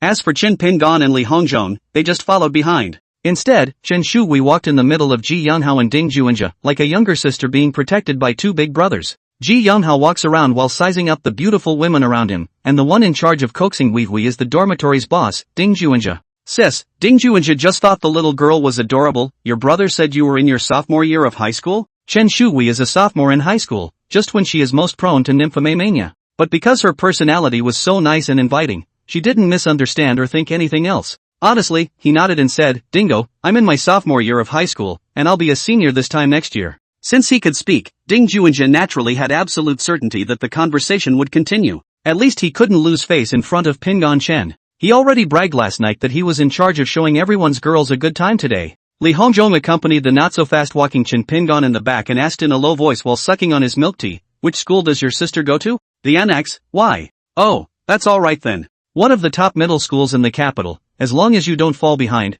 you'll have no problem getting into a 985. Li Hongzhong said with great certainty. Pingon Chen laughed, my sister also went to an ordinary middle school when she was in Yunchang. We weren't even in the capital at that time. She was already doing well academically, she was just a little less on top of her game and a little playful. There's always a bit of bragging rights. All he knew was that this girl was really good at school in elementary school. After returning to the Chen family, it was that girl herself who said that she was basically in the best set of grades. Plus it was so well liked, it was the secretary of the grade club at the time. But after coming to the capital, he had gone to college. What was this girl's situation at school now? He didn't know much. All the club enrollment places are not together. Rather, each has its own place. Ding Juanja purposely took Hui to the basketball club. Another trip to the Bow and Arrow Guild that Ji Younghao had joined, a name that intrigued Qin Shui. She's a master of the game. It's a shame that my own brother doesn't know how to play. Finally, we arrived at the anime club, and that's where Hui was interested. Looking at the many COS, she simply didn't want to leave.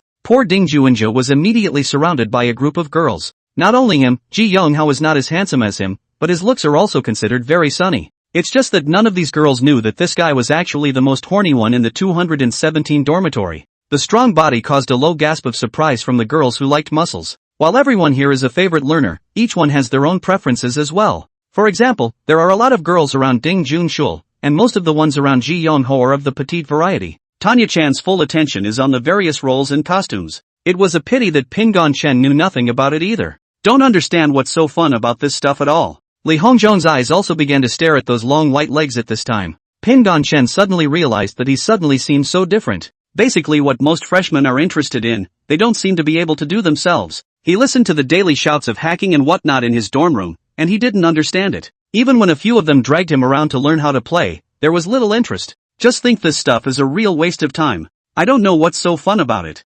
Besides, one is not horny, not that one doesn't have that urge, but one just can't seem to get interested. Could it be that in his previous life, he had seen too many shirtless ones after Fang Hongjun? Mentally incapacitated? With Li Hongzhong himself not realizing that he was speeding up towards the girls with the least cost clothing, Pingon Chen alone could only walk slowly over. He wasn't worried that Qin Shui would be bullied, he just didn't want to be alone. As time passes slowly, the weather is getting hotter. Chen Shui had an extra water in her hand, and she didn't know who gave it to her. When it was hard to leave this place, Qin Pingon suddenly said, "How about this? I realized that because of my experiences at a certain time in the past, it caused me to be in a state of half-knowledge about many things. One could even say it's uninteresting. My sister loves it here. You three hang out with her. When it's noon, she'll find a place and we'll have lunch together. What about you?" Chen Shui asked. Li Hongzhong suddenly said, "How about this? Wherever you go, Pingon, I'll accompany you. I haven't signed up for a club yet anyway. When the time comes, if it's of more interest, maybe I'll join one." Chapter 118, Recognition Meeting?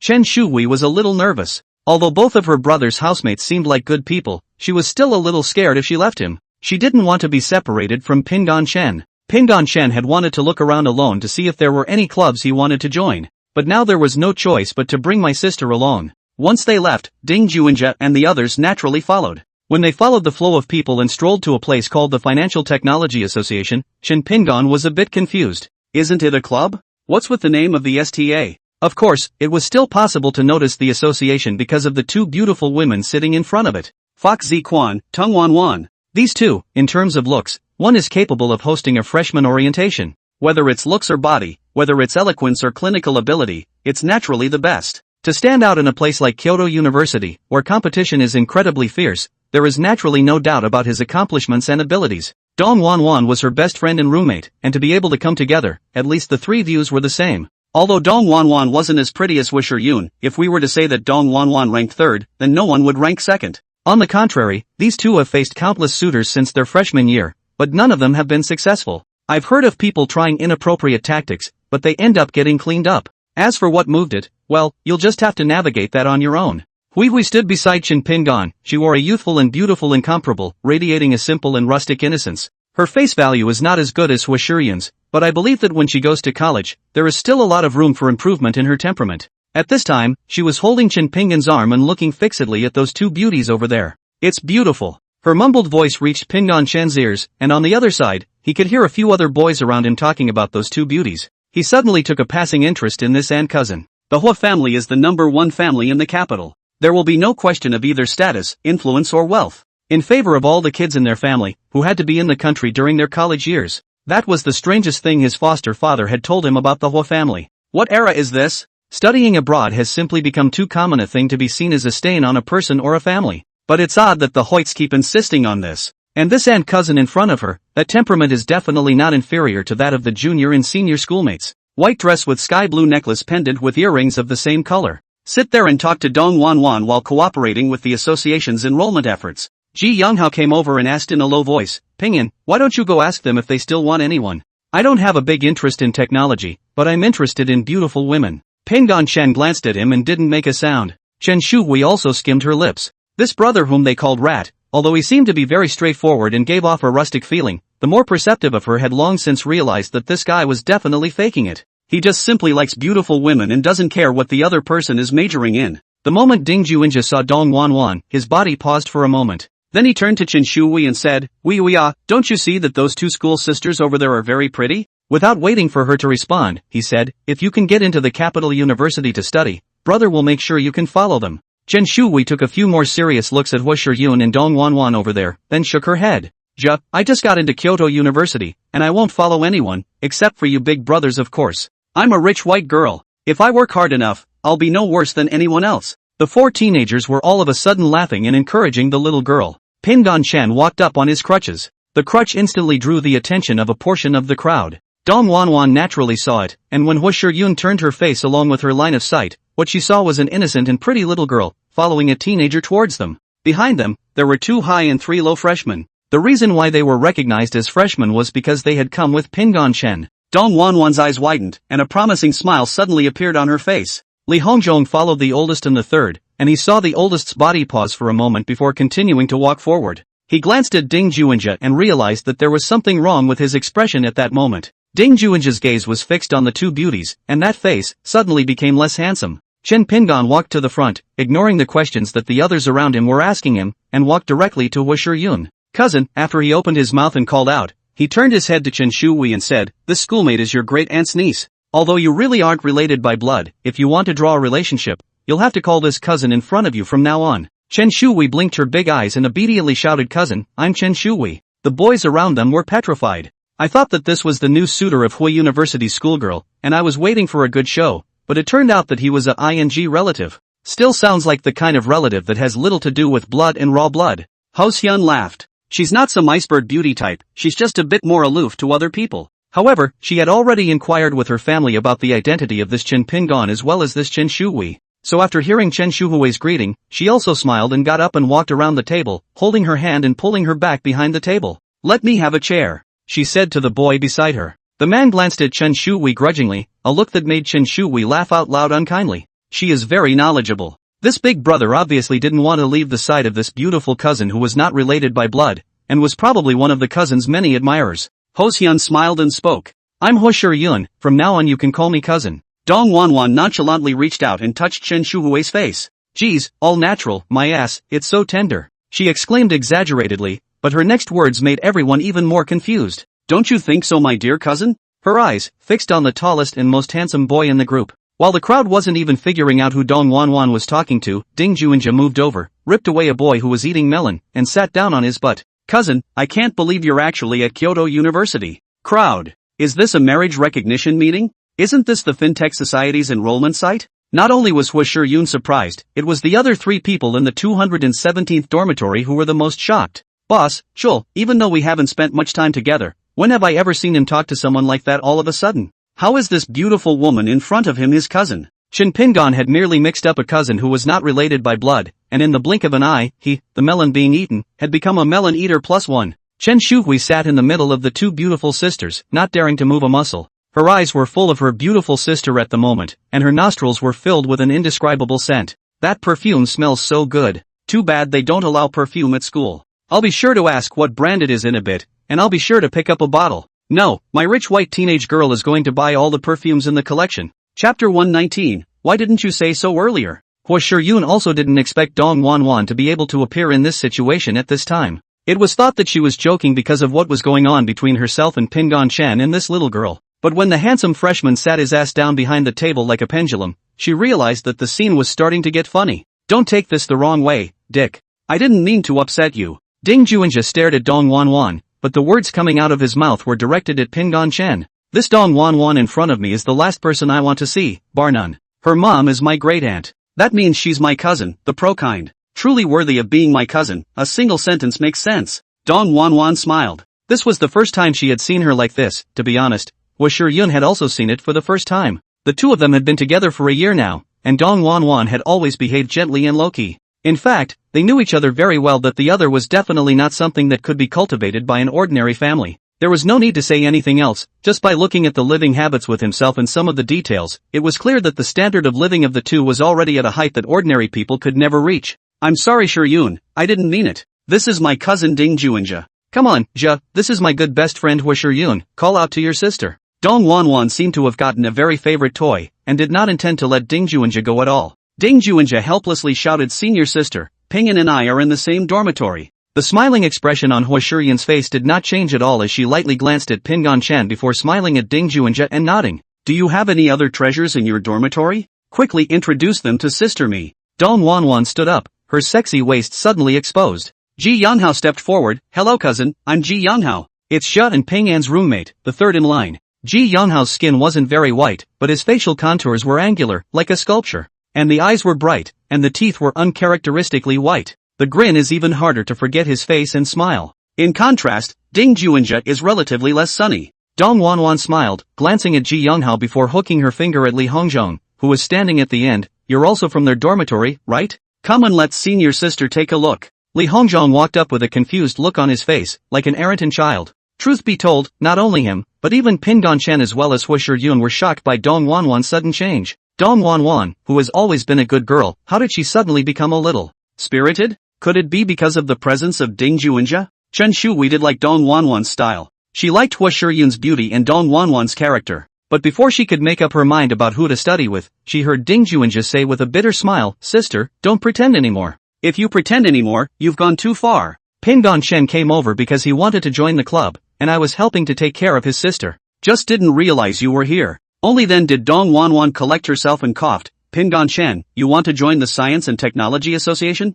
Geez, it's so hard to get this conversation turned on its head. Pingan Chen controlled himself from shouting out. Well, I was trying to find out what this FinTech Association actually does. All the others are called some kind of guild society, here you are called an association. Dong Wanwan nodded. Yes, Shiryun is the vice president, you can ask her. The association hasn't been around very long and there aren't many people. The main focus is on the intersection between the web and the financial and economic sectors. Although it is said to be research, the actual real research is actually incorporated inside the graduate as well as doctoral research projects. What we can do is to use the imagination of young people, whether it's quantitative modeling or trading or digital currencies, and bring it up for discussion. It's really more about pie-in-the-sky ideas and execution that really gets down to business here. We take in finance, math, and computer science majors. If you're really interested, at least show some evidence that you're really interested in these things before you do. While talking about work, Hua Shiryun's expression changed again, although this change was nothing to Pingan Chen and was not worth noticing at all. But it's a familiar scene for Tanya-chan.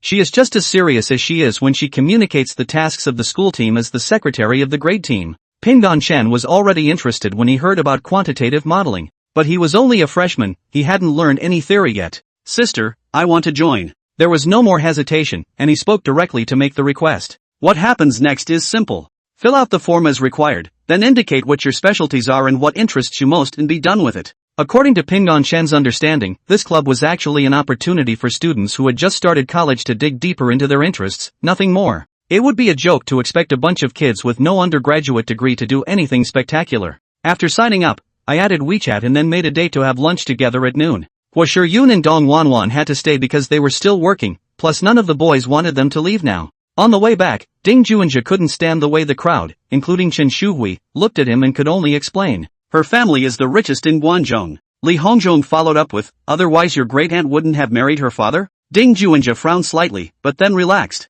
Not really, my mom's last name is Ma. My dad isn't exactly the richest man in the world. A cable factory makes money, but really, it can't rank as rich. After he finished this, he changed direction and continued, we don't see each other very often, even once in a year or two. She's been bullying me since I was a kid. We, men of the Northeast, are taught from childhood to give way to the girl. Say what you will, but don't lay a hand on a girl. Pingan Chen laughed out loud. So this is the effect of your psychological shadow, isn't it? Ding Juinja nodded with a serious face. My cousin is actually very nice. Great family and great personality. Chen Pingan nodded his head in recognition. This is something I really do have a bit of experience with. Ji Yonghao was still depressed about the fact that the beautiful women were all cousins of his own brothers. There was a bit of moping along the way. Hearing this, he asked, you have experience? Elaborate. Only then did Pingan Chen tell the story of Dong Wanwan helping to call the police at that time. When Ding Juinja heard this, he reached out and pinched his neck and shook it vigorously, startling Chen Shuhui. Why didn't you say so? Why didn't you say so?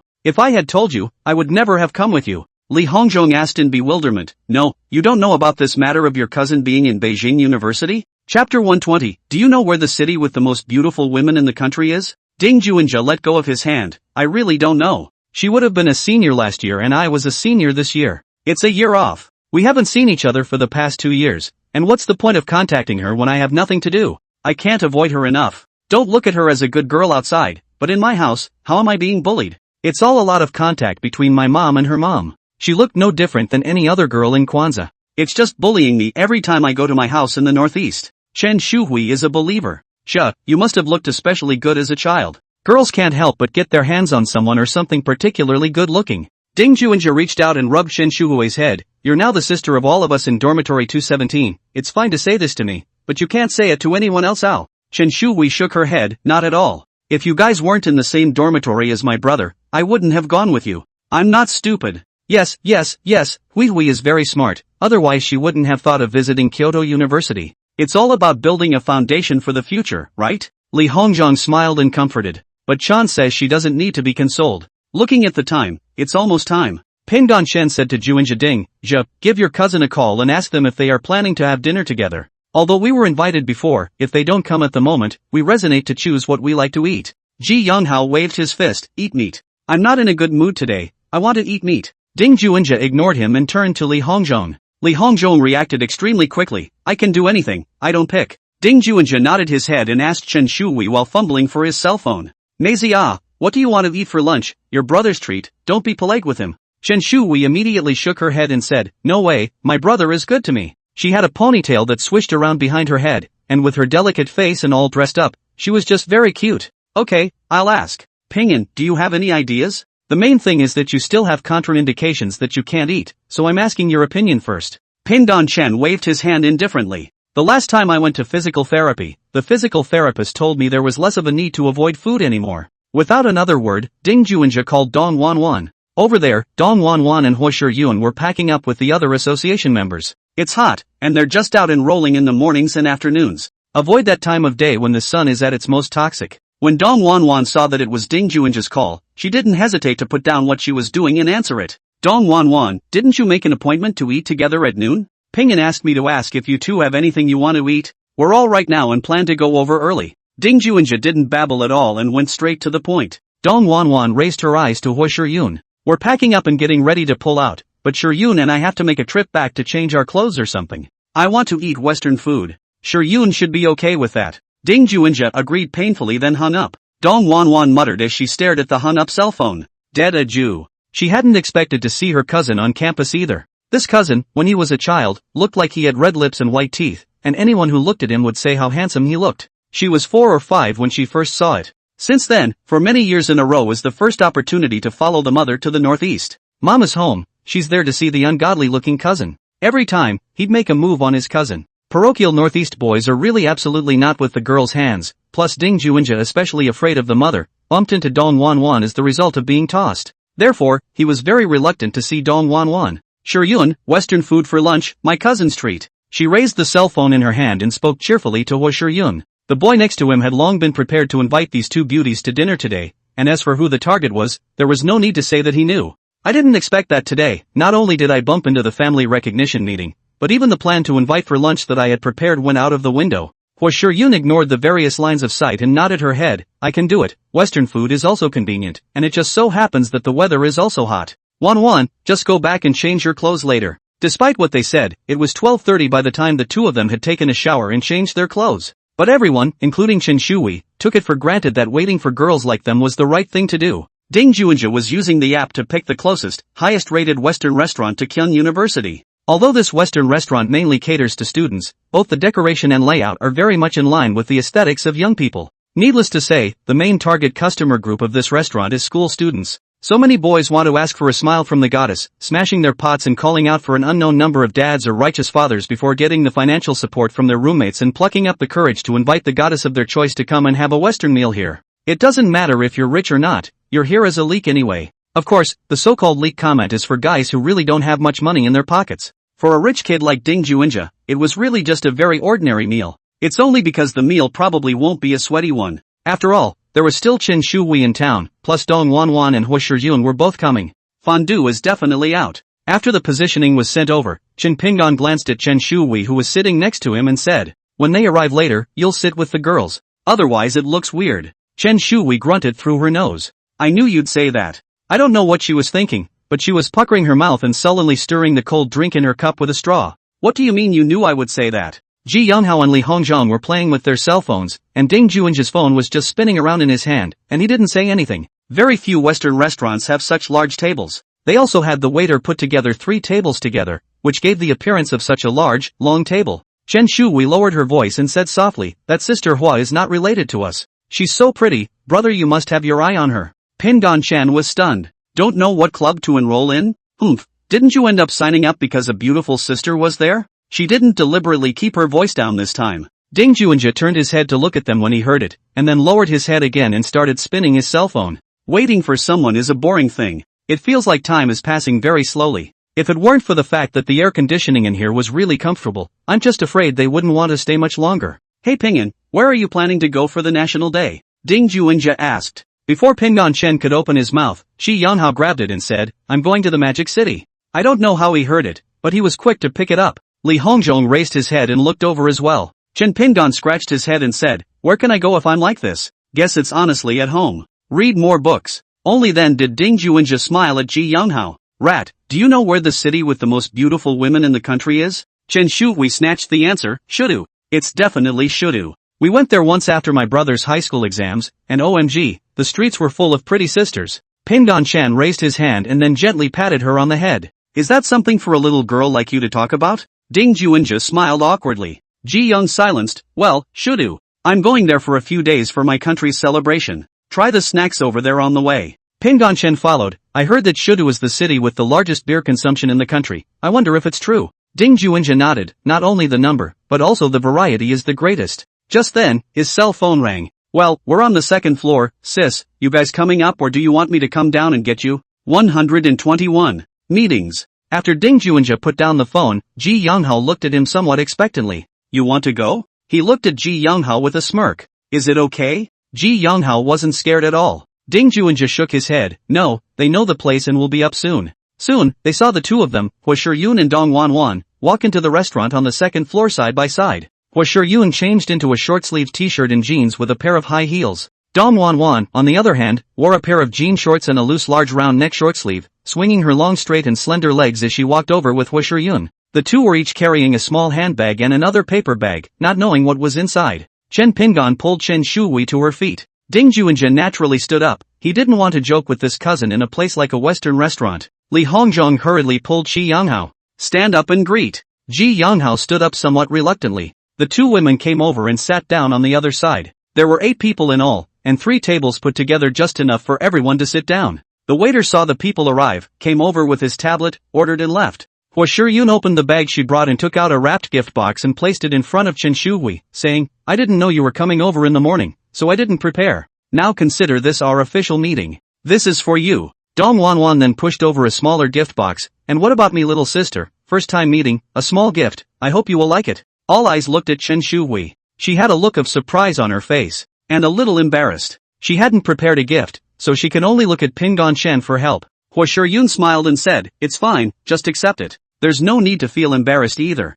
You're too young to worry about that." Chen Pingon was slightly surprised by Hua Shiyun's attitude, but since it was a matter between girls, he did not intend to get involved. "Take it." He nodded. Chen Shui hurriedly said thank you repeatedly, then reached out and opened the gift box. What Hua Siquan gave was a necklace. Dark blue. "You're fair-skinned, and this color looks beautiful on you," Hua Shiyun explained with a smile on her face. "Thank you, sis. I enjoyed it." Chen Shui held it in her hand for a while, then put it down. What Dong Wanwan gave was a lipstick. Simple and not too extravagant, the kind a little girl can use. Both gifts were enjoyed by Chen Shui. Pingon Chen also expressed his gratitude. This was the first time Chen Shui had met Hua Shiyun and had memorized her because of this gift. A meal is nothing special, just expensive. However, Pingon Chen was not able to buy the bill, but was grabbed by Juinja Ding. According to Ding Juinja's explanation, it was that he didn't want to leave any leverage on his cousin Dong Wanwan. A few of them did say they could understand that. Returning home, Chen Pingon went back to his room and started reading.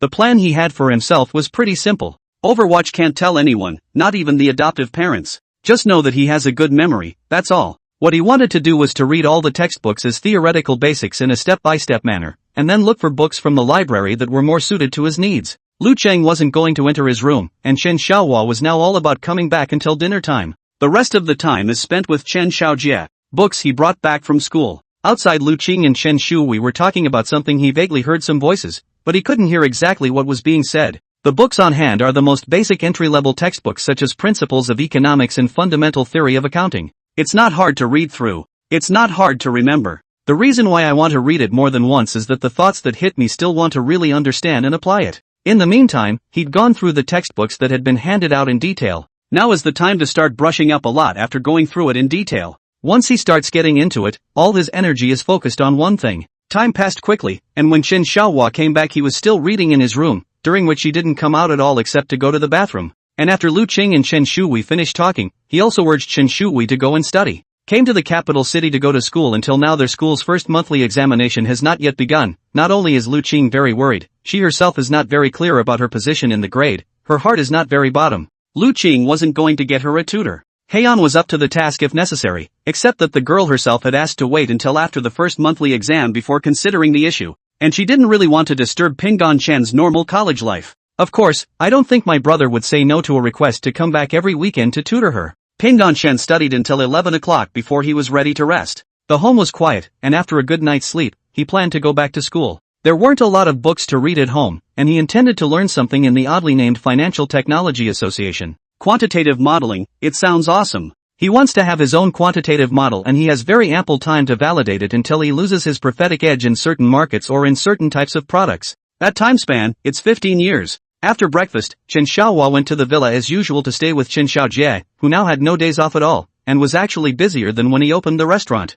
Opening a restaurant can be a random excuse to take a day off, but right now he is completely without a day off. After eating breakfast, Pingan Chen said he wanted to go back to school to read in the library. The textbook was to be read, but there were some big foundational books on economics that he hadn't read yet. Since the club had something to do with that, he had to have the ability to talk to the senior members of the club if he wanted to successfully get pointers from them. And this ability comes from a stock of theoretical and fundamental knowledge. Otherwise, he was only afraid that he wouldn't even be able to ask the question by then. Until the 4th of July actually comes. Ji Yonghao dragged Ding Juanjia to Shudu. It's something they've been discussing for a long time. One is going to see a beautiful woman and the other is hiding from her cousin. Li Hongzhong, the fat man, was not involved. He stayed in school as did Peace. Only these two are not the same either. Pingan Chen wanted to read more books, and Li Hongzhong wanted to get closer to Pingan Chen. It wasn't just his own decision, there was his father's advice in it. Ever since he heard Pingan Chen introduce their relationship to Shu Weichen when he met Shi Yunhua that day, he decided to follow Pingan Chen closely. Although Li Hongzhong's father was in the government, his position was neither high nor low, and he didn't have much real power, which is why he urged the fat man to keep a low profile everywhere. Chapter 122 Second Uncle, you don't have to test it. Fatty Li's family doesn't have too much money, but it's enough. But there is no man who does not aspire to power. Especially when he saw what his boss's power could bring, Fatty's dad was truly fascinated. The library is open during vacation. Those responsible for serving the students are work-study students. Although it was a vacation, the library did not have significantly fewer students than usual. More than a few are students who do not want to go home and prefer to focus their time and energy on enriching themselves. Li Hongzhong was shocked when Pingan Chen picked out a stack of books and placed them on the huge table. I say Peace, there are so many, can you read them all? He scanned the spines of the books and realized they were all basic books related to economics and finance. And none of these books, none of them are thin, one is thicker than the other. It's a good thing it's still all in Chinese, otherwise he'd be dizzy. Pingan Chen smiled, it's fine, just take your time and watch, I'm not going anywhere on this vacation anyway. Li Hongzhong said with some envy, Ping and I really envy you guys. Pingan Chen looked at him in wonder. What's there to envy? Hey, Li Hongzhong laughed, lowering his voice. You have a good family background and then you work so hard. If I were you, I'd probably just choose to lie flat. Pingan Chen thought for a moment before replying. It's not that I don't want to lie flat, but if I do, I'll be left with nothing. After that he started reading. There weren't really that many books he held and they were all basic books. Fundamentals of Financial Markets and Financial Institutions, Monetary Banking, Investments, Security Analysis, Corporate Finance, Financial Engineering and an Introduction to Financial Institutions, Investments and Management. These books, while the material is also partially duplicated, the point is that the books posted, even if they are of the same name, are simplified in depth. Chen Pingan was confident enough to be able to triple brush these books inside the vacation. provided that Li Hongzhong doesn't follow him around and keep trying to talk to him like he is now. Although Li Hongzhong also had books in front of him, he had obviously come here to follow Pingon Chen. These books, you can read them? He asked after reading the spine. Chen Pingon helplessly twisted his head and said to him, Old four, if you have nothing to do, you can go home or go up to the street to go shopping, or you can go pick up girls as well. I have no place to go with my bad leg, so I have to spend my time here. But now that I'm here, I can't make small talk in a place like this. Simply put, I'm going to read for a while, will you leave me alone? The fat man smiled awkwardly. I didn't mean anything by it. Chen Pingon had already turned his head and started to continue reading. He probably knew Li Hongzhong's thoughts and motives, but he was getting a little impatient. We are all classmates and housemates, and are considered the closest people in school, but we still need respect and distance from each other. He didn't mind what the fat man was trying to do, and he didn't reject it. Everyone had their own motives for having to do something, but if it caused trouble for others as a result, it was trouble from Pingon Chen's point of view. Some of the schoolchildren around them were tapping away at their computers, a sound that wouldn't bore anyone. Others wear headphones and listen to music while reading a book. No one cares what happens in this corner. Just as Chen Pingon was reading the book with full concentration drops, Chen Xiaohua and Chen Zijie were drinking tea with a teenager. Chen Xiaolong just came back from Europe yesterday. It had been less than 12 hours since I returned to Chen's house, and I hadn't even had time to get pulled in for jet lag. He was dressed very casually, and his demeanor was not one of respect or deference to his father. He just casually held his cigarette and picked up the tea that was placed in front of him and casually sipped it. Chen Xiaolong, 18 years old, is studying at a prestigious business school abroad. I'm really not interested. He was a little listless. Chen Xiaojie sat off to the side at a leisurely pace, unlike usual with a one-handed cane by his side. This meant that he was walking a little less easily now. But this detail didn't make Chen say anything of concern. He was sleepy and wanted to go back to bed, but there were basic manners, just not many. I don't have much interest either, Chen Xiaohua said flatly. I know something about you, but not much. Your father says you're the best within the next generation, so you'll just have to have tea with me now instead of going back to bed. Chen Xiaolong scratched his face. Second uncle, I grew up listening to your stories since I was a child. There is absolutely no such thing as disrespecting you. You are the idol of our juniors. Chen Xiaohua glanced at his third brother, and Chen Xiaojie immediately turned his head to look around. To say that he didn't have the demeanor of a householder was only when he was facing his family, and it's still not exactly the dignified kind of elder. Chen Xiaolong continued, there's not much left to say between my dad and I. What I should have been able to say, he thought, I finished when I was 15 or 16. How much do you know about me? Chen Xiaohua suddenly asked. Also, I have a son and a daughter. How much do you know about them? Chen Xiaolong's expression was a bit dumbfounded. He did know something about the second uncle's family. His father wasn't the first to tell him these news, it was his people in the Chen family who passed the news to him. What he didn't expect was for his second uncle to ask so directly. Chen Xiaohua didn't expect him to answer immediately. When I left the capital more than 20 years ago, your father was not yet married. He was married the year I left, even before your eldest got married. Of course, that's because of the price he's paying to inherit the position of head of the family. After taking a sip of his tea he continued, I once had a son, but he died less than a week after he was born. It took several years before I had Hui Hui as a daughter.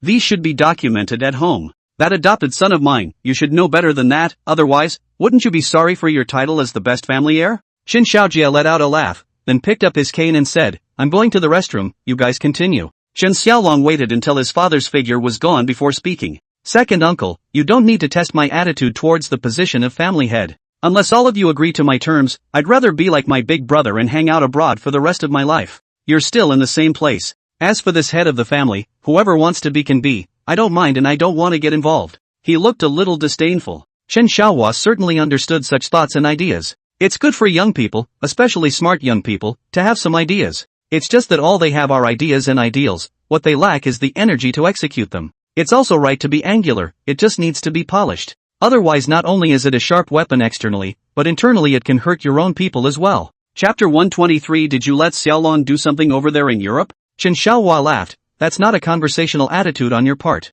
And even that shouldn't be the way you talk. But that's okay, it was supposed to be a ramble between us. Whatever you say, I can take it, and take it very seriously. Do you feel a little disappointed that I won't ask you what your terms are? It's not that I'm talking about you, no matter how talented you are, if the family doesn't use you, then you're no different than an ordinary person, at least for the family as a result. Of course, you can feel wistful or have other ideas. The corners of his mouth ticked as he watched the hint of emotion that didn't show on the teenager's face. Your father is reluctant to restrain you because he knows that there is still me in the family who can give him a leg up, and it's not a problem to help him out for at least 20 years. But what if 20 years go by and there's still no suitable candidate in the family? So are we all watching the Chen family being eaten up by others without even a scrap left? I admit to being intrigued by you after reading your profile and would love to have a good chat with you. If you can't put yourself down, then I'll set you up with a competitor. Opponents who come out in the open. As of right now, you haven't learned to hold back when you don't have the ability to fight against your family, so this whole thing of you coming back from abroad isn't any different than when I had to leave the capital.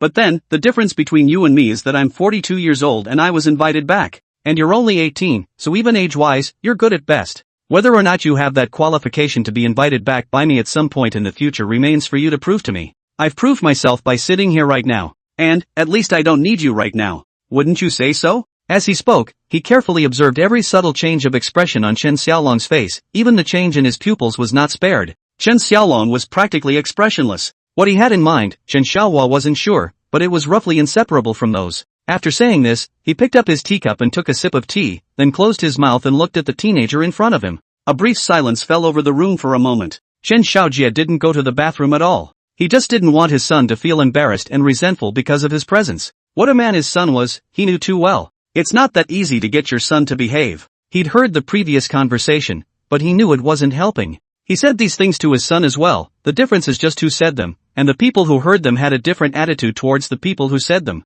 After thinking about it, he simply turned away and didn't return to that room at all. Standing on the balcony and looking down, it was a beautiful day outside, though the air smelled slightly dusty. In the garden the servants were tending some flowers that had already given out. He fumbled with his cigar and watched the scene before him with satisfaction. In the room, it wasn't that Chen Xiaolong didn't listen attentively, but he didn't have the means to fully recognize these words from his second uncle after listening. The continuation of the family is indeed something that every family head must put first, followed by expansion and growth. He also recognizes that with this situation in the country, there are inevitably times when compromises are needed in the process of trying to grow and expand the family. What he is upset about is, why should we need to compromise, when certain families have created the impression of leveling and crushing everyone in the process? But in reality, it's not like he hasn't investigated. What family doesn't have shady tactics? He's smart. Smart people like to be lazy, and they like to take shortcuts. In his father's eyes, he had a lot in common with his second uncle, but there were also differences. Second uncle was once a genius, and he's a genius of his generation.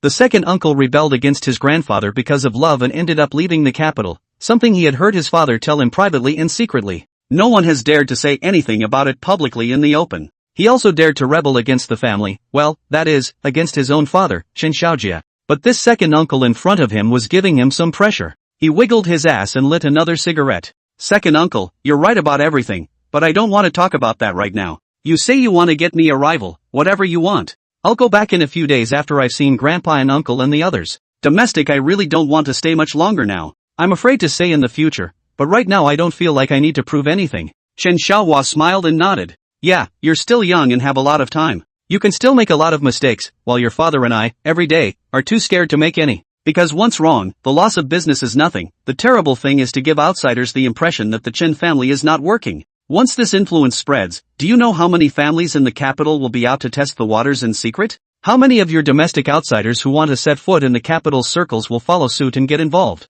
Chen Xiaolong nodded in disbelief. I knew all this when I was 15. Second uncle, if you don't have anything new to say, I'm going back to bed. Chen Xiaohua secretly nodded. Well, if you really don't want to hear it anymore, then don't. Go on. Chen Xiaolong picked up the tea in front of him, drank it all in one gulp, and got up to leave. Chen Xiaohua sat motionless in his seat. After a while, Chen Xiaojie came back. Huh, where are the people? He looked surprised. You released the people, second brother? What do you mean I'm releasing the man? It's him who doesn't want to hear it. Chen Xiaohua said in disbelief. Chen Xiaojie heatedly smiled and sat down. Second brother, what's up? Chen Xiaohua nodded, not bad. At least the mind hides nothing from me. Chen Xiaojie laughed and said, second brother, do you think it's possible that this kid has nothing in his heart at all? Whether he has a heart or not I don't know, but you do. Haha, what can I have in mind? But a few days ago a message came out from the Fong family. Chen Xiaohua smiled and said, I know that you, second brother, must be concerned about the Fong family, that is, things related to Pinyin, so I paid attention to it for you.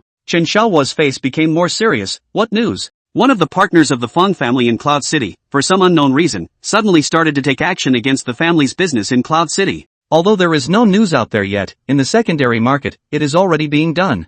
Their stock price has been going up the last few days, and it's the rivals that are getting it up. Speaking of business, Chen Xiaojie's face also began to look serious. In this matter, I'll let them follow the arching fire, and as for the outcome, it depends on whether you want Cloud City's business, second brother. Chen Xiaohua froze for a moment and asked, isn't the Chen family unwilling to go to the south? Second brother, that was because I didn't want to, that's why they thought the Chen family didn't want to go to the south. I'm still in position, but didn't we agree on that? You can go wherever you want, even if you want to explore foreign markets, it's fine with me. Anyway, when the time comes, I'll do what the old man did, retire and go away. Chen Xiaohua looked down and thought, then looked up. Did you have Xiaolong do something over in Europe? Chapter 124. You have this idea, why don't you do it yourself? Ahem. Second brother, Chen Xiaohua smiled awkwardly. Xiaolong is only 18 years old and is still in school. He's a kid. What great things can he do single-handedly in Europe?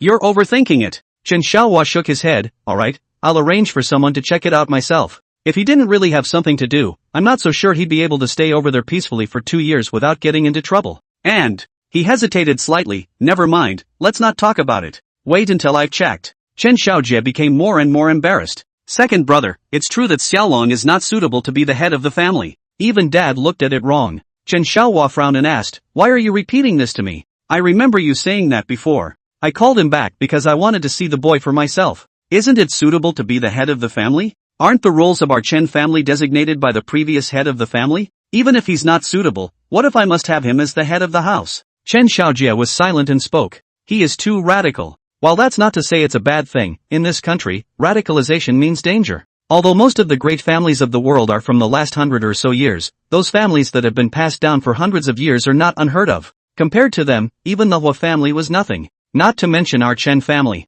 Chen Xiaohua looked at him silently, not saying a word. Chen Xiaojie sighed and said, what I envy the most are those ancient families. I really don't know what their elders think, to make that kind of decision that early on. Second brother, do you know what I want to do now? When I was around, I didn't want the Chen family to leave the north just because I was afraid of losing manpower and reputation. Money and face, I'm not really big on that. But part of the reason why you must be the head of the family is that you have lived in the south for so many years. Even if you're working on a very small little restaurant, I know that you're definitely more than just a small business owner, ergo, right? Chen Xiaohua waved his hand, you're overthinking it. I'm just a small restaurant owner. For so many years, I haven't even left Cloud City. It's not like you guys don't know. Chen Xiaojie smiled, it's okay, there's still time. When I really can't, I hope to see the Chan family reduced to nothing. At the very least, make a start. By the time you can't do it either, second brother, the Chen family should be the kind of thing I want most. No matter what happens, the Chen family will not be destroyed. Chen Xiaohua changed his face. You have the idea, why don't you do it yourself? You want to branch out and turn this mess into something else? Do you want to see how many newborns the Chen family has had in your 20 years? Also, you've been too soft on statements over the past years. Chen Xiaojie scratched his head. No, this can't be blamed on me. Okay. So many problems left over from dad. How do I get them? Doesn't dad want to lose face? Besides, if I do it, those run to toss the old man, and I won't be the one to get scolded? So you just let me take the rap, did you? Ergo, that's not true. There's still Xiaolong and Pingon and their generation. Peace is not working right now. He has personality issues and I've been encouraging him. Damn, he really changed a lot in those 4 years in the Fong family. I raised him like his own son for 14 years, and in 4 years' time I ended up in that situation with the Fangs. Your sister-in-law has cried with me many times. I'm in a rage right now just thinking about it. By the way, did you just say something happened to the Fong family? Chen Xiaojie nodded breathlessly. Chen Xiaohua slapped the table, screw him. Chen Xiaojie hemmed and hawed, what's the deal? Chen Xiaohua pondered, take your time, there's no rush. If it gets too big all at once, you might get in trouble with the family. Slowly them up. Second brother, this is what you said, I'll start laying the groundwork for you now, and after you officially become the head of the family, feel free to toss it around. Who hasn't grown slowly from a young man to an old fox? Young people should have the passion and impulsiveness, want to wield the ideal of changing the world, are not all slowly polished by the reality of the round smooth? Chen Xiaolong lay on the bed and thought back over every word that his second uncle had said. Though he knew there had to be something in it for his own father, he was still a little offended. Whatever these old people think. He came back just to deal with it, and went back after just fooling around. There's still quite a bit to do over there. As for the obvious opponent that second uncle had mentioned, he knew without using his brain that it must be Pingon Chen. The information he had read a long time ago, his own father, Chen Xiaojie, had shown him Chen Pingon's information a long time ago. Needless to say, he couldn't look at the guy he hadn't seen yet right now. From the profile, the character is a bit of a wimp, and doesn't seem to be anything special except that he can study. Even though he had spent 4 years in the Fong family, during those 4 years, that guy should not have been exposed to any matters related to the worldly families. So, who is that guy to be compared to me? Because he's better looking than me? Cut. It was already the 4th day of vacation when Pingon Chen was called home. During these 4 days, he was harassed by Lee Hongjong for a while except for the first day, when he went to the cafeteria at noon and continued to the library without going back to the dormitory. Lee Hongjong went home. I don't know if it's because he's upset by what he said or what, but he didn't take it to heart. For a moment, he thought that maybe Lee Hongjong had his own struggles, perhaps having to reach out to people with backgrounds in various areas at the school, but it was quickly put behind him. He doesn't have time to worry about other people. After receiving Lu Qing's call, he hurriedly promised to go back in the evening. Immediately after, it is Chen Shui called over to say that want to drink milk tea. Mom modulation of milk tea how to get her not as good as outside. She could drink even less if she made it herself. Pingon-chan looked at the notes he had made, then stuffed all the borrowed books into his book bag. By the time I got home the time was past 5 in the afternoon. Another hour or so to go to Uncle Sam's villa for dinner. Lu Qing was sitting on that big balcony reading a book, and when she saw him come back she just smiled and told him to rest for a while and change his clothes after taking a shower. Mom, can I have this leg cast removed? I always feel like I stink, he complained. Lu Qing smiled and said, this has to be listened to by the doctor. It's not something we can remove just because we want to. It's a big problem later on if it doesn't grow. You don't want to actively break your leg in the future to make it grow again. Chen Pingnan frowned. Tomorrow I'll go to the hospital for a review. It's just too inconvenient. Suit yourself. Want me to go with you tomorrow? Hearing that she was going to the hospital for a review, Willow Green said she could accompany her. It's fine, it's just a review, and if it's okay you can have the cast removed on the spot. I can take care of this kind of thing myself. Mom, I brought you milk tea too, would you like some? Lu Qing shook her head. We made you buy it, right? It's better to drink less of that stuff in the future. Got it, try to buy as little as possible, but it seems unlikely to say that I won't drink it at all. She always has the opportunity to buy her own when she goes to and from school. Chen Shui walked out of the room and cheered when she saw the milk tea placed on the coffee table. Mom just said, drink less milk tea. In the future, said Shin Pingon as he carried his school bag towards his room. Got it. I know there are a lot of additives in it too, but Mom's milk tea just doesn't taste as good as Zephyr Goo. Chen Shui numbly opened the package, took out the straw, and poked it in with force. An enraptured look followed. Lu Qing didn't get angry when he looked at her like that. Kids like to drink tea, as long as it's not too frequent, it's okay.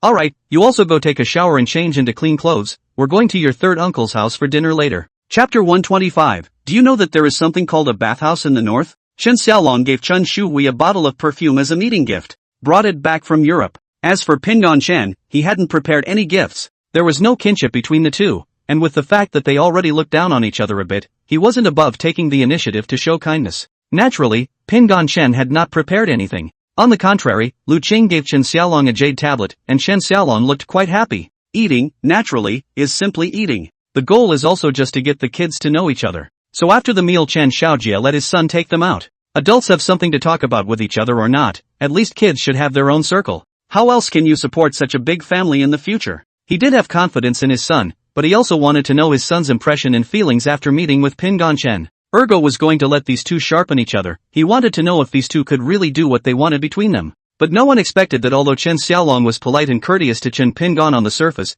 he actually sympathized with Chen Pingon a little when he actually saw him in person. Although Pingon Chen acted no differently than anyone else, Chen Xiaolong just didn't think he had any ideas. Which is like himself, who had read an unknown number of books by the time he was 14 and just in his second year of junior high school. Considering Chen Pingon's face, he didn't mention the past 4 years, and just treated him as a cousin about the same age as himself, and that was the end of it. But for Chen Shui that's a different mold. Chen Shui didn't have any of the faults of a posh girl in her, on the contrary, what he saw was a completely pure little girl. Super nice personality, totally right on his mind kind of thing. This also led to the fact that in the latter half of the hour, he took great pains to answer Chen Shui's various questions. Though most of them were questions about his flagship store in Europe, on living and studying and the customs over there, and even topics like whether he had a girlfriend over there, which he answered directly. Pingon Chen didn't have any special feelings towards this cousin either. Can't say I like it, I just think the guy is too loud. Too many words. And, inexplicably, so patient with Hoshi. He wondered if the guy had something bad in mind.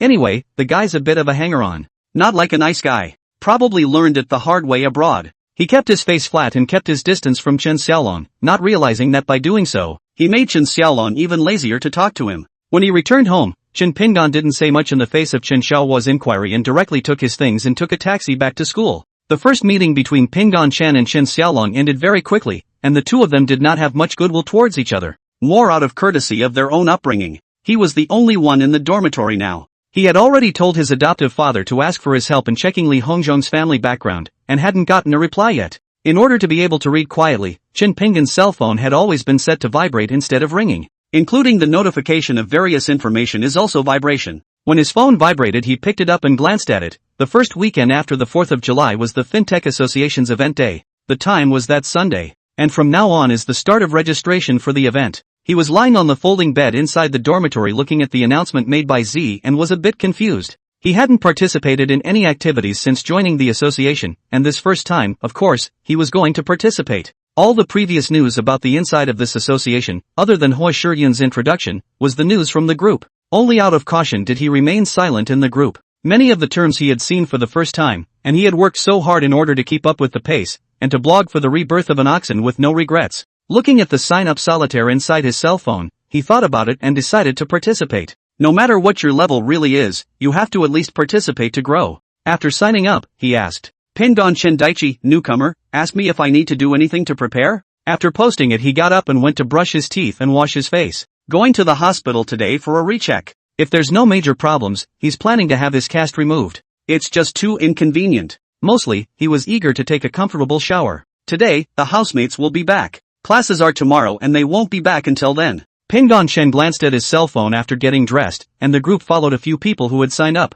Then someone at him. What Z said at Chen Pingping freshman people come on the line. Freshmen don't need to do anything to prepare. First get acquainted. Sikyin Hua at Peace Chen freshman year bring your computer, you might need it. Pingon Chen looked at Hua Shiryun's avatar for a while and stuffed his phone back into his pocket. He has never been a part of any clubs nor does he know the process of such clubs. Still curious about the activities of the club. After arriving at the hospital, he lined up for a review. The good news is that the recovery is good, and as long as you don't push too hard, you're basically able to go without crutches. However, the doctor's advice is that it's best not to remove the cast. At least in a school kind of place, crutches are conspicuous, people know you're a sick person and at least avoid. Chin Pingon strongly requested that it be removed. He didn't dare to think about how dirty the leg underneath the plaster was. The itching of the healing bones was bad enough for him. A guy like him who grew up in the south needs a shower every day. How long has it been since you've had a serious shower? The cast was eventually removed at his insistence. Following the doctor's orders, he still left slowly on crutches. Once out of the hospital building, he tried to walk without crutches and was able to walk, though still in some discomfort. Instead of going back to school, he took a cab home. Willow Green was a little surprised but expected it when she saw that the cast was gone when he returned. Seeing as you've got your cast off, I guess the doctor said there's nothing wrong. Is there a particular desire for a bath? Chin Pingon nodded, yes mom, I haven't taken a proper shower for almost 3 months here. Lu Qing looked at him and smiled. Did you know there's something called a bathhouse up north? Pingon Chen followed suit and laughed. I know, but I don't think there are any in our neighborhood. Yeah, there's none around here, but if you want, you can have your dad arrange for someone to send you to the bathhouse to soak. Forget it, I'll just soak in the tub at home. The effects are all the same, more or less the same. Chin Pingon was a little embarrassed. Lu Qing just laughed. You can let go of the water yourself, I guess. Luckily when it was first renovated everyone's room was fitted with a bathtub. Otherwise, I'd really just have to find you a hotel with a big room with a bathtub for you to soak in. That night, Chen Shui came back from playing outside enough and was even happier when she saw that Chin Pingon was already able to walk around the house slowly without the use of crutches. Brother, when is your school's anime club event? Take me there. Now that your leg is all better, you should be able to. Pingon Chen glanced at her excited face. I don't have a problem with that, but I still need to ask mom if she agrees. Lu Qing immediately smiled on the side and said, as long as you can make it into the top 10 of your class in the monthly exam this time, I won't object to you following your brother to have some fun. That way it's just that you've just come to the capital, or else the demands on you wouldn't be so low. Chen Shuhui exclaimed, top 10 in the class? Mom, do you think everyone in our class is an idiot? Those classmates of mine, one is more curly than the other. Most of our class have already taken the foreign language proficiency exams, either that or various remedial classes, and I think they're learning to be stupid. What nonsense! Lu Qing glared at her and said, the capital is different from Cloud City. There is more competition on this side. Everyone wants to stay here or soar from here. How can you do that without trying? If you can't get top 10 in your class, then be honest and study. We'll talk about whether or not to get you a tutor when the grades come in. Chapter 126 Money is a Man's Guts. What follows is the process of Chen Shuhui and Lu Qing resisting and being suppressed. Pingon Chen watched a scene with a flat face. After dinner, Chin Pingon returned to the school with a suitcase. Once the cast is removed, you can wear pants and shoes normally. These clothes were all bought for him by Lu Qing. In the dormitory, Li Hongzhong had already returned, and the moment he saw him a look of embarrassment flashed across his face, but it quickly adjusted again. Yikes, you got your cast off? He took out a couple of modest bottles and put them on the table and said, Pingon, this is my mom's fried meat sauce. Naturally, Pingon Chen would not be aggressive. He just hopes that Li Hongzhong can adjust his mindset and attitude towards his housemates on his own. At that moment, he walked over and picked up a bottle. It looks like it smells good, can you open it and smell it? Sure, it was meant to be brought for you guys. Li Hongzhong said, by the way, Zhe and Rat arrive at night. Chen Pinggan had seen this news in the 217 dormitory group instead. So what's your plan? He asked as he packed the bed. Li Hongzhong hesitated, why don't we go out for a snack together? They'll probably arrive at the school almost after 10:30. Okay. Chen Pinggan simply said, they shouldn't have gotten on the plane yet at this moment, so as to see if they are eating in their dorm rooms. If so, then go outside and order some barbecue or something. If you want to go out, then wait until they come back. Li Hongzhong agreed and picked up his cell phone to start making contact. Pinggan Shan looked at the folding bed leaning against his side of the bed and pondered for a moment. He would love to be able to climb up the ladder and sleep in his own bed every night like everyone else, but he really hadn't tried to pedal upward hard with that injured leg. Li Hongzhong perhaps saw what he was thinking and opened his mouth to stop him. Peace, a few of us don't care, you might as well sleep in this bed on the ground floor. You shouldn't have much trouble walking on that leg, but if it's under stress, I'd say it's bad enough. I want to try. Even though he was saying this, Pinggan Shen's heart was also a bit drummed. Watching him leap into action, Li Hongzhong put down his cell phone and pounced. Big brother, don't. If you get hurt again, I won't be able to say anything even if I open my two mouths. He hugged Pinggan Shan and refused to let him lift his leg. You should know that Li Hongzhong is a fat man. How fat is it? Let's put it this way, he can only pee by touch. Trying to stand and see your toes is more of a stretch. The fat man's strength was not even small, and Pinggan Shan only felt awkward as he was pushed against the fat man's stomach. Let go, I'm not climbing. Really not climbing? Well, no crawling. Keep your word. Li Hongzhong let go of him and took 2 steps back. I said, why are you so scared? Afraid that I will get hurt? Pinggan Shan turned to look at Fatty. The expression on Li Hongzhong's face was tangled mixed with some hard-to-tell scowls. Peace, it's not that I'm afraid you'll get hurt, it's that I'm afraid I won't be able to tell.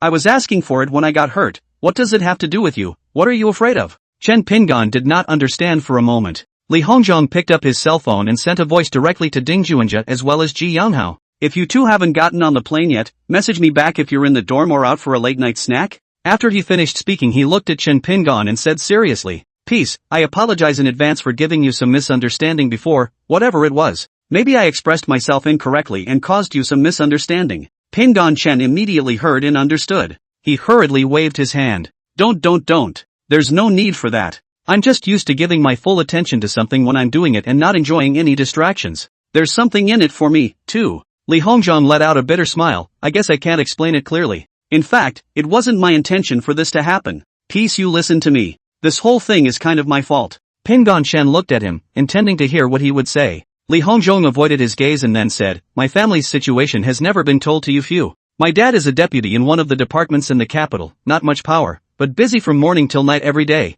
and there's no such thing as a day off. Government departments are always rushing to work when there is something to do. My dad said the biggest feeling he had in his life was just one thing. Sighing, he suddenly fished a cigarette out of his pocket and lit it right up. Pinggan Shen froze for a moment and held back from speaking out to stop him. He didn't smoke, but Li Hongzhong was clearly going a bit overboard with this, lighting up without even asking him if he minded the fact that someone was smoking in the room. However, Chen Pinggan was eager to hear what he was going to say later. A great man cannot live without power. Li Hongzhong spat out his smoke and choked. After a fit of coughing he looked at the cigarette in his hand and walked to the bathroom and threw it directly into the toilet. After coming out he smiled apologetically at Pinggan Shen. My dad was originally from the countryside, and my mom is from the area and also works for the government. My mom's position and rank is higher than my dad's, but that was when I was in middle school. It was going well for my dad before, then it wasn't, probably because someone was jealous of him so he reported him privately several times. And then my dad got crushed. When my mom went up in rank, my dad felt out of place.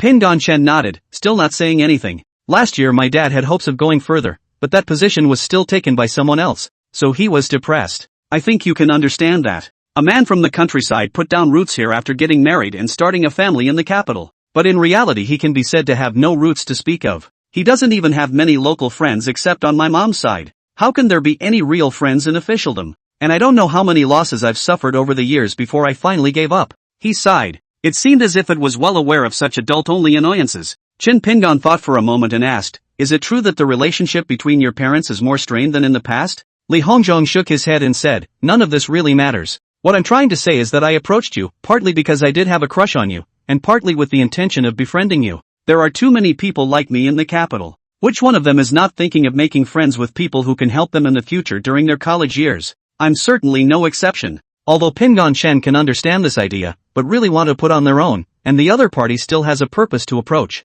This one is a bit of a diaphragm. I've heard the expression, money is a man's guts. So your dad doesn't make as much as your mom? Li Hongzhong smiled. He's no better than my mom, both in plain sight and in other income. So look at me. Even though I'm thinking of keeping a low profile and not getting them into trouble, I'd really feel inferior if I were to compare myself to the rich generations like you. Pingon Shen didn't want to be a psychological guru, but if he left now, what if this guy blacked out? The olive branch that is thrown over and has to be taken with care. It's so breathless. Li Hongzhong let out a laugh. It's fine, Pingon, don't worry. I'm actually pretty good at self-regulation. Otherwise I wouldn't be able to go to Kyoto University, right? Chen Pingon could only nod his head. Chapter 127, Don't Smoke in the Dormitory from Now On. As much as I wanted to move closer to you guys and hold a leg up or something, I figured it out when I got back. In reality it's still my own lack of ability. If I'm strong enough, I don't need to hold a thigh, I'm a thigh myself, isn't that good? The smile on that fat face looked a lot more genuine. Pingon Shen was in a trance. What a situation. Suddenly enlightened? Doesn't look like it, but that's fine. The world isn't supposed to be fair. Whatever the circumstances of each of our origins, they were not chosen by us either. So apart from acceptance, all you have to do is work on yourself. Not to mention that if you look at the school library, the study rooms, there are people everywhere who are desperately trying to study hard. I do agree with one statement. Learning is the only chance each of us has to fight for a comeback. Invest in yourself as opposed to investing in others. Really? Take our dorm room, Jet and Rat, they look dashing and say they're going to pick up girls. It hasn't come back until now, but do you really think it's good enough for them to get into Kyoto University? It's nothing more than the fact that my family didn't lack money when I was growing up, and I've made up for it by taking extra classes. But not everyone with this kind of condition went to Kyoto University, right? There are also a lot of people who still don't get into a good school. If you ask me, if you're not good enough, you're not going to get anywhere in the end, even if you go through all the trouble of expanding your network. Because everyone else is getting better, and when they reach a certain height, it's natural to think that winning solely on emotional intelligence is impossible to accomplish. Li Hongzhong thought about it and nodded. Only then did Pingon Shen add a sentence. Don't ever smoke in your dorm room again. It really stinks. Li Hongzhong smiled awkwardly. I'm just starting to learn, and I haven't finished this pack of cigarettes in days. The two of them, Ding Juanjia and Ji Yanghao, were dragging their suitcases with two oversized cardboard boxes. Pingon Shen was directly stunned when he saw them. He and Li Hongzhong came to the barbecue store early to occupy a table, and then asked for beer and barbecue to eat slowly, while waiting for those two. Needless to say, it's not actually that hot in the capital after the National Day. The temperature at night can only be described as okay. But even then, college students who love barbecue and beer filled all the seats outside the doors of the barbecue restaurant. Lao air, Lao si. We're back. Ji Yanghao was very excited. It looks like the trip to Shudu was very rewarding. Ding Juanjia was as bland as ever. However, several of them knew that this person, right, is a typical hotheart, is always on the surface to show a bashful and slightly indifferent look. The suitcases and cardboard boxes were placed next to the table, and the two men sat down and then began a frenzy of ordering. Starving. Ding Juanjia said as he ate, do you guys know how much this rat guy bought? Ji Yanghao heatedly laughed, while directly picking up the plate of grilled fish and feasting on it. Li Hongzhong and Chen Pingon both sat there quietly waiting for them to pad their stomachs first. After a few minutes, Ji Yongho put down his plate and wiped his mouth. I say you too, but it's really too bad. The beauty of Shu-Du is simply. He picked up a bottle of beer and blew directly into it. Ding Juanjia nodded along in agreement. Really, I had thought that it was still the beautiful women from the northeast that were most to my taste, but this time when I went to Shudu, I've had my eyes opened. The two fooled around and said a lot, but let Chen Pingon see the reaction of the teenager who really hadn't seen many beautiful women after seeing them. The two especially recognized the girl inside the Shudu bar more. Of course, most of the girls in the bar are nice girls. That figure. That taste. That flavor. TSK. Ding Juanjia revealing this kind of expression really made even Pingon Chen feel a little surprised. You guys, just how many beautiful women did you see in Shudu? Li Hongzhong asked. Ji Yanghao grinned, it's really hard to say. Ding Juanjia nodded along, it's hard to say. Pingon Chen snorted, it's just that there are a lot of beautiful women, what's the big deal? Look at you guys like this, like you're just really getting on with it. Ji Yanghao hemmed and hawed, it's really hard to say hard to say. I think it's so worth it anyway. They call it life over there. Those of us, we can only be considered hairy young men. Pingon Chen laughed, rat, you wouldn't have been discovered by a middle-aged or elderly rich woman, would you, and then plan to adopt you? Li Hongzhong just laughed along and didn't say anything more. Another batch of dishes was brought up, and Ji Yanghao picked up a sheep's foot and began to nibble on it. This huevos rancheros are not actually authentic. Ji Yanghao naturally ate it out, but he just likes to eat meat, it's just the way he grew up eating. All I can say is that I must study hard, and when I can be independent on my own, I really intend to work in Shidu. Ji Yongho let out an exclamation as he ate. Pingdong Chen asked, don't you want to go to the Magic City? Living conditions are much better over there, right? Besides, aren't all the celebrities and stuff over there? And Whatsu City, Nandu and so on, are a lot of beautiful places and Jiangnan warm words soft, do not you like? Dingju and Jahamdan Hod, what Jiangnan soft language that is as attractive as 34D to rats The guy heard somewhere that the average size over in Kawasaki province is the largest in the country. For the past 6 days, to be honest, I've been following this around and drinking every day in 5 different ways. Ji Younghao didn't mind either, grinning, that's because you can't hold your liquor. Look at me, when am I not in high spirits? Li Hongzhong couldn't help but ask, can you tell us in detail how many beautiful women you guys met over there? How beautiful is it? Can't you two describe the details? Can't you talk about the details and the process? Dong Wanwan asked. In an apartment near Kyoto University. Hua Shiyun had bought an apartment here, and it was also where she and Dong Wanwan both lived together. But anytime she didn't want to live in the dorms, she'd come back here. Dong Wanwan had also just come back from Guangzhou, or Hua Shiyun had been pestered and couldn't stand it anymore before she went to the airport to pick her up. What details do you want? Hua Shiyun hugged a husky doll with a languid demeanor. Of course it's the details of Counselor Chopper Joe's confession to you. You don't say, although I don't know what Xiaobo's family background is like, but at least the appearance conditions and education are definitely enough. Dong Wanwan hugged the potato chips and chili fries, taking a bite of this and a bite of that. Hua Shiyun's mind instantly reproduced Xiaobo's confession to her, and then she shivered. Don't, she said simply. Dong Wanwan deflated and continued to eat. Xuan, you said that I'm not in bad condition, although I'm not as pretty as you, I'm still considered to have white skin and long legs. How come no one has confessed to me? Hua Shiyun rolled her eyes, you're the one who has no one to confess? From our freshman orientation, to military training, all the way to the National Day holiday, you count how many people have confessed their love for you, which you can't see. I'm also curious. What are your criteria, Wanwan? I'll help you look around? Dong Wanwan swallowed the snack in her mouth and raised her hand to stop it. Don't. This girl's good man, naturally, is only counted as the one that this girl has to personally go after and get. Anyone who confesses to me without knowing me well is just trying to get my body. Chapter 128, a very simple rule. Hua Shiyun actually didn't have a pleasant time this National Day vacation at all. The first few days she spent reading in the school library or study hall or working in the association's office. Though only just a sophomore, she had grown up hearing a lot about how conglomerates and family businesses operated, both from her own father. Studying economics is also a way for you to get out of the union in the future. The strength of her family was naturally unquestionable, but it was precisely because of this traditional family origin that made it even clearer that she had only 2 ways out. Either the amazing talent chooses its own future, or the union sacrifices itself for the resources the family has provided over the years and for the good of the family. Even so, the first path is just as impossible to escape the attribution of creating benefits for the family. She had to return home a few days after the 4th of July. A lot of people were invited to Ergo's birthday reception. The atmosphere and the process were kind of perfect though. But in Hua Shiyun's eyes, this is undoubtedly just a large-scale boutique sales event where families bring their daughters to try to sell them for a good price.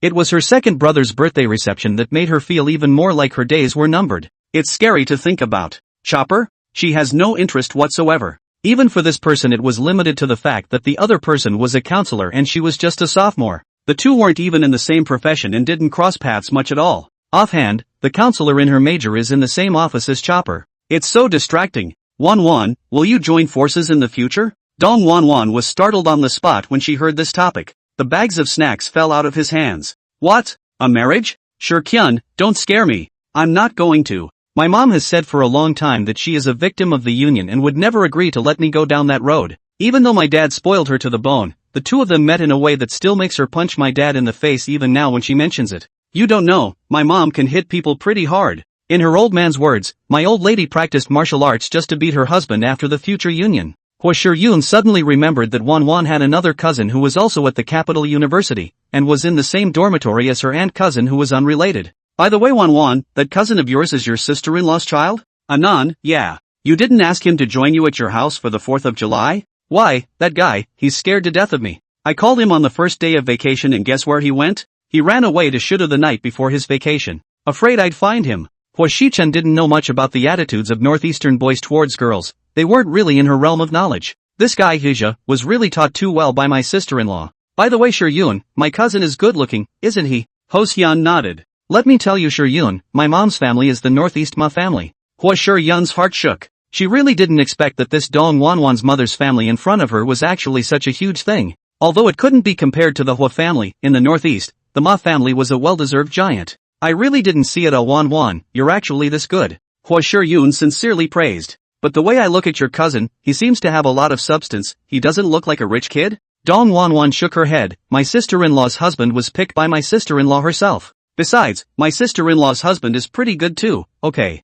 People did not use any of the resources of the Ma family, hard with the ability to nearly monopolize the cable market of the moving pen. Just think how awesome that would be. After thinking about it, Hua Shiyun couldn't help but nod in agreement. Any product that achieves a near monopoly is undoubtedly the result of the combined efforts of several parties. The first is superb public relations management. The second is product quality. The third is only marketing. You can't have one of these three without the other. And that's without the help of the horse family. It was evident that Wanwan's sister-in-law's husband was no ordinary man. She couldn't help but shake her head slightly at the thought. Whether it was the Ma family, the Dong family, the Ding family or the Chun family, including the Hua family, such families were simply not ordinary. No matter how hard one tries, there is absolutely no way that one can build a new family that can call the shots of these powerful families in a single generation with their amazing talents. There is no such possibility. The cake is that big. Even if new markets and new tracks emerge, but the giants have to expand. The Hua family, for example, as long as you're willing to have children, the more the merrier.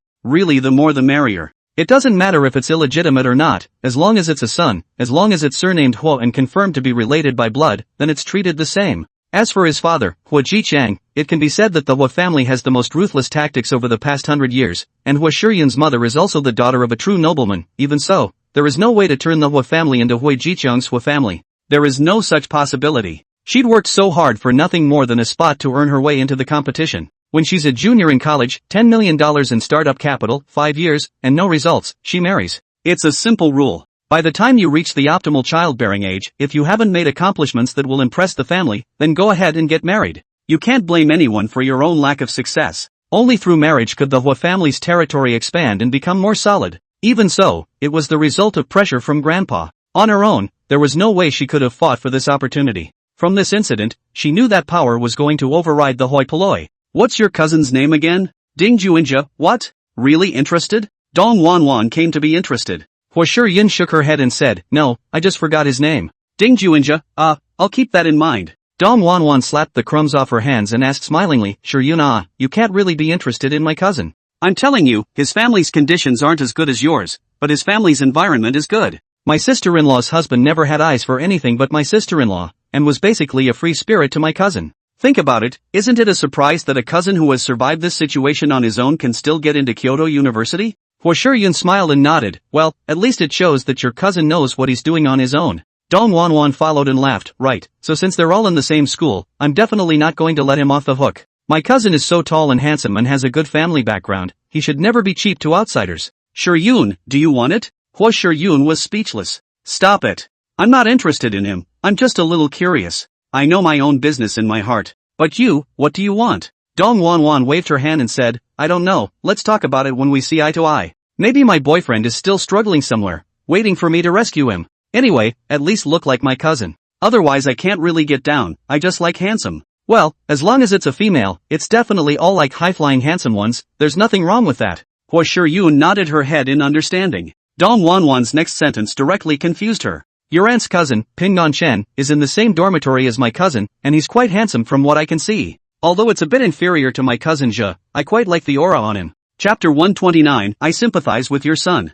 Pingon Chen? Hua Shiyun was originally chatting with her in a semi-perfunctory manner, but after hearing this, she instantly became a bit more serious. Wanwan, are you serious? Dong Wanwan picked up another bag of snacks without a care in the world and tore it open. Not really, just nothing to gossip about. Really, if I were to take the initiative to go after a guy, how good would he have to be? How else would you be worthy of this girl? The two us instantly made Hua Shiyun even more speechless. I'm telling you, the way you were talking just now, I thought you were serious. Ho-hyun joked back, do you want me to help you create an opportunity to spend some time alone with him for the weekend event? Dong Wanwan still didn't mind and said, it doesn't matter to me, as long as you don't mind. Hua Shiyun spat, what do I mind? I don't know him well at all, okay? That sister of his sure is cute though. Dong Wanwan followed suit with some excitement. Yeah, you don't know, I pinched her cheeks the other day. That hand, my god, it's as good as it gets. Just say if you're going for the weekend, and I'll help you create the opportunity. Ho-hyun asked flatly. Dong Wanwan nodded, I've never been one to stay with you, of course I'll go if you go.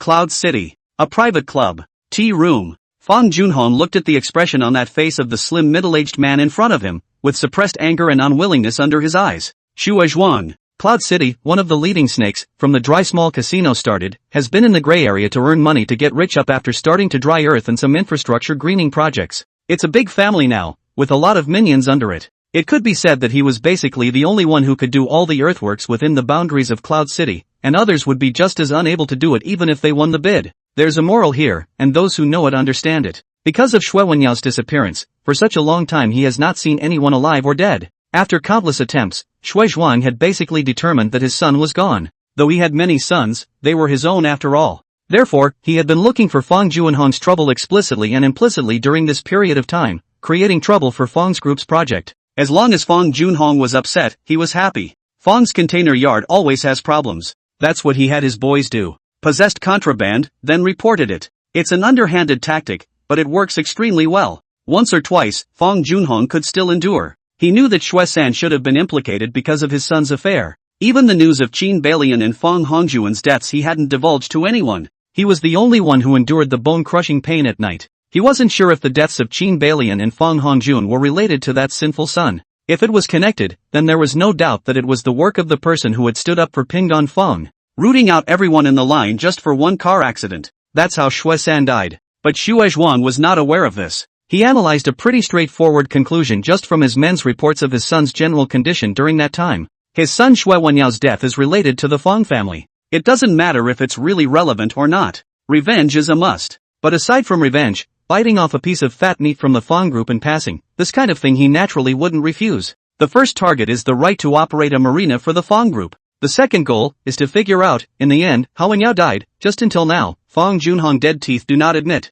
He was about to run out of patience. Whether or not he could actually avenge his son's death, he didn't actually have much illusions. But this gesture of revenge has to be there. Otherwise, if he, Shui Zhuang, doesn't even dare to avenge the death of his own son, how can he still mix in the future? With so many fields under him every day, and so many juniors, and so many tributes, he's got a lot of overhead and a lot of work, and it's hard work at the same time. Any opportunity to earn money he would not let go. The two had been sitting here for a while. Outside were Fong Junhong's driver and secretary, as well as his own men. Boss Fong, how are you considering it? Xue Zhuang wasn't tall, and he wasn't strong. But when he was young he had to suppress 2 streets with his force value to keep his casino, and then he slowly got up. To say that these 2 big bosses really fought with their hands, Fong Junhong knew that even though he was several years younger than the other party, he was absolutely unable to fight. Plus there's no way in hell they're going to do the fight themselves. Xue Zhuang, I know exactly what you mean. But as I've told you more than once, I really don't know. Fong Junhong was a little tired, but didn't want to admit defeat just yet.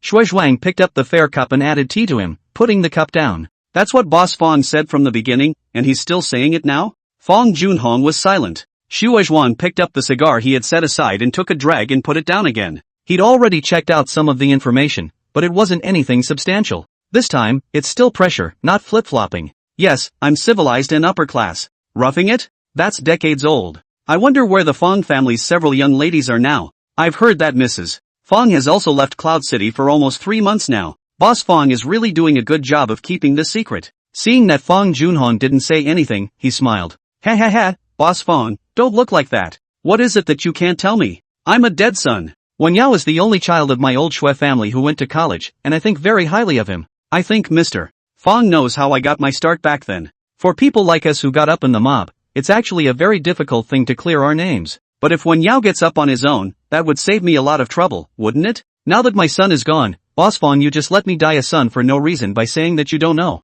He restrained the smile on his face, his eyes suddenly became extremely sharp, and his expression revealed a hint of cruelty and violence. Do you think it's possible? A person like me, Boss Fong, you should not know very well yet. The fact that I have a vendetta and that I will get it is what has kept me alive this long. Otherwise, it would have been thrown into the sea and fed to the fish 30 years ago, don't you think so, Boss Fong? Fong Junhong's face was extremely ugly. Although he did not have a feeling of fear at this point, he had already clearly felt Shui Zhuang's determination this time. It's been a really exhausting time for him. The doc has been in one accident after another, and I've been to the police station several times myself. He was even detained for a few days in the capital before, and he had kind of lost all his faith in the Fong family. What was even more unacceptable to him was that Zhao Wei actually refused to come and pick him up. Without Fong Qingyan to help him, after 3 months, he had slowly adapted to the high-frequency, fast-paced work. But after losing his most favored son, he already felt as if he was losing the excitement of his job. More often than not, it's being dragged along by work doing something. The impact of Fong Qingyan's resignation is slowly recovering and the share price is gradually rising.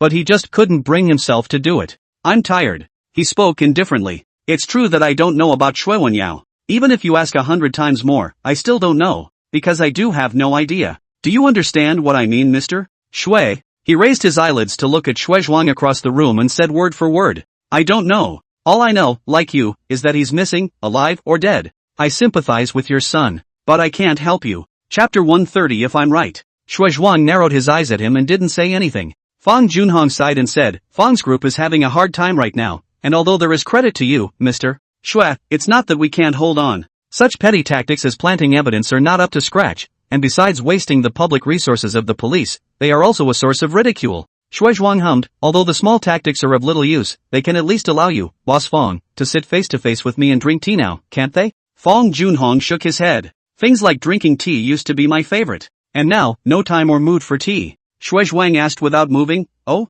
why? Just now Mr. Shui asked me where my daughters went, and where my wife went. The corner of Fong Junhong's mouth pulled, squeezing out an ugly smile. Might as well tell you. I'm the only one in my family right now. If Mr. Shui wants to make a move on me, there's absolutely no better time. I don't have a single person in my house except the servants. Shui Zhuang laughed, Boss Fong is joking. I'm here as a law-abiding citizen. Fong Junhong ignored him and continued, whatever you want to do, it's up to you. Your son's death has nothing to do with me, nothing to do with the Fong family. Whether you believe it or not, it's up to you. When Shui Zhuang heard this, he knew that today was only going to be a fruitless day, but he didn't give up. Boss Fong, when Yao contacted someone earlier. That man was seen by my boys when he met with Man Yeo. Unfortunately, within a couple days of that, the guy hit someone with his car. I'm sure you're aware of this matter, Mr. Fong. Even less coincidentally, I sent someone to the guy's house and met a few people who were terrified. Supposedly, the guy took my son's money and drove the car into someone. And that person is the son you've never made public, Pinggan Fong.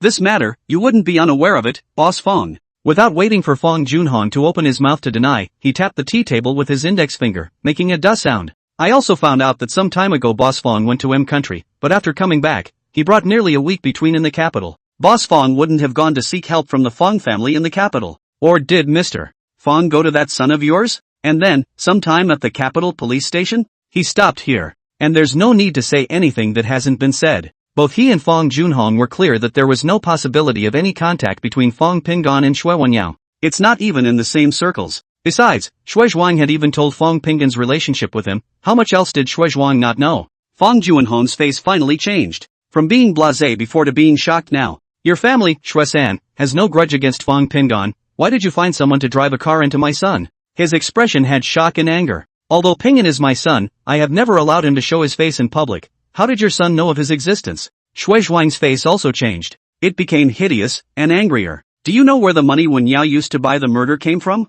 It's your family, Bang Hongjun, calling from abroad. This is obviously Fong Hongjun trying to deal with that son of yours, only he's abroad and can't do anything about it. I got my son Shui Wenyao to be the scapegoat. Isn't that right? It didn't really take much time or effort for him to find out these things. But there were some subsequent things that I wanted to check, and that really took a lot of favors. Fong Junhong, don't think that I can't find out if you don't say anything. It was 4 northerners who found the driver's family. I don't know who Fong Hongjun has offended, but my son's death has nothing to do with Fong Hongjun's murder. As for whether Fong Hongjun is still alive or not is a question. Since people can find my son and the driver's family, even if you hide Fong Hongjun abroad, you will definitely not be able to escape. From the beginning to the end, in this case, my son was killed by your family. Now you dare to say you don't know anything? I don't know what you're talking about. Fong Junhong's face returned to the same blandness as earlier. His son was dead, and he considered himself incapable of fighting against the people who had killed his son and Qin Balian. This kind of tactic was something he had only heard of, but never encountered.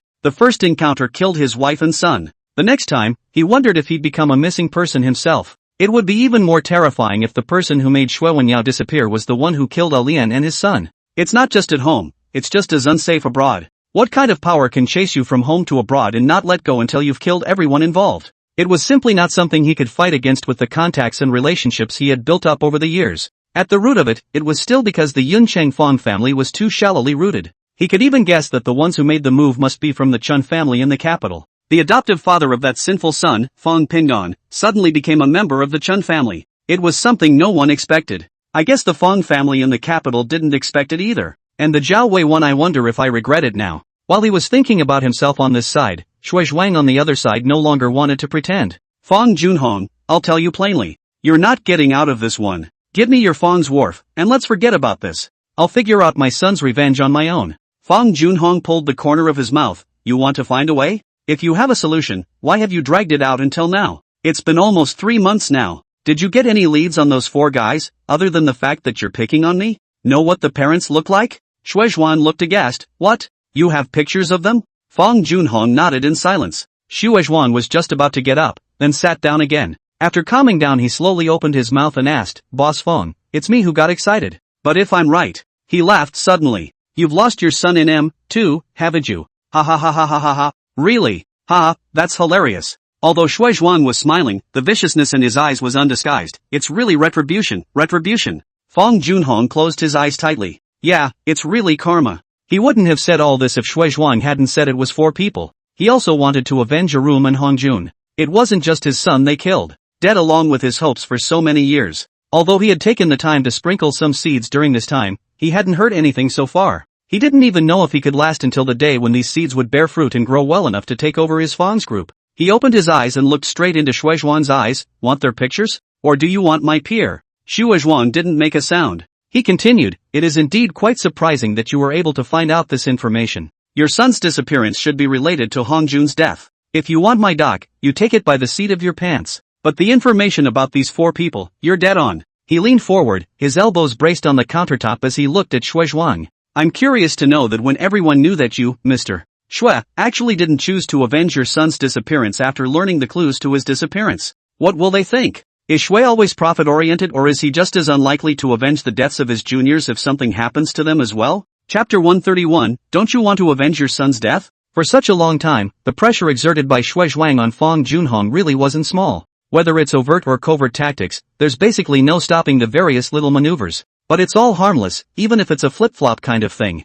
He never thought that Fong Junhong would be able to hold back until this time to reveal such a big piece of news. What good could it do if it was known out there that he had given up his son's trail for profit? The brethren follow him for nothing more than seeking wealth. He doesn't even want his own son for the sake of profit, let alone their little brothers. This is a consequence that Shui Zhuan can't eat. Any bandwagoner can't eat. Even if it is to pay a little more price, this thing must be carried down, otherwise it is the end of the tree to fall into a sinking ship. There is no other possibility. That's the only way it's going to end. Fong Junhong, Boss Fong, you really know. Shui Zhuang's smile looked ugly. You are holding me over the fire. However, I don't know nothing about it. That driver of the car is in there, but do you know how many more of my people are in there too? His family, too, now have someone to drink tea with. You've got pictures or something, but it's not a must for me. But how many people can a marina support? Do I even need to think about it? Not to mention that you want me to step in and avenge your son's death, Mr. Fong. Just by the way you did it, I knew the other side wasn't something I could afford to mess with.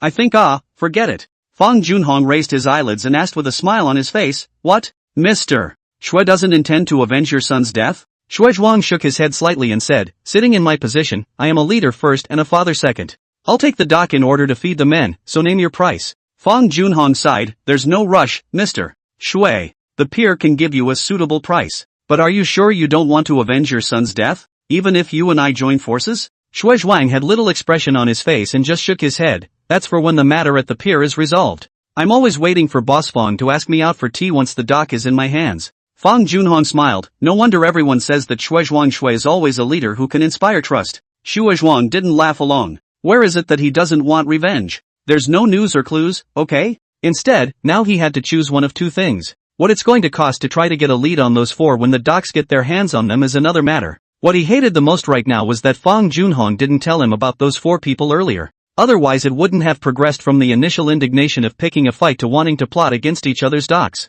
By now the backbone underneath him has long known the next move, which is to make sure to get the dock. People will be disappointed if they lose the pier, just for his son's sake. But to give up on his son's vendetta would be just as disappointing to one part of the population and make another part laugh at his uselessness. Boss Fong, make an offer, he said coldly again. Fong Junhong thought about it and shook his head. Mr. Shui, if you want to acquire it, it's better to rely on means. At least I'm not the only one in charge of Fong's group. What the board will decide depends on how far you can go. Fong's group won't sit still. The marina doesn't just involve us, the Fongs, and those shareholders, either. Personally, I'd advise you to think twice about it. Shuizhuang calmly stood up and looked at him. Very well, Boss Fong. I can wait for my son's revenge. It's just that the next time we meet again, it might not be today. Farewell. Fong Junhong sat motionless in his chair, watching Shuizhuang's slim figure pull open the door and walk out. There was a small murmur of voices from outside immediately afterward, and then complete silence. The next moment the door of the tea room was pushed open. The secretary walked in. Mr.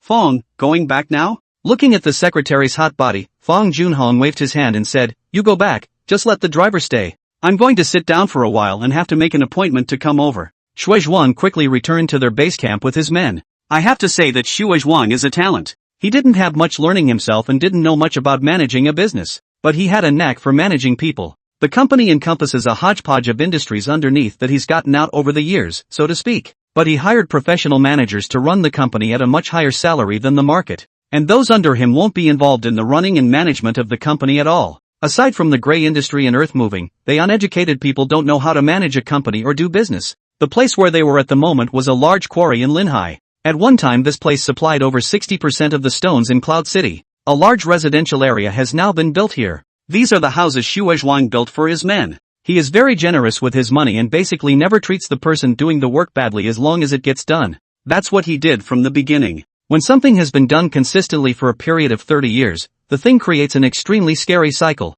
From his personal point of view, he no longer has any power to make a difference. Although Shuai-san was the only college student, he didn't actually expect the son to bring any change to the status quo. That kid, besides being able to read, has nothing worth his concern. On the contrary, the other two sons in the family are now in charge of several big businesses in the company. Mr. Shui, the doc thing. The nickname of the questioner is Bamboozle. The most accurate expression of a person is a nickname. Zhukan was close to 5'9", a height rarely seen in the south. He's also an old buddy who's been with Shuizhuang for many years. Go arrange for a couple of out-of-towners, Fong's doc, to set a fire. Then send the man to Zhoushan. Bamboozle nodded before asking, should we do the man sometime? Shuizhuang shook his head, no need, send it to Zhoushan to be raised, it will be useful in the future. Dormitory 217. When Pingon Shen climbed up from that tiny folding bed, the other three were still huffing and puffing. It was only 7 in the morning when I looked at the time. It's the first day of class after the holidays, so roll call is a given. It was something everyone could see coming. After washing up, he put on his clothes and went to the cafeteria, ready to bring back some breakfast for the three pigs. The temperature was a little cooler after the 4th of July, and he wore a long-sleeved plaid shirt, a Burberry brand that Lu Qing had bought. The big red and black plaid one is his favorite. The distance from the dormitory to the cafeteria wasn't too far, and he wasn't walking fast. Mainly, he was a little uneasy with his legs, and with his cane in hand, he tried to avoid any students on the road when he saw them, lest he collide. Xiao Longbao directly bought 4 cages, then 2 servings of bean curd brains, 2 servings of soy milk, and 4 sticks of fritters. 2 servings of pickles. Guess that's basically enough. Back in the dormitory, those 3 weren't up yet. He walked over to the window and opened it, letting some cool air rush in. Then start getting them up. A few of them drank a lot last night. He drank less than 3 beers in total because his leg wasn't fully healed and everyone deliberately gave in to him. He's kind of the least drunk. Even Li Hongzhong drank at least 6 bottles. All of them immediately thanked Pingon Shen after they climbed up. I wouldn't have brought you breakfast at all if I wasn't afraid you'd be late. Pingon Shen collected the bed, sat down at the table and began to eat. Don't worry, I bought enough to eat. A cage of buns plus a donut for each person, as well as pickled vegetables and soybean milk and tofu brains. Ji Yanghao was the fastest. He rushed into the bathroom to brush his teeth and wash his face in less than a minute before he was already sitting at the table. Wasn't it last night that Fatty said he brought some pâté? How can I eat without meat? Eat your food. It's good to have food. Why don't you go to the cafeteria and get some for yourself now? Ding Juanjia came out of the bathroom and grabbed his chopsticks and spoke. The 4 of them ate breakfast in one piece, brought their books and computers, and went to class together. Chapter 132 First time participating in club activities. It was only the time of a national holiday, but Shin Pingon abruptly realized that it seemed like everyone had changed a bit. It seemed that after this one festival, all the freshmen had shed some of their youthfulness and become a little more mature than before. But it's just a feeling, and I can't say exactly what it is. As usual, the 4 of them sat in the last row. The Capital University is one of the highest institutions of learning, and those who can get in are the pride of the heavens. One's self-discipline goes without saying. The morning session ended and a few of them slowly walked towards the cafeteria. Pingon Shen felt quite embarrassed that because of him, the other 3 had to walk as slowly as he did. You guys can go ahead and take your places and hit the dishes, so you can just eat when I get there. That's right, I've wanted to do this for a long time. Ji Younghao was the first to agree, and with that, he quickened his pace. Pin Gongchen smiled at Ding Juanjia and Li Hongzhong. Go, what are you waiting for? Don't let all the good food be beaten up, and then you won't be able to eat anything. Watching the two speed up their pace to leave, he continued to slowly wander over. The Kyoto University cafeteria is known far and wide for its good food, large quantities, and cheap. After eating his fill and returning to the dormitory, Chen Pingan opened the computer to look at today's stock market. Continuing the downtrend from before the 4th of July, there was a small recovery but another wave of declines before the morning close. He opened the chart of the peripheral market and looked it over before shutting down the computer. It was a consolidation move for as long as he could remember, and he wasn't interested in such a move. It just so happens that this time can be used to enrich your knowledge base in this area. It was enough for him to hear what was said in class just once. If it's a class like Motzi, he's basically done with the book a long time ago, and in class he just looks down at those specialized books he borrowed from the library. The time passed quickly and was very fulfilling. Every student seemed to be in a hurry as if they were in a hurry, and even though they were no different from regular college students after class, all of them were serious when it came to the matter of studying. The kind of freewheeling college life in the novel doesn't seem to have anything to do with the school they're in. There are no teachers to supervise and there is no supervision, but wherever you go, you can see people who are studying. It's impossible not to try hard in this environment. Soon the weekend will be here. The group has reached 34 people signed up for club activities. Pin Gongchen carefully looked at everyone's names and did not recognize any of them except for Huo Yun and Dong Wanwan.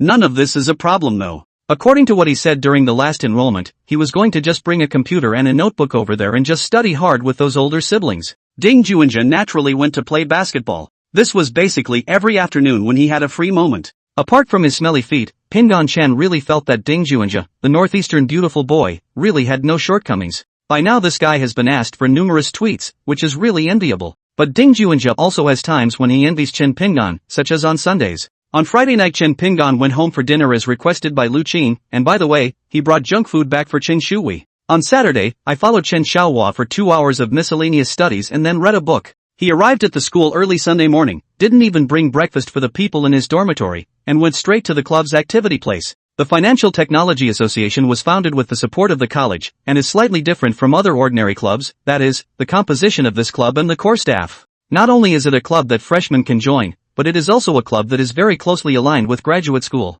Why don't all the others use the name XXX Club, while they use the name Association, which is a high class and full of dignity? And, so far, the FinTech Society is the only student-driven club named after an association. Chen Pingan had also privately inquired about the nature of this society, but found nothing. Aside from knowing that the real bigwig of the association was a certain old professor, all the other vice presidents and such were held by the big bulls of the college's grades. For example, Z said, Confucius said, isn't that an awesome name? But it's not the name that makes people truly awesome, it's the attainment within the field of computer technology. It is said that this senior built a model independently and sold the first edition for an outrageous price. People are now interning at the same buyer's company they were at, and it's really bullish. But that's all he knew so far. Foxy Quan, Tung Wan Wan, Confucius said. Just 3. And every single one of them is a senior. As for whether the others were still freshmen, he didn't know. Today belonged to the first appearance in the society, and Shin Pingan decided not to bring his crutches. Changing into a new outfit, he walked slowly to the event with his duffel bag on his back.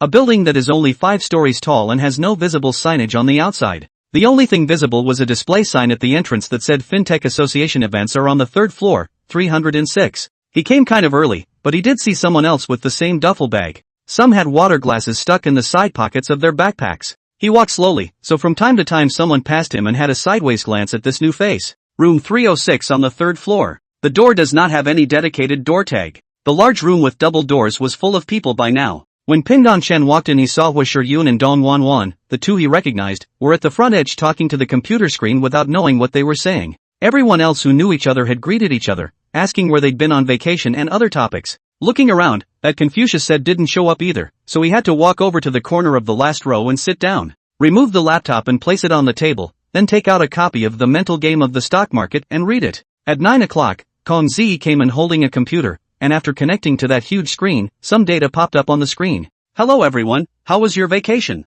Confucius said after a few words of pleasantries and nonsense he moved on to the main topic. This is the first activity of our club in the new semester, and those who can come are all true fans, ha ha ha. Today's event was mostly about getting some new people to meet with you, plus someone brought out a small model for assessing market sentiment turning points for a single product. Pingdong Chen sat down and listened to the clouds. He was at least aware, though, that the model's usefulness wasn't actually much. The trading fervor of any financial product is not a constant behavior. It is highly likely that the day's largest volume and greatest frequency of transactions will be completed in just a few minutes. The rest of the time, not many tickets were sold, and not very often. He instinctively assumed the thing would be of no use to him. But apparently Confucius said he knew that too. His focus is on this sampling model of heat values. Sitting at the very back, Pingon Chen didn't understand very well, but still tried to memorize every word Confucius said. I'll work on it more slowly when I have time to come back. As far as he could see, most people were listening with great interest and some didn't care. At least from his position he could see people not looking up at all but focusing on their computers.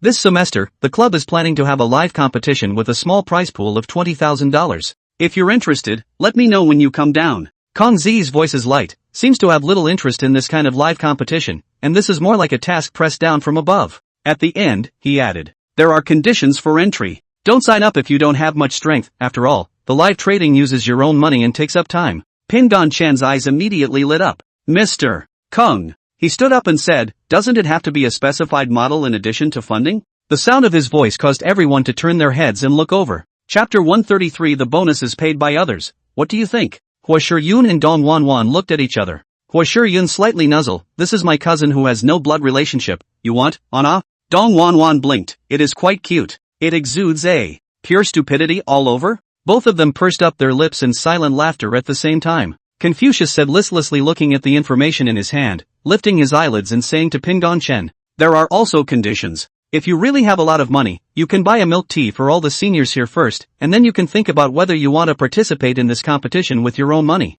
In the past, we have held simulcast competitions. This time it's live, have you thought it through? Pingon Chen was a bit puzzled by Kong Zi's answer, but not to the extent of being angry. Senior Kong, I'm genuinely interested. It doesn't matter if it's live, I would have been speculating in stocks. The voice of an unknown person rang out from the side. It's not unheard of for more people to speculate on stocks and use their own live trades to enter competitions. It's just that to use a trading model specified by someone else, have you thought about the risks involved? Chin Pingon twisted his head to look, only to see a person who was obviously a senior looking at him with a smile on his face, and when he saw him looking over, he even nodded to him. This schoolmate, everyone's money doesn't come from the wind. Either your parents gave it to you or you earned it. Even scholarships are just as much a part of being earned. Risks are uncontrollable in live trading, especially when you can't trade according to rules that are adapted to you. Pingon Chen looked at the others who were looking at him with an indescribable gaze, so he smiled and said, thank you for this senior's reminder. I didn't say I had to participate either, I just wanted to know if there were any restrictions during this live tournament. I don't think it's necessary if you really want to test the success of a model for someone else. I just want to make a suggestion to Mr. Kong. He looked at the face Kong Zi and said, Senior Kong, can we let the participants in the competition freely choose their trading methods? Confucius said and laughed, the prize money is paid by others, don't you think? Hua Shiyun on one side looked at the seriousness of Chen Pingon's face and couldn't help but whisper to Dong Wanwan, look how serious my cousin is. What? I'll make an appointment for you? Dong Wanwan skimmed her mouth, then stood up. I'll put up 50,000. Everyone is welcome to participate in the tournament with free real money. Dong Wanwan's height is not low, and what she wore today was again a tight little halter outside with a short-sleeved cardigan. Her belly button showed as she stood up and raised her hands. The slender waist is visible. Pingon Chen was no different from other boys. The eyes couldn't help but look at Dong Wanwan's waist. Hua Shiyun then stood up and said with a smile, why don't we organize one ourselves, and the time is just 1 month with a total of 22 trading days. I'll put up 50,000 too, make it 10 complete, what do you say? Confucius said his mouth was open and he couldn't say a word. It would be a lie to say that students at KYU are poor. The wide range of scholarships is enough to ensure that every student can pay their tuition fees without having to work part-time. There are even people who have saved over $100,000 after 4 years of graduation. Just outrageous. There were quite a few students with money, but not many as rich as these two beauties from the club. Besides, how can a guy lag behind when other girls are taking money out? The boy on the spot who had spoken to Pingon Chen also smiled and said to Kong Zi, why don't I also take 50,000 out as a bonus? Let's see if people can get that much bonus money on their own without using that whatever model they've been assigned. Confucius said looking at the guys. Hua Shiyun, Dong Wanwan, and you, Chao Zhiyong, are you sure you can contribute $50,000? It's the kind of money that's taken out for a shot in the dark, the kind that you can't even hear a peep out of. Chao Zhiyong looked at Hua Shiyun and smiled, if Shiyun doesn't mind, of course I can't stay behind. Hua Shiyun's face was expressionless, and she only nodded to Kong Zai. As for Chao Zhiyong, she didn't even throw a glance over. Dong Wanwan smiled and nodded her head and said to Kong Zi, since I said it, of course I have to keep my word. As for Shiyun you don't have to worry. As for Senior Chao, we don't know about that. Anyway, my family has money, and to me, $50,000 is nothing. Ping-Don Chen could sort of see it. This senior Chao Ziyang was obviously interested in his cheap cousin, Hua Shiyun, except that Hua Shiyun obviously didn't like the other party is all. No one in the room said anything about it, though they all saw it too. The talk in low voices was all about how much prize money would fall in a hand for this live tournament. Either that or it's saying that someone is very strong and specializes in some trading style or something along those lines. Ping-Don Chen sat back and quietly looked at everyone in the room. Confucius said that he was obviously a bit unable to carry on. He's a senior, he's supposed to be at an internship, but because it's Sunday and things were specifically explained to him. Tell you what, why don't we just merge the two? Whether or not the specified model is used, that is to say, people can use it if they want to, or not if they don't want to, and in the end, the results speak for themselves. The prize money now totals $170,000, and 5 places are taken by rank, taking 5, 4, 3, 2, and 1. If the model is used to achieve a ranking, the 20,000 is all for one. Chao Ziyang glanced at the two beauties in front of him and angled his head. I agree with Senior Zi's suggestion. This is like a competition that our club organizes itself, and it doesn't need to be open to the public. Not to mention the need to disclose the source of the prize money, don't you think so, Shiyun? The last sentence was directed at Hua Shiyun, but it didn't get any reaction is all. Even Dong Wanwan didn't bother with him. Ping-Don Chen felt quite amused just watching this scene. So far, he hadn't had any unusual feelings for any of the girls, so looking at this somewhat awkward scene, he wasn't even interested in eating his melon. He didn't know what Chao Ziyang's family situation was like, but looking at the clothes he was wearing, it was obvious that his family was quite rich. But in front of Hua Shiyun of the Hua family, it was a bit of a show-off. By the looks of it, this senior obviously didn't know about Hua Shiyun's family background. I also wonder who this confidence hanging on his face is for. Confucius said he must have seen this scene countless times. Well, since everyone is okay with that, let's settle on a principal requirement of no less than $20,000. It doesn't matter whose account you use, it must be currently empty. Then every day you have to post the day's transactions in the group. Does everyone have any questions? At this time, another girl asked, Senior, is there a limit to the number of applicants? Like how many people at least? Confucius said, let's start with 20 people, the more people the better. If there are less than 20 people, this event is over. Oh yeah, you three who have money, remember to pay for it when you get there, don't make a joke then. It was Chao Ziyang he was looking at when he said that. Chapter 134, A dull day is for some people. Signing up for the event is easy, it's a solitaire sign up, and then this is set in stone. It's okay if someone drops out of the game in the middle. Originally, it was Confucius said that he wanted to take this opportunity to help someone test the model, but it turned out to be like this, which is also a small-scale play. Just at the cost of getting 3 students to come up with a total of $150,000. Confucius said it was also a headache. Chen Pinggan had thought that the club activities should last for a day,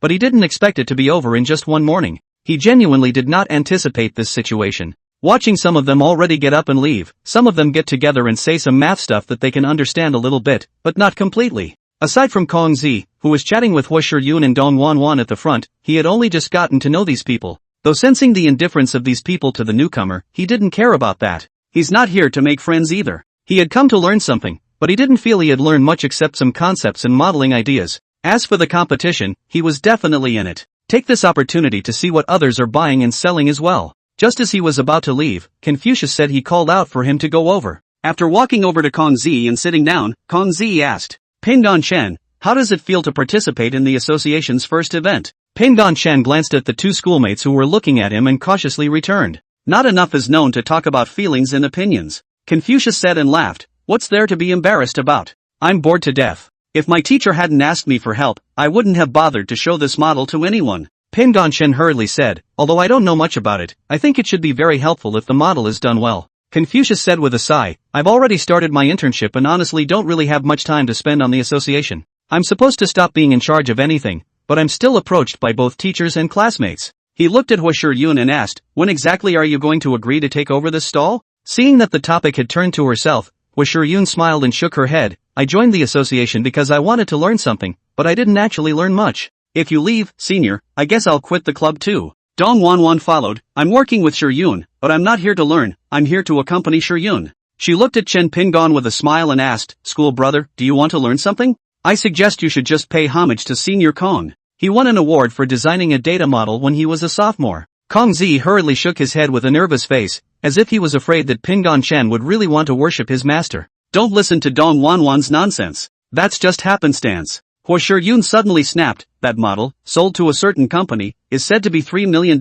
right Elder Kong? And, if I'm guessing correctly, that's the company you're interning at right now, isn't it? Kong Zi's face reddened and he whispered, oops, what's the point of talking about this? Pingon Chen, right? Don't listen to them both. It's really just luck, not any real skill. The modeling was bought, which is fine, but the price did seem higher. Pingon Chen could completely understand. $3 million, while not much for a company, is bound to kill whoever is selling when one of the selling parties is still a college student. But to get so much money in the end is enough to prove that this Kong Senior's model must have something to offer. Those who don't know what they're talking about, naturally, won't buy them at all. It was only with regard to the attitude of the two schoolmates that Chen Pingon was somewhat surprised. It's not. It wasn't long ago that you two beauties were recruiting new members under the sun. Why are you talking about quitting now? I just got in and you're leaving? Sister, he squirmed, is there something wrong with the club? You all want to quit? Confucius said, looking at the two women and then at Pingon Chen, shaking his head and saying, there is no problem with the association, it's just that I don't have the time to manage it.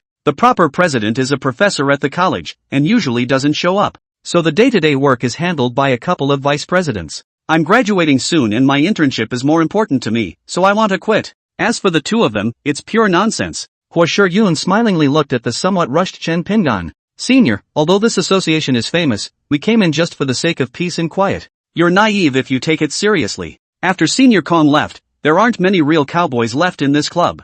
The others, most of them, are here for something you should be able to guess. Pingon Chen looked at her exquisite face with a coquettish smile and suddenly understood. In hell. Is it hard to believe that the reason why such a lofty society exists is because of these two beauties in front of us? What happened to the promise that the talented men of Kyoto University are gifted and each one of them is self-disciplined and talented? Isn't this the place to really learn your stuff? Kong Zi tried to explain that there were still others in the association who were also talented, but Pingon Chen's belief in the association had already been destroyed for good. With such a big campus and so many clubs, I guess the only true favorites are the ones related to sports. All the others are nothing more than hobbies in the name of hobbies for pretty girls. Almost collapsing, Chen Pingon ended up not withdrawing from the activity of the live trading competition. The reason he didn't quit was that he really needed to meet people who were capable of modeling this way, or champions. Hua Shiyun, who was also the vice president, must be capable, otherwise she wouldn't have served as vice president. Returning to his dormitory room, Pingon Chen was suffocating in his heart. In the dormitory, there was no one.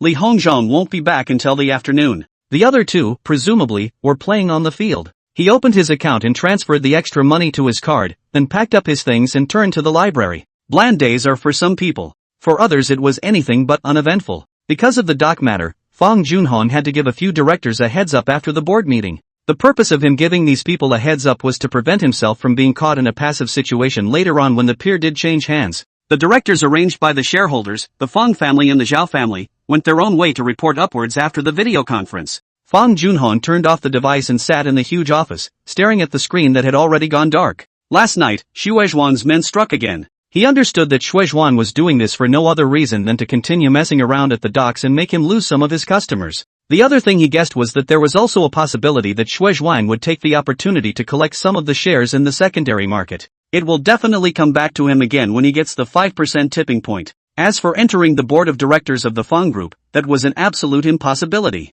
There was no way that either the Fang or the Zhao family would agree, so it's merely possible and probable that it will be used as a bargaining chip to hold him hostage. Thinking that the root cause of the matter was his own two sons, Fang Junhong also felt very difficult. This is entirely self-inflicted. Who should be blamed? Fang Pingon or Fang Hongjun? As for Shui San, those who shouldn't get involved blindly, and still don't have the ability to defend themselves, deserve to die. The cell phone sitting on the table suddenly vibrated and lit up the screen. Chapter 135, Why should I take the blame myself? He picked up his cell phone and the caller was his eldest daughter Fang Qingyan. After waiting a few seconds he picked up the phone. Dad, Fang Qingyan's voice was calmer, how have you been lately? Fang Junhong replied coolly, I'm fine. Do you want to come back? When his oldest daughter left, he had retained her. In the end, Fang Qingyan still left, and didn't even have the chance to give the board of directors an explanation at all. He was a busy man for a while before he got everything straightened out. Is it trying to come back? Been out there for a month or so and can't hang out? He knew that even if he didn't lack money in his hands, he still had to have something to do in the end, otherwise he would have no sense of belonging spiritually. No, I called one to ask if Hong Jun is okay now? What are you asking him for? Fang Junhong pushed down the hint of sadness in his heart and tried to make his voice sound calm. It wasn't that he didn't want to say that Fang Hongjun had been killed by Fang Pingon. It's just that he really has no proof. Even inside, he was very disappointed in Fang Hongjun. How come you're the only one who can't? Although Fang Pingon may have hit you with his hand in a dead-end street, How did you get killed in such an advantageous situation? Don't you know how to contact the murderer yourself? That Shue-san, he's the one who can make things happen? What a disappointment. Now it's good and dead. The whole family is scattered. None of the ing is flattering. There was also that adoptive father of Pinyin, who had completely changed like a different person once he saw him in the capital. He asked his second brother about the Chen family in the capital. Now the Chen Xiaohua has started to appear on important occasions in the Chen family. The head of the family, Chen Xiaojia, this person is called Chen Xiaohua.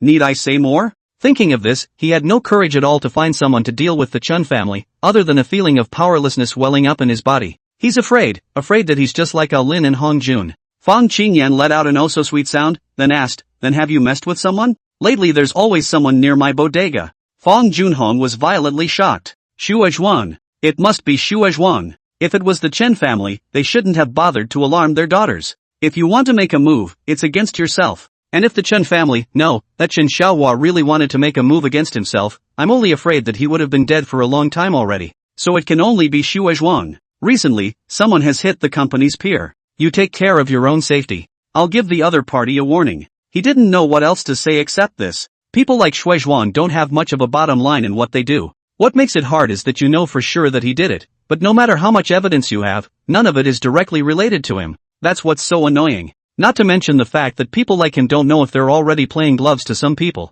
Otherwise, according to the general standard, Shuozhuang's power was definitely enough to be considered a black force. Although there are quite a few companies under the Shui family's name now, and they are engaged in legitimate business, everyone knows very well how this guy got his start. Historically, such people have been inextricably linked to every aspect. Otherwise, after all these years, something would have happened a long time ago. Fang Junhong had a lot of thoughts. On the other side, Fang Qingyan had already heard what he meant and hung up the phone after a few brief words. She still had some regrets about leaving Fang's group, but as time passed, that feeling slowly faded. Right now her main focus was on her own small company and on Gu Bai Bai. Other than that, she admits she has swung for the fences. Just live your own, the rest, love what you want. She is just a small woman, can't care so much. In today's society, surveillance cameras are everywhere. Her company and facades certainly settled. It's just that this stuff only works after the fact, and by then, what's done is done. Having been the president of the company for several years, it was not like she had not seen the disgusting tactics in the shopping mall, which was why she had thought of Fang Junhong in the first place. This was also the first time in over a month that she took the initiative to contact Fang Junhong, her father.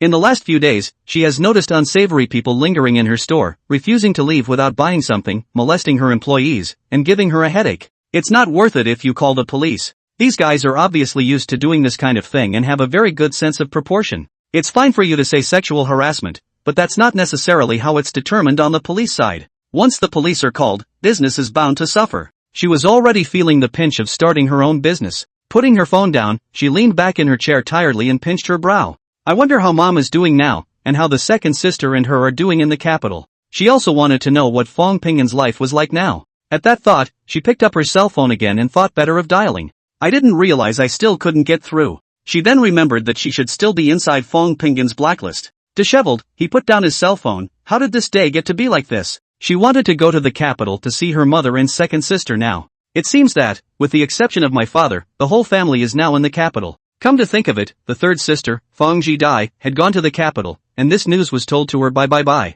The fourth sister would have been studying in the capital. Thinking about it, isn't it true that everyone in the family except father is in the capital? I wonder if the father has any regrets. Hello Boss Fang. I wonder what kind of business is taking care of me. Shuozhuang's tone is lazy. Fang Junhong was certain when he heard this voice that the person who appeared on Fang Qingyan's side was definitely one of his people. Mr. Shui, no matter what you have in mind for our Fang group, you always shouldn't involve your family, right? I don't know what you're talking about, Boss Fang. Shuozhuang was still satisfied with his subordinate's execution. But after a few days, Fang Junhong took the initiative to call. I heard that the wine sold by MS. Fang is very good, so I just sent someone to buy the wine. Did they do something else bad? Oops, Mr. Fang, if that's true, I'll say sorry to you. I'll clean them up later and tell them to show more respect for MS. Fang. By the way Boss Fang, it seems like I haven't seen the other nieces lately. I wonder where they've gone. Fang Junhong gritted his teeth and said, Shuozhuang, don't go too far. Do you think I'm just fighting alone in Cloud Province?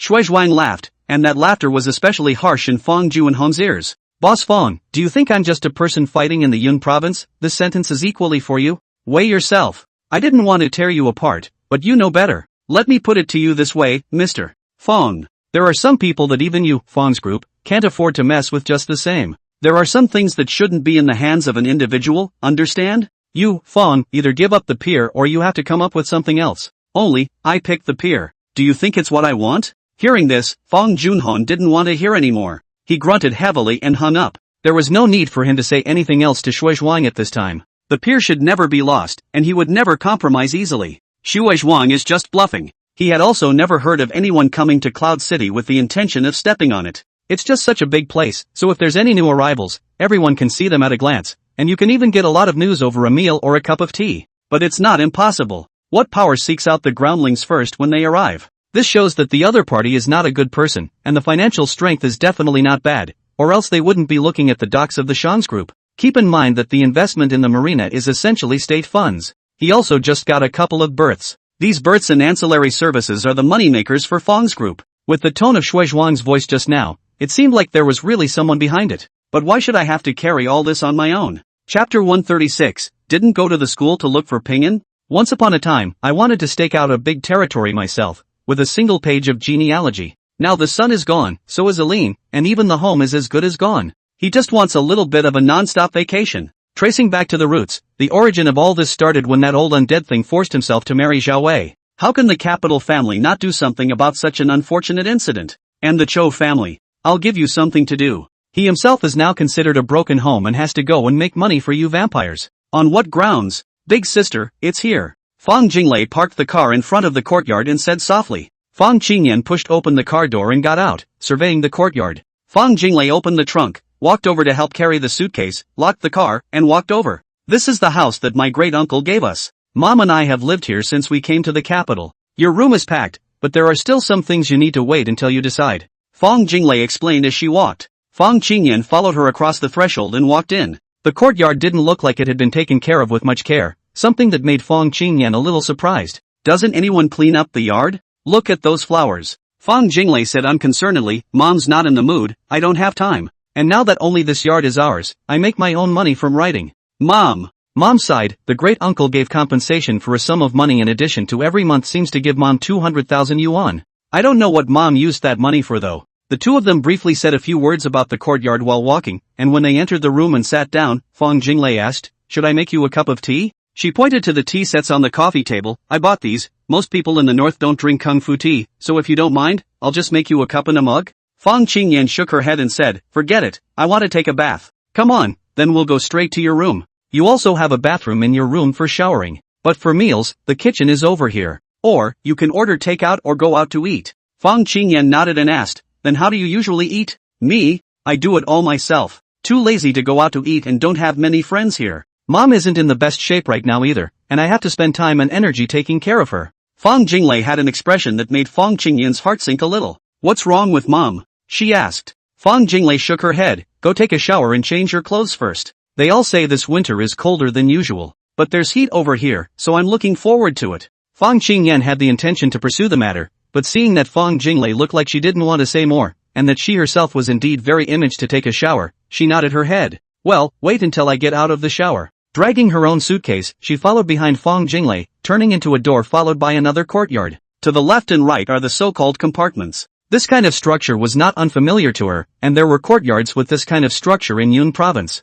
Fang Jinglei pointed to the left. This side is where Mom lives. I'm on the right. Your room is also on the right, next door to me. Fang Qingyan followed over. Fang Jinglei took out the key and handed it to her. You go wash it. Come over and find me later. What would you like to eat tonight? Fang Qingyan thought for a moment and said, there's nothing in particular that I want to eat, just get something light. Fang Jinglei nodded and turned to leave. Fang Qingyan watched as she walked a few steps away and pushed open her room and walked in. During this process, Fang Jinglei didn't turn around or pause in any way, let alone say that she was going across the street to call out to her mom and tell her that she was here. She didn't know what had happened between her second sister and her mother, only that it felt as if, nowadays, the family's affection had faded beyond recognition. She thought about it as she showered. When she had changed into her home clothes, she walked to the door of Fang Jinglei's room and knocked. Come in. Fang Jinglei's voice rang out from the door. Fang Qingyan pushed open the door and Fang Jinglei was sitting at the table working on the computer. You're living off of this now? Fang Qingyan asked as she walked to one side of the sofa and sat down.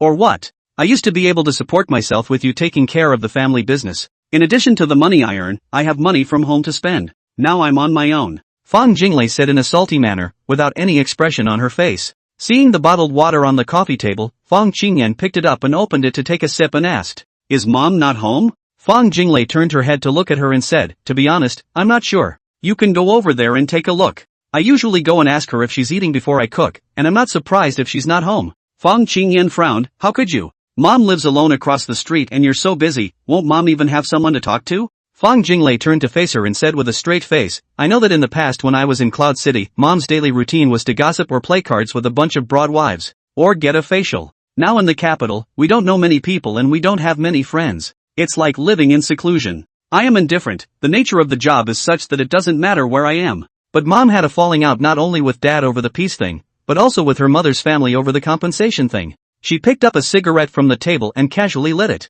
"I can still stand on my own 2 feet, but without the small amount of money my great uncle gives me every month, I don't think I'd be able to support our mom." Fang Qingyan was about to say something when Fang Jinglei continued, "It's a good thing that her social activities are also less now, basically she doesn't go out much. I stayed home every day and cried when I couldn't move. I was afraid to go see her. At this rate, sooner or later, depression sets in. Why don't you go check it out?" Fang Qingyan only felt her scalp numb and cold. She didn't think her mother could turn out like this. And it was her second sister, Fang Jinglei's attitude towards her mother that sent chills down her spine. "Ray, what's been going on with you and Mom, all this time?" Fang Jinglei shook her head, clearly not wanting to say much. Fang Qingyan sighed and said, "The fact that you don't want to talk about it means that you and Mom haven't had a good time. Never mind, I'll go over there." With that she stood up and was about to leave. Fang Jinglei watched her walk to the door before saying, "Mom's mental state may have some problems, but you know, there's no way to talk to her directly about this kind of thing. Take care to control her emotions yourself." Fang Qingyan stopped her steps and turned around to ask, "It's related to Pinyin, isn't it?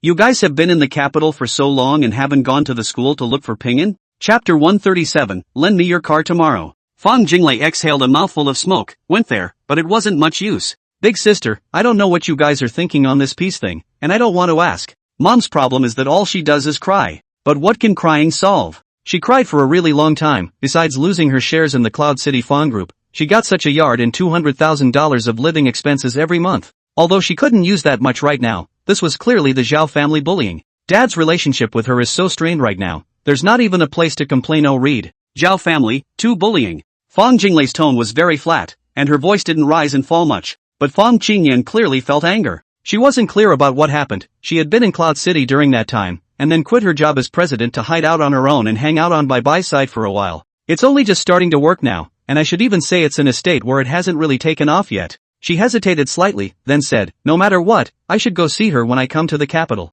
Fang Jinglei grinned, "Well, go ahead. By the way, ask for me what she wants to eat tonight." With that she continued to turn to her computer and began to work. Fang Chengyan pulled the door open and walked out casually, closing the door to the room. Going down the steps and out onto the center patio, she looked at the floor that hadn't been cleaned much and shook her head slightly. Jo came over in her slippers and opened the door not long after she knocked. The moment she saw Fang Qingyan, she immediately reached out and hugged her. "Yun, did you come to see Mom?" Fang Qingyan was very uncomfortable with this kind of hug. Even if it was her own mother, she felt a little awkward. "Mom, I just got here, go inside and talk." Zhao Wei pulled her hand inside after releasing her hand, and just after entering the door, Fang Qingyan felt that the air in this room was really not good. Obviously caused by leaving the windows open for a long time. When she entered she went and opened all the windows. Let the air circulate. Just opened the window and felt much more comfortable. "Mom, this room of yours, the windows still need to be opened often and ventilated, otherwise the air quality in the room is too poor, which is not good for the body." Without a word, Zoe just watched as she walked around the room opening all the windows.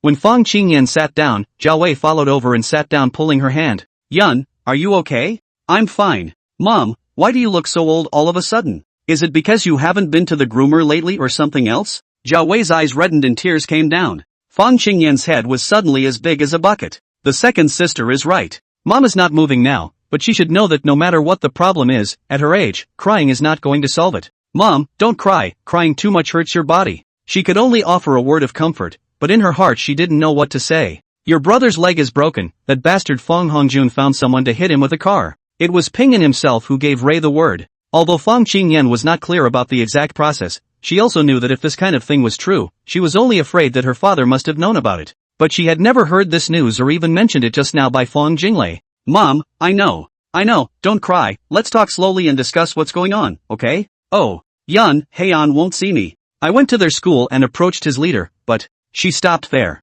Fang Qingyan waited patiently for a while before she continued to cry, but I was in a bad mood, and the attitude of that counselor was not good, so I complained. If Ray hadn't reminded me to run and apologize to him later, I don't know if he's bullying peace at school now. Pingyan won't see me. Can you help me go to the school to see him? Yin Yin, Mom begs you. Why don't you go check on him for me? Fang Chengyan nodded her head with a bitter smile and said, don't worry Mom, I'll go to the school tomorrow to look for him. See how he's doing now, and then come back and I'll tell you everything I know, okay? Don't cry. Only when Zhao Wei collected her tears did Fang Qingyan let out a sigh of relief. It is clear that there is indeed something wrong with the mother's current state. It seemed that Fang Pingan was the only person in her consciousness, and everything else was no longer inside her thinking. The more she thought about it, the scarier she felt. A woman over 50 years old who just stays in her room every day with nothing to do and all she can think about is her son. From the time she came to the capital until now, if not for her own initiative to come over, she froze without a single phone call. It was evident that Fang Pingan had become her obsession now.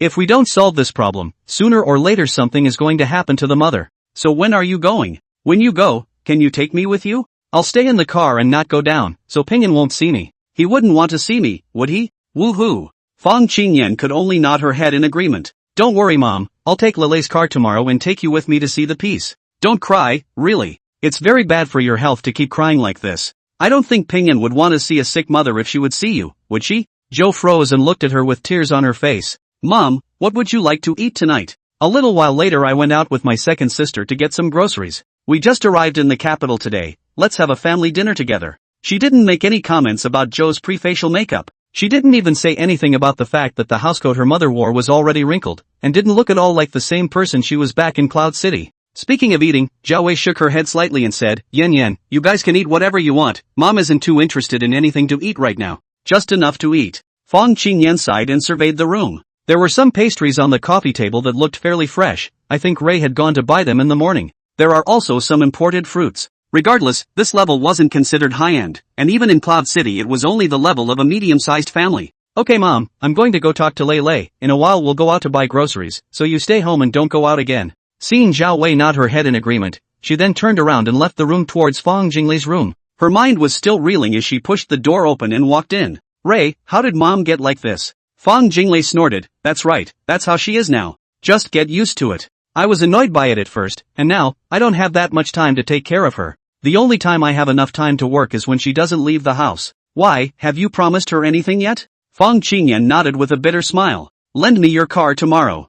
I'll take her to Kyoto University and look for Pingan. Chapter 138, You're a real pain in the ass. Fang Jinglei thought for a moment before saying, I'll go too. Fang Pingan went to the finance department, something they all knew. Peace was in front of their school with my mom on enrollment day. Pingan's leg was in a cast at the time, so it should have been broken. During that time afterwards, I waited outside the school every day for him to come out. It was hard to wait for him, but he ended up saying that it was Fang Hongjun who paid someone to try to run him over in a foreign country. It was he who dodged a bullet and only broke his leg. As a matter of fact, at first, Pingan Chen did not say so. He just said that Fang Hongjun was the one who got someone to hit him. As for whether or not he tried to run him over, he had guessed but never said a word to the other family. Fang Qingyan opened her mouth, wanting to say something, but eventually sighed. She didn't know what to say. So when do we go tomorrow? Afternoon. Classes are held all morning and only after 4 p.m. Do you want his class schedule? I have. Fang Jinglei's demeanor was always light. As Fang Junhong walked out of the airport, he caught a glimpse of the driver that the Fang family had arranged to pick him up. He just had a very small suitcase with him, and after pushing it over to the driver, the two of them went out of the pickup hall and got into the car one after the other. When he took a shower and changed his clothes and came out to sit in front of Fang Junyi, the time had already come to 10:30 p.m. past almost 11. Normally, I'd be in bed by this time. In the study, Fang Junyi looked a little less than happy with a thick cigar in his mouth. You came roaring over here and didn't say what it was about. Fang Junhong felt out the cigarette in his own pocket and lit one. You shouldn't know about what happened in Cloud City. Now that Zhao Wei is in the capital, I don't know where she is, and I was hoping you could tell me her address. I have something for her. The other one, Arum and Hanjun are dead. This is news I guess you guys never knew. Smoke filled the air, obscuring the color of the two men's eyes. When Fang Junyi heard this, he immediately leaned forward and said with a surprised face, When was that? Why didn't you say so? Who did this? Fang Junhong narrowed his eyes and lowered his curtains and smiled bitterly. If I'm not wrong, it should be related to my other son, Fang Pingan. Fang Junyi was shocked. Him? How is that possible?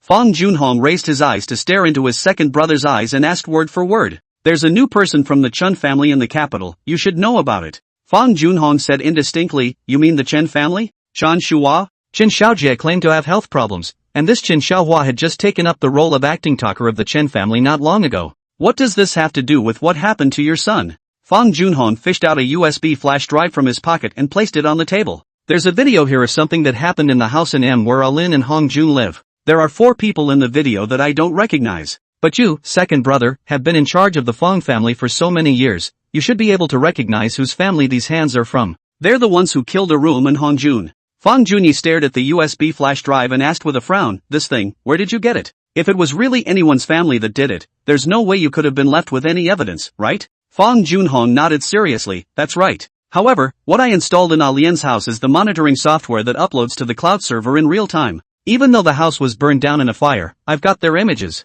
Taking a drag on his cigarette, he whispered, Hong Jun had Kakura at his disposal, but they still killed him. The fire that destroyed all the evidence. No trace of it was ever left except this one in my hand. Fang Junyi reached out and picked up the flash drive. What do you want to do? Looking at his expression, Fang Junhong smiled and said, I don't need my family to help me with anyone.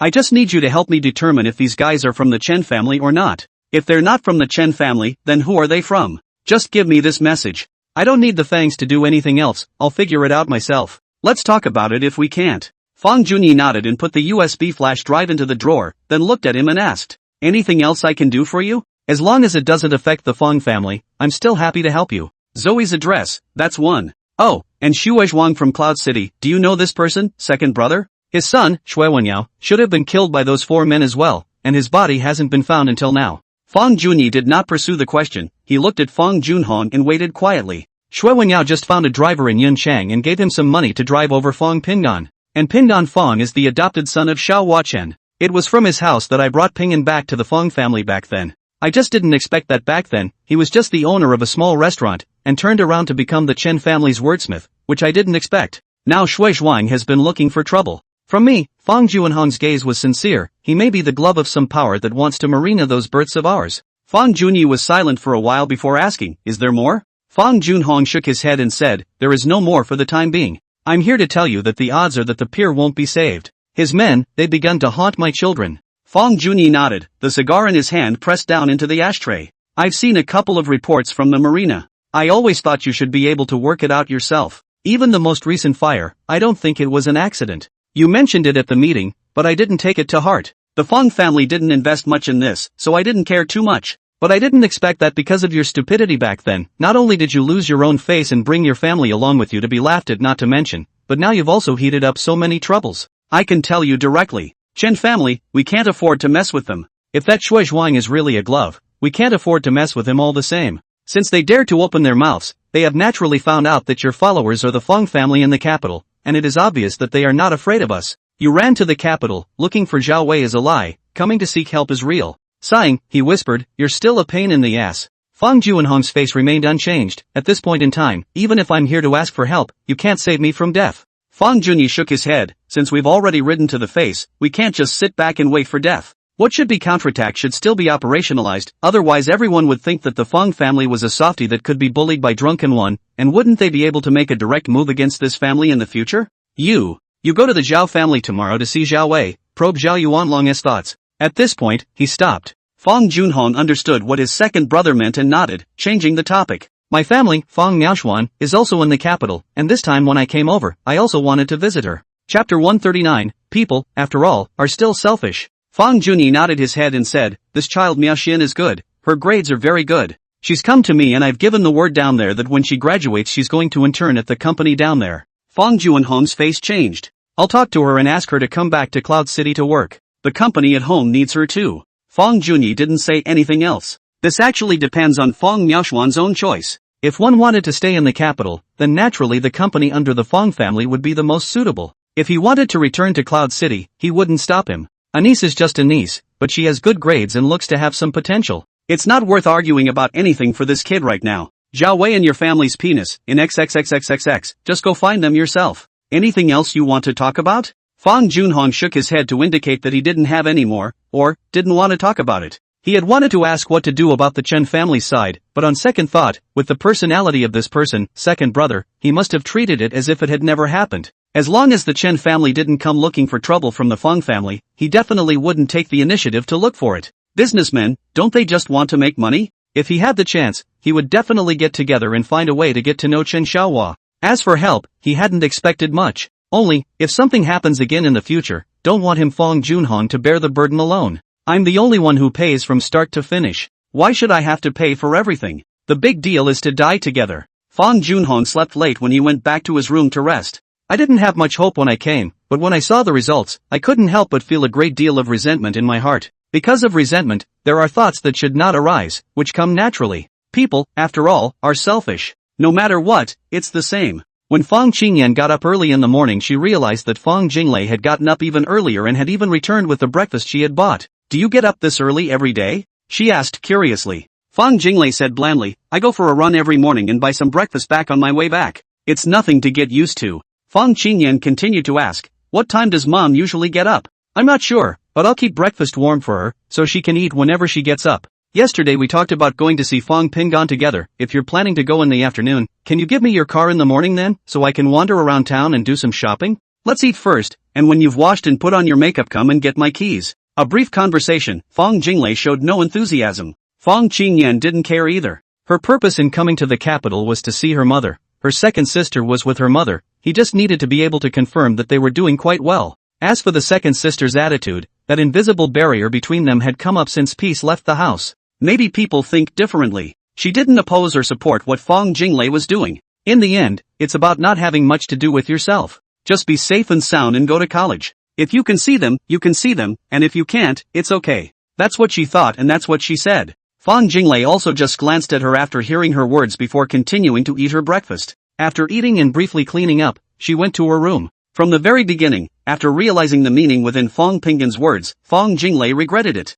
From then until now, there were only two things she wanted to do. One is to beg for Fong Pingon's forgiveness, and the other is to not bother and just let Pingon live his own life. I believe he was able to have a better life in that foster home. She sometimes felt that if she had known that it would end this way, she shouldn't have picked up Fong Pingon in the first place. If Pingon Fong hadn't been picked up and returned to the Fong family, there wouldn't have been anything that came afterward. Going back to her room and starting to code, her attention was quickly focused on her work. It wasn't long before Zoe was up. She simply washed up, and even simply no longer had the elegant and luxurious makeup and exquisite style that she used to have in the Fong family. Just came over for breakfast in a simple housecoat and with his hair simply done up. Zhao Wei has gotten used to the current life, which is slow-paced, secluded and free of clutter. Neither need to be concerned with the children's daily routines, nor need to hook up with the rest of the old boss's wives. As for cumbersome jewelry, it's no longer needed. While there is still plenty of jewelry in the room, it is completely unused right now. Fong Qingyan sat on the side and watched her mother take small bites of her meal. The gesture was still good.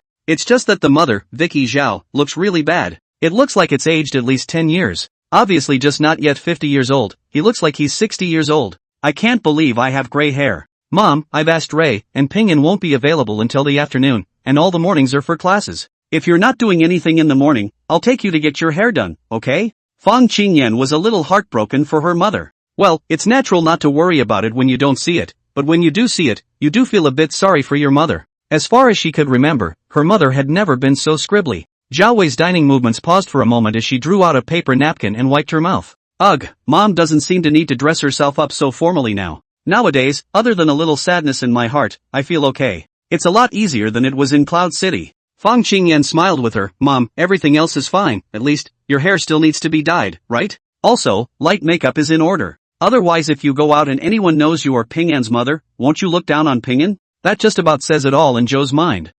Good. But I haven't been to a beauty salon once since I came to the capital. Fong Qingyan laughed. I don't know either, but it's okay, there will be a way. Zhao Wei nodded, and the two of them this was considered a deal. Is Ray going? Zhou asked suddenly. Fong Qingyan smiled and shook her head. Lei said she still has work to do, and I see that she is also very busy. Just leave her alone. But she said she'd come with us to visit Peace at Kyoto University this afternoon. A smile appeared on Zhao Wei's face, but immediately afterward, the smile turned into a sad look. I wonder if Peace is very reluctant to see me. Fong Qingyan gave another good consolation. After she drove her car and took Zhao Wei to the beauty treatment and hairdressing already left, Fong Jinglei walked out of the courtyard and stood at the doorway looking at the direction they left, shaking her head and sighing. turned around and went back to his room to continue working. Her work isn't finished yet, but it's already being adapted into a screenplay. Also, the adaptation was done by her herself. Now she simply started writing a screenplay straight away, having stopped her original novel. The investors are said to be quite favorable to this book.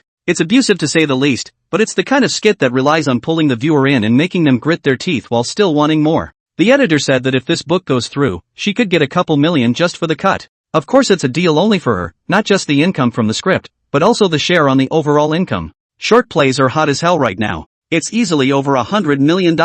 It's really eye-opening. She's even planning to get a company to develop skit programs herself in the future. But that's just a thought that surfaces occasionally. The investor asked her to meet tomorrow, saying that she was the author and needed to communicate with her about the terms of the casting search. It was something that still made her a little excited. Chapter 140. You need to know one thing. Q. Today was one of those days when schoolwork wasn't too heavy. It's also the official start of the live tournament. He had spent a couple of hours last night picking out some tickets, and after some research he had chosen 2 targets, but which one he would operate on would depend on what actually happened this morning. In addition, recently, because of the world situation, he has also started to pay attention to the situation of spot prices and futures prices of some commodities. Just haven't figured out which one to mess with right now though. The memorized walkthroughs obviously haven't changed, but if you go straight to the kind of merchandise you remember, entering the contest would be completely pointless. He didn't want to cheat, but wanted to really take this opportunity to test his abilities. The result was predictable, that of vegetable compelled leaks.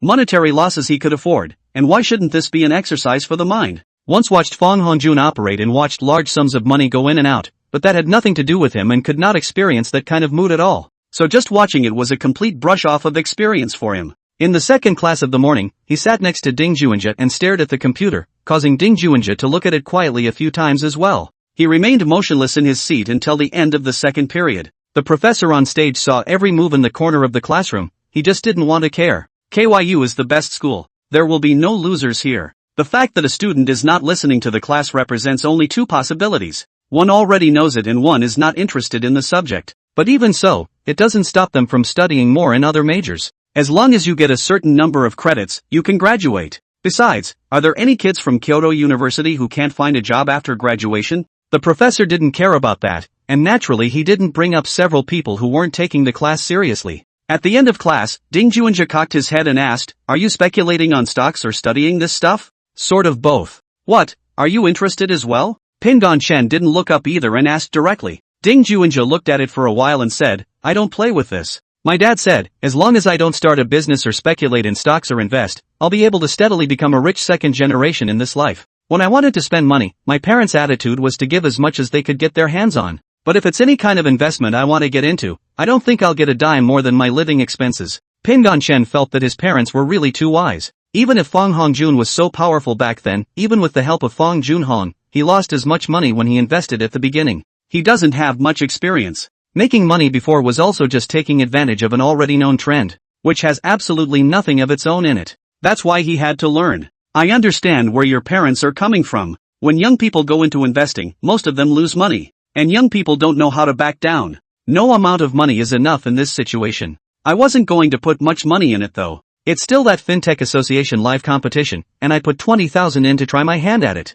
As soon as Ding Juanjia heard it was a match, he became interested. A contest? Isn't that a prize? How much? That's a total of 150,000 bonus dollars. Your cousin was the first to contribute the 50,000 bonus. As soon as he spoke, Ding Juanjia just let out a strange cry, causing the other students to turn around and look over. Ji Yanghao and Li Hongzhong had already been dumbfounded. Well, so much for playing around. I'm calling my great aunt to tell her off. Pingon Chan pulled him. Not only your cousin, but my unrelated aunt cousin Hua Shiyun and a senior who I don't know whether he's courting your cousin or mine, also took 50,000 out. Ji Yanghao weakly interjected. What are you two talking about? I'm thoroughly confused. Li Hongzhong said dumbfounded, asterisk.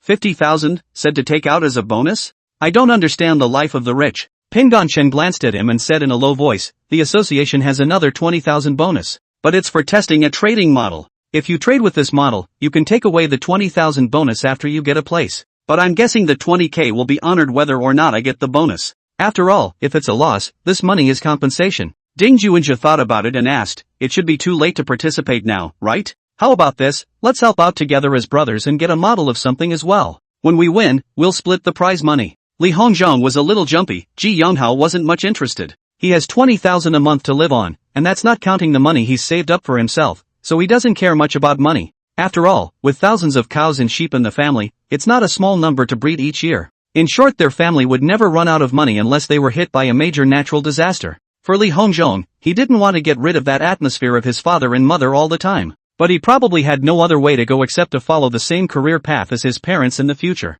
At least for him, that direction was the easiest one. It's just that young people bring their own impulses and are a bit reluctant. But he really didn't have much money to take out and invest. In comparison, he was the poorest one in the 217 dormitory. Even if he, as a local of the capital, could bring his mom from home to fix him good food from time to time, psychologically, he did have a slight inferiority complex. Maybe he just thinks he's poor compared to his roommates. Ding Juanjia said to Chen Pingan across from him, "This matter, when you return to your dormitory after lunch, ponder over it. I'm pretty good at computers, I don't know about you guys." Chen Pingan was once again shocked by this handsome man. "Tetsu, I'm curious, what else do you not know how to do? It's not that you can't have a baby, you just can't, mainly because the fittings aren't up to scratch." Ding Juanjia said with a serious face, then laughed. "Not anymore, it's just that I'm naturally a quick learner and have a better memory." Pingan Chen's heart thumped. Could this be another one that's over the top? Ji Yonghao patted Li Hongzhong, "Fourth child, back to brother to help you invest, when the two of us to share, lose counted on me." Li Hongzhong was aware that this guy's heart was like this, and did not mean to mock him. Well, that very thought means that he himself is aware that he is a bit too sensitive. It's not as comfortable as pretending to be mentally big. "Yeah, there's not much I can get out, but there's still money for the New Year's Eve." Ding Juanjia laughed and shook his head. "Don't be ridiculous. That's not how you use the New Year's money. Keep it. You can absolutely wait until we come up with something that actually works before you throw money at it, and then it's just picking up money." Pingan Chen snorted. "Ha, you think the stock market is that easy for you to figure out? You need to be clear about one thing. There are times when a bull market or a big bear market can be caused entirely by a group of grocery moms buying or selling in large quantities on a whim. Is that calculable too? Chapter 141, when you need support, let me know in the group." Ding Juanjia thought for a moment and said, "Although I didn't speculate in stocks, I know that there are quite a few bulls in the stock market. They are always one step ahead of the game, whether it's an early ambush or an early liquidation and run, they are one step ahead of everyone else." You say it doesn't compute, I don't think so. Everything in the world can be calculated with math. Those who say they can't are incompetent. Not that I'm that good myself, but I'd like to try. Pingan Chen still shook his head. "This competition is only held within the association. You are not a member of our association, so you definitely can't participate. There's no prize money even for participating." Ding Juanjia smiled. "Who says I have to be in it? It's not like you're in it. Let's do the math and analyze it for you." He shook his own head as he said this. "No, it's too late. I don't know how long you guys have had this contest, but a few of us shouldn't have had any exposure to stocks. None of the transactions are clear yet. What are the rules in there and what does the information on the top of the chart include that may not even be understood yet?" Li Hongzhong pointed at Chen Pingan and said, "No wonder the books you read in the library last time were all related to this stuff. Chul, don't worry, read the book, download one for yourself and study it." After saying that, he took out his own computer and put it on the table to start searching for stock speculation software. Ding Juanjia also turned on his computer. Only Ji Yonghao looked at the three of them and felt like he was looking at a little cutie. Like, what's the point of this stock speculation stuff? It feels like gambling. Ding Juanjia didn't even look at him and said, "I don't know much about this, but my uncle is a stock speculator. I still remember that back then when he blew his mind with me, he said that our stock market is not a free trading market at all. It's also not completely market-based, and that goes back decades to when the exchange was founded." "What do you mean by that?" Pingan Chen's interest was raised. As he asked, his hand was already searching for the relevant words and phrases. "You can find out for yourselves what the claim was when the exchange was set up. So this market is not a complete market, but because of that very reason, that's why my uncle says it's organic. But no matter what kind of market you're in, strength is key. Whether it's financial strength or the ability to track hotspots or position control, my uncle said so much back then that I just remembered some of it. The main thing is that I was only a teenager at that time, and I didn't even have the qualification to open an account, otherwise I guess I would be a big stock market player now too." Ding Juanjia spoke without blushing. The ubiquitous Wi-Fi was very helpful and the soft downloaded quickly. Li Hongzhong and Ding Juanjia began to study this software. Ji Yongho disdainfully gets up and goes to the bathroom to pee. The time passed quickly, and a few people felt like they hadn't even looked at it for a few minutes before class time arrived. In this class, all three of them, except Ji Yongho, were looking at their computer screens. Time passes very quickly when one is immersed in something. The morning went by. At lunch, the four naturally sat together. Ding Juanjia said while eating, "I've read some news reports before when I wasn't speculating on stocks. The correlation between our stock market and foreign stock markets is actually still significant. I'm a little less sure I understand the reasoning though, this will wait until I figure it out. I say, penis, how long have you been speculating? Pingon Chen smiled, I'm a few months younger than you, so I didn't start until after my birthday. Isn't that only a couple months old? Yeah, or do you think I'm a veteran? Ding Juinja hemmed and hawed, I'm a bit interested in your association now. Whenever you have an event, take me one and go see the doorways of this association of yours. Pingon Shen said as he ate, it feels like the name is lofty, but I actually think it's nothing. But that Kung Hokage in there is awesome. I still heard from your cousin that a data model that Senior Kong made by himself earlier sold for $3 million. He wasn't loud, but even so, the words stunned the other three. $3 million. $3 million. $3 million so much. Pingon Shen continued, I don't know the specifics, if you're interested, brother Zhe, you can ask your cousin. Ding Juinja said bitterly, forget it, I'd better not provoke her, lest I be tossed around by her. Why don't you ask Sister Hua? Isn't that your aunt and cousin too? Pingon Shan agreed after a moment of hesitation. He was also curious to know what that model of Senior Kong really looked like, what its function was, and why it could be sold for so much money. In fact, the actual value of that thing should be higher than $3 million, or else it wouldn't have been bought by someone who then got someone to intern at their company as well. Unsurprisingly, after Senior Kong actually graduated, the odds were that he would go to work for that company. With a piece of work from my college days, I solved the embarrassment of not having money, not to mention the problem of future work, which is really enviable. 217 dormitory, however, none of the other three besides Li Hongzhong should have any anxiety about finding a job in the future. Thinking that Hua Shiyun and Dong Wanwan were both in the association and had also participated in the competition, Shin Pingon agreed after a little thought. After eating, several people returned to the dormitory. Shin Pingon lay on the cot intending to sleep for a while. There are 2 classes in the afternoon, after that, they will be free. The game had started and he hadn't bought any of the stocks until now. Because of this, there was no need for him to keep an eye on the stock market all afternoon. He didn't think about the prize money either, it was more important to learn something. It's a pity that I don't have the chance to learn something from Mr. Kong. Ding Juinja didn't take a break, he sat on the heel of his desk with only the various functions of the software on the computer screen in his eyes. He just kept testing all the buttons and functions of the software. Familiarize yourself with it as soon as possible before you can learn more about the meaning of each pattern on the chart. Ting didn't intend to stop once he started his research. He was even going to miss class all afternoon to continue working on this thing. The result, of course, was being dragged to class by the others. In the afternoon, Pingon Shen had planned to go back to his dormitory to continue his research after class. Ding Juinja was naturally happy because he found it really interesting after studying it for most of the day. He just randomly picked a more volatile stock to observe,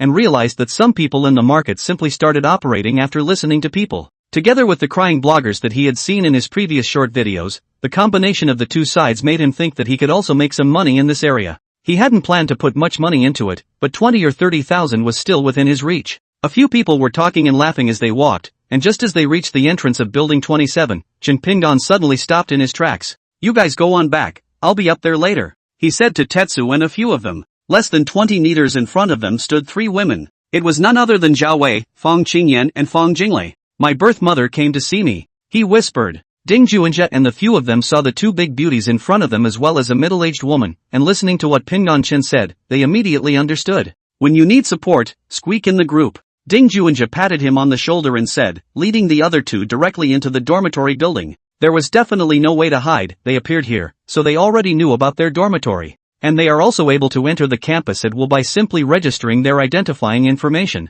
Pingon Chen slowly walked towards the front. Chapter 142, I'm fine. Better than ever. Fang Qingyan and Fang Jinglei held Zhao Wei and watched as the teenager walked towards the side with a sunny face and 3 other teenagers overflowing with youthfulness. It's hard to describe what they're feeling at the moment, and it's hard to tell which one is the most dominant when all the flavors are coming to the forefront of their minds. Zhao Wei's mood at this time was excited. With her 2 daughters around, she seemed to have forgotten that she had been somewhat cavalier around her son. The smile on Shen Pingon's face at this time had disappeared, and was replaced by aloofness and indifference. In the dormitory he had spoken of his life, and these were no longer his baggage. He was now taking big steps toward the future in a relaxed manner. Standing 3 paces in front of Zhao Wei and the other 3, he stopped and looked back at the entrance of the dormitory building. There, 3 other men stood in the doorway looking this way. That's his housemate. Handsome and generous as well as extremely intelligent and sensitive, the eldest, Ding Juinja. Ji Yongho, the oldest of the 3, is a bold and unconventional but extremely righteous man. The somewhat small-minded but cautious and thoughtful oldest 4, Li Hongzhong. He squeezed out a smile at them and nodded, then turned his head and asked, Can I help you MS? Cho, MS. Fong? On his face, the smile he had given to his housemates hadn't quite disappeared, and it looked as if he was smiling at the trio. Zhao Wei nodded her head, a look of delight on her face, but didn't open her mouth. Her eyes greedily looked up and down at Pingon Chen, lingering on his once-injured leg for a split second before a smile filled her face. This is her son, the top student of the college entrance examination in Yun Province, and a senior student of Beijing University. In the future, he will surely excel and have an even better future. She didn't dare open her mouth for fear of annoying her son. Fang Jinglei looked at this brother stoically. Although she was considered to be the one in the Fang family who had met with Chen Pingon the most times, the once remembered coy and cautious deliberately pleasing appearance was no longer visible at all. The teenager in front of her had firm eyes, there was gentleness, and it also revealed a strong confidence. It was just a shame that she knew that the smile on Peace's face wasn't for them. Fang Qingyan opened her mouth after sizing up Chen Pingon and asked, "Is your leg healed?" She really didn't mean to irritate Pingon, she really just asked casually. The smile on Pingon Chen's face completely disappeared. "What? Miss Fang wishes my leg to remain broken? Or are you surprised to see my leg better now?" Zhao Wei took half a step forward and hurriedly explained, "No, your big sister doesn't mean this." Pingon Chen interrupted her, "My surname is Chen, and I am the eldest son of the Chen family. I don't have a sister, Miss." "Zhao, you're afraid you've forgotten." The light in Fang Jinglei's eyes dimmed. She just wanted to see peace and quiet, she wasn't going to open her mouth. Even when Pingon opened her mouth to insult them, she wasn't going to open her mouth. Wrong is wrong. There's no need to make excuses for yourself. It just so happened that experiencing this holding of her heart would help her remember more clearly how she had treated peace back then. The grievances and injustices that Pingon used to experience back then, one by one exactly what they were like, she could no longer remember. She never cared enough to remember. As the saying goes, do not advise others to do good without their suffering. She felt like her big sister had said the wrong thing just as she finished speaking. There's nothing to that statement if things are still good between them. Right now they weren't on good enough terms with each other to be able to talk about peaceful legs like that. She couldn't help but give Fang Qingyan a sideways glance. Fang Qingyan first froze for a moment when she heard Chen Pingon's words, and an inexplicable irritation flared up in her heart. Almost instantly, she suppressed her displeasure and said as flatly as she could, "I know you're upset. Whether you're happy about it or not, or whether you want to admit it or not, you're our brother. You're a Fang." Chen Pingon looked coldly at the tall Fang Qingyan in front of him. In the past, she was the president of the Fang group, in a high position, and had a busy schedule. Basically don't pay much attention to him. No matter what anyone else did to him, she mostly didn't care or concern herself with it. There seemed to be some change in her aura now. What exactly was it? Pingon Chen couldn't say. "If you blocked the doorway to the dormitory building just to confirm your blood relationship with me, congratulations, you did it." After that he turned around and tried to leave. The three in the dormitory next to him were still watching. He felt a little humiliated. Yes, it's the feeling of being humiliated. After all, this was supposed to be one's own privacy, and even if it had been spoken of in a lump in the dormitory, it had been carried over in just a few words. To have to talk about this in the sunlight now really made him feel awkward, and there was such a sense of shame.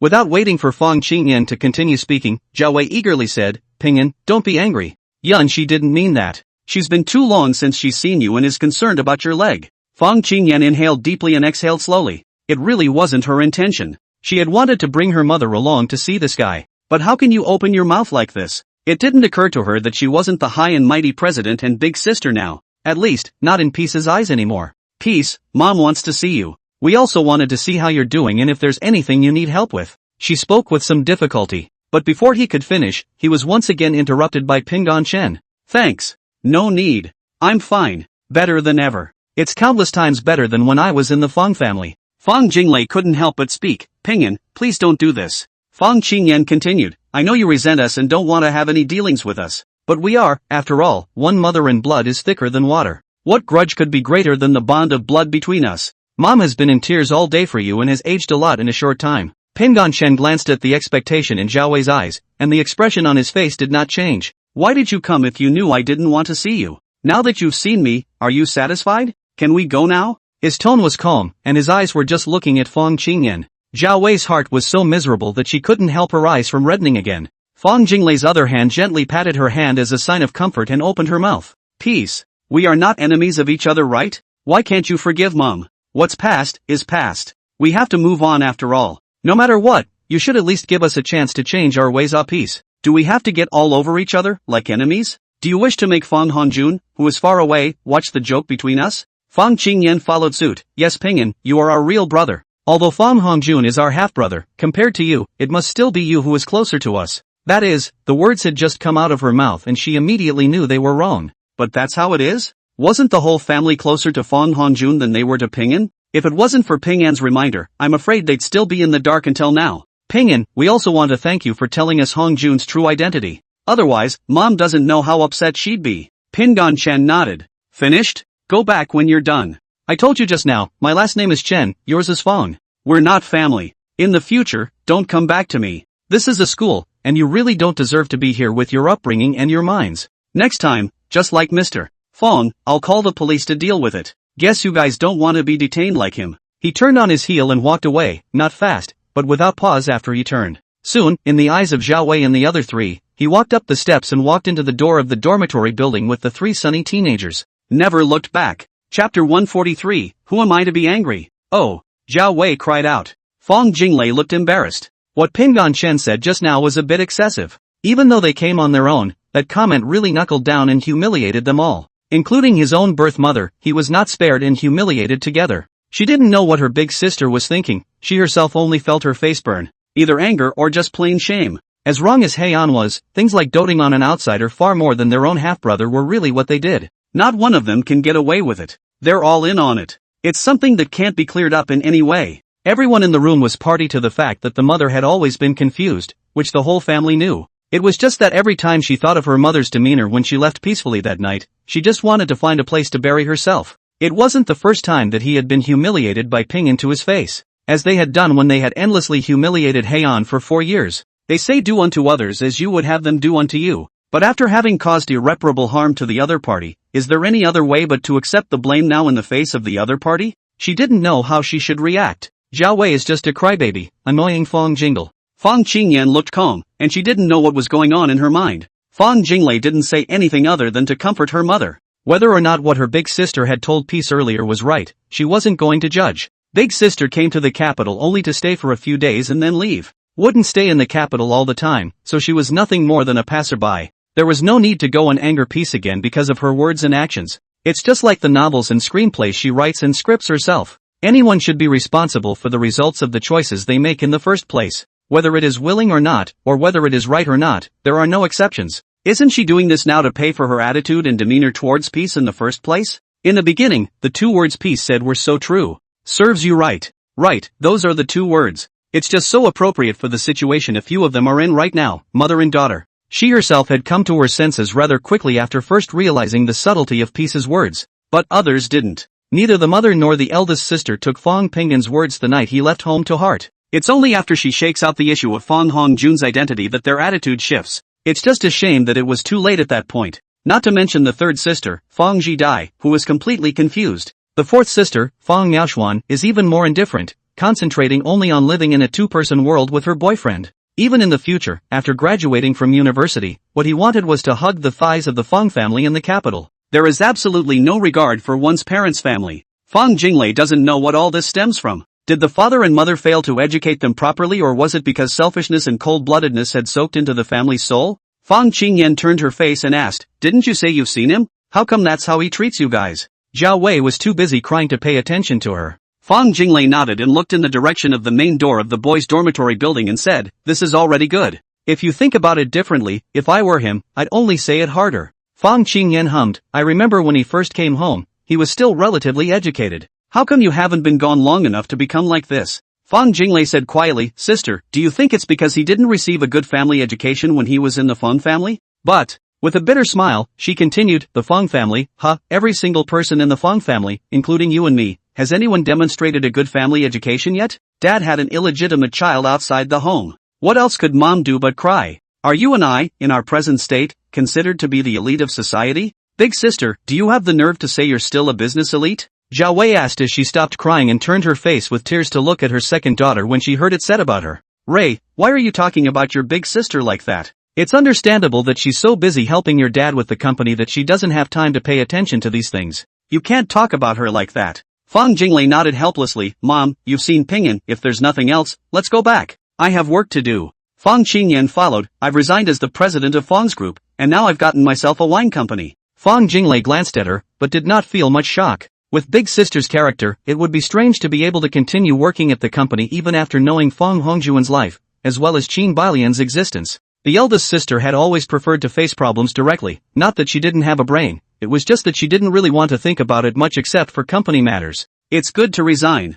I'm in the capital with my mom, so you're always welcome to come if you want. This sentence was actually telling big sister, if you have nothing else to do in the capital, leave as soon as possible. It's been hard for mother to be more ordinary for a while now, and when you come here, you take her to the beauty salon to have her hair done. Don't you think the days are not lively enough now? Fong Qingyan looked at her watch and asked. Third sister has come to the capital. I heard that she went to the Fong family in the capital, do you know? Isn't she at Sister Gu's law firm? It's gone. Do you want to go to Fong's house with me? Called her and she didn't answer, don't know what's going on now. Fong Jinglei shook her head and said, third sister has always been someone with a very positive idea. Once she makes up her mind, no one can talk her out of it. I'm still too busy with my own affairs to care that much. Besides, I have to take care of mom. If each of you didn't care, and if I didn't care either, do you think mom would still be the way she is? Zhao Wei was all aggravated. Ray, is mom giving you trouble? If you don't care about mom, what will I do in the future? Fong Jinglei just wanted to leave this place as soon as possible. There were quite a few students coming and going, each looking at them with curiosity.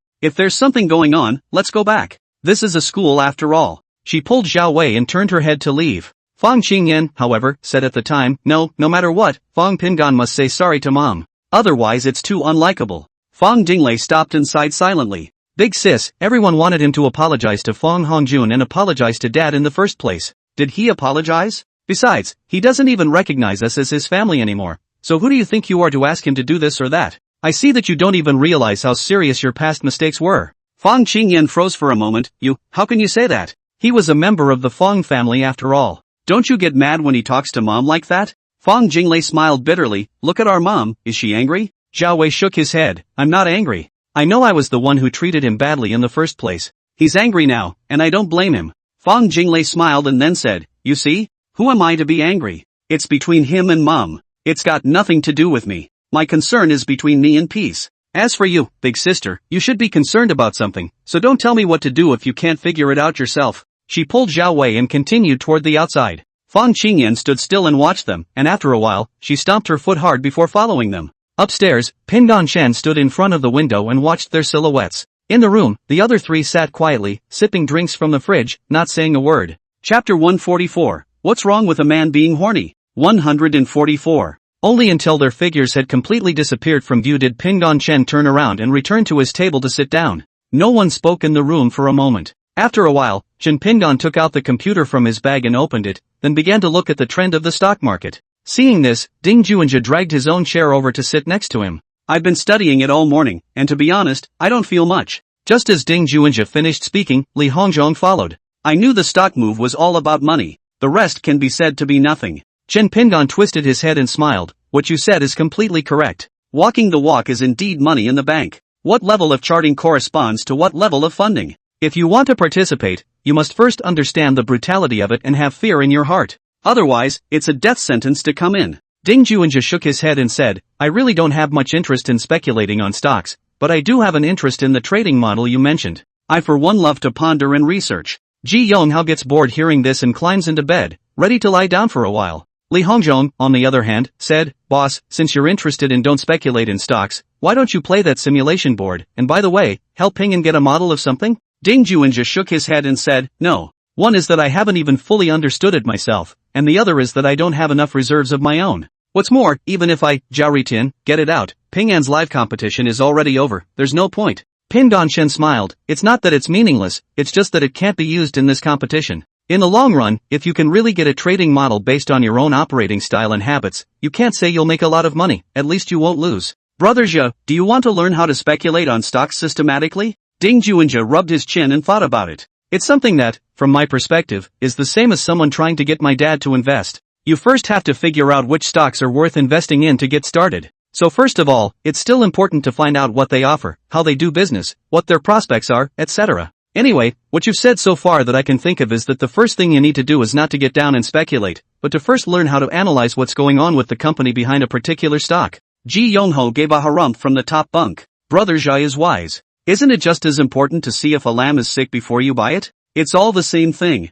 My AMA said that when you buy something or invest, you buy an expected value. Pindan Shen could not help but sigh. That's so true. The thing about stocks is that they are not bought to be consumed, they are bought so that they can be sold in the future at a higher price and just make a spread. So, you guys are right. But there's another product that you should all know about, and that's futures. Li Hongzhong nodded. Futures are more risky and leveraged. I don't know much about it, but I've heard it more or less. Then there's the foreign exchange market and so on, which are all extremely risky things. It's also simply not something that small retail investors can touch. One slip up is the end of the family. Every time the stock market crashed, there are a lot of people jumped to their deaths, is to add leverage to speculate on stocks or play futures and finally lose their money as a result. Chul, you mustn't touch this. Ding Juanjia smiled and shook his head. Don't worry, I will never touch these things. It's okay to study and research, but really let me play and I'm afraid my mom will just strangle me. Qin Pingdan put his attention on the trend. He bought 2 tickets related to the pharmaceutical industry. His attention is less on price action, though,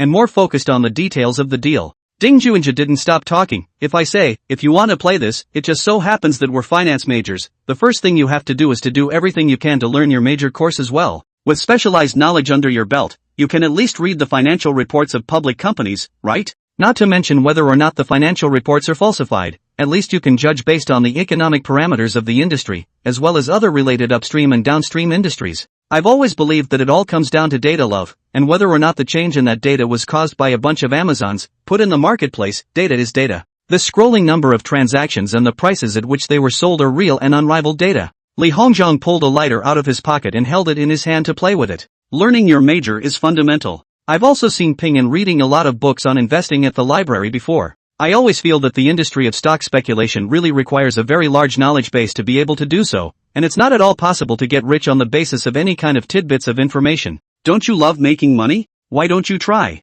Ji Yongho ventured above. Li Hongzhong smiled and said, no one doesn't like money, but I know where the boundaries of my abilities lie. If I hadn't been lucky enough to be in a dorm with a few of you, I probably would have gone along with the crowd like everyone else. In addition to smothering my studies, probably the focus is on moving up the ladder. Ji Yonghao followed and asked, what about now? Has anything changed? There is. If I follow the path that my dad and my mom have planned for me, I might end up like them later on, and that's all there is to live for later on. Find a girl who also works for the government and get married, and just like that, retirement day from the first day on the job. And I don't know what's the point of living like that. Qin Pingdan turned his head and said seriously, old four, you have to realize that there are countless people out there who would break their heads to not get a job that you can easily get. If you don't appreciate it yourself, I don't think you'll appreciate it in anything you do. But where you don't value it, you don't take it seriously. Without conscientiousness, you can't do anything well or be successful. He could sense Li Hongzhong's thoughts, which were nothing more than unwillingness. It's time to point him out a sentence, and it's up to him to listen to it.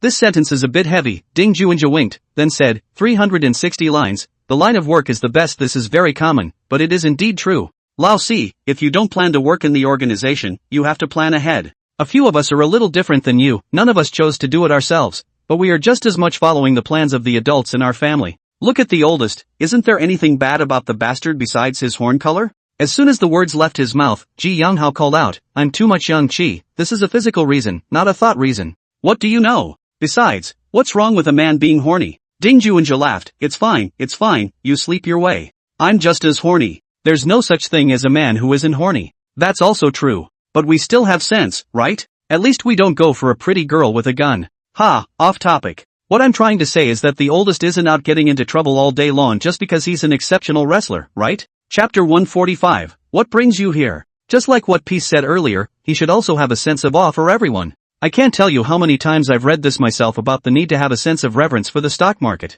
Similarly, if you go to work in an organization in the future, as usual, you still have to follow certain rules. Aren't your parents the best teachers at times like this? It's a straight path and it's supported. What are you sorry for? Besides, if you're really good in the future, your achievements may not be inferior to your parents. Where else couldn't you make a career out of it? Pingdan Shan looked at the time almost approaching 6 o'clock, so he simply did not look at it. He closed the computer and turned to look at Li Hongzhong. This seems to be a pretty serious topic of conversation today. I told you guys about my own experience last time. I grew up in a foster home, never suffered much, not much money but never suffered much either. There have been some ups and downs since then, but it's pretty good now. I went back to my adoptive father's house to this day and carried the same expectations of my family on my back. Whether it's the oldest, me, or the third, the family is considered better off. But that's only talking about a few of us. You have to look at more of the other students out there. Most people are not as well off as we are, but their efforts are no worse than ours. It can even be said that since childhood, they have not had much better environment and conditions,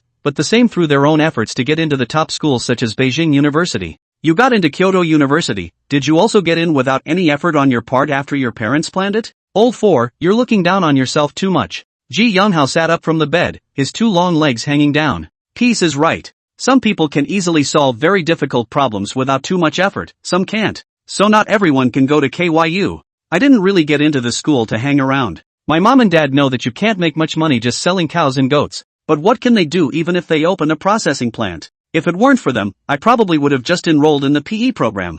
I'm thinking of going back in the future to get a big meat deep processing and refining factory, like abroad, separating the meat and selling it by parts. While you can do that now, it just doesn't sell much, and there's the factories that don't cost much. So everyone has their own troubles. The things that bother me may not seem worthwhile to you at all. All the same, you're bothered about a future where you can see your head at a glance, but there's no telling how many people in the country are envious and jealous of you. Li Hongzhong looked at this and that, then snorted out a laugh. I mean, you guys, I'm just saying it's kind of boring that way. Not as burdensome as you guys, and not much fun except for work. There's not much exciting enough beyond sucking up to the leaders and doing your job. He was still a little touched in his heart. Though they each said different things, they were all concerned about him. Nah, Chul, he doesn't really seem to have that. Ji Younghao said from above. Pin Ganchan also nodded. Ding Juinja glared at Li Hongzhong. You don't talk nonsense in the future. Made us think you were going down an evil path. What go on the evil road, big brother? You do not talk nonsense. I am my family's most obedient. Li Hongzhong also responded with a smile.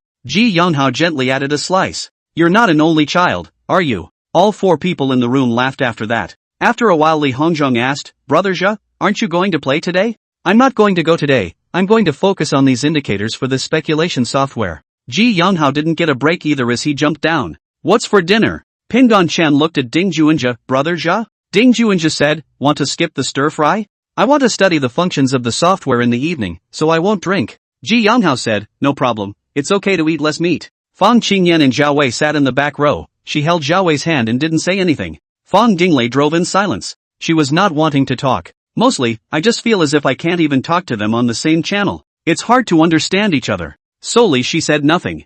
I was supposed to meet with the investor today, and it was postponed for a day because of this. It was also a coincidence that the selected director suddenly had something to do today and couldn't come. Otherwise she probably wouldn't have come along at all. Even if she came, she was only thinking of taking her chances, as long as Pingyan didn't speak ill of her. As for reconciliation, she instinctively felt that there was no hope at all anymore. The idea that the older sister kind of still thought of peace as the peace of the past was nothing short of an insult to someone's intelligence in her opinion. Fang Jinglei suddenly had a feeling that her family was all drunk. The way back to the entrance of the courtyard without words, only to see a Maybach parked at the entrance of the courtyard. Not that she minded. There is a small open area at the entrance to the yard that could probably stop about 4 cars. There is also the occasional car parked here during the week. Since she and her mother didn't go out much, she didn't care. Of course there is a visible sign here showing that this is a private parking space. After she parked the car and Fang Qingyan got out, Zhao Wei came down from the other side. The door of the Maybach opened and Fang Junhong appeared in front of them. Fang Jinglei hadn't gotten out of the car yet and froze when she saw her father appear.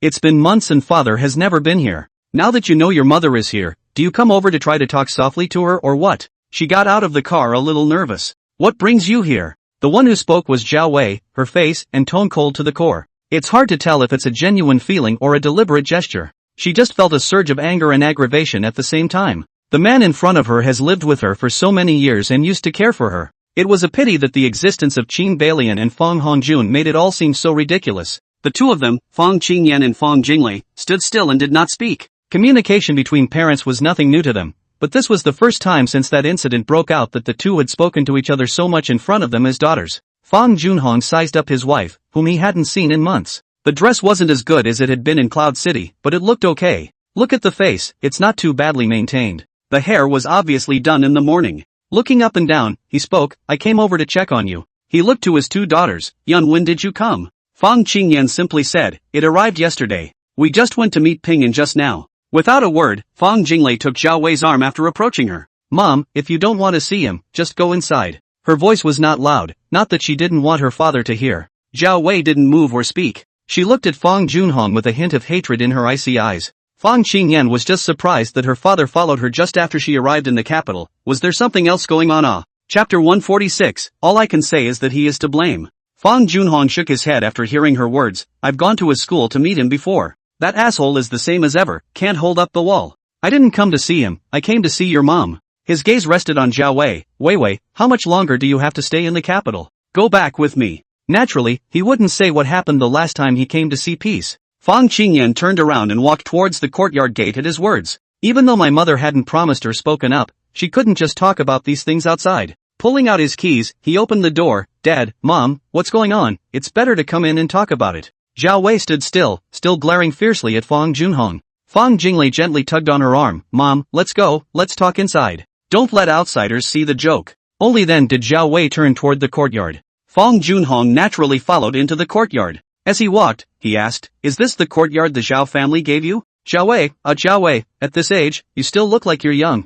Zhao Wei didn't even want to pay attention to him and followed Fang Jinglei through the first courtyard into the floor where they lived. In front of this door, she stopped and turned to look at Fang Junhong and said, I don't want to talk to you. If you want to talk to your daughters, you can just go to them yourself. You are not welcome in my room. With that said, she took the key out of the small bag she had with her and unlocked the door to her room and walked in, closing the door behind her as she went. Fang Junhong naturally wouldn't mind her attitude. Qingyan, Lele, I have something to tell you. He raised his voice, causing the two women to stop in their tracks. Fang Qingyan and Fang Jinglei looked at each other. Fang Jinglei nodded her head and said, the main house is usually not used much, so there might be dust. Why don't we go to Big Sister's room and talk? My room isn't very convenient. Fang Qingyan frowned slightly, but didn't say anything. Pushed the door straight open and walked in. The room is a small suite. Outside is a place for hospitality, like a small living room. Inside is the bedroom. It was good that everything was still in order. Fang Qingyan walked over and started boiling water in preparation for making tea. Fang Junhong followed him in and sat on the sofa, surveying the room.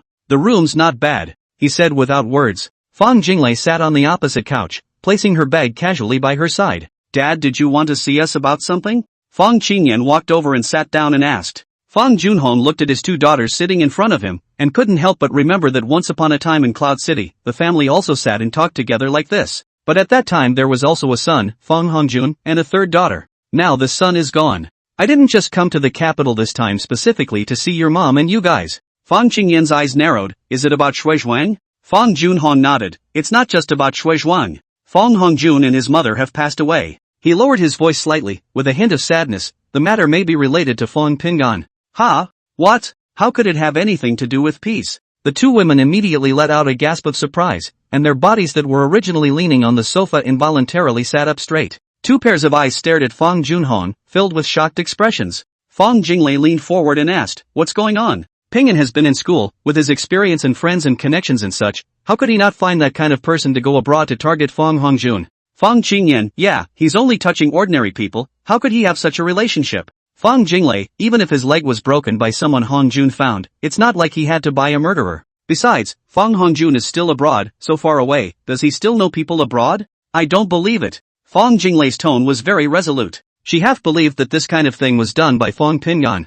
The environment he grew up in, his classmates and friends, didn't look like they had this kind of ability by any stretch of the imagination. Fang Qingyan followed. If you say that Fang Hongjun found someone across the ocean to arrange for someone to deal with Pingan, I can still believe it. Fang Junhong sighed and said, Fang Pingan himself certainly does not have this ability. But that adoptive father of his, Chen Xiaohua, used to be a breakfast store owner though. What you don't know is that Chen Xiaohua's identity is not simple. He was the current head of the Chen family in the capital. What do you know about the Chen family? I do know that the Chen family in the capital, even if we join forces with the Fang family and the Zhao family in the capital, there's no way to fight against them. Do you guys think that it's possible if the Chen family had stepped in to help him? Fang Jinglei was silent. She doesn't know. But she was somewhat convinced. Peaceful's adoptive father she had met many times. The last time was the day of peace enrollment. It was also the day she noticed how much the man's aura had changed. If it really turned out to be the Chen family in the capital, that kind of change wasn't impossible. But to say that for the sake of peace of mind they sent someone abroad to get Fang Hongjuan's mother and son killed, it's still a little too creepy. What kind of times are we in now? How can something like this happen? This is incredible. Can't be trusted. She refused to believe it. No matter how one looked at it, Fang Pingan was not this kind of person. It's even more unlikely that he'd let his adoptive father send someone to kill Fang Hongjuan's mother and son. Fang Junhong watched the subtle changes of expression on his two daughters' faces. There was a deliberate pause for a moment, waiting for them to fully digest the news before continuing. Although I don't have enough evidence, I have the video footage of those 4 murderers in my hands. Once I find out that it's related to the Chun family, this matter will have nothing to do with Pingan Fang. I don't know what you all said when you went to see him today. All I know is that your brother killed your other brother. Fang Jinglei spoke after a moment of silence. If Fang Hongjun hadn't found someone to try to run over Ping'an, he wouldn't have ended up in this situation. All I can say is that he is to blame. Whether or not the Chen family made the move to kill the mother and son, it has nothing to do with me. I don't care, and I don't care. Anyway, he's nothing but a bastard. Fang Qingyan hurriedly said, Lei. It was like she wanted to stop Fang Jinglei from continuing, but she didn't expect Fang Jinglei to get up and go make tea after she finished. The water is boiling. She made 2 cups of tea and brought them over to place them in front of Fang Junhong and Fang Qingyan. Not having prepared tea for herself, she said again after sitting down. In the past, emotionally, I've said myself that I only have one brother, Hong Jun. But that was an illusion he created for me when he lied to us. In terms of blood relationship, only Fang Ping'an is my brother from the same mother. Even if what you say is true, I'll stand by Ping'an. Also, Ping'an has now changed his last name to Chen. He told me himself. Fang Qingyan shook her head helplessly. Dad, what are you trying to say by telling us this? Let's hate him? Chapter 147, he doesn't need you to worry about him. Fang Junhong shook his head. No. Qin Balian and Hong Jun are dead. That's the truth. Revenge or no revenge, now is not the time. Qingyan, do you know that Fang Hongjun once bought a car through Shui Wenyao, Shui Zhuang's son, and tried to run over Fang Ping'an? Although it was said that Fang Ping'an was injured, the consequence of this incident was that Shui Wenyao had disappeared. Not long afterward, Fang Hongjun and his mother died in a fire in M. Do you think there's a connection between those two things? Fang Qingyan opened her eyes wide. Dad, do you mean Shui Wenyao was also killed by the same set of people? Fang Junhong nodded. That's why Shui Zhuan was initially putting pressure on me, wanting me to make compensation. Shui Wenyao isn't important, but it's the best excuse Shui Zhuan could find. Behind him stood whoever it was that now wanted the Fang's birth at the marina. You used to be the president of the group. You should know that these births, though inconspicuous and not giving the impression of profiteering, are actually good for making money in a low-profile way. I don't know who was looking at these births. Shui Zhuan wanted it, but I refused to give it. He used the incident between Hong Jun and Sid Manu to blackmail me.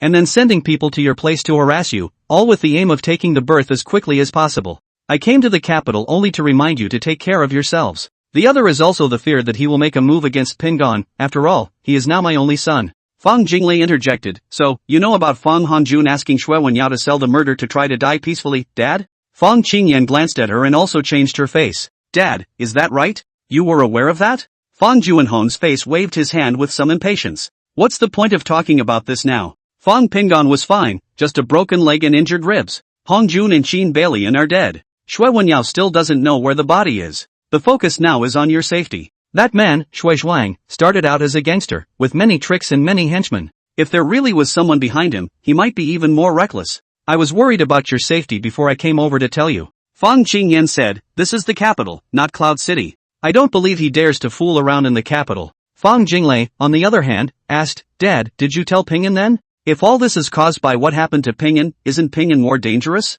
Fang Junhong said, he doesn't need you to worry about him. If the Chen family cares about him, I'm basically certain that he must have bodyguards around him. It's just that you can't see them. Even I don't have bodyguards around. In a place like the capital, most of the powerful families carry bodyguards, especially their valued offspring. Chen Xiaohua was his adoptive father, and was now vaguely interested in becoming the head of the Chen family. If the Chen clan still lets Shui Zhuang win in this situation, the Chen clan isn't much better. Fang Jinglei looked at her father, who had become extremely unfamiliar, and couldn't say a word. When did it become this kind of relationship between him and Ping'an? In the past, when Ping'an was in the Fang family, at least every day he would ask if he was back. Although that was for fear that Ping'an would divulge his relationship with the Fang family outside, he would have at least asked. Now what? Just because you're safely back with your adoptive parents, you actually don't care about the safety of your own son? Is it appropriate to count on the Chen family? Fang Qingyan didn't know what was going on in her mind and opened her mouth to ask, Dad, you're saying that Shui Zhuan will go after us? Could it be that the Fang and Zhao families are not in Shui Zhuang's eyes?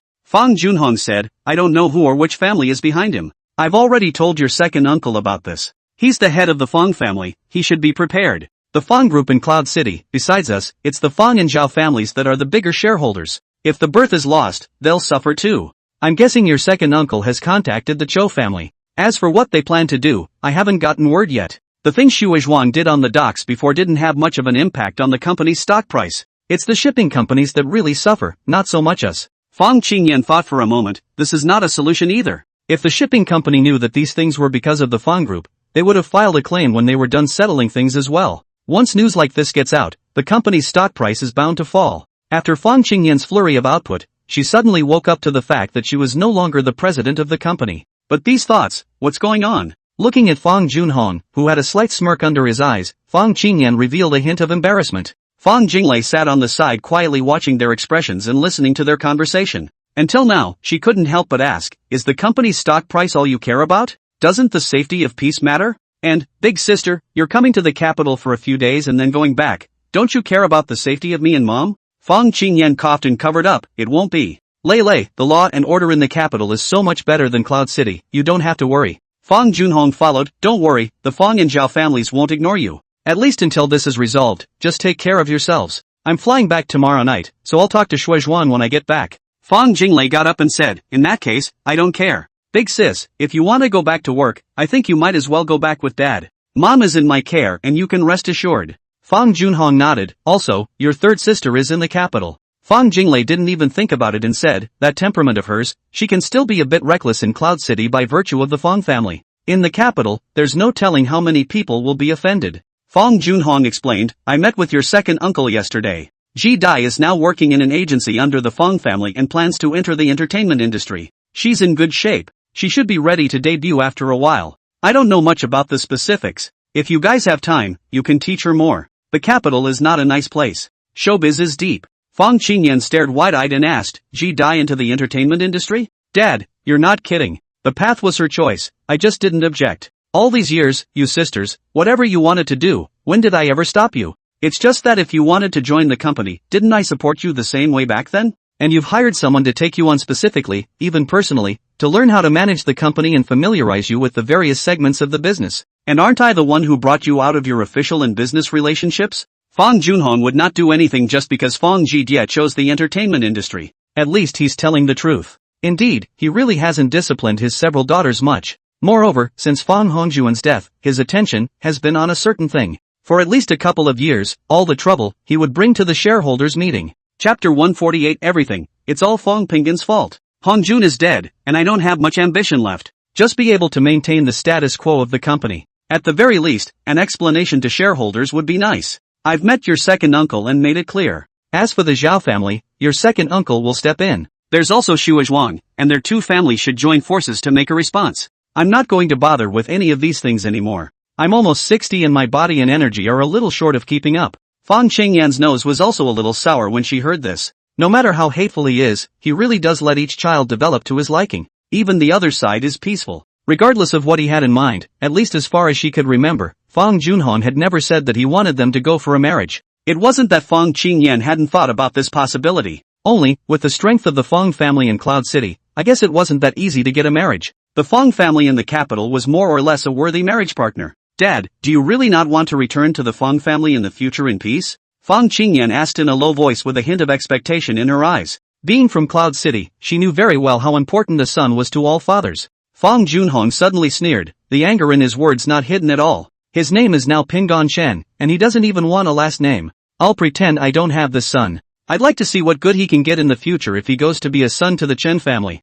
Even without him, my Fang family wouldn't be gone. Fang Jinglei had completely lost any interest in listening any further by now. No matter what her big sister and father wanted to say again, whether it was Fang Jidie or whatever, she didn't want to care. There were only two people who mattered to her right now. One is Zhao Wei and the other is Fang Pingon. The latter didn't want anything to do with her, and although she didn't like her mother's character and ways, but Zoe had been the only family she could keep. Any of the others, any of them are worth looking forward to? There really isn't a single one. Is it only when she's around her mother that she can show her worth? Countless times she wanted to let out a loud cry, but she could only wipe her tears silently under her own blanket late at night. Who could understand the sour pain within herself? Dad, you talk to my sister, I'm going to get ready to cook. There's also my mom's side of the family that I need to take care of. She didn't say that she would let Fang Junhong stay and eat together. She doesn't get involved in things between her parents. They're both in their late teens and should know the consequences. She didn't bother. It's hard enough to take care of yourself. Fang Qingyan looked at her and then asked, Dad, why don't you stay and have dinner together?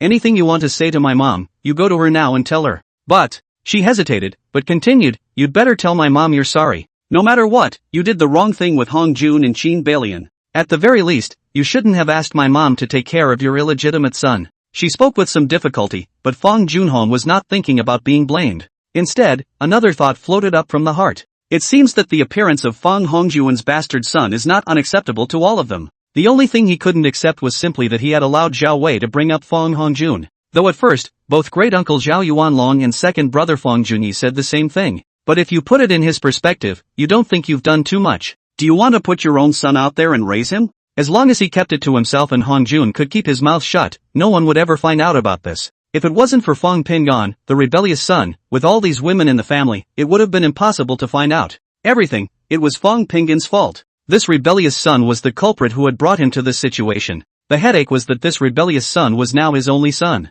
The other few bellies haven't responded yet, and even if they have, it will take time to determine if they are sons or not. Thinking of this, he nodded to Feng Qingyan. Aha! It's on my way over to check on your mom. In the blink of an eye, a week had passed. The school is having a fall field day. Aside from him and Fatty, Ji Youngho and Ding Junqiul had both signed up for the games. He can't do strenuous exercise because his leg is indeed still not well. And the fat guy is there solely because of his physicality. It's okay to have him throw a shot put or something, whether it's a sprint or a long run, it's not going to work. On the contrary, he didn't want to participate, so Song Zhengping had no choice but to stop. It's been a week of real eye-opening for the three men in the 217 dormitory. Ding Juanja with jaw-dropping speed quickly familiar with all the functions inside the software, and at the request of Li Hongzhong to get a specialized display of the financial status of the company's stock indicator. Not only that, but the data inside the last quarterly earnings report was extracted, as well as the data related to the top 3 in the industry as a whole to make a comparison. Ting Juanja, who has studied the function, asserts that those who buy and sell by virtue of the indicator are leaks, without an exception.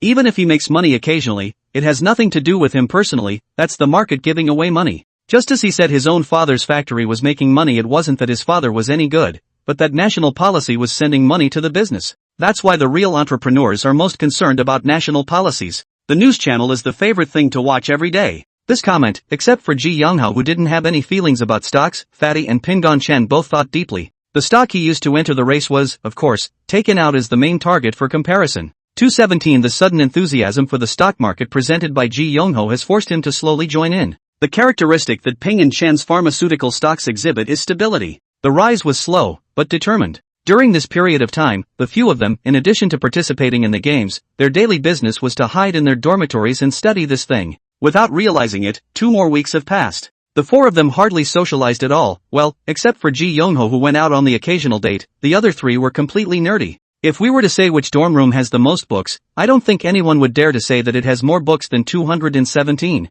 In addition to the textbooks of the program, books on securities, finance, economics, political economy and specialized books can be found in this dormitory. What was even more frightening was the amazing memory that Pingon Chen showed when the 4 of them went to the library together. He reads books extremely fast. Basically just read it once and then put it aside. Anyone who reads novels knows that the average book of hundreds of thousands of words is read in a day. I just forgot a lot of the details after watching it and can only remember the main plot and characters. But Pingon Chen was not. Any book he has read has been completely memorized. It was also because of this period of time that Ding Juanja suddenly realized that Pingon Chen might possess distinctive abilities. That is, the ability to forget. Chapter 149 Where did the little pussy come from? The FSTA tournament was supposed to be played on a smaller scale. No one makes a big deal out of claiming to the public that they are speculating in stocks, especially students. Every day in this small area starting at about 4:30 p.m., the participants post a screenshot of their transaction details for the data the group. This gives everyone a chance to judge how others are operating.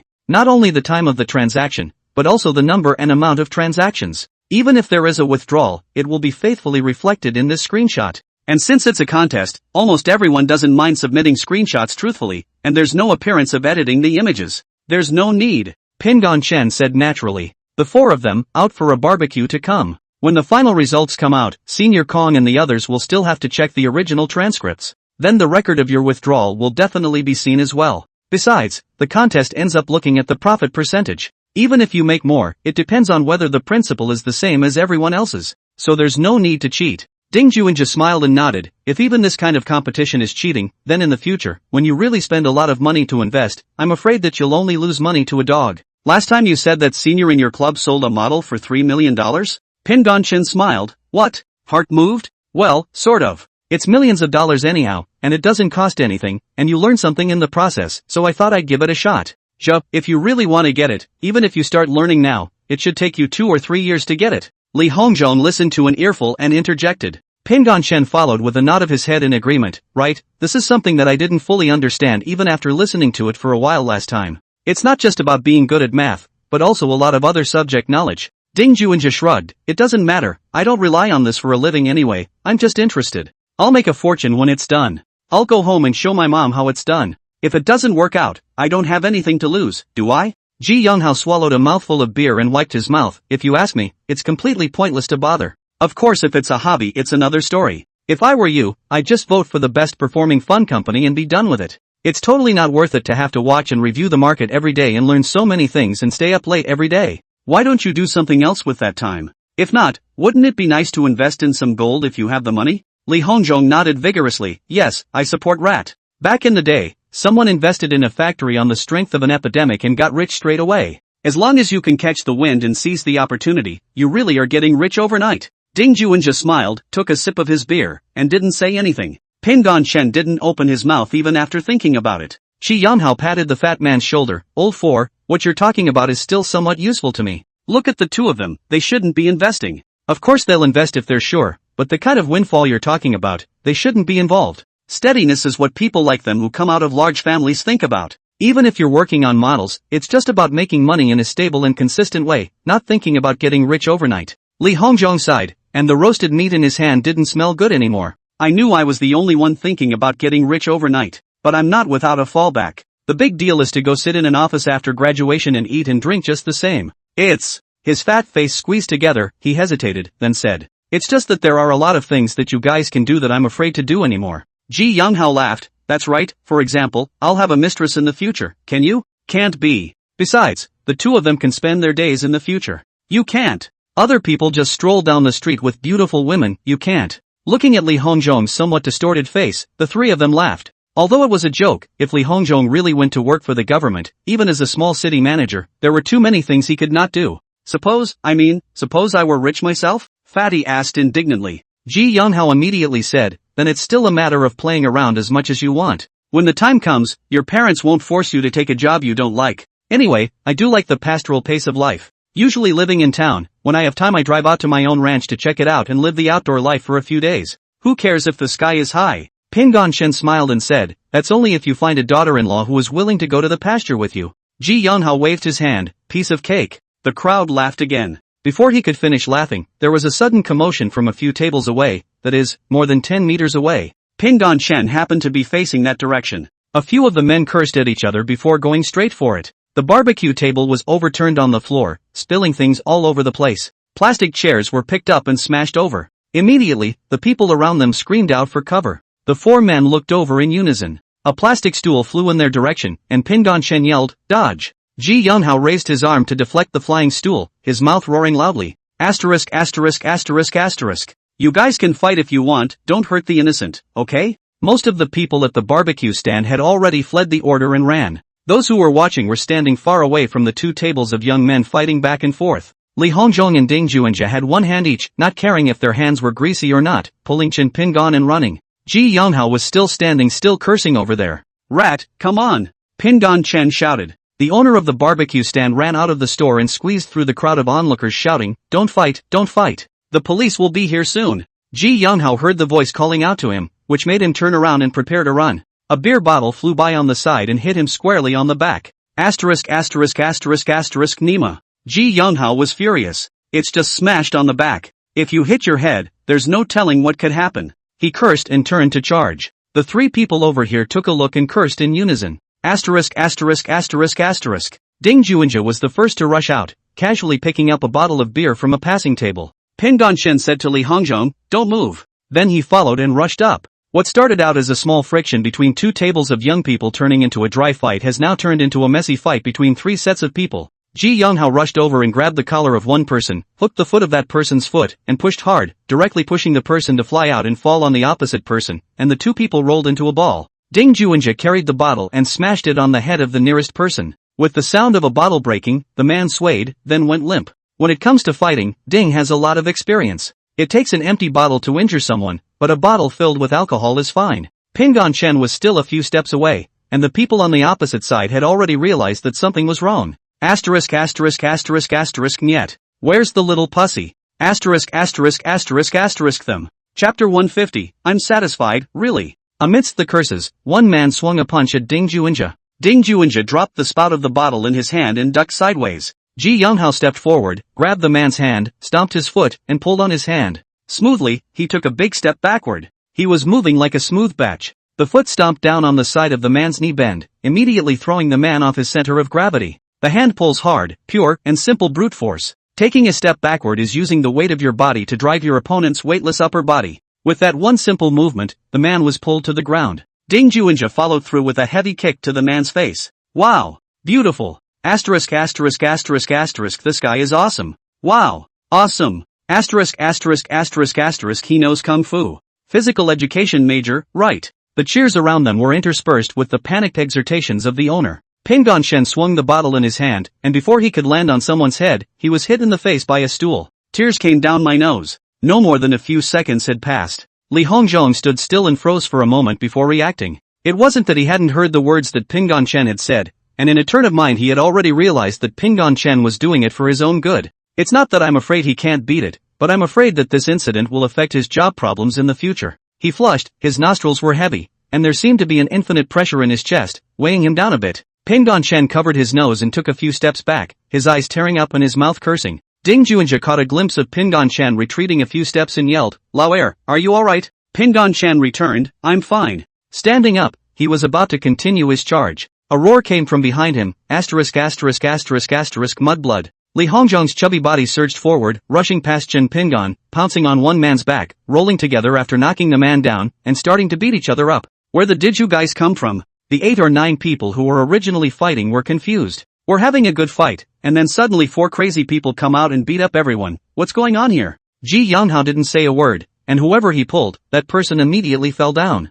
It's like being possessed. The sharp-eyed one saw him and ducked, knowing that between twists of the guy's torso he could throw someone off while destroying his opponent's balance. The floor was littered with glass, and by now several of the men were covered in color. The one who was knocked down by a bottle by Ding Juinja also got up. Chen Pingon copied the stool on the ground and chopped and smashed it. One step closer to the center of the battle. A dozen or so people completely trashed the barbecue stand. There were tables and stools and chairs falling to the floor everywhere. On the floor were roasted meats, vegetables, and beer bottles and glass. Both sides of the original fight now not only have to each other, but also have to face the 217 4 crazy-like guys over here. The fat man wasn't actually that low, at 178 plus weighing close to 200 pounds, he would have been knocked over by anyone he hit. The onlookers of the melon crowd is even more uproarious. Only the barbecue restaurant owner bitter face shouted, "Don't fight! Don't fight!" 7 or 8 minutes later, the police car from the police station arrived. The fighting naturally stopped. The boss advised this and pulled that, and ended up taking a few hits as well. In fact, the police station is only a block away. 13 men in all, each smelling more or less of cumin chile, all followed to the police station. The cause of the fight was a really small thing. Nothing more than one of them had a lot of beer and wanted to move their chair back. The man behind him was sitting on a plastic bench, and after being hit by the back of the chair they had an altercation. An apology would have been fine, but no one said those 3 words. It turned out to be dry. Ji Youngho wouldn't have gotten hit if he had followed Ding Junshul and the others away earlier. This guy is tall and strong, and he's never been afraid to fight with people one-on-one. It was the first time he'd ever done a group fight. Exciting enough, but he had some bruises. Instead, the few he put down had more serious ones on them. Ding didn't suffer any injuries. Counting down, compared to Pingon Chen whose face was injured with a nosebleed, the one who looked the most injured among the 4 was instead fatty. After paying the compensation in fines, the Hissing brothers realized that the fat man was not actually injured. Mainly because it was just dirty enough on my body. It's a wonder the fat guy is clean by virtue of his weight rolling around on the barbecue stand floor. When they got back to the dormitory, a few of them took turns going to the shower. Waiting to lie on the bed, Ding Juinja and Shen Pingon both realized that each had no reply to the WeChat message. Ji Younghao and Li Hongzhong quickly fell asleep. Ding Juinja looked at Dong Wanwan shaming and threatening of him, and grunted as he dropped his cell phone and planned to sleep. Pingon Shen suddenly snapped and asked, "Brother Zhe, did your cousin send you a message?" Ding Juinja poked his head out of the bed. "Yeah, it's annoying. Trying to blackmail me, she's overthinking it. What about you?" Pingon Shen laughed in a low voice for a while before saying, "Hua Yun, do you remember? Remember, your unrelated schoolgirl and cousin." He added more emphasis on the words "and cousin," and he hemmed and hawed along with them when he finished. "What, I thought you two didn't know each other very well." Pingon Shen put down his cell phone and said, "It seems that they saw us fighting. I'm not afraid. Even if she complains to my mom, so what? Can my mom fly to the capital to whip me? Big deal is getting yelled at. Besides, what college student doesn't fight? My mom doesn't give a about that, as long as nothing happens to me. How do you think it's such bad luck? Every time something goes wrong, she sees it." Ding Juinja came down interested this time. What? What else did you do before that she saw? Where do you think this whole thing about her and me becoming unrelated came from? I happened to go to Chopper's office to meet my biological father when he came to school that time. Your cousin and her were in the office. After saying it briefly, Ding Juanjia was also taken aback. Asterisk asterisk asterisk asterisk. Your father is really okay, and you're tough enough. Really give it a couple days in jail? Anan, why else would I be aggravated by this? If your cousin hadn't called the police, I'd probably still be getting a beating. In the darkness Ding Juanjia sighed and said, Pingan, it's really not me saying that you are really unlucky. Pingan Shan laughed wordlessly, nothing, just get used to it. Besides, I'm doing quite well now. There are bad things, but it's so much better than it used to be. I'm happy with it, really. Why do you think that Pingan Shan is so unlucky? I still want to laugh when I think about it. Dong Wanwan wrapped in her robe said to Hua Shiyun who was rubbing her hair. I just saw him get a nosebleed just charging up there, and I was almost laughing. Hua Shiyun followed and ate and laughed while wiping her head. I reckon, it's from holding it in during the time the leg wasn't healed. It's normal for boys to fight. But a few of them had their hearts in the right place. Your cousin is tall and handsome. I didn't realize that fighting is handsome too. Dong Wanwan nodded her head. It's too normal for northeastern boys to fight. I don't even care to sue. But I sent a message laughing at him. Hosian paused for a moment as she wiped her head. Well, I greeted that cousin of mine as well. What did you ask? Dong Wanwan asked. Chapter 151, is your aunt happy now? Not much, just curious to ask why a couple of them got into a fight with someone else. Dong Wanwan said without thinking. What happened at the beginning we did not see. Your two roommates just know screaming, but also quite scary. Boys fight for all sorts of reasons. I just look at the process and the outcome. It doesn't even matter what the reason is. The fight is all over. I just don't know if they're out yet. Hua Shiyun put down the towel and said, it should be fine. There are too many of these student fights at barbecue stalls. The police station is usually called over to ask what the situation, let the fight out of money to pay for the loss of the owner of the barbecue restaurant after the fine, and then will be released. It's not right for young people to fight when they're a little impulsive, but they don't take detention lightly, and it's too much of an influence on the students. Dong Wanwan picked up her cell phone and glanced at it, humming. I can't believe you won't send me a message back. Wait until I tell my sister-in-law. Anyway, if he doesn't get some blood this time, I won't let him go easily. Laugh at him every time you see him. What's so funny about that? Boys fight, don't you say it's normal? Hua Shiyun dried her hair and walked over to sit down and took a sip from her glass of water. I don't really want to laugh, but that cousin of mine did get a nosebleed the minute he got up there, and it was pretty funny. Her tone sounded bland when she said it, causing Dong Wanwan to look over. You're not talking in the right tone, are you concerned? That's not so much. Me and him, when we say we're related, it's really just a figure of speech. Are you going to the club activities on the weekend? Dong Wanwan changed the topic. Hua Shiyun shook her head, no go. The competition isn't over yet. Let's wait until the results come out after it's over. I've lost interest in the game now and haven't watched the last few days. How about you? Dong Wanwan was a bit surprised. My missy, we both paid a whole $100,000 together. What do you mean, you don't want it? After saying that she said regretfully, if I had known that you weren't interested, I shouldn't have staggered that at the time. It's all gone now. Dong Wanwan also participated in the competition, but in reality, she had absolutely no interest in stock speculation and was purely following Hua Shiyun around. Hua Shiyun guffawed. The most useful result of this kind of competition is that you can see the nature of many people. What do you say?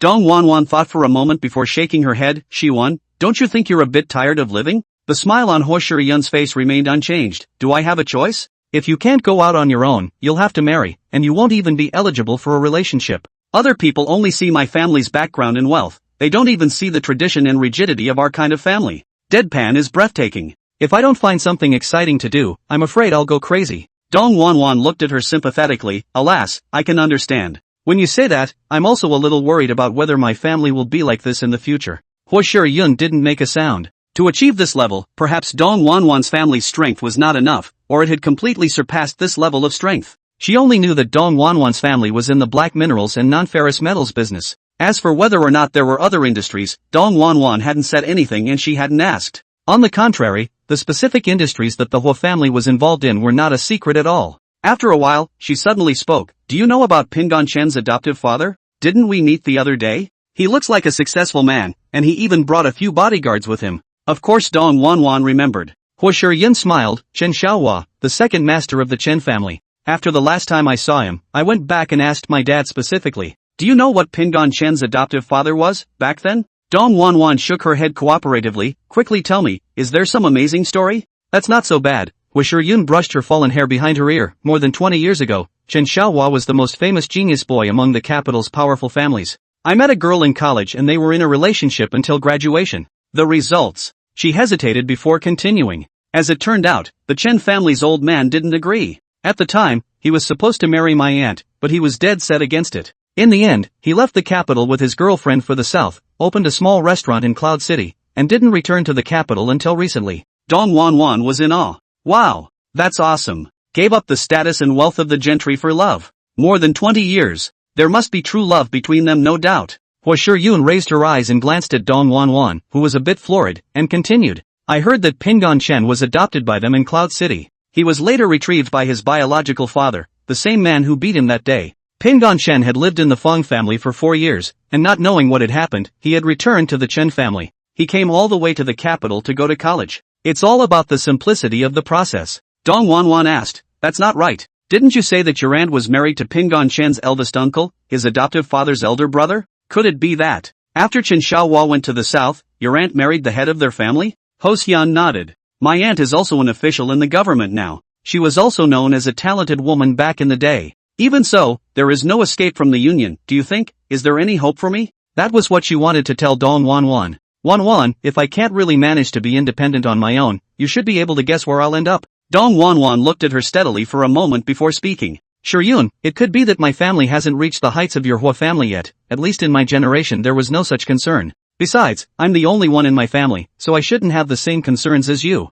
Ho Xian smiled, I know. I'm telling you this, but it's just that I'm getting anxious now. I realized after my sophomore year of college that it's really hard for women to be independent. It's hard to make something of yourself once you've lost the support of your family. In contrast, it's still families like yours that are happier. Neither have to worry about running out of money or being unhappily married. She lowered her eyes and looked at her slender, white hands. Tung Wanwan has no intention of stopping. The subject was up, so let's get it out of the way once and for all, or she'd think that a grudge might develop between the two as a result. Shiyun, is your aunt happy now? I mean, from the time you can remember until now, it's not about listening to what other people say, it's about judging by what you see and hear with your own eyes and ears. Do you think your aunt and Chen Pingyin's eldest uncle have been happy in their marriage until now? Your cousins and the others, have they told you anything about this? Chapter 152, that's it. This was a serious discussion that had never existed between the two of them, Hua Shiyun and Dong Wanwan. Although it started as small talk, as the conversation changed, both men realized it was no longer small talk.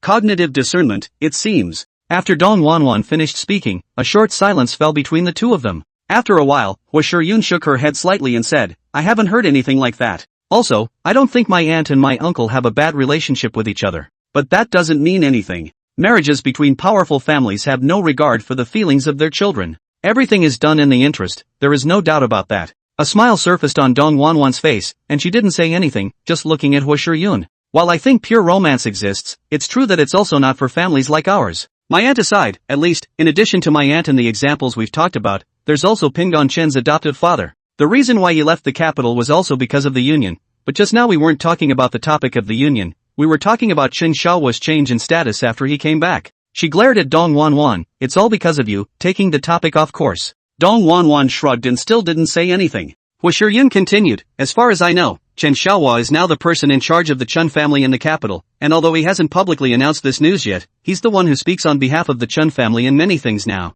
Also, the original head of the Chen family was Chen Xiaojie, the third master of the Chen family. I just don't know if this change now is due to something going wrong with the Chen family's third master's body. Dong Wanwan waited for her to finish before speaking. I can also give you an example. My dad and my mom, too, are joined at the hip. But what I do know is that my mom and my dad are extremely close. My mom is from the Ma family in the northeast, and she has a temperament that's a little bit different. My dad's family started out in coal. To be clear, my grandfather wasn't very educated, but my dad went to college. Let's not talk about anything else but my mom and dad's relationship, which is really good. My dad spoiled my mom like a little girl. She had a smile on her face and her eyes lit up. Hua Shiyun nodded helplessly. Wanwan, is it okay not to talk about this anymore? Dong Wanwan laughed. Yes, I just want to tell you. Union or not, the desired love can always be earned. Isn't that how it used to be? What about men and women who haven't even met each other before they get married? And aren't there just as many who are living happily ever after? Of course, to add to that, I'm not in favor of things like unions.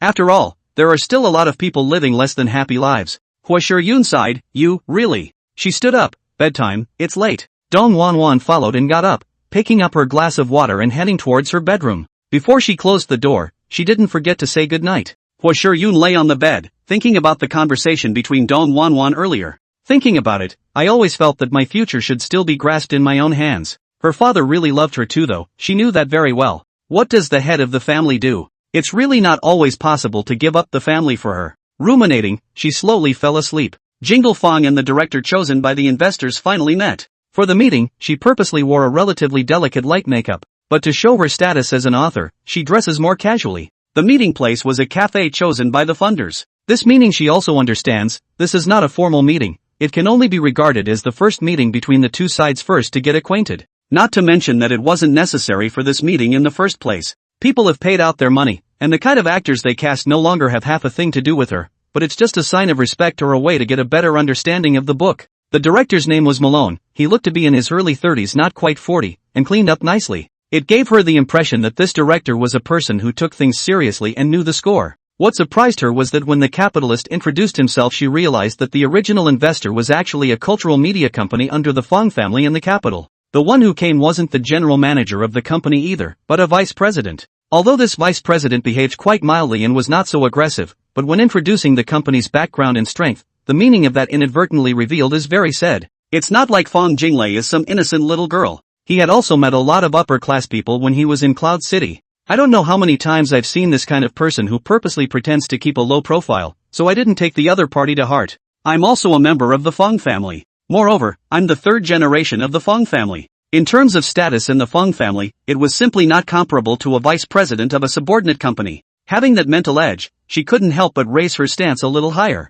Director Malone showed it backwards to make her look at it differently. Most of the young directors, in general, reveal an air of literacy. None of that on Malone. He was just very serious about discussing a few major roles with Fong Jinglei. Scripts are not like novels, where there can be a lot of textual padding and introduction. Apart from the depiction of mannerisms and movements as well as costumes and environments, there is only dialogue, and these are not enough for the director to be able to understand the book more deeply. The topics were all about what kind of person would be better suited for a certain role, the character's background, personality, and some information that didn't appear in the book. It was a pretty smooth talk between the two. Malone didn't show anything else about Fong Jinglei's looks either, just a moment of amazement when he first saw her, and then it was just natural to talk about work. Fong Jinglei was pleased with Marlon's dedication and the fact that he didn't glance at her chest. Of course, that's just how she feels about herself. In reality, the funding agency does not need to consider the feelings of the original author. Getting her to meet was also fundamentally just a way to be able to make the director more aware of the author's intentions and thus make the skit more sellable.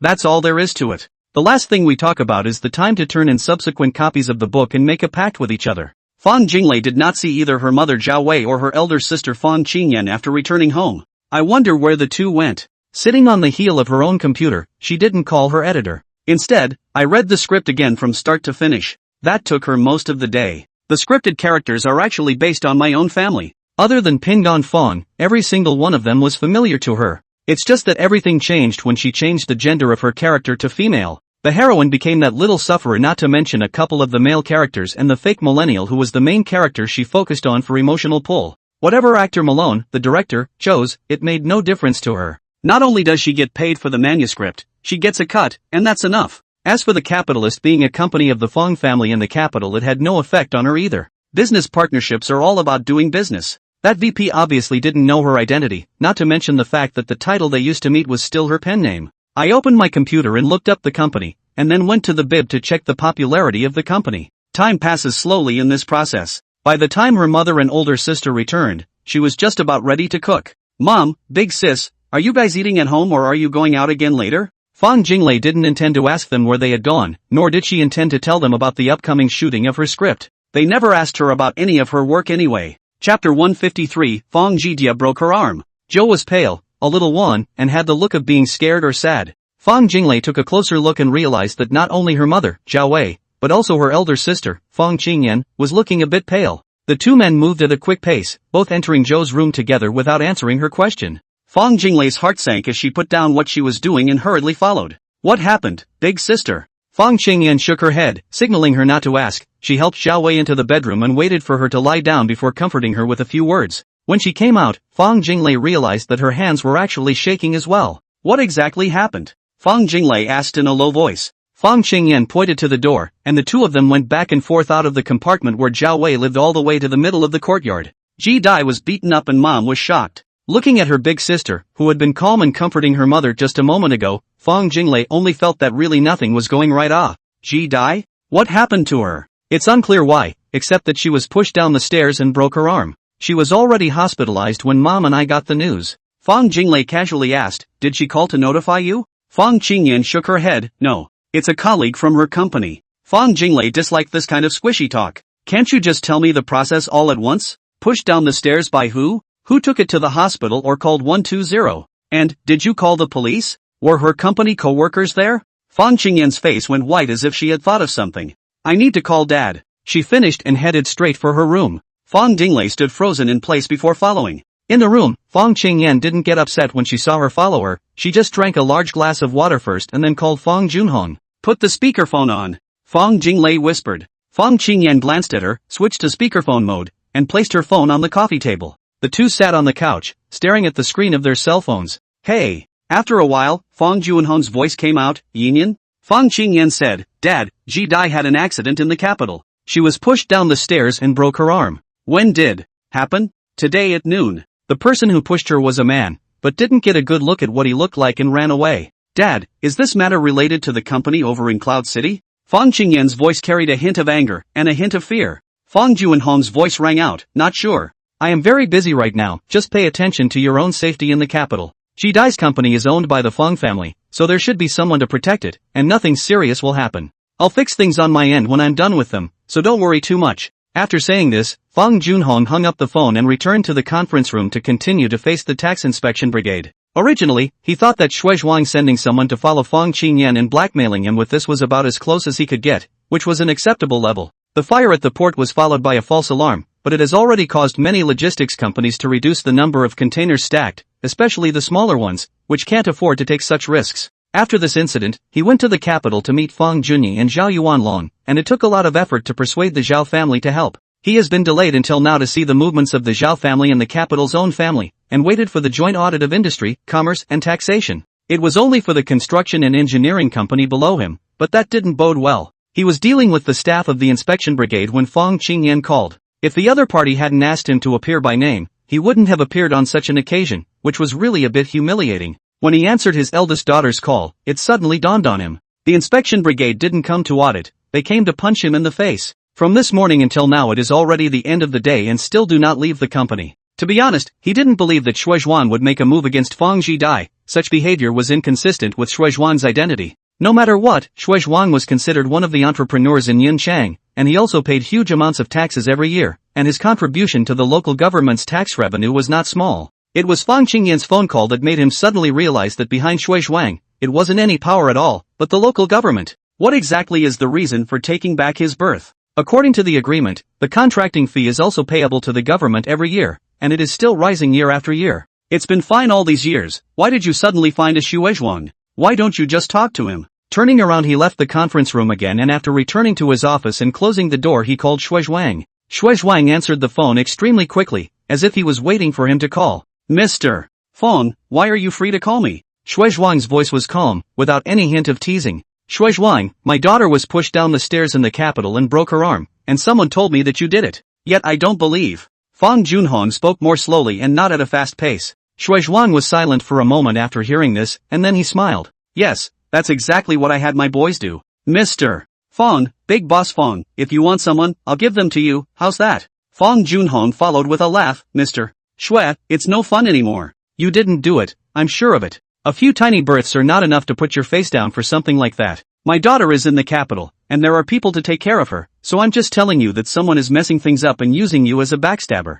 Shui Zhuang's voice went cold. Then Boss Fong, I have something to ask you as well. Did you or someone you found do the thing in Zhoushan where my 2 boats were detained by the marine police? I told you about the berths. I didn't ask for them. You're going to come on hard, so just wait. I heard that the inspection team went to your group's headquarters? I don't know if the companies under your group can handle it too. Shui Zhuang hung up the phone after saying that. Fong Junhong, however, froze. Did Shui Zhuang tell him so much information on purpose? Or is it really a mouthful? His gambling boat on the Zhoushan side was impounded, and I don't know if the Zhao family made a move or if Big Brother Fong Junyi made a move. It is even less clear which side of the aisle was used to push the marine police into action. With so many islands over there, Shui Zhuang's ship didn't escape. indicating that there is definitely more to it than simply having a ship impounded after being discovered by the marine police. Near the coast of Yun province, Xue Zhuang had at least 3 other boats. Why didn't he move his ship on this side instead of his ship on the north side? Fang Junhong opened his brain was about to smoke but he didn't figure it out.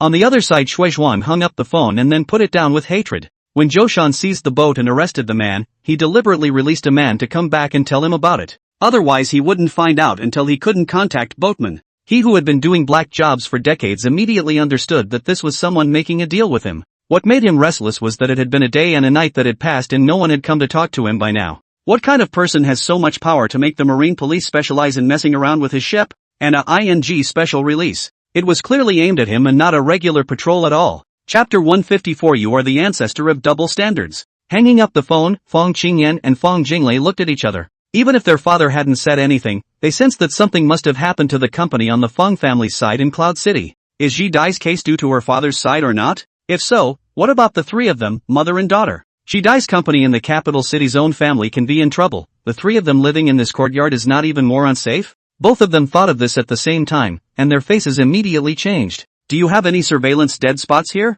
Fang Qingyan asked. The yard is only monitored externally, not once you're inside. And, having never used it, I don't know if there's a dead spot or not. Need to contact someone now to install it? Fang Jinglei was a little hesitant. You go see mom, I'll contact great uncle, Fang Qingyan spoke. After great uncle sends someone, do you want to go see Ji Dai? Fang Jingle nodded. Fang Qingyan continued, I know you don't like third sister right now, no matter what, she is your sister. It's not like Ping'an, we grew up together, I watched her grow up. Fang Jinglei raised her hand to interrupt her and said, I understand what you mean. There's no need to say so much. Whatever you do to Ping'an, that's your business, not mine. I just want to live in peace and quiet right now. Other than that, I don't really have any ideas. Why don't you call your great uncle? I'll go check on mom and make dinner. Ji Dai, I'll visit her when I can. Fang Jinglei got up and went out of Fang Qingyan's room and didn't go to see Zhao Wei, but went straight to the kitchen. The 2 of them were busy in their own ways, and Fang Jinglei didn't put too much weight on this matter. Maybe it was just that the 2 were worrying too much. If someone really wanted to deal with the Fang family, the mother and daughter had lived here for so long. If something was going to happen, it would have happened long ago. On the other hand, it was also because this was the capital city, and the probability of something going wrong was already small. A few moments later, she was in the middle of cooking when Fang Qingyan walked in. Great uncle said he'd have someone come by tomorrow to reinstall the surveillance. I'm planning to go back to Cloud City tomorrow. Fang Jinglei pointed to the lettuce placed on the counter. Help me wash the lettuce and the fruit. Just make some salad and forget about it. Fang Qingyan walked over and started to do it, and continued with her mouth. Great uncle said that Ji Dai's matter might really be Xue Zhuang's doing. If that's true, why don't you ask Dad what he's really going to do? Mom's safety, and he's just going to completely ignore it? What's more, Ji Dai's accident happened in our company and they don't care. At least we are also surnamed Fang. Fang Jinglei asked several questions in a row, and Fang Qingyan didn't even know how to answer them. The root of everything is in Cloud City, not in this distant capital. She doesn't know what to do with all this when she's so unfamiliar. How about you and Mom come back to Cloud City with me too? I have a place to stay there, and it just so happens that you guys can come to the office and help me out,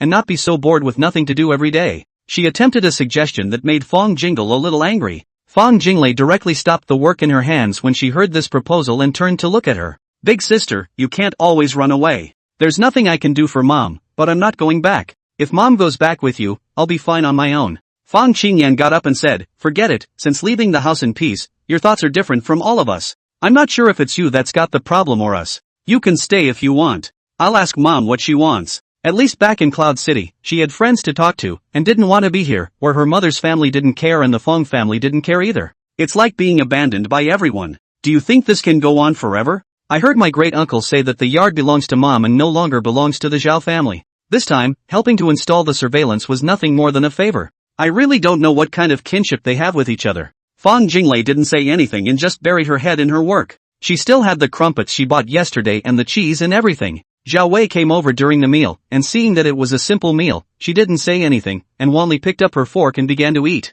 It was only when she heard Fang Qingyan persuade her to return to Yin Sheng together that she put down her cutlery and took a sip of the red wine Fang Jinglei had poured for her. I'm not going back. Fang Junhong is not a good person. The Fang family is no better. They all knew about Qin Balian, but just no one warned me or cared about him. I'm not going. I'm going to stay in the capital and watch how their Fang family falls. Zhou was not quite in her right mind, but she was obviously very lucid when she said it. She knew what she was talking about. Fang Qingyan was surprised. Mom, even though this is the capital, it's not safe for you at all. I asked my great-uncle about Ji Dai, and he also said it might be Shui Zhuang's doing. And, most likely, it will spill over to you as well. What would we do if something happened? Zhao Wei obviously didn't know who Shui Zhuang was and why he was targeting the mother and daughter girls. Asked it right then and there. Fang Qingyan began to explain, speaking from beginning to end. Fang Jinglei ate in silence and said nothing. No matter what big sister said to her mother, she just ate unless she was asked. There's no way to say something nasty to your own mother. With her big sister, she didn't really understand why someone who had been the president of a publicly traded company, albeit a woman, acted like a brainless person when it came to family matters. Well, it's a bit better than that dumbass Fang Jidie. In comparison, only the fourth sister, Fang Miaoshuan, was the most sober. Take control of your own life. This is how she felt deeply about the archetypal character of the fourth sister after writing the play. Thinking back on how I behaved from the beginning until now, it was only after Peace provided the information that I slowly came to my senses. Everything that happened in this family was the result of the mistakes made by his father, Fang Juanhong's obsession back then. But if you want to talk about the root cause, it's the vice of marriage in the powerful families. Look at Mother Zhao Wei now. She could even imagine it. If she had been herself, she would have been mesmerized by the extravagant living conditions. Once this cycle is longer, say it lasts for more than 20 years like the mother's. Nothing but beauty treatments, shopping or playing cards with your girlfriends and sisters, not even cooking. I really don't know whether this practice of a luxurious family is cultivating a great lady or raising a vase for marriage. While she was pondering here, Fang Qingyan across the table had already finished. The look on Zhao Wei's face had been constantly changing. When she heard that Qin Beilian and Fang Hongjun were dead, her eyes, cheeks, and even the strands of her hair radiated joy and excitement. When she hears that Fang Hongjun's death might have something to do with Pinyin, she again looks worried. Until she heard that Ji Dai's injuries were now due to the fact that the death of Shui Zhuang's son, Shui Wenyao, could also be related to Pinyin, she immediately shouted out. Nonsense, there's no way Pinyin would do such a thing. He has been attending KYU. He's so well behaved, how could he do something like buy a murder? Only that sinful bastard Fang Hongjun could have done it. Good thing he and his foxy mom are dead. Good death. When Fang Jinglei heard this, she couldn't tense up either. Silently, I gave my own mother a shout-out. Mom, you are the granddaddy of double standards. Chapter 155 Zhao Wei refuses to return to Yunchang. Fang Dinglei was just thinking about it. She would never say such a thing, it was her mother after all. Fang Qingyan froze for a moment. Before, Zhao Wei hadn't opened her mouth, her face changing like a kaleidoscope, but it all held together. How come you suddenly can't stand it at the end of the sentence? Mom, whether it's related to Pingdong or not, the point is that Shui Zhuang thinks so. Now he's trying to threaten my dad through various means, wanting to get the Fang Group's dock berths at a low price. Zhao Wei interrupted her with a sneer. What's it got to do with me? I can't wait for the Fang family to fall now. Fang Qingyan smiled bitterly and persuaded, Mom, no matter what, you and my father have been in a relationship for so many years, can you just say put it down? You're alone in the capital. Lei Lei can't stay with you forever. She has to get married too. Even if the third and fourth sisters were in the capital, they were all going to get married and have families in the future. Do you want to stay in the capital alone in your old age? Zhao Wei continued to sneer, I still have my mother's family to go to. I don't believe that the Zhao family can't tolerate me alone. Besides, Pinyin is in the capital, I'm not going anywhere. Yun, you're the big sister, why don't you care about Pinyin? He's your blood brother from the same mother. Don't you grow your mind's eye out. Fang Qingyan hurriedly said, Mom, there is no such thing. Pinyin doesn't want to see us at all now, you can see that too. It's not that I don't want to help him, it's that he doesn't even need it. His adoptive father, Chen Xiaohua, is most likely the current head of the Chen family. In terms of strength, even the Zhao family plus the Fang family were not on the same level at all. No one can hurt him with his foster father. I don't care, I'm not going back. Zhao Wei's attitude was very resolute. You don't have to persuade me either. If you want to go, just go by yourself. Ray and I have been living here quite well. In the future, this courtyard will be for peace as well. Seeing Zhao Wei's lack of oil and salt, Fang Qingyan could only look at Fang Jinglei. Don't look at me, I'm a daughter, I can't make decisions about our mom. Fang Jinglei rejected it outright. She had been eating and was full by now. On the contrary, Fang Qingyan and Zhao Wei didn't eat much. She didn't care, she said as she stood up. I'm done eating. You guys can just leave it here when you're done eating, I'll come over and clean it up later. After that she went to her room. The conversation between her big sister and her mother behind her, she didn't want to hear anymore. It was only when Shui Zhuang walked into the tea room that he saw the one in front of him for the third time. Although they don't see much of each other, there is not a lot of contact between the two. In the tea room was a young man who looked definitely under 40, elegant, in civilian clothes. It was Zhao Jidong Zhao, the secretary of one of the most popular big shots of the moment. Zhao Jidong very politely invited him in before closing the door. After the two sat down, Secretary Zhao didn't humble himself and allowed Shui Zhuang to take the initiative to sit on the main seat and start boiling water in preparation for making tea. People in Yun province love to drink tea, basically every local is a tea brewing expert, and Shui Zhuang is naturally no exception. Secretary Zhao took out his own cigarettes from his bag and let Shui Zhuang have one before lighting one for himself. Secretary Zhao, I wonder what good thing it is to call me over this time. Shui Zhuang's posture was very respectful. The young secretary in front of me is said to be released soon. That's nothing. Secretary Zhou puts out, that means his current boss is going to the next level. That one was the one he cared most about and dared not offend. It's just a rumor, but nothing ventilates, does it? I don't know what position I'll climb to in the future, but it's never wrong to try to make friends. Secretary Zhao always had a light smile on his face, and it was rare to see a very serious expression on his face. Shui Zhuang guessed the reason for calling him this time as he scalded his cup. Boss Shui, I invited you over this time because I haven't seen you for a long time and wanted to sit with you. Also, my boss had something he wanted me to tell you about. Shui Zhuang's nerves tightened, and the movements of his hands were somewhat distorted. Sorry. Elder brother Zhao, go ahead. My boss heard that something happened in Zhoushan that is related to you, Boss Shui. Secretary Zhao didn't seem to care about his name-calling and smiled. I wonder if Boss Shui wants to know who's behind this. Shui Zhuang is worried about this matter, not knowing what the other party is, he does not dare to act rashly. I'm not afraid to touch a broken head, but I'm afraid of messing with the wrong one, that's called a disaster, and then there is no place to cry. Old brother Zhao, I won't lie to you, I'm worried about this matter. If you can tell me about it, I'd really appreciate it. Shui Zhuang laughed and said, but in his heart, he was already beating the drums. Zhao Jidong flicked the ashes of his cigarette and said softly, the matter is run by the Marine Police, but the matter was arranged from above. It took the boss a bit of time to find out that the last person was the Zhao family in the capital. Boss Shui should understand when I say this much. The root of this matter is still that you didn't do a good job with the boss. If you had done it earlier, wouldn't there have been no such thing? Don't you think so, Boss Shui? When Shui Zhuang heard this, his heart was settled a bit. Knowing that it was the Zhao family behind it that had used their resources to get it done, then he would definitely strike back as well.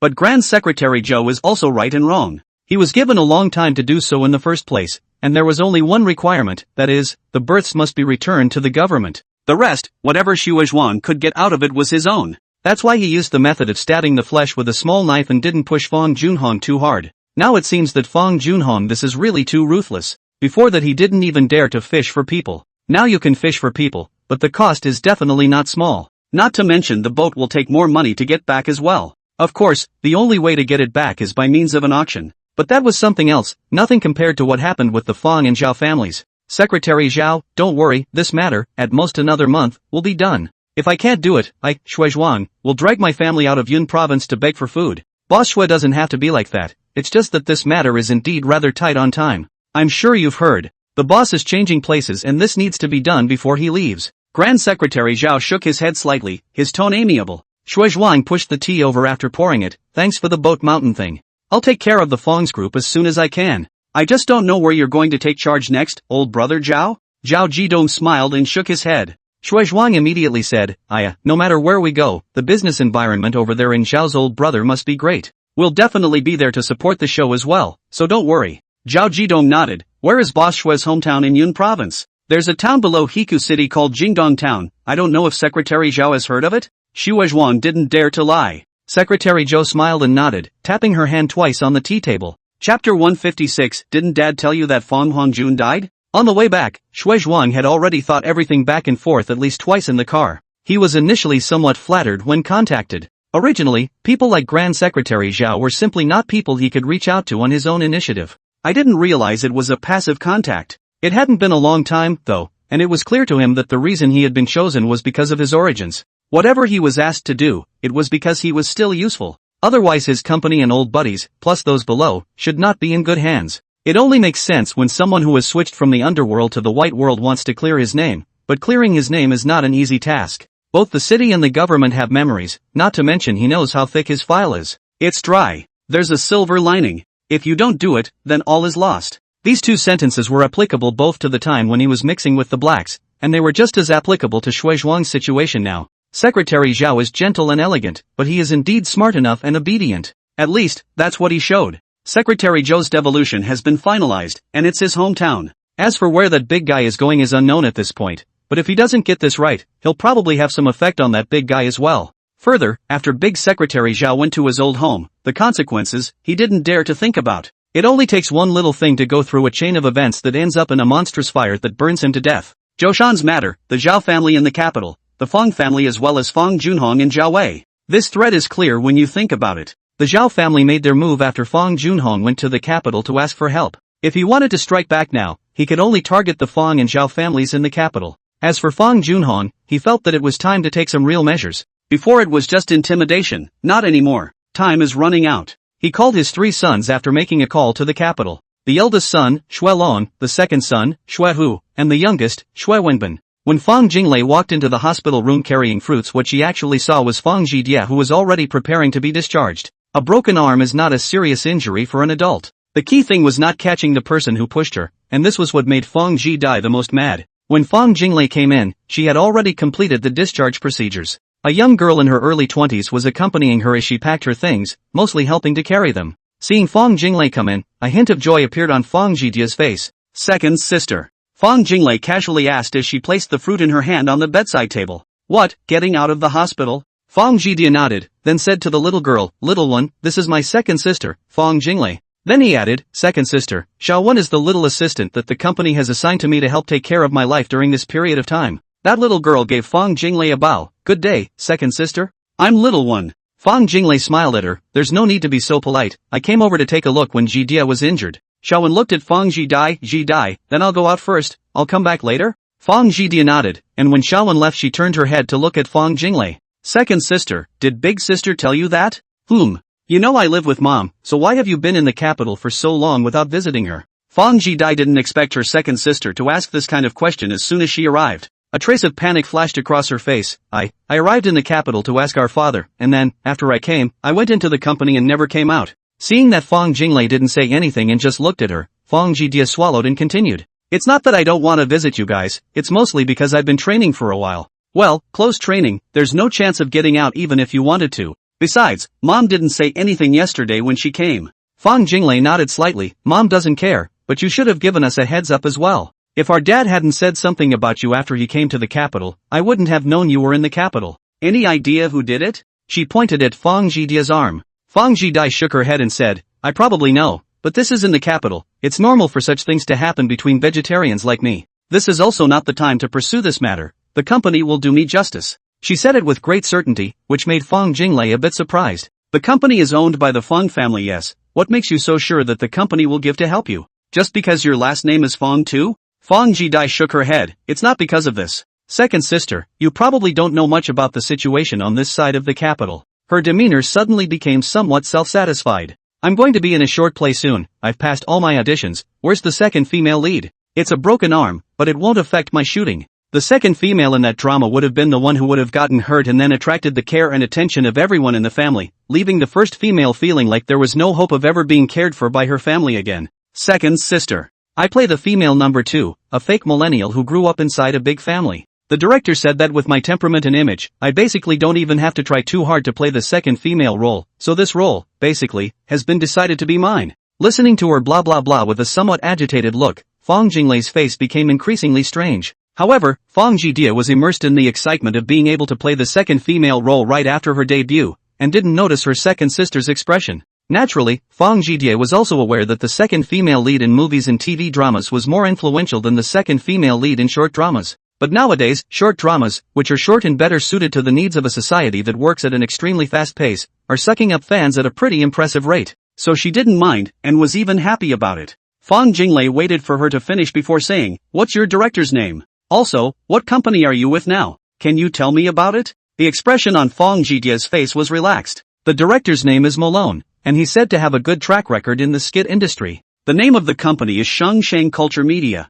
I've looked into it. The company is owned by the Fong family, but the owner is not from our father's family. The owner is from the same generation as our father, called Fong Junsheng. His father and grandfather are blood brothers, and he's also our grandpa. This information was much more detailed than what Fong Jinglei knew. It seems that although Fong Zhidie has changed her career, she is still doing a good job with this basic job. She was just about to say something when Fong Zhidie suddenly said mysteriously, "Second sister, do you know how suitable this script is for me?" Fong Jinglei cried and laughed as she looked at her, not picking a fight. It's not known how many episodes the sketch will end up having, but it's 42 episodes that have been confirmed so far. The latter depends on how much the original author can write. The best fit for me was this story, which is basically pretty much the same thing that happened in our family. In other words, I played basically the role of Hong Jun's younger brother. The expression on her face made Fong Jinglei feel a bit uncomfortable and spoke, "Didn't Dad tell you that Fong Hongjun and his mom died in M country?" Chapter 157, If you're capable, go compete for that female number 1. Fong Zhijie's expression suddenly froze. She really didn't know. Whoever it was never told her. "Second sister, what you said, is it true?" Fong Zhijie's voice trembled a little. Fong Jinglei quietly looked at her somewhat white face and nodded. How could this happen? Fong Zhidai suddenly spoke faster. "Who did this, have you found out yet?" "Dad didn't say, and we don't know. It's not something we have to worry about." "I don't think you realize that after leaving the country, he even bought a murderer to try to get peaceful killed." Fong Jinglei used the most concise words to make things clear in 3 words, and added about Shuewenyao and Shuezhuang. "Originally, Big Sister thought that this incident with you was also related to Shuezhuang, but our father couldn't be sure. Just let us take care of ourselves in the capital. You didn't make it clear before whether or not the person who pushed you had anything to do with your role, or with what was going on at home." The look on Fong Zhijie's face changed, then said, "I got hurt and it had nothing to do with what happened at home. The man, in fact, I can see, except I'm not going to confront him directly. He was just being used to. The company will step in on this one. Behind the scenes is another woman who tried out for the movie. Then why didn't you tell Big Sister before? Do you realize that if you don't tell the truth, you'll make Big Sis and Dad think Shuezhuang did it? When the two sides really clash, can you take that responsibility? How?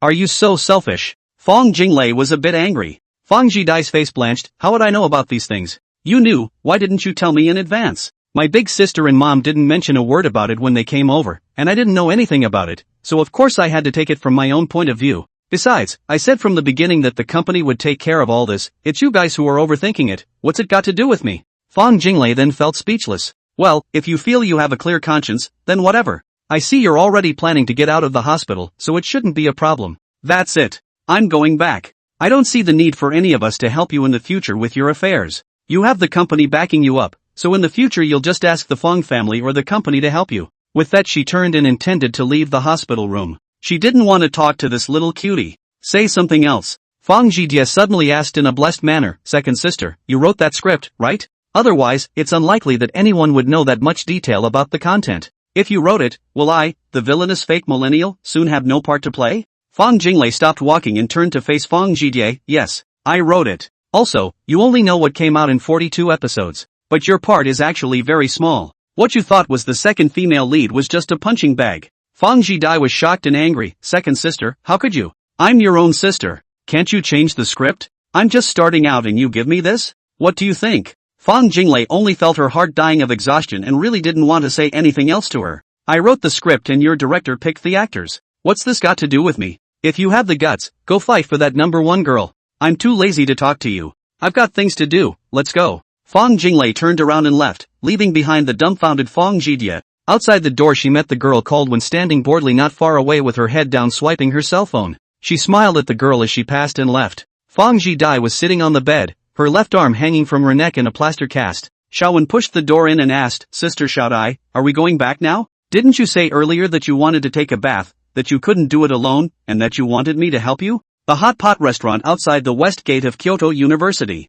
The weather has gotten a little colder and it will almost be time to heat the house at the end of the month. This made Pinggan Shen, who had not experienced heating, look forward to it somewhat. Today's hot pot was not something the 4 of them wanted to come to, but rather it was something Ding Juinja promised to treat Dong Wanwan to in order to appease or rather bribe her. Li Hongzhong's performance that day made the other 3 feel better about him. Previously, this guy had always been a bit cautious when he was with them, and Pinggan Shen had never told Ding Juinja or Ji Yanghao about what had happened between him and Fatty in the library before. He always believed that Fatty would definitely want to work in the government sector in the future. Wouldn't it be nice to be a civil servant? I'm sure Fatty's parents feel the same way. That's why he made a point of telling Fatty not to do anything when he rushed out that night. For the time when the consequences of a fight are not well controlled, all 3 of them obviously don't care, but the fat man wants to take the public examination. A perfect resume file is undoubtedly an additional guarantee. Plus his parents are both government workers, which is an added layer of security. The relationship between the two could only be said to be much better than that of other classmates, and if you really want to say that the liver and guts are the same, you can't really get to that level.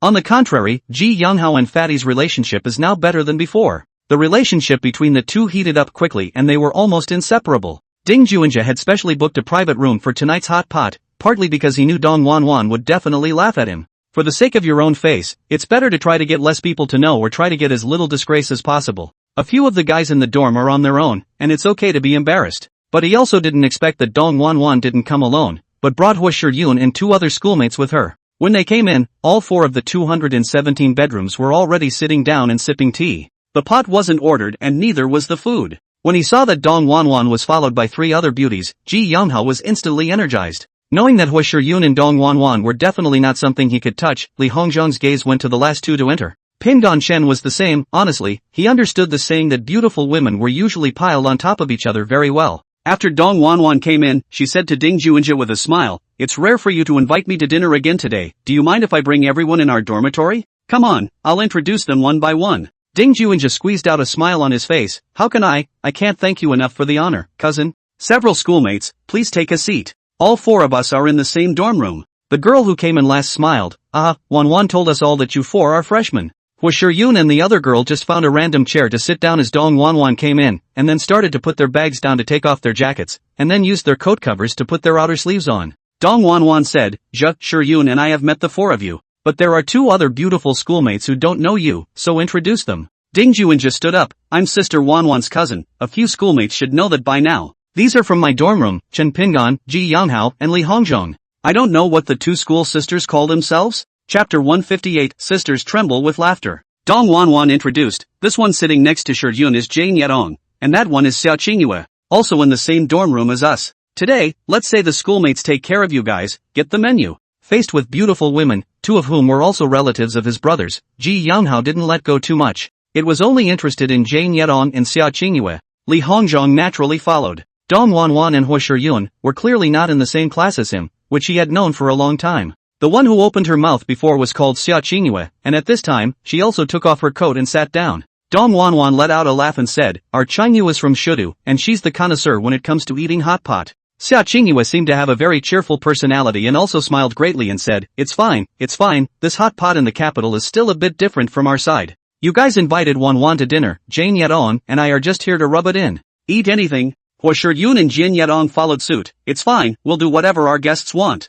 Pin Chen and the others looked at Ding Juinja. Ding Juinja hadn't even sat down yet, so he sniffed and said, "Several school sisters are roommates with my cousin, so they're all my sisters as well. For your first meeting, let's order a Mandarin duck hot pot first, and then it's best to order your favorite dishes. That way it won't have to be difficult for me, so what do you say?" Dong Wanwan narrowed her eyes and smiled. "Okay. Then it's a Mandarin duck pot." She said to Xiao Qingyu and Jian Yitong, "Ding Juinja, my cousin. Don't be polite, order whatever you want to eat." Jian Yitong and Xiao Qingyu then both laughed. "Don't worry, junior high school is so handsome and cute, but we won't be polite." The pots and veggies came up after ordering. Eating hot pot in the capital is different from Shudu. Xiao Qingyue has already been studying in the capital university for a year. Naturally she knows that this side of the world is all about the sesame sauce. When everyone had gone to mix the oil bowls, it was only then that a few people saw the stature of the 2 new schoolmates. Xiao Qingyue's body was particularly hot, and could be said to be the fullest of the 4 school sisters. Ji Younghao secretly asked Ding Juinja, "Shouldn't this Xiao senior sister already have a date?" Ding Juinja rolled his eyes and cursed in a low voice, "Can you be ing normal? Besides, it's the first time I've seen it, so how would I know? Will you stop asking? At least be normal today." Ji Younghao laughed, Don't worry.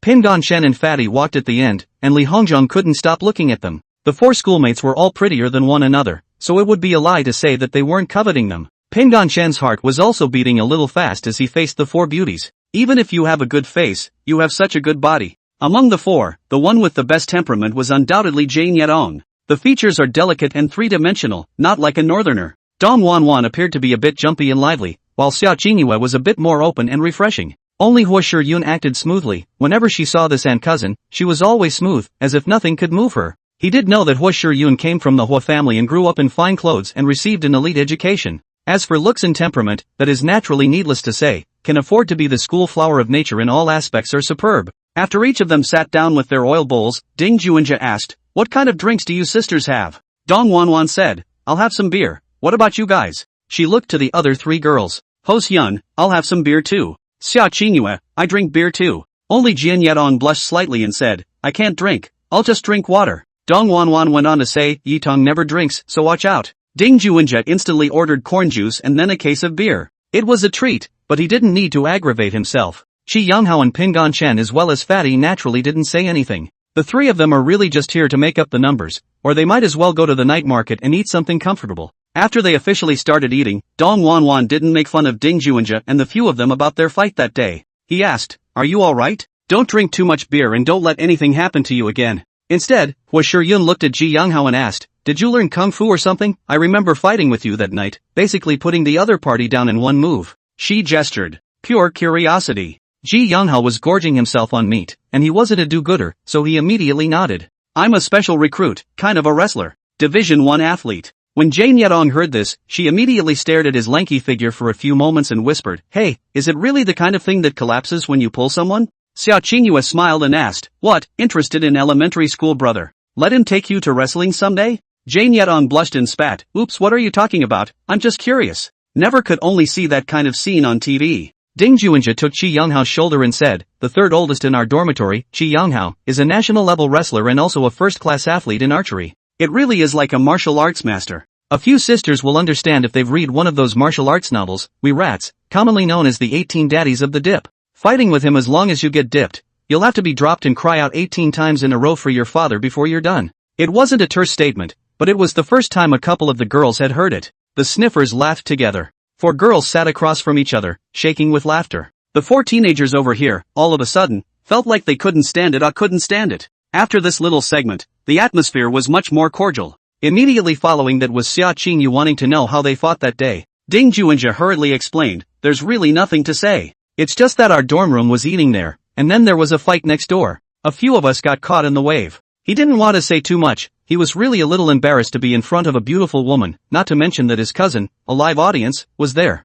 Dong Wanwan and Hua Shiyun didn't open their mouths either, so they just watched Ding Juanja being embarrassed there. Ji Younghao didn't know what he should say right now, and was also a bit rushed. He wanted to say it, but after all, tonight was the dinner invited by Ding Juanja, the boss, so he couldn't afford to clamor for attention. Seeing that Ding Juanja didn't want to talk about it, Xiao Qingyue pouted with some dissatisfaction. The oily lips looked extremely seductive in the light. Jane Yedong looked at Dong Wanwan as she ate and asked, "Is it that you know? Or is it that you don't want us to know a Wanwan?" Dong Wanwan smiled and pointed at Ding Juanja, "They are the ones involved, Yun and I just happened to see it. It's still them who know best about the specifics." Ji Younghao poked Ding Juanja and saw him nodding slightly before he spoke. "A few senior sisters, in reality, what happened that day originally had nothing to do with the three of them. It was a fight with us over there at the next table. A few of them had ducked out of the way by then, and it was me who couldn't spare the roast on the table and got caught in the wave. It was only when I fought them that Chul and the others came to help.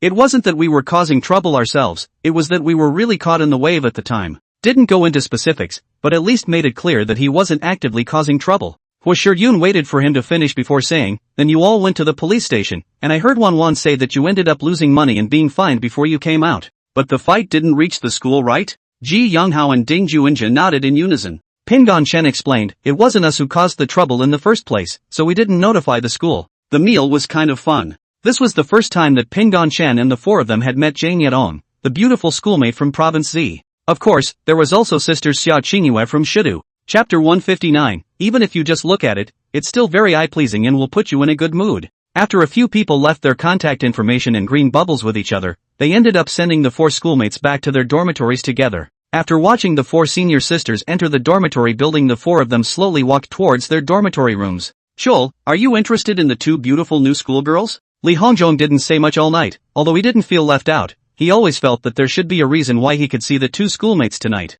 After he asked, he was met by Ji Younghao, who took over the conversation and then asked, "I also think that senior sister Jane and senior sister Xia are both quite interested in you. Which one do you like?" Before Pingon Shen could say anything, Ding Juanja looked at him and asked, "Did you want to ask me this as well?" Pingon Shen laughed, "Brother Zhe, you have wronged me, I didn't think so." The 2 of them were a little excited after seeing a beautiful woman. "I'm not the same. I guess today you should be quite embarrassed." Ding Juanja sighed and nodded, "You don't have to say, it's really just quite embarrassing. It's just a fight. Dong Wanwan, this dead girl, has already slaughtered me several times. Rat, fatty, let me tell you how I feel. Those 2 schoolmates should still be interested in me because I can fight and I'm so handsome. But you 2 need to figure out what's in there. Why don't we let Pingyan teach you?" Li Hongzhong was surprised. "What reason? Eating a meal there is still reason to study? My parents and I have participated in a lot of social functions, but when I go, I just eat and don't care about anything." Ji Younghao didn't say anything. He drank a lot of beer in the evening, but it didn't affect him much. Pingon Shen snorted, "Brother Zhe, don't be so profound, okay? I can understand what reasoning Ding Juanja gave him a serious look. No, you must know. I can see it, you shouldn't not be able to see it. Besides, I think it's normal for a fat man not to know about this kind of thing. But surely you do. Pingon Shen laughed in a low voice and said, actually, I think that Sister Wan Wan and my cousin brought those two over, which is equal to introducing you to someone. You just don't know which one you like for yourself. Sister Xia and Sister Jane's family condition should be quite good, but there is definitely still a gap compared to your family. Fatty doesn't talk about it, he's going to be in the civil service in the future. Rat's family is so rich, but he's not even acting normal tonight. It's not usually like this when you see a beautiful woman, is it, Rat? Ji Younghao laughed. Senior Sister Xia's breasts are really big. Not my cup of tea though.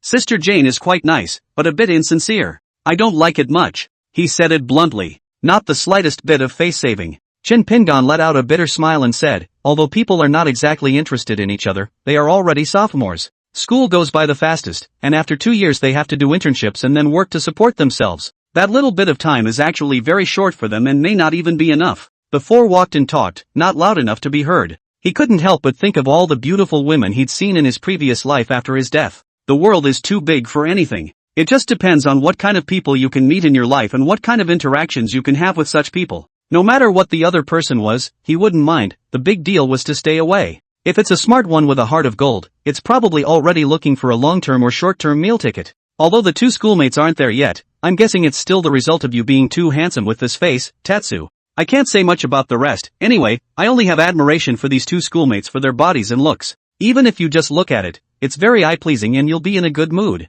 Li Hongzhong sighed, damn, it's really different. How do you kids with rich families grow your brains? I don't think I'm too bad, so how come I always feel like it's just not enough in front of you guys? Neither Ji Younghao nor Ding Juanja said anything. Pingon Shen thought for a moment and slowly said, Old Four, I have an idea. I don't know if it's right, so listen to it. You all know what I've been through in my life and how I feel. How? The way you're feeling right now may last for a while. When you climb up to a certain position on the hands have a certain fist power, you will find that no matter what beauty, in front of money and fist power is nothing. He looked at the other two who were silent and just walking and saw that they were silent. Fatty, there's no hope for you to be a rich kid. You can only choose to be an official or a rich man. I can't say anything else, that's all I can think of in your case. As for beautiful women, I like to look at their pretty faces and bodies, but I really think it's too much of a waste of time to talk about college-age relationships. Li Hongzhong laughed silently and didn't say anything else. Hearing this, Ding Juanja spoke. The nights are getting cooler now, and it's already snowing on our side of the northeast. Hurry back. We have class tomorrow.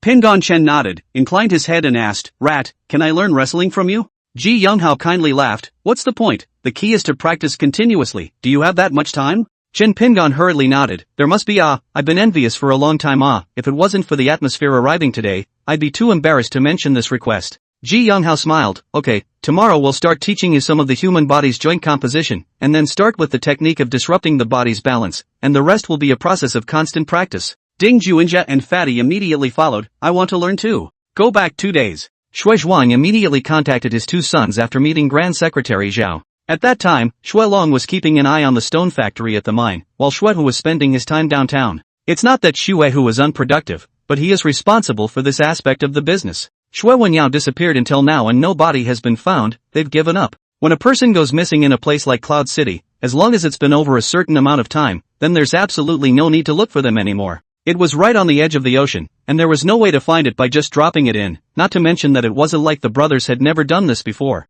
Shui Zhuang looked at the stout eldest son and the somewhat suave-looking second, and after a while of contemplation finally spoke. I've got 2 things that you two should discuss to see how to divide up the work. One is the Fong thing, you both know that, but now I'm being pressured from above, it has to be resolved within a month. Until now, Fong Juanhong's wife and children are in the capital, and I will give you the information in a moment. Women don't move. I want you to take his other son, Fong Pingon, and lock him up.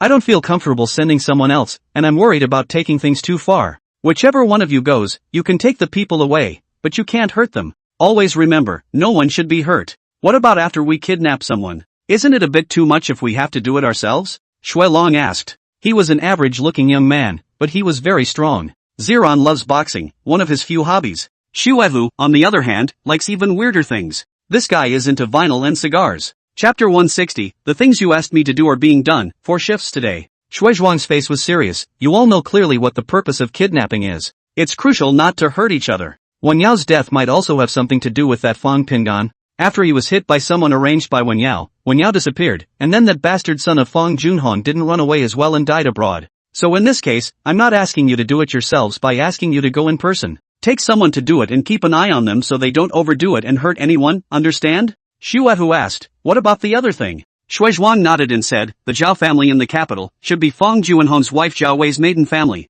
What happened in Zhoushan was the Zhao family stepping in. Maybe we can't afford to mess with it, but this can't just be left alone. You guys go to the capital to find out what the Zhao family's background and businesses are, have the Zhoushan side send someone to do a vote, and then send the person out of the country. The two brothers didn't say anything at first. In terms of brains, these two aren't bad, their only shortcoming is that they don't read much, neither of them went to college. But the two of them are better than ever in terms of social experience. They knew something about the previous incident with the Fang group. But they weren't supposed to be in charge of these things, so they just knew about it, but not much in the way of details. Father is at loggerheads with the Fang family over the death of his third brother. The two of them were just about to leave when Shui Zhuang suddenly opened his mouth again and admonished. This time, if you still can't solve it, you guys will send Wenbin to Master Ding's side in Tianjiang province by the way. Lest our old Shui family can't even keep a seed. When he said this, the two 20-somethings looked at him in unison. Dad, why don't you make it clear? What exactly does the above mean and why is it so urgent? Shui Long opened his mouth and asked.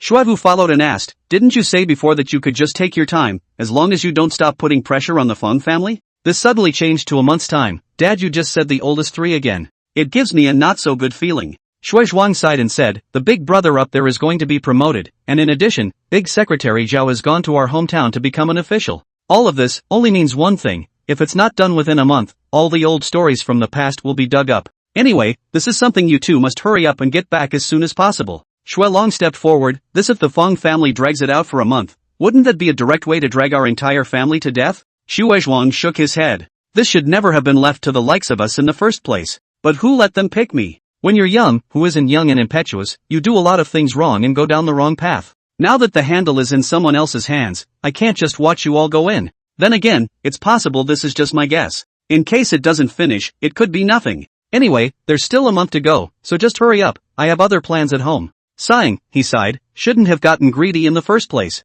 But, he went on, I think it has something to do with the tour coming down from above, or else there wouldn't be a sudden request to speed things up. I guess it also has to do with the timing of that exaltation. Fang Chengyan and Gu Baibai stood side by side, watching her employees loading goods in the warehouse. After coming back from the capital, Fang Qingyan didn't make up her mind whether to go back to help her father, but she didn't intend to give up this red wine business either. It's not a profession that earns a lot of money, but it's definitely enough for her. Once upon a time when she was the president of the Fang group she didn't have much to spend, and it was true that she didn't have time to spend money when she was busy at work. Gu Baibai whined in a low voice, I still have some pain in my body. Fang Qingyan's face remained unchanged, whispering back, you deserve it. Letting you play. Do you think I don't have pain in my body? Gu Baibai spread her face and ate and laughed, Yen, I'm satisfied knowing that you're high too. I had a really good time yesterday. Fang Qingyan glared at her and said, I told you not to come, don't come, but you had to come over. Why don't you go back to the office and wait for me and forget about it? I'll come over and keep you company when I'm done here. Gu Baibai hummed softly and turned to walk away.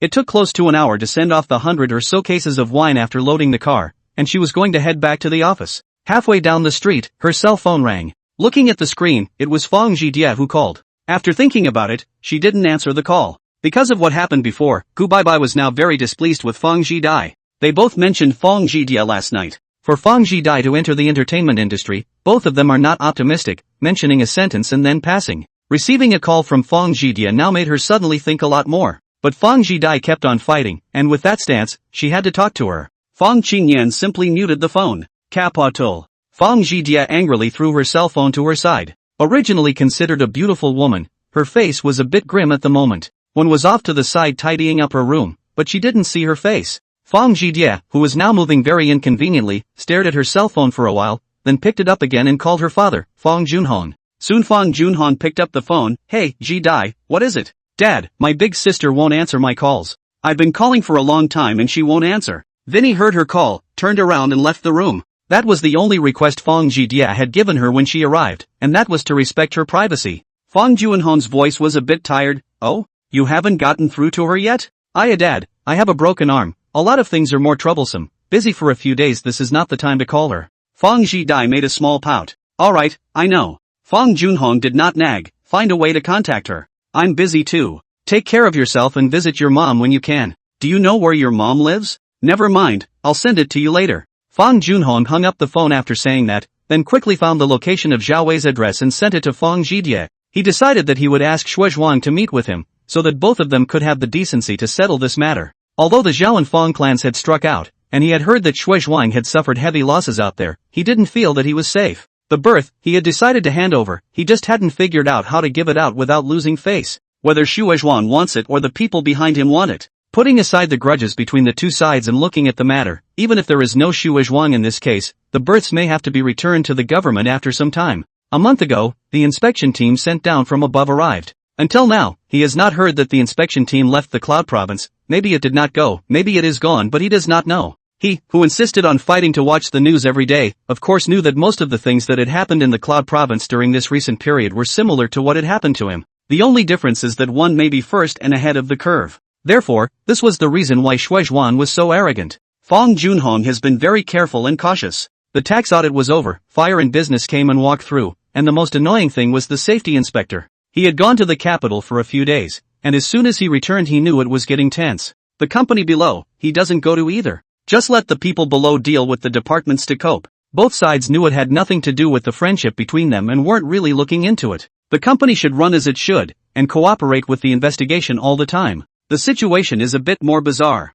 In a hotel in Cloud City, someone answered a phone call and listened for a while before returning. The thing you entrusted me with is being done, this thing. I only just found out about it. The person he's looking for, his name is Xue Zhuang. On the other end of the phone, there was an immediate burst of laughter. Chapter 161, Don't Struggle, Don't Scream. Fang Junhong didn't expect that when he saw Xue Zhuang, this guy was actually full of red. Mr. Xue, happened to something good? He was a little surprised and couldn't help but ask. Xue Zhuang looked at him with a smile and sat down on his butt in the chair across from him. Nothing, just having a good day. Why is Mr. Fang free to ask me out for tea today? Fang Junhong changed the tea and started brewing. The birth thing, I'm sure Mr. Xue didn't want it for himself, did he? Xue Zhuang nodded. I told you, it's not between you and me. Fang Junhong waved his hand. Having lived to such an age, if I can't see it then it would be a wasted life. Mr. Xue, give the truth, you can't let me turn it in for nothing. Xue Zhuang played with a string and said with a smile, Mr. Fang, this is not the time for you to ask for a price.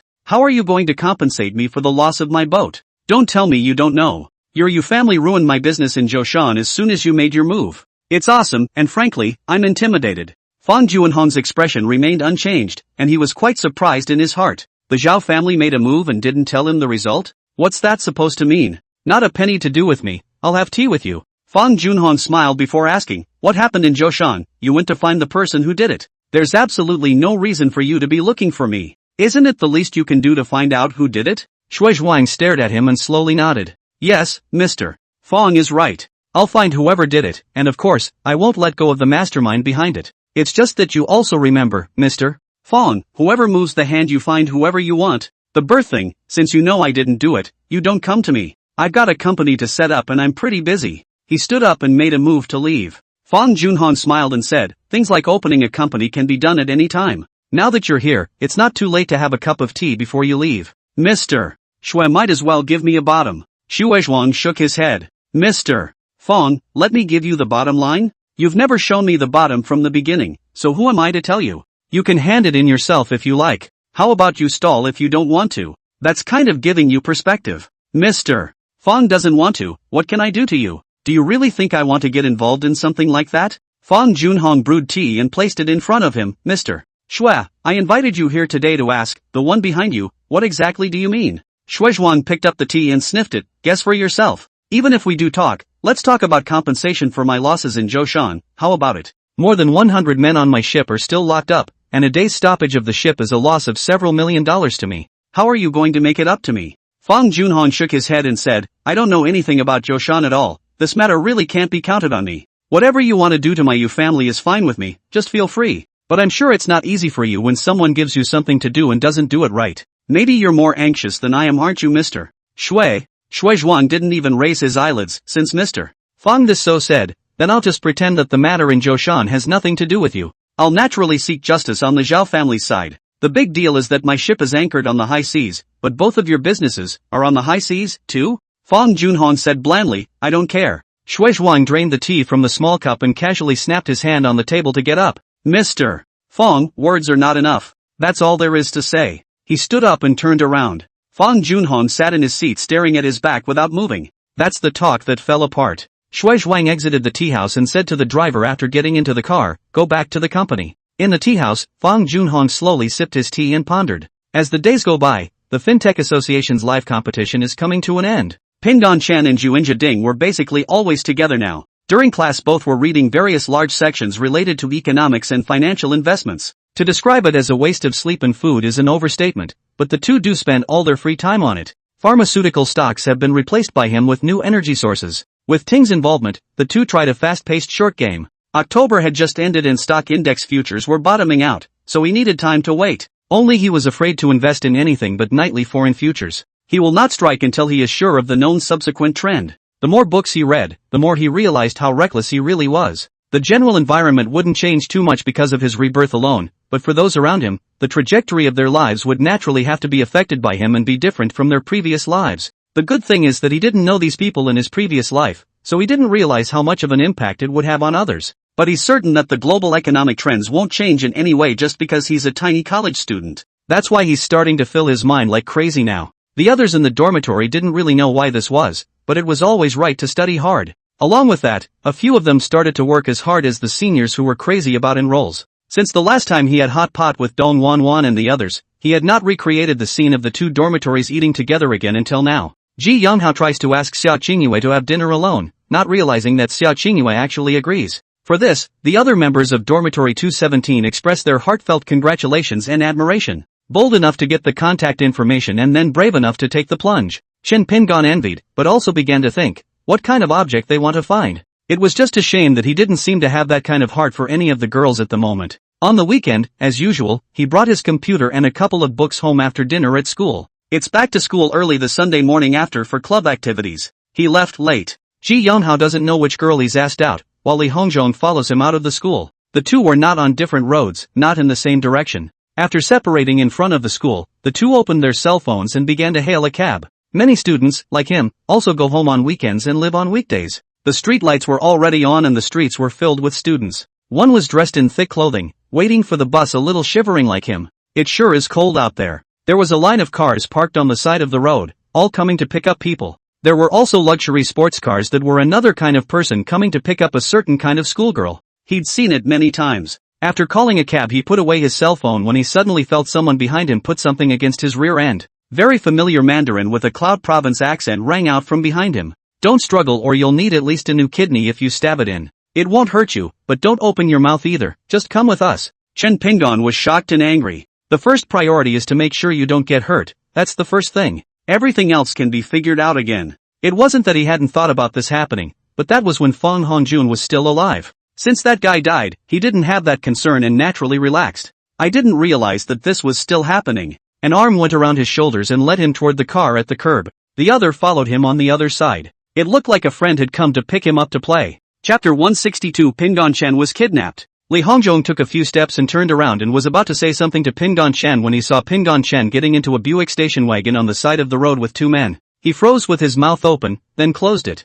He thought it was a car from Pingon Chen's family coming to pick him up. The situation of Pingon Chen's family was known to several of them, so it was quite normal to have a car to pick them up. But before the two broke up, Chen Pingon didn't say that his family was coming to pick him up. He stood still and suddenly opened his mouth to shout, "Pingon Chen!" His voice changed with this one. That's the sound of fear. The surrounding students and pedestrians all looked over when they heard his voice. Li Hongzhong suddenly ran towards that side, only the car had already turned out and started to accelerate away. Li Hongzhong tried to remember the license plate number, but at a distance of more than 20 meters and when the street lights were just lit, he could not see it clearly. Under panic he could only run after the car while yelling Pingon Chen. "Kidnapped, my classmate has been kidnapped." The people around him looked at him like he was a little cutie. Looking at him like, nuts. This is the capital city, right? Who dares to kidnap a student of the capital university in such a place? Don't you want to die? After chasing a few dozen meters, Li Hongzhong gasped for breath and fumbled for his cell phone to call the police. Pingon Chen heard Li Hongzhong's voice calling out to him, but he didn't dare to say yes.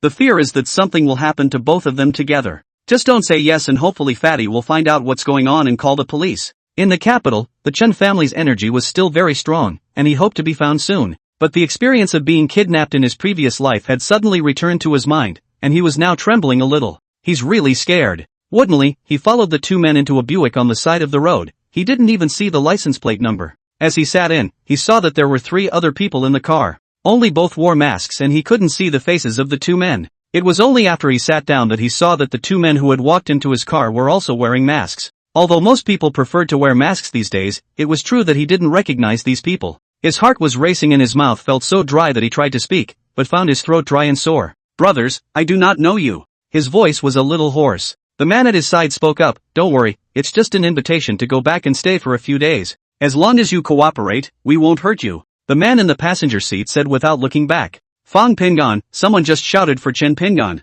"We know all about your life. This matter is because of your father, Fong Chunhong. So don't you blame us for taking you away. But don't worry, if I say I won't hurt you, I definitely won't maim or kill you." Chen Pingon was somewhat puzzled and angry. Both of them were speaking in the Yunchun dialect, which he naturally understood. Not hurting him, which relaxed his mind a little, but the words that followed angered him. "Big brother, since you guys know about my relationship with Fong Junhong, don't you know that he and I have severed our father-son relationship? My name is now Chen. My name is Pingon Chen. My dad, Chen Xiaohua, is the head of the Chen family in the capital. You guys." He didn't know what to say next. After thinking about it, he continued, "Forget it, it's to threaten Fong Junhong with me, isn't it?" The man in the front row smiled, "Not bad, kid. But it's just a threat, it doesn't really move you. We're also paid to do a job. We have no grudge against you. A couple of days will be enough if you don't get yourself into trouble. Don't use the Chen family to pressure us, although we don't want to go up against the capital city family, since we're taking you away, you should understand what it means."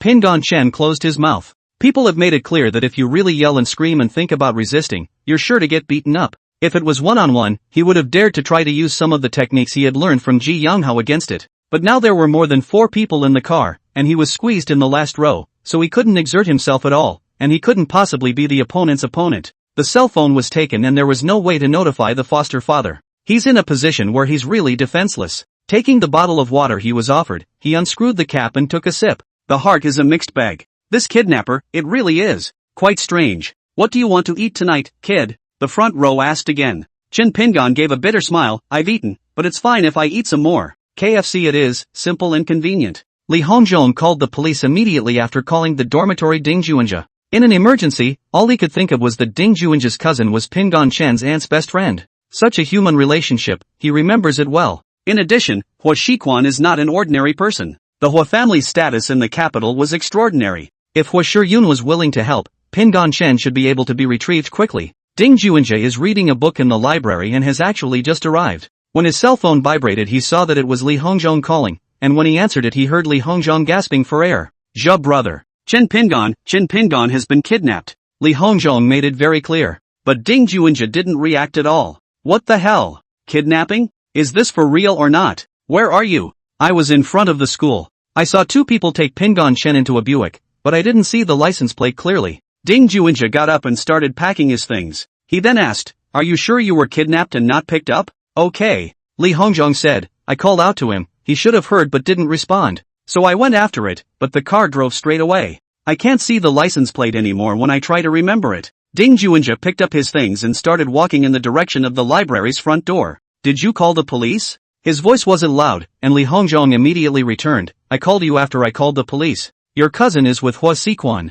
Tell your cousin to tell Hua Siquan about Chen Pingon's kidnapping. She was a member of the Hua family in the capital, and her energy in the capital was beyond ordinary. The police may not have moved as well as their family. Moreover, after having their family notify the Chen family, the 2 families together, the police won't delay." Li Hongzhong's thinking was extremely clear at this time. It was clear to him that there was nothing he could do, but there are plenty of people with the means to do so. It's not something a few of them college kids can deal with either. Reporting to the police is the first option, and then it is to find someone with the energy to put pressure on this matter in order to ensure that Chen Pingon can be quickly retrieved. Ding Juanjia's brain reacted extremely fast, and after hearing this, he immediately said, "You'll follow the police at the entrance of the school, and I'll go over to meet up with you now." After hanging up the phone he called Dong Wanwan, then ran straight toward the school entrance. With KYU as a key unit, the first responders were the campus police station, followed by the street police station. To say that students are being kidnapped is a bit ridiculous, but going out to the police is a must. By the time Ding Juanjia ran to the school entrance, the police station had already arrived.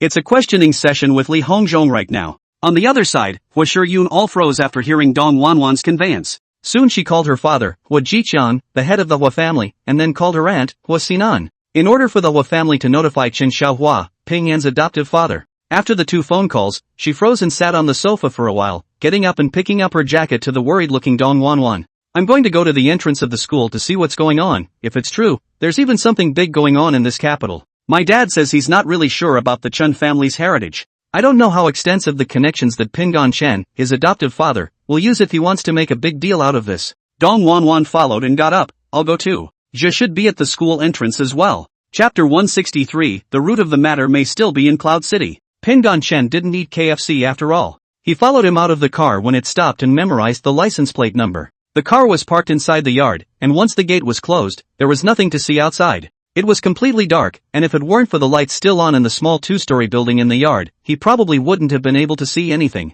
Come on, get in. He stumbled a little as he was pushed. Trying to stand up straight, he took a breath, then headed for the door to his room. It's supposed to be a farmyard, or kind of like a farmhouse or something. On the way in he estimated that at least 2 more close to 3 hours had passed, and possibly more. The cell phone was taken away. He didn't know what time it was. When he entered the room, he saw 2 other young men standing by the couch sizing him up. This is Pingon Fong, but he's also called Pingon Chen. It took over a week of waiting to kind of get there. One of the men who had followed him and spoke up, things are rather bad over at the school, I'll take care of the car later. Chen Pingon did not make a sound, walked to the edge of the sofa and sat down, saying nothing. There were still people in the yard who hadn't come in, presumably working on clues or something. After the 2 men in the room sat down, one spoke up. Inviting you here is just asking you to stay for a while. The man who put us to work gave special instructions not to hurt you, so you shouldn't be psychologically burdened. It's nothing more than missing school for a while. If Fang Junhong cooperates, I guess you'll still be able to attend classes normally next Monday and we'll leave.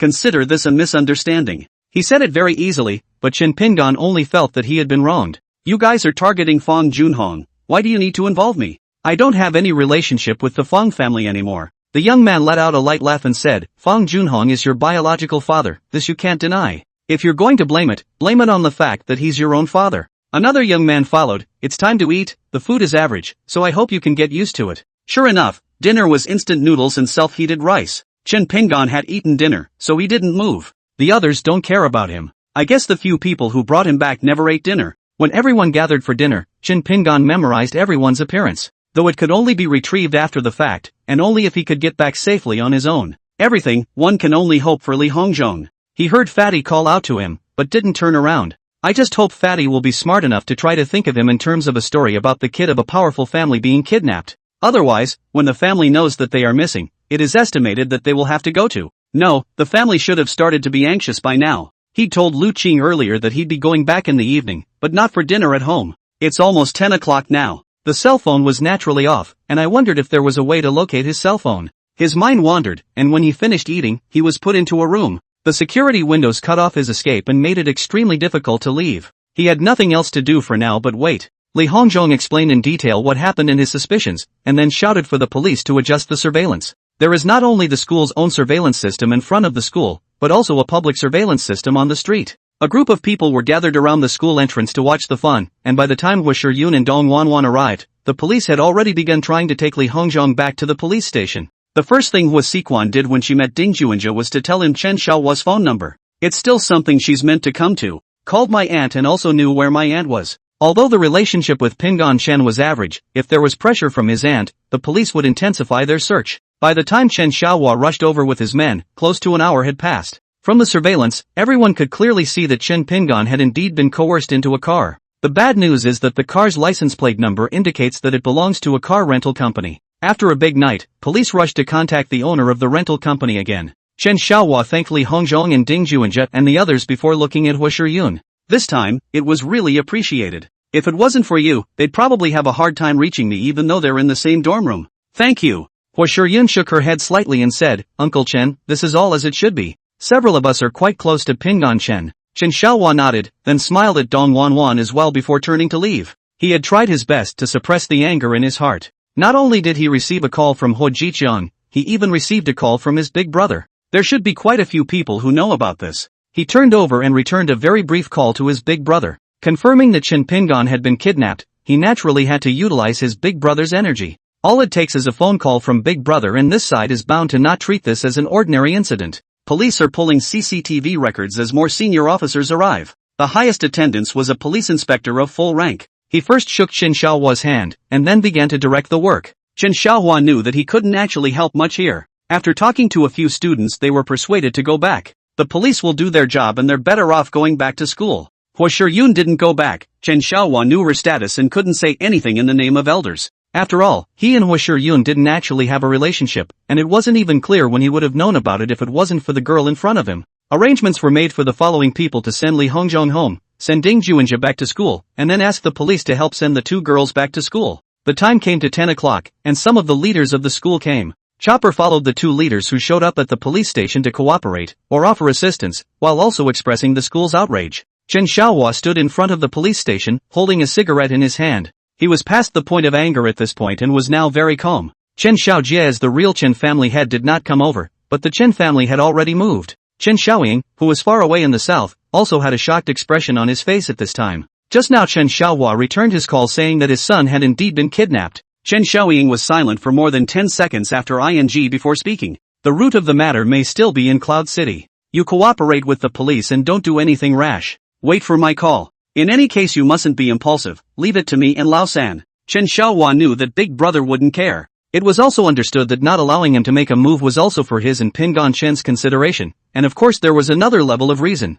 All he could do now was wait for a call from his big brother, and news from his third brother. What he didn't know was that not only the Chen family, but the Hua family was also discussing this matter at this time. Chapter 164. If this thing doesn't go well, I'll have to go in tonight. 4 chapters today. Chen Pingon didn't know what was going on in the capital or the two places in Cloud City right now. He now only wished to hurry up and make a video of some sort, even if it meant letting him video chat with Fang Junhong. The only thing he felt worried about was if he would actually get killed in this place after this was over. Now there's no telling what's going to happen next. There was only one thing he could be sure of. Since this matter was up because of Fang Junhong, he should be fine until there was communication between him and Fang Junhong. There was a wall clock on the wall in the room. The time on it showed 11 o'clock, and he simply took out his book and read it. He guessed that the people outside were preparing the room, and when it was packed up, he might be asked to go over and shoot the video and send it to Fang Junhong afterwards. As for what Fang Junhong had in his hands that they wanted, he wasn't sure and didn't care. What he didn't realize was that the guys weren't even planning on making a video or anything right now.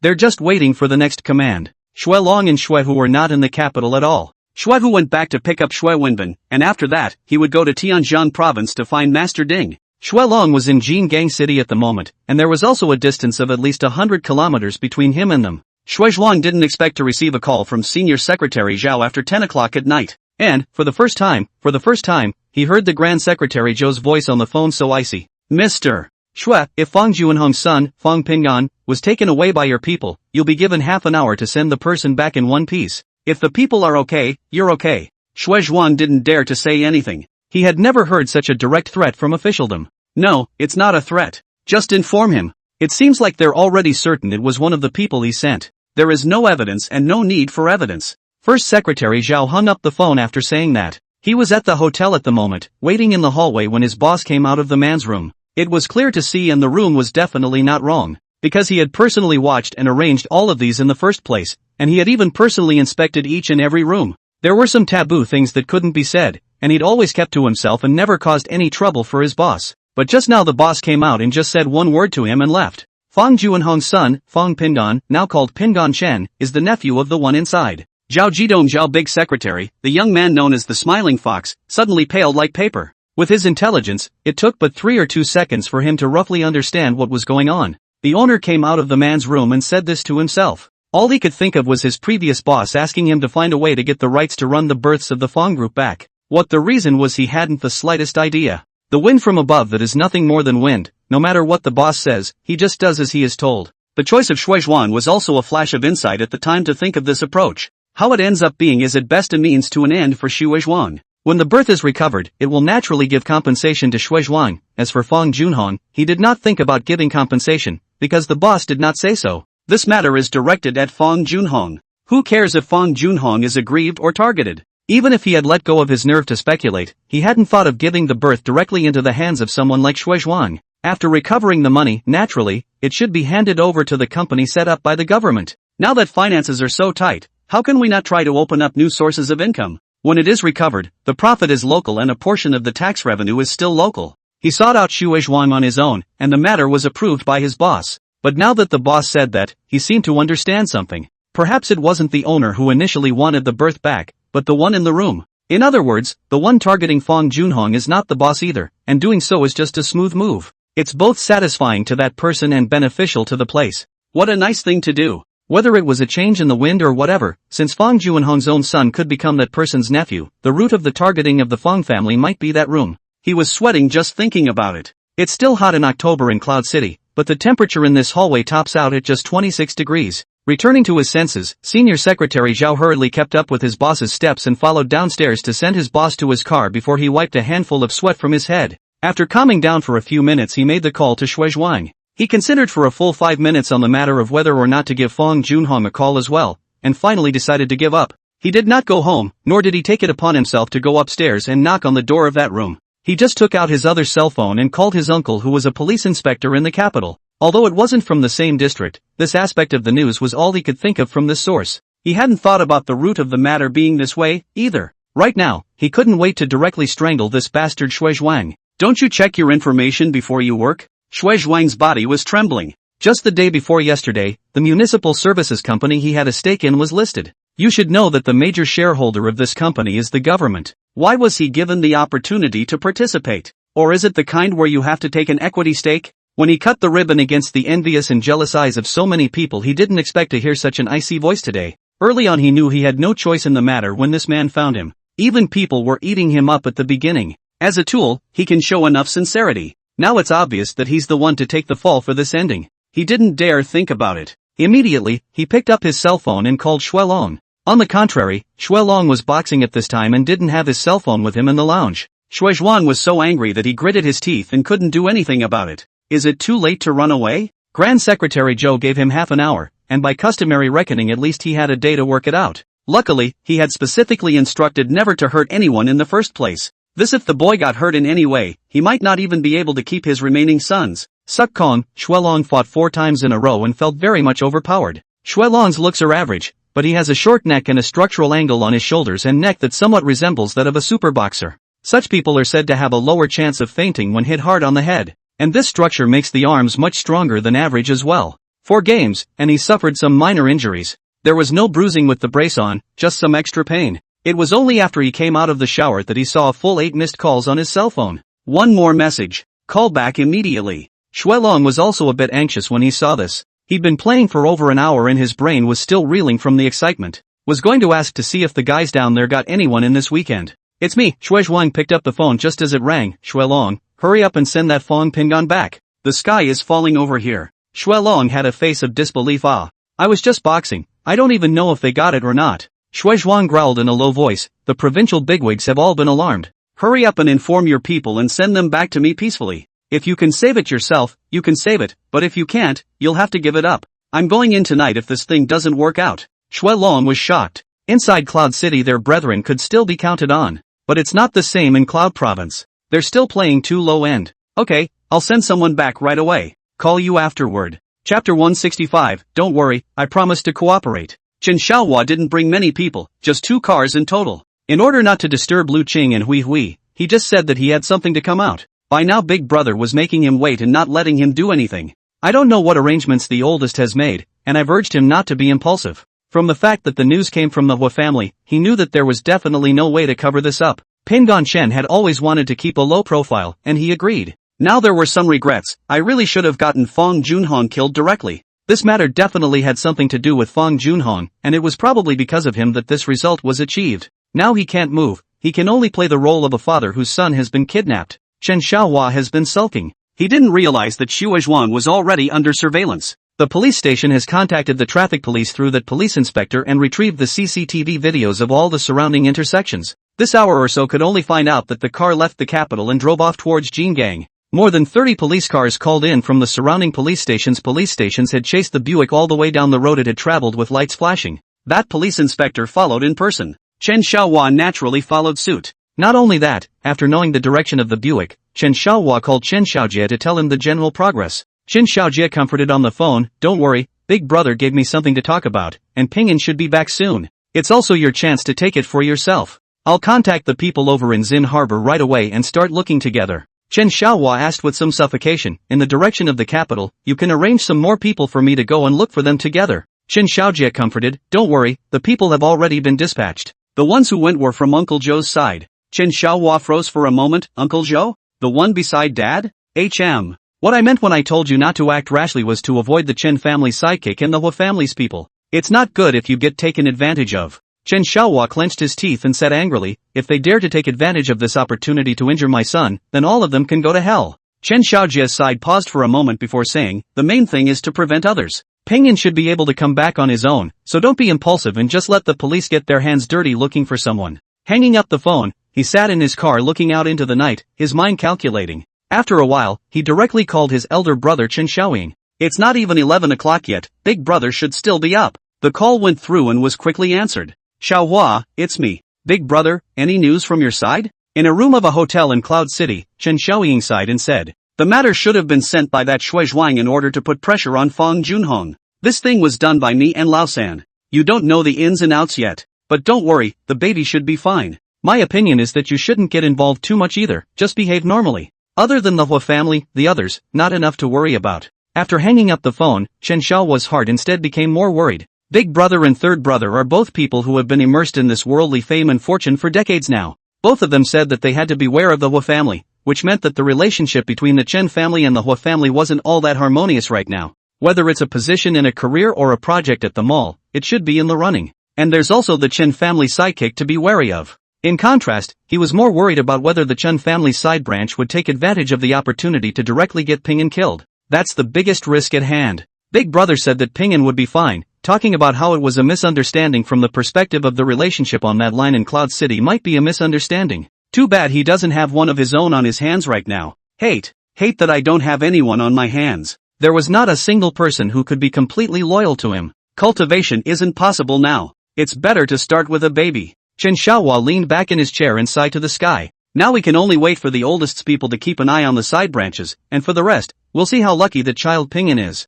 Shui Long had not only called the ones guarding Chen Pingon, but had already moved to depart. It's a big night, and cars speeding and stuff don't even come into play. Pingon Chen had just fallen asleep not long ago and was trying to get himself to sleep when he heard a clutter of footsteps rushing to the door of his room. Rolling over and sitting up, he just took off his jacket, leaving his shirt and pants on. The door of the room was opened and the lights of the room were also turned on. The blinding light made Chen Pingon squint his eyes at the three people who rushed in. Two of these three were the same two that were waiting for him in the room earlier, and should be the higher-ranking ones in the group. What surprised him a little was the fact that all three of them had slightly embarrassed faces and beads of sweat on their heads. Pingyan little brother, this is really a big water that has hit the Dragon King temple. Chen Pingon was a bit puzzled. Isn't that the one who was a little cocky downstairs? Why are you so arrogant all of a sudden? He got out of bed and put on his shoes and asked, what? Before, I only focused on the fact that you are Fang Junhong's son. Sorry. This is really a misunderstanding. The man looked embarrassed and reached out to give him back his cell phone.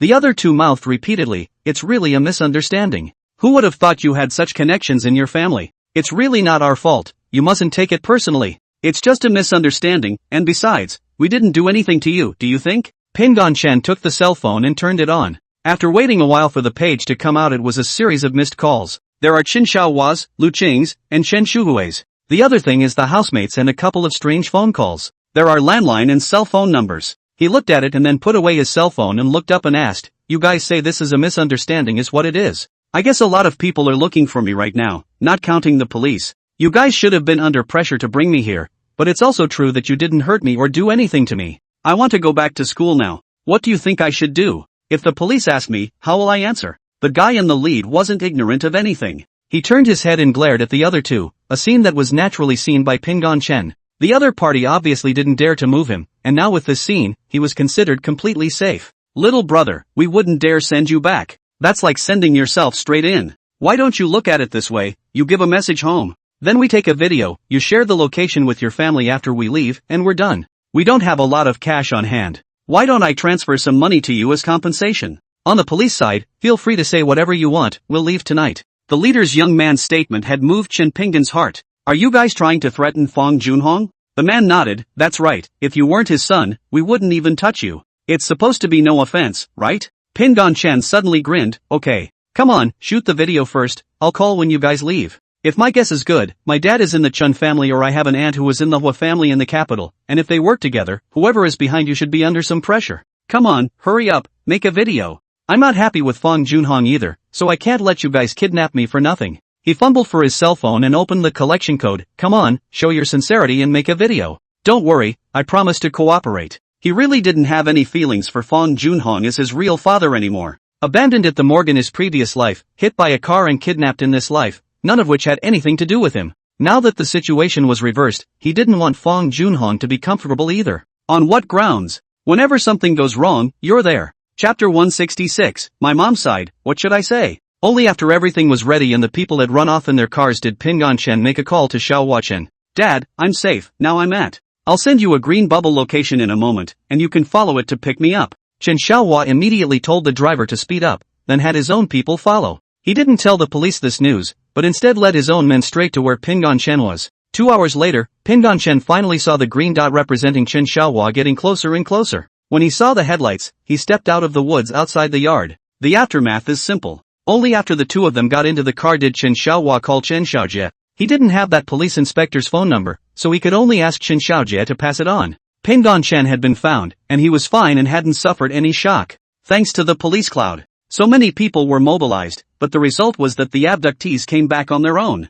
What is this? But Chen Xiaohua didn't care about that much. He and Chen Pingon both sat in the car. The complete story of the entire matter, Chen Pingon gave Chen Xiaohua a once-over without any omissions. As for his own guess, he didn't say. Chen Xiaohua's slightly tired-looking face was wearing a smile. I'm not sure what the exact root cause of this incident is right now, but it should be that the two people in the family, your third uncle and your eldest uncle, have made a mistake in operating things. When we go back and see your third uncle, he should have to give us an explanation. I don't want to tell the police everything, is that okay? Pingon Chen asked with a frown. Chen Xiaohua laughed in a low voice. It's fine, you must have your own thoughts if you don't want to talk about it. But it's best to talk to me if your idea would be dangerous. Chen Pingon nodded and asked, how will the family react to this? Chen Xiaohua mused, we can't act rashly for now. Your eldest uncle and your third uncle both said not to be impulsive. Go back and ask them about it, and I'm not sure what your eldest and him are really up to. Just know that this thing must have something to do with your eldest. Pingon Chen curiously asked, Uncle, what exactly does it do? Chen Xiaohua smiled, he's in Cloud City right now, working for the government. So there's been no contact between you over the past years? That's not what happened. It's that he went over there on business after you went to college. Chen Xiaohua did not specify the position of the elder brother. It is not impossible to say this matter, but it is still necessary to ask the elder brother's meaning first. Your great uncle and your third uncle both told me to be careful. There's always something out of place in the house that wants to take advantage of every opportunity, so your own safety is even more important now. Especially, he aggravated his tone, in at most a year's time, I will be able to officially take over the position of the family head. At that point, I'll be able to clean up after them in name only. And the Hawks. That girl from the Hua family at your school, she's the one who notified her father, Hua Jiqiang, the head of the Hua family, of your accident this time. Then Hua called me and I found out. But don't think for a moment that the Hua family is necessarily well-intentioned. If something does happen to you, Pingon Chen interjected, that means that there is no one left to succeed the Chen family, right? Chen Xiaohua nodded.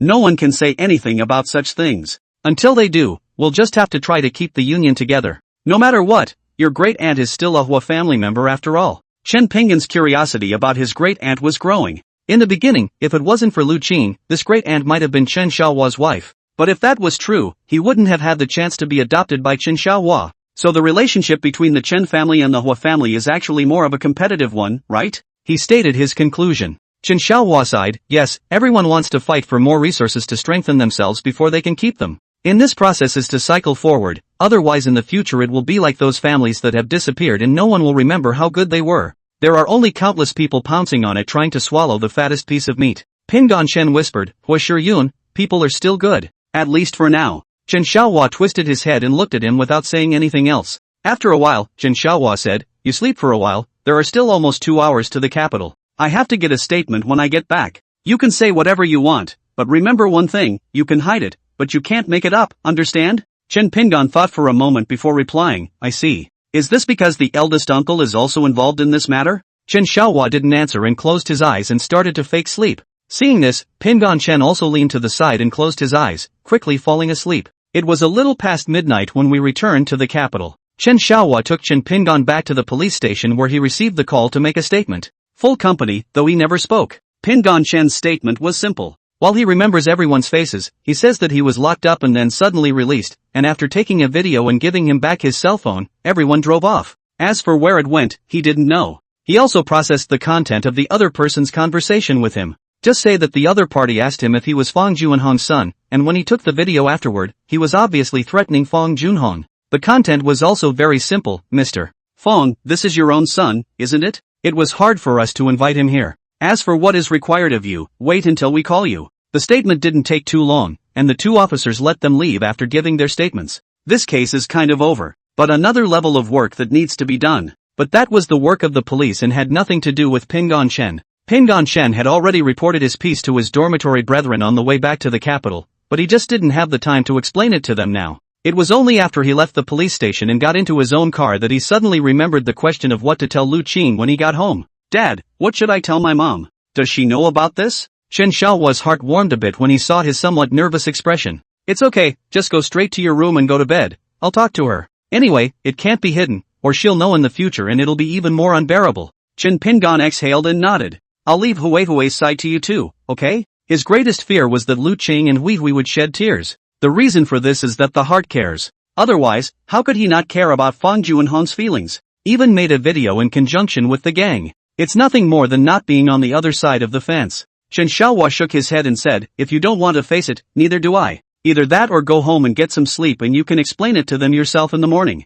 It's okay if I help you carry the sedan chair and fill in the stage. Chapter 167, don't you know it's a set? Shui Long got off the highway halfway and found a place to wait for his people to meet up with him. What surprised him was that these boys actually did make a video and hadn't upset Pingon Chen. When he saw the video that had been transmitted to him, he was delighted. It had to be said that this kid called Chen Pingon was quite interesting. Xue Zhuang was right to insist that he not hurt anyone in the first place. The boy was in shock, but not hurt. Looked pretty calm too. Interestingly enough, the video was still taken with the kid's willingness to cooperate. He sat in the car and watched the video, and couldn't help but think about how Fong Junhong would react if he saw this afterward. Xue Zhuang told him to let him go on the phone before he was explaining what he had been through this night and his suspicions. Other than that, Shui Long didn't consider himself to be a good person, but he was really going to break down after hearing this. When Shui Zhuang said that he had just made a joint venture with the government for a municipal corporation, Shui Long was confused. Dad, don't you realize that's a set? Shui Zhuang sighed on the other side of the phone.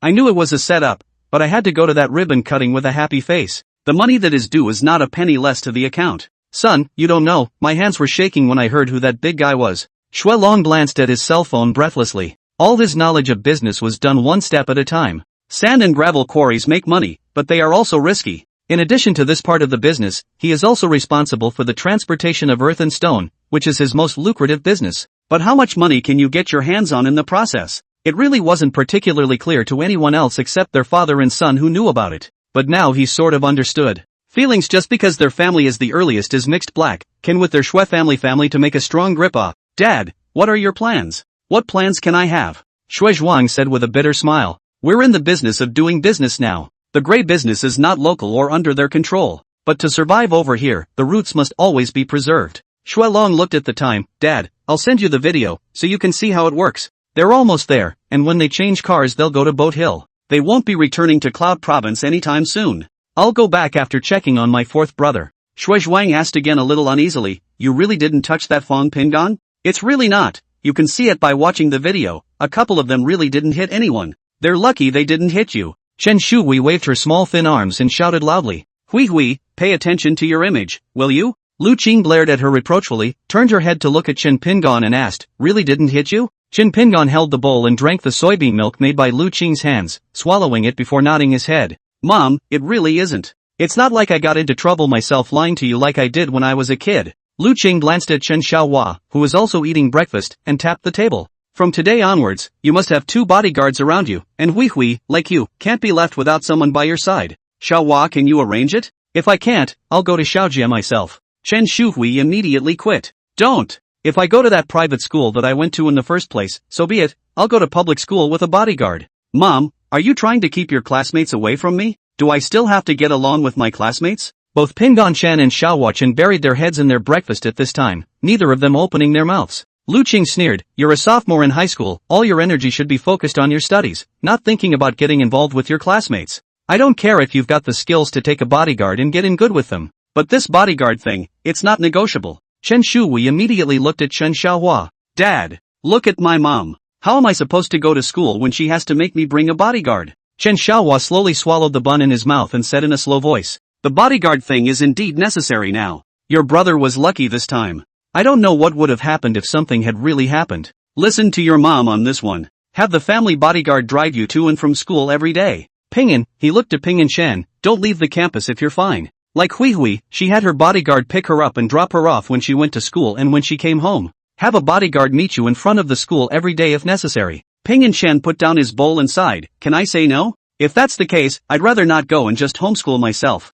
I don't need a diploma to get a job anyway. He thought about it for a few moments before getting a little more serious. You guys always tell me to be careful, but I don't know a lot about a lot of things. It's not clear when it's the right thing to do. This environment, I think, is too complex, and I'm not really interested in this inter-family stuff. Or, I'll just go abroad to study. I've got 10 months left, so I'll just go to the library and read by myself. Lu Qing and Shen Xiaohua spoke up almost simultaneously and said no. Lu Qing said, it was hard to go to Beijing University, this is also the place where your father and I went to school back then. Chen Shuhui pricked up her ears and listened very carefully. She knew very little about the past, and the chance to hear her mom talk about it didn't come around very often. Lu Qing continued, going to college isn't about a diploma, it's about honing your ability to get along with other people. It is only in school that you experience everything that is closest to social reality but far less dangerous than outside. Whether it's networking or gaining knowledge, the campus is where a young person should start. Even if you go abroad to go to college just the same, you have to know that the roots of the Chun family are at home in the capital.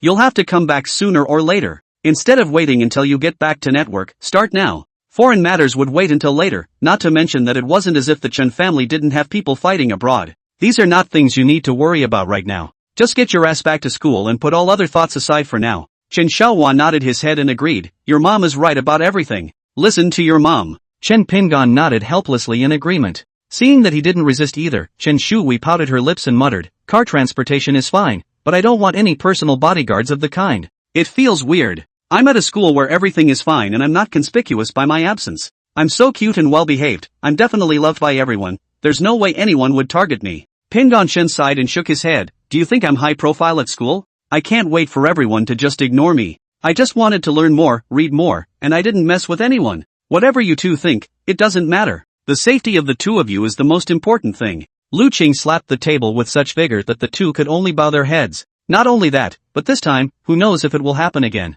Xiaohua, can you figure it out? Chen Xiaohua said helplessly, I'll try my best. Chapter 168 I can't let your mom be sad. After dinner, Lu Qing took Chen Shuhui to the morning market to buy vegetables. It was one of her few hobbies. Cooking has become a habit, and their family still cooks all their own meals and doesn't have any nannies or anything like that. Except for the cleaning when Chen Xiaohua hired a housekeeping company to clean every 3 days, all the other chores were handled by Lu Qing. Only after seeing their mother and daughter leave did Chen Xiaohua get up and make himself a cup of tea. Why the sudden desire to leave the country? He asked. Chen Ping'an shook his head, it's not that I suddenly wanted to leave the country, it's that I just blurted it out at that time when this possible option suddenly came to my mind. It's not like I've actually thought about studying abroad or anything. Chen Xiaohua nodded his head to indicate that it was fine, going abroad is not impossible, but what your mom said was very reasonable, so I didn't open my mouth. The Chen family isn't considered a real powerful family, do you know why I say that? Ping'an Chen shook his head. He thought that in this part of the capital, the Chen family was second only to the Hua family as far as powerful families were concerned, and should be an existence that many people feared. But at this moment, when he heard Chen Xiaohua say this, he was also confused. Chen Xiaohua sighed and continued, a true powerful family is one that has 1,000 years of inheritance such as the Chui clan or the Wang clan and so on, as stated in the history books. Over the past 100 years or so, nationwide, no one who could be called a family had a legacy of more than 200 years. Even the Hua family, now the largest in the capital, is just over 140 years old. The Chen family is not worth mentioning. Ping'an Chen looked at his adoptive father and didn't say anything. He knew that when it came to this kind of conversation, he just needed to listen. Chen Xiaohua continued, the Chen family is only the 5th generation in my generation. In terms of the accumulation of wealth, it was no better than the Hua family, or even the Ma family in the northeast, or the Yang or Chen families in Tianjiang. From the genealogical relationship of the families, the Chen family is even more inferior in comparison. The key lies in the relationship between the main and side families. The Hua family is better than us at this. Together with their family's heritage in politics and the military, the Chen family was indeed inferior to them. To make matters worse, the next generation of family heads had not found a suitable candidate until now. Once I discussed with your third uncle and your grandfather, wanting to train Qin Xiaolong to be the head of the family in the future, with you as one of the alternatives. But the last time you two met it wasn't supposed to be much fun, was it? He inclined his head to look at Ping'an Chen, gauging his expression. Pingonchen squinted his eyes slightly, and the guy who had a disinterested face towards him but a fondness for Hui Hui instantly appeared in his mind. He's in Europe? He raised his voice slightly. Chen Xiaohua nodded. I don't know much about him, it's all information from when he was still out of the country. After he went out, there wasn't much information about him in the house. In addition, he has a younger sister, Chen Yangyang, who is 15 years old, a little younger than Hui Hui, but a genius, also in Europe. You'll have to ask your third aunt for specifics. Chen Xiaohua took out his cigarettes and signaled to him, but Chen Pingon hurriedly shook his head to indicate that he didn't want them. After lighting a cigarette, Chen Xiaohua pointed to the balcony and the two of them walked out together to stand on the balcony. Before Hui Hui, we had a son. Chen Xiaohua's voice was a little hoarse, only to die less than a week after birth. Adopted you because at the time, Lu Qing couldn't take the shock and had some mental problems. He pointed to the spot where his head was. Almost immediately after I brought you back, Lu Qing thought of you as our first son. She protected you extremely well. Everything out there she thought would hurt you, and even I didn't get near you mother and son for 2 full years. Peace. Do you know what kind of feelings that is? Pingonchen was shocked. He froze, not knowing what to say. He had no memory of this at all. Chen Xiaohua continued, only after she slowly returned to normal did we have Hui Hui. You too, you're everything in her life. Do you see when I've ever lost my temper with you two? When did I ever hit you? I haven't even touched you, let alone Hui Hui. Willow Green, she couldn't afford for me to hit you. Even when you were a naughty mess as a child I didn't do anything to slap you. He took a deep breath and said, I can't let your mom be sad. A sour taste rose in Pingonchen's heart. My own father pierced my eardrums, my own mother raised me like a piece of trash, and my own sister treated me like a thief. Dad. He wanted to say something, but didn't know what to say. Chen Xiaohua waved his hand. It's fine. I just want to tell you that Lu Qing and I have never treated you as an adopted son. From the beginning, Lu Qing treated you like our son. So I want you to try again. It's like I've been working on it for those 20-odd years in Cloud City. You have to work hard to be able to afford to be the future head of the Chen family. You want the Chen family to have the ability to become a truly powerful family, but not the historical kind of powerful family. You have to hold up the fort, but not to the detriment of the national interest. You have to love your country and your family. Without a patriotic foundation, a family would quickly disintegrate, which is a cruel thing to say, but also a practical thing to do. This is what a qualified head of a family should do.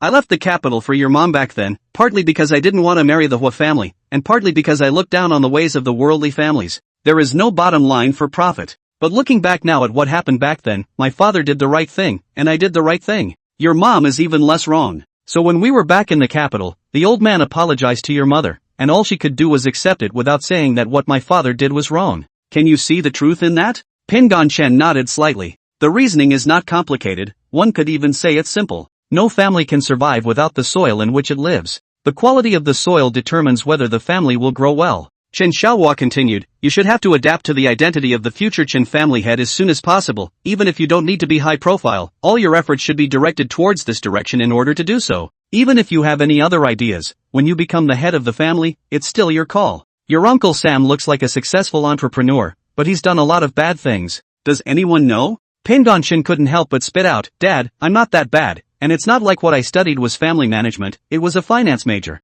I don't like dealing with people much, you know this Chen Xiaohua laughed, then it's all the more necessary to exercise your ability to deal with people. Otherwise you might not even be able to hold a regular job in the future. Enough of the big talk. Just hone your skills at Kyoto University. The connections need to start building up as well. Even if you don't need to look anyone in the eye, you should know what to do for your own future. He turned around and went back when he finished. Pingonchen stood on the balcony and looked at the scenery and sky outside. What is this? Isn't this forcing me to be the head of the family? Since you're optimistic about Chen Xiaolong, let's cultivate him. Why bother dragging me along? I just want to read more. I'll be living on my own in the future. I can't cope with the intricacies of such a powerful family. Being worried, the cell phone rang. He glanced at it, and it was Juan Jiting calling. Tetsu, didn't sleep in over the weekend? He asked with a smirk. Chapter 169, can't you just say it? Well, didn't sleep much, been quite worried about you. Ding Juan's voice sounded unchanged. Chen Pingon was somewhat moved. Thanks. I'm fine now. I didn't go into detail with you guys last night because I was with my family and talked a lot, plus I had to go to the police station to make a statement. It's after 2 when I get home. If it hadn't really spurred me on, I'd probably still be asleep at this point. Ding Juinja said, it's fine. I was really shocked when I received a call from Fatty last night. We had kidnappings over in the Northeast years ago, but they all tore up the tickets. It's really hard to defend against this kind of thing. I don't know how you became a target, and besides, doesn't your family have someone for you to protect? Pingonchen explained, it's not against me, it's against my own father. Took me away to threaten him too. I really am. Ugh. An unmitigated disaster. Ding Juanja told the story of how Fatty contacted them. This is how it happened. I guess the fat man was scared too. Rat doesn't know about it yet, I didn't tell him. Chen Pingon nodded and said, Got it. Since he doesn't know, why don't we just not tell him about this, so as not to scare him as well? I'll be home for a few days before I go to school. The two of them hung up the phone after a few sentences of small talk, and only then did Ding Juanja completely put his heart down. After washing up he went to the library with his books and laptop. Pingon Chen returned to his room and lay down on the bed with the intention of squinting for a while longer. It's okay not to say it's okay, but when you do, you really don't feel like you've gotten enough sleep. After Chen Xiaohua changed his clothes and came out and saw him sleeping in his room, he didn't disturb him but went straight out the door. He had a few questions he needed to figure out, or he wasn't even sure if his next plan was going to work. Shui Zhuang was contemplating whether or not to give Big Secretary Zhao a call after he finished talking to Shui Long on the phone. He knew that the other man must be waiting for his call. But after thinking about it for a long time, he decided not to fight. If he fights, then there is no doubt that it proves that this is his Shui Zhuang who did this, belonging to the non-fighting. But what if the kid went home on his own? Even though everyone knows he did it, he's never admitted it. A few of the men on the errand have gone to Zhoushan, or overnight. The road didn't stop at all. Hundreds of islands, just find a place to hide. Find it. Anyway, I don't know, never done it, not sure, just heard about it. You've wronged me, Mr. Zhao. That's what he thought, but on the other hand, wasn't it enough for him, a man nearing 50 years of age, to be teased from the ground up by a young man in his 30s? Do you really think we don't have a temper? Just don't dare to lose your temper. As long as Pingon Chen could contact his family, this matter would be over. It has nothing to do with him, Shui Zhuang. Whether it's you, Mr. Zhao, or the police, it's not good to just arrest someone without evidence. With this thought in mind, he didn't call Zhao Jidong, but went straight to bed. His son, Shui Long, had already gotten on the highway and was on his way back to Cloud City. We can get to Zhoushan after sunrise and fly back just fine. What he does not know is that last night Chen Xiaohua gave his big brother notice. Chen Pingon has been found. People are fine and not scared.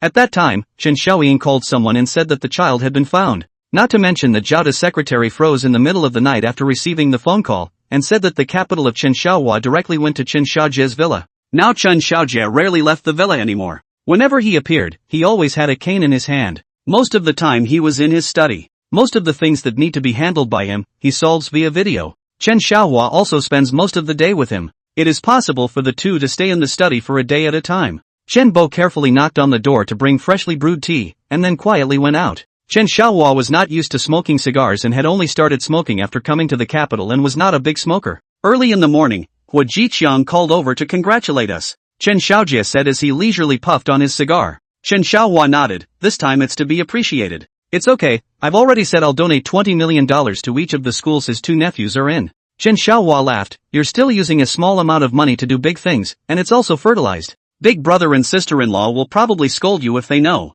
Chen Xiaojie laughed out loud, I'm afraid of being scolded? Let the two of them yell at each other all they want, I don't care. Besides, neither Harvard nor WSU is short of money, but no one is short of money. If it wasn't for the fact that his great-nephew was inside the army and I couldn't get in, I would have donated just as much. Hey, Pingon thing I lead him a personal favor, but this thing, the money spent on our Chen family people, he would Jiqiang pinch his nose also want to recognize me this favor. Who made his own sister my sister-in-law? Ha ha ha ha ha. Chen Xiaohua asked with some hesitation. Aren't you afraid that your sister-in-law will scold you? I remember that my sister-in-law is a very bored person, just enough to get along with my big brother. One who is an officer and one who teaches, and as a result, all three kids want to be in the military, so I don't know how they're being raised. Speaking of this, Chen Xiaojie also sighed. Yes, with Big Brother's ability, his three sons, any one of them will go into politics in the future, which is also very beneficial to our old Chen family. But the two of them froze and didn't care. The kids can do whatever they want, and when the oldest went off to the military, it made the two youngest want to do the same.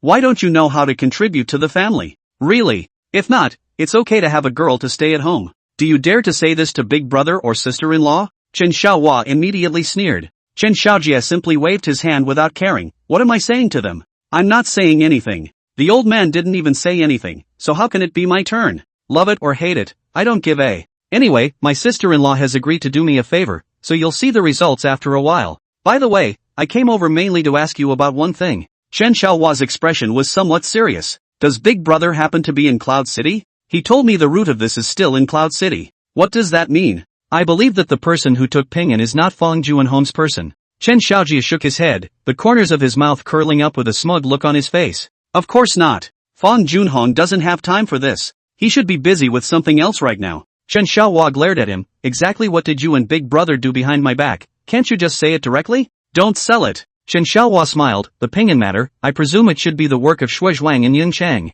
Doesn't Big Brother happen to be on tour in Cloud City? As I told you before, I've been laying some groundwork in Yun province to make it easier for you to get into trouble with the Fong family in the future. It just so happens that there's a state resource recovery thing going on up there right now. This you should know. Chapter 170, either be strong or be ordinary. Chen Xiaohua nodded his head and said, well, I know. I haven't been back long enough to say that, but there hasn't been much movement. I thought we don't have such things, so I didn't pay too much attention. The main thing is still that even if the companies give it up, we can't have it in our mouths. Chen Xiaojie continued, the Yuncheng Fong family occupied several berths back then, and every year, they could be said to be making money day in and day out. I just took the opportunity to give the place a word from my big brother to take it back as soon as possible. In reality, this is something that Big Brother can either manage or not. Whether Big Brother cares or doesn't care, no one will say anything. After all, he'll be like a Chinaman if he leads the team down there. The local is not good to explicitly backtrack, can only find a way to find someone to be a middleman to do this, favoring the Big Brother nothing to ask a mouth.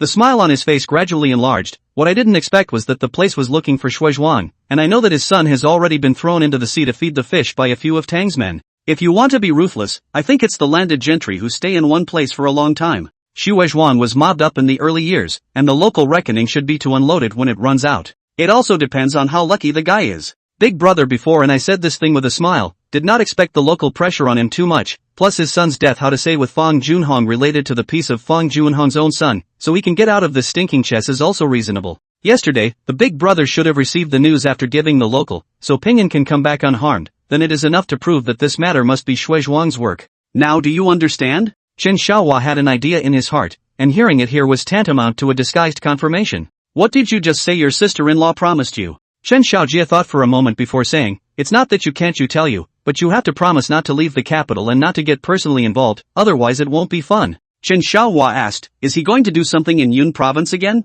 Oh, it's not like we're going to mess around. We just want to go invest and make money. With so many expenses at home and so many people to feed, it's hard for me. Okay. Chen Xiaojie shook his head, not looking like a family member at all. This time it's not a screw-up, it's a serious go for investment. Since he had already started messing with Fong Junhong, he should just mess with him to death and make him leave Cloud City and come to the capital. My plan is to snatch all the business from that tiny group of companies, Fong Junhong. Also, if you have to, just really stick your nose in there. After hesitating for a moment, he said softly, the port over there is going to be expanded, and that's a project of hundreds of billions of dollars. It's just not possible not to stick your nose in. Even if all the national characters went, it wouldn't be enough. This time, joining forces with the Hua family to go over together, on the one hand, it is to let Hua Jiqiang not keep staring at the old Chen family, on the other hand, it also has the meaning of cooperation in it. There was supposed to be a situation where competition and cooperation existed side by side between lineages. If our Chen family or the Hua family alone went over, they might not even have the same weight, and there was inevitably the possibility of being beaten up by a group of people.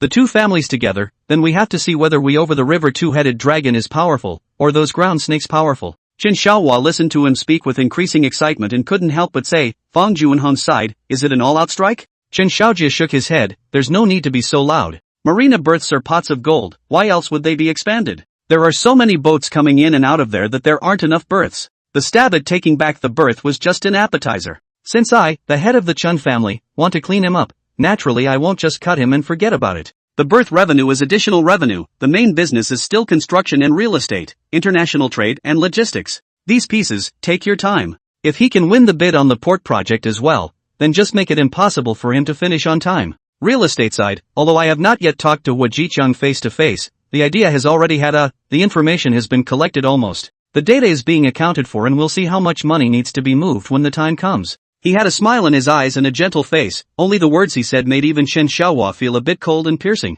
This is not to clean up Fong Junhong? This is clearly a rhythm to draw out the Fong family in the capital through Fong Junhong. You don't want to work with the Hua family to mess with the Fong family in the capital together. Could it be that your heart is too greedy? Chen Xiaojie laughed and shook his head, then his face became a bit serious. If the two Chen and Hua families strike together, it doesn't directly get them killed. But it's okay to let the fangs drop a step. Don't you want to cultivate peace? I'll call Xiaolong back when it all starts, and let the two of them try their hand at it then. Chen Xiaohua was taken aback. Are you kidding me? Both kids are still in school, how can we involve them? This is not a small fight. Chen Xiaojie laughed, don't misunderstand, second brother.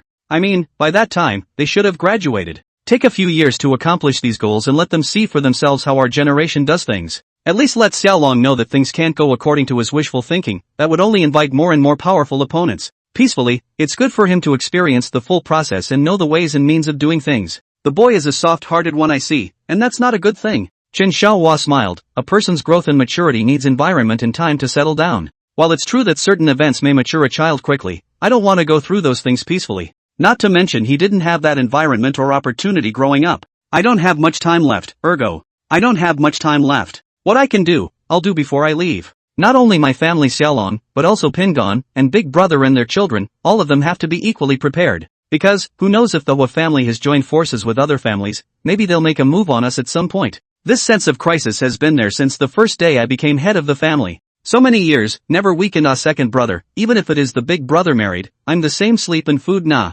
Chen Xiaohua didn't feel the need to be so serious, and things weren't as serious as he made them out to be. You're exaggerating a bit. There was no intention of coming back until I did. Neither Ping'an nor Hui had been exposed to this area. Aren't you afraid it'll backfire if it's rushed? Chen Xiaojie pursed his lips, the cigar in his hand wiping away the ash on the edge of the ashtray. After a moment, he whispered, second brother, sometimes, all of us don't have a choice. If he can keep up, he'll have a chance to be the head of the family. If it stays as consistently soft as it is now, it's better to be average. The Chen family has no objection to their children being softies. But if a softies still wants to be the head of the family, that's just suicide, my second brother. So, either be strong or be an ordinary person. Chen Xiaohua said in a low voice with a sullen face. Chapter 171, Bodyguard? So that's why you set me up with these two? Chen Pingon looked incredulously at the two young men in front of him who seemed to be somewhat shy. Chen Xiaohua nodded with a wooden face. Well, I don't recognize it either. Chen Pingon opened his mouth wide, looking at Chen Shuhui and Lu Qing, who laughed and shook their heads.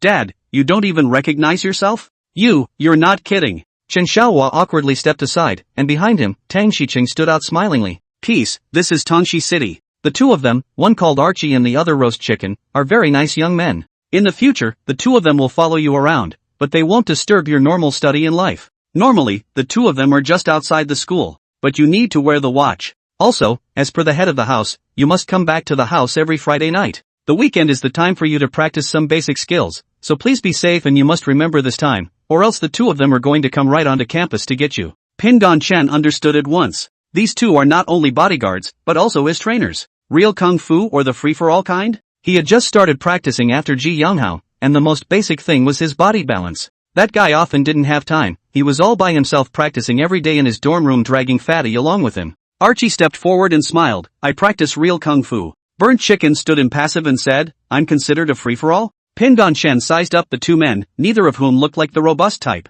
Unlike Ji Yongho, who looked strong but never weighed more than 200 pounds. That's rare enough. Any fatter, and according to Rat, that would take away some of the flexibility. The result is to get into a tussle with your opponent, and skill is not very useful in that situation. After all, those who practice wrestling are pretty much the same. Winning or losing is about being able to take chances. Chen Pingon thought for a moment and said, I have to go to school early tomorrow morning, my club has activities to attend. Exercise to learn to defend yourself, this one interests me too. It's just that while I don't have any problems with my legs anymore, I'd still prefer not to put too much burden on them. Archie's smile was gentle. It's fine, it's fine.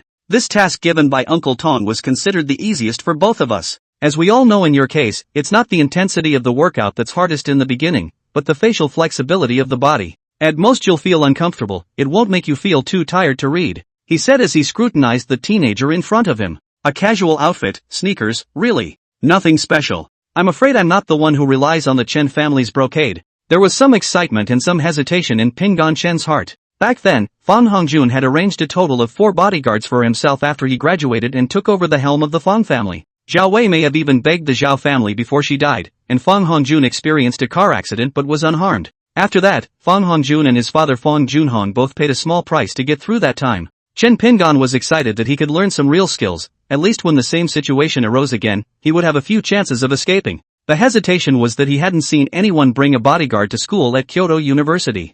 Hua Shiyun is still the daughter of the Hua family's head, and she hasn't been seen with bodyguards. What is this about yourself? It wasn't a good thing if you were too high profile, but compared to safety, he was bound to go with safety first. So, we go to school together tomorrow? And then you guys wait for me in front of the school or go in together? But schools have to register. Chen Xiaohua interjected, it's fine, when you were taken away, your school leaders and your counselor came by. Talk to them when they get to work on Monday and report it should be almost ready. Tang Xicheng had been sizing up Ping and Chen for a long time. Peace, don't worry, they won't make trouble for you. We're moving in tomorrow, and we have both flat floors upstairs and downstairs, including the one across the hall. So don't worry, you'll be safe here. Burnt Chicken raised his eyes and said, if there's a coffee shop inside your school, we'll rest there. Your watch has a locator, so we just know where you are, and we don't have to be with you at all times. That's the way it's going to be. Qin Pingon looked at Chen Shuhui, who would be followed by two beautiful sisters just the same, and balanced his heart a lot. But the little girl didn't seem to resist this as much as she had before because of her face.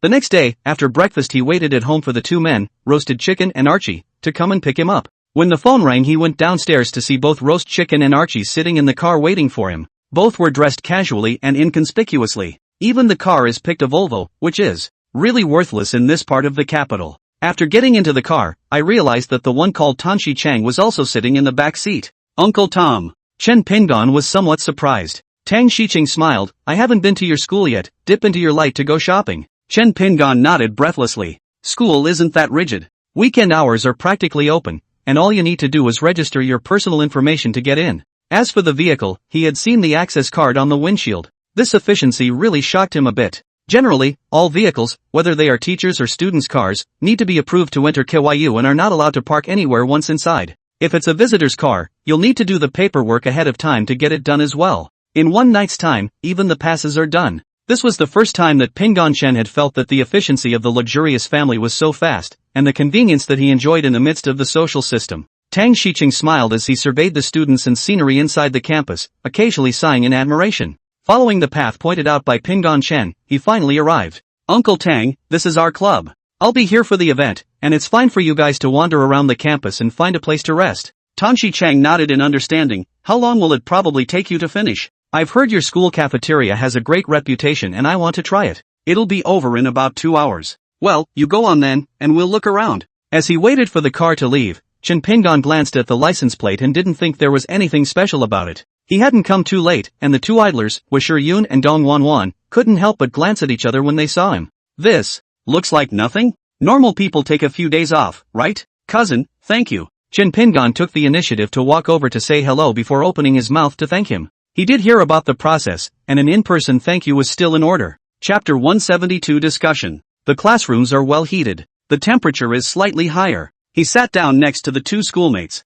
Hey, it's good that you're okay. Dong Wanwan spoke. Washir Yun looked him up and down. Not beaten? Pingon Chen was somewhat speechless once he heard this. Nah, I got lucky. If I hadn't moved out of my Grey Tant's way, I might have gotten my ass kicked. That's a fair point. Washir Yun and Dong Wanwan didn't say anything and just continued to size him up. Pingon Chen was a bit uncomfortable being looked at. What are you guys always staring at me for? Washir Yun shook her head slightly. No, I'm just quite curious that you were actually kidnapped. And then now appearing unharmed. Dong Wanwan smiled and asked, if it wasn't for our Yun calling to inform, I guess you wouldn't have been rescued until today. Without giving him time to answer, Washir Yun asked right after him, why did they kidnap you? To blackmail the Chen family? No, Pingon Chen explained, this matter is related to my original family. But I haven't figured out the details yet. They probably ran away because they knew I was now a member of the Chen family, and then they were still related to the Hua family. I called my dad on my own. Ho Xian nodded. By now there were more than a dozen people in the classroom. She asked, you're not the most profitable in real trading, but one of the more stable ones. Is it modeled? Pingon Chen froze for a moment, this topic change was too fast. No, just always been interested in the pharmaceutical industry. My interest is not so much in stocks, but more in the movements of the futures market. I would have liked to operate the stock index, but it would have been too risky to race with futures. I'm afraid I'm not mentally tough enough. He acted a little coy, but the desire to befriend was more than obvious in it as well. Washir Yun froze for a moment and said, you're only a freshman, and you're already in touch with stock index futures? Dong Wanwan was also a bit surprised. She doesn't play them, but that doesn't mean she doesn't know anything. Futures are the real zero-sum game, can you do it? Pingon Chen said softly, stocks and futures are essentially different. The former is somewhat more affected by policy. This is an area that Ding had wanted to prove with statistics, but it was not really necessary. He and his two schoolmates were sitting on the edge of the front row talking, and on the other side Kong Zi's legs were crossed over the table with his laptop on his lap, crackling and tapping away. He wouldn't speculate in stocks too. Dong Wanwan's eyes widened. No. He just started getting interested after watching me in this competition too. He is now interested in functions. It's testing a formula he wrote himself. Ho Xian laughed when she heard this. If you could make money by relying on formulas, do you think there would be so many people losing money? Pingon Chen glanced at her and continued, the formula written by Zhe is not for reference to buying and selling. We look at how to use functions and crawlers to build a rudimentary model that screens for suitable companies by analyzing publicly available financials of the industry and target companies, and only after that do we look at analyzing trends and market sentiment. He spoke very seriously and without unnecessary nonsense, showing exactly just what he and Tetsu were thinking when they both discussed it. Their side of the conversation wasn't loud enough to affect the others. The others in the room were talking in piles. As if they all knew that it was basically impossible for these two beauties to be attracted, they didn't come to harass them, which in turn gave Chen Pingon a chance to understand Hua Shiyun's perception of the secondary market. Whether it's stocks or futures, I do agree with you on this point about market sentiment. Now that the market has entered the era of quantitative trading, most retail investors go in and just lose money, and you know why?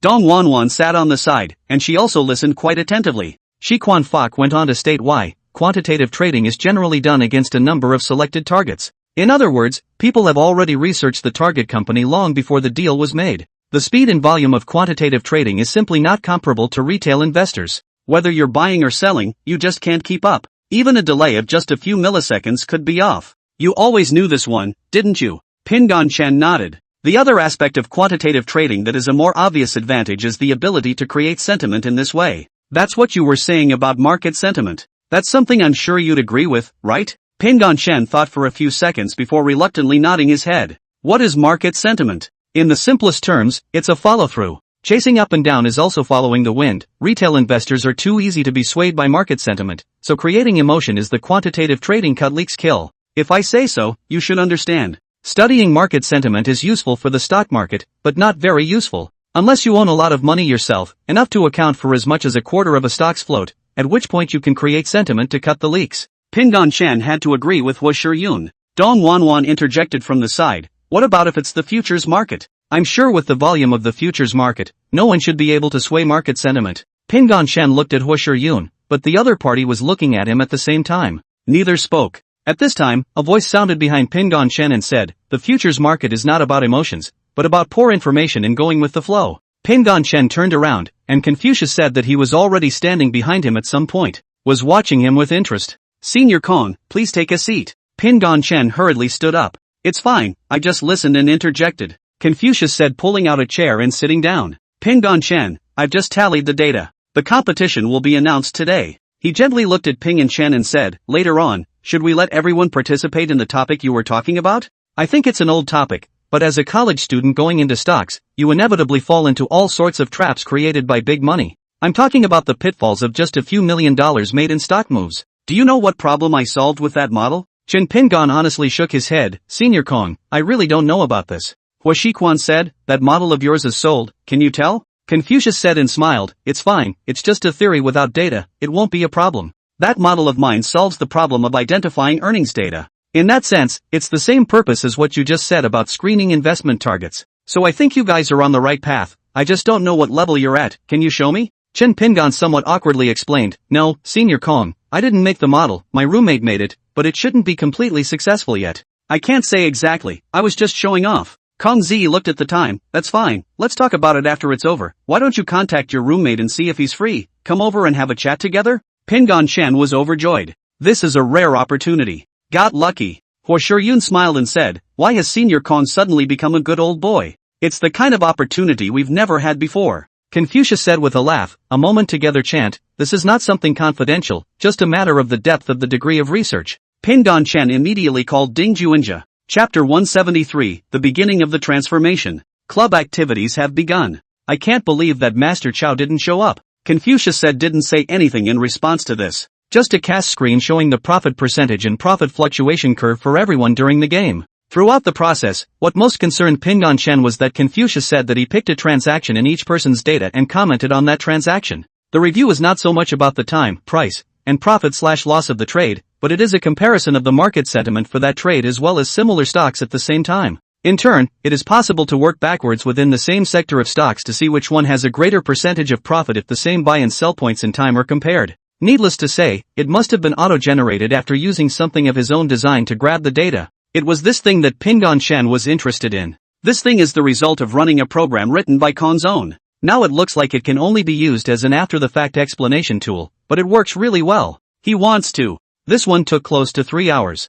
It's really not often that a senior like Confucius said. The man didn't know what to think and didn't mind sharing his thoughts at all. Not only was it Pingon Chen, but almost everyone was listening extremely attentively. Some people even started recording video directly from their cell phones. You've all taken high math, so I know you're all good at math. Modeling doesn't help you make money to a certain extent, but it has the benefit of helping you lose less money. There are so many aspects involved in both economics and finance that it can be said to be a comprehensive presentation involving every angle of human society. All we can participate in is stocks or futures, and as a contest, I hope you don't care too much about the outcome. All we can do as individuals is to take one scoop of the 3,000 weak waters and drink it. More brain, less hands. When there is no buy-in, your money is still your money. Once you buy in, it's not a good idea. Confucius said to announce the names of the winners after a bit of nonsense. There were no surprises. Pingon Chen did not win the award. After the event, it was almost time for lunch. Ding Juanjia sent a message that he wouldn't come over first because he didn't want to meet Dong Wanwan. Meet in front of the second cafeteria when it's time to eat. What Pingon Chen was a bit worried about was that he had promised Uncle Tang to take the three of them along to experience the Beijing University cafeteria. With Senior Kong and Hua Shiyun over here, Dong Wanwan would definitely have to follow. Every time she saw Hua Shiyun, Dong Wanwan seemed to be with her. On the other side there is Ding Juanjia. Following Kong Zi and the two schoolmates out of the building, to his relief Hua Shiyun and Dong Wanwan actually went back to their dormitories. Senior, my roommate is waiting at the entrance of the second cafeteria. There are still family members on my side who want to try the Peking University cafeteria. Why don't you think I'll ask them to come over and we'll join together? Kong Zi nodded. It's fine. When my parents came to visit me at school, the same time they also went to the cafeteria to eat. The price/performance ratio is this. He gave a thumbs up, cheap and tasty with lots of tricks. It's like a paradise for poor students like me. Ha ha. Chen Pingon had a black line on his head. Brother, where's your $3 million?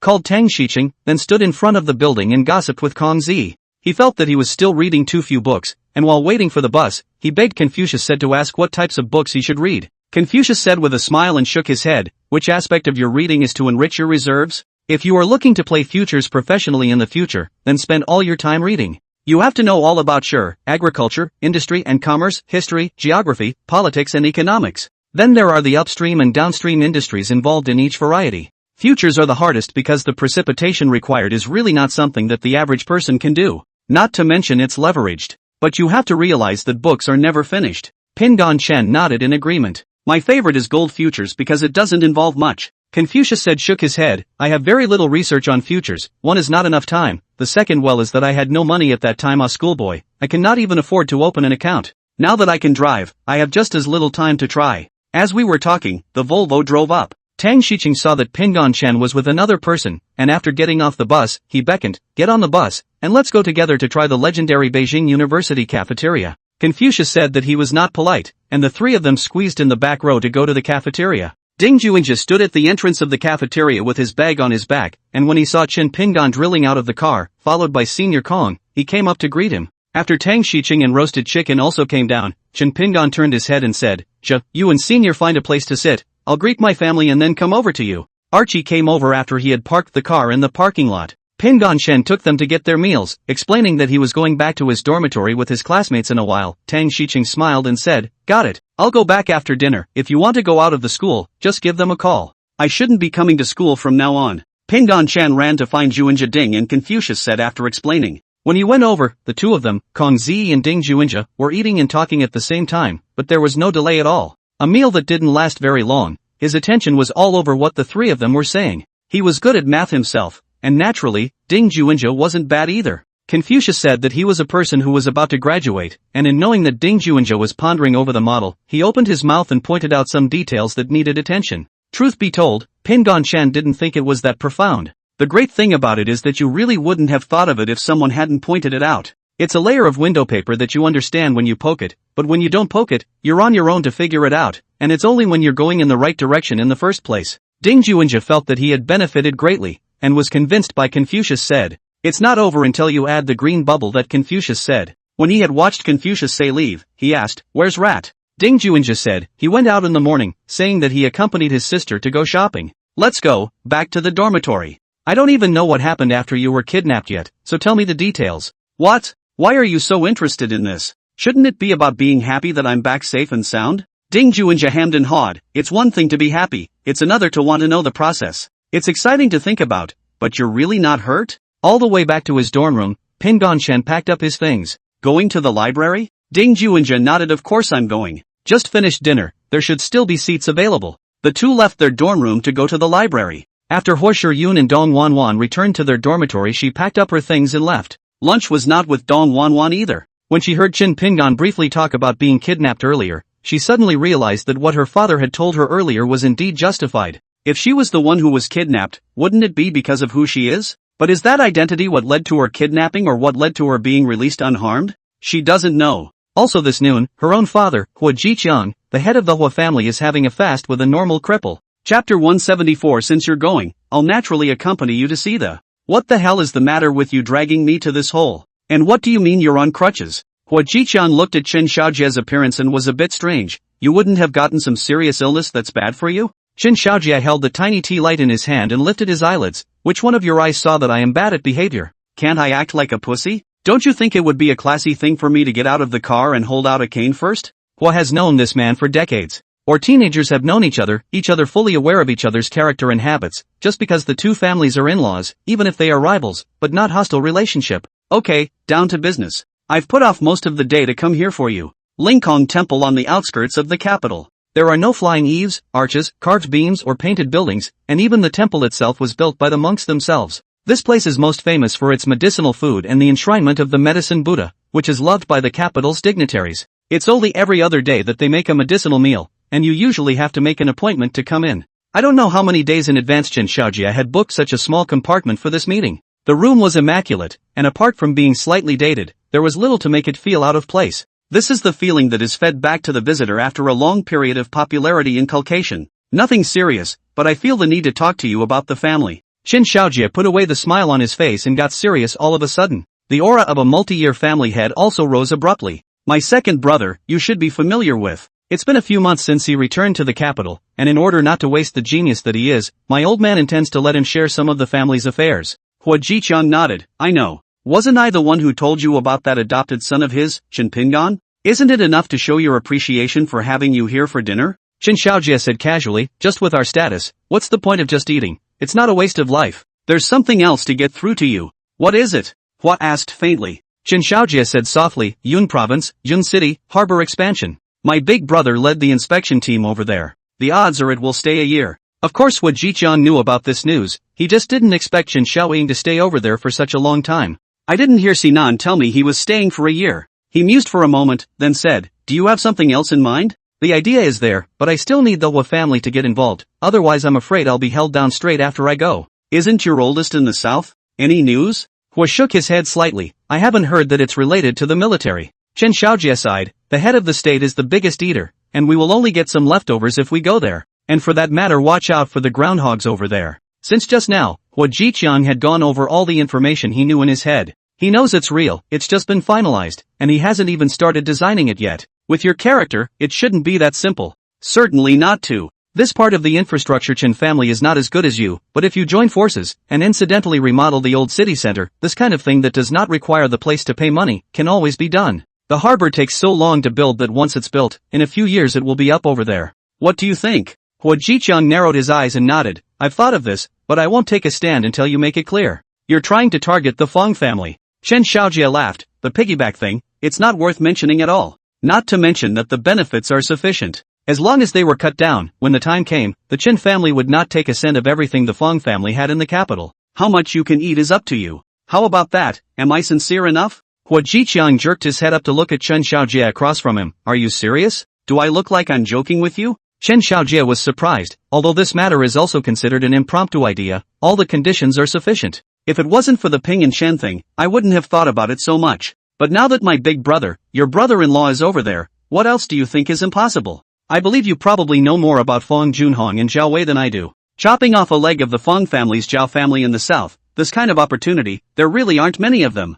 Huo Jiqiang suddenly laughed. So all the ones in the south go to the Chun family? The ones in the capital are for me to fight to the death to grab? Qin Shaojia's face was completely devoid of any look of embarrassment. What kind of words are these? What are you talking about? Is there any other family in the capital that dares to reach out and arm wrestle with you? Hua smiled slightly. It was a confident smile. But he still refused to take a stance. If something really happened to the Fong family, do you think there isn't anyone else who would make a move? Chen Xiaojie picked up his teacup and took a sip and said with a smile, "You and I are joining forces, as long as it's not official. I really don't believe that anyone can rob us. Besides, since I said you can have everything the Feng family left behind, it's all yours. Besides, I don't want all the benefits on the Cloud Province side. I just don't want to waste the opportunity. If you can get a foothold in the south, don't you want such an opportunity?" Young people nowadays, all they think about is high-tech internet and stuff, but they forget one thing. Hua Jiqiang interjected, "The foundation is what makes a country a nation. This opportunity, had it not been for the child peace, might not have arisen so soon.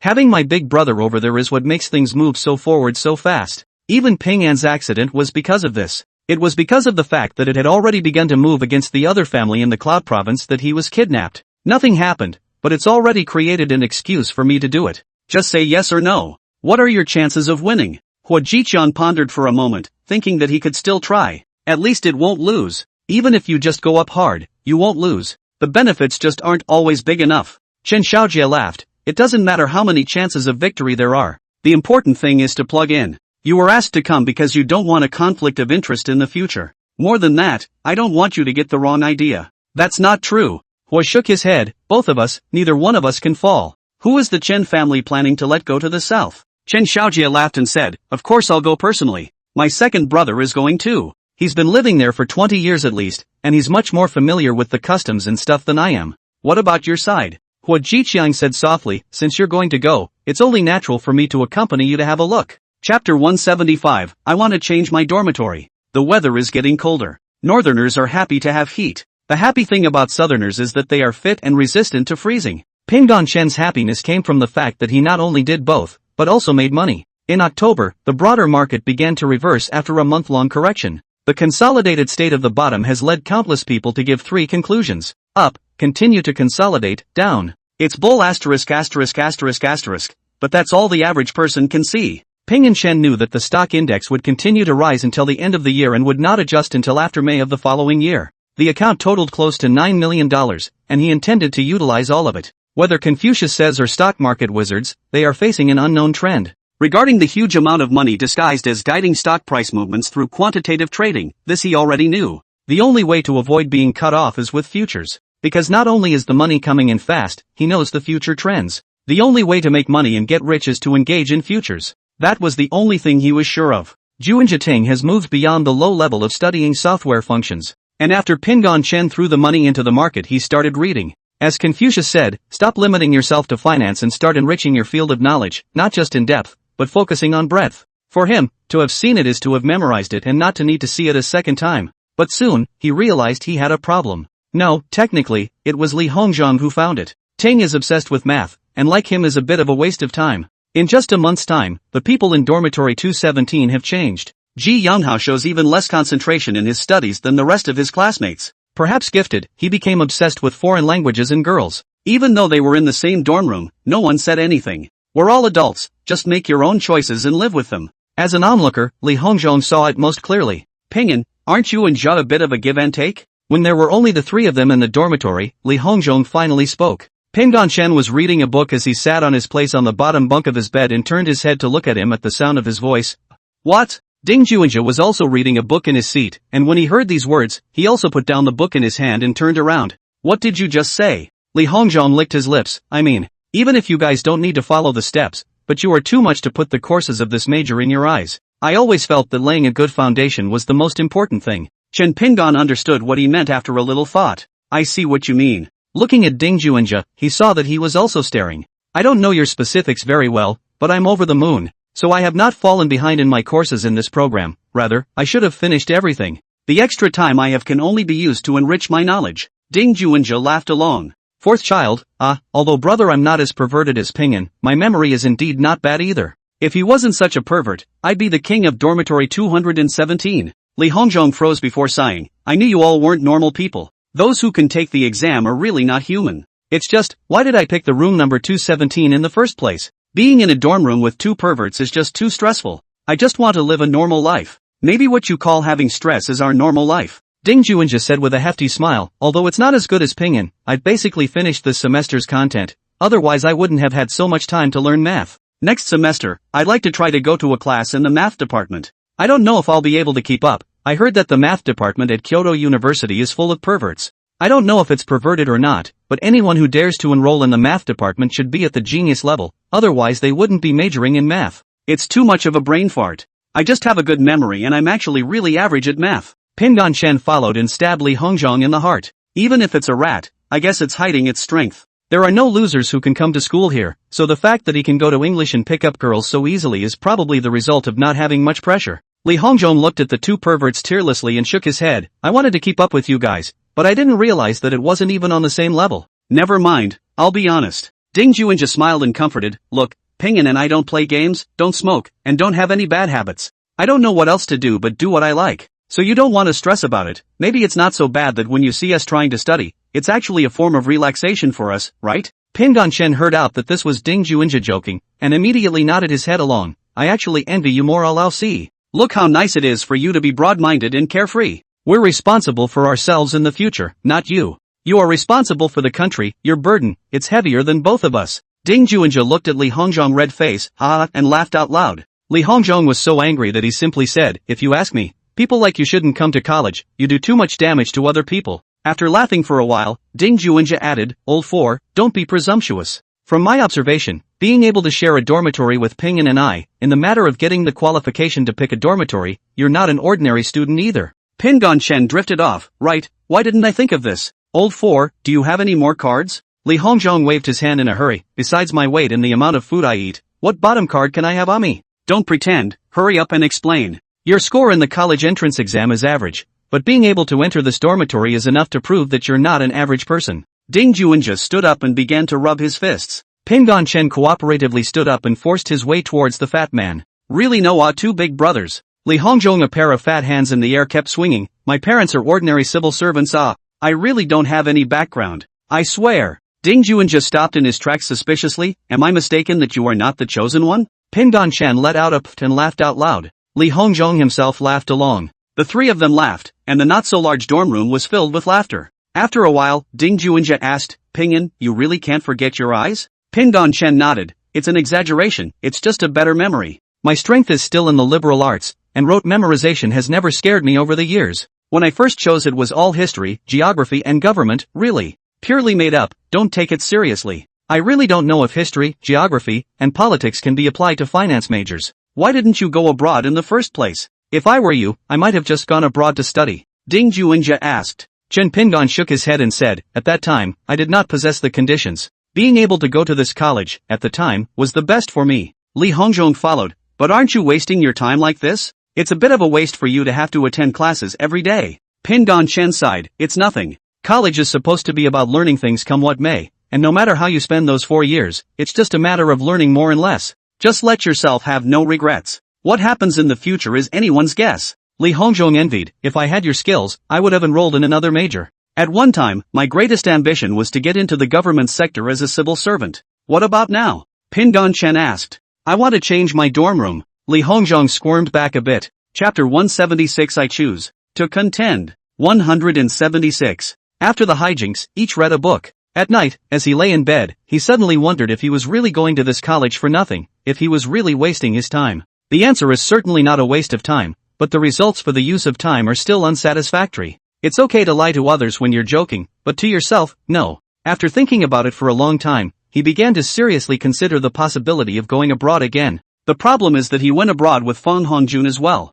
Following Feng Hongjun for more than 10 years can't be called an experience or an experience at all. It can only be described as watching a 3D movie with a time span of more than 10 years. There is cognizance, but not nearly enough. Chen Xiaohua's words came to mind. Patriotic. This is the basic requirement. He was sure it was no ordinary request. Normally, even murderers love their country, and that would not have been a requirement. When you think about it, it's a fundamental question of survival. Being unpatriotic means not living. But for individuals, being patriotic or not doesn't affect survival. So, the head of the family must love his country. This is because of the huge assets involved and the issue of countless people's rice bowls. He had read the information in Chen Xiaohua's study, so to speak, and had basically read it all. Chen Xiaohua didn't stipulate what he couldn't look at, but rather it was completely open for him to see, and even specifically said that he should be allowed to see it. With people from all walks of life within the various branches of the family, and the presence of in-laws, there are so many factors to consider in balance. From an outsider's perspective, the attitude of the head of the family was the attitude of the family.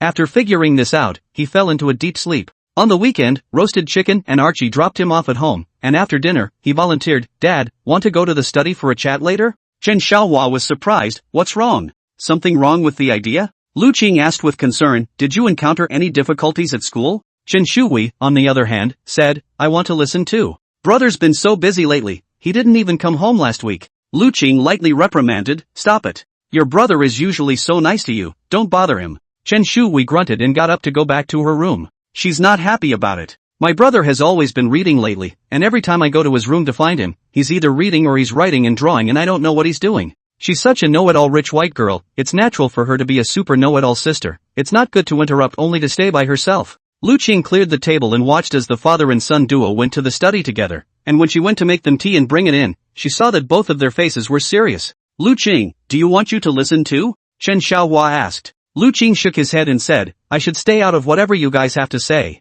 I don't get too upset if I don't pay attention." Only after she went out did Chen Xiaohua ask, "What's the situation? You're rarely like this." Pingon Chen did not hesitate and directly stated his thoughts. "I also feel now that school, while not a waste of time, really didn't help me much. What I learned came more from books than from the classroom." "Dad, I'm a little confused right now. I don't know what to choose." Chen Xiaohua thought for a moment and asked, "What kind of plans do you have for your own life in the future? I mean, what would you have chosen if I hadn't gotten you involved in the family business? Before I went to college, I thought it would be nice to go to college. But at that time, they didn't know about the Chen family. Now," he hesitated a bit, "I'm not so sure. If we were just an ordinary family without the existence of the Chen family, I might get a small company in the future. The focus is still on the financial direction and earning money for your retirement. Marrying Hui Hui off in style is probably the way to go." Chen Xiaohua didn't continue this topic and asked instead, "Do you know what kind of person kidnapped you?" Chen Pingon shook his head. "I memorized the looks and accents of all of them. Even some little gestures of habit I memorized. But who's behind them, I don't know." "It's Shui Zhuang, the father of Shui Wenyao." Chen Xiaohua said calmly, "But it's not in response to his son's death that he's come to take revenge. This whole thing, it's all your great uncle and your third uncle's doing." He slowly told all the causes and consequences of the incident, and although Pingon Chen felt a bit surprised, he did not feel weird. Trying to target someone when there is a decidedly superior outside force to borrow is only cute if you don't use it. It was just that what he didn't expect as well as the three elders was that the local leader of the Yun province had actually chosen Shui Zhuang. "It's a complete coincidence, right?" he said. "The ins and outs of this aren't complicated, it's just better that no one thought of it." Chen Xiaohua shook his head and said, "Not only that, what I want you to know is the cooperation between your third uncle and your eldest uncle, as well as what resources your eldest uncle utilizes." "That's what you're going to learn. Of course, Kyoto University is the best school. Your mom and I both graduated from Kyoto University. I also hope that you will gain knowledge at Kyoto University that will be useful for your future. We used to be in Cloud City, and I didn't expect to return to the Chen family. But now that it's in the Chen family, it's time to look at things from the Chen family's perspective. Look at your eldest uncle, being in officialdom, he is just using the wind to steer a bit. As to who finally did it, it does not matter. What matters is the result. It was indeed a coincidence that Shui Zhuang appeared, and you were kidnapped because this incident was just a matter of your eldest uncle putting pressure on them to make Shui Zhuang make the wrong choice." Pingon Chen nodded, "Yes. At first, if Fang Hongjun hadn't chosen Shui Wenyao to buy a murderer to deal with me, there would actually be no problem if Shui Wenyao chose to refuse. At that time, Fang Hongjun had already left the country and there was no need for him to get involved at all. His choices led to his death. Now his dad is the same. Chose to kidnap me to get at my own father. Also to fulfill the above requirement. Whether he was forced or not, it makes no difference to the OP. Different choices lead to different results. This is something I understand. A thought can be life or death." Chen Xiaohua smiled, "Yes. Your biological father's choice back then, with Fang Hongjun, also created the person you are now. Your mom and I chose you and made you the same person you are now. Shui Zhuang's grievances are known to him, to the above, and even to us. But what does it matter? Do it and you may continue to survive, don't do it and your great uncle can have his business in the dust in the shortest time possible, without having to do it himself. His status is right there. Everything he's doing now can't be said to be entirely his own choice, but even if his family chose to go down the career path for him, does it matter? What's important is that now he is who he is and what he does for a living, and all it takes is a hint to solve a problem that we would have to give much more to solve. The kind of life you want in the future really depends on the choices you make now. Whether your choice is from your personal perspective or from the perspective of being a member of the Chun family, I have no problem with it. Your mom won't say anything. She just wants you to be safe and healthy and give her some big fat grandchildren in the future." Pingon Chen frowned and fell into deep thought. He's balancing. In selection. Also in trade-offs. Last time I saw Qin Xiaolong from third uncle's family, wasn't he able to inherit the position of family head just the same? But why did he study abroad instead of attending school at home? You don't need to consider him. If you are stronger than him, the head of the family is yours. If you are not as good as him, then in the future you will only be able to assist him, just as now your third uncle is actually assisting me. All starting points are the interests of the family. And I won't necessarily give you the position of head of the family just because you're my son. Do you understand? After he finished speaking, he quietly looked at Pingon Chen, who was lost in thought. No prodding, no talking. A long silence fell upon the study. After an unknown amount of time, Chen Pingon took a deep breath. I choose to fight. I'm going to fight to get back what I've suffered. For you and my mom, and for Hui Hui, I'm going to fight. Chapter 177, You're a Congenital Defect. Chen Xiaohua held back the pleasantness in his heart and laughed in a low voice. But soon he couldn't hold back any longer. A happy laugh came from the den. Curious, Lu Cheng walked over and knocked on the door, then pushed it open and walked in. What's so delightful? She asked curiously. Chen Xiaohua pointed at Chen Pingon and said with a smile. He's finally getting the hang of it. Ha ha ha ha ha. Lu Cheng suspiciously looked at Pingon Chen and saw that he had an embarrassed expression on his face. Peace, you, what's wrong with you? Pingon Chen stood up. Mom, nothing. Chen Xiaohua laughed for a while, stopping his laughter, and said, now, he is considered to truly consider himself a member of the Chen family. Lu Cheng's expression became visibly agitated. Peace. She suddenly felt a bit overwhelmed. This son, who grew up obedient and well-behaved, was well-educated by both of them. After Hui Hui was born, he helped take care of his sister every day, even though he was just over 2 years old. Despite knowing that this was not their biological son, Lu Cheng had never treated him as such. When he, who was originally called Pingon Chen, was taken away by the Fong family, she didn't know how long she cried. The occasional time he came back he was in a hurry, saying that his real parents had asked him not to visit them. This made Chen Xiaohua erupt in a burst of hostility every now and then, and although he hid it well, how could Lu Cheng, as a pillow, not know? Chen Xiaohua is angry. For months now, although he has sort of come back, and mom and dad are calling, it just makes Lu Cheng feel like this kid always wraps himself up, and his heart doesn't fully open, and he always seems to be at a loss as to what he should be doing. Yeah, that's what it feels like. The child she treated as her own son never knew the direction. Buying Hui Hui a house and going to school are things he thinks he should do.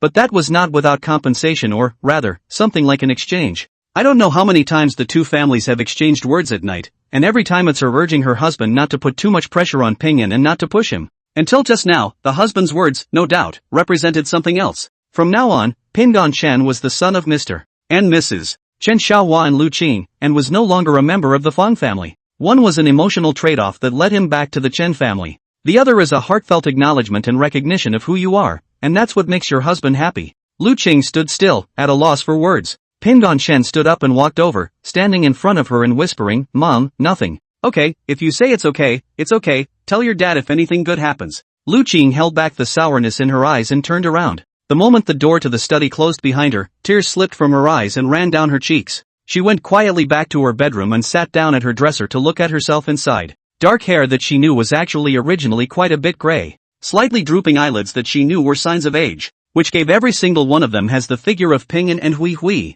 She began to whimper. The study. Pingon Chen also seemed to have broken through the invisible bonds. What do I need to do? He's asking, I've chosen, but there's still a lot I don't understand. Father, can you teach me? Chen Xiaohua nodded his head and said, the knowledge in school is far from enough, it's not a little bit worse. You need to know what the role of the school is in preparing students. The aim is to provide the state and society with standardized and modular-like parts. The futures of the best of them may change radically, but those don't apply to you. Pingon Chen thought about the meaning of these words, then nodded without saying anything. Chen Xiaohua pointed out, I have no way of knowing what will happen in the future. Nurturing talent is practically the same thing as raising a son. Raising children for old age is an outdated but realistic statement, except that no one will actually do it now. Because society as a whole is on the inside, there is so much pressure on young people to start a family. They don't have the qualifications or capital to be able to choose to retire their parents, but you don't have those problems. The significance of the family comes through now. All you need to do is to be outstanding and good, then the resources that belong to you will be given to you, instead of having to fight for it, or even grabbing a job from countless other people, like everyone else. You asked me what you should do, I'm not you, but the advice I can give you is, figure out for yourself what you're going to do in the future when you become the head of the family. What you need to do to become the head of the family. What can you do in order to be successful in becoming the head of the family? Only by working backwards can you understand at the age you are now what your path is going to be later on. You're not Chen Xiaolong, who grew up in this environment and knows and understands how to do many things without being taught. You don't have that innate foundation, so you'll need to put in more effort to outperform all your competitors in the future. Whether it's fighting for the position of the head of the family or fighting for whatever else you want after you become the head of the family, it requires a lot of hard work on your part, consistently. Are you confident? Pingan-chan still didn't make a sound. Shen Xiaohua continued, from today onwards, you don't need to ask me for anything you do. Whatever you do that you need my help with, just say what you need. The family will give you what they can, or offer to help. But the consequences, like Xiaolong, must be yours. Standing in the position of the head of the family will neither stop you nor push you. Make your own choices and take them on. Pingan-chen asked, since we're going to fight, I want to know how many others are my opponents. Shen Xiaohua nodded. Any other requests? If I want to study abroad, how much can my family help me? Material help, the rest, earn it. Do you really want to study abroad? Pingan-chen smiled, no, just asking. Didn't you say so? I need to build up my domestic network, so I don't plan to study abroad. Once I've been away for more than 2 years, odds are that people over here will pretty much forget about me. What I want to do is be the one that other people need to turn to, instead of me going to them for help. He recalled Fang Hongjun and Fang Juanhong's conversation, added his own understanding, and didn't feel out of place at all when he said this. Shen Xiaohua nodded, I can't say that the direction is not right, but this is not pleasing to the eye. Read more, with all your time and energy. Don't fall in love in college, it's a waste of time. I wouldn't have given you this advice if you'd grown up in the Chun family. In this aspect of mindfulness, you fall into the category of congenital deficiency. You know what I mean? What I do understand is that I suddenly realized there was so much to learn. This feels a lot more stressful all of a sudden. Competition is one thing, but I think learning always takes a time process. I can't just know it all of a sudden. Besides, didn't you and my mom graduate from Kyoto University back then? He asked, a little embarrassed. Shen Xiaohua pointed at himself. Think about why I took your mom to the south back then rather than stay in the capital? Because at the time my father thought I was betraying the family's interests by not wanting the union. Your third uncle was not much worse than me, and I was unwilling to give in, so I had to go far away. It's actually pretty good now. At least, I'm not going to take you and Wei and marry them to another family. Try it decades ago? Chapter 178. Whatever you want, you have to fight for it with your skills. Pingan-chen hurriedly waved his hand. No, don't. I'd better go read a book. Forget about the marriage and all that. At least I shouldn't have to think about it until I graduate. I'm only a freshman in college and I'm only 19. I always feel. He frowned and pondered for a while, and Shen Xiaohua didn't rush him, quietly waiting for him. After a long time, he looked up and said, not all the time, it's just that my dorm mate talked to me recently. I'm in a state where it seems like classes don't do much to enhance me, and most of the time I'm reading my own book. After another pause, he slowed down. Classes are meant to solve problems, but I don't seem to need them too much right now. I seem to be in a bottleneck right now. He didn't quite say it. In fact, he was thinking about taking a break from school, but he couldn't leave the school place. He knew that schools were actually very safe places, similar to a newbie village about to enter society, where the college time was a newbie protection period as it were. Many people enter society unprotected and face bloody competition head-on. He also knew that he had the protection of his family even if he entered society, the same as what Fang Hongjun had experienced in the beginning. The goal is always the same, to raise the top of the family. Things are simple to say, but the moment he said it, he hesitated. Shen Xiaohua looked at his expression and encouraged, it's fine, you can say whatever you have in mind. I wouldn't consider myself the head of the family at any point, after all, you are my son now aren't you? Shen Pingan took a few deep breaths. I was wondering if there was any way that I could not go to class but still be able to go to the school's library all the time to read books. I get a broader range of knowledge from reading than I do in the classroom and it's a little more efficient. You mean, you have a good memory? Shen Xiaohua asked after a moment of deliberation, so you're able to grasp more things in the same amount of time? Right. Pingan-chen nodded, that's what it means, but I still can't express it well. Shen Xiaohua smiled, it's fine, this at least proves that you've been faced with a choice, you just don't know what to choose. Yeah, that's right. Wanting to be able to continue going to the school's library to read but not wanting to go to class, that's easy to do, miss class. Shen Xiaohua looked at him with a smile. Missing school works, but it doesn't seem to be enough for me. He said slowly, it's not like I haven't missed class before, but there's some mental shift going on. What kind of mental shift does that require? If you're capable of it, just don't go to class and continue to get top grades when the exams come around, and I'm sure the professors won't hold it against you. If you can do it, it's a good thing instead. I can't be happier. That means you do have a high IQ. Whatever you want, you have to fight for it with what you've got. After the exchange between father and son ended, Shen Pingan did not read the book, but seriously considered what he would do in the future. He didn't bring up topics like taking a break from school, thinking that if he did, Shen Xiaohua and Lu Qing shouldn't agree. They must have wished they could have gotten a KYU diploma as well. He thought for a long time in his room before he picked up the book again and started reading. The whole time, no one came knocking on his door. Early Sunday morning, he followed roast chicken and Archie out to breakfast and then drove to another place. A modest courtyard, located a little south of the center of the capital. The first time I came here there were a few other people here, but the second time I came there was no one here. Tamshi Chang had arranged the place to be used by him alone on weekends. But looking at the signs, there should still be people here during the week, it's just that the place empties out every Sunday. When the college entrance exams had just ended, Shin Pin-gon had thought about enrolling in a class to practice grappling or something like that, but he had never had the time to learn. Now that there were two people hand-holding him, it was instead too much for him to handle straight away. 18 years old, his body was already molded, and while there was still a certain amount of plasticity, he cried out in pain just as much as he did when he was pressed against his leg. Aside from having a better brain, in the eyes of Roasted Chicken and Archie, it was nothing more than a rookie with poor physical coordination. Archie came from a background of traditional martial arts, and he had no idea what kind of powerful kung fu it was. Burnt chicken is a free-for-all, and it's supposed to be one of those close-quarters kind of fights. Anyway, as he watched roast chicken nibble on roast duck or roast chicken or KFC every day, he always felt like the guy was worried about not being able to eat his next meal. The horse stance was something he practiced every day, both at school and at home, getting up at 6 in the morning and practicing by himself. Either the dormitory balcony or your own room at home. After the horse stance came Archie's hands-on teaching of the most quickly practiced Baji Quan. One board. Archie, who was always smiling, would not be smiling at all at this point in time. But it wouldn't be like actually passing on kung fu to teach an apprentice. In the afternoon, Burnt Chicken taught him takedowns and close short strikes.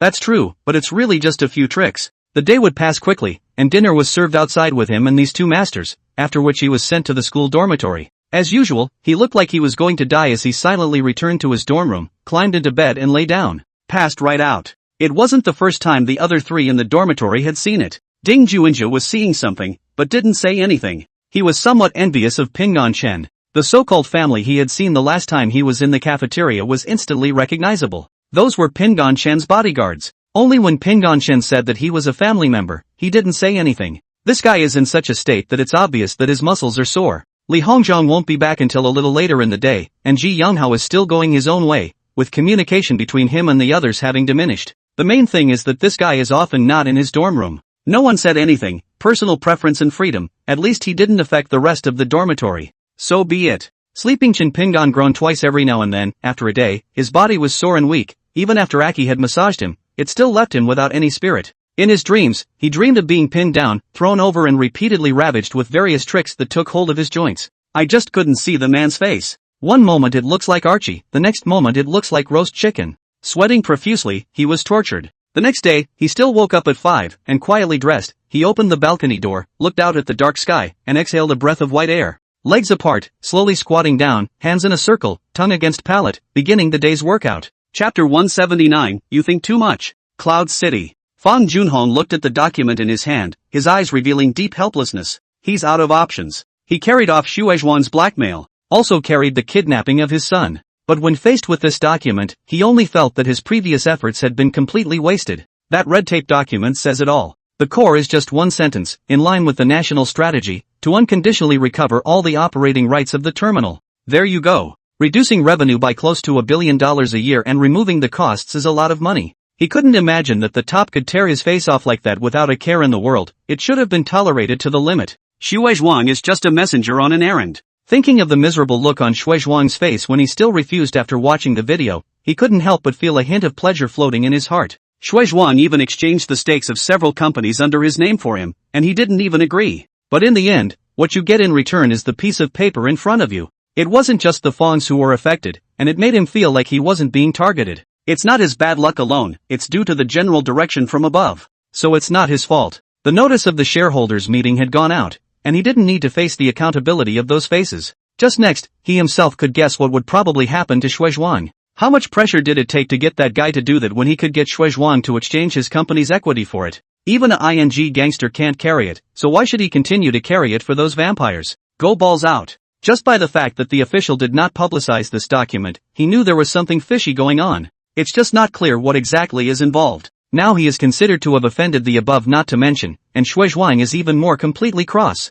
He rubbed a USB flash drive in his hand, debating whether to take it out and give it to Shuezhuang in exchange for understanding. Either way, both men's sons should have died at the hands of the same people. At this point, they should be natural allies. When he thought about it, he was sad that Hong Jun's death left him without an heir. Once so adamant that he could branch out and make a big career in the south to become independent from the Fong family. But now it still seems to be the reason he had fewer sons back then. The good news is that 2 of the bellies have now been heard from. We just don't know if it's a boy or a girl yet. Each one he arranged for a nanny to be close to him. Without a son, what's the point of him wanting so much wealth? Even if he didn't have the traditional obsession of the natives, he now had a deep understanding of how painful it was to be without a son. He asked Shui Zhuang to meet him at 4 in the afternoon. It's almost 3 o'clock. Getting up and organizing himself, the flash drive was tucked into his pocket and he slowly left the office. He didn't bring an assistant, and this time, he went to the appointment alone. He inexplicably felt a lot more balanced in his heart when he saw Shui Zhuang. Shui Zhuang was visibly more haggard than he was. Ha ha ha. The corners of my mouth are on fire. It's a relief to watch. Fang Junhong laughed and sat down, and asked, Mr. Shui, what has made you angry? Look, the corner of this mouth, it's all on fire boils. Shui Zhuang glared at him without a trace of humor. Are you much better than me? Fang Junhong rubbed his nose and fished out the flash drive from his pocket and placed it on the tea table. Inside is the video you wanted, 4 people in all. Each one's face can be seen clearly. It's just that I don't know if Mr. Shui has the means to find these people and avenge your son's death. Shui Zhuang's eyes stared at the YouTube. What do you mean? Using me as a wooden barn? Fang Junhong shook his head. There is no such meaning. That bastard son of mine, if he's dead, he's dead. He'll just be born again. It's nothing more than taking some time. Shui Zhuang was just about to grin when the corner of his mouth hurt and he hurriedly straightened his face. Well said. Even if it's born now, do you have time to watch him grow into a man? By the time he's in his late teens and early 20s and is in need of your support, I'm just afraid you'll have buckled. That's my business. I don't need your help, mind.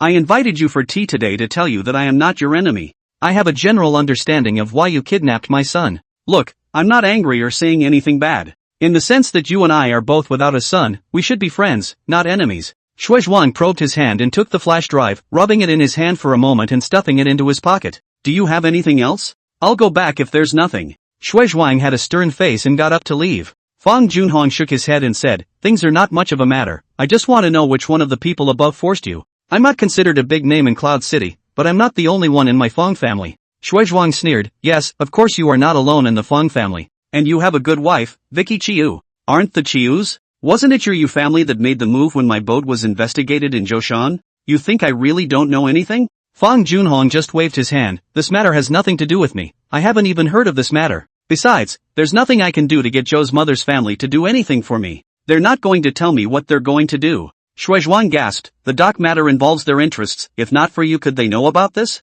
And specifically targeting my boat for the marine police? Fang Junhong, I really gave you face by not tearing my face off with you. You think this is over? Ah, you think too much. He turned around and left, not giving Fang Junhong any time to stay. Watching him leave, Fang Junhong sat there with a gloomy face and slowly made himself a pot of tea. From Shui Zhuang's expression he knew that all his initial guesses were basically right. Just how did he know that it was the Zhao family that made the move? There is no doubt that only those at the top could possibly know where the source of the matter is. There is no way that the people working down there could have known that. So, Shui Zhuang has someone up there, and that person is the one who instructed him to collect the docks. But whether there was someone else above this person, he wasn't sure. With that thought, he couldn't help but wonder again if this really wasn't over. If it's a matter of screwing him a bit with inside information and wind, that's fine. Even the local people in the Cloud Province have eyes on them, so that there is no way to circle a range. In his place, he would have pulled the same kind of stunt. Now it seemed that Shui Zhuang's last words should have referred not to targeting his son's disappearance, but to wanting to see his own jokes in the future. It seemed that it was necessary to pay a visit to the bigwigs above, or, to have the Zhao family, who had connections within the government, help to find out what kind of people were plotting against the Fang family on this side of the Yun province. No, there's still the Chou family's interest. If it's true, then this is not really something to be taken lightly. With the Fang family down, even if he put his best foot forward, he couldn't guarantee that all the business on this side of the said Yun province would be able to maintain the status quo. Looks like another trip to the old Fang family house is in order. Not only that, but we must get Zhao Wei back this time, or else the Zhao family's power won't always work. That man, brother-in-law, has never been unprofitable. Otherwise it wouldn't have swallowed the compensation given to Zhao Wei in the first place. Over tea he pondered until an hour or so later he left. Chapter 180, that's awesome. Pingon Chen knocked on the door of room 805. With a come in. He pushed open the door and walked in. Xiao Bo was reading a document and didn't raise his head. Mostly, he wasn't alone in this office, so a few of them didn't usually look up to see who it was if someone came in. Pingon Chen walked over to Xiao Bo's desk and stood by it. Mr. Joe. He didn't have a big voice. Chopper looked up and a smile appeared on his face. Pingon Chen, what do you want to see me about? Chin Pingon glanced somewhat hesitantly at a few other teachers, a trace of embarrassment surfacing on his face. Chopper laughed, go on, get out, I'll stop by for a smoke. Chen Pingon was grateful to Xiao Bo for this kind and understanding approach. He obviously just didn't want anyone else to know, not to mention that he was a little embarrassed by what he was trying to tell Chopper himself. The two exited the office and walked to the balcony at the end of the corridor, where Chopper literally fished out a cigarette and lit one. It was only then that Ping and Shan saw that there was actually a trash can and an ashtray made of cans placed on this balcony. What's not convenient to say in the office can be said now. Chopper's manner was consistently gentle, as if the man never got angry or had many mood swings. Chen Pingon was extremely envious of this kind of self-control. Mr. Joe, I'd like to ask if there's any way I can skip class and take the test when it's time to take the test without affecting my school record? Oh, did you have something going on at home or for some other reason? The last time he was kidnapped, Xiaobo followed the leaders of the hospital that night and was also worried sick. At that time, the student was taken away from the school gate, but if something really happened, the school would definitely be affected. Innocent or not, it's all the same. Chopper's attitude was somewhat cautious, which was the most natural reaction. Chin Pingon scratched his head. I just want to go to the library to read books, no other reason. Is someone threatening your safety or something? Don't be afraid to talk to me. I can't say anything else, but as long as you don't leave the school, your safety is definitely guaranteed. All of the school security personnel are clean-cut veterans, so there's absolutely no problem with safety. Pingon Chen hurriedly smiled and said, No, Mr. Chow, my family has arranged someone for me, so it won't happen again like last time. I just feel like classes are a bit of a waste of time, and if the professor catches me reading something else, it makes them feel humiliated. I was wondering if I could take the exams every semester and make my own schedule the rest of the time? Chopper looked at him thoughtfully. How many points did you get on the college entrance exam? 732 points. Pingon Chen answered honestly. Have you had your IQ tested? Xiaobo suddenly asked with a smile. You wouldn't be one of those geniuses among geniuses. If it's true, then I'm in the light. Chin Pingon shook his head. I haven't measured it. It's just that I have a good memory and can basically remember everything I've seen. 2 months into the school year, I've finished all of my textbooks for the semester and have spent the rest of my time basically reading other books. But I still have to go to class every day, and I just don't feel like I'm utilizing my time enough. Seeing his somewhat embarrassed expression, Chopper believed it. He already knew the background of the student in front of him, totally awesome qualifications kind of thing. It was a good thing that this student kept a low profile, never initiating trouble, and not much was known about him. Why don't you do this? Leave it as it is for now. I'll talk to the leaders about your situation, and if it's okay, I'll go talk to the professors in each section. They agreed, so you can really not go to class, otherwise I really can't help you if you fail the class then. Pingon Chen could only nod his head. Thank you, Mr. Joe. So, I'm going back? Chopper smiled and nodded. You go ahead, I'll finish my cigarettes. Looking at Pingon Shen's back, Xiaobo narrowed his eyes slightly. It's cold on the balcony. Chopper is really looking to teach to communicate to go. Of course it didn't turn out as well as hoped, and no professor wanted to be special. And Xiaobo couldn't possibly go to the faculty leader because of Chin Pingon alone. That would be really looking for trouble. So Pingon Shen could only shake his head helplessly when he learned of this news. Still, Ding Juanja, an old geezer, easily solved the problem for him. You call that a thing? I'll give you a tip. As long as you have confidence in yourself, you don't even have to explain to the professor, and you just don't go and be done with it. It's just absenteeism. How big of a deal? When the time comes you'll pass the entire makeup exam in one sitting. That's awesome. Ji Younghao heatedly smiled and gave a thumbs up. Pingin is awesome. Brother Zhai is right. If you just miss class, those old professors must be so pissed off that it would be awesome to wait until you fail the whole thing and then pass with a high grade on the makeup exam. I'm sure there's no bull like you in the history of Kyu. Li Hongzhong gave a silent thumbs up. This, indeed, is more impressive.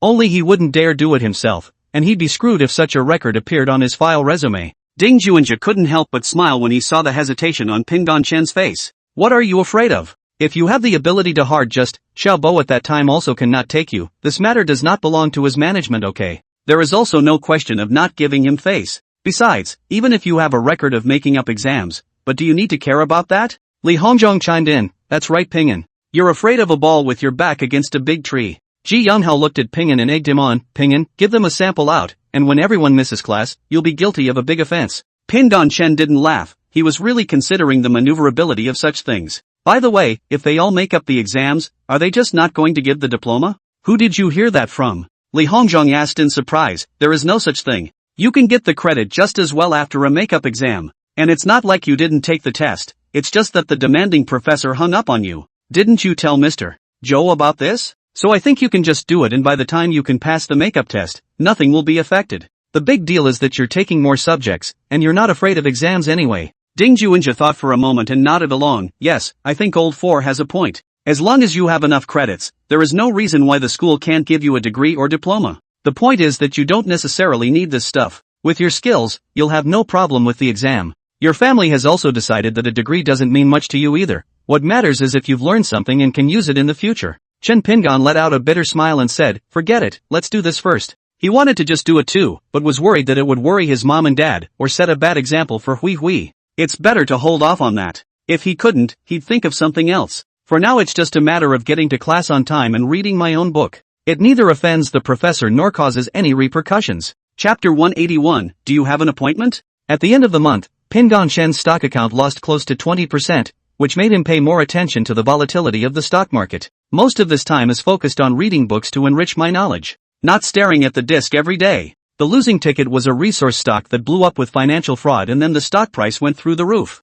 4 consecutive drops cost him close to $100,000. The other 2 were pretty solid, with minor fluctuations. The problem is that the total amount he has invested in the stock was never that much in the first place. That wasn't the point either. It was supposed to be market sentiment he wanted to mull over, but now that he saw this, he was admitting to losses caused by his own negligence. Clearing out all the shares, he withdrew from the account. Won't even touch stocks anytime soon. The account balance displayed inside the futures software was much cheered up. There was no excitement, just a bit of balance in my heart. Once again a sum of money was invested and he ran off to read again. Knowing the direction of the trend, as long as there is enough money in the account, even if the retracement, he is not worried, because he knows that after the retracement will still go back to the original direction. He casually sent Chen Xiaohua the delivery slip for the period. Dad, I'm going to start a little fund at the school and use other people's money to validate my ideas. In fact, his real intention was to scavenge a few people who were talented in trading this way. Nothing else, just the delivery details are enough. Since we have to compete, we have to show results in order to get more resources. It wasn't that he wanted to compete with Chen Xiaolong for the position of family head. What he wanted to fight for was to be more assertive when facing the Feng family in the future. Although this was his idea and appeared innocent, Chen Xiaohua had already understood his intentions. It doesn't have to be done at school. We'll talk more about this when we get back this weekend. The family invests in you if everyone approves of you. Seeing this reply, Chen Pingon grinned. It's really so understanding of him, isn't it? It didn't even have to be explicitly stated to know what it was you were trying to do. Did you know that Xiaolong has set up his own company out there? When this message appeared on his cell phone screen, Chen Pingon was directly shocked. That guy, he doesn't look that good. He couldn't figure out how Europe could let him register his company when they were both 17 or 18 years old. No, a surrogate, I think. He had studied the relevant domestic legal provisions. It's just that the foreign ones don't really know. Oops, another knowledge gap area. Dad, he's that good? Well, your third uncle and aunt taught him well, and of course, you should have known he wasn't bad in the first place. He doesn't think like your Uncle Sam, or he wouldn't have been able to go abroad.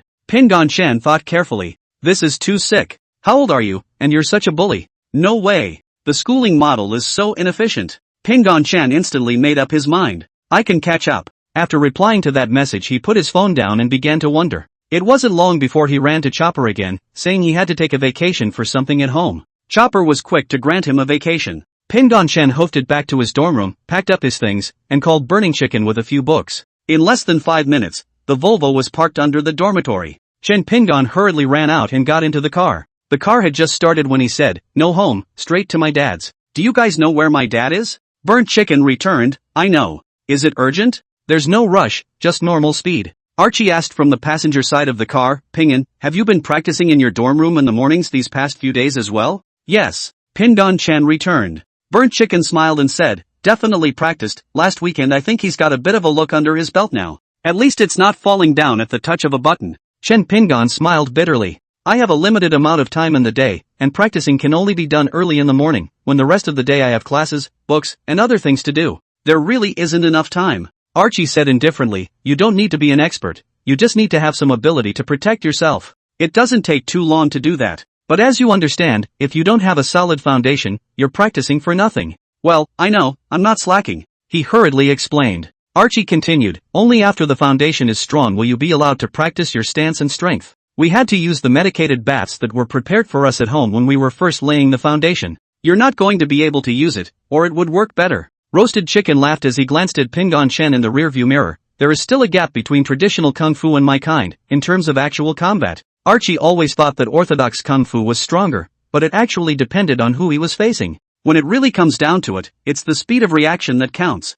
Speed is everything, as they say. As long as my reaction time is faster than yours, there's no way you can hit me. Do you understand? But that reaction time, on the one hand, is talent, and on the other hand, it's through practicing, constantly practicing to achieve certain results. Chen Pingon could only promise, don't worry, I won't give up practicing. Anything to do with this little life of mine, I'm very much on board with. Just be on the ball. Never leave your safety entirely in the hands of others, being strong yourself is the greatest guarantee. Archie said seriously. Pingon Chen opened the book and began to read. The two people in front of them couldn't continue talking when they saw this. After an hour or so, when the car stopped, Chen Pingon followed them both out of the car, walked into the elevator, and watched as they pressed the top floor. He'd been reading all the way there, and hadn't even noticed when he'd gotten down to the basement, nor did he know where he was now. Inside the elevator, the three stood in silence as he awkwardly asked, "Is this where my dad works?" Burnt Chicken smiled and asked, "Never been here before?" Chen Pingon shook his head, "No. I've just been reading a book and have no idea where I am now." "In a moment you will know," Archie said calmly. The elevator went, and the people who came in looked at the three of them with strange eyes. Any way you look at it, the three of them don't look like they work here, but no one is nosy enough to ask them a question. Normally, it's impossible for outsiders to come in. The company parking lot doesn't allow outside cars in at all. Roasted Chicken and Archie looked indifferent, only Pingon Chen felt a little embarrassed. When the elevator stopped and opened on the top floor, following the two out of the elevator, they were met with a large workspace. Many people were buried in their workstations, some were walking around with papers. It suddenly occurred to him that he hadn't informed Chen Xiaohua yet. "I didn't tell my dad I was coming," he whispered. "Will it affect their work?" "No way," Roast Chicken replied simply. "Walk through the work area and straight to the end of the hallway." Burnt Chicken didn't even knock on the door, just pushed it and walked in. Archie and Pingon Chen followed him. Inside is a small office area. To say it's small is to contrast it with the outside, and there are actually close to 20 people working here as well. A young woman greeted her and asked, "May I ask if you have an appointment?" Chapter 182, It's All in Your Hands. "I'm here to find my father, Chen Xiaohua." Pingon Chen rushed ahead of Roasted Chicken and Archie and spoke. The woman froze, then made an inviting gesture with an outstretched hand. "Then please follow me, mister. Chen is in a meeting right now. Is it okay if you wait in the lounge for a while first? When the meeting is over, we'll report back to him that you're here." Pingon Chen nodded and pulled the two bodyguards to follow the woman towards the room with lounge written on one side. The room was small, with only a circle of couches. There is a small coffee table between every two sofas. Soon tea and light refreshments were brought in. Roasted Chicken and Archie both didn't move to casually eat, and Pingon Chen tasted a piece before taking out his book and continuing to read. He slightly regretted coming a bit recklessly. "Should have at least sent a message or made a phone call about it when I was in the car. Otherwise it wouldn't have to wait here now." He could have just gone home if his foster dad wasn't available. Or was he too eager? After about half an hour, the door to the lounge was pushed open and Chen Xiaohua stood in the doorway smiling at him. "Why didn't you tell me in advance when you came to see me? Come with me, and after you know which room I'm in, come straight in when you come in the future, without waiting or having them set you up." "What about you guys?" He looked at Roasted Chicken and Archie and asked, "Want to stop by my place too?" Roasted Chicken smiled and shook his head. "No, we'll just wait here." Chen Xiaohua nodded to them and turned to pull Pingon Chen who was walking over. "Let's go." His office was quite large, with a huge desk filled with various materials. The shelves behind the chair weren't all books, half of them were various folders. "It looks like it should be busy. It won't affect your normal work, right?" Chen Pingon was a bit jittery. Chen Xiaohua smiled and said, "No, it won't. There aren't many documents that require my signature, most of them are copied to me for me to study." Pingon Chen understood in his heart. The foster father is also enriching himself so that he is ready to pick up the slack when it counts. It was only until now that Pingon Chen had truly realized that there really wasn't a single person in a family who was truly functional who was willing to lie down. No one is without stress. It's just that people and their choices in the face of stress are different. "Say, did you come to find me because you were irritated by Xiaolong?" Chen Xiaohua looked at him smilingly. Pingon Chen walked over to the sofa next to him and sat down. "A bit. But I came to discuss something with you, plus to see how you usually work. Let's talk about things first." Chen Xiaohua sat down on his own chair and looked at him with a relaxed expression. "I want to take a break from school," Pingon Chen said seriously as he looked straight into his adoptive father's eyes. "I'm not impulsive. Before you said not to let me get that fund in school, I have thought about it. It is difficult to let students invest, may be regarded as a fraud, and when something happens to the family shame. Whether or not the family gives the investment is another matter. There's so much I have to do and so much I want to learn. There's never enough time.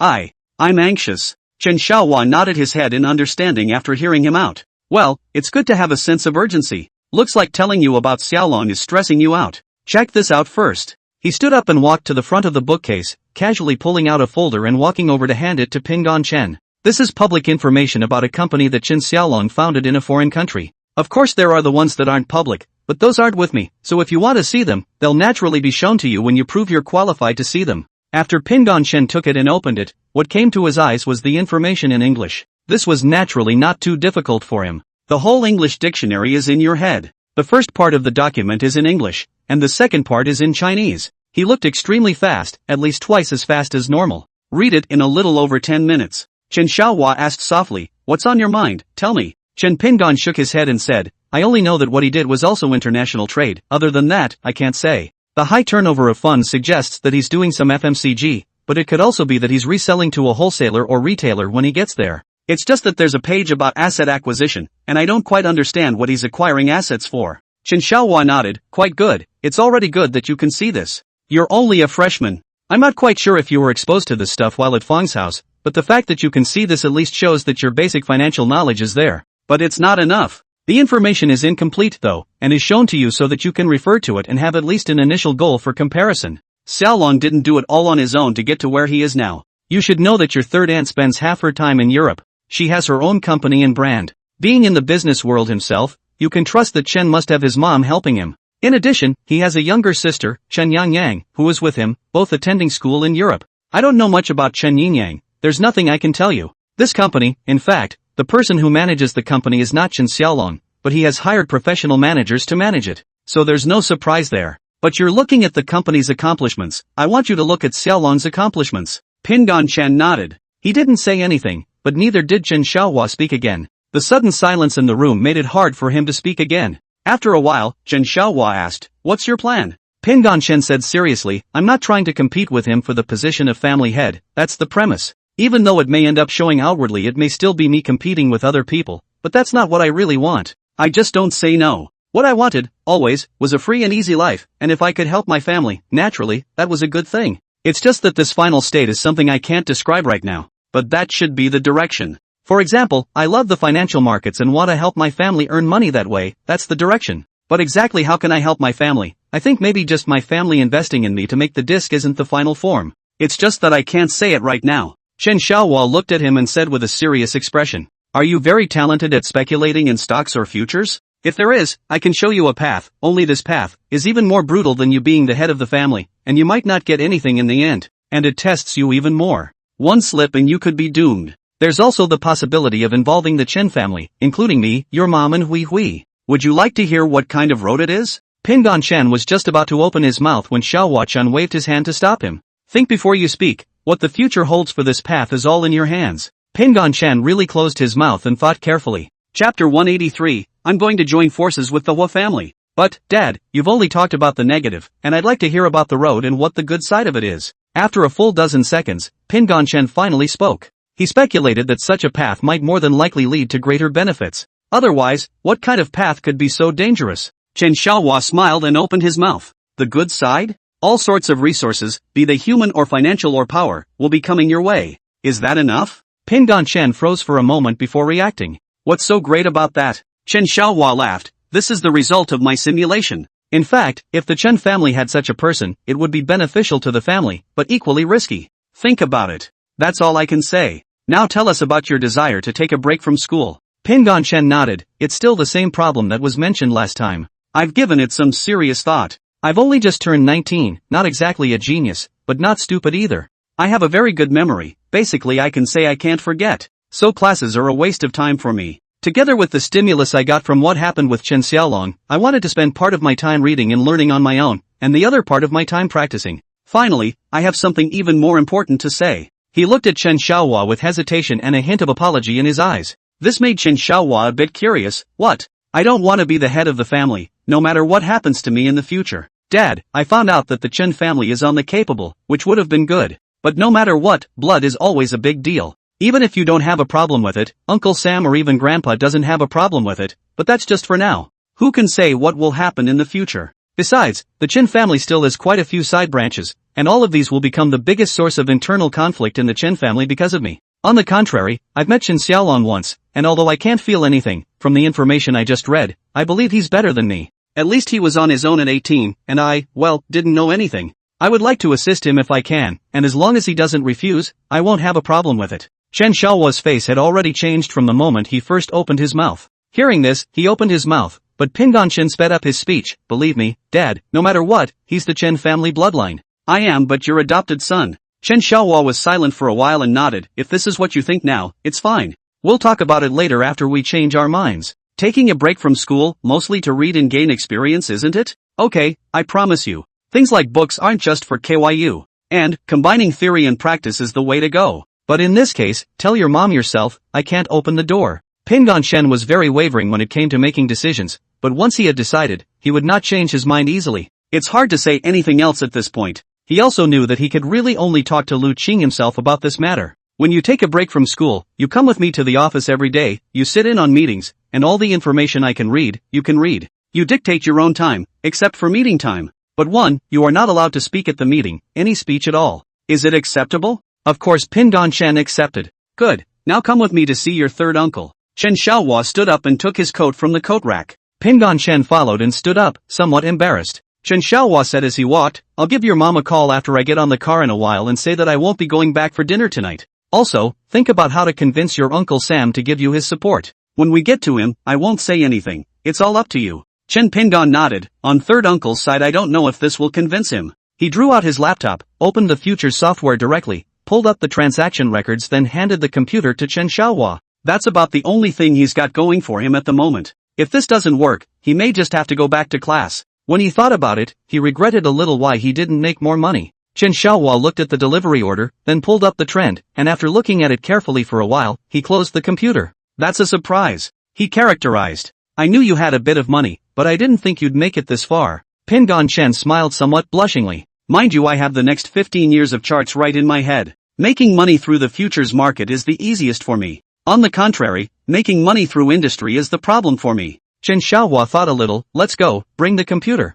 Calling Roast Chicken and Archie, the four of them went downstairs together. Figure convenient, Chen Xiaohua directly got into the Volvo towards Chen Xiaojie's villa. On the way, Chen Xiaohua called Lu Qing and said that he would go to the villa with Chen Pingon in the evening and would not go back for dinner. After informing Lu Qing, he relaxed his body and looked at Chen Pingon and said, if this is truly your strength and not just a matter of chance, then I do think that you can take the path I mentioned. It still takes a while to validate it though. So far, I'm seeing deals with longer time periods. It seems like you're pretty sure of the trend, or maybe you usually follow. Again every day. Pingon Chen was a bit embarrassed. Really, he'd probably be dumbfounded if he was allowed to operate at the minute level. A cycle of days is his limit. Cycle it any smaller and he's out of luck. It's kind of a guess at the trend, and it's mostly about the broader cycle. Chen Xiaohua nodded and said, it's fine. Just feel free to play by yourself later. Your Uncle Sam is still open-minded, so don't feel pressured. Say what you think, even if it's wrong, it's allowed. After all, you just started college. Chen Xiaojie stared at the screen for a long time before turning his head.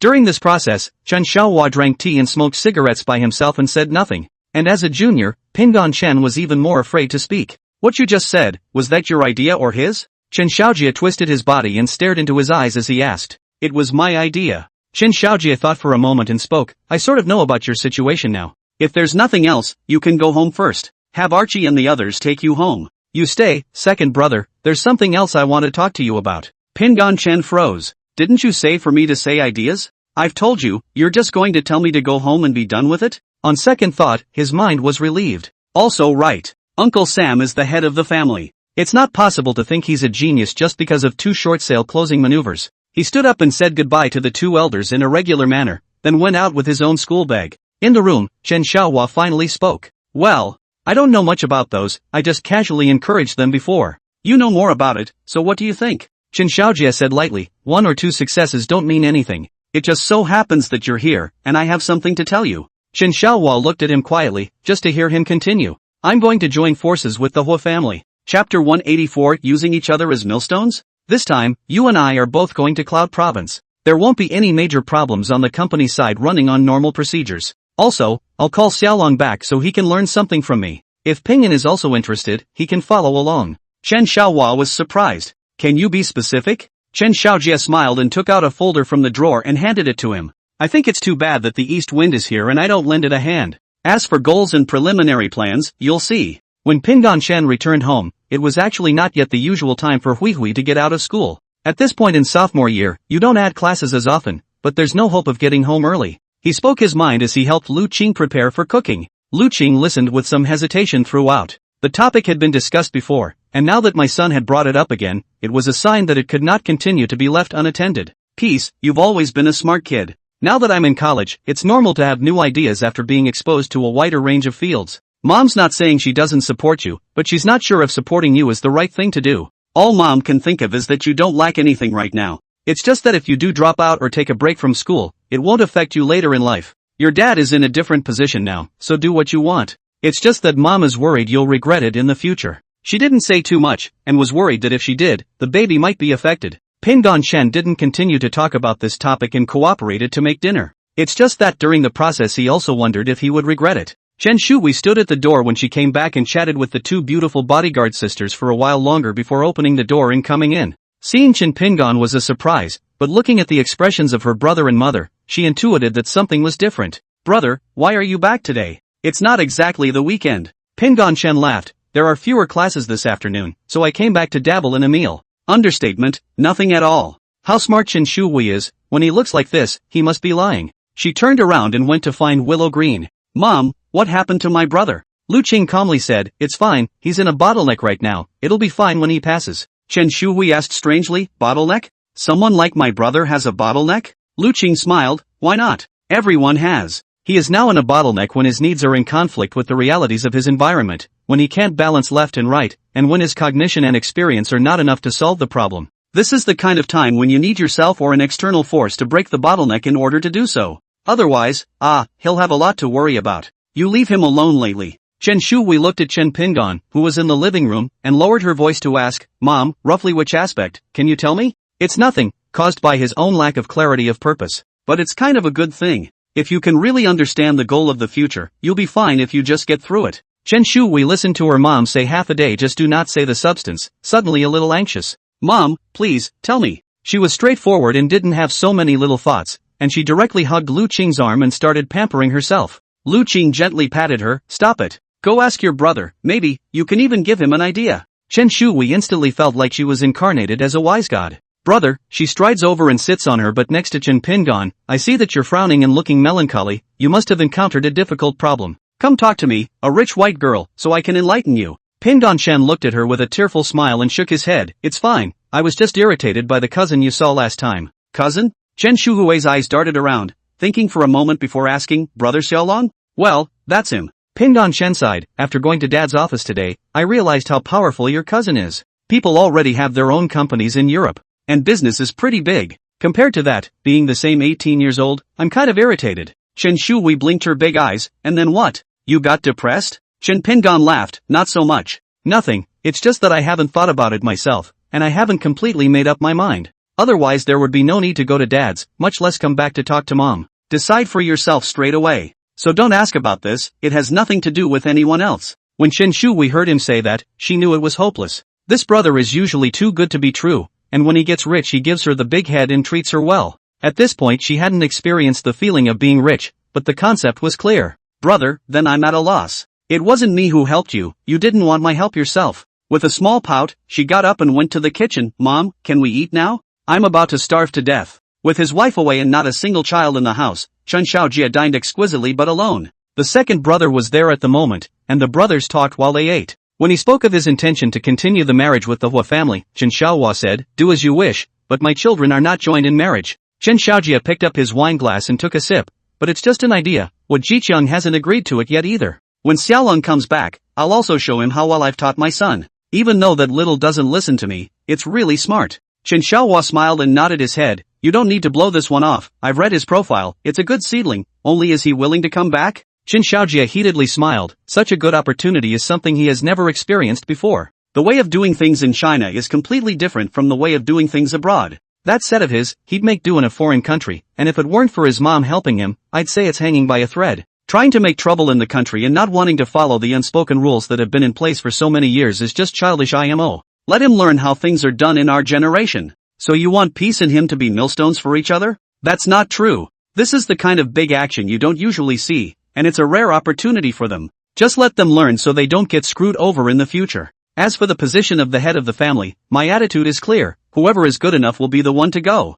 It's out of the old man's hands, I'm in charge. Pingyan told me today that he doesn't want to be the head of the family. Chen Xiaohua reminded. Chen Xiaojia was a bit anxious at once. No, didn't you say you'd give him a chance too? Why don't you just say no? What the is wrong with kids these days? Chen Xiaohua said calmly, if he really has the ability to call the shots in the financial market in the future, I wouldn't want him to be the head of the family. The other path may suit him better, but it will take a good deal of polishing of the mind. Chen Xiaojie frowned at him. You mean to have him assist Xiaolong? Chen Xiaohua laughed. Who knows what hasn't happened? Chapter 185. You, come out with me. Chen Pingon thought about it all night, and early the next morning, he submitted a suspension application after arriving at school. Time 1 year. Reason, health reasons. His request was to keep his school record and nothing else. He didn't go to class at all in the morning and didn't ask for a vacation. He went directly to Xiaobo's office and put his handwritten application on the desk. Xiaobo picked up the document and quickly skimmed through it, then raised his head to look at Pingon Shen, who was standing in front of him. Are you playing for real? The tone of his voice, as well as his expression and body movements, all clearly expressed his shock and amazement. I mean, didn't you say that your family had already arranged a bodyguard for you? You're not the only one with bodyguards in a school this size. What? No confidence in our school? Or do you really think classes are a waste of your precious time? The teacher across the room also looked up at the student. Mr. Joe, what's wrong? Xiaobo pressed his emotions and said lightly, the students in our department applied for a 1-year suspension. You were the one who was kidnapped last time, weren't you, classmate? That teacher was smiling instead. Pingon Shen squeezed a smile to him and then looked at Xiaobo. Mr. Joe, stop. Chopper raised his hand. You, out with me. The application paper, which he dropped on the table, then got up and headed out the door. Pingon Shen obediently followed. When he reached the balcony, Xiaobo sullenly lit a cigarette. Say, what is the reason? Not that you applying for a leave of absence affects me in any way, it doesn't. I just don't get it. Top school in the country now, I guess. Are you uncomfortable with the way the school teaches, or do you really think the quality of teaching is not up to your standards? I didn't say anything about you the last time you were here. I was genuinely surprised that you were going to take a straight break from school. Pingon Shen bowed his head and said, Teacher Qiao, thank you for your trouble. Chopper has seen more than his share of students, and as a counselor with job responsibilities, he has to save this one-dimensional top student. You're a good base and a quick learner, I understand all that. But you have to realize that college is not the end. Staying on track will ensure that what you learn is more solid and will go more smoothly when you go to graduate school. LOL. Besides, with the situation in China, if you're a maverick, you'll be isolated by everyone. Pingon Shen. Chen Pingon lowered his head. Teacher Qiao, thank you for your trouble. You're tantamount to giving up the help of so many renowned professors, get it? I'm well aware that you definitely took a break from school first, and once you realized that taking a break from school suited your learning style better, wasn't the next time that you dropped out? Let me tell you, Pingon Shen, you're really destroying your own future. Even if you don't need to go to graduate school or get a job, knowledge, it's the only thing you'll have on your side in the future. So many things had happened to this Pingon Shen student, and each time Xiaobo had been involved, he had a very deep impression of this student. Moreover, he genuinely believed that Pingon Shen was rushing to withdraw from school in the future. He just thought it was a shame. None of the students who were able to get the top grade were gifted, because it's absolutely impossible to get the top spot just by working hard. It's good enough to get on the KYU scoreboard. Whether it's a school like Tsinghua University or Beijing University, they want students who are highly intelligent and smart. However, if Pingon Shen was adamant about taking a break from school, there was nothing he could do about it, and he was more worried that if the leaders didn't agree, the guy would surely just drop out. Does your family know about this? Seeing that Pingon Shen was unmoved, he could only try again. Pingon Shen raised his head. Teacher Qiao, my family will not interfere with my decision. I can be responsible for my own affairs. Chopper looked into his eyes, which convinced him that this guy wasn't just having a momentary whim, but had actually considered the consequences. He helplessly pressed his cigarette butt into that easy open can. Well, now that you've said that, it would be a little inappropriate for me to try to talk you out of it. You go back. I'll turn in the application. You'll just have to wait for the school to let you know how it turns out. Chen Pingon gave the young teacher a serious bow. Thank you, Mr. Xiao, I'll go back first. Instead of going back to the classroom, Pingon Shen went back to his dorm room to continue reading. That's all there is to it. Looking ahead is just as much a waste of time. Now that the application has been submitted, it is tantamount to firming up one's resolve. Between classes, Ding Juanjia and the others shouted directly at the group. Dick, what's your situation? Pingon, why don't you come to class? Have you finally started the truancy program? Pingon Shen returned. I'm in my dorm room. I went to the counselor in the morning to apply for a suspension. Those words appeared in the group and there was silence. It doesn't take much to realize that the three of them must be discussing this topic in the classroom. At the end of the 4 hours in the morning, he was reading a book with his feet on the table when the door to the dormitory was opened and 3 figures rushed in. Asterisk. Pingon, you really want to take a break from school? Li Hongzhong shouted with his mouth open. Ding Juanjia and Ji Yonghao also looked at him with shocked faces after they followed him in. The book bags were dropped directly onto their respective desks, and then they gathered around. Pingon Shen put down the book and smiled slightly. I just went to Xiaobo's office in the morning.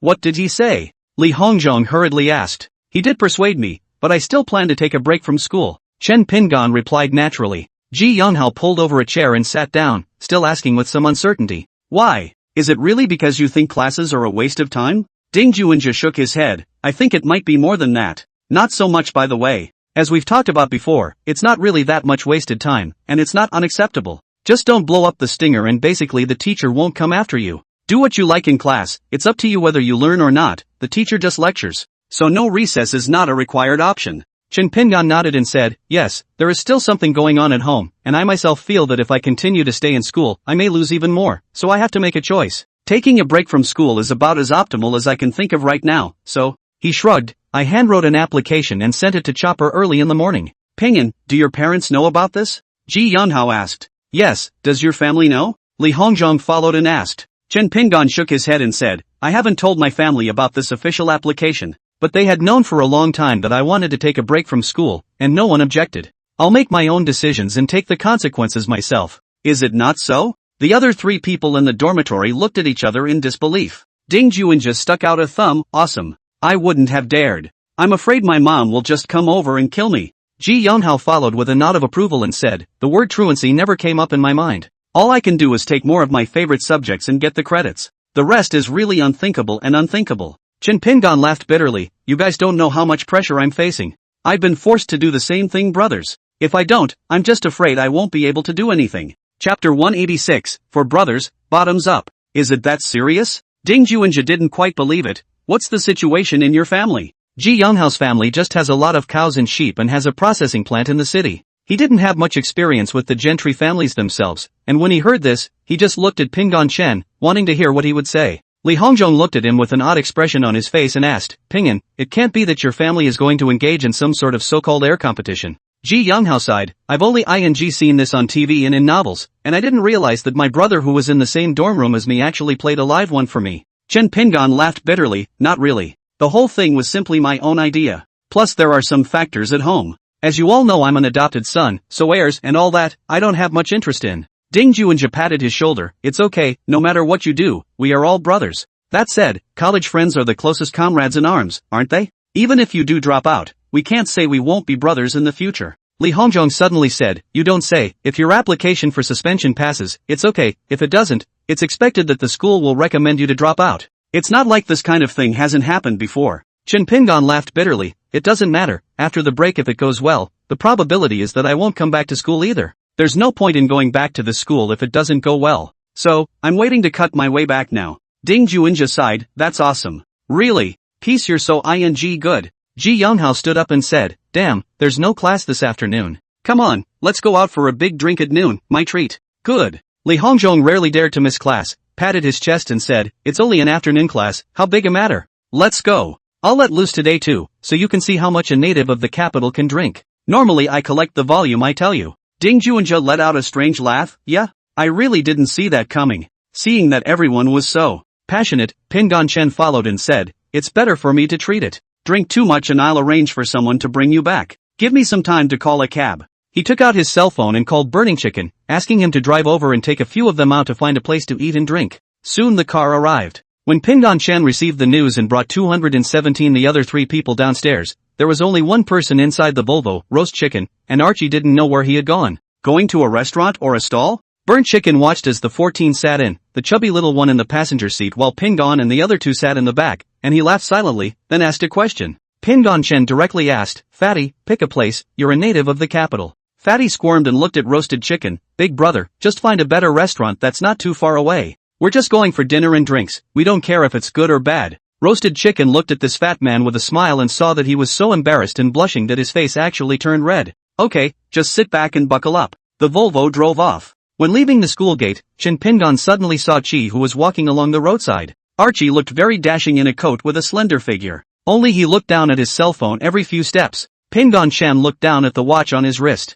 7 should be looking at his position. Ji Yonghao and the few of them basically saw this car every day, and now they didn't have any surprised looks. The car drove all the way off campus and toward the west. More than 20 minutes later, about 2 or 3 kilometers away from the school, the parking lot in front of the Minya restaurant, Roasted Chicken stopped the car and said with a smile, "Here it is. Go in." Several people thanked the burnt chicken and got out of the car. Pingon-chan walked next to the driver's seat and Roasted Chicken held the window down to look at him. "Did Seven take a cab over?" Roasted Chicken smiled. "You don't have to worry about that, we'll take care of it ourselves. Should we call for 2 more cars? By the looks of you guys, I don't think you're going to break up until you drink and lie down today." Chin Pingon frankly said, "Well, let's call 3 more cars. I guess I'll be drunk by then, so I'll be sent straight home without going back to school." "Okay, you go in." Roasted Chicken nodded in agreement. Chen Pingon said thank you and walked towards the front door of the restaurant. The 4 of them asked for a private room, and after Pingon Chen sent the room number to Roasted Chicken, he began to order food. The meal, which was considered a formal one in his eyes, was rushed and meaningful to dormitory 217. There shouldn't even be a chance of sleeping in the same dorm room again. Menu restaurant, obviously Roasted Chicken took care of his tastes before he came here. 4 people, and not to speak, Pick Specialties ordered a few hot dishes, asked for 4 bottles of thatch. Eat the food first, drink the wine later. Outside the restaurant, Roasted Chicken sat in the car until he received a message from Ping and Chen before getting out of the car and leaning in to light a cigarette. It wasn't long before Archie got out of the cab, came over and asked, "All in?" The Sky Scent Pavilion room. "What's going on here, coming here to drink?" "Oh," Burnt Chicken laughed. "A couple of the little guys mean to look like they're here for a drink. The shine big drink kind of thing. Heian also told me to get 3 more cars over here to take him home when the time comes, and the other 3 back to his dorm room." Archie froze for a moment before saying, "That's kind of interesting, huh?"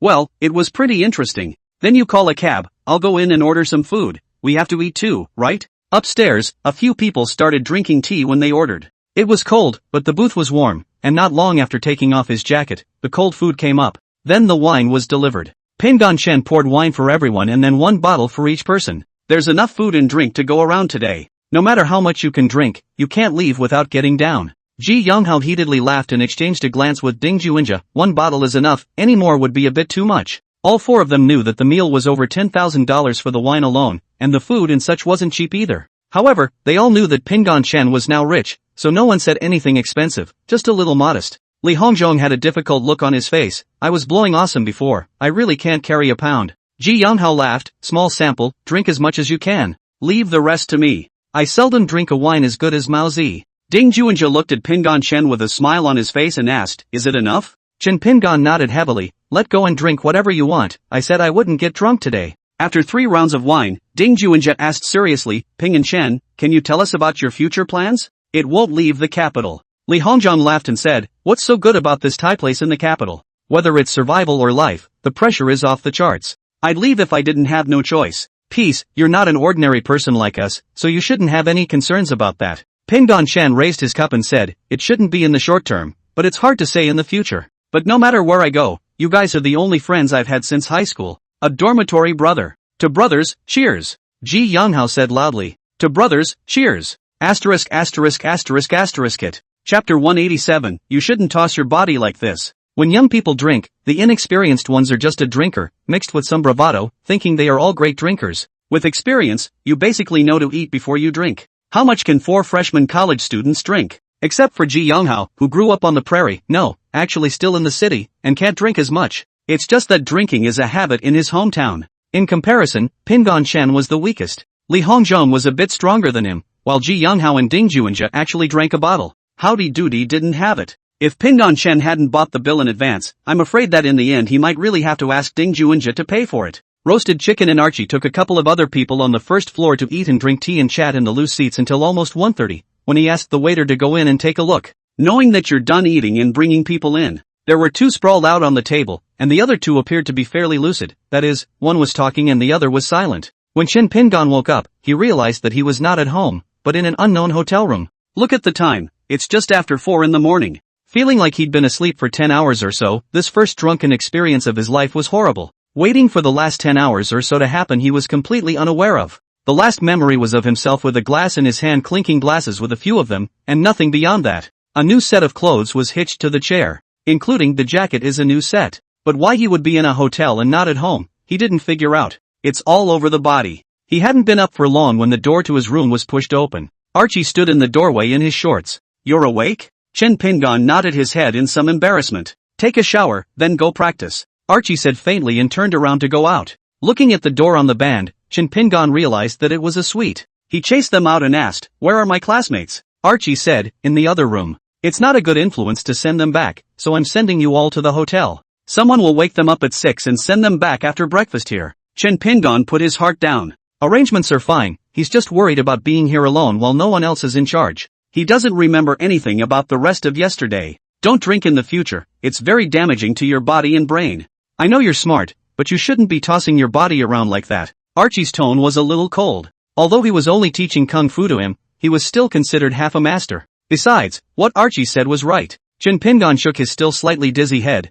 Got it, won't do it again. Returning to his room, he grabbed the bottle of water that was sitting on his bed and drank it in one gulp before going into the bathroom where he began to run the water in preparation for a soak. There were only 2 unread messages on the phone. It's all from Chan Suk-wai. Brother, you've been drinking? How is it that 7th brother called back to talk about it? Brother, are you okay? The time was last night. It's a weekday. He's not usually home at this time of day, so how did he know all about it? Roasted chicken. They didn't send themselves home, presumably because they were afraid of worrying the family. I wonder if a couple of them are all right now. Putting down his cell phone, he felt a little hungry. There was nothing to eat in the room other than fruit and pastries. Casually patting his stomach, he walked into the bathroom. The sun comes out late on winter mornings. Breakfast is served at the hotel from 6 to 9:30. After showering and changing clothes, practice for an hour. He changed his clothes and then asked for the others' rooms, and waited until 6 o'clock when he was about to knock on the door, when he was stopped by the burnt chicken. You don't have to call them. Go downstairs for breakfast and then go home. After I told Master San yesterday, he asked to send you and your classmates to the hotel. It was specially explained that you were to return in the morning after breakfast. Pingon Chen's heart tightened. I don't know if I'll be scolded when I get back, but it's nothing to think about. Who hasn't had a drunken moment? Besides, it's the first time I've ever gotten drunk. Probably has something to tell him. As he watched the people that burnt chicken had brought over, he greeted them one by one and asked their names. That's how I realized that these were all from the Chun family, just like roast chicken and the others. It looks like they're all young. As he ate his breakfast, he sized up the men. After breakfast, it was past 6:30. With dirty clothes into the car, he did not go directly, but waited for close to half an hour, until he saw Ding Juanjia. They all came out and got into another car, which was reassuring. Chen Xiaohua is indeed waiting for him at home. Pingon Chen thanked roasted chicken and the others at the door before turning around and opening his own door and walking in. As soon as I walked in the door, I saw the family eating breakfast. Seeing him come back, Chen Shui gave him a look that he didn't understand at all. All he could do was smile at her and nod. Dad, Mom, I'm home. Lu Qing asked gently, I heard you were drunk. Are you uncomfortable now? Chen Pingon hurriedly shook his head. I'm fine, I had breakfast at the hotel. Chen Xiaohua asked with a smile on his face, why, what happened yesterday? All of you in one dorm room got drunk. Pingon Chen walked over and sat on his own seat at the dining table, scratching his head. It's not that big of a deal. Chen Shui had a bun in her mouth, her little face bulging like a hamster. Big eyes darted around, sizing up his father and brother. Lu Qing said, should I make you a cup of honey water? Chen Pingon shook his head and said, Mom, there's really no need. That wine was drunk just then and there, and I got up slightly dizzy in the morning. Chen Xiaohua laughed, not really, Mao Zia, a bottle of more than 4,000. I don't even drink much. Lu Qing slapped him and said, what are you talking about? Boys always need to drink, it shows that Pingon has grown up. Chen Shui swallowed the food in her mouth. Brother, the wine is so hard to drink, how did you drink it? Lu Qing saw Chen Pingon's embarrassment and immediately turned her gun around. Hui, you're the one who has too much to do over breakfast. Hurry up and eat and go to school. Chen Shui deflated her mouth and picked up the soy milk and took a big sip. Chen Pingon gritted his teeth. I handed in my application for suspension to the school yesterday. The room was silent for a moment. Everyone's movements froze for a split second, and then they heard Chen Shui yell out, brother, you're crazy. That's Kyoto University. The look in Lu Qing's eyes, he couldn't see the meaning in it. Chen Xiaohua said without moving, wait until Hui goes to school. Tell me, brother, I want to hear it. Chen Shui speeds up her eating. She didn't eat much, and she was already eating when Pingon Chen came back. Seeing that there was only half a bun left, she stuffed it all into her mouth in 3 or 2 bites. While chewing, he puffed out his cheeks and looked at Pingon Chen, giving him a wink. Why don't you just say it? If I don't tell you, I'll have to go to school, brother. Chapter 188. It was his own choice. Pingon Chen looked apologetically at Lu Qing. Mom, I'm sorry. This was decided on my own without consulting you guys. Lu Qing shook his head and said to Chen Shui, Hui, eat well and go to school. It's not too late to listen to it later in the evening when you're back from school and your brother is home. Chen Shui indignantly chewed hard. When it comes to family matters, as long as Mom says so, there's basically no chance of that happening. Dad never objected, and by the looks of it, brother was no match. Brother, I know you must have your own reasons. Otherwise, you'd be the top student for nothing. Never mind, you can tell me again when I get back from school, okay? Chen Pingan nodded with a bitter smile. Fine. You go to school. When you get back, I promise to tell you without reservation. Okay, talk. Willow Green closed the door and returned to the living room to sit on the couch. Pingan Chen walked over and sat across from her. Chen Xiaohua stood on the balcony with a cigarette in his mouth. He'd known what his son was thinking, from the moment he'd blurted out that the application for suspension had been turned in. Give him a little time to explain it to Lu Qing. He watched as his daughter followed the two women into the car, and then the car slowly started and slowly disappeared from his sight. The living room. Well, that's what I think.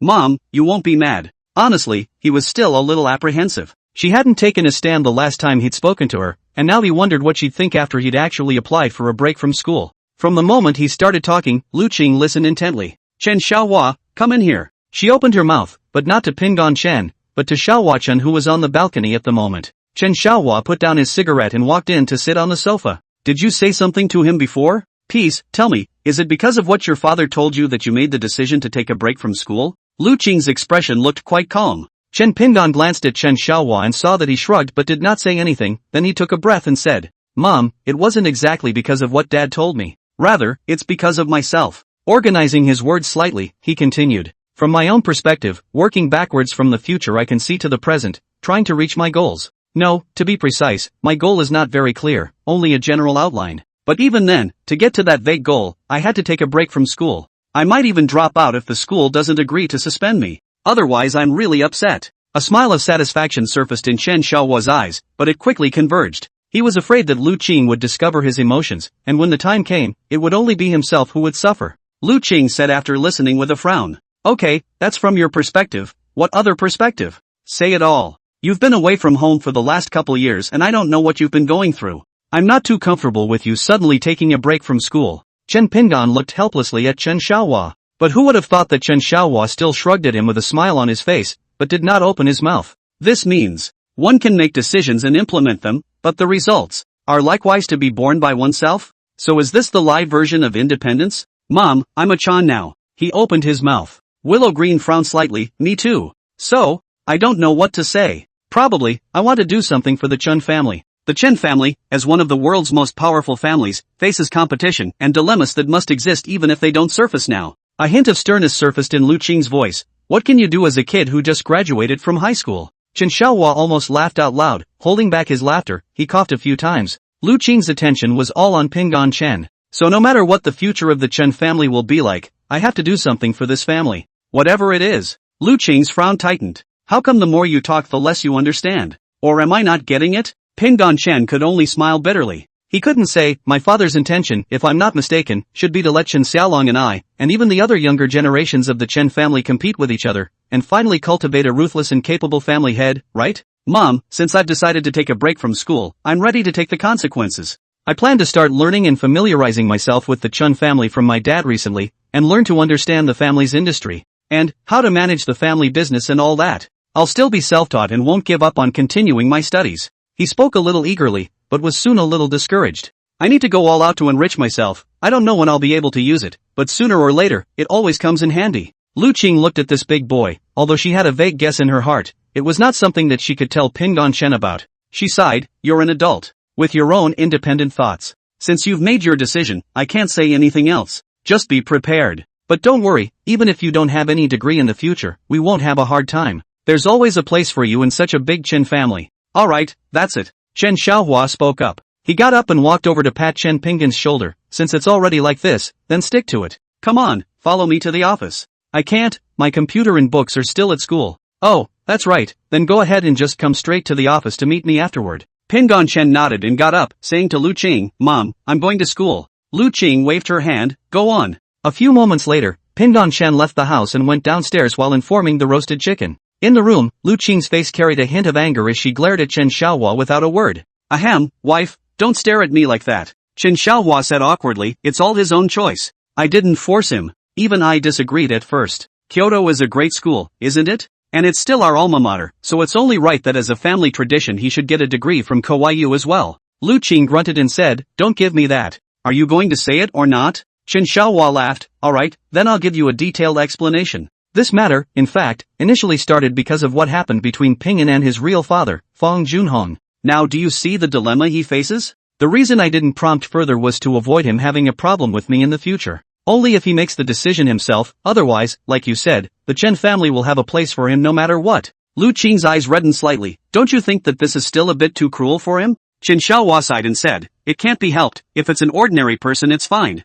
Since he had entered the Chen family, he could only face it. If he wants to run away, I won't say a word about him. It's his choice. More than an hour later, Fang Junhong had just come out of the airport when Pingon Chen and Roasted Chicken entered the Chen group with them. Almost at the same time, the joint inspection team of the two Chen and Hua families was already in the waiting hall waiting to board the airplane. Coincidentally, it was the same airplane that Fang Junhong came on. Chapter 189, What do you want to know? Fang Junhong came on the earliest flight. The purpose of the trip was 1. Take Zhao Wei back to Cloud City. In that case, neither Zhao Yuanlong nor Zhao Yuankai could possibly watch her be destroyed along with him. Not only that, but Fang Junyi also knew of his intentions and expressed support for him. The Fang family was quite good at business, but it was indeed relatively weak when it came to their career. Right now they are all aware that the pressure is coming from the officials, which is beyond their means to counteract. Finding allies is a must. Pulling the Zhao family down was simply a natural thing to do. Xue Zhuang is nothing more than a glove, not to be feared. There is no way for them to object to the behavior from above,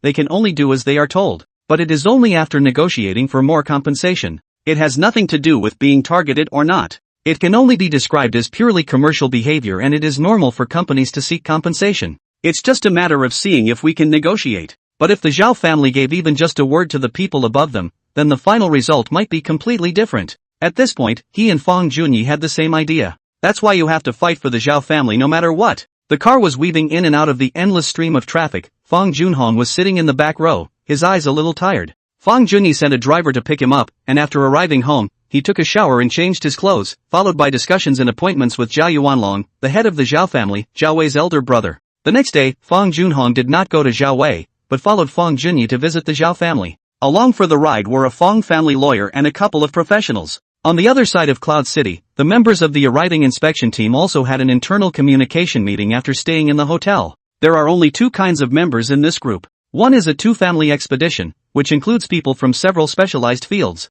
The other, a lawyer hired by both families. Some things have consequences once you choose to do them, and the consequences don't always unfold the way the originator intended. Chen Pingon knew nothing about these things that had rolled forward to the present because of the matter of him leaving the Feng family. At least, he really didn't know until Chen Xiaohua told him. He was now facing a regretful-looking Chopper, the young, handsome and seemingly somewhat background counselor. This time it wouldn't be on that freezing balcony on the 8th floor. It was a good thing there were no other teachers in the 805 office today, just the two of them. Your application, after careful consideration by the leadership of the institution, specifically asked me to talk to you one more time. Mr. Zhou, go ahead. Pingon Chen's attitude was sincere. Of course he knew that the school would try to retain every student, and that the session was as it should be, he just needed to listen. The school is aware of your family's background, it's just that this sort of thing isn't usually put out in the open, if you know what I mean. Chopper looked at him and said softly, retaining you is only according to the principles of the school. Although I can't bear to see a high school student like you just give up your education, I also understand that a student from your family background doesn't need a degree to get a job. But do your parents know that you applied for a suspension? Pingon Chen nodded. I know, Miss Xiao. My parents know. Xiaobo sighed. The school then asked me to do your thought work again, seeing as how it doesn't seem to be much of a necessity. I think you're just determined to take a break from school. Tell you what, you rewrite a suspension request, get your parents to sign it as well, and this will be over. I've got something to answer for. At least I didn't give up on you so easily, right? Chen Pingon continued to nod his head and thanked him repeatedly. He was still living in the dormitory and attending classes normally these days, but he had actually simply let himself go and stopped listening to classes altogether and just read his own book. Simply read in your dorm room when you don't want to go. The days went by comfortably. Ms. Zhou, if there's nothing else, I'll be heading back. I'll turn in the application that my parents signed tomorrow. Jobo shook his head helplessly. I'm not saying this to support you taking a break from school, you should understand. Understood, thanks Mr. Zhou. Okay, there you go. When he walked out of the office building, he happened to run into Hua Shiyun. Smile, nod, that's all he can do. Expecting that Hua Shiyun wouldn't say anything more to him, he walked straight through without even stopping. Pingon Chen. Hua Shiyun's voice wasn't loud, but it was loud enough to be heard clearly. A few students and teachers walked by, and heads smiled and nodded when they saw Hua Shiyun. Pingon Chen stopped and turned around to ask, Sister? I heard you applied for a leave of absence. Hua Shiyun walked over and stood in front of him. The distance between the two of them was only about a meter. Anyone who looks at it is in a state where the two are talking to each other. In Pingon Shen's opinion, Hua Shiryun's height was around 1 meter 7, and standing in front of him, the height difference between the two was just enough to allow him to clearly see Hua Shiryun's eyes without having to look down. Yes. Your hospital leadership agreed? Ho-Xian asked. Chen Pingon shook his head. Not yet, it needs the family's consent to do so. Xiao Bo gave you that? Hua Shiryun raised her eyebrows slightly. Is it your own idea or is it your family's request? Pingon Shen was somewhat surprised. Why do you ask that, schoolteacher? It's my own idea, it has nothing to do with home. Hua Shiryun gauged his expression and shook her head slightly. It's nothing, just asking casually. Chen Pingon didn't know what this nominal cousin with the old age was thinking and didn't care, nodding his head. If there's nothing else for you to do, senior sister, I'll leave first. Forsyth Kyan didn't intend to let him go. Are you going home now? Well, go home. You. Hua Shiryun bit her lip. Do you know the situation of your third uncle having a Chen Xiaolong in his family? Chen Xiaolong? Pingon Shen looked suspiciously at the schoolgirl in front of him, that face carrying a hint of indescribable meaning. I know, but I don't know much. Hua Shiryun's eyes lit up. If you're not in a hurry to go home, can you tell me about him? The pure Pingon Shen didn't think much about it at all. Alright, but I don't know much. He was studying abroad and came back for a trip on the 4th of July, so I met him once. What do you want to know? If I had known, I would have told you. Hua Shiryun deliberated for a moment before asking. I've seen him when I was a child, but I just haven't seen him since I was in middle school, not in the same school. Then he left the country and I heard about it from my family. Now has he said anything about returning to his home country in the future, besides going to school? Chen Pingon had just been a little envious of this guy Chen Xiaolong's lustful fortune because he suspected that Hua Shiryun and Chen Xiaolong were in a relationship. It was a fact recognized by everyone that Hua Shiryun was the school flower. Having seen an unknown number of beautiful women in her previous life, Hua Shiryun's looks and body are definitely superior, and her temperament is even more so as it has not yet been polluted by the dike that is society. To hear her say it, it didn't seem that way.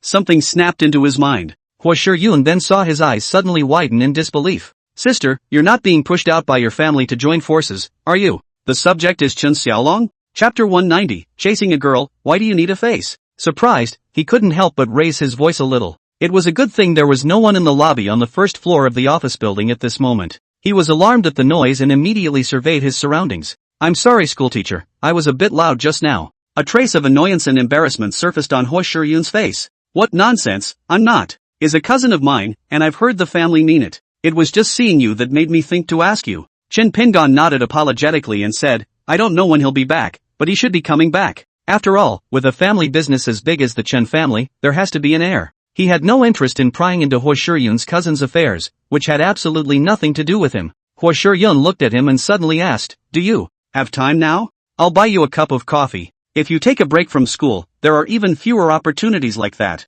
Chen Pingon couldn't make sense of it. He had been a man for 2 lifetimes. He hadn't had any chance of dealing with girls. Those 4 sisters at home don't count, and neither can Hui Hui. He didn't know why Hua Shiryun suddenly invited him for coffee. If senior sister doesn't mind, it's better if I treat you. There are several coffee shops and smaller ones on campus. Really speaking about the number, the small cafe is a bit more, and mainly rely on takeaway. After all, the operating space is not big, and the coffee is something that sells in King's University. Then milk tea is not bad at all. The two of them went out of the office building together, and he didn't ask if Hua Shiryun was going upstairs to run an errand. Since people have already said they want to go for coffee, they do. The two found a random cafe and sat down. The winter afternoon sun wasn't too strong, and he felt quite comfortable sitting in the window seat with the sun warming him. But he was immediately uncomfortable when Hua Shiryun's first words came out. Your father is now the spokesperson of the Chun family, and it's obvious that the next step is the family head. Wouldn't you mind if Chen Xiaolong came to inherit the position of Chen family head? Should we be so direct?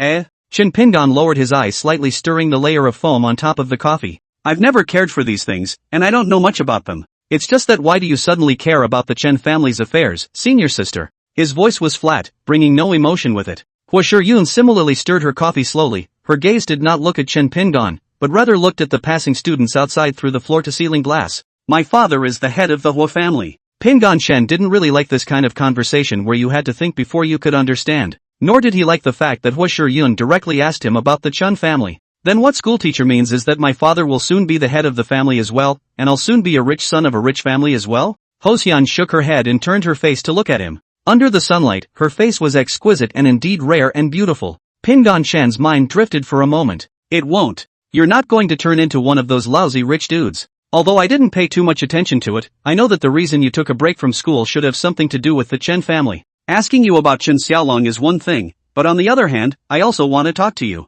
If you don't have anything to talk about, senior sister, I can also sit with you for a while, but not too long. I need my parents to sign off on my suspension from school. Chen Pingan didn't know what this pretty schoolmate was trying to express. He didn't want to say much about the Chen family, but couldn't say no. At least the one in front of him had helped him, and more than once. Hua Shiyun suddenly smiled. What, you don't want to drink coffee with me? Pingan Chen shook his head. That's not true. It's just that I don't think it's much fun to sit around dry. Hua Shiyun nodded. It's also my first time to drink coffee with a boy in this kind of cafe. It was actually a sudden idea. I was going to see my teacher and saw you before I asked you. Chen Pingan picked up his coffee and took a sip and said blandly, it's fine. Last weekend, when I came home, I heard that you and I were going to work together. Did you know about that? Hosian lowered her voice and asked. Pingan Chen was creeped out. It was Qin Xiaohua who mentioned this to him, and also said that when it came to the execution period, if he took a successful break from school, he would strive to let him participate in the whole process. Including Chen Xiaolong, there are a total of 4 other juniors in the family who have to learn the whole process.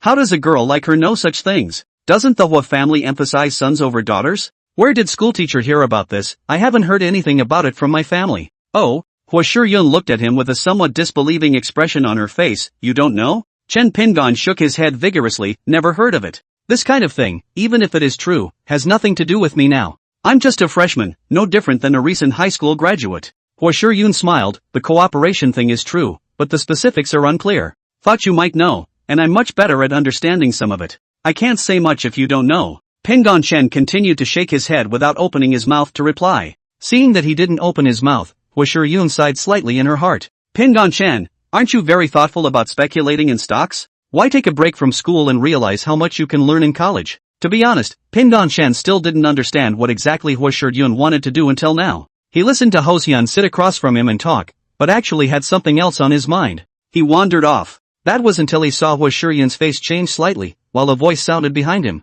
Quan, why are you here? Yo, who's this boy? I've never seen Shirhian having coffee with any boy alone before. The voice sounded a little familiar. Chen Pingan turned his head to see that a tall boy wearing a gray coat was standing behind him, looking at him with a curious face. Chao Ziyang Chao. He's carrying a packed cup of coffee in his hand, obviously about to leave when he realizes that Hua Shiyun is here with him. Senior, I'm Pingan Chen. I've seen you in the Financial Technology Association. Pingan Chen stood up and greeted him. Hua Shiyun sat on the small round chair without moving. Chao Ziyang glanced at him, a look of surprise evident in his eyes. It's you? Chen Pingan smiled and nodded his head without speaking again. Hua Shiyun tilted her head slightly to look at Chao Ziyang, an icy expression on her face. Does it matter to you who I have coffee with or what I do? Chao Ziyang laughed and didn't feel embarrassed. There were many people who pursued Hua Shiyun, and he was just one of them. Besides, the iceberg beauty never accepted anyone's invitation. What makes this freshman rookie get the best of her? Chao Ziyang doesn't feel disgraced. Why do you need a face to chase a girl?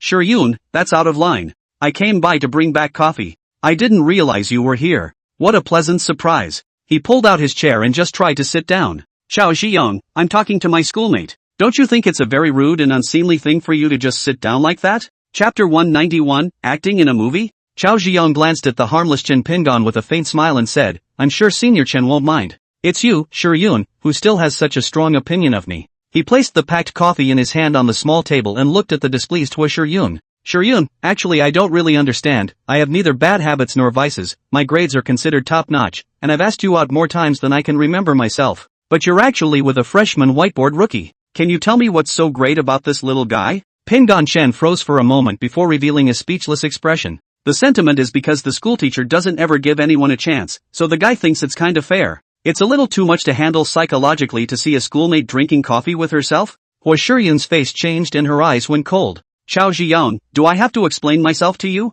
Or do you think you're really good? Is a girl supposed to like you? In my eyes, you are nothing at all. That. Senior sister and I are indeed talking about things. It's not what you think. Pingan Chen explained. As for what the other party thought, he didn't bother after explaining. As Shanshan said, you must be tough when you need to be tough. He didn't like the senior anyway, a bit of a show-off and a bit arrogant. Just don't piss him off. As for Hua Shiyun, he was the one who had to defend it, at least occupying an aunt-cousin-brother relationship, and there was also the grace of saving her life. But this maintenance, too, has its limits, and the relationship between the two can't go to that level. Chao Ziyang heard him open his mouth to explain, and only then did he turn his face and ask with a smirk. Did I talk to you? What are you talking about? Do you have a say in this? Don't get ahead of yourself, okay? As soon as he finished the sentence, he saw Hua Shiyun actually laugh. Pingon Shan was somewhat speechless when he looked at the smile hanging on his schoolmate's pretty face. The scene of pretending to hit his face was cool, but it was really boring for him to die. Cousin. Hua Shiyun didn't know which of her tendons was wrong and suddenly shouted,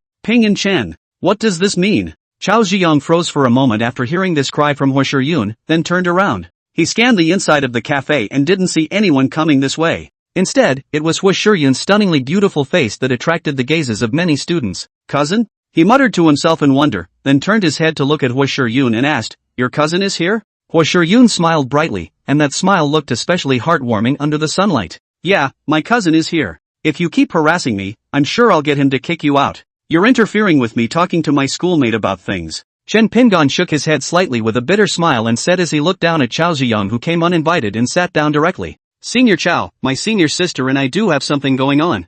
I don't object to you courting, sister, but you're disturbing us. If you're okay, you might as well take what you packed. He had just seen the two men, roasted chicken and Archie, full of teasing flavor. Even the burnt chicken raised its hand and waved at him. All he knew was that the two basically just ate and drank on campus every day. I didn't expect to find a random cafe just in time to see them. Chao Ziyong sensed that Pingon Shan was different from earlier. He turned his head and tilted his face to look at Pingon Shan, but he didn't care. Did you not understand what I just said, or are you pretending not to? Is it hard to understand when I tell you to get lost? The expression on his face was a little disdainful and a little annoyed. Hua Shiyun stood up and said, Chao Ziyong, you don't really think your father is very powerful, do you? Seriously, if you really became good on your own merit, I might even hold you in high regard. But what's the difference between you and the others? Just an ordinary rich kid who relies on his family. Chao Ziyong's face flushed red as he violently stood up and pointed at Pingon Shan. I'm not even as good as this guy in your eyes? Or do you prefer this one? He raised his voice quite a bit, and some of the students around him looked over and started whispering.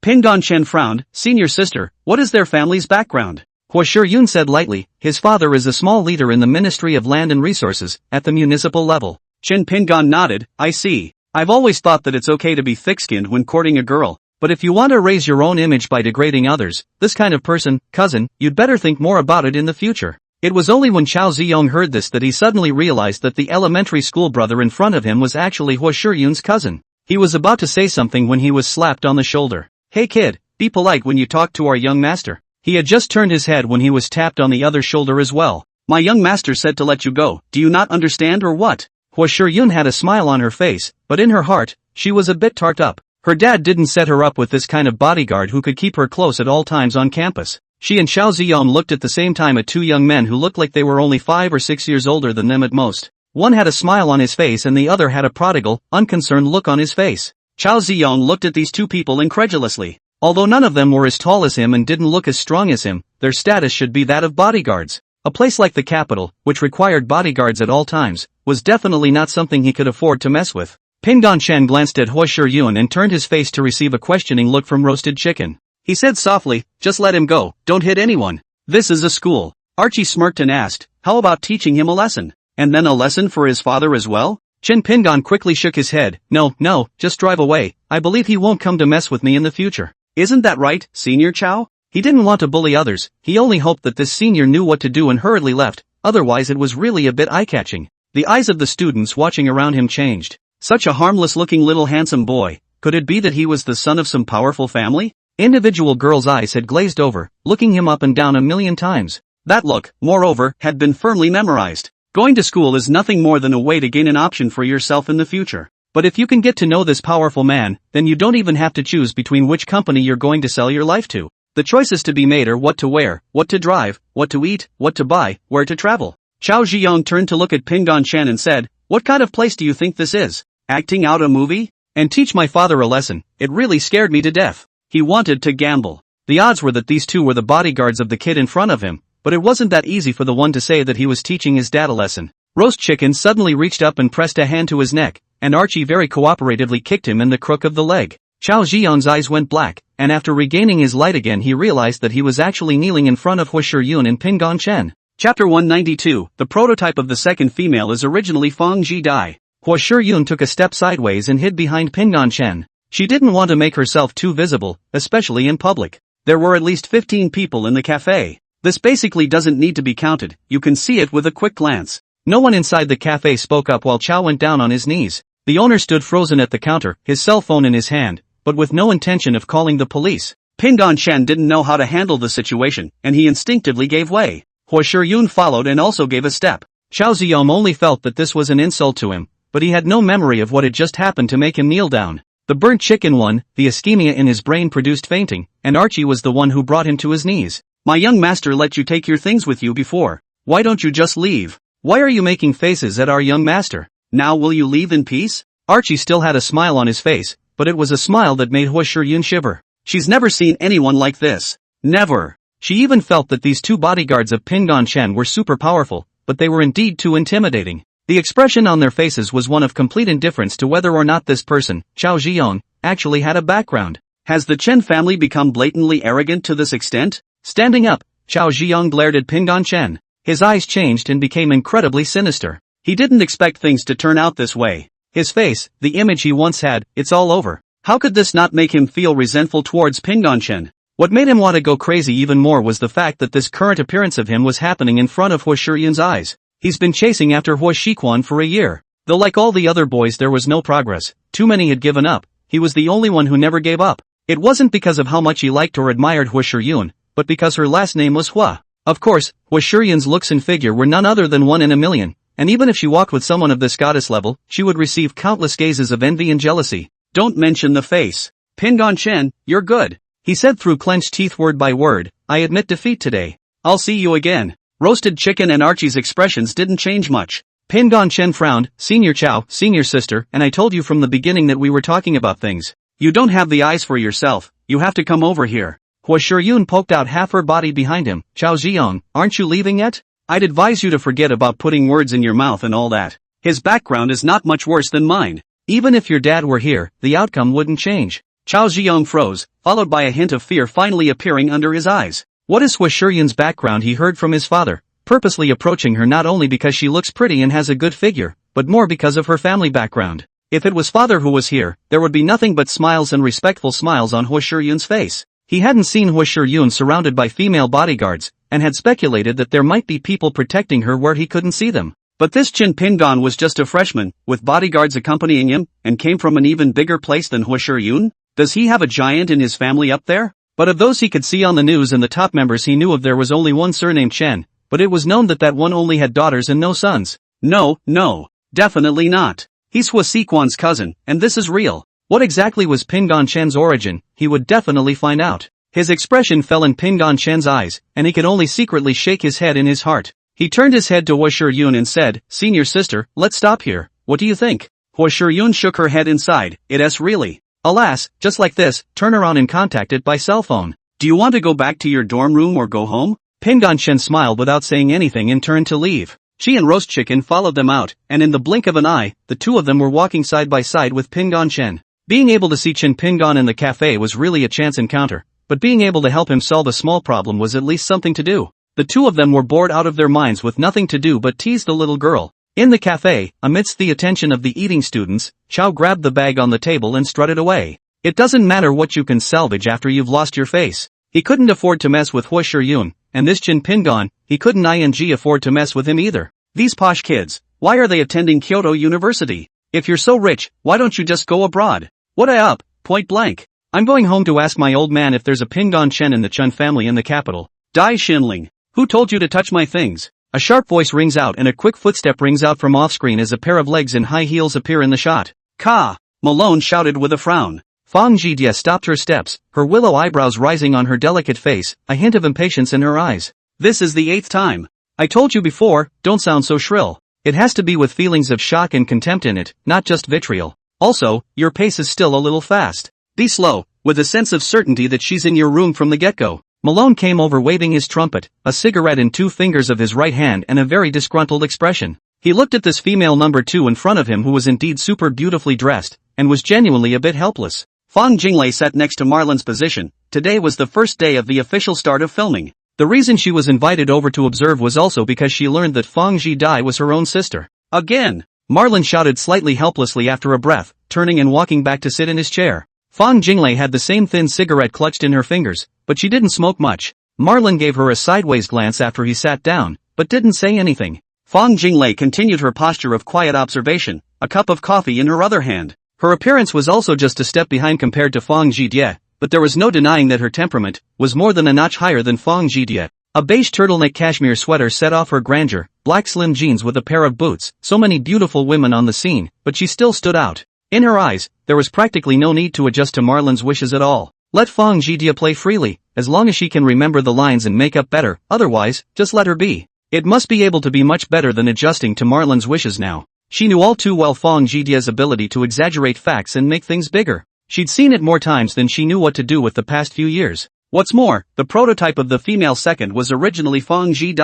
Chapter 193, Zhao Wei moved. 193. The set was a rented villa. The decor is luxurious. Fong Jie had been going up and down the stairs and back and forth many times already. She only felt her anger value building up all the way to the edge of breaking out. She didn't dare lash out at Marlin, much less the popular movie star who was the female lead, well, as much as she wanted to, and was confident that it might work better if she allowed herself to be able to lash out. Only she didn't dare. To be clear, the role was agreed upon by the second sister, so no one can take it away from her. But what she was concerned about was not her identity as the third young lady of the Fong family, but the fact that her first work in the movie and television industry must make her performance flawless. With Marlin's action, Fong Jie began to pick up the steps. The footsteps seemed to be slow but urgent, and only after walking to the second floor, began to slow down. Malone watched her gesture intently. Dai Shinling, who told you to touch my things? This time, she did a little better, but Marlin didn't shout the heart-stopping cut. When Fong Jinglei saw this, her heart suddenly remembered that she had once treated Pingyan in the same way with the same attitude.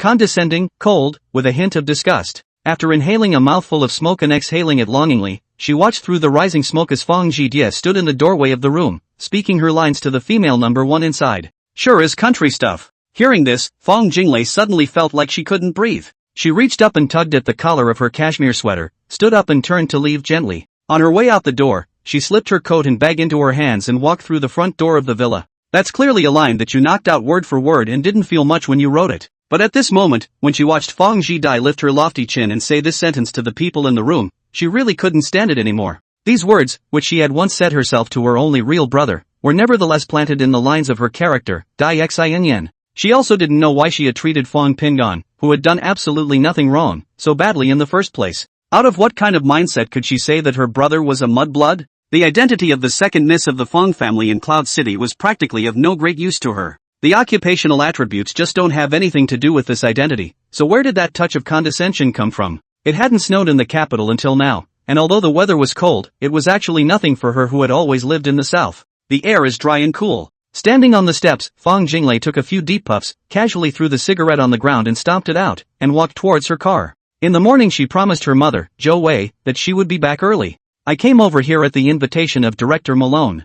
I bought some fruit on the way back, but when I got home I saw a car parked in the open space in front of the house. A man in standard chauffeur's attire leaning against the car in a suit is smoking a cigarette. When he saw her car coming, he immediately put his cigarette out and then stood up straight. Fong Jinglei parked the car in a puzzled manner and got out of the car with her own bag and a bag of fruits. Hello Ms. Fong. That driver took the initiative to speak up. Fong Jinglei stopped and asked, do you know me? The driver respectfully replied, yes, I sent Mr. Fong over. Mr. Fong? A bad feeling floated in Fong Jinglei's heart. My father? Yes, Ms. Fong. Fong Jinglei took a step towards the courtyard. I don't know what purpose my father had in coming here today other than to persuade my mother to go back with him. She didn't even go back to her own room. She went straight to the compartment across the inner courtyard, her mother's room. The door to Zhao Wei's room was open. The double open doors were wide open at the moment, silent against her as if they wanted to swallow all her sanity. Fong Jinglei stood on the steps with her ear to the side, but she didn't hear any crying or arguing.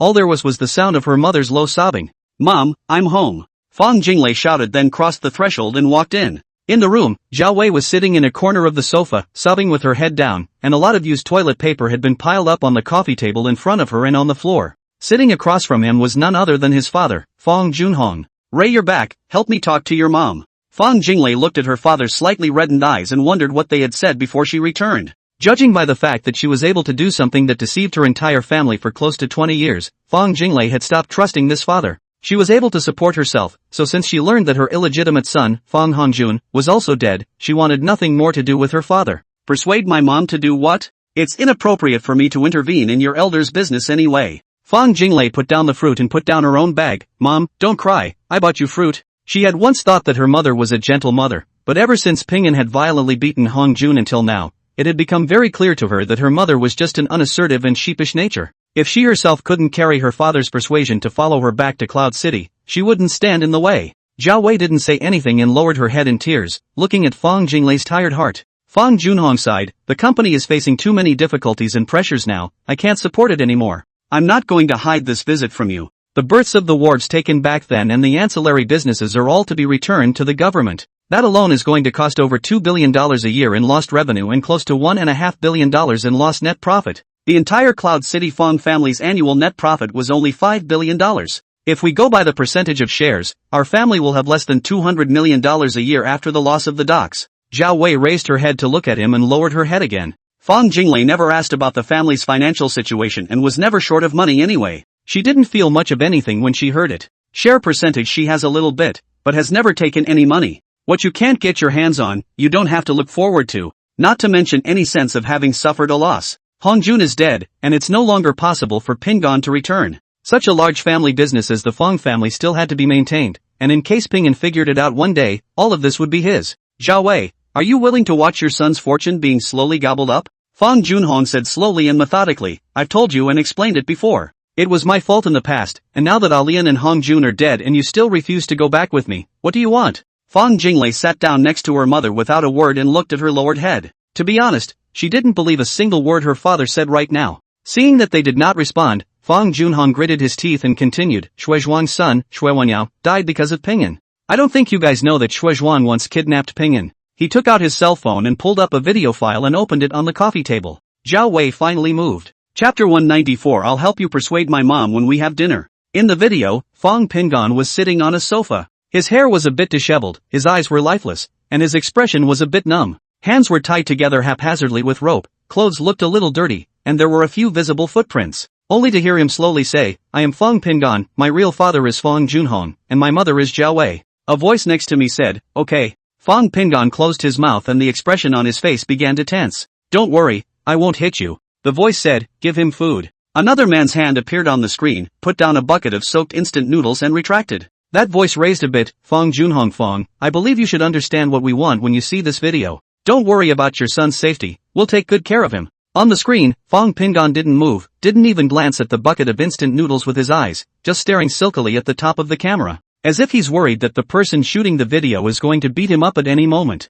The video is short and ends here. Zhao Wei reached out and grabbed her cell phone as if it was made of water, and tears kept dripping down. Fang Jinglei's nerves were taut, her hands clasped together, her knuckles white. "Pingan, where is Pingan?" Zhao Wei began to cry and shout at the same time. Fang Junhong frowned and raised his hand, "He's fine. I checked, he was kidnapped on a Friday and showed up at school on the second Monday. So he's fine and you shouldn't be nervous." Zhao Wei cursed loudly, "Fang Junhong, you are also worthy of being a father? Pingan was kidnapped. Did you do anything for him? You just know your Thai company. I was blind and deaf back then to see someone like you. Why am I so unlucky? Oh." Not only was Fang Junhong's face ugly, Fang Jinglei's face was also a bit ugly. "Dad, could this have been done by Shuizhuang's people? Why is Pingan okay? Have you checked all these?" Putting on a bitter smile, Junhong nodded his head and said, "I checked. There is actually no need to check. Shuizhuang took Pingan away to use as a threat to me, and it was just working for the government. The top wants to take back the marina business, but we have the contract in hand, and now that finances are tight, they just don't want to pay the liquidated damages. Shuizhuang was a glove, and with his son dead, he wanted to get more compensation from me. He has no proof that things are related to Pingan or Hongjun, so he's just guessing. Now that the government has officially issued a letter to take back those state assets, this matter has hit the family very hard without any compensation. Just because it's a military harbor that's going to be expanded." His voice took on a hint of hatred that Fang Jinglei heard, but he didn't realize it himself. Hearing this, Zhao Wei immediately scolded, "It wasn't you who gave birth to that little bastard Fang Hongjun with that surname Qin back then. Without that, how could Shuizhuang kidnap my son? You're a pussy. Gutless bastard." Fang Jinglei pulled Zhao Wei's sleeve, which made her stop. She looked down at Fang Pingan's face in the cell phone screen and whispered, "Pingan. Pingan, Mom's son. Mom misses you. Oh. Dad, since Pingan is already fine, why are you still asking Mom to go back to Cloud City with you?" It was true that Fang Jinglei hadn't figured out why she was doing this. Put Junhong side, there are many things that I didn't tell you guys because I was afraid that you would be worried. Although Shuizhuang is now also an entrepreneur, he was after all raised from the underworld and has not been completely cleansed up to now. He kidnapped Pingan and later released him, supposedly because he was worried that the top was targeting him. It's like targeting our Fang family. We are specifically targeted. Zhao Wei, you are also trained by the Zhao family, you should understand what I mean. The pier is just the beginning, what else will happen behind it, I don't know. I'm not afraid of losing face when I ask you to go back with me, it's because I need the Zhao family's help. Since the Zhao family could arrange for the marine police to directly impound Shui Zhuang's gambling boat in Zhoushan, it meant that the Zhao family had people up there. I need to be able to talk to the one in Cloud City who was targeting the Fong family through the Zhao family's connections, or at least, to be able to talk to them. Otherwise, he closed his mouth and frowned with a worried look. Fong Jinglei gauged her father's expression and turned her head to Zhao Wei. Mom, what do you think? Zhao Wei spoke with an icy expression. What can I look at? I live here, I don't look at anything. There's not a single good thing in the Fong family. You think the Zhao family is good? If the Zhao family was good, could I have ended up in this situation? Fong Junhong, you think the Zhao family will help you just because of me? Ah, don't you dream. I'll die before I go back with you. I'll watch how you and your Thai company get swallowed up bit by bit. I'd rather watch all of the Zhao family's investment back than go down the drain than say a word in your favor. You should die while you're ahead. Fong Jinglei was about to open her mouth when Fong Junhong reddened his face and asked loudly, "This future can be peaceful. You'd like your son to have nothing in the future and spend his life in poverty with his adoptive father who owns a small restaurant?" Fong Jinglei followed, "Mom, why don't you call and ask my great uncle and second uncle?" Zhao Wei said with a cold face, "Although your second uncle is an official, you think your second uncle is a good person? What did your second uncle do when I took you guys to the Magic City? Push me to your great uncle. I can kind of see the point. What a bull asterisk asterisk asterisk asterisk posh family, none of them are any good. Thanks to him secretly managing the Zhao family's business in Mordor, he refused to do anything for me, and just mentioned me to your great uncle like a kick in the pants. No one cares if I live or die, so why should I care if they live or die?" Fong Jinglei said sharply, "But peace." Zhao Wei raised her hand, not letting her continue. "Pingyan is my son, and I know he'll do well. He had already proved his ability by being able to get into Kyoto University. I believe him. Even without the Fong family, without the Zhao family, he'll definitely be able to live a good life."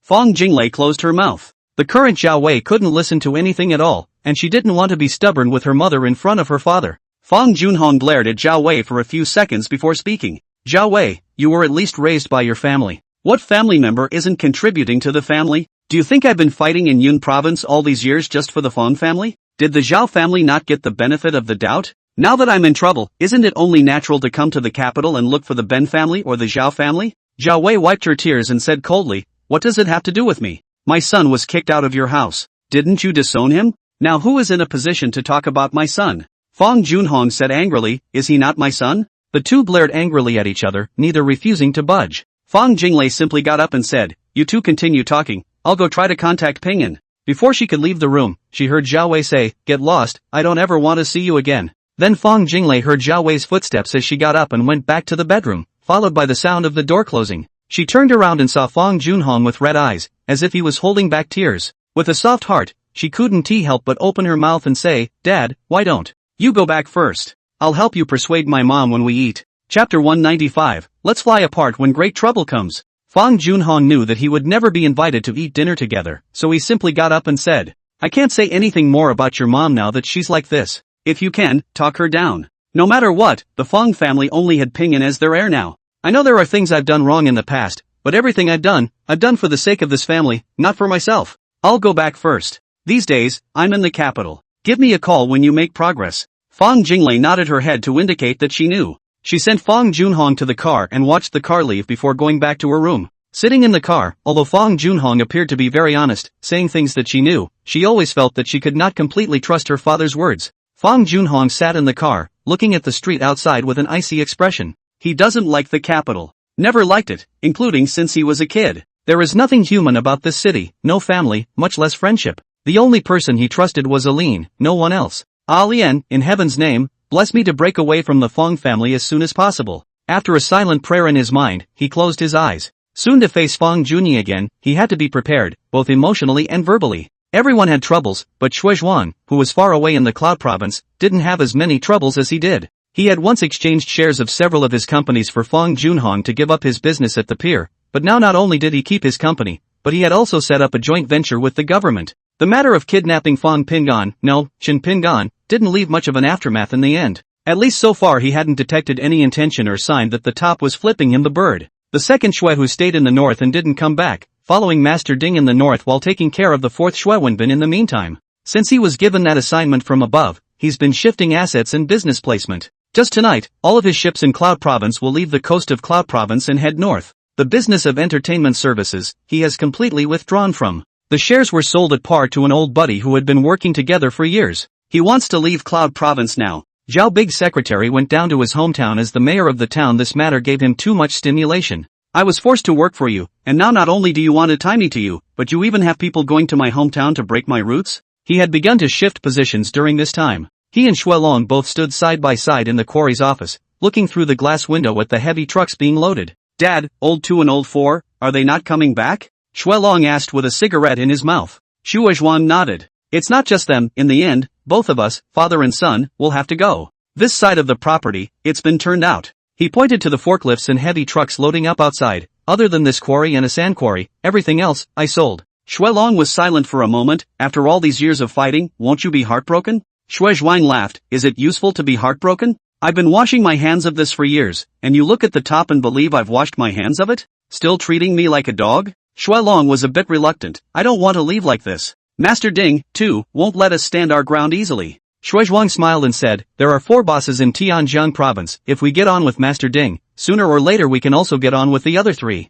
Not to mention the fact that the main business is at sea, which doesn't hit them very hard. Besides, I'm asking you to register your company by the rules and operate legally. Neither one can say anything about it. The business at sea, leave it to your brother. Land business, you do. What about you? Me? Of course I stay until I have to. Who else would I find up there? Shuezhuang suddenly thought of something and restrained the smile on his face, fished out a USB flash drive from his pocket and handed it to Shuelong. There's a surveillance video in there, and the 4 people on it are supposed to be the ones who killed Wen Yao. Keep an eye out for it when you're up north. But even if you find it, don't take it lightly. They're not like us. We're mixed up, they're professionals. Shuelong took the flash drive and stuffed it into his pants pocket. Wen Yao's death has nothing to do with the Feng family. Why have you been keeping us from the other family? Fang Juanhong's eldest daughter is still in Cloud City. Shuezhuang shook his head. I also want to take revenge. But you have to remember that as long as there are people, there is hope. I won't agree to plant either you or Lao Er because I want to avenge Wen Yao's death. He is, after all, dead. Taking in a living son for a dead one, I'm not that stupid. After a pause, he asked, by the way, has Fang Junhong kept an eye on his side? Shuelong nodded. Well, it's been watched. But I didn't let my own people do it. He didn't come back after going to the airport a few days ago, so he should have gone to the capital. After all, Pingon Chen is in the capital and his wife is over there. Shuezhuang hummed, that wants me to be a wooden barn for him? What a thought. Let me tell you, those 4 men are the ones who killed that bastard son of his, Fang Hongjun, in M. They're also the ones who killed your brother. Shuelong put his hand into his pants pocket and touched the USB flash drive and said softly, Fang Junhong is keeping 4 women in Yunchang. 2 of them are pregnant. Is he trying to have another couple of sons to carry on the family business? Last time when he kidnapped Pingon Chen, that guy himself said that he and Fang Junhong had severed their relationship. That's why I thought Fang Junhong was supposed to have another son to inherit the family fortune. Shuezhuang pondered for a moment before nodding. It's possible. He's already alone on this side of Cloud City. You send someone to get those 2 pregnant ones aborted. I'll let him have a son, huh? Dream on. If it weren't for Fang Hongjun, your brother wouldn't have died at all. The grim-faced Shuezhuang said viciously, since he's going to the capital, he should be going to move help. When you do your job, move fast and don't leave anything behind. Also, you need to stop making public appearances. I won't be leaving Cloud City anytime soon anyway. I'll take care of things up there, so you just try to get as many rocks as you can and dig them out. The sand quarry side also seeks to increase production. The city should be tearing down some of the old neighborhoods, and you'll have to be ready for the fleet by then. Shuelong glanced at his father, then nodded. Shuezhuang continued to exhort, this time, the doc matter is someone trying to target him, but it's also possible that they want to pluck us along with them. You be careful. Shuelong could only nod his head. What about Uncle Seven and the others? Shuezhuang said after a moment of silence, and, I have already greeted them. At most a year's time, the Shui family left the Yun province, all to them. Let's not. As for the future, let's fly apart when the hits the fan. I'll be lucky to keep a few of you. Chapter 196, Seeing the Big and Seeing the Small, Seeing the Little.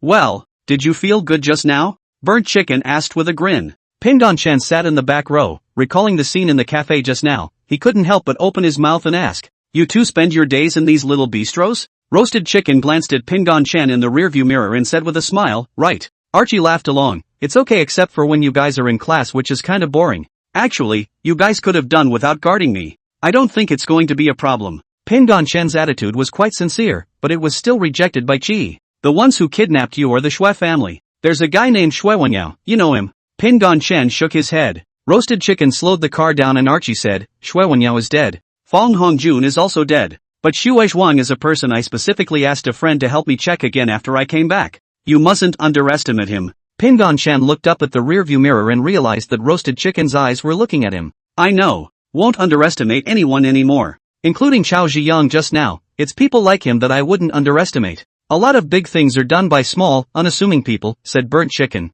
You didn't say that earlier, was it good? The corner of Chen Pingon's mouth twitched. Is brother Roasted Chicken talking about this matter of Chao Ziyang kneeling down or? It's this thing where he kneels to you. Burnt Chicken said as he watched the road and drove. Pingon Chen sighed in his heart. Do I have to be like this? Without turning his head, Archie murmured, it has to be. This world is the world of the weak and the strong, no matter what the circle is. It's the strong that get everything, the weak may not even be qualified to live. It's not that exaggerated. Roasted Chicken picked up the conversation, but you're a member of the Chen family. The Chen family is not a softie at any time except when necessary. If I hadn't been worried that you couldn't fight, I might have just let you get on with it at that moment. Pingdon Chen shook his head after pondering for a moment. I haven't fought much, I don't have much experience except for a limited number of times. Archie said indifferently, then practice more, and after practicing to a certain extent, you will need to fight in real battles. Good. I got it. This time, without going to the company, Chen Pingon went straight home. After saying goodbye to Roast Chicken and Archie at the door, he turned and opened the door to his house. Surprised that he was back so early, Lu Qing asked as he changed his shoes. Why are you back so early? Pingon Shen explained as he changed his shoes. The school wanted the parents' opinion on the suspension, so I came back. Oh, if you insist, I agree. It's just that your future plans haven't been finalized until now, and I'm not sure if agreeing to drop out was the right thing to do. Pingdon Shen went back to his room and put down his backpack before coming out and saying, when I was at school this afternoon, one of the seniors didn't treat me very well. The two men, Brother Roast Chicken and Brother Seven, made their move. That senior didn't even know what was happening when he knelt down in front of me. Also present together was Hua Shiyun of the Hua family, the niece of her great-uncle. She told that senior that my background is not something he can mess with. After he finished speaking, he looked at Lu Qing and waited for his answer. Lu Qing spoke after listening for but a few moments. Pinyin, from the time you grew up until you went to the Feng family, your father and I educated you as an ordinary person. There was no thought of coming back to the capital at that time. So neither you nor Hui have turned the corner mentally. I can't tell you how much you learned by following your dad around a while ago. Pingdon Shen quickly said, on the way back, seventh brother said that the strong get everything, and the weak may not even be qualified to live. Lu Qing looked at him in a daze for a moment, then suddenly nodded and said, yes. That is the fundamental principle of this world. The so-called survival of the fittest is actually juxtaposed with the survival of the strongest. The Chen family is strong enough, that's why Hua Shiquan values your status. Like you said about the boy, he's not as well off as you and should remain respectful in your presence. And while we are strong enough, we are not as strong as the government nor the country. On the contrary, we are dependent on the present social system to survive. There is one that counts, and each family has adapted to this social system and is stronger among its kind to keep going. You don't realize how many giants that were once looked up to have disappeared. What the hell did you learn about political economy and psychology? It's basic enough to look at the big and see the small. Chen Pingon looked down and thought for a while and looked up. Mom, I understand. Lu Qing was unable to perceive his mental activities, and hearing him say that could only go so far. If you're tired, go back to your room and rest for a while, it's time for me to cook. She looked at her watch. In a little while Hui should be back. Pingdon Shen got up and went back to his room.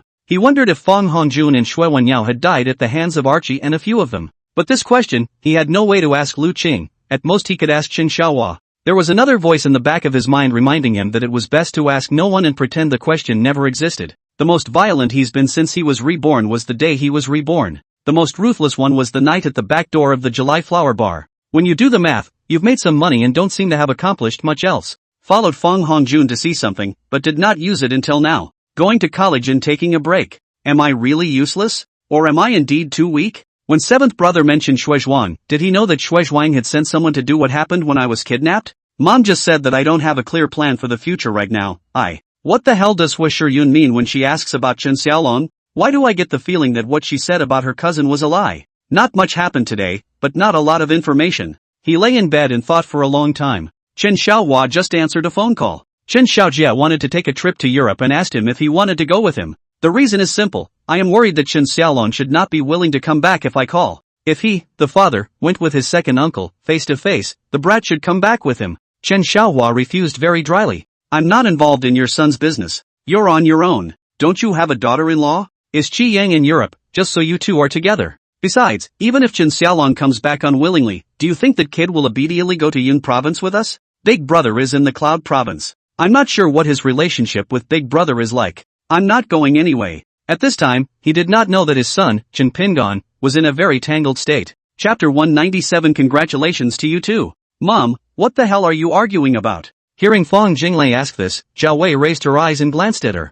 What can I fight for? Husband or son? Money or fame? What do you think I'm fighting for? Her expression was fairly calm and bland.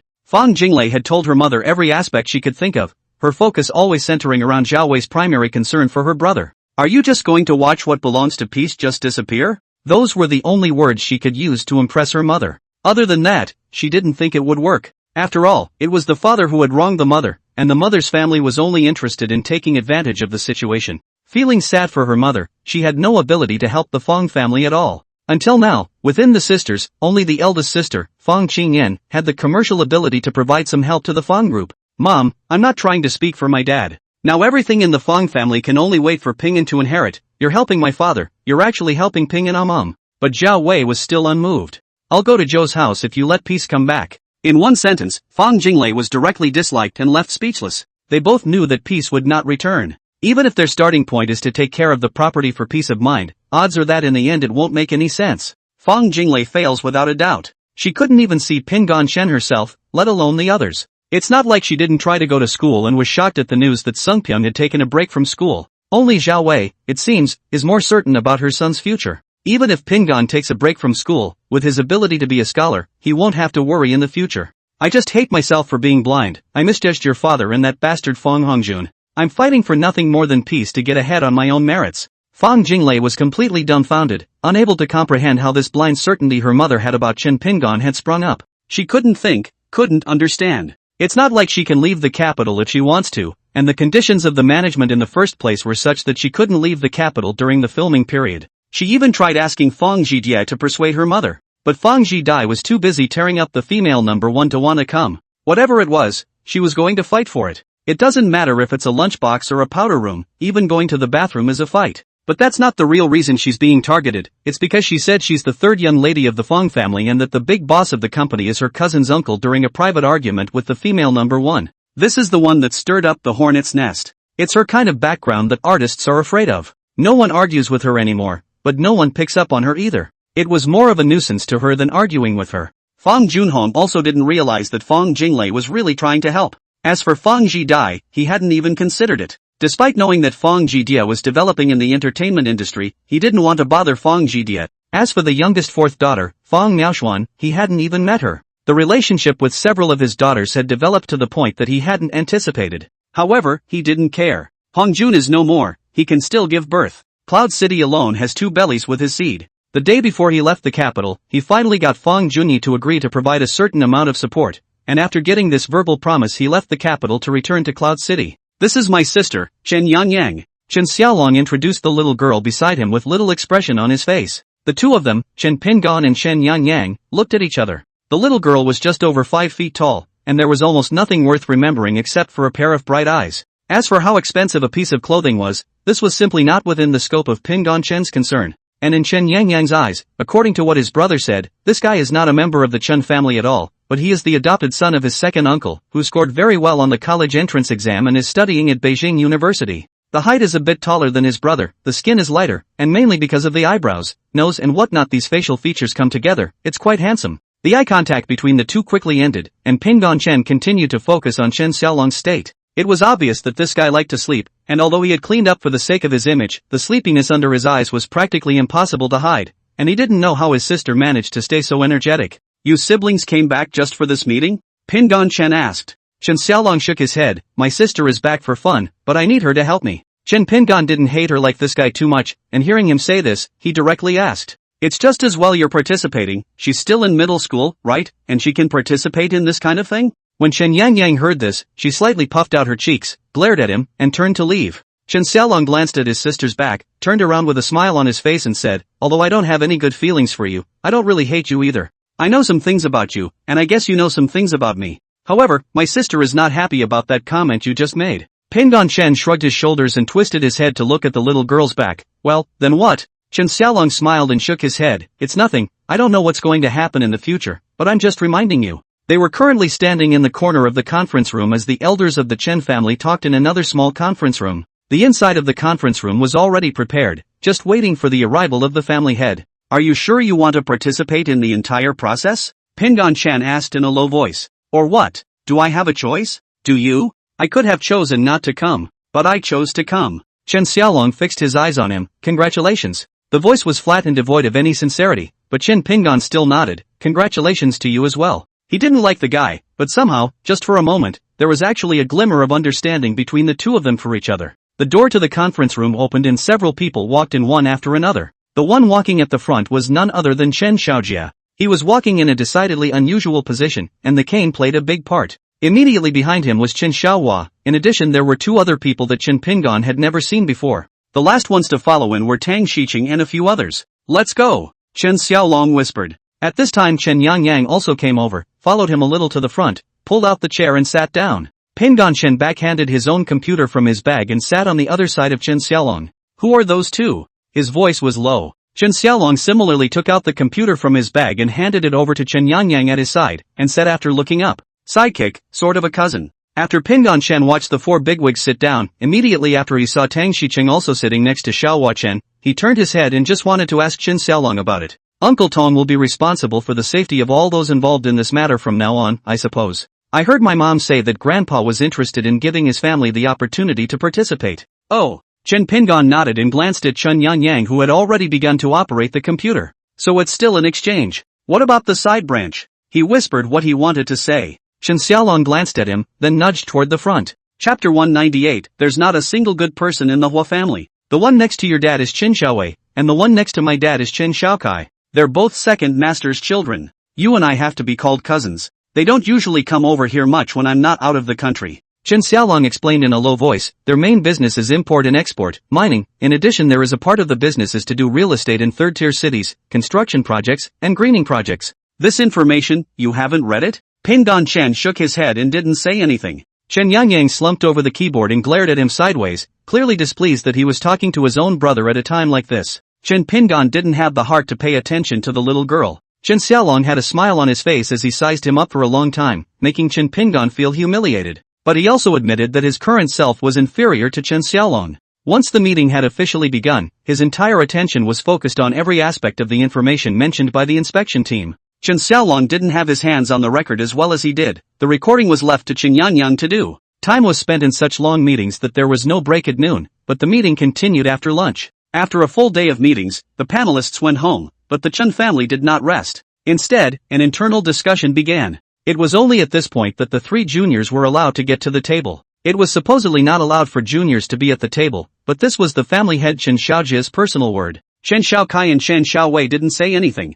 There was no one within his own offspring who could take it, so he could only resign himself to his fate. Even if they knew that the lack of talent in their own family was due to the fact that the resources were not the same when it came to the older generation, they couldn't turn around and go back to their own old fathers and complain about it. In fact, this branch of theirs, after so many years, domestic and foreign business is not bad, the days are considered rich, just lack of voice within the family. At a time when more resources are needed to support the project, it is inevitably stretched. This is basically a common problem for every family, with few exceptions. Now that the family master was willing to take them along for the ride, even though it was said that he wanted them to contribute, this was an opportunity that they were naturally unwilling to let go of. With just those few projects that the head of the family had mentioned, there would be something to do for the next few years. The meeting within the Chun family lasted until after 10 o'clock at night before it was considered over. Chen Xiaolong acted relaxed the entire time, and Chen Yangyang quietly sat on the side and listened. Chen Pingon realized with some shame that although it was not the first time he had heard several terms and jargons, the meaning of them was clearly more than just what was written.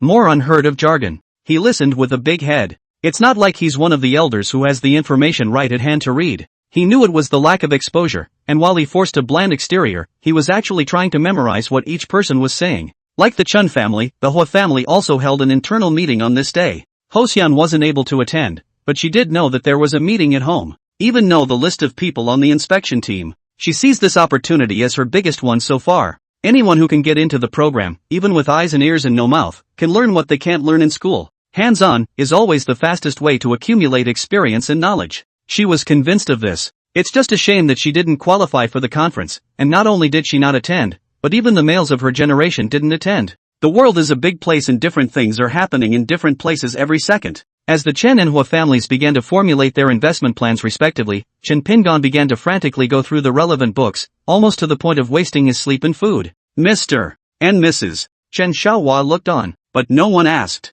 They were also unaware that Chen Pingon was like this, purely because he looked at Chen Xiaolong without any stress, obviously familiar and knowledgeable about all of these things, yet he barely understood them. Is this tolerable? Can't stand a bit of it at all. It is necessary to catch up and go, not to say surpass, at least not to be left too far behind. And the Chen and Hua families finally sat down together after finalizing their respective information. It was just that neither he nor Chen Xiaolong were qualified to observe a meeting of this level. But when he saw Hua Shiyun downstairs, he was genuinely shocked. Hua Shiyun, on the other hand, and Chen Yangyang had stuck together. He suddenly remembered something. The day she packed up Chao Zhiyong, the senior, before, the schoolmate had inquired about Chen Xiaolong. With that in mind, he stood aside, intending to be a spectator. Chen Xiaolong obviously knew Hua Shiyun. The two said hello and then basically didn't talk much. Instead, it was Hua Shiyun who took Chen Yangyang's hand and muttered something unknown. The age gap between the two is rather large, but they seemed to be having a good time talking. Chen Yangyang giggled, and Hua Shiyun squinted and smiled brightly. Chen Xiaolong walked over and gave him a wink, and the two turned their heads toward the other side. There are no good people in the Hua family, you'd better stay away from her, Chen Xiaolong muttered. Pingon Shen turned his head to look at Hua Shiyun and asked in a low voice, you know her well? Sort of more familiar, went to a school when I was a kid. Chen Xiaolong suddenly pulled out a cigarette and lit one, causing Chen Pingon to be taken aback. I know you took a break from school, and I know what Uncle Junior was trying to do by getting you involved. What do you think about it yourself? Chen Xiaolong asked indifferently, but his eyes were fixed on Chen Yangyang's side. I don't have any ideas. Pingon Shen shook his head, I don't know anything, I'm too far behind you guys. It's not a big deal, it's natural to know less when you haven't been exposed to it before. But I'm sure you can do it, these things will soon make sense once you've been exposed to them. It won't take more than a week. Pingon Shen did not want to continue this topic, whether he could learn it or not was something he had to learn on his own, not something Chen Xiaolong would do when he opened his mouth. A while ago, when I just took a break from school, Hua Shiyun asked about you, saying that someone in their family wanted to join forces with you, is this true or not? He brought up this issue purely to discuss Chen Xiaolong. This guy just sounded like he was talking to his little brother. Whether the guy did it on purpose or not, it was always better to not let him get high. A little small-minded, but I'm cool with it. Looking at Chen Xiaolong's slowly darkening face, the corners of Chen Pingon's mouth curled up slightly, revealing an icy smile. But he wasn't going to shut up about it. Do you think it could be that Hua Shiyun lied to me, and it's actually herself who's going to join forces with you? It's the same as when someone says something like I have a friend who was actually talking about themselves. But you don't say, senior sister, no matter the appearance, body shape, academic knowledge and family background, is really already the top. He smacked his lips and made a crisp sound. The teasing in it couldn't have been more obvious. The corner of Chen Xiaolong's eyes twitched a few times, gritting his teeth and suppressing his voice, he whispered, no way, I don't want her. What's the point of having good skin? I'm prettier and in better shape than her for a few $100 of casual fun in Europe. How old am I, and you want that me to go to the union? I think my father is really not up to it. Chapter 199, Uncle 5? Pingon Shan looked at the two girls over there and deliberately nodded. Well, you're right. I don't have much contact with her, but she's at least saved my ass twice. I'll pass on your comments about her at a suitable opportunity. Chen Xiaolong stared at him dumbfounded. You're actually this kind of person? I thought you were going to do everything you could to get into this program group. Do you know my place in this group? You're all here to learn with me, but I have more experience than you, more ability than you, and you're under my control, okay? Chen Xiaolong said with some exasperation. Aren't you afraid that I'll give you small shoes when the time comes? Pingon Shen suddenly realized what was interesting about Chen Xiaolong. This kid, who seems to be neither high and cold nor easygoing, is always holding an attitude of indifference to some things. It was only now that the habits of a normal 18 or 19-year-old were finally being displayed. Oh, you think I'm afraid? At best, I'll have to work more. I was supposed to be here to learn. You're focusing on me. Ha ha ha. Pingon Shen looked at him smilingly, and only after a while did he collect his smile and ask seriously, what are you best at? Chen Xiaolong looked up. Why do you ask? Pingon Shen said to himself, I don't want to go around in circles with you. To tell you directly what I think. He pointed upstairs. There's a meeting going on in there, presumably to discuss the details of the partnership. You should know very well that you and I can participate in this in order to train you to be the successor to the head of the family. As for me, I was trained as your assistant. After all, I'm not a member of the Chun family, you know that. That's why I don't want to get between you, not only because of my parents, but also because I'm not really interested in the whole being the head of the house thing, and unless there's no one else, I shouldn't be. Chen Xiaolong did not answer his question, but turned around and pointed at Hua Shiyun who was not far away. Do you know why she's coming? Pingon Shen shook his head. Chen Xiaolong hemmed and hawed, the Hua family is different from all families. A very strange oxymoron in their family. On the one hand, they want to keep up, which they do all right. The other side wants to maintain traditions that are disgusting. For example, this schoolmate of yours, I really don't see her future. Ping Chen frowned slightly and said, what does it mean? Can you be more detailed? Chen Xiaolong turned around and stood side by side with him, facing Hua Shiyun and his sister. All the women in the Hua family are used for marriage, no exceptions unless she can stand on her own.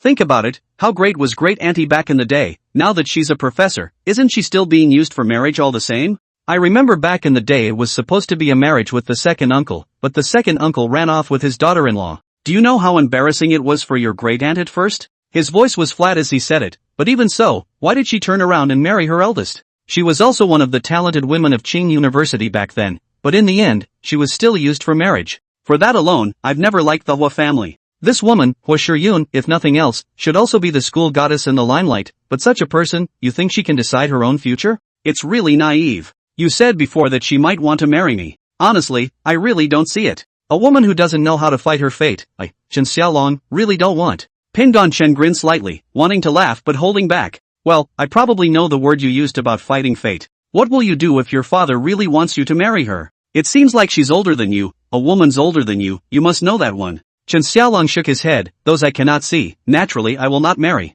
How old am I? It's still early. By the time I want to get married, she'll be old. Can't I find a soft 18-year-old? Such a strong woman, she'll give me a hard time every day when she marries me? I'm not stupid. Ping Chen didn't expect him to think this way. After a brief thought, he was about to open his mouth when Chen Xiaolong continued. I didn't answer your topic about the position of the head of the family just now because I didn't know what to say. It's true that you're from the Chen family. As long as Uncle Tu approves of you, no one will dare say anything. As for whether or not you can be the head of the family, it depends on whether or not you think of yourself as a member of the Chen family. Our family is not like other families. The position of head of the family is never fixed in anyone's house. For example, my eldest uncle and my father are both capable of being the head of the family. The key one is to look at the choice of my grandfather in the first place. On the other hand, it depends on their own willingness to do so. So as long as you consider yourself a member of the Chen family and the family head looks favorably on you, of course you can sit in the family head position. Ping Chen looked at him and after a moment asked, you don't want to be the head of the family? Chen Xiaolong shook his head, don't want to at all. Too tired. This may not have much to do with whether you want to or not, I see that this time it should be for us to come and learn. Ping Chen scratched his face, I want to participate because I want to learn things in this area.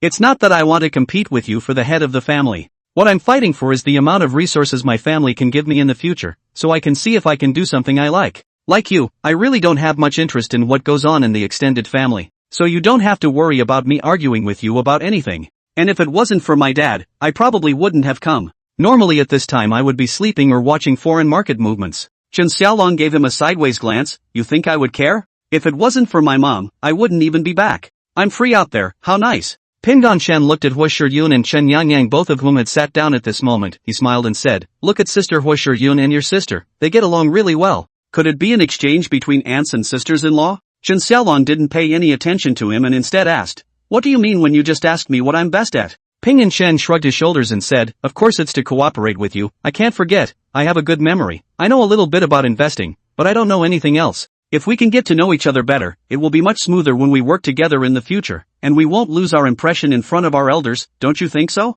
Chen Xiaolong said in disbelief, you underestimate the power of the family head. As long as my dad says so, it's basically a no-brainer. Besides, isn't your dad working with my dad now? As long as they are satisfied, the others, not enough to worry about. Ping Chen laughed, what I'm talking about is the impression you'll get in front of those elders of the Hua family when you cooperate with them this time. Chen Xiaolong glanced at Hua Shiyun, I don't care. I'll go back to Europe as soon as this side of things is over. I've got a lot of things to take care of over there. Although Uncle Five is super capable, he doesn't like to show up, so he really can't do it without me. Uncle Five? A picture quickly appeared in Ping Chen's mind. Chen Ziliang, the fifth oldest member of the Chen family, went abroad after middle school and never came back. Chapter 200. This is called a self-inflicted sin, Mr. Fong. Chen Xiaolong didn't continue to say anything, and the two stood together, looking at the two girls on the other side. Hua Shiyun's attitude at this time, she herself did not expect it to be like this. It had been several years since she and Yeo had seen each other, though they had known each other for a long time as well. She couldn't help but ick her face when she saw the once pink and tender little girl turn into a little lowly.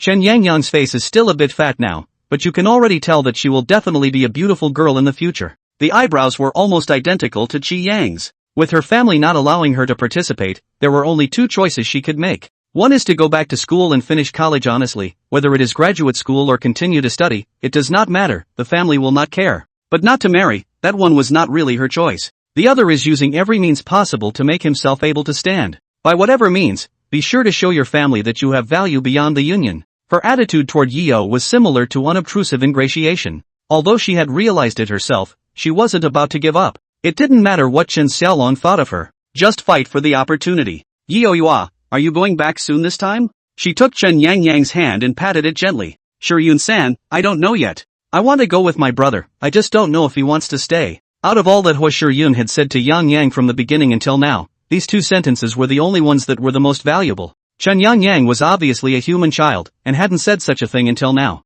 As for what Chen Xiaolong thought, Yang Yang only said she didn't know. This made her somewhat want to ask Chen Xiaolong directly, but when she raised her eyes to look over, the two of them, Chen Pingon and Chen Xiaolong, were standing together, but whenever she went over to ask a question, it would be overheard by Chen Pingon. She hesitated for a while, but finally gave up. Let's wait until Chen Xiaolong is alone. The first thing Fong Junhong did when he returned to Cloud City was not to go home, but to visit the two people who were already pregnant. To his horror, no one answered the phone, not even the phone of the babysitter he had personally arranged. All the women he's been harboring can't be reached. Fong Junhong panicked. It's his last card. The older he gets, the more overwhelmed he feels. He drove to a couple of places, only to find the building empty at the end. Whoever did this is at least not crazy enough to take the babysitter. His first reaction was that Xue Zhuang did it, but his first move was to call the police. It was just a shame that he wasn't sure, himself, of the exact time that several people had gone missing. If we go by the time he reported it, the police won't open a case for less than 48 hours.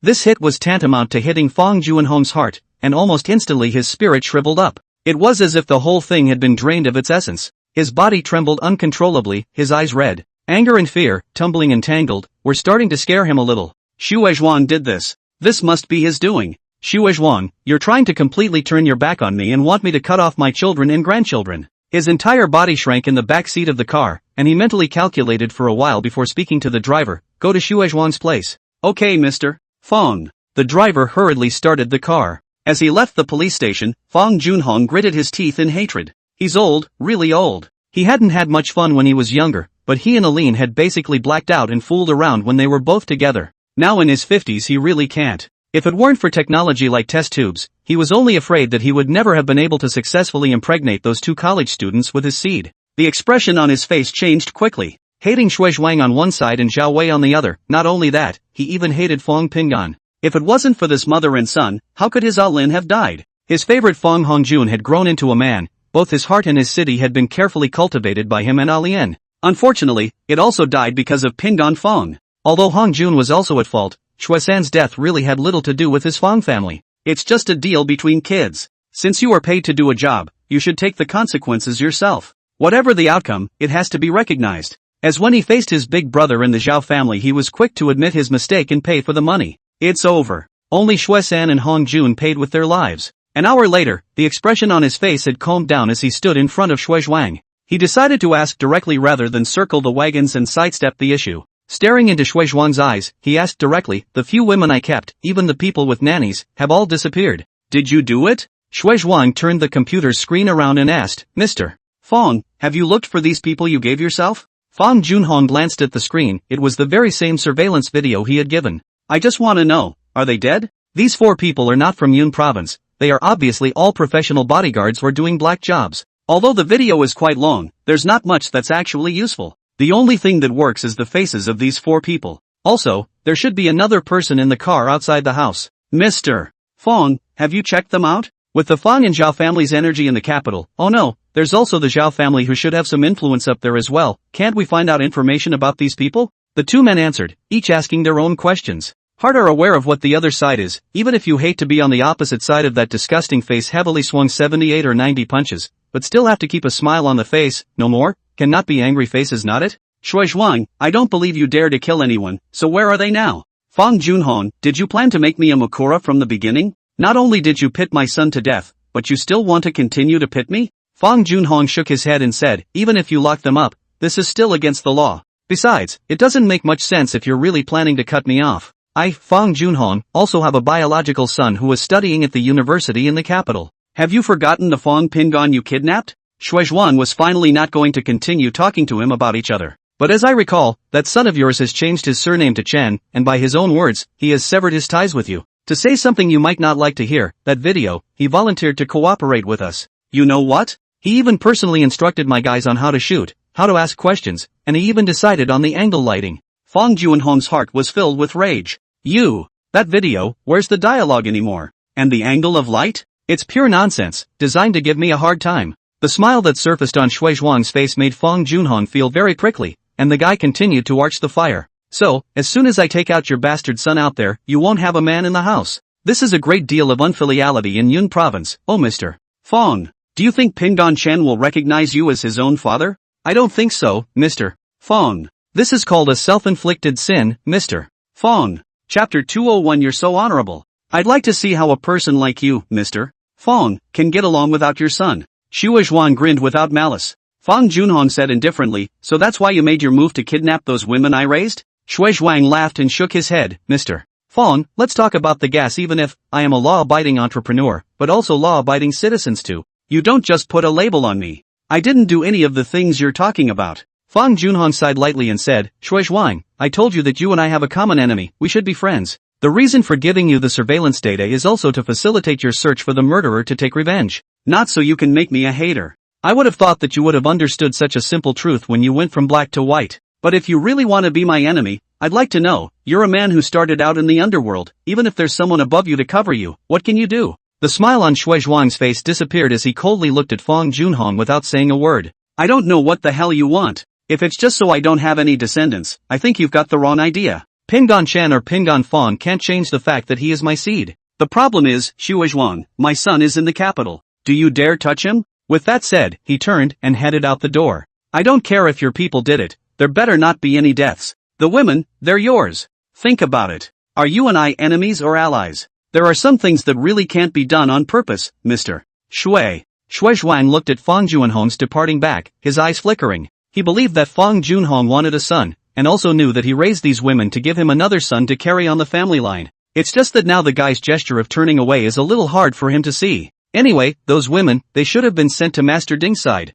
What he is too timid to do, Master Ding dares to do. Originally, it was a matter of getting those women to abort their children, but I didn't expect Shuelong to send people away directly in one breath. It was too late for him to stop it even if he wanted to. Everything, it's fate. Chen Pingdan didn't realize that this time he needed to go to Yun City, the capital city of Yun province. He and Chen Xiaolong had formed an unspeakable understanding in just 1 week. It's not a rivalry kind of feeling, it's more of a complementing each other's strengths and weaknesses kind of thing. Chen Yangyang's state was left in the capital, because Qin Shaojie, as the head of the family, would not step forward for the time being. Leading the team on this trip were Qin Shaohua and Hua Jinyan of the Hua family, Hua Jiqiang's fourth brother. The main responsibility is the Hua family's engineering and construction segment of the business. The two men are less insiders than Chen Xiaohua by comparison. But there were still Chen Xiaowei and Chen Xiaokai around, and the two of them had enough experience to deal with this situation. Along with them, naturally, were the lawyers of the two families and a cadre of experts specializing in project investment. In the younger generation, it was just him and Chen Xiaolong. Hua Jinyan naturally didn't care about the Chen family, and the entire team was dominated by the Hua family and supplemented by the Chen family. After checking into the hotel, he finally met his eldest uncle, Chen Xiaoying, at the evening meal. Chen Xiaoying came alone, and took the first place without a second thought. This was also the first time Chen Xiaohua had seen his big brother since he moved back to the capital with Lu Qing. Xiaowei, Xiaokai, you too, it's been a long time. How has it been lately? How is Uncle Tu's health? Chen Xiaoying asked amiably, and when he saw them trying to get up, he quickly waved his hand and said, they are all family members, so don't be so nervous. I am your cousin today, so don't think too much. Chen Xiaowei squeezed out a smile and said, brothering, we're fine. Everything is fine at home as well. Chen Xiaolong and Chen Pinggan sat at the bottom and watched quietly. Chen Xiaoying then asked, what you guys said on the phone earlier wasn't very clear. I probably know what you're up to. However, coming with the Hua family, isn't this gesture a bit too big? Chen Xiaohua shook his head and said, this matter was brought up by Lao San, he didn't come, so I can't say too much. Why don't we give it to you straight when he gets here? Chen Xiaoying just casually asked. Normal business investment, he will not ask, only involves his own family to have such a question. There are no outsiders here, so I'll ask directly. How much are you guys going to pitch in? Chen Xiaohua smiled and said, a few boards. The family is planning $10 billion. The Hua family is probably going to take out about 120. We'll stay out of the harbor terminal and give it to the Hua family. We do old urban renewal. What do you think, big brother? Chen Xiaolong elbowed Chen Pingan and said nothing. Pingan Chen was also a bit surprised. The cooperation between the two families mainly consists of jointly promoting the progress of the peer, and the Hua family is playing the same idea as the Chen family, that is, to take money to hit. It doesn't matter if the other national characters come or not, as long as they can get a foot in the door it counts. And the Chen family has its eye on urban renewal also because the investment is too big for the local treasury to have so much money. The planning was there, but it was never implemented. Chen Xiaoying frowned and thought and spoke. It is right that the harbor terminal is not involved. The Hua family's oldest five, Hua Jijun, serves in the military over here. Do you know this? Chen Xiaohua smiled and nodded. I know. Otherwise, we wouldn't have pulled the Hua family along. It was only at this point that Chen Xiaoying looked squarely at Chen Xiaolong and Chen Pingan. Xiaolong came over to learn? Chen Xiaolong stood up and said, yes, uncle. I didn't want to come, but my fifth uncle and my mom both told me to come back. Chen Xiaoying smiled and nodded before looking at Chen Pingan. You're the Xiaohuas? Pingan Chen followed suit and stood up and nodded. Yes, eldest uncle. Chen Xiaoying waved his hand for him to sit down. Pingan, right? Do you know that initially, before I arrived in Yun province, your third uncle told me about you and the Fong family and the Chen family? It can be said that the matter of the Fong family peer was your third uncle's way of getting me to push the local people to put pressure on your biological father. But they picked just the right Shuezhuang. Your kidnapping has something to do with it. According to your third uncle, it's the Fong family in Cloud City that he's thinking of to cause trouble for the Fong family in the capital. That's why you're the source of the whole thing. It wasn't that the Chen family had to come and invest, it was because of you that they came over to invest in passing. It was extremely rare for him to go into such detail. As was his custom, a single sentence was ordered and that was the end of it. Whether he can understand it or not, that's none of his business. Isn't that how it's done in official circles? Chen Pingan looked at his dad, Chen Xiaohua, with some consternation. Seeing him smile and nod, it dawned on him that the whole thing actually had something to do with him. Whether it is the local recovery of the peer or Shuezhuang, in fact, it is to give him out of anger, just the favor he is not qualified to return. These favors still have to fall on Chen Xiaohua. As for coming to invest now, it was also just the first step in the Chen and Hua families' move to start dealing with the Fong and Zhao families. So, this one investment amounts to a trap as well? That was the only answer he could think of. Chen Xiaoying didn't stay long before he left. After eating, they went back to his and Chen Xiaolong's room, which allowed them to talk freely. You're so honorable. The whole clan has come running to take it out on you, Chen Xiaolong said smilingly. Chapter 202 No obvious shortcomings, not no shortcomings. Chen Pingan rubbed his face, not really. This is a normal business investment after all. Chen Xiaolong lit a cigarette and said, you mustn't think that the cooperation with the Hua family is a real cooperation. You already know, our family doesn't touch the dock and harbor. Uncle Junior was also right about not touching the harbor terminal, so there should be something else going on here that your dad or my dad doesn't know about. I guess the eldest doesn't know, he probably just has a guess. Pingan Chen took a few steps backward and said, I'm curious, you act as if you know a little bit about everything, but if you were asked, you would definitely say that you don't know anything. My dad said you were a genius once, why did you go abroad to study? I know you also have a company abroad, and if you look at the numbers, it's pretty well run. Just how many other things do you know that I don't? He had a sincere expression on his face, he really wanted to know. Chen Xiaolong waved his hand. Why, what genius, you heard my father bragging outside. As for the company, it's not even mine alright. I'm just putting up a name, but actually Uncle Five is in charge of the business side. I'm just in charge of eating and drinking and having nothing to do but pick up girls and play games and stuff. Pingan Chen opened the window, wanting to dissipate the smell of smoke. I remember asking you last time what you were best at, and you still haven't answered me. Chen Xiaolong blinked and asked with a smile, I still remember what you're good at, far beyond the memory of an ordinary person, and then there's the fact that you said you have 2 skills in the financial market. It's something I heard from my dad. He's seen your deal. I heard him say that you're pretty good, can you show me? Pingan Chen shook his head and said, unless you tell me what exactly you are good at, so I can know how I should cooperate with you. Chen Xiaolong scratched his head with a difficult look on his face. I, as a person, don't have anything particularly outstanding. It's just doing things more seriously. If that counts, then I'm just good at what I do? Are you trying to fool me? Chen Pingan was a bit upset. I'm sincerely talking to you about something. What kind of attitude is this? Chen Xiaolong smiled and said, what I said is also true. It's just that I don't have any obvious shortcomings. This was when Pingan Chen was truly shocked. People with no shortcomings, such people can't even exist alright. I don't believe it. He said it outright. Everyone has shortcomings and weaknesses, or rather, even if you are excellent in every aspect, you always have a soft spot, so I don't believe you when you say that there are no shortcomings, so to speak. Chen Xiaolong sighed and said seriously, I agree with you. I have no obvious shortcomings, not no shortcomings. So you don't think too highly of me either, so I'm worried if you're getting low self-esteem. He took a drag on his cigarette and continued, that's a comment that I didn't give myself. It was my dad who said that. Why else do you think I ran out? It wasn't because he wanted to groom me to be the head of the family. I had to leave the country because my head hurt when I heard those monks of his chanting. I've never met the fifth uncle you're talking about. Can you tell me about him? Pingon Shen spoke up after thinking of this topic. Chen Xiaolong shook his head and said, there's nothing to say about him, and it's not for me to say. Ask your second uncle yourself when you have time. If you ask me, you just don't know. This reply instantly caused Chen Pingon's brain to start spinning like crazy. He only knew the name Chen Xiaoliang and nothing else. Never mind, I was just curious to ask, nothing more. He explained. Chen Xiaolong nodded and stuffed his cigarette into the ashtray and turned to enter the bathroom. In the hotel room, Hua Jinyan just got off the phone with Hua Jiqiang. He hadn't been to Yun province before and didn't know much about this side of things. But since he was here on behalf of Ergo, he certainly wouldn't just make up his own mind. It doesn't matter about the little things. When it really comes to investing in things, he's just fronting and doing the groundwork. Tomorrow's plan is to visit the local government and also, more importantly, to meet Qin Xiaoying, the third brother-in-law.